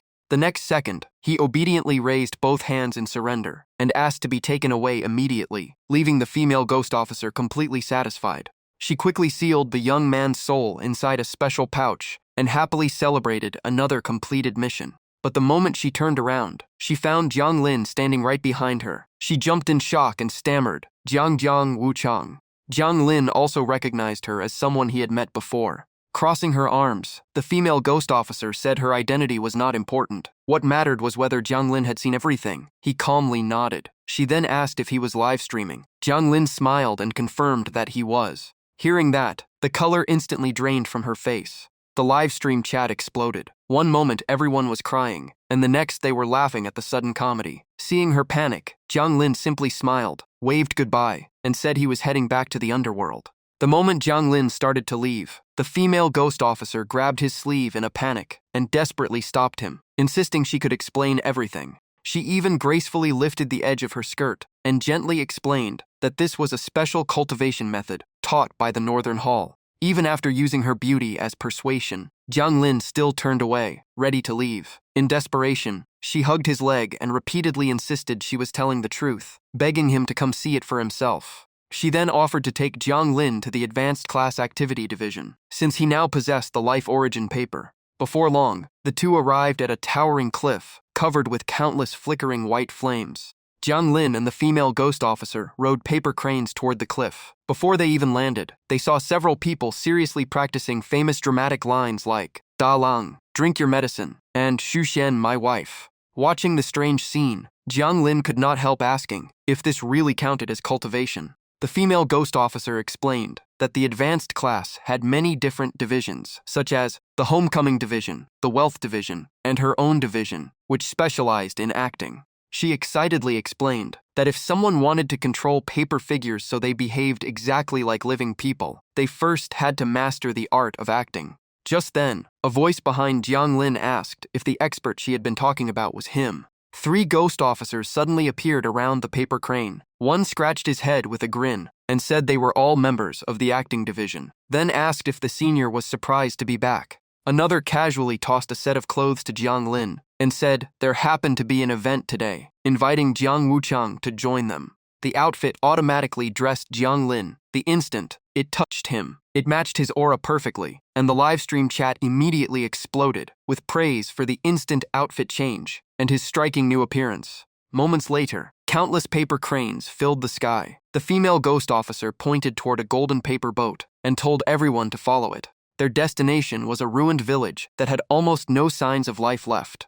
Along the way, the female ghost officer changed into an outfit identical to Jiang Lin's. As they entered the village, she wondered why this event had been held in such a desolate place. Suddenly, she accidentally touched a barrier, quickly pulled her hand back, and cried out in pain. Seeing that, Jiang Lin placed a hand on her shoulder and warned her that a ghost barrier lay ahead, so they had to stay alert. Right then, another group approached from behind them. At the front stood a man dressed like an emperor, directing his subordinates to find the barrier core and break it. Jiang Lin thought he was the real emperor, but the female ghost officer quietly explained that he was the minister of method acting. After sensing an extremely powerful ghost aura here, he chose to play the role of an emperor. After searching for a while, a soldier finally found the barrier core and reported it at once. The moment he tried to destroy the core, it suddenly exploded and blasted him away with a painful scream. Right after the explosion, a threatening voice echoed from inside the barrier, demanding to know who dared destroy it. The shockwave was so powerful that Jiang Lin and the female ghost officer had to shield their faces. As the barrier slowly opened, a man and a woman appeared locked in a tight embrace. The woman sobbed and begged Tian Ba not to leave her. Tian Ba gently reassured her that he would settle everything and come back. After saying that, Tian Ba stepped out of the barrier and shouted that a few ghost officers actually dared challenge him. But the instant he stepped outside, he found countless ghost officers waiting in front of him. Seeing himself completely surrounded, Tian Ba's expression changed in shock. Even so, he mocked them for ganging up on one man and challenged their leader to a duel. The minister of method acting ignored him, stroked his beard, and coldly ordered the arrest. At once, the ghost officers charged forward and surrounded Tian Ba. In the blink of an eye, countless spears forced him to the ground and completely restrained him. Even while pinned down, Tian Ba kept struggling and cursed them for bullying him with numbers. Looking down from above, the minister of method acting sternly questioned why Tian Ba had secretly formed a contract with a living human and asked if he knew how serious his crime was. Just as the tension peaked, the young woman suddenly rushed over and stood in front of Tian Ba. She pushed the spear aside and hugged Tian Ba, declaring that she had willingly signed the contract. If they wanted to arrest him, they could kill her too. Hearing that, Tian Ba emotionally called out Ti Hua's name. Tian Ba held Tie Hua tightly and begged her to move away, or she would die. But Tie Hua insisted that if one died, they would die together. The two stared at each other with deep affection, making the minister of method acting lose patience with their performance. Not wanting to waste more time, he immediately ordered the female ghost officer with Jiang Lin to forcibly sever their contract. The female ghost officer stepped forward and cast a spell. A glowing cord representing the contract between Tian Ba and Ti Hua quickly appeared. Without hesitation, she grabbed the cord and began pulling with all her strength to break it. Every time the cord tightened, Tihua clutched her head in agony. Seeing her suffer, Tianba could only beg everyone to spare her despite enduring the pain himself. Before long, the contract cord was on the verge of snapping. Tihua's face also turned paler by the second. At the most dramatic moment, the Minister of Method Acting suddenly raised a director's slate and shouted, "Cut!" He calmly held the slate against his chest and told everyone to reset and start from the previous scene. A paper servant immediately walked over and guided Taihua to another position, leaving both her and Tianba completely confused. Even though they had no idea what was happening, they still followed the paper servant's directions. Meanwhile, the Minister of Method Acting sat with someone beside him, discussing whether the previous line should be rewritten. After everything was ready, a paper servant grabbed a loudspeaker, announced that the villain was in position, and started the countdown. The Minister of Method Acting dramatically waved his hand, slipped back into character, and called for another take. Only then did Tianba realize he had been treated like an unwilling actor. He clenched his fists so hard that veins bulged across them. Tianba's aura erupted violently. Furious, he declared that anyone who treated an author's suffering like a joke would repay it tenfold.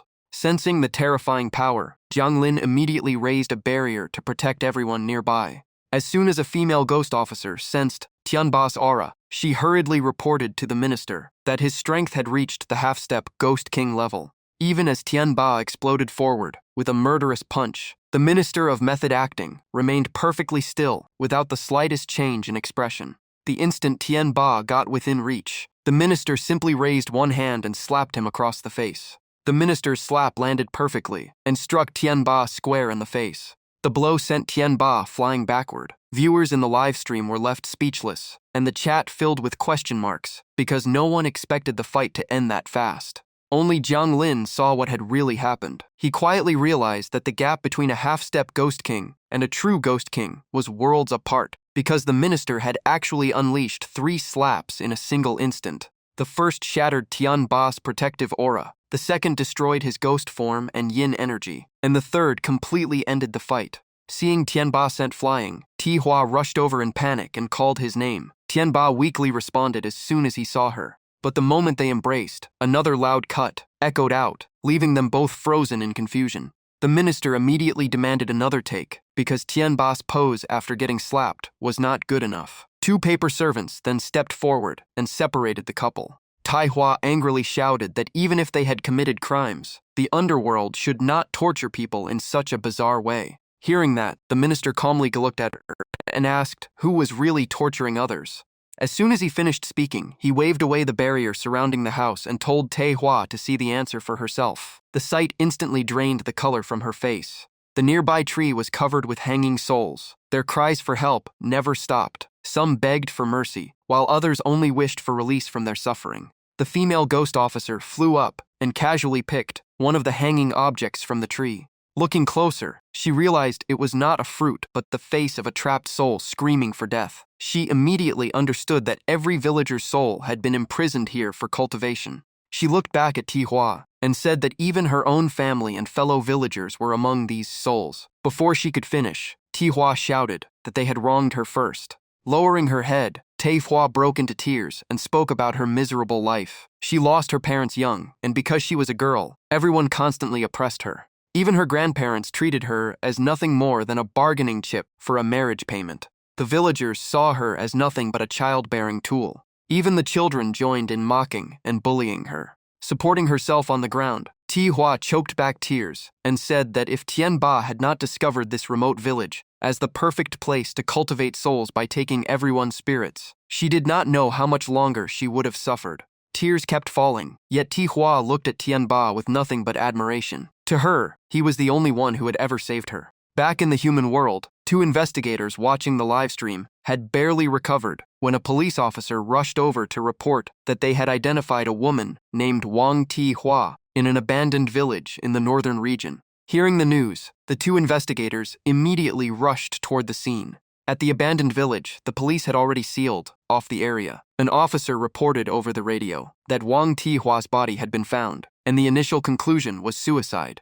During the investigation, officers also discovered numerous human skeletons buried beneath a tree near where her body was found. The story then returned to the underworld. As the minister reached inside his robe, he remarked that fine paper creations should be treasured like precious jade. He took out 2 paper dolls and showed them to Jiang Lin, asking if they looked exactly like Tian Ba and Ti Hua from earlier. He explained that his innate ability could copy human emotions and create paper figures that were almost like complete souls. He gave the 2 dolls to Jiang Lin as a gift and wished him success in his studies. When Jiang Lin returned home, Dan Dan happily ran out to greet its master. It proudly announced that it had skipped ahead to its 2nd year. Many livestream viewers could only sigh that even an egg learned faster than they did. Just then, someone knocked on the door. Jiang Lin stepped outside and found only a paper crane lying there. He picked it up and unfolded it. Inside was a message saying that he had been chosen by the ghosts and was invited to a secret location where any wish could be fulfilled.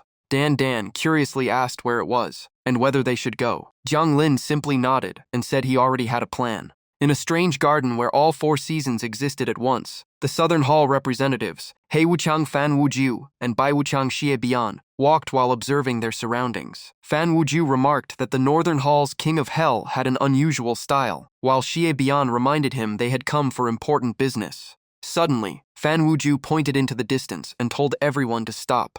Beneath a tree stood someone who looked almost exactly like Jiang Lin. Fan Wujiu immediately asked Xie Bian if that was the streamer from the Eastern Hall. Standing under the tree, the stranger noticed a paper crane and immediately followed it. Seeing this, Fan Wujiu wondered if this person was also connected to that mysterious group. Xie Bian remained calm and said the Ghost Festival was still a few days away, so there was no need to worry yet. Besides, the person ahead might not even be Jiang Lin. At the same time, somewhere else, Jiang Lin suddenly sneezed. Rubbing his nose, Jiang Lin asked if he had to leave the Northern Hall before the Ghost Festival began. Xu Xiaoji nodded and confirmed it. After that, Xu Xiaoji turned around, boarded the ship, and ordered everyone to set sail for the Eastern Hall. Every member of the Eastern Hall boarded the ship. Once they departed, everyone gathered around a banquet table to celebrate. Toasts echoed everywhere as they congratulated each other on returning safely. Looking at the table full of delicious food, Xu Xiaoji was surprised because he did not remember bringing so many supplies aboard. Qin Juju smiled and explained that all the food had been collected from the Southern Hall. A ghost officer nearby laughed and added that even the pots and pans had come from the Western Hall's artifact workshop. Jiang Lin pointed at the 2 paper servants busy cooking and introduced them as a new technique he had learned in the Northern Hall. At that moment, one paper servant pinned Dan Dan onto the chopping board, making it panic and scream that it was not cooking ingredients and did not want to become a boiled egg. While everyone was enjoying the feast, an announcement suddenly came from outside, ordering them to report everyone on board before leaving the border. Looking outside, they saw a patrol squad riding paper, cranes rapidly approaching.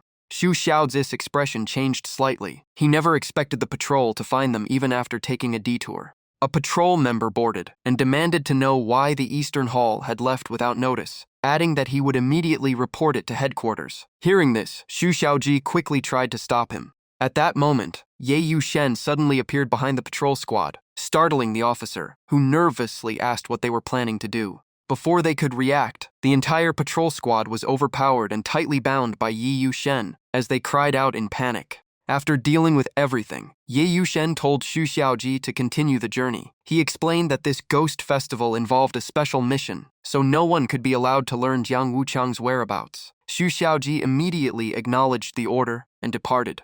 Throughout the entire underworld, the Ghost Festival had always been one of the most important events of the year. On that day, wandering spirits were granted limited amnesty and allowed to visit the human world for a short time. Because of that, the Eastern Halls, ghost officers were all dispatched to keep order and prevent excited spirits from causing trouble. Time slowly passed from 11:58 to 11:59. When the clock finally struck midnight, the Ghost Festival officially began. Inside a room, a frightened young woman asked if the Eastern Hall's ghost gate had opened and whether ghosts would really appear. The moment she finished speaking, the door was suddenly shoved open by a dark figure. It turned out to be her boyfriend. He pulled away the blanket wrapped around himself and told her not to be afraid. She blushed and replied that this was hardly the time to admire his body. His body was covered in talismans, and he carried a peachwood sword, a bagua mirror, and every kind of ghost hunting tool. He proudly claimed they were all priceless family treasures, with everything needed to fight evil spirits. As he spoke, he swung the peachwood sword and laughed confidently, declaring that no ghost would dare come near and that he would definitely protect her. While they were talking, a dark shadow suddenly flashed past, startling both of them. The young man turned pale and asked if something had just flown by. The woman trembled and said it seemed to be heading straight toward them, urging him to use the bagua mirror. Hearing that, he swallowed hard as cold sweat poured down his face and shakily raised the mirror. But the instant he looked into it, he saw a ghostly face with blood-red eyes and a crimson mouth standing right behind him. Terrified out of his wits, he threw the mirror away and rushed toward the young woman. The two hugged each other tightly while screaming and begging the ghost not to come closer. While the couple was terrified, the ghost was thrilled, convinced it was about to catch two easy victims. Right then, a foot came crashing down from above and kicked the ghost square in the face, sending it flying. After being saved, the young man immediately thanked the mysterious expert, but when they looked closer, they realized their rescuer was only a paper servant. He instantly recognized it as the signature paper servant of the Eastern Hall that he had seen in Jiang Wuchang's live stream. Hearing that, the young woman cheered in excitement. Did that mean Jiang Wuchang had finally returned? High above, countless spirits poured out of the underworld into the human world to reunite with their families, filling the sky. Outside Jiang Lin's home, two ghosts were standing guard. One was dozing off while the other sat around with nothing to do. Suddenly, it spotted something in the distance and immediately widened its eyes. It quickly shook its partner awake and excitedly shouted that their lord had returned and they should hurry to greet him. As soon as he arrived home, Jiang Lin saw the two ghosts guarding the entrance and smiled in surprise, saying it looked like even the gate guards had been replaced while he was away. One ghost scratched its head and replied that although Jiang Lin did not know them, they certainly knew him. The other hurriedly added that a ghost officer named Xie had visited many times asking when Jiang Lin would return. And also, before it could finish, Jiang Lin had already walked past. The ghost still called after him, saying the ghost market now had many new attractions, including ghost craftsmen, and that they all seemed to be connected to Jiang Lin. Jiang Lin simply instructed the two guards to do their jobs well and never reveal to anyone that he had returned. Both immediately acknowledged the order. As soon as he entered the house, the system announced that the Northern Hall specialty mission had been completed. Paper crafting, musical instruments, theatrical performances, apartment simulations, and many other Northern Hall specialties had all been successfully promoted. The rewards included 10,000 points, 1,000 Heart of Faith points, and one Northern Hall specialty draw. Without hesitation, Jiang Lin immediately pressed the draw button. The next moment, a stream of water suddenly poured down from above and drenched him from head to toe. Jiang Lin grabbed a basin to catch the water before wiping his soaked face with a towel. As he wrung the water from his clothes, he wondered if this was really the Northern Hall's special reward. Just then, another system notification appeared, asking if he wanted to claim his remaining mission rewards. After confirming, the system announced them one by one. Side Mission 4 was complete, awarding 50,000 points for clearing at least one special level mission. Side Mission 5 was completed because he had learned new skills from other Underworld halls, including Southern Hall techniques, Northern Hall paper crafting, and musical instruments, rewarding another 40,000 points plus 10 uses of the portable training room. Finally, Side Mission 6, which required preserving his true heart, was also completed, granting an item called the Glazed Heart Eye.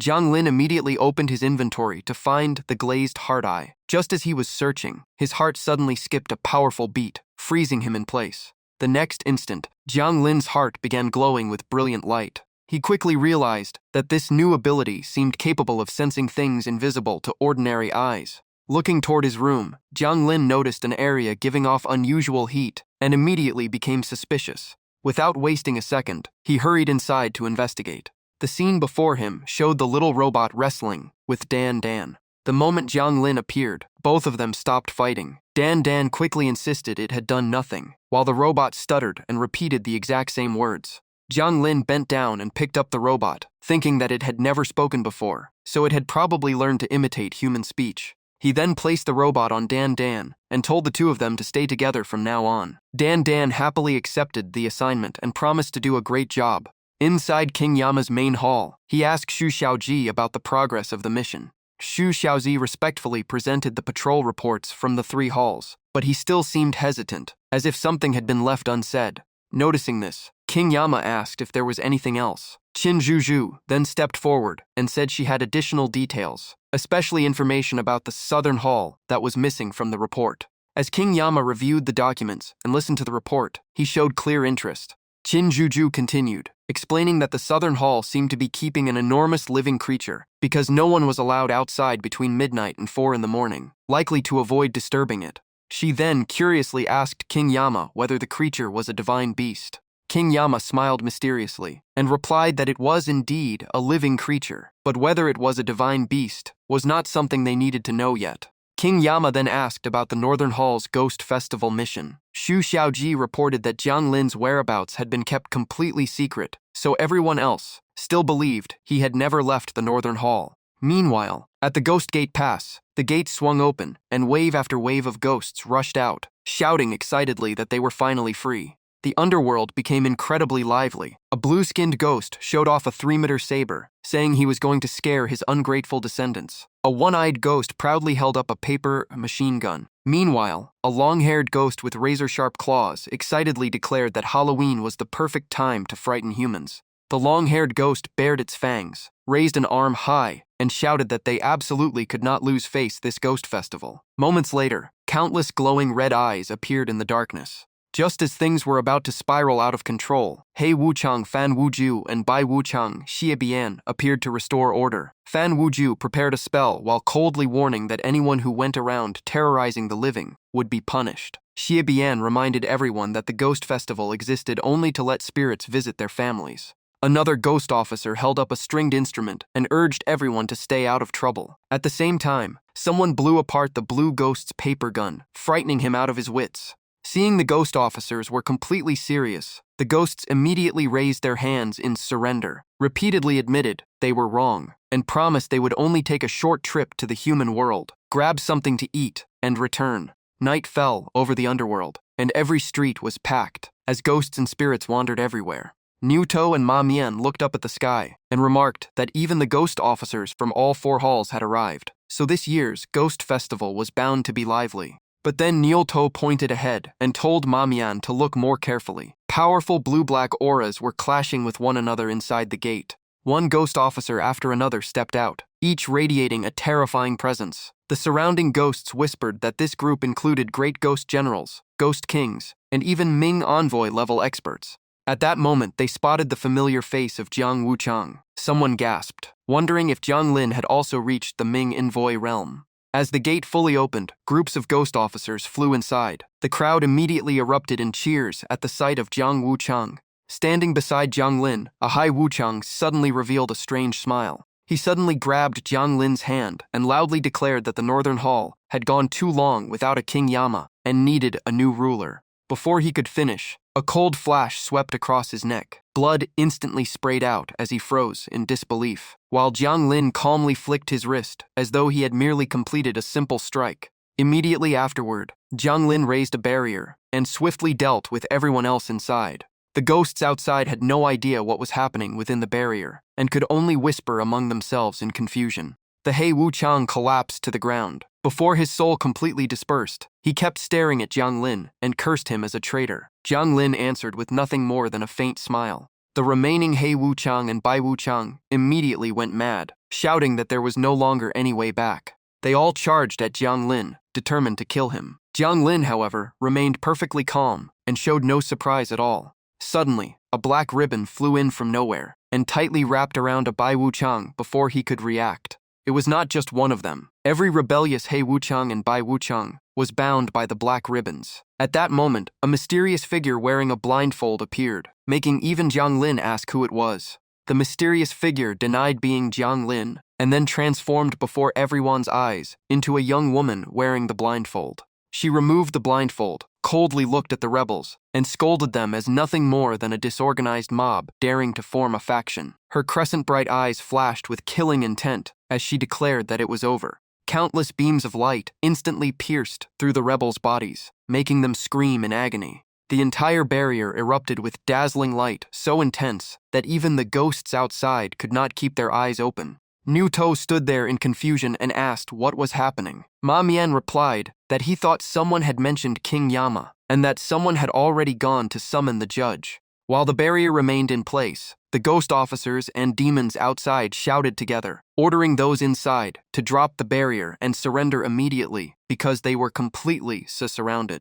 a ghost officer casually handed a heavy axe to a little demon and told him to charge in and start chopping. The little demon trembled all over, sweating from fear as he took the weapon. He only managed to raise the axe half-heartedly and did not dare rush forward. Just then, a figure slowly appeared as the barrier began to fade. The young woman stepped out of the barrier, frightening the little demon so badly that he squeezed his eyes shut, screamed loudly, and begged for mercy. A staff slowly descended before everyone. Leaning on the staff, the mysterious young woman smiled at all the Eastern Hall ghost officers and wished everyone a happy ghost festival. Niuto and Ma Mian stared in shock. Niuto insisted he had clearly seen Jiang Lin just moments ago, while Ma Mian could not understand how he had suddenly vanished. Standing beneath the moonlight, the young woman calmly said that Jiang Lin had already returned to the Eastern Hall long ago. Yi Yushen then removed her blindfold, touched her forehead, and smiled. In an instant, her appearance completely transformed into Jiang Lin. Both Niuto and Ma Mian were left speechless. Once they recovered, they asked in disbelief if Jiang Lin had really returned to the Eastern Hall. The sky above the underworld glowed crimson. Outside Jiang Lin's training room, a large crowd of ghost officers had gathered, all hoping to see their captain. They kept asking the two gate guards whether Jiang Lin had returned. Remembering the order to keep it secret, the gate guard could only scratch his head awkwardly and mumble that he was not really sure and had not seen anyone come back. The ghost officers refused to leave. Some said Yi Yushen had accidentally revealed it during the Northern Hall Ghost Festival livestream, while others insisted Bai Wuchang had to be inside because everyone missed their captain. The gate guard became more and more nervous, slowly backing away as sweat poured down his face. All he could think was that Lord Jiang had strictly forbidden anyone from revealing his return. Just then, Jiang Lin's familiar voice came from directly behind the guard. Smiling, he asked if everyone was giving their captain quite the welcome, making the poor guard jump in fright. A female Bai Wuchang immediately cried out in delight that the captain had really come back. Before she could finish, Jiang Lin leaped into the air and gracefully flew right over her head. Looking up, everyone saw a pair of enormous paper wings spread behind Jiang Lin. The female Bai Wuchang exclaimed that it was the advanced paper flight technique. Jiang Lin smiled and said he had brought back plenty of specialties from the other underworld halls, and everyone on the team would get a share. As soon as he finished speaking, he snapped his fingers. Instantly, a group of rather frightening paper servants appeared before all the ghost officers. Seeing everyone's confused expressions, Jiang Lin explained that they were training paper servants capable of learning all kinds of techniques and serving as round-the-clock sparring partners. One paper servant immediately launched an attack on a Bai Wuchang, forcing him to scramble in defense. Jiang Lin added that the system also included a specialized training arena he had learned from the Southern Hall. Before long, all the paper servants charged at the group together, and cries echoed everywhere. Meanwhile, Jiang Lin cheerfully explained that this training method could suppress ghost energy while providing realistic combat practice without hurting teammates. Not stopping there, Jiang Lin took out a mysterious purple liquid and introduced it as a special drink developed by the Western Hall. He explained that drinking it after training would quickly restore stamina. Right afterward, a paper servant grabbed a Hei Wuchang and forced him to try it. The effect was immediate. As soon as he finished drinking, the Hei Wuchang recovered his energy and was dragged straight back into training by the paper servant, even though he still looked completely exhausted. A burly ghost officer shouted his thanks to Jiang Lin while fighting a paper servant, praising the gifts as incredible. The other Hei Wuchang and Bai Wuchang looked ready to cry from exhaustion, yet they still kept thanking their captain. At that moment, a colorful egg flew out of a bag and curiously asked Jiang Lin what the rest of the items were for. The female Bai Wuchang's eyes immediately lit up as she looked at the new items, though she still casually knocked away a paper servant that rushed toward her. Jiang Lin walked over with a smile and shook his head, saying those items were not meant for ghost officers. Holding up the bag, he emphasized that they had been prepared as gifts for humans. In a familiar office, the bald boss was still staring at a screen that displayed nothing but the message that the streamer was offline. Employees beside him reported that property prices near the Western Contract Tree had risen again, while Jiang's Northern Hall soul-calming talismans were selling incredibly well. The boss remained deep in thought. He quietly adjusted his glasses as the employee continued talking, saying that the Southern Hall had given the economy a huge boost, while the Eastern Hall. Finally, the boss took off his glasses, sighed helplessly, and said that if streamer Jiang did not return soon, the company would be left with only the two of them. Just then, the screen suddenly lit up, and both of them immediately turned their eyes toward it. Jiang Lin appeared on the live stream with rows of new items displayed inside boxes. Smiling, he announced that he had returned to the Eastern Hall and introduced the special ghost artifacts he had brought back from his journey, saying everyone could choose the reward that suited them best. Jiang Lin continued by saying that if anyone ever needed help, they could just ask. He also gave special thanks to Boss Shi for always supporting him. Hearing his name, Boss Shi adjusted his glasses. He and his employee then noticed a tiny camera that had somehow appeared in the office. Their entire office scene was already being broadcast live.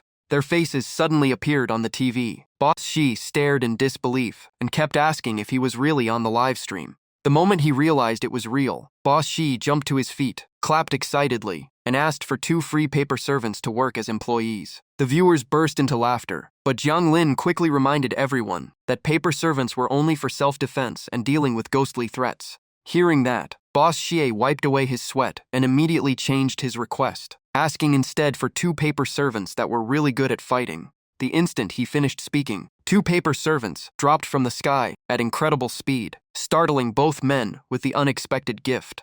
Just then, a mosquito landed on Boss Shi's face. The employee pointed at his cheek and warned him, but Boss Shi looked completely confused. Before he could understand what was happening, a powerful slap landed square across his face, twisting it to one side. The impact launched him through the air before he crashed onto the ground. The culprit was none other than one of his newly gifted paper servants. The collision cracked the floor and sent debris flying everywhere, showing just how terrifyingly powerful the paper servants were. Even while groaning in pain, Boss Xie still gave a thumbs up and praised the slap as incredible. Jiang Lin could only sigh helplessly, while the viewers learned an important lesson about thinking carefully before making a wish. Some wanted paper servants to patrol their homes, others wanted gloves that could punch ghosts, and some simply wished they could speak with their ancestors. Jiang Lin then continued handing out the remaining gifts. After almost everything had been distributed, he announced that only one reward remained and asked the final viewer what they wanted. Right then, a desperate comment appeared. "Streamer Jiang, my house is haunted. Please help me." The scene shifted to a house beneath a bright sky. A colorful egg hovered outside the front door beside a strange black creature. Both confirmed that this was the haunted address.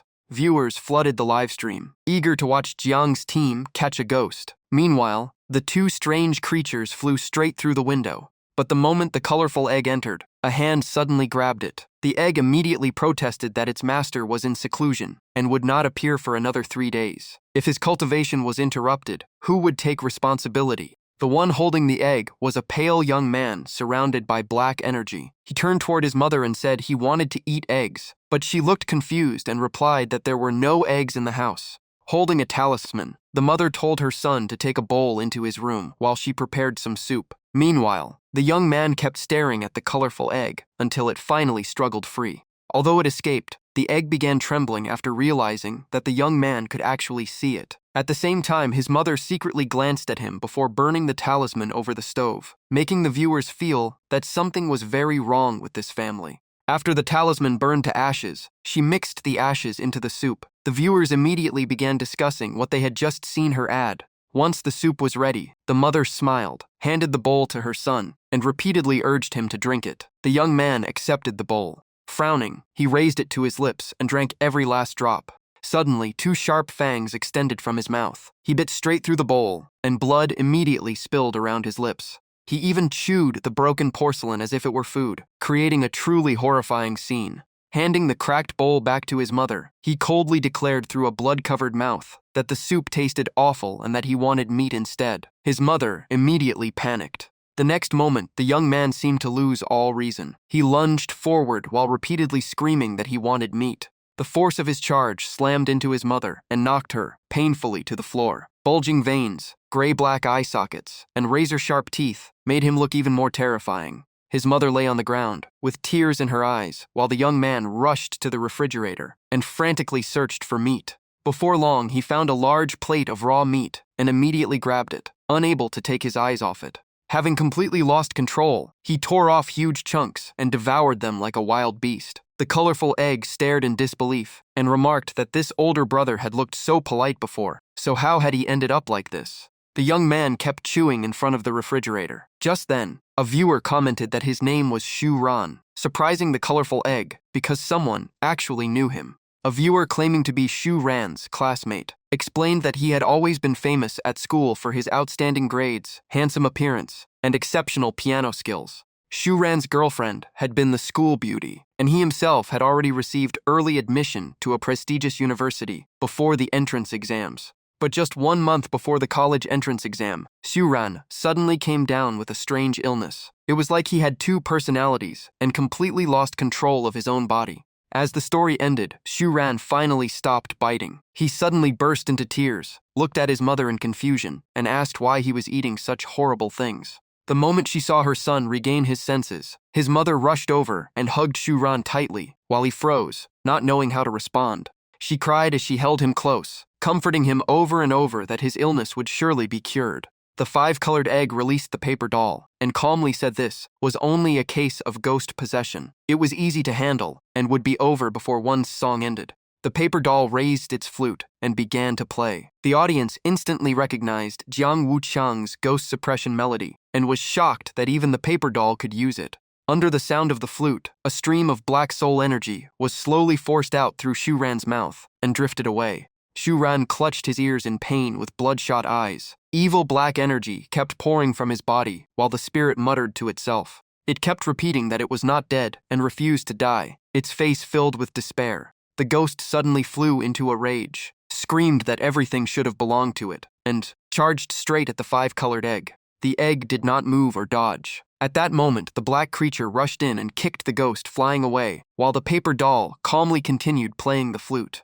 The egg let out a cold snort and said it was not so easy to bully. It immediately ordered the paper doll to capture the ghost, as its arms turned into swirling strips of paper. The paper strips quickly wrapped around the ghost like a mummy, leaving it completely unable to move. However, a very unusual necklace appeared around its neck. The paper doll tightly restrained the ghost with a rope. The egg took a closer look, recognized it as a ghost doll, and ordered it to obediently return to the underworld. Just as they were about to take the ghost away, an urgent voice called from behind. A worn-out man ran over with his phone, gasping as he begged to see the ghost possessing his son. While the father was still catching his breath, the mother wiped away her tears and asked in confusion who he was talking to. He explained that normal eyes could not see it, but Jiang Wuchang's live stream could. The mother quickly opened the live stream on her phone. The moment she saw the ghost, she cried out in horror that it really was the one. But a few seconds later, she seemed to remember something. Her eyes locked onto the necklace around the ghost's neck, and she quickly pointed at it.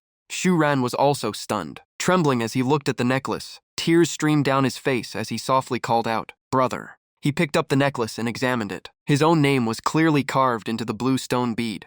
The story immediately flashed back to many years earlier in the hospital. After hearing that the twins had been delivered safely, the couple was overjoyed. The father proudly showed the 2 lucky beads he had prepared, one for Shu Nan and one for Shu Ran. Their happiness did not last long before a panicked nurse rushed in and reported that one of the babies was in critical condition and needed emergency treatment, leaving the parents speechless. One of the babies slowly withered away as its life force nearly ran out. Inside the mindscape, the weak child said goodbye to his little brother before his black soul left the body. The younger brother desperately called after him, begging him not to leave. As time passed, Shu Ran grew up without ever knowing his older brother had always stayed by his side. Whenever he played alone in the yard, 2 shadows would appear on the ground.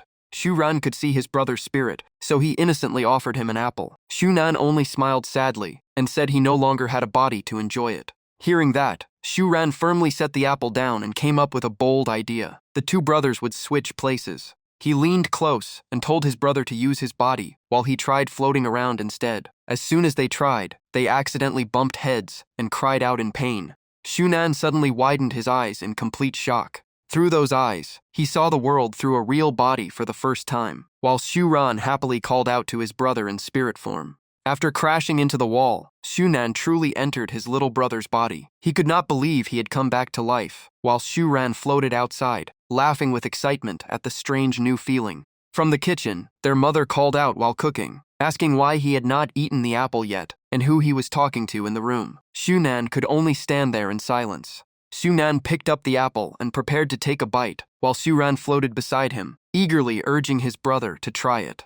Taking a huge bite, Shunan heard his little brother ask if it tasted good. He chewed as tears rolled down his face and choked out that the apple was truly delicious. From that day on, Shuran often let his brother use his body. Thanks to that, Shunan got to experience life again and even felt their mother's embrace. But as the years passed, everything slowly changed in ways no one expected. One morning, Shuran happily greeted his mother before running off to the amusement park with his friends. His life became brighter and filled with joy. Amid the lively crowds, Shunan quietly followed his little brother as a spirit. But with time, his figure grew fainter and fainter. As Shuran grew older and embraced new joys, he slowly forgot his invisible brother, leaving Shunan alone among the endless crowds. One night, a crescent moon cast its pale light over the apartment complex where the Shu family still lived.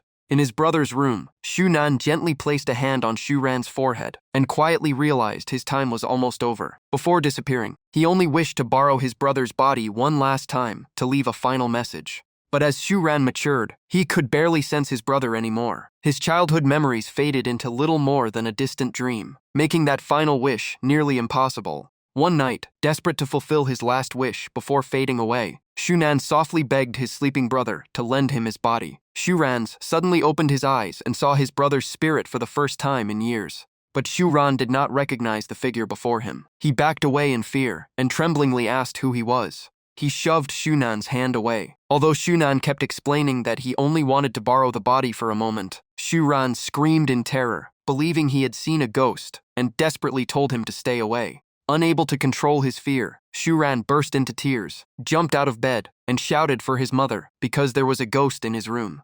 Shunan was left sitting alone on the bed, helpless as his final wish remained unfulfilled. The scene returned to the present. After watching the memories, the father asked what they had just seen, and they explained that the spirit realm system had reconstructed the spirit's memories. After witnessing everything, Shuran tearfully apologized to his brother. Looking at the screen with watery eyes, he said he had always believed it was just a nightmare. Dandan explained that young children have powerful spiritual sight and can see things adults cannot.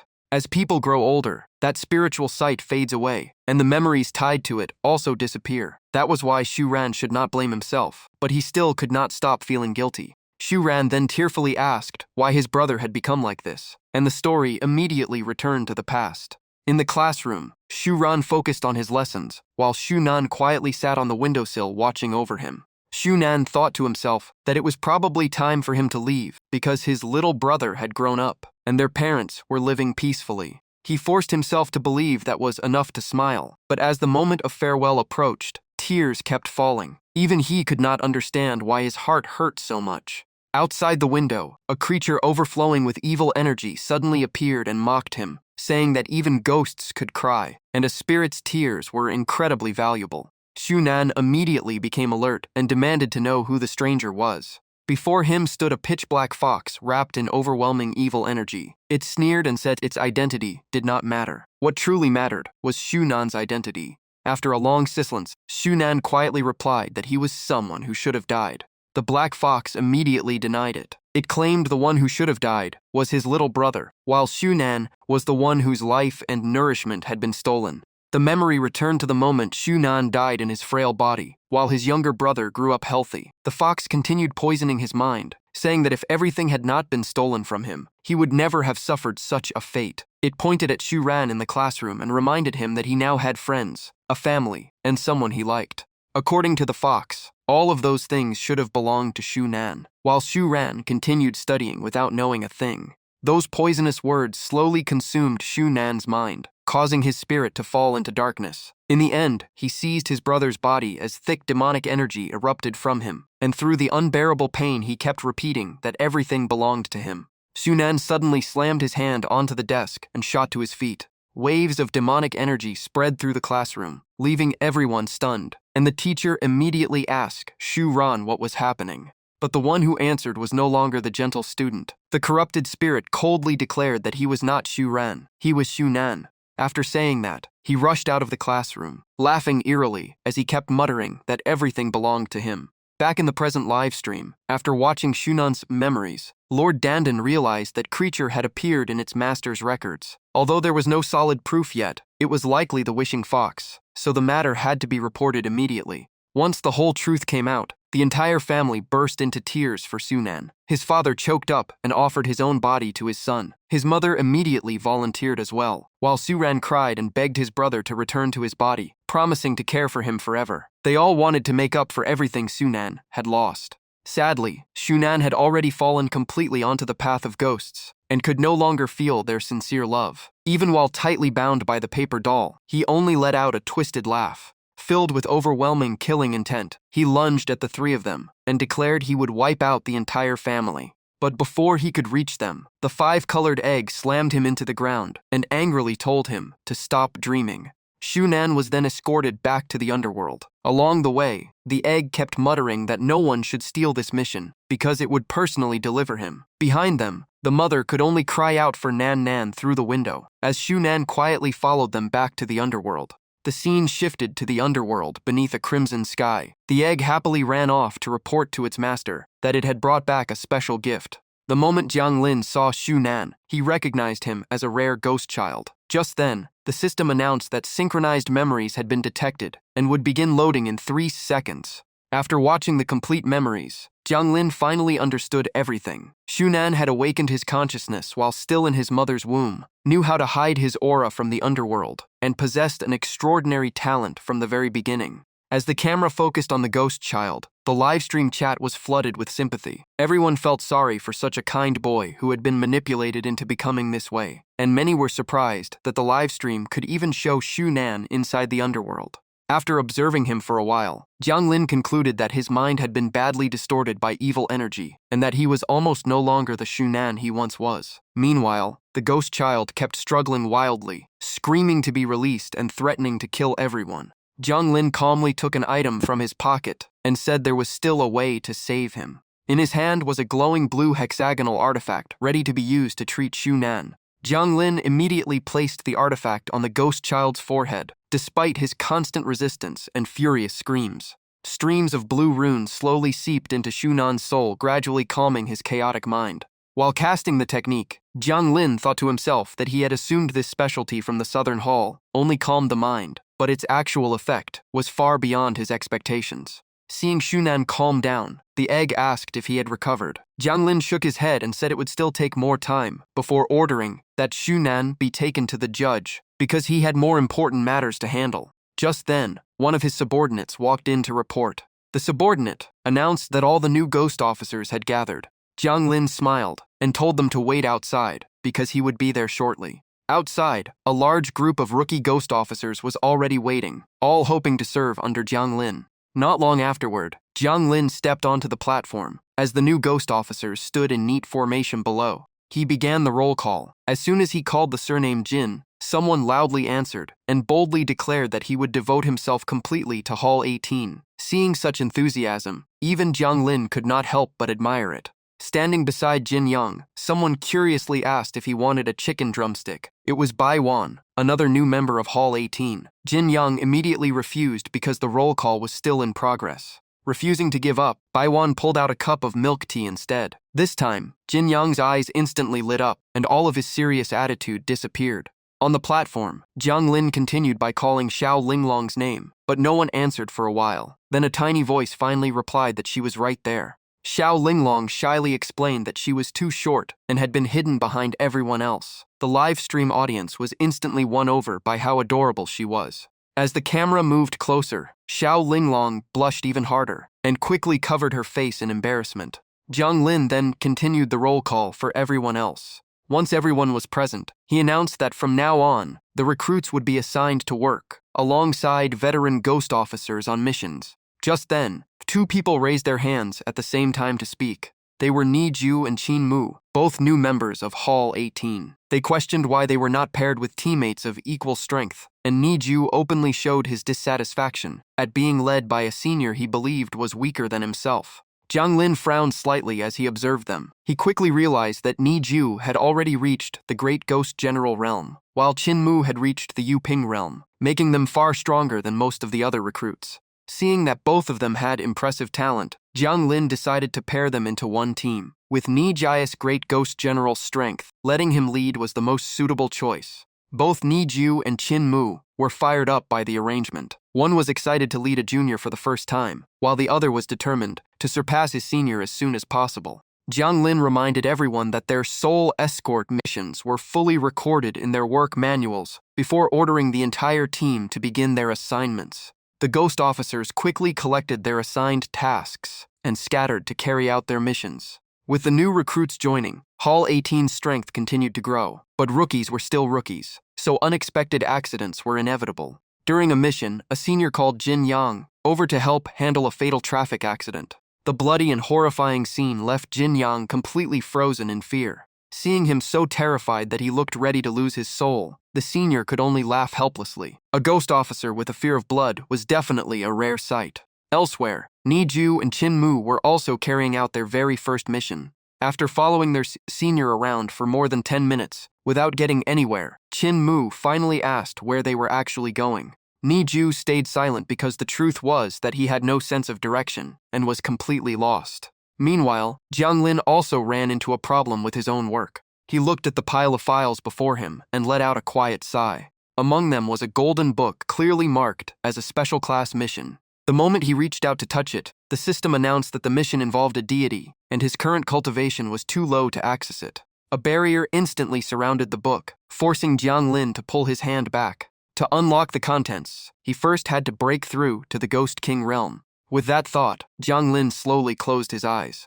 But every breakthrough required him to relive the memories of one of his past lives, as if he were living it all over again. When he opened his eyes again, he was no longer an adult, but had become a young child. In this lifetime, he was still named Jiang Lin, though written with different characters. This was an ancient cultivation era, where spiritual energy was abundant, and cultivators could be found everywhere. This version of Jiang Lin was a disciple of a cultivation sect that taught every path, including alchemy, talismans, sword cultivation, and many others. As for him, he chose to specialize in the Tao of music. At that time, Jiang Lin was practicing by blowing on a simple leaf. Seeing this, his master helplessly reminded him that cultivating music was fine, but surely he did not plan to use leaves forever. Jiang Lin simply replied that he liked leaves. His master smiled and said that was only because he had never seen the true instruments used by music cultivators. With that, the master cast a spell that made Jiang Lin close his eyes. When he opened them again,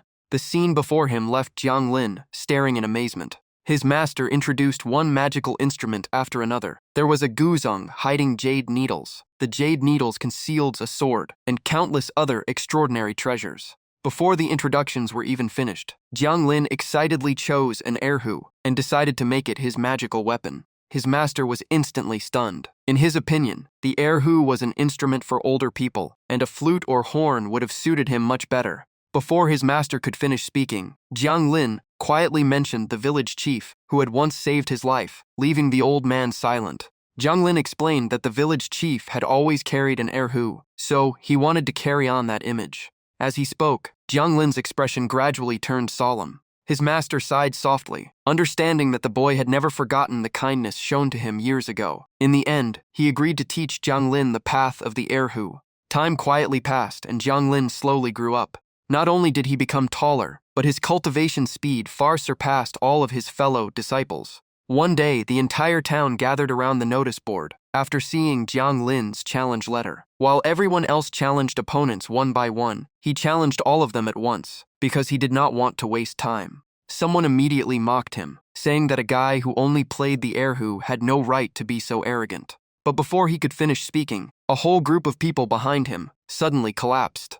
The crowd turned pale as they ran away, shouting that they would never dare listen to an erhu again. From the second floor, Jiang Lin looked down and sighed helplessly. He had not even finished one song before everyone fell over, so how was he supposed to find a chance to break through? Just then, his master suddenly appeared behind him and explained that the key to breaking through a bottleneck was enlightenment. Only by reaching a moment of true insight could a cultivator step into the next realm. Jiang Lin could only smile awkwardly, since his master still loved appearing out of nowhere after all these years. Slinging the erhu onto his back, Jiang Lin curiously asked what he actually needed to do to achieve a breakthrough. His master did not waste a single word. He simply swung his staff and knocked Jiang Lin off the mountain to gain experience on his own. In the blink of an eye, Jiang Lin found himself in a completely different place. Night had already fallen, but one room was still lit by candlelight. Inside, a man with obvious bad intentions approached a young woman putting on makeup and flirted with her, asking to spend the night together. As the impatient man kept urging her on, the woman said she had not finished her makeup yet. But when she finally turned around, half of her face had become a horrifying skeleton, scaring him half to death. The female ghost instantly transformed into a walking skeleton and charged after him. The terrified fat man ran for his life while screaming for help. At the critical moment, a young man descended from the sky and sent the monster flying with a single kick. The newcomer was Jiang Lin from his previous life. As he casually suppressed the skeleton, he complained that every day he was stuck dealing with nothing but weak ghosts. He sighed in frustration, wondering when he would finally break through his bottleneck and advance further. Nearby, a little boy looked at him with sparkling eyes and excitedly shouted that this big brother was amazing at catching ghosts. Seeing how adorable the child was, Jiang Lin smiled and immediately took a liking to him. Jiang Lin asked for the boy's name, and he quickly replied that he was called Shi 6. Watching everything unfold, the old master with white hair and beard asked in surprise if Jiang Lin really wanted to take a disciple just because of that. Jiang Lin brought Sixi before his master and smiled, saying that fate was what truly mattered. Maybe this adorable little boy would become the key to his enlightenment. Just then, a voice called out from behind, saying they had bought sandwiches for master. The young woman set the food down and stepped aside. Seeing this, the old master reminded Jiang Lin that even his cold and distant first disciple had entered his life because of fate. That disciple was Su Shenshui, a girl whose fate closely mirrored Jiang Lin's own past. The memory immediately returned to the day Su Shenshui's village was consumed by flames. Back then, the little girl was covered in wounds, as she silently sat beneath a tree with empty eyes. As her consciousness faded, she saw someone slowly walking toward her. The stranger told her that her destiny was not over yet and asked her to come with him. Su Shenshui sadly replied that everyone was dead, from her parents to every member of her clan. Without another word, Jiang Lin stepped forward, embraced the little girl, and gently comforted her, saying that from now on he would stay by her side, and she never had to be afraid again. That warm embrace shattered the final wall around Su Shengshue's heart, and tears began streaming down her face. She finally broke down and cried after holding in so much pain for so long. Back in the present, the master seriously reminded Jiang Lin that Su Shengshue's blood feud was completely different from his own. Jiang Lin's karma alone was not enough to guide her down the right path. To truly comprehend the great Tao, he needed to read more, travel more, and experience more. But the moment his solemn lecture ended, he immediately turned to his disciple and asked if that speech had sounded convincing enough. Jiang Lin simply smiled, lifted his sandwich, and praised how delicious it was. Suddenly, Shi Sixi pointed at Jiang Lin's feet and shouted that flowers were blooming beneath his master. A surge of spiritual power immediately surrounded Jiang Lin. Excitedly, he declared that he had finally reached enlightenment, as though he had touched the truth of heaven and earth. It turned out everything his master had said was true. A tremendous wave of energy erupted as his bottleneck shattered. Meanwhile, his master was furious, because even the roof had been damaged by the shockwave. Afterward, the old master quietly sat in the corner and sighed. His disciple had broken through just by eating a sandwich. So where was a master's dignity supposed to go? Many years later, Shi Sixi had grown into an adult. He recalled that his master loved food, and even Grandmaster was the same. 2 years earlier, Grandmaster had even given him a beautiful goldfish, and back then he believed life would always remain peaceful. But the memory shifted to the moment. Shi Sixi rushed into the study with urgent news for Jiang Lin. Panicking, he reported that senior sister had fallen into demonic cultivation. That very night, Su Shenshui and Shi Sixi faced each other on a rooftop. Shi Sixi called out to his senior sister with a trembling voice. After hesitating for a moment, he finally asked her, were the rumors true that she had killed people? In his heart, senior sister had always punished only the wicked. Su Shenshui calmly replied, not everyone I killed was evil. Hearing that answer, Shi Sixi charged forward in pain, attacking while begging her to return to the sect and explain everything to their master. But Su Shenshui effortlessly dodged every attack. The gap in strength between them was simply too great. Shi Sixi never had a chance of winning. A single casual kick from Su Shenshui was enough to send him crashing to the ground. She looked at him calmly and softly said, keep cultivating hard. Goodbye. Her figure slowly disappeared into the distance. Later, as Jiang Lin wrapped Shi Sixi's wounds, he listened while the boy blamed himself for failing to bring his senior sister home. Jiang Lin calmly replied that once someone had fallen into demonic cultivation, there was no turning back. He then announced that Shi Sixi would become the new first disciple. The boy stood there in shock. After breaking through his bottleneck, Jiang Lin's cultivation advanced rapidly and his personality became much calmer. In the end, he entered secluded cultivation. No one realized that his final meeting with those two disciples would also be their last farewell. Many years later, urgent voices echoed outside his secluded retreat. They begged Jiang Lin to come out because his first disciple had become a feared demon queen and was about to inherit the title of demon lord, while his second disciple had fallen onto the ghost path and died because of a woman. The various sects demanded an explanation from Tianshan sect. Jiang Lin finally stepped outside. He calmly looked at the crowd and remarked that it was the people from Hongxia sect and Hehuan sect. He immediately fired back, saying Hongxia sect had recently overmined spirit stones and even harmed ordinary people in another realm. Should they not explain that first? The opposing sect master was left speechless with anger. Jiang Lin calmly mocked Hehuan sect as well, saying they always claimed to value honor, yet rumors now linked them to the demon race. Their disciples were neither fully righteous nor fully demonic, so what exactly were they supposed to be? The elder immediately argued back, insisting that such disciples could never attain the Tao. Jiang Lin only let out a cold laugh and replied that Su Shenshui had long ago been expelled from his sect by his own hand. As for Shi Sixi, if he had chosen to walk the ghost path, then even if he died outside the mountains, Jiang Lin would not even want him to return and burn a single stick of incense. Late that night, someone quietly approached from behind with a basket of sandwiches, saying it was a small gift of respect for master. Jiang Lin accepted the meat sandwich, took a deep breath, and nodded in approval, saying it smelled wonderful. The one who brought the food was Shi Sixi, now a ghost. He tried to explain that the truth was not what everyone believed. But before he could finish, Jiang Lin guessed it himself. Was it because of the goldfish? Shi Sixi was stunned. Hugging the fishbowl tightly, he asked in surprise how his master already knew. Jiang Lin explained that the goldfish left behind by Grand Master had cultivated for 100 years and was originally meant to assist dual cultivation. No one expected Shi Sixi to genuinely fall in love with it. Looking at the mermaid inside the bowl, Shi Sixi said that a human and a demon would never be accepted by the world and were persecuted wherever they went. Fortunately, thanks to his master's treasure, he had been able to protect the one he loved, though it had cost him his own body. The mermaid gently said that she had never looked down on him for choosing the ghost path. All she ever wanted was to retire together and spend the rest of their lives side by side. Shi Sixi said this would be his final visit and asked his master for a blessing. In response, Jiang Lin tossed him a jade bracelet and told him to take it. Shi Sixi was confused because he did not wear bracelets, but the jade bracelet suddenly shrank and flew onto the mermaid's wrist. Jiang Lin smiled and said it was never meant for him. It was a gift for his daughter-in-law. Hearing those words, Shi Sixi immediately knelt before his master. Choking back tears, he lowered his head and thanked him. Then, he left carrying the fishbowl. Jiang Lin set down his teacup and quietly reflected that those two disciples had kept him from ascending all this time. But there was still one last person he had to deal with. Elsewhere, a group of badly wounded people fled in panic, while Su Shenshui relentlessly pursued them with overwhelming killing intent. Before long, the area around her was covered with corpses as blood stained the ground red.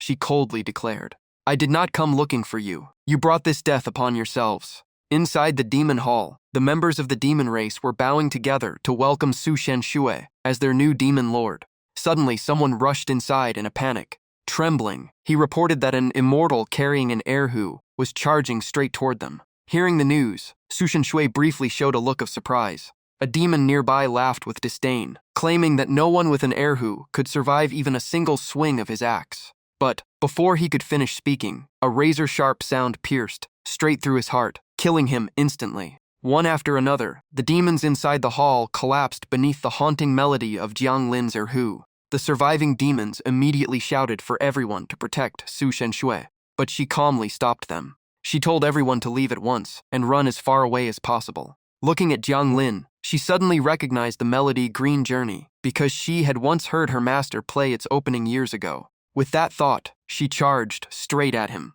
She understood that once the song ended, Jiang Lin would immediately ascend.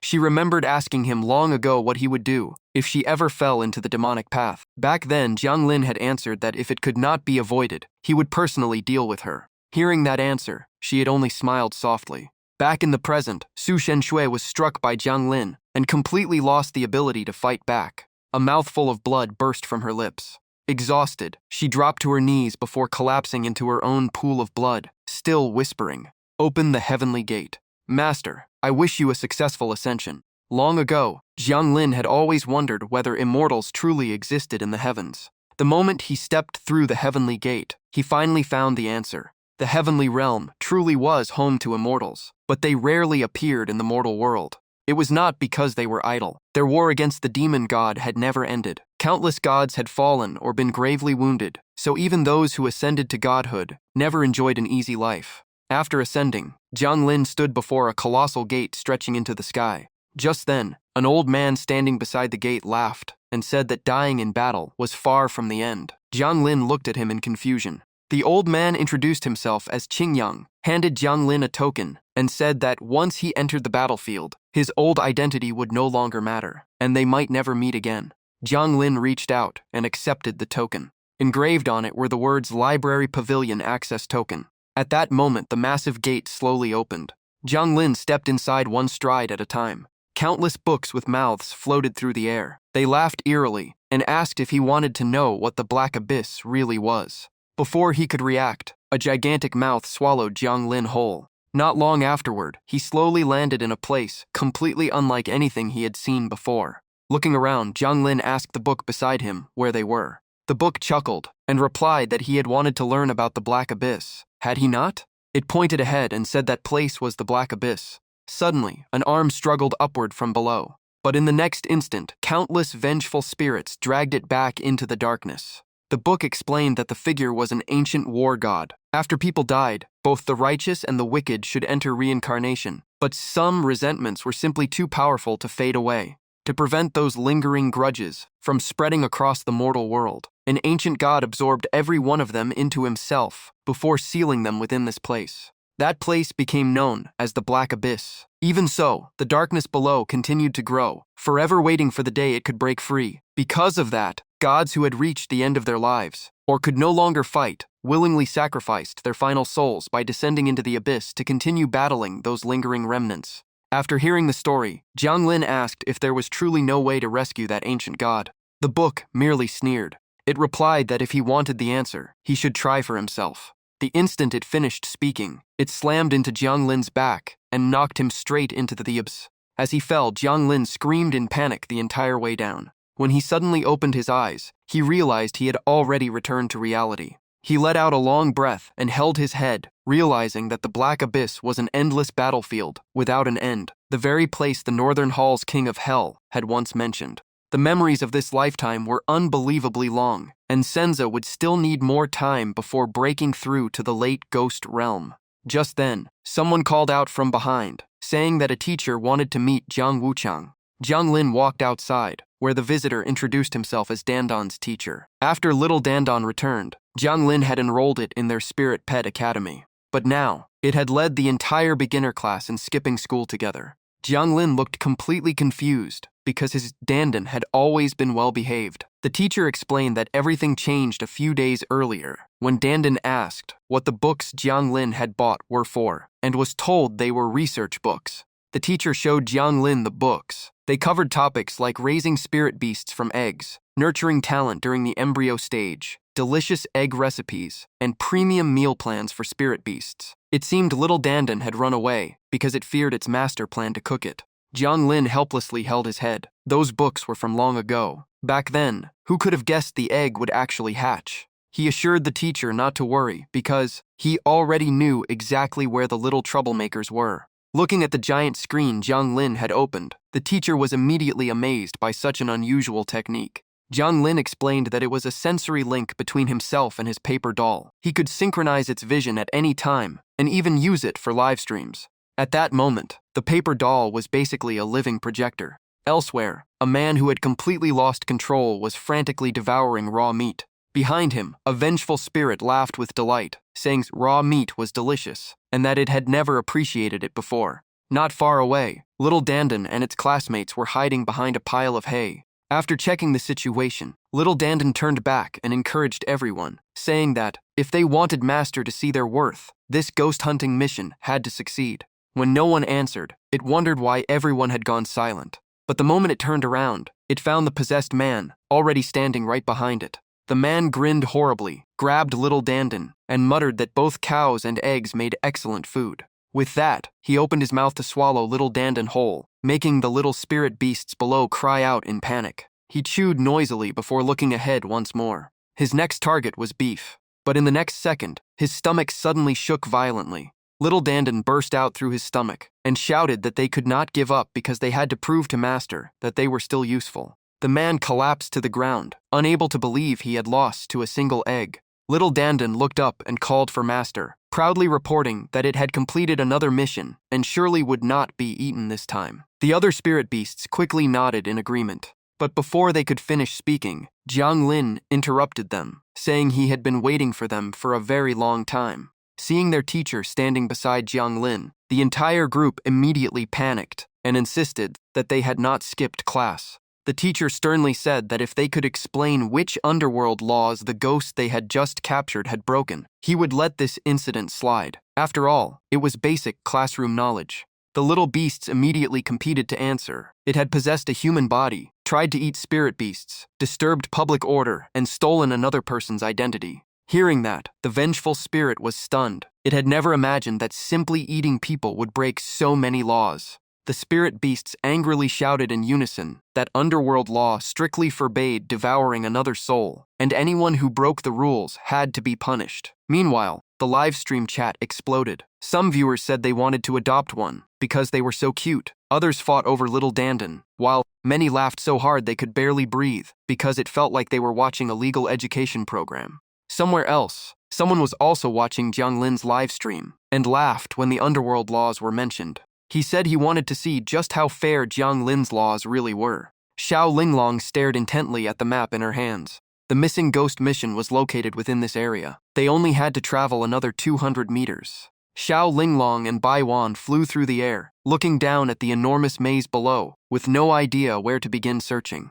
Bai Wan explained that this was the Qingyang ghost domain. Although the underworld was vast, not every ghost accepted its authority. Wandering ghosts that refused reincarnation and lacked enough strength often gathered in self-governed places like this. Just then, Xiao Linglong pointed ahead and spoke in surprise. She wondered if these were really just harmless wandering ghosts. Before she finished speaking, a spirit rushed toward them. It grabbed Xiao Linglong's leg so quickly that she had no time to react. Bai Wan immediately pulled her away and shouted for her to be careful. The vengeful spirits continued chasing them while laughing eerily, saying that young ghost officers like them should learn the true face of the underworld. Hearing that only made Bai Wan even more alarmed. He could only scream as they kept running. Meanwhile, at the entrance to the ghost domain, the others noticed that the pair still had not returned, and someone suggested going in to look for them. But Qin Mu immediately stopped them. He reminded everyone that direction was only the exit, then thought to himself that it would be faster if he searched alone. Seeing Qin Mu take out a strange item, Ni Ju asked in confusion what he was doing. Qin Mu explained that it was a 1,000 guiding feathers artifact. It could automatically track a target using its unique ghost aura and quickly establish contact. Meanwhile, Xiao Linglong and Bai Wan were still desperately fleeing from the relentless, vengeful spirits. Suddenly, Xiao Linglong noticed a strange area and gasped in shock. Before them were countless murals, depicting what looked like a massive slaughter. As they were still examining the murals, sobbing echoed from deep within. In the corner sat a little boy covering his face as he cried, repeatedly muttering that the demon race had slaughtered everyone. Xiao Linglong gently walked over and asked if he had also become trapped here. Bai Wan immediately warned her that it was only an illusion, and just as expected, her hand passed straight through the boy's body. Right afterward, every figure painted on the walls began crying out in sorrow, saying that the demon race had massacred them all and had not even spared the children. The boy spoke up, saying the Tishan sect had fought demons for generations, so why had no one come to save them? He brought up Su Shenxue, Jiang Lin's disciple, believing only she could stop the demon clan. The moment they heard her name, every vengeful spirit repeated it in unison. They stared at each other in confusion, asking if someone named Su Shenxue had really existed. Seeing their strange reaction, the boy could not help asking what was wrong. Without warning, the spirits flew into a rage, screaming that Su Shenxue was no demon hunter, but the worst monster of all, because she had killed every one of them. They asked if the boy had also been killed by Su Shenxue, before bursting into mad laughter and trying to keep him there forever. The entire swarm instantly dragged the boy into the wall. His cries quickly faded away. Watching this, Baiwan realized these were ancient vengeful spirits who had died at the hands of the demon clan. He fell into thought. Su Shenshui had been Jiang Lin's disciple, and their captain was also named Jiang Lin. There had to be a connection, and he needed to report it immediately. Just then, he suddenly remembered something, and hurriedly called for Qiao Linglong. A reply came from ahead, but her voice sounded strangely distorted. Qiao Linglong had been trapped inside the wall, making Baiwan rush toward her in panic. At the same time, Qin Mu's guiding thread finally locked onto their location. The middle-aged man beside him anxiously asked if the artifact was really working. Before he finished speaking, Qin Mu lit up with joy as the signal finally appeared. The golden threads trembled with a code of 3 long, 2 short, and 1 long, warning that they were in grave danger. Everyone immediately reported everything to Jiang Lin. They wanted to enter the maze together, but he refused, saying anything involving Su Shenshui was classified by the Underworld, and he could handle it alone. With that, Jiang Lin entered the ghost realm by himself. He slowly landed on the ground.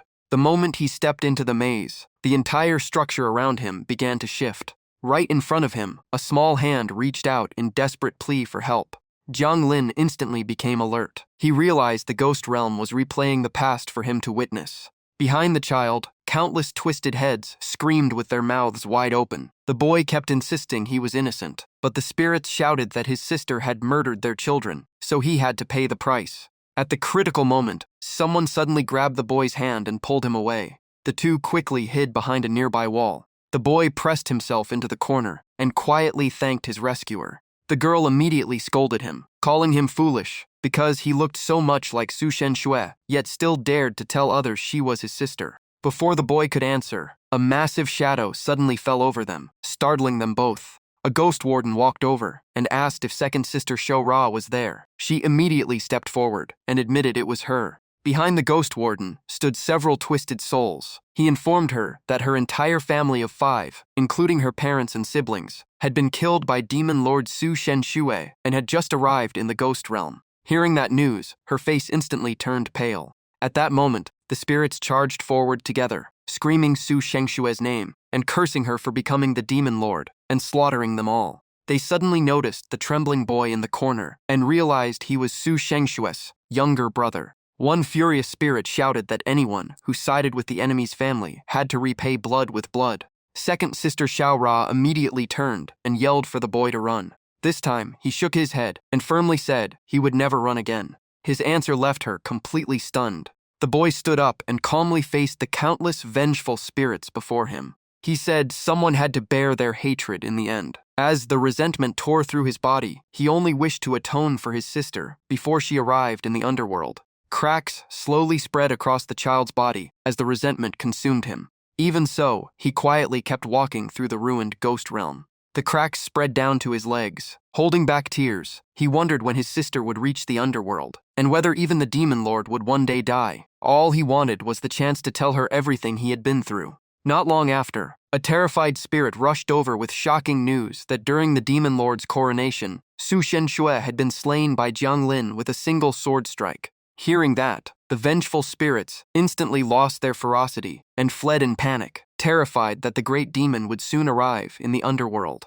Even so, many of them celebrated with delight, shouting that she had gotten exactly what she deserved. His older sister had committed countless sins, so judgment from the underworld was only a matter of time, and those killed by the demon race would never forget their hatred.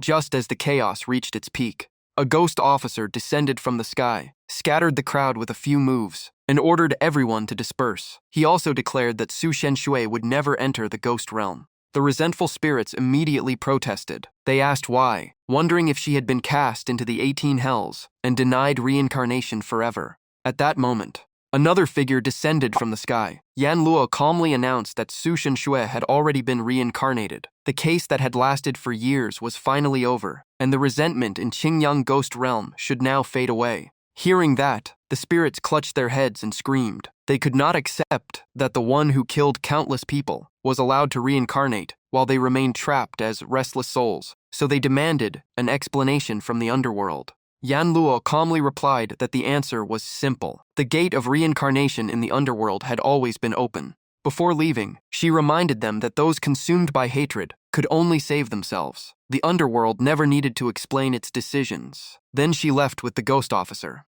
The restless souls rushed after them, begging them not to abandon them. Their desperate pleas echoed through the air as Yan Luo and the ghost officer slowly rose into the sky. The spirits tried to chase them, but suddenly froze in place. The entire scene turned gray like a memory locked in time.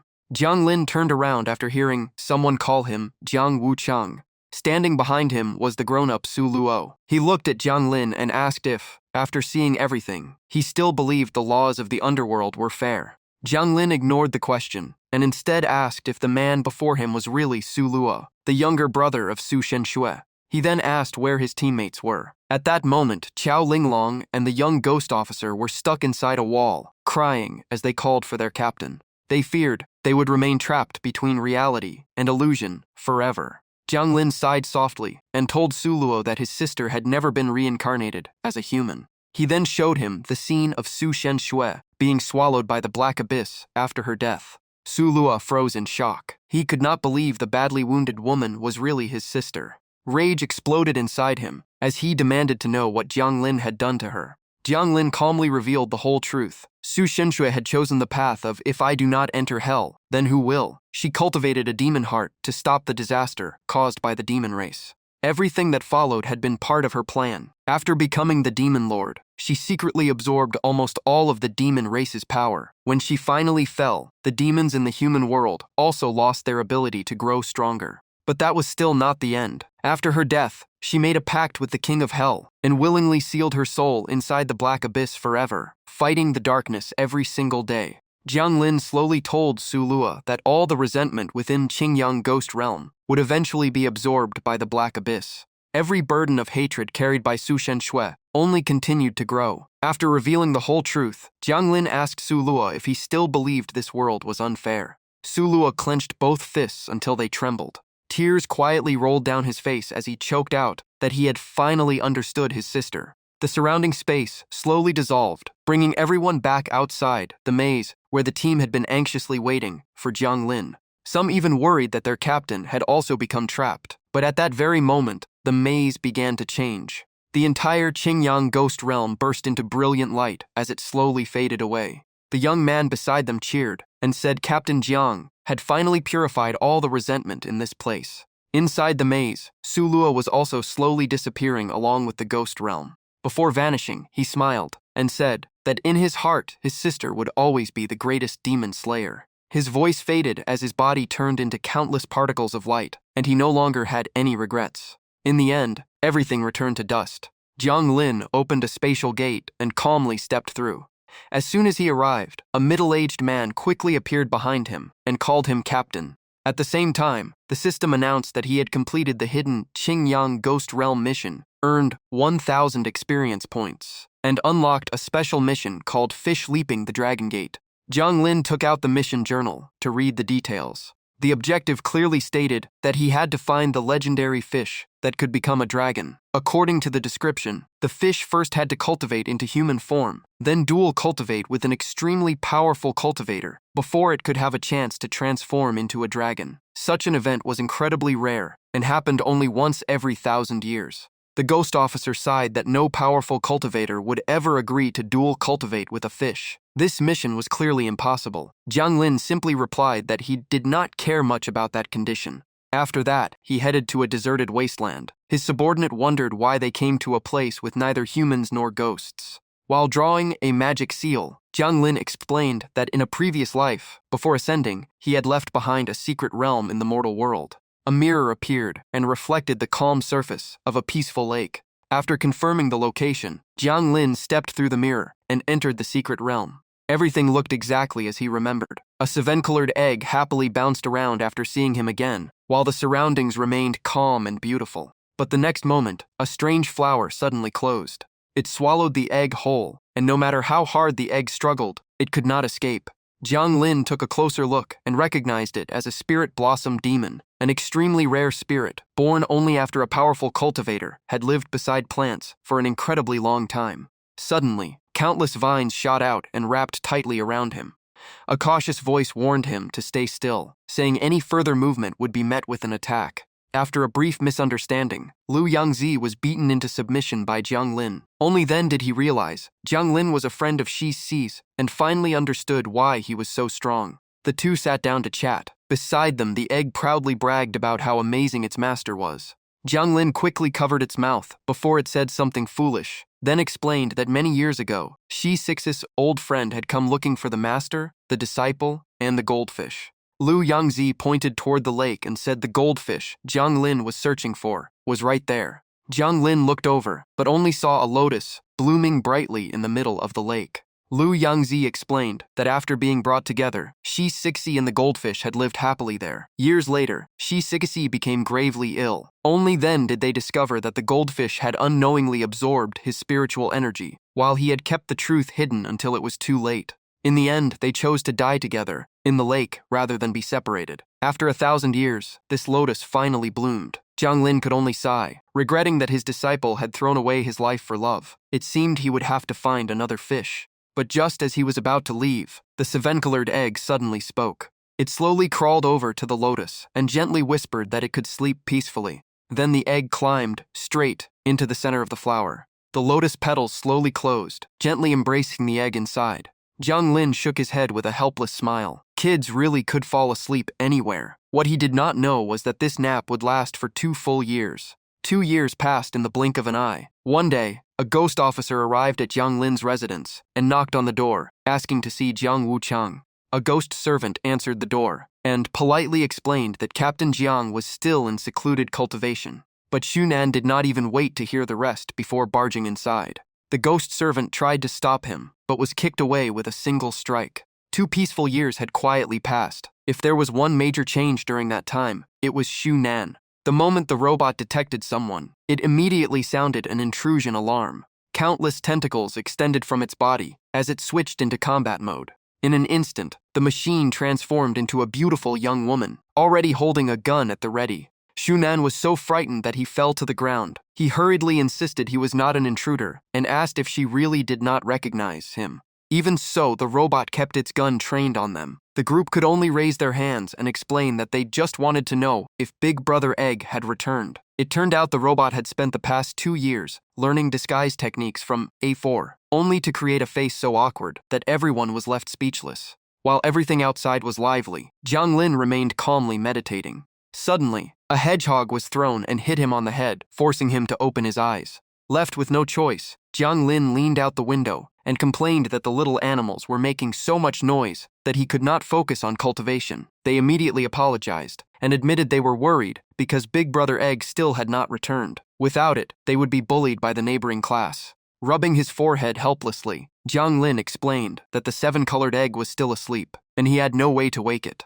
Finally, he opened a spatial gate and told everyone to see for themselves. The ferrets, cow, fox, and hedgehog filed through the portal one after another. Before their eyes, the 7-colored egg rested quietly inside a giant lotus flower. But Jiang Lin's attention was quickly drawn to a strange symbol that had appeared on it. He immediately left and went to see the King of Hell. Just then, a subordinate reported that a guest had arrived. A calm young man was entering the palace. Yan Luo looked at the visitor and asked why he had come to the Underworld.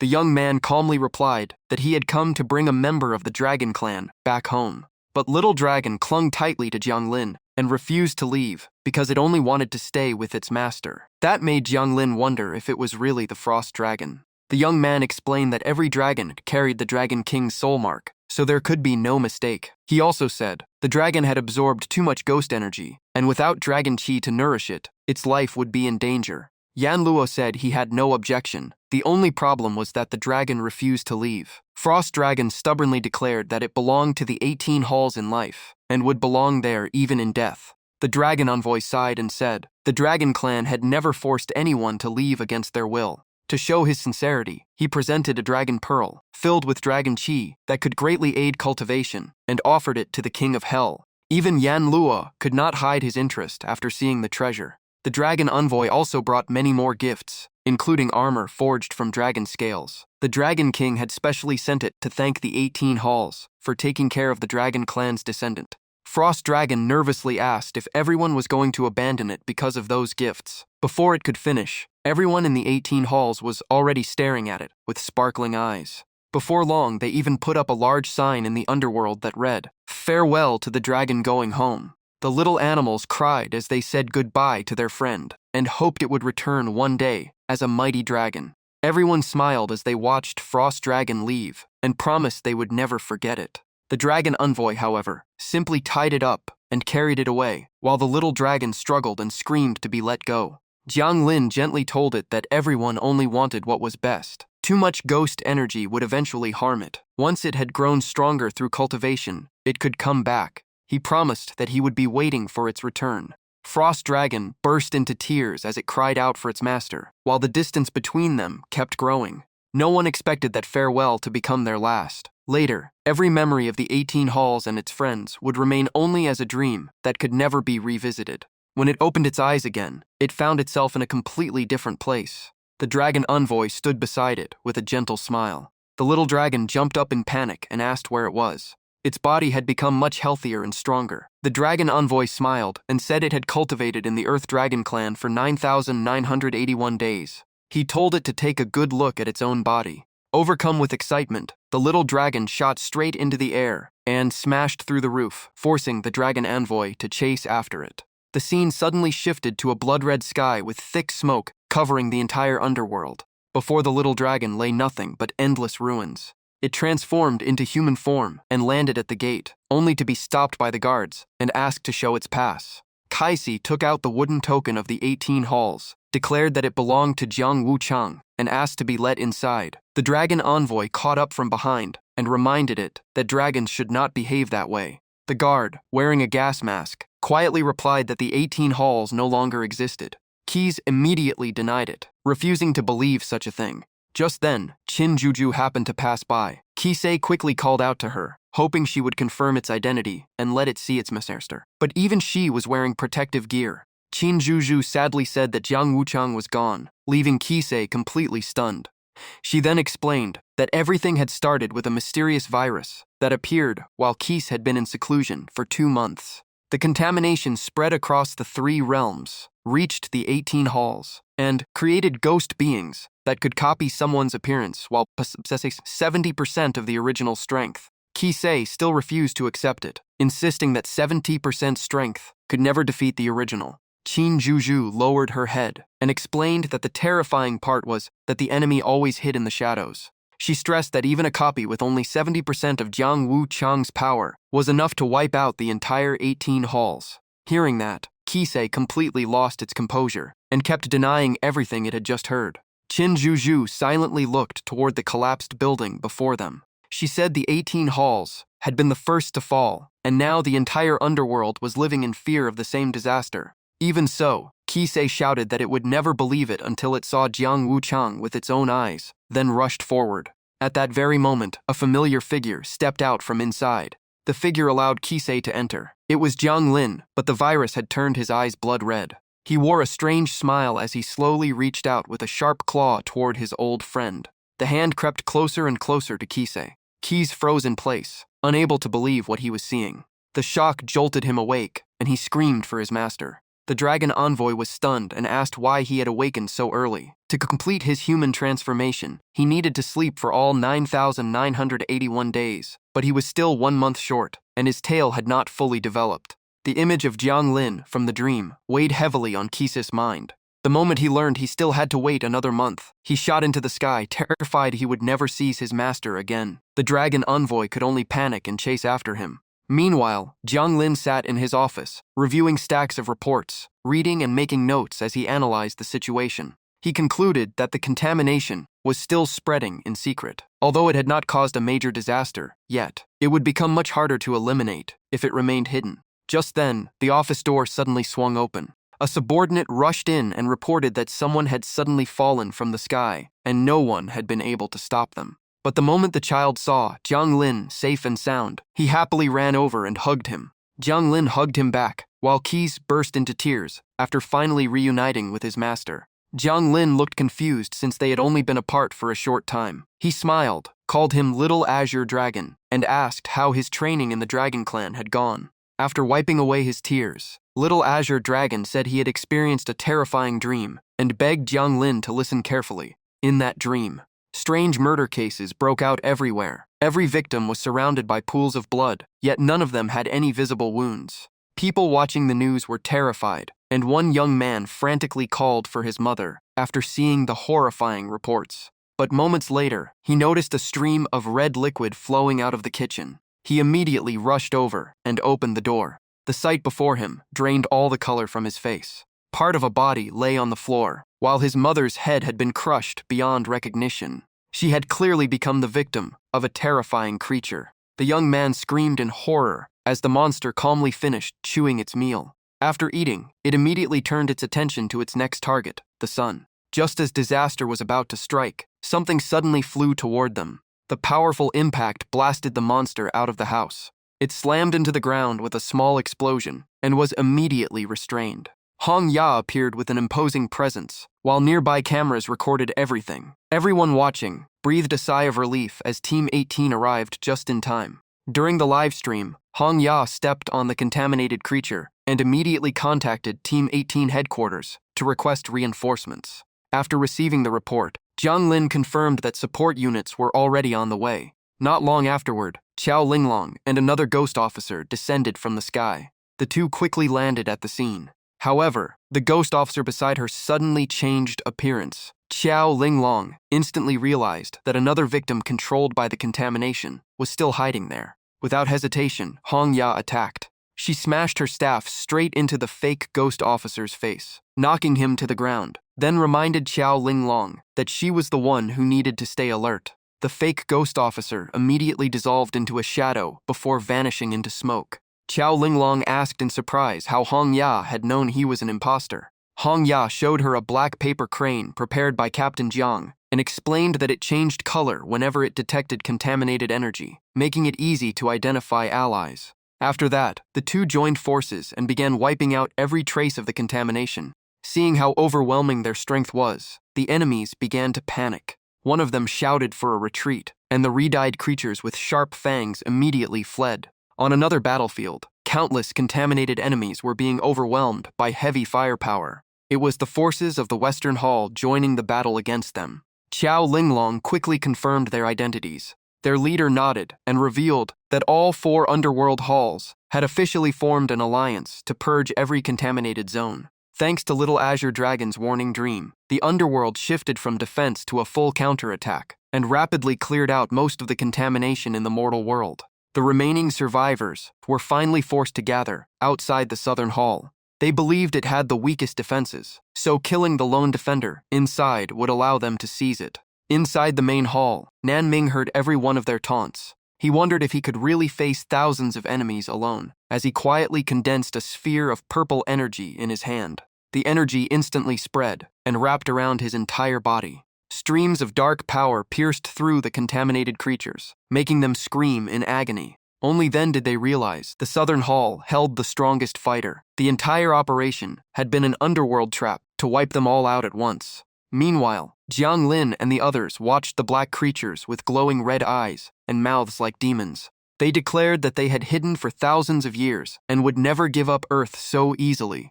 After the battle, Jiang Lin shared a meal with Nan Ming, Yan Luo, Qiao Linglong, and the representatives of the Western Hall. Yan Luo praised Nan Ming for resolving the entire crisis in such a short time.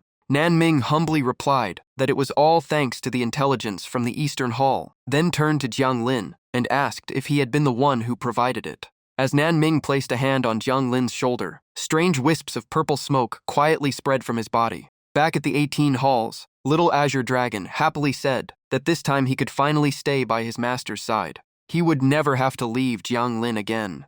Jiang Lin had drunk quite a bit, and his face was bright red, making Little Azure Dragon call out in concern. At that moment, Jiang Lin's consciousness was pulled into another space. He woke up on a beach with a splitting headache. Behind him, a group of people carried a young man whose head was covered by a cloth. An old man with white hair and a spiked hat raised his arms in prayer, offering his only son, Jiang Li, as a sacrifice to the sea god in exchange for peace. After the prayer ended, the cloth covering the sacrifice's head was removed.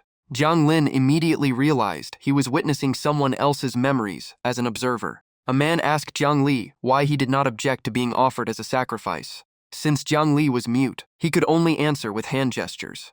Meanwhile, the old man continued the sacrificial ritual. In the blink of an eye, the sacrifice vanished, leaving the old man shouting in panic. It turned out the man had cleverly pushed Jiang Li away on a cart and helped him escape. He proudly laughed and said his rescue plan had worked perfectly.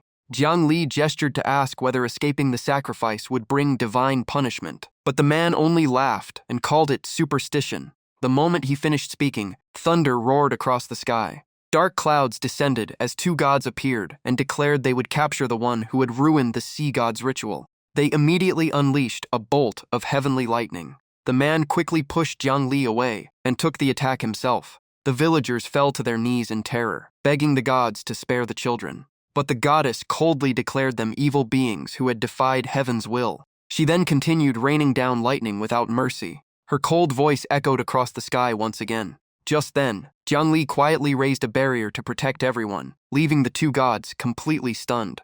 The man was also shocked to discover that Jiang Li was far stronger than he appeared. One of the gods excitedly realized Jiang Li carried the bloodline of a demigod and intensified the heavenly punishment. Their overwhelming power erupted as they sought to crush all resistance. The barrier began to crack, forcing Jiang Li to shout for everyone to run. But his friend refused to leave him behind. He declared that he would use all of his demon power to help, then transformed into a monster with glowing red eyes and sharp fangs. Back in the underworld, the system displayed a notification before Jiang Lin, announcing that his past life memories had been unlocked. As a result, his cultivation advanced from the late Ghost King realm to the early Mingshu realm.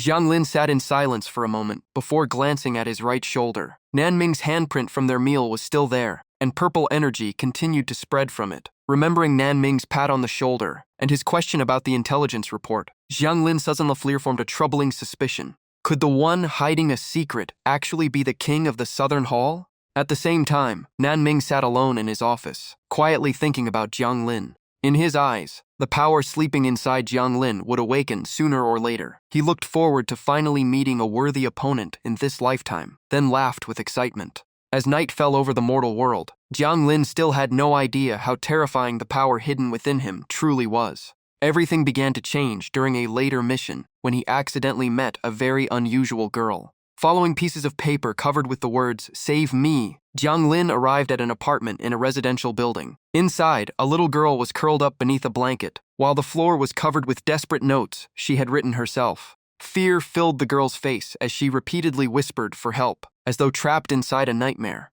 Holding one of the notes, Jiang Lin stopped and carefully considered the meaning behind her desperate plea. Seeing the little girl exhausted and asleep, Jiang Lin guessed she was the one who had sent the desperate plea into the spirit world. At first, he thought she was only sleeping, but he quickly sensed something was wrong and decided to examine her memories. The moment he placed a hand on her head, streams of green energy began swirling around her body. After taking a closer look, Jiang Lin discovered that her soul had shattered and her mind was on the verge of complete collapse. Even so, a tiny fragment of her soul still remained, so he decided to follow it. Jiang Lin closed his eyes and entered her consciousness. Seconds later, his awareness stepped into the girl's world of memories. A strange space appeared before him, enclosing the room where everything had happened. Viewers in the live stream were stunned that Jiang Lin could broadcast someone else's memories, while he calmly continued forward. His eyes settled on the bedroom door. A large pool of blood covered the doorway, while the little girl hid beneath the bed, clutching her blanket and not daring to make a sound. Her face was pale with terror, and the only thought in her mind was begging that person not to come any closer. The viewers urged Jiang Lin to save her, while others believed he had never hesitated when it truly mattered. Jiang Lin calmly observed the scene and realized this was only a memory, not reality. The girl's mental trauma was so severe that the defenses inside her mind were nearly impossible to force through.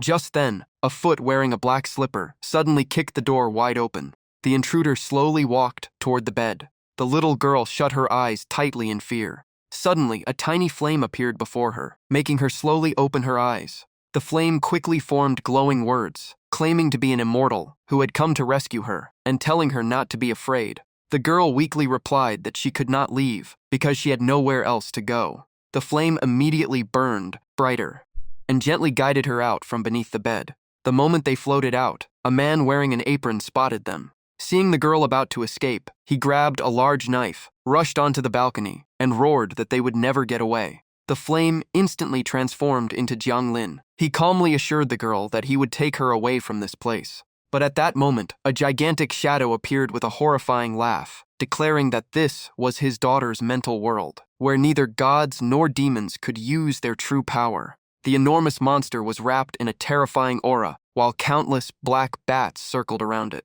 In the next instant, the swarm of bats charged toward the little girl, making her scream in terror. At the most critical moment, Jiang Lin immediately withdrew his consciousness from the memory. Back in reality, he saw the little girl still curled up on the bed, crying uncontrollably. After examining her again, Jiang Lin confirmed that she had been frightened so badly that part of her soul had gone missing. Looking to the side, he saw the man in the apron, sitting on the sofa, drinking non-stop. Jiang Lin realized something far more horrifying must have happened to leave the girl this terrified. The memory shifted to the next morning. The man was calmly selling steamed buns, while the little girl quietly sat behind the counter. A customer came to buy 2 buns, but the man smiled and asked him to wait because he wanted his daughter to eat first. Seeing that, everyone nearby praised him as a good father, saying it was never easy to raise a child alone. Just then, several police officers suddenly arrived and introduced themselves, saying they were conducting a residency inspection. Both the man and the little girl visibly froze. As the officers searched the house, one of them reached for the refrigerator. The man immediately panicked and tried to stop him, demanding to know why a residency check required searching the kitchen. Even so, another officer discovered several foam containers and a large bag of ice inside, then immediately called over the team leader. When the bag was opened, the severed head of a woman stared back with wide-open eyes, surrounded by blood and tangled hair, leaving everyone speechless. Just as the tension reached its peak, the man's voice suddenly turned cold. He flew into a rage, shouting at them not to touch his wife with their filthy hands, before charging at the officers with a knife. But before he could strike, he suddenly coughed up a mouthful of blood. An officer behind him had fired a shot that struck him in the back. The man collapsed as a pool of blood spread beneath him. Even while dying, he confessed the whole truth. His wife often worked as a hostess, and their constant arguments slowly twisted his mind beyond repair. In the end, that warped obsession drove him to commit an unforgivable crime. On the night of the murder, the little girl watched her father kill her mother with her own eyes. The trauma was so overwhelming that her soul shattered. Fortunately, the necklace left by her grandmother preserved a small fragment of her soul. After reuniting the girl with her grandmother, Jiang Lin completed the mission and quietly left. The little girl happily waved goodbye, believing the immortal who had saved her was the strongest person in the world. Her grandmother could only smile in confusion. In truth, the immortal story was nothing more than a lie Jiang Lin had made up to comfort her. Even so, he never expected those words to lead to another unexpected event. After returning to the underworld, Jiang Lin sat down to continue his cultivation. Just then, a ghost officer entered, carrying a strange mission book and presented it to him. Jiang Lin opened the book, but found every page completely blank. Even the ghost officer was puzzled, since mission books were created by Yan Luo's ghost energy and should never malfunction. Seeing how strange it was, the subordinate prepared to return the book. But the moment Jiang Lin placed his hand on the cover, words suddenly appeared. He opened the book and found a passage about the lie where he had claimed to be an immortal. Another message appeared, announcing that divine power had been detected and a hidden map had been officially unlocked. A new mission from the Black Abyss was activated, instructing him to deliver delicious food from various places to a designated location. After reading it, Jiang Lin could only think it sounded like a food delivery job. As the sunset painted the sky red, he arrived at the Black Abyss and loudly asked who had ordered all this food. The only reply was an eerie silence. After waiting with no response, Jiang Lin picked up the food bags and declared that if no one claimed them, he would eat everything himself. He spread out a cloth and laid out an extravagant feast with meat, fish, and even a whole roasted pig. He then poured himself a cup of fine wine. The aroma of the food and wine quickly spread throughout the Black Abyss. At last, a shadow below could no longer resist the temptation and complained that the smell was driving him crazy. The shadow immediately rushed up and appeared before Jiang Lin. Without the slightest hesitation, he devoured the entire feast in no time. Jiang Lin calmly poured another cup of wine and laughed, asking if the stranger planned to steal his meal as well. The shadow ignored the question, snatched the wine jar, and drank it down without any courtesy. After finishing the wine, he suddenly noticed that Jiang Lin carried both ghost energy and a trace of divine power. Jiang Lin could not hide his surprise. The shadow burst into laughter, and confidently declared that with his cultivation, no kind of power could escape his eyes. Seizing the opportunity, Jiang Lin asked why someone so powerful was imprisoned in the black abyss. The shadow replied that it was because of a promise. If he did not stand guard there, the things beneath would have escaped long ago and destroyed everything. Right after laughing, he suddenly choked on the wine and broke into a fit of coughing, making the scene unexpectedly funny. Jiang Lin then said he had come to help him. Before the shadow could understand, Jiang Lin began gathering power in his palm. A sphere of purple energy slowly formed. At that exact moment, a beautiful woman with golden hair suddenly appeared before them. She slowly walked toward the shadow. The moment he saw her, he froze as though he had recognized someone familiar. The woman slowly opened her eyes and continued walking toward him. Two mechanical arms extended from behind her back. They gently massaged the shadow while she smiled and told him to enjoy his meal, saying he would be fine if he simply coughed after choking. The shadow was instantly captivated and excitedly declared that after thousands of years, he had finally seen a legendary maid with his own eyes. Jiang Lin lowered his head in thanks and said his mission was complete now that the senior had finished eating, but the shadow immediately stopped him from leaving. Pleased with Jiang Lin's performance, the shadow decided to reward him with a secret technique that would only be passed on to someone he truly acknowledged. Mastering it would allow Jiang Lin to reach a higher realm. After returning, Jiang Lin entered secluded cultivation. One hand gathered golden divine power while the other condensed blue ghost energy as he recalled the contents of the manual. According to the record, relying on only one type of power was not enough to break through. Divine power and ghost energy had to merge within the body and react with each other. With that in mind, he slowly brought the two energies together and attempted to fuse them. In an instant, a blinding explosion erupted with enough force to blow the roof off the 18 halls. The ghost officers outside were startled by the blast, while Jiang Lin immediately moved elsewhere to continue his cultivation. Covered in dust, he arrived at the cultivations facility, presented his token, and requested to rent the most expensive 5-star training room. The staff member saw the card, his eyes lit up, and he immediately obeyed with full respect. Soon, Jiang Lin settled into a premium cultivation room to continue studying the secret technique. Turning another page, he found a note saying that merging divine power with ghost energy was extremely dangerous, and even a small mistake could cause an explosion. Jiang Lin could only sigh since such an important warning was not written at the beginning. The book then introduced a bizarre method that told him to prepare tomatoes and eggs before heating a pan of oil. Jiang Lin followed every step and quickly made a fragrant mixture. The aroma spread into the hallway, making even a passing ghost warden stop out of curiosity. He waited until the flames reached their peak. He added the next ingredients, and a brilliant golden flame burst to life. Jiang Lin wiped away his sweat while nervously wondering if he had done everything correctly. But when he looked into the pot, all he saw was a lump of black liquid that looked like a failed dish. According to the book, a successful fusion would eventually produce a stream of gray energy known as the soul aura. Jiang Lin slowly reached his hand toward the flame to check it. Faint red sparks began appearing around the fire.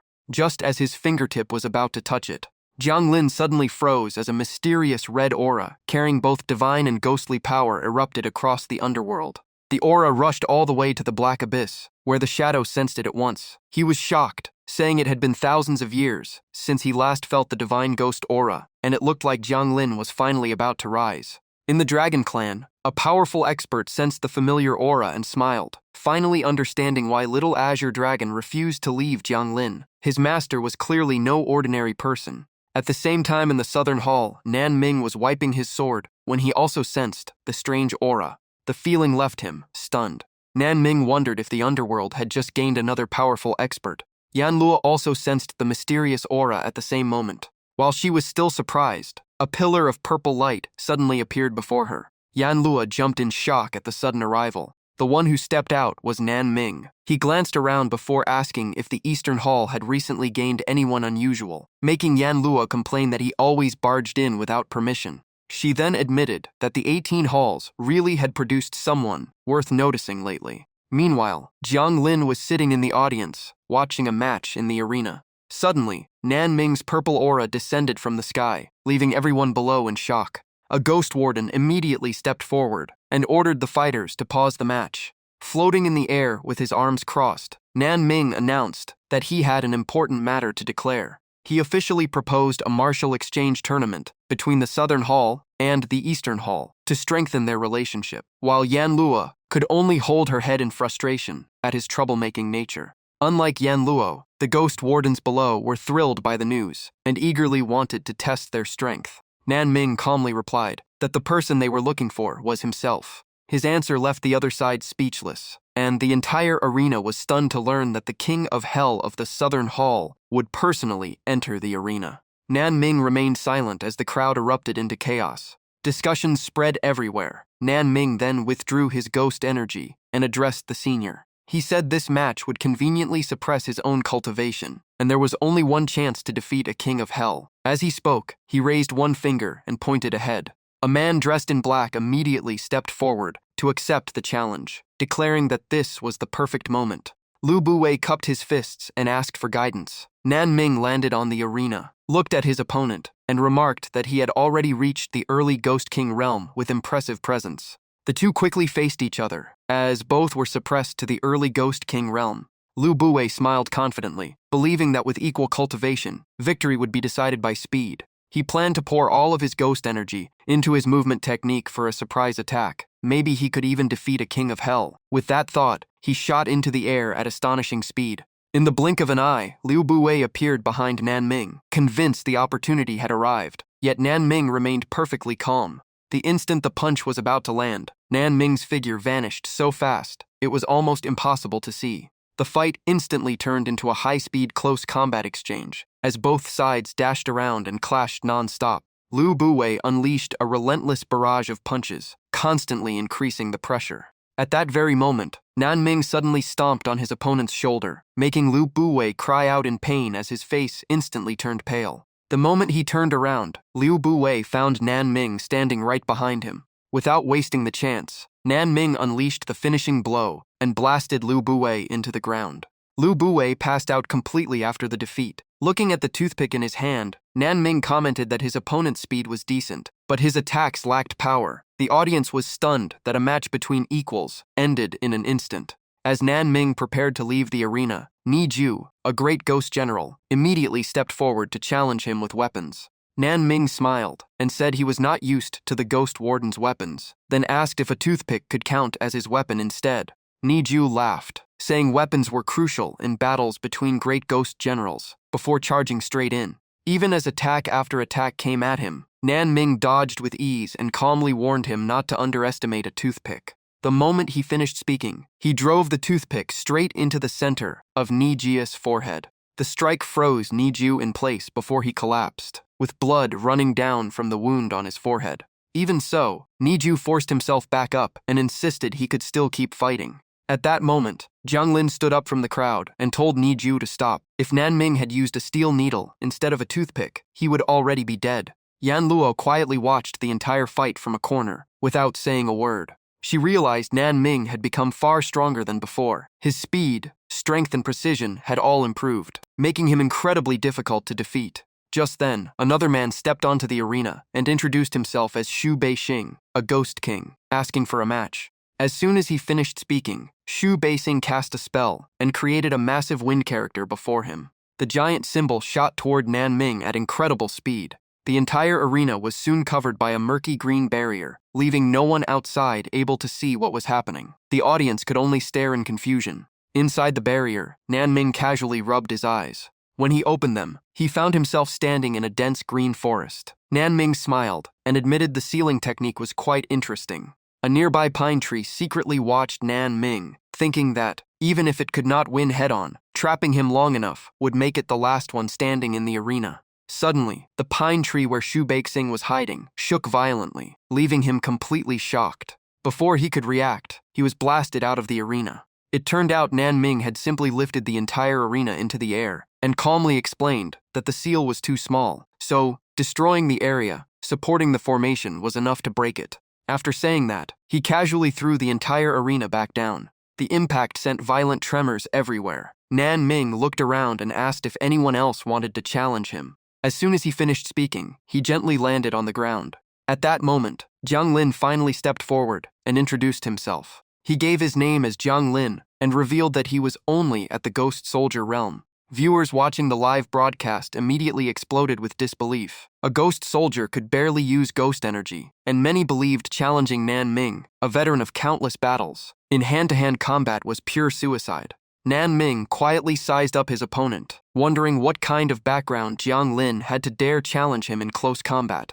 He had absolute confidence in his hand-to-hand skills, and believed that almost no one in the three realms could surpass him in that field. The instant Nan Ming charged forward, Jiang Lin effortlessly leaned aside and dodged. From then on, one attacked relentlessly while the other calmly sidestepped every strike. The ghost kings below were left wide-eyed by the incredible speed, and many could not even follow the fight. Some concluded that even without enhancing himself with ghost energy, Nan Ming was already moving at nearly the speed of sound. Even more shocking was that Jiang Lin avoided every attack, despite no one ever hearing that he had mastered any movement technique. In truth, Jiang Lin never fought back. He only kept dodging to study his opponent while testing the power of the divine ghost aura. To Jiang Lin, every movement Nan Ming made seemed to slow down, allowing him to stay one step ahead. The more he focused, the slower time around him seemed to become. Taking advantage of that, Jiang Lin suddenly reached out and stopped Nan Ming's punch in midair. Even Nan Ming was slightly surprised by the outcome. However, he only smiled before instantly lifting Jiang Lin into the air, and only then did Jiang Lin realize he had fallen into a trap. The powerful slam sent Jiang Lin's hat flying off his head. Without giving his opponent a chance to recover, Nan Ming followed up with another devastating punch. The fist slammed straight into Jiang Lin's stomach before he could defend himself. Jiang Lin was sent flying, looking completely battered. Before he could get back up, Nan Ming closed the distance and pointed 2 fingers toward his neck. His fingertips stopped just a hair away from Jiang Lin's throat. A razor-sharp stream of ghost energy radiated from them like a blade. Watching from afar, Yan Luo had to admit Nan Ming had grown much stronger. He could even condense the tiny amount of ghost energy from the ghost soldier realm into a lethal attack. In the end, Nan Ming withdrew his hand and spared Jiang Lin. Jiang Lin accepted his defeat, put his hat back on, bowed, and thanked Nan Ming for the lesson. Nan Ming helped him to his feet and praised him for blocking his attacks, despite lacking real combat experience. That made Nan Ming even more curious, and he asked where Jiang Lin had learned those skills. Jiang Lin could not reveal the truth, so he simply smiled and claimed it was all thanks to luck. After saying that, he quickly left before more questions came. Deep down, he decided to make Nan Ming the goal he would one day surpass, leaving Nan Ming with no chance to respond. At that moment, a thought suddenly crossed Nan Ming's mind. Could that person really be him? After returning to the underworld, a ghost soldier immediately greeted Jiang Lin.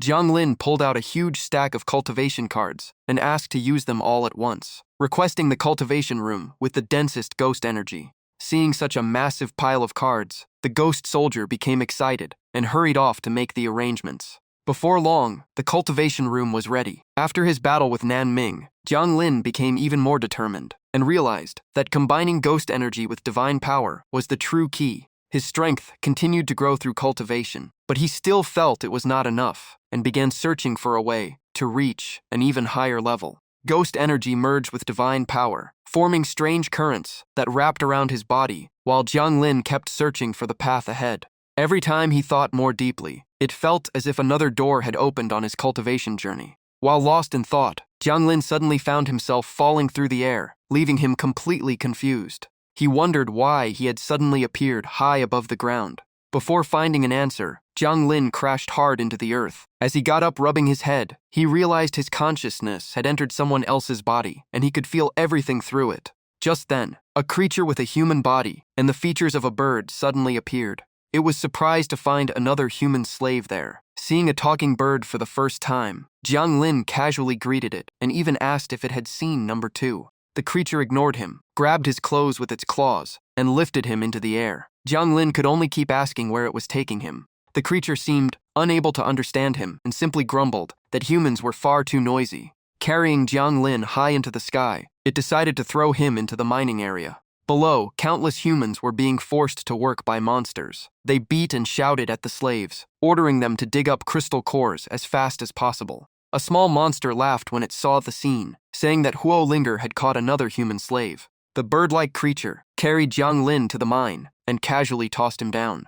After one painful fall, he was thrown to the ground once again without the slightest mercy. His face slammed straight into the dirt, leaving him covered in dust. Before Jiang Lin could complain, a nearby slave asked who he was and where he had come from. Before he could answer, Jiang Lin started sneezing non-stop from the freezing cold. After calming down, he finally looked around. Jiang Lin asked if everyone had always lived there. A little girl handed him a few stones and said that holding them would keep him warm. Sure enough, the moment he touched the stones, warmth quickly spread through his body. Just as he was marveling at them, a bizarre monster suddenly appeared, startling him. It walked over, stared at the stone in his hand, and ordered him to hand it over. Before Jiang Lin could react, the monster snatched the stone and swallowed it whole. Jiang Lin protested, but the monster's body suddenly began mutating violently. It crazily shouted that just one more stone would grant it even greater power. Before it could finish speaking, its entire body exploded on the spot. The surrounding guards seemed completely used to the sight and showed no surprise at all. They immediately ordered Jiang Lin to clean up the remains. One of the guards pointed his weapon at Jiang Lin and declared that he would take the place of the slave who had just died. Another slave introduced himself and said Today's task was to haul 50 carts of stone, encouraging Jiang Lin to work hard with everyone else. The man called himself Shan and asked for Jiang Lin's name. Jiang Lin casually replied with the alias number 1, then asked what the stones were used for. Shan picked up a stone and explained its purpose. When he heard it could be eaten, Jiang Lin thought he had misheard. Shan quickly stopped him, warning him never to swallow one. At first, it really could grant incredible power, but the human bloodline was far too weak to handle it, so the result would be the same as the man who had exploded earlier. Shan pointed at the monsters and explained that their naturally powerful bodies allowed them to absorb the stones for cultivation, while humans could only serve as their slaves. Jiang Lin dropped the topic and started looking for a cooking pot instead. Shan handed him a large pot, assuming he was hungry. He added that food only came as a reward from the monsters, and the pot was normally used just to boil water. To everyone's surprise, Jiang Lin dumped all the stones into the pot and lit a fire beneath it, making Shan panic and rush to stop him. Jiang Lin calmly replied that everyone had just said the human body could not digest the stones directly. As time passed, evening slowly fell over the human world. When the sun set, all the slaves lined up before the monsters to report that the day's work was finished. A trembling old man said everyone had exceeded their quota today and hoped for a small reward. Before he could finish, the monster-eating fish cut him off and mocked him for daring to make demands as a slave. The old man quickly bowed and begged for mercy, explaining that they meant no disrespect and only wished for the leftover fish bones to cook a simple soup. Another slave joined in, saying everyone was curious whether monster fish tasted salty or sweet and only wanted to broaden their horizons. The flattery pleased the monster greatly. It burst into laughter and mocked the humans for their ignorance. To the monster, the fish bones were nothing but trash, so it casually tossed them down to the slaves. The old man hurriedly caught them and repeatedly bowed in gratitude. He carefully wrapped up the fish bones and ran off as fast as he could. As he ran, he told everyone to bring the fish bones to number 1 immediately. Hearing that, the slaves quickly passed the bundle from hand to hand until it reached number 1. The bundle finally arrived. Shan excitedly handed it to number 1 and suggested trying the fish bones this time. However, number 1 only smiled and shook his head. Just then, the aura around him shifted slightly. After countless days of research, he finally seemed to have discovered a cultivation method using those mysterious stones. A month later, the monsters looked down at the human slaves in surprise. They used to finish work by nightfall, but now everything was done before noon. The bird-headed monster assumed the humans had grown lazy and decided to force them to work even more as punishment. It landed behind someone resting on the grass, planning to teach him a lesson. Its target was Shan. Without another word, it cracked its whip and ordered him back to work. But Shan sprang to his feet and dodged the strike at the last second. Seeing him dare to evade, the monster became even angrier and prepared a harsher attack. At the critical moment, Shan's grandfather rushed over and took the deadly blow instead.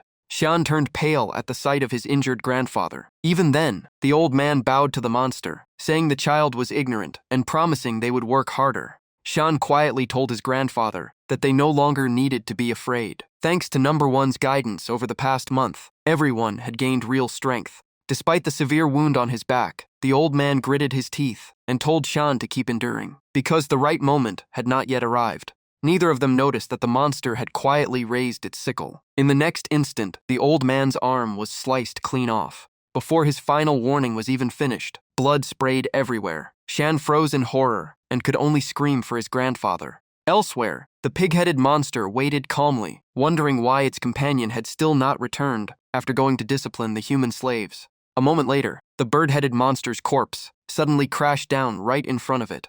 The one who killed it was Shan. He charged forward with murderous intent, deciding he would never endure another moment. Shan declared through gritted teeth that every monster would pay in blood. As soon as he finished speaking, he launched his counterattack. A single punch sent the pig-headed monster rolling across the ground. Covered in blood, the monster still looked down on Shan, believing that absorbing a few stones was nowhere near enough to defeat it. Fueled by rage, it revealed its true form and entered its most savage state. It charged forward without hesitation. Moving at incredible speed, it slammed Shan straight into a rock wall. Just then, someone picked up the sickle that had fallen to the ground. It was number 1. Gripping the weapon, he shouted that slaves would die sooner or later anyway. So instead of waiting to be slaughtered, they should fight for the human race. With that, he rushed forward to avenge Shan. With one clean slash, number 1 severed the pig-headed monster's head. The sight ignited everyone's fighting spirit. Every human slave who had suffered under oppression rose up together, determined to win their freedom with their own hands. As the battle spread, one frightened monster fled to report the rebellion. While running, it screamed that the human slaves had revolted. After hearing the report, the monster leader remained calm, only annoyed that someone dared cause trouble in his territory. Meanwhile, on the battlefield, the monsters were already being overwhelmed by the humans. Shan cheered everyone on, declaring that their cultivation had paid off, and these monsters were no longer a match for them. But, before he could finish, everyone felt a terrifying pressure appear behind them. The leader of the monster race had arrived in person. With a casual wave, he halted the counterattack and mocked humans as nothing more than insects. He arrogantly declared that the human race had no right to defeat the monster race, then casually sliced off one person's leg. After that, he slaughtered everyone standing before him, watching the bodies fall at his feet with satisfaction.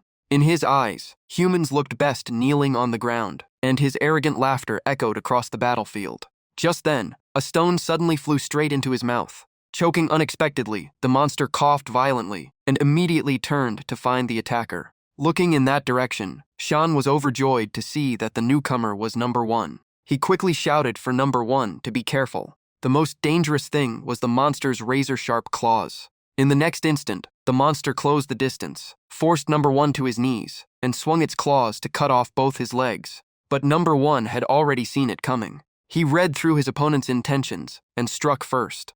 With a single punch, number 1 blasted the monster backward and completely seized the initiative. Everyone watching was left frozen in shock. Number 1 declared that from this day forward, the human race could finally hold its head high. Hearing those words, everyone erupted with joy after years of oppression. The imprisoned humans were freed one after another, and they even used monster hides to make clothes for themselves. In the end, the entire tribe held a grand feast to celebrate their hard-earned freedom. Just then, everyone spotted a giant bird flying in from the horizon and hurried to warn number 1, believing monster race reinforcements had arrived. Someone even joked that they would have more bird meat to eat, but number 1 immediately sensed something unusual. Looking closely at the rider on the flying beast, he called out in shock, "Number 2. His memories returned. Number 1 and number 2 had originally been 2 prophets sent by the ancient god to guide humanity. They taught cultivation, studied the meridian system, and ultimately helped humans defeat the monster race and build a new homeland.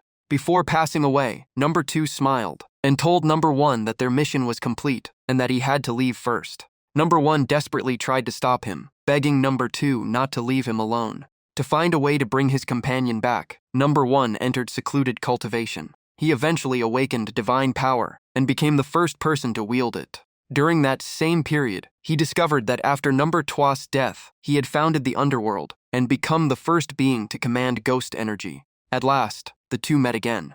They merged into one before fading into the sky, while their chaotic power remained in the human world forever. Zhang Lin suddenly woke up. As he opened his eyes, he was still disoriented and quickly learned that he had been unconscious for 7 days. Even he never expected his consciousness to remain trapped inside the illusion for so long. More surprising still, a strange black hole had appeared right in front of him. Meanwhile, at Yan Luo's residence, a ghost warden reported that mysterious black hole-like phenomena had been appearing throughout the underworld and pointed toward the spatial rift ahead.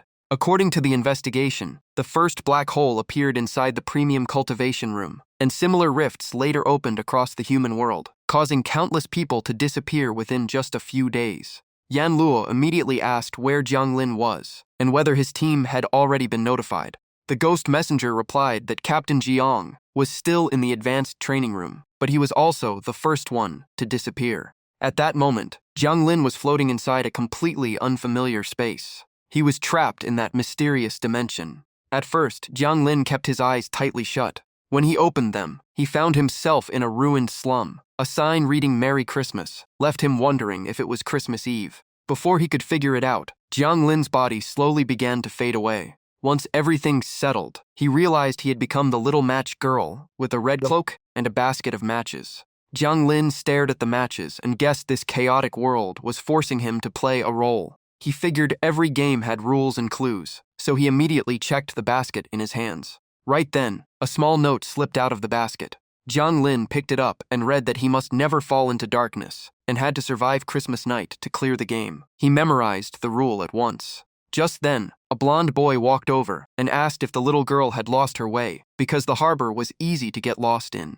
The boy warned that this place was especially dangerous without light while holding a burning match. Then he suddenly blew out the flame. The moment darkness fell, a strange purple shadow clung to him and threatened him with man-eating monsters. Without hesitation, Jiang Lin pulled out his staff and rushed in with a flurry of strikes. After only a few hits, the boy clutched his head, sat on the ground, cried, and begged for mercy. Jiang Lin looked at the staff and finally remembered it was his ghost-slaying weapon.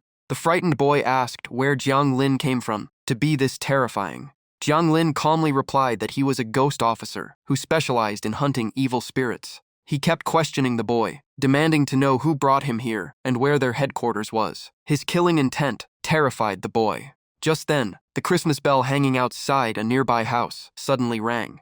An elderly man stepped outside. He was the blonde boy's father and warmly invited Jiang Lin and his son inside. Looking at his son, the man praised him for bringing home such an unusual friend this time. Seeing his son's pale face, he told the boy to take the item and return to his room to rest. He said he would handle the guest himself, but his secret glance toward Jiang Lin showed he had other plans. The blonde boy said nothing more and quietly walked into the house. Only Jiang Lin and the old man remained outside. The man's tone changed immediately. He sneered that once Jiang Lin stepped into the darkness, he would surely die. Then the strange purple shadow emerged from his body again. But the instant the monster appeared, Jiang Lin smashed it with his staff and destroyed it in one blow. The counterattack left the old man clutching his swollen head with blood on his lips and bruises across his face as he trembled and asked who Jiang Lin really was. Jiang Lin calmly took out a match, struck it, and lit a small flame while staring at him. Holding the burning match, he asked how Christmas night would end and ordered the man to tell the truth.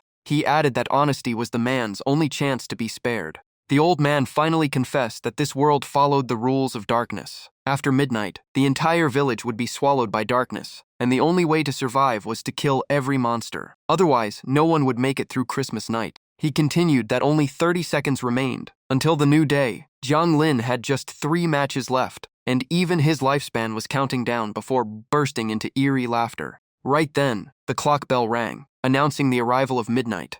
Countless shadow-like monsters filled the sky. They laughed and said that wherever light remained, humans still lived, and once the flame went out, they would tear Jiang Lin apart.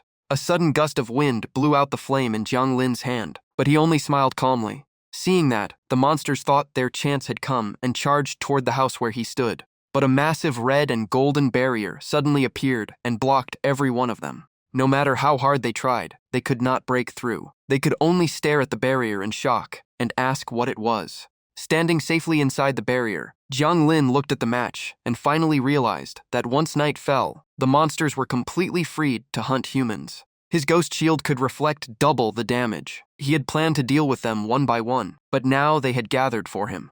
As soon as he finished speaking, Jiang Lin blew out his last match. Strangely, even without any light, the monsters could not control him at all. A brilliant flash suddenly erupted, making every monster scream in terror. Their desperate cries echoed everywhere, while Jiang Lin stood calmly inside the barrier. He slowly raised a hand and rubbed one of his eyes. Instantly, his true appearance returned, and the purple shadows around him crumbled and vanished. The system announced that the player had cleared the trial, slain 300 monsters, earned an SSS rating, gained 500 bonus experience, and would soon enter the next stage. After reading the message, Jiang Lin wondered if everything was just a game world. The moment the thought crossed his mind, strange green mist wrapped around him. Moments later, the teleportation was complete. When Jiang Lin opened his eyes, he looked like a young man and found himself in a city shrouded in gloom. A black man walked over, patted his shoulder, and said everyone had arrived. Only zombies remained in the city, and the only way to survive was to cross it and reach the safe zone. Just then, a zombie with a long tongue and hollow eyes let out a savage roar. Jiang Lin did not hesitate and smashed it in the face with a powerful punch, leaving the man beside him stunned. The zombie hit the ground almost instantly. However, the black man quickly tried to stop him. He explained that the zombies healed incredibly fast. The entire city had become a dead zone. Everyone was trapped, and more zombies were approaching every second. Jiang Lin simply asked, "A dead city?" Then he calmly said the situation was not beyond saving because their bodies were infected, but their souls had not disappeared. A female zombie slowly staggered toward Jiang Lin while letting out horrifying growls. Above her head, her soul was still clinging to her body.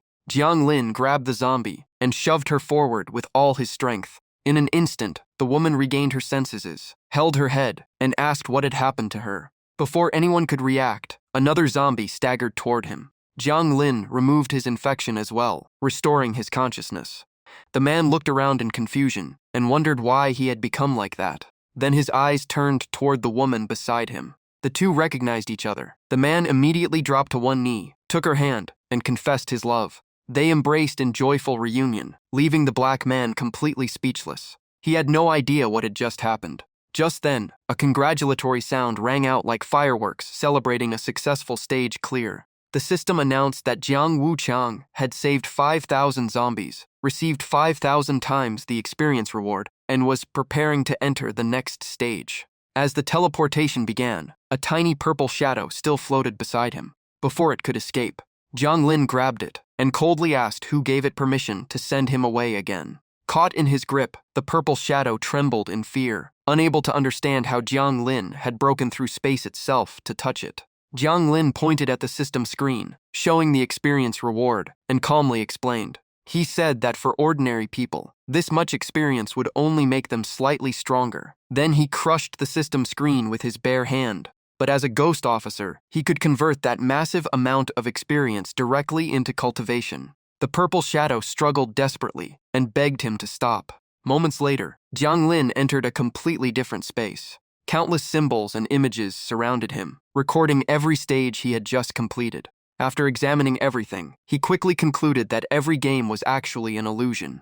He also sensed a massive source of energy sustaining the entire system. Just then, a door appeared before him.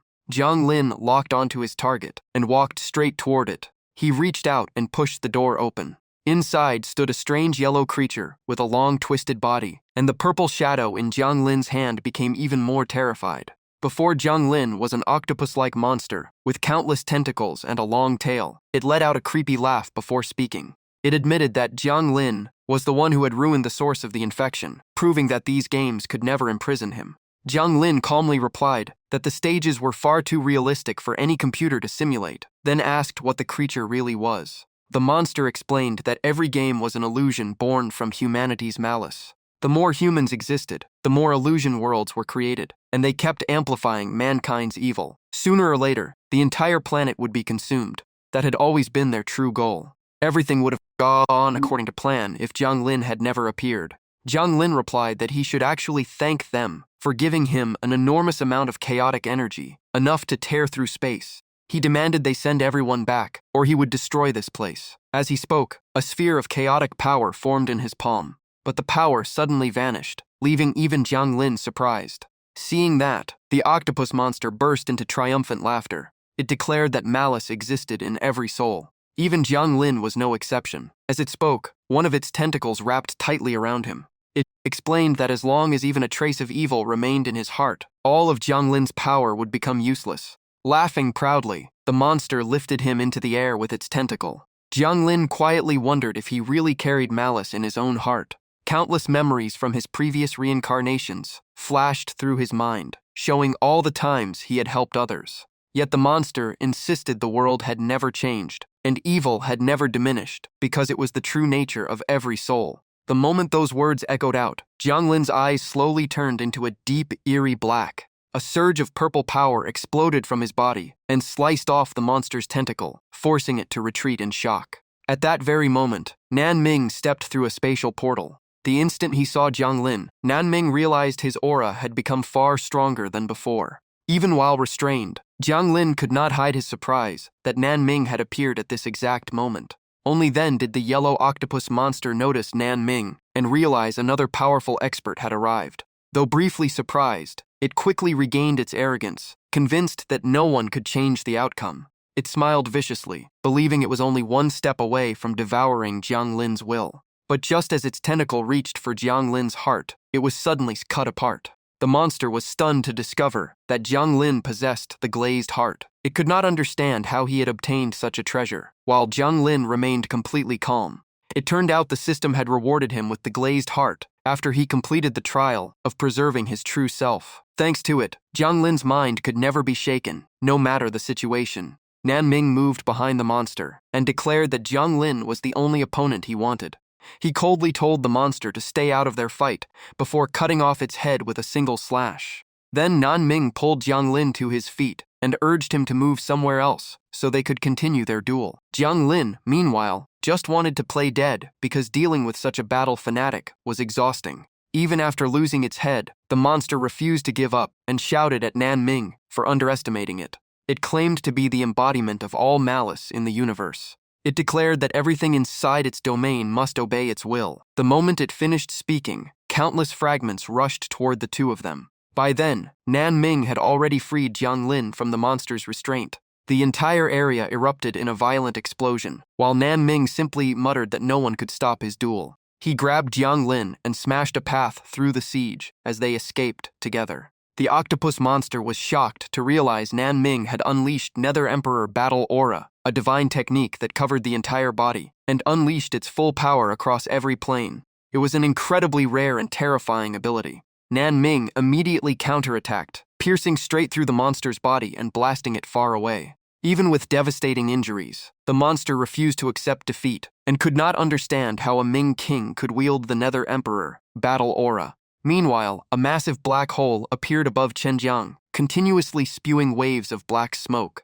The strange phenomenon drew crowds into the streets, and everyone shouted that the black hole was about to explode. Moments later, their prediction came true. A massive explosion erupted. Smoke and dust swallowed the entire city, as Jiang Lin and Nan Ming returned to the human world to assess the situation. Just then, the streaming platform announced that Hell Streamer had gone live with a broadcast titled Jiang Lin vs. Nan Ming. Standing across from Jiang Lin, Nan Ming noticed that his chaotic power had surged dramatically after emerging from the black hole. That only made Nan Ming even more excited. After thousands of years, he could finally fight at full power without suppressing his realm. Nether Emperor Battle Aura was the strongest technique of the Ming King realm, and only Nan Ming could use it. In the past, a single strike would have erased Jiang Lin completely. Even the shockwaves from their clash split the sky apart, leaving a blazing red scar visible from the ground. But after absorbing the power from the black hole, Jiang Lin was finally strong enough to face Nan Ming head-on. They exchanged relentless attacks and defenses. Jiang Lin even opened spatial rifts to absorb the damage, stunning everyone watching. He created even more spatial rifts to strengthen his defense against Nan Ming's deadly attacks. On top of that, Jiang Lin unleashed the ability he had copied from the octopus monster to counterattack. Nan Ming was briefly surprised, but quickly recognized it as the monster's own skill. He praised Jiang Lin for learning so quickly, but said it still was not enough to defeat him. Then Nan Ming challenged him to show his next move. Jiang Lin snapped his fingers and opened a spatial rift. His arm suddenly emerged behind Nan Ming's head and launched a surprise attack. Even Nan Ming paused for a brief moment from the unexpected strike. However, he instantly dodged and reappeared right in front of Jiang Lin. Nan Ming's body remained completely unharmed. Jiang Lin smiled and said that had only been the warm-up. The real show was just beginning. In an instant, countless attacks identical to Nan Ming's ultimate techniques surrounded their original owner. The audience below was stunned that Jiang Lin had copied Nan Ming's abilities on such a massive scale. He knew he was still weaker in a direct fight, so he chose to use Nan Ming's own power against him. But Nan Ming only smiled with complete confidence, saying he would never be defeated by his own techniques. Sure enough, he immediately took control of every copied attack. Nan Ming added that spatial teleportation could never fully neutralize the power of Ming Emperor techniques. They could even cut through space itself, then asked Jiang Lin how he planned to deal with that. Just as Jiang Lin prepared to form hand seals for a counterattack, Nan Ming suddenly sensed something was off, as if Jiang Lin was still hiding one final trump card. But in the very next second, Jiang Lin clasped his hands together, smiled brightly, and loudly admitted defeat, asking Nan Ming to stop fighting. The cheerful surrender left Nan Ming completely frozen as he stared at Jiang Lin in confusion.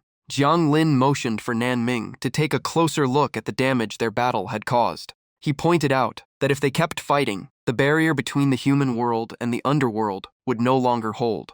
High above them, the boundary separating the two worlds had become so fragile that one more clash could shatter it completely. The barrier between dimensions continued cracking bit by bit. The terrifying sight filled everyone below with anxiety, because no one understood what was happening. Then a pitch-black sky spread overhead as a mysterious gate slowly opened. The people of the human world immediately realized the gate was anything but ordinary. Many compared it to Jiang Wuchang's previous live streams and confirmed that it was the gate of the underworld. Seeing how far things had escalated, even Nan Ming realized he had caused a huge disaster this time. Time passed, and 10 years later, in a hospital, an elderly woman with snow-white hair lay on her bed while her granddaughter cried beside her, unable to bear losing her. Just then, a gentle voice from behind told the little girl not to cry anymore. A ghost officer stepped forward, placed a hand on her shoulder, and explained that her grandmother was an outstanding scientist. The Southern Hall desperately needed talents like her, and promised she could continue her research in the underworld. Hearing comfort from a ghost officer was certainly a unique experience. But before he could finish, another voice interrupted. Ghost officers from different halls arrived one after another, each trying to recruit the grandmother. Every hall insisted theirs was the best, turning the scene into a lively and hilarious competition. The grandmother's soul smiled and gently wiped the tears from her granddaughter's face. She softly told her not to be sad and promised to call once everything was settled on the other side. Hearing that, the little girl finally felt at ease. After the black hole and the source of malice disappeared, the human world and the underworld gradually merged, following a turbulent transition. In the end, scientists from both worlds built a communication network connecting the living and the dead. From then on, not only Jiang Wuchang's live stream but even ordinary phones could contact the underworld, and humanity was no longer bound by the fear of death. In the Dragon Realm, Seven Colors was thrilled by these changes. It suggested opening the Dragon Palace to visitors and turning it into a real tourist attraction. The idea sounded exciting. With malice gone and conflicts among humans fading, the Dragon Clan hoped the day would come when they would no longer have to live in hiding. A long time passed. One day, Jiang Lin sat across from the senior inside a room, filled with scenes from the human world. As they calmly watched the world below and played a game of chess, Jiang Lin claimed the victory this time. The senior smiled and praised him, saying that Jiang Lin's true victory was creating a world where all living beings could coexist as equals. Just then, two spatial rifts opened, revealing two familiar faces, Number 1 and Number 2. Number 1 said they were about to set off to create a brand new world, while Number 2 invited Jiang Lin to join them. Hearing the invitation, Jiang Lin did not answer right away. He remained silent and thought for a moment. At last, Jiang Lin smiled and nodded in agreement. The three of them embarked on a new journey together, opening the door to an entirely new adventure.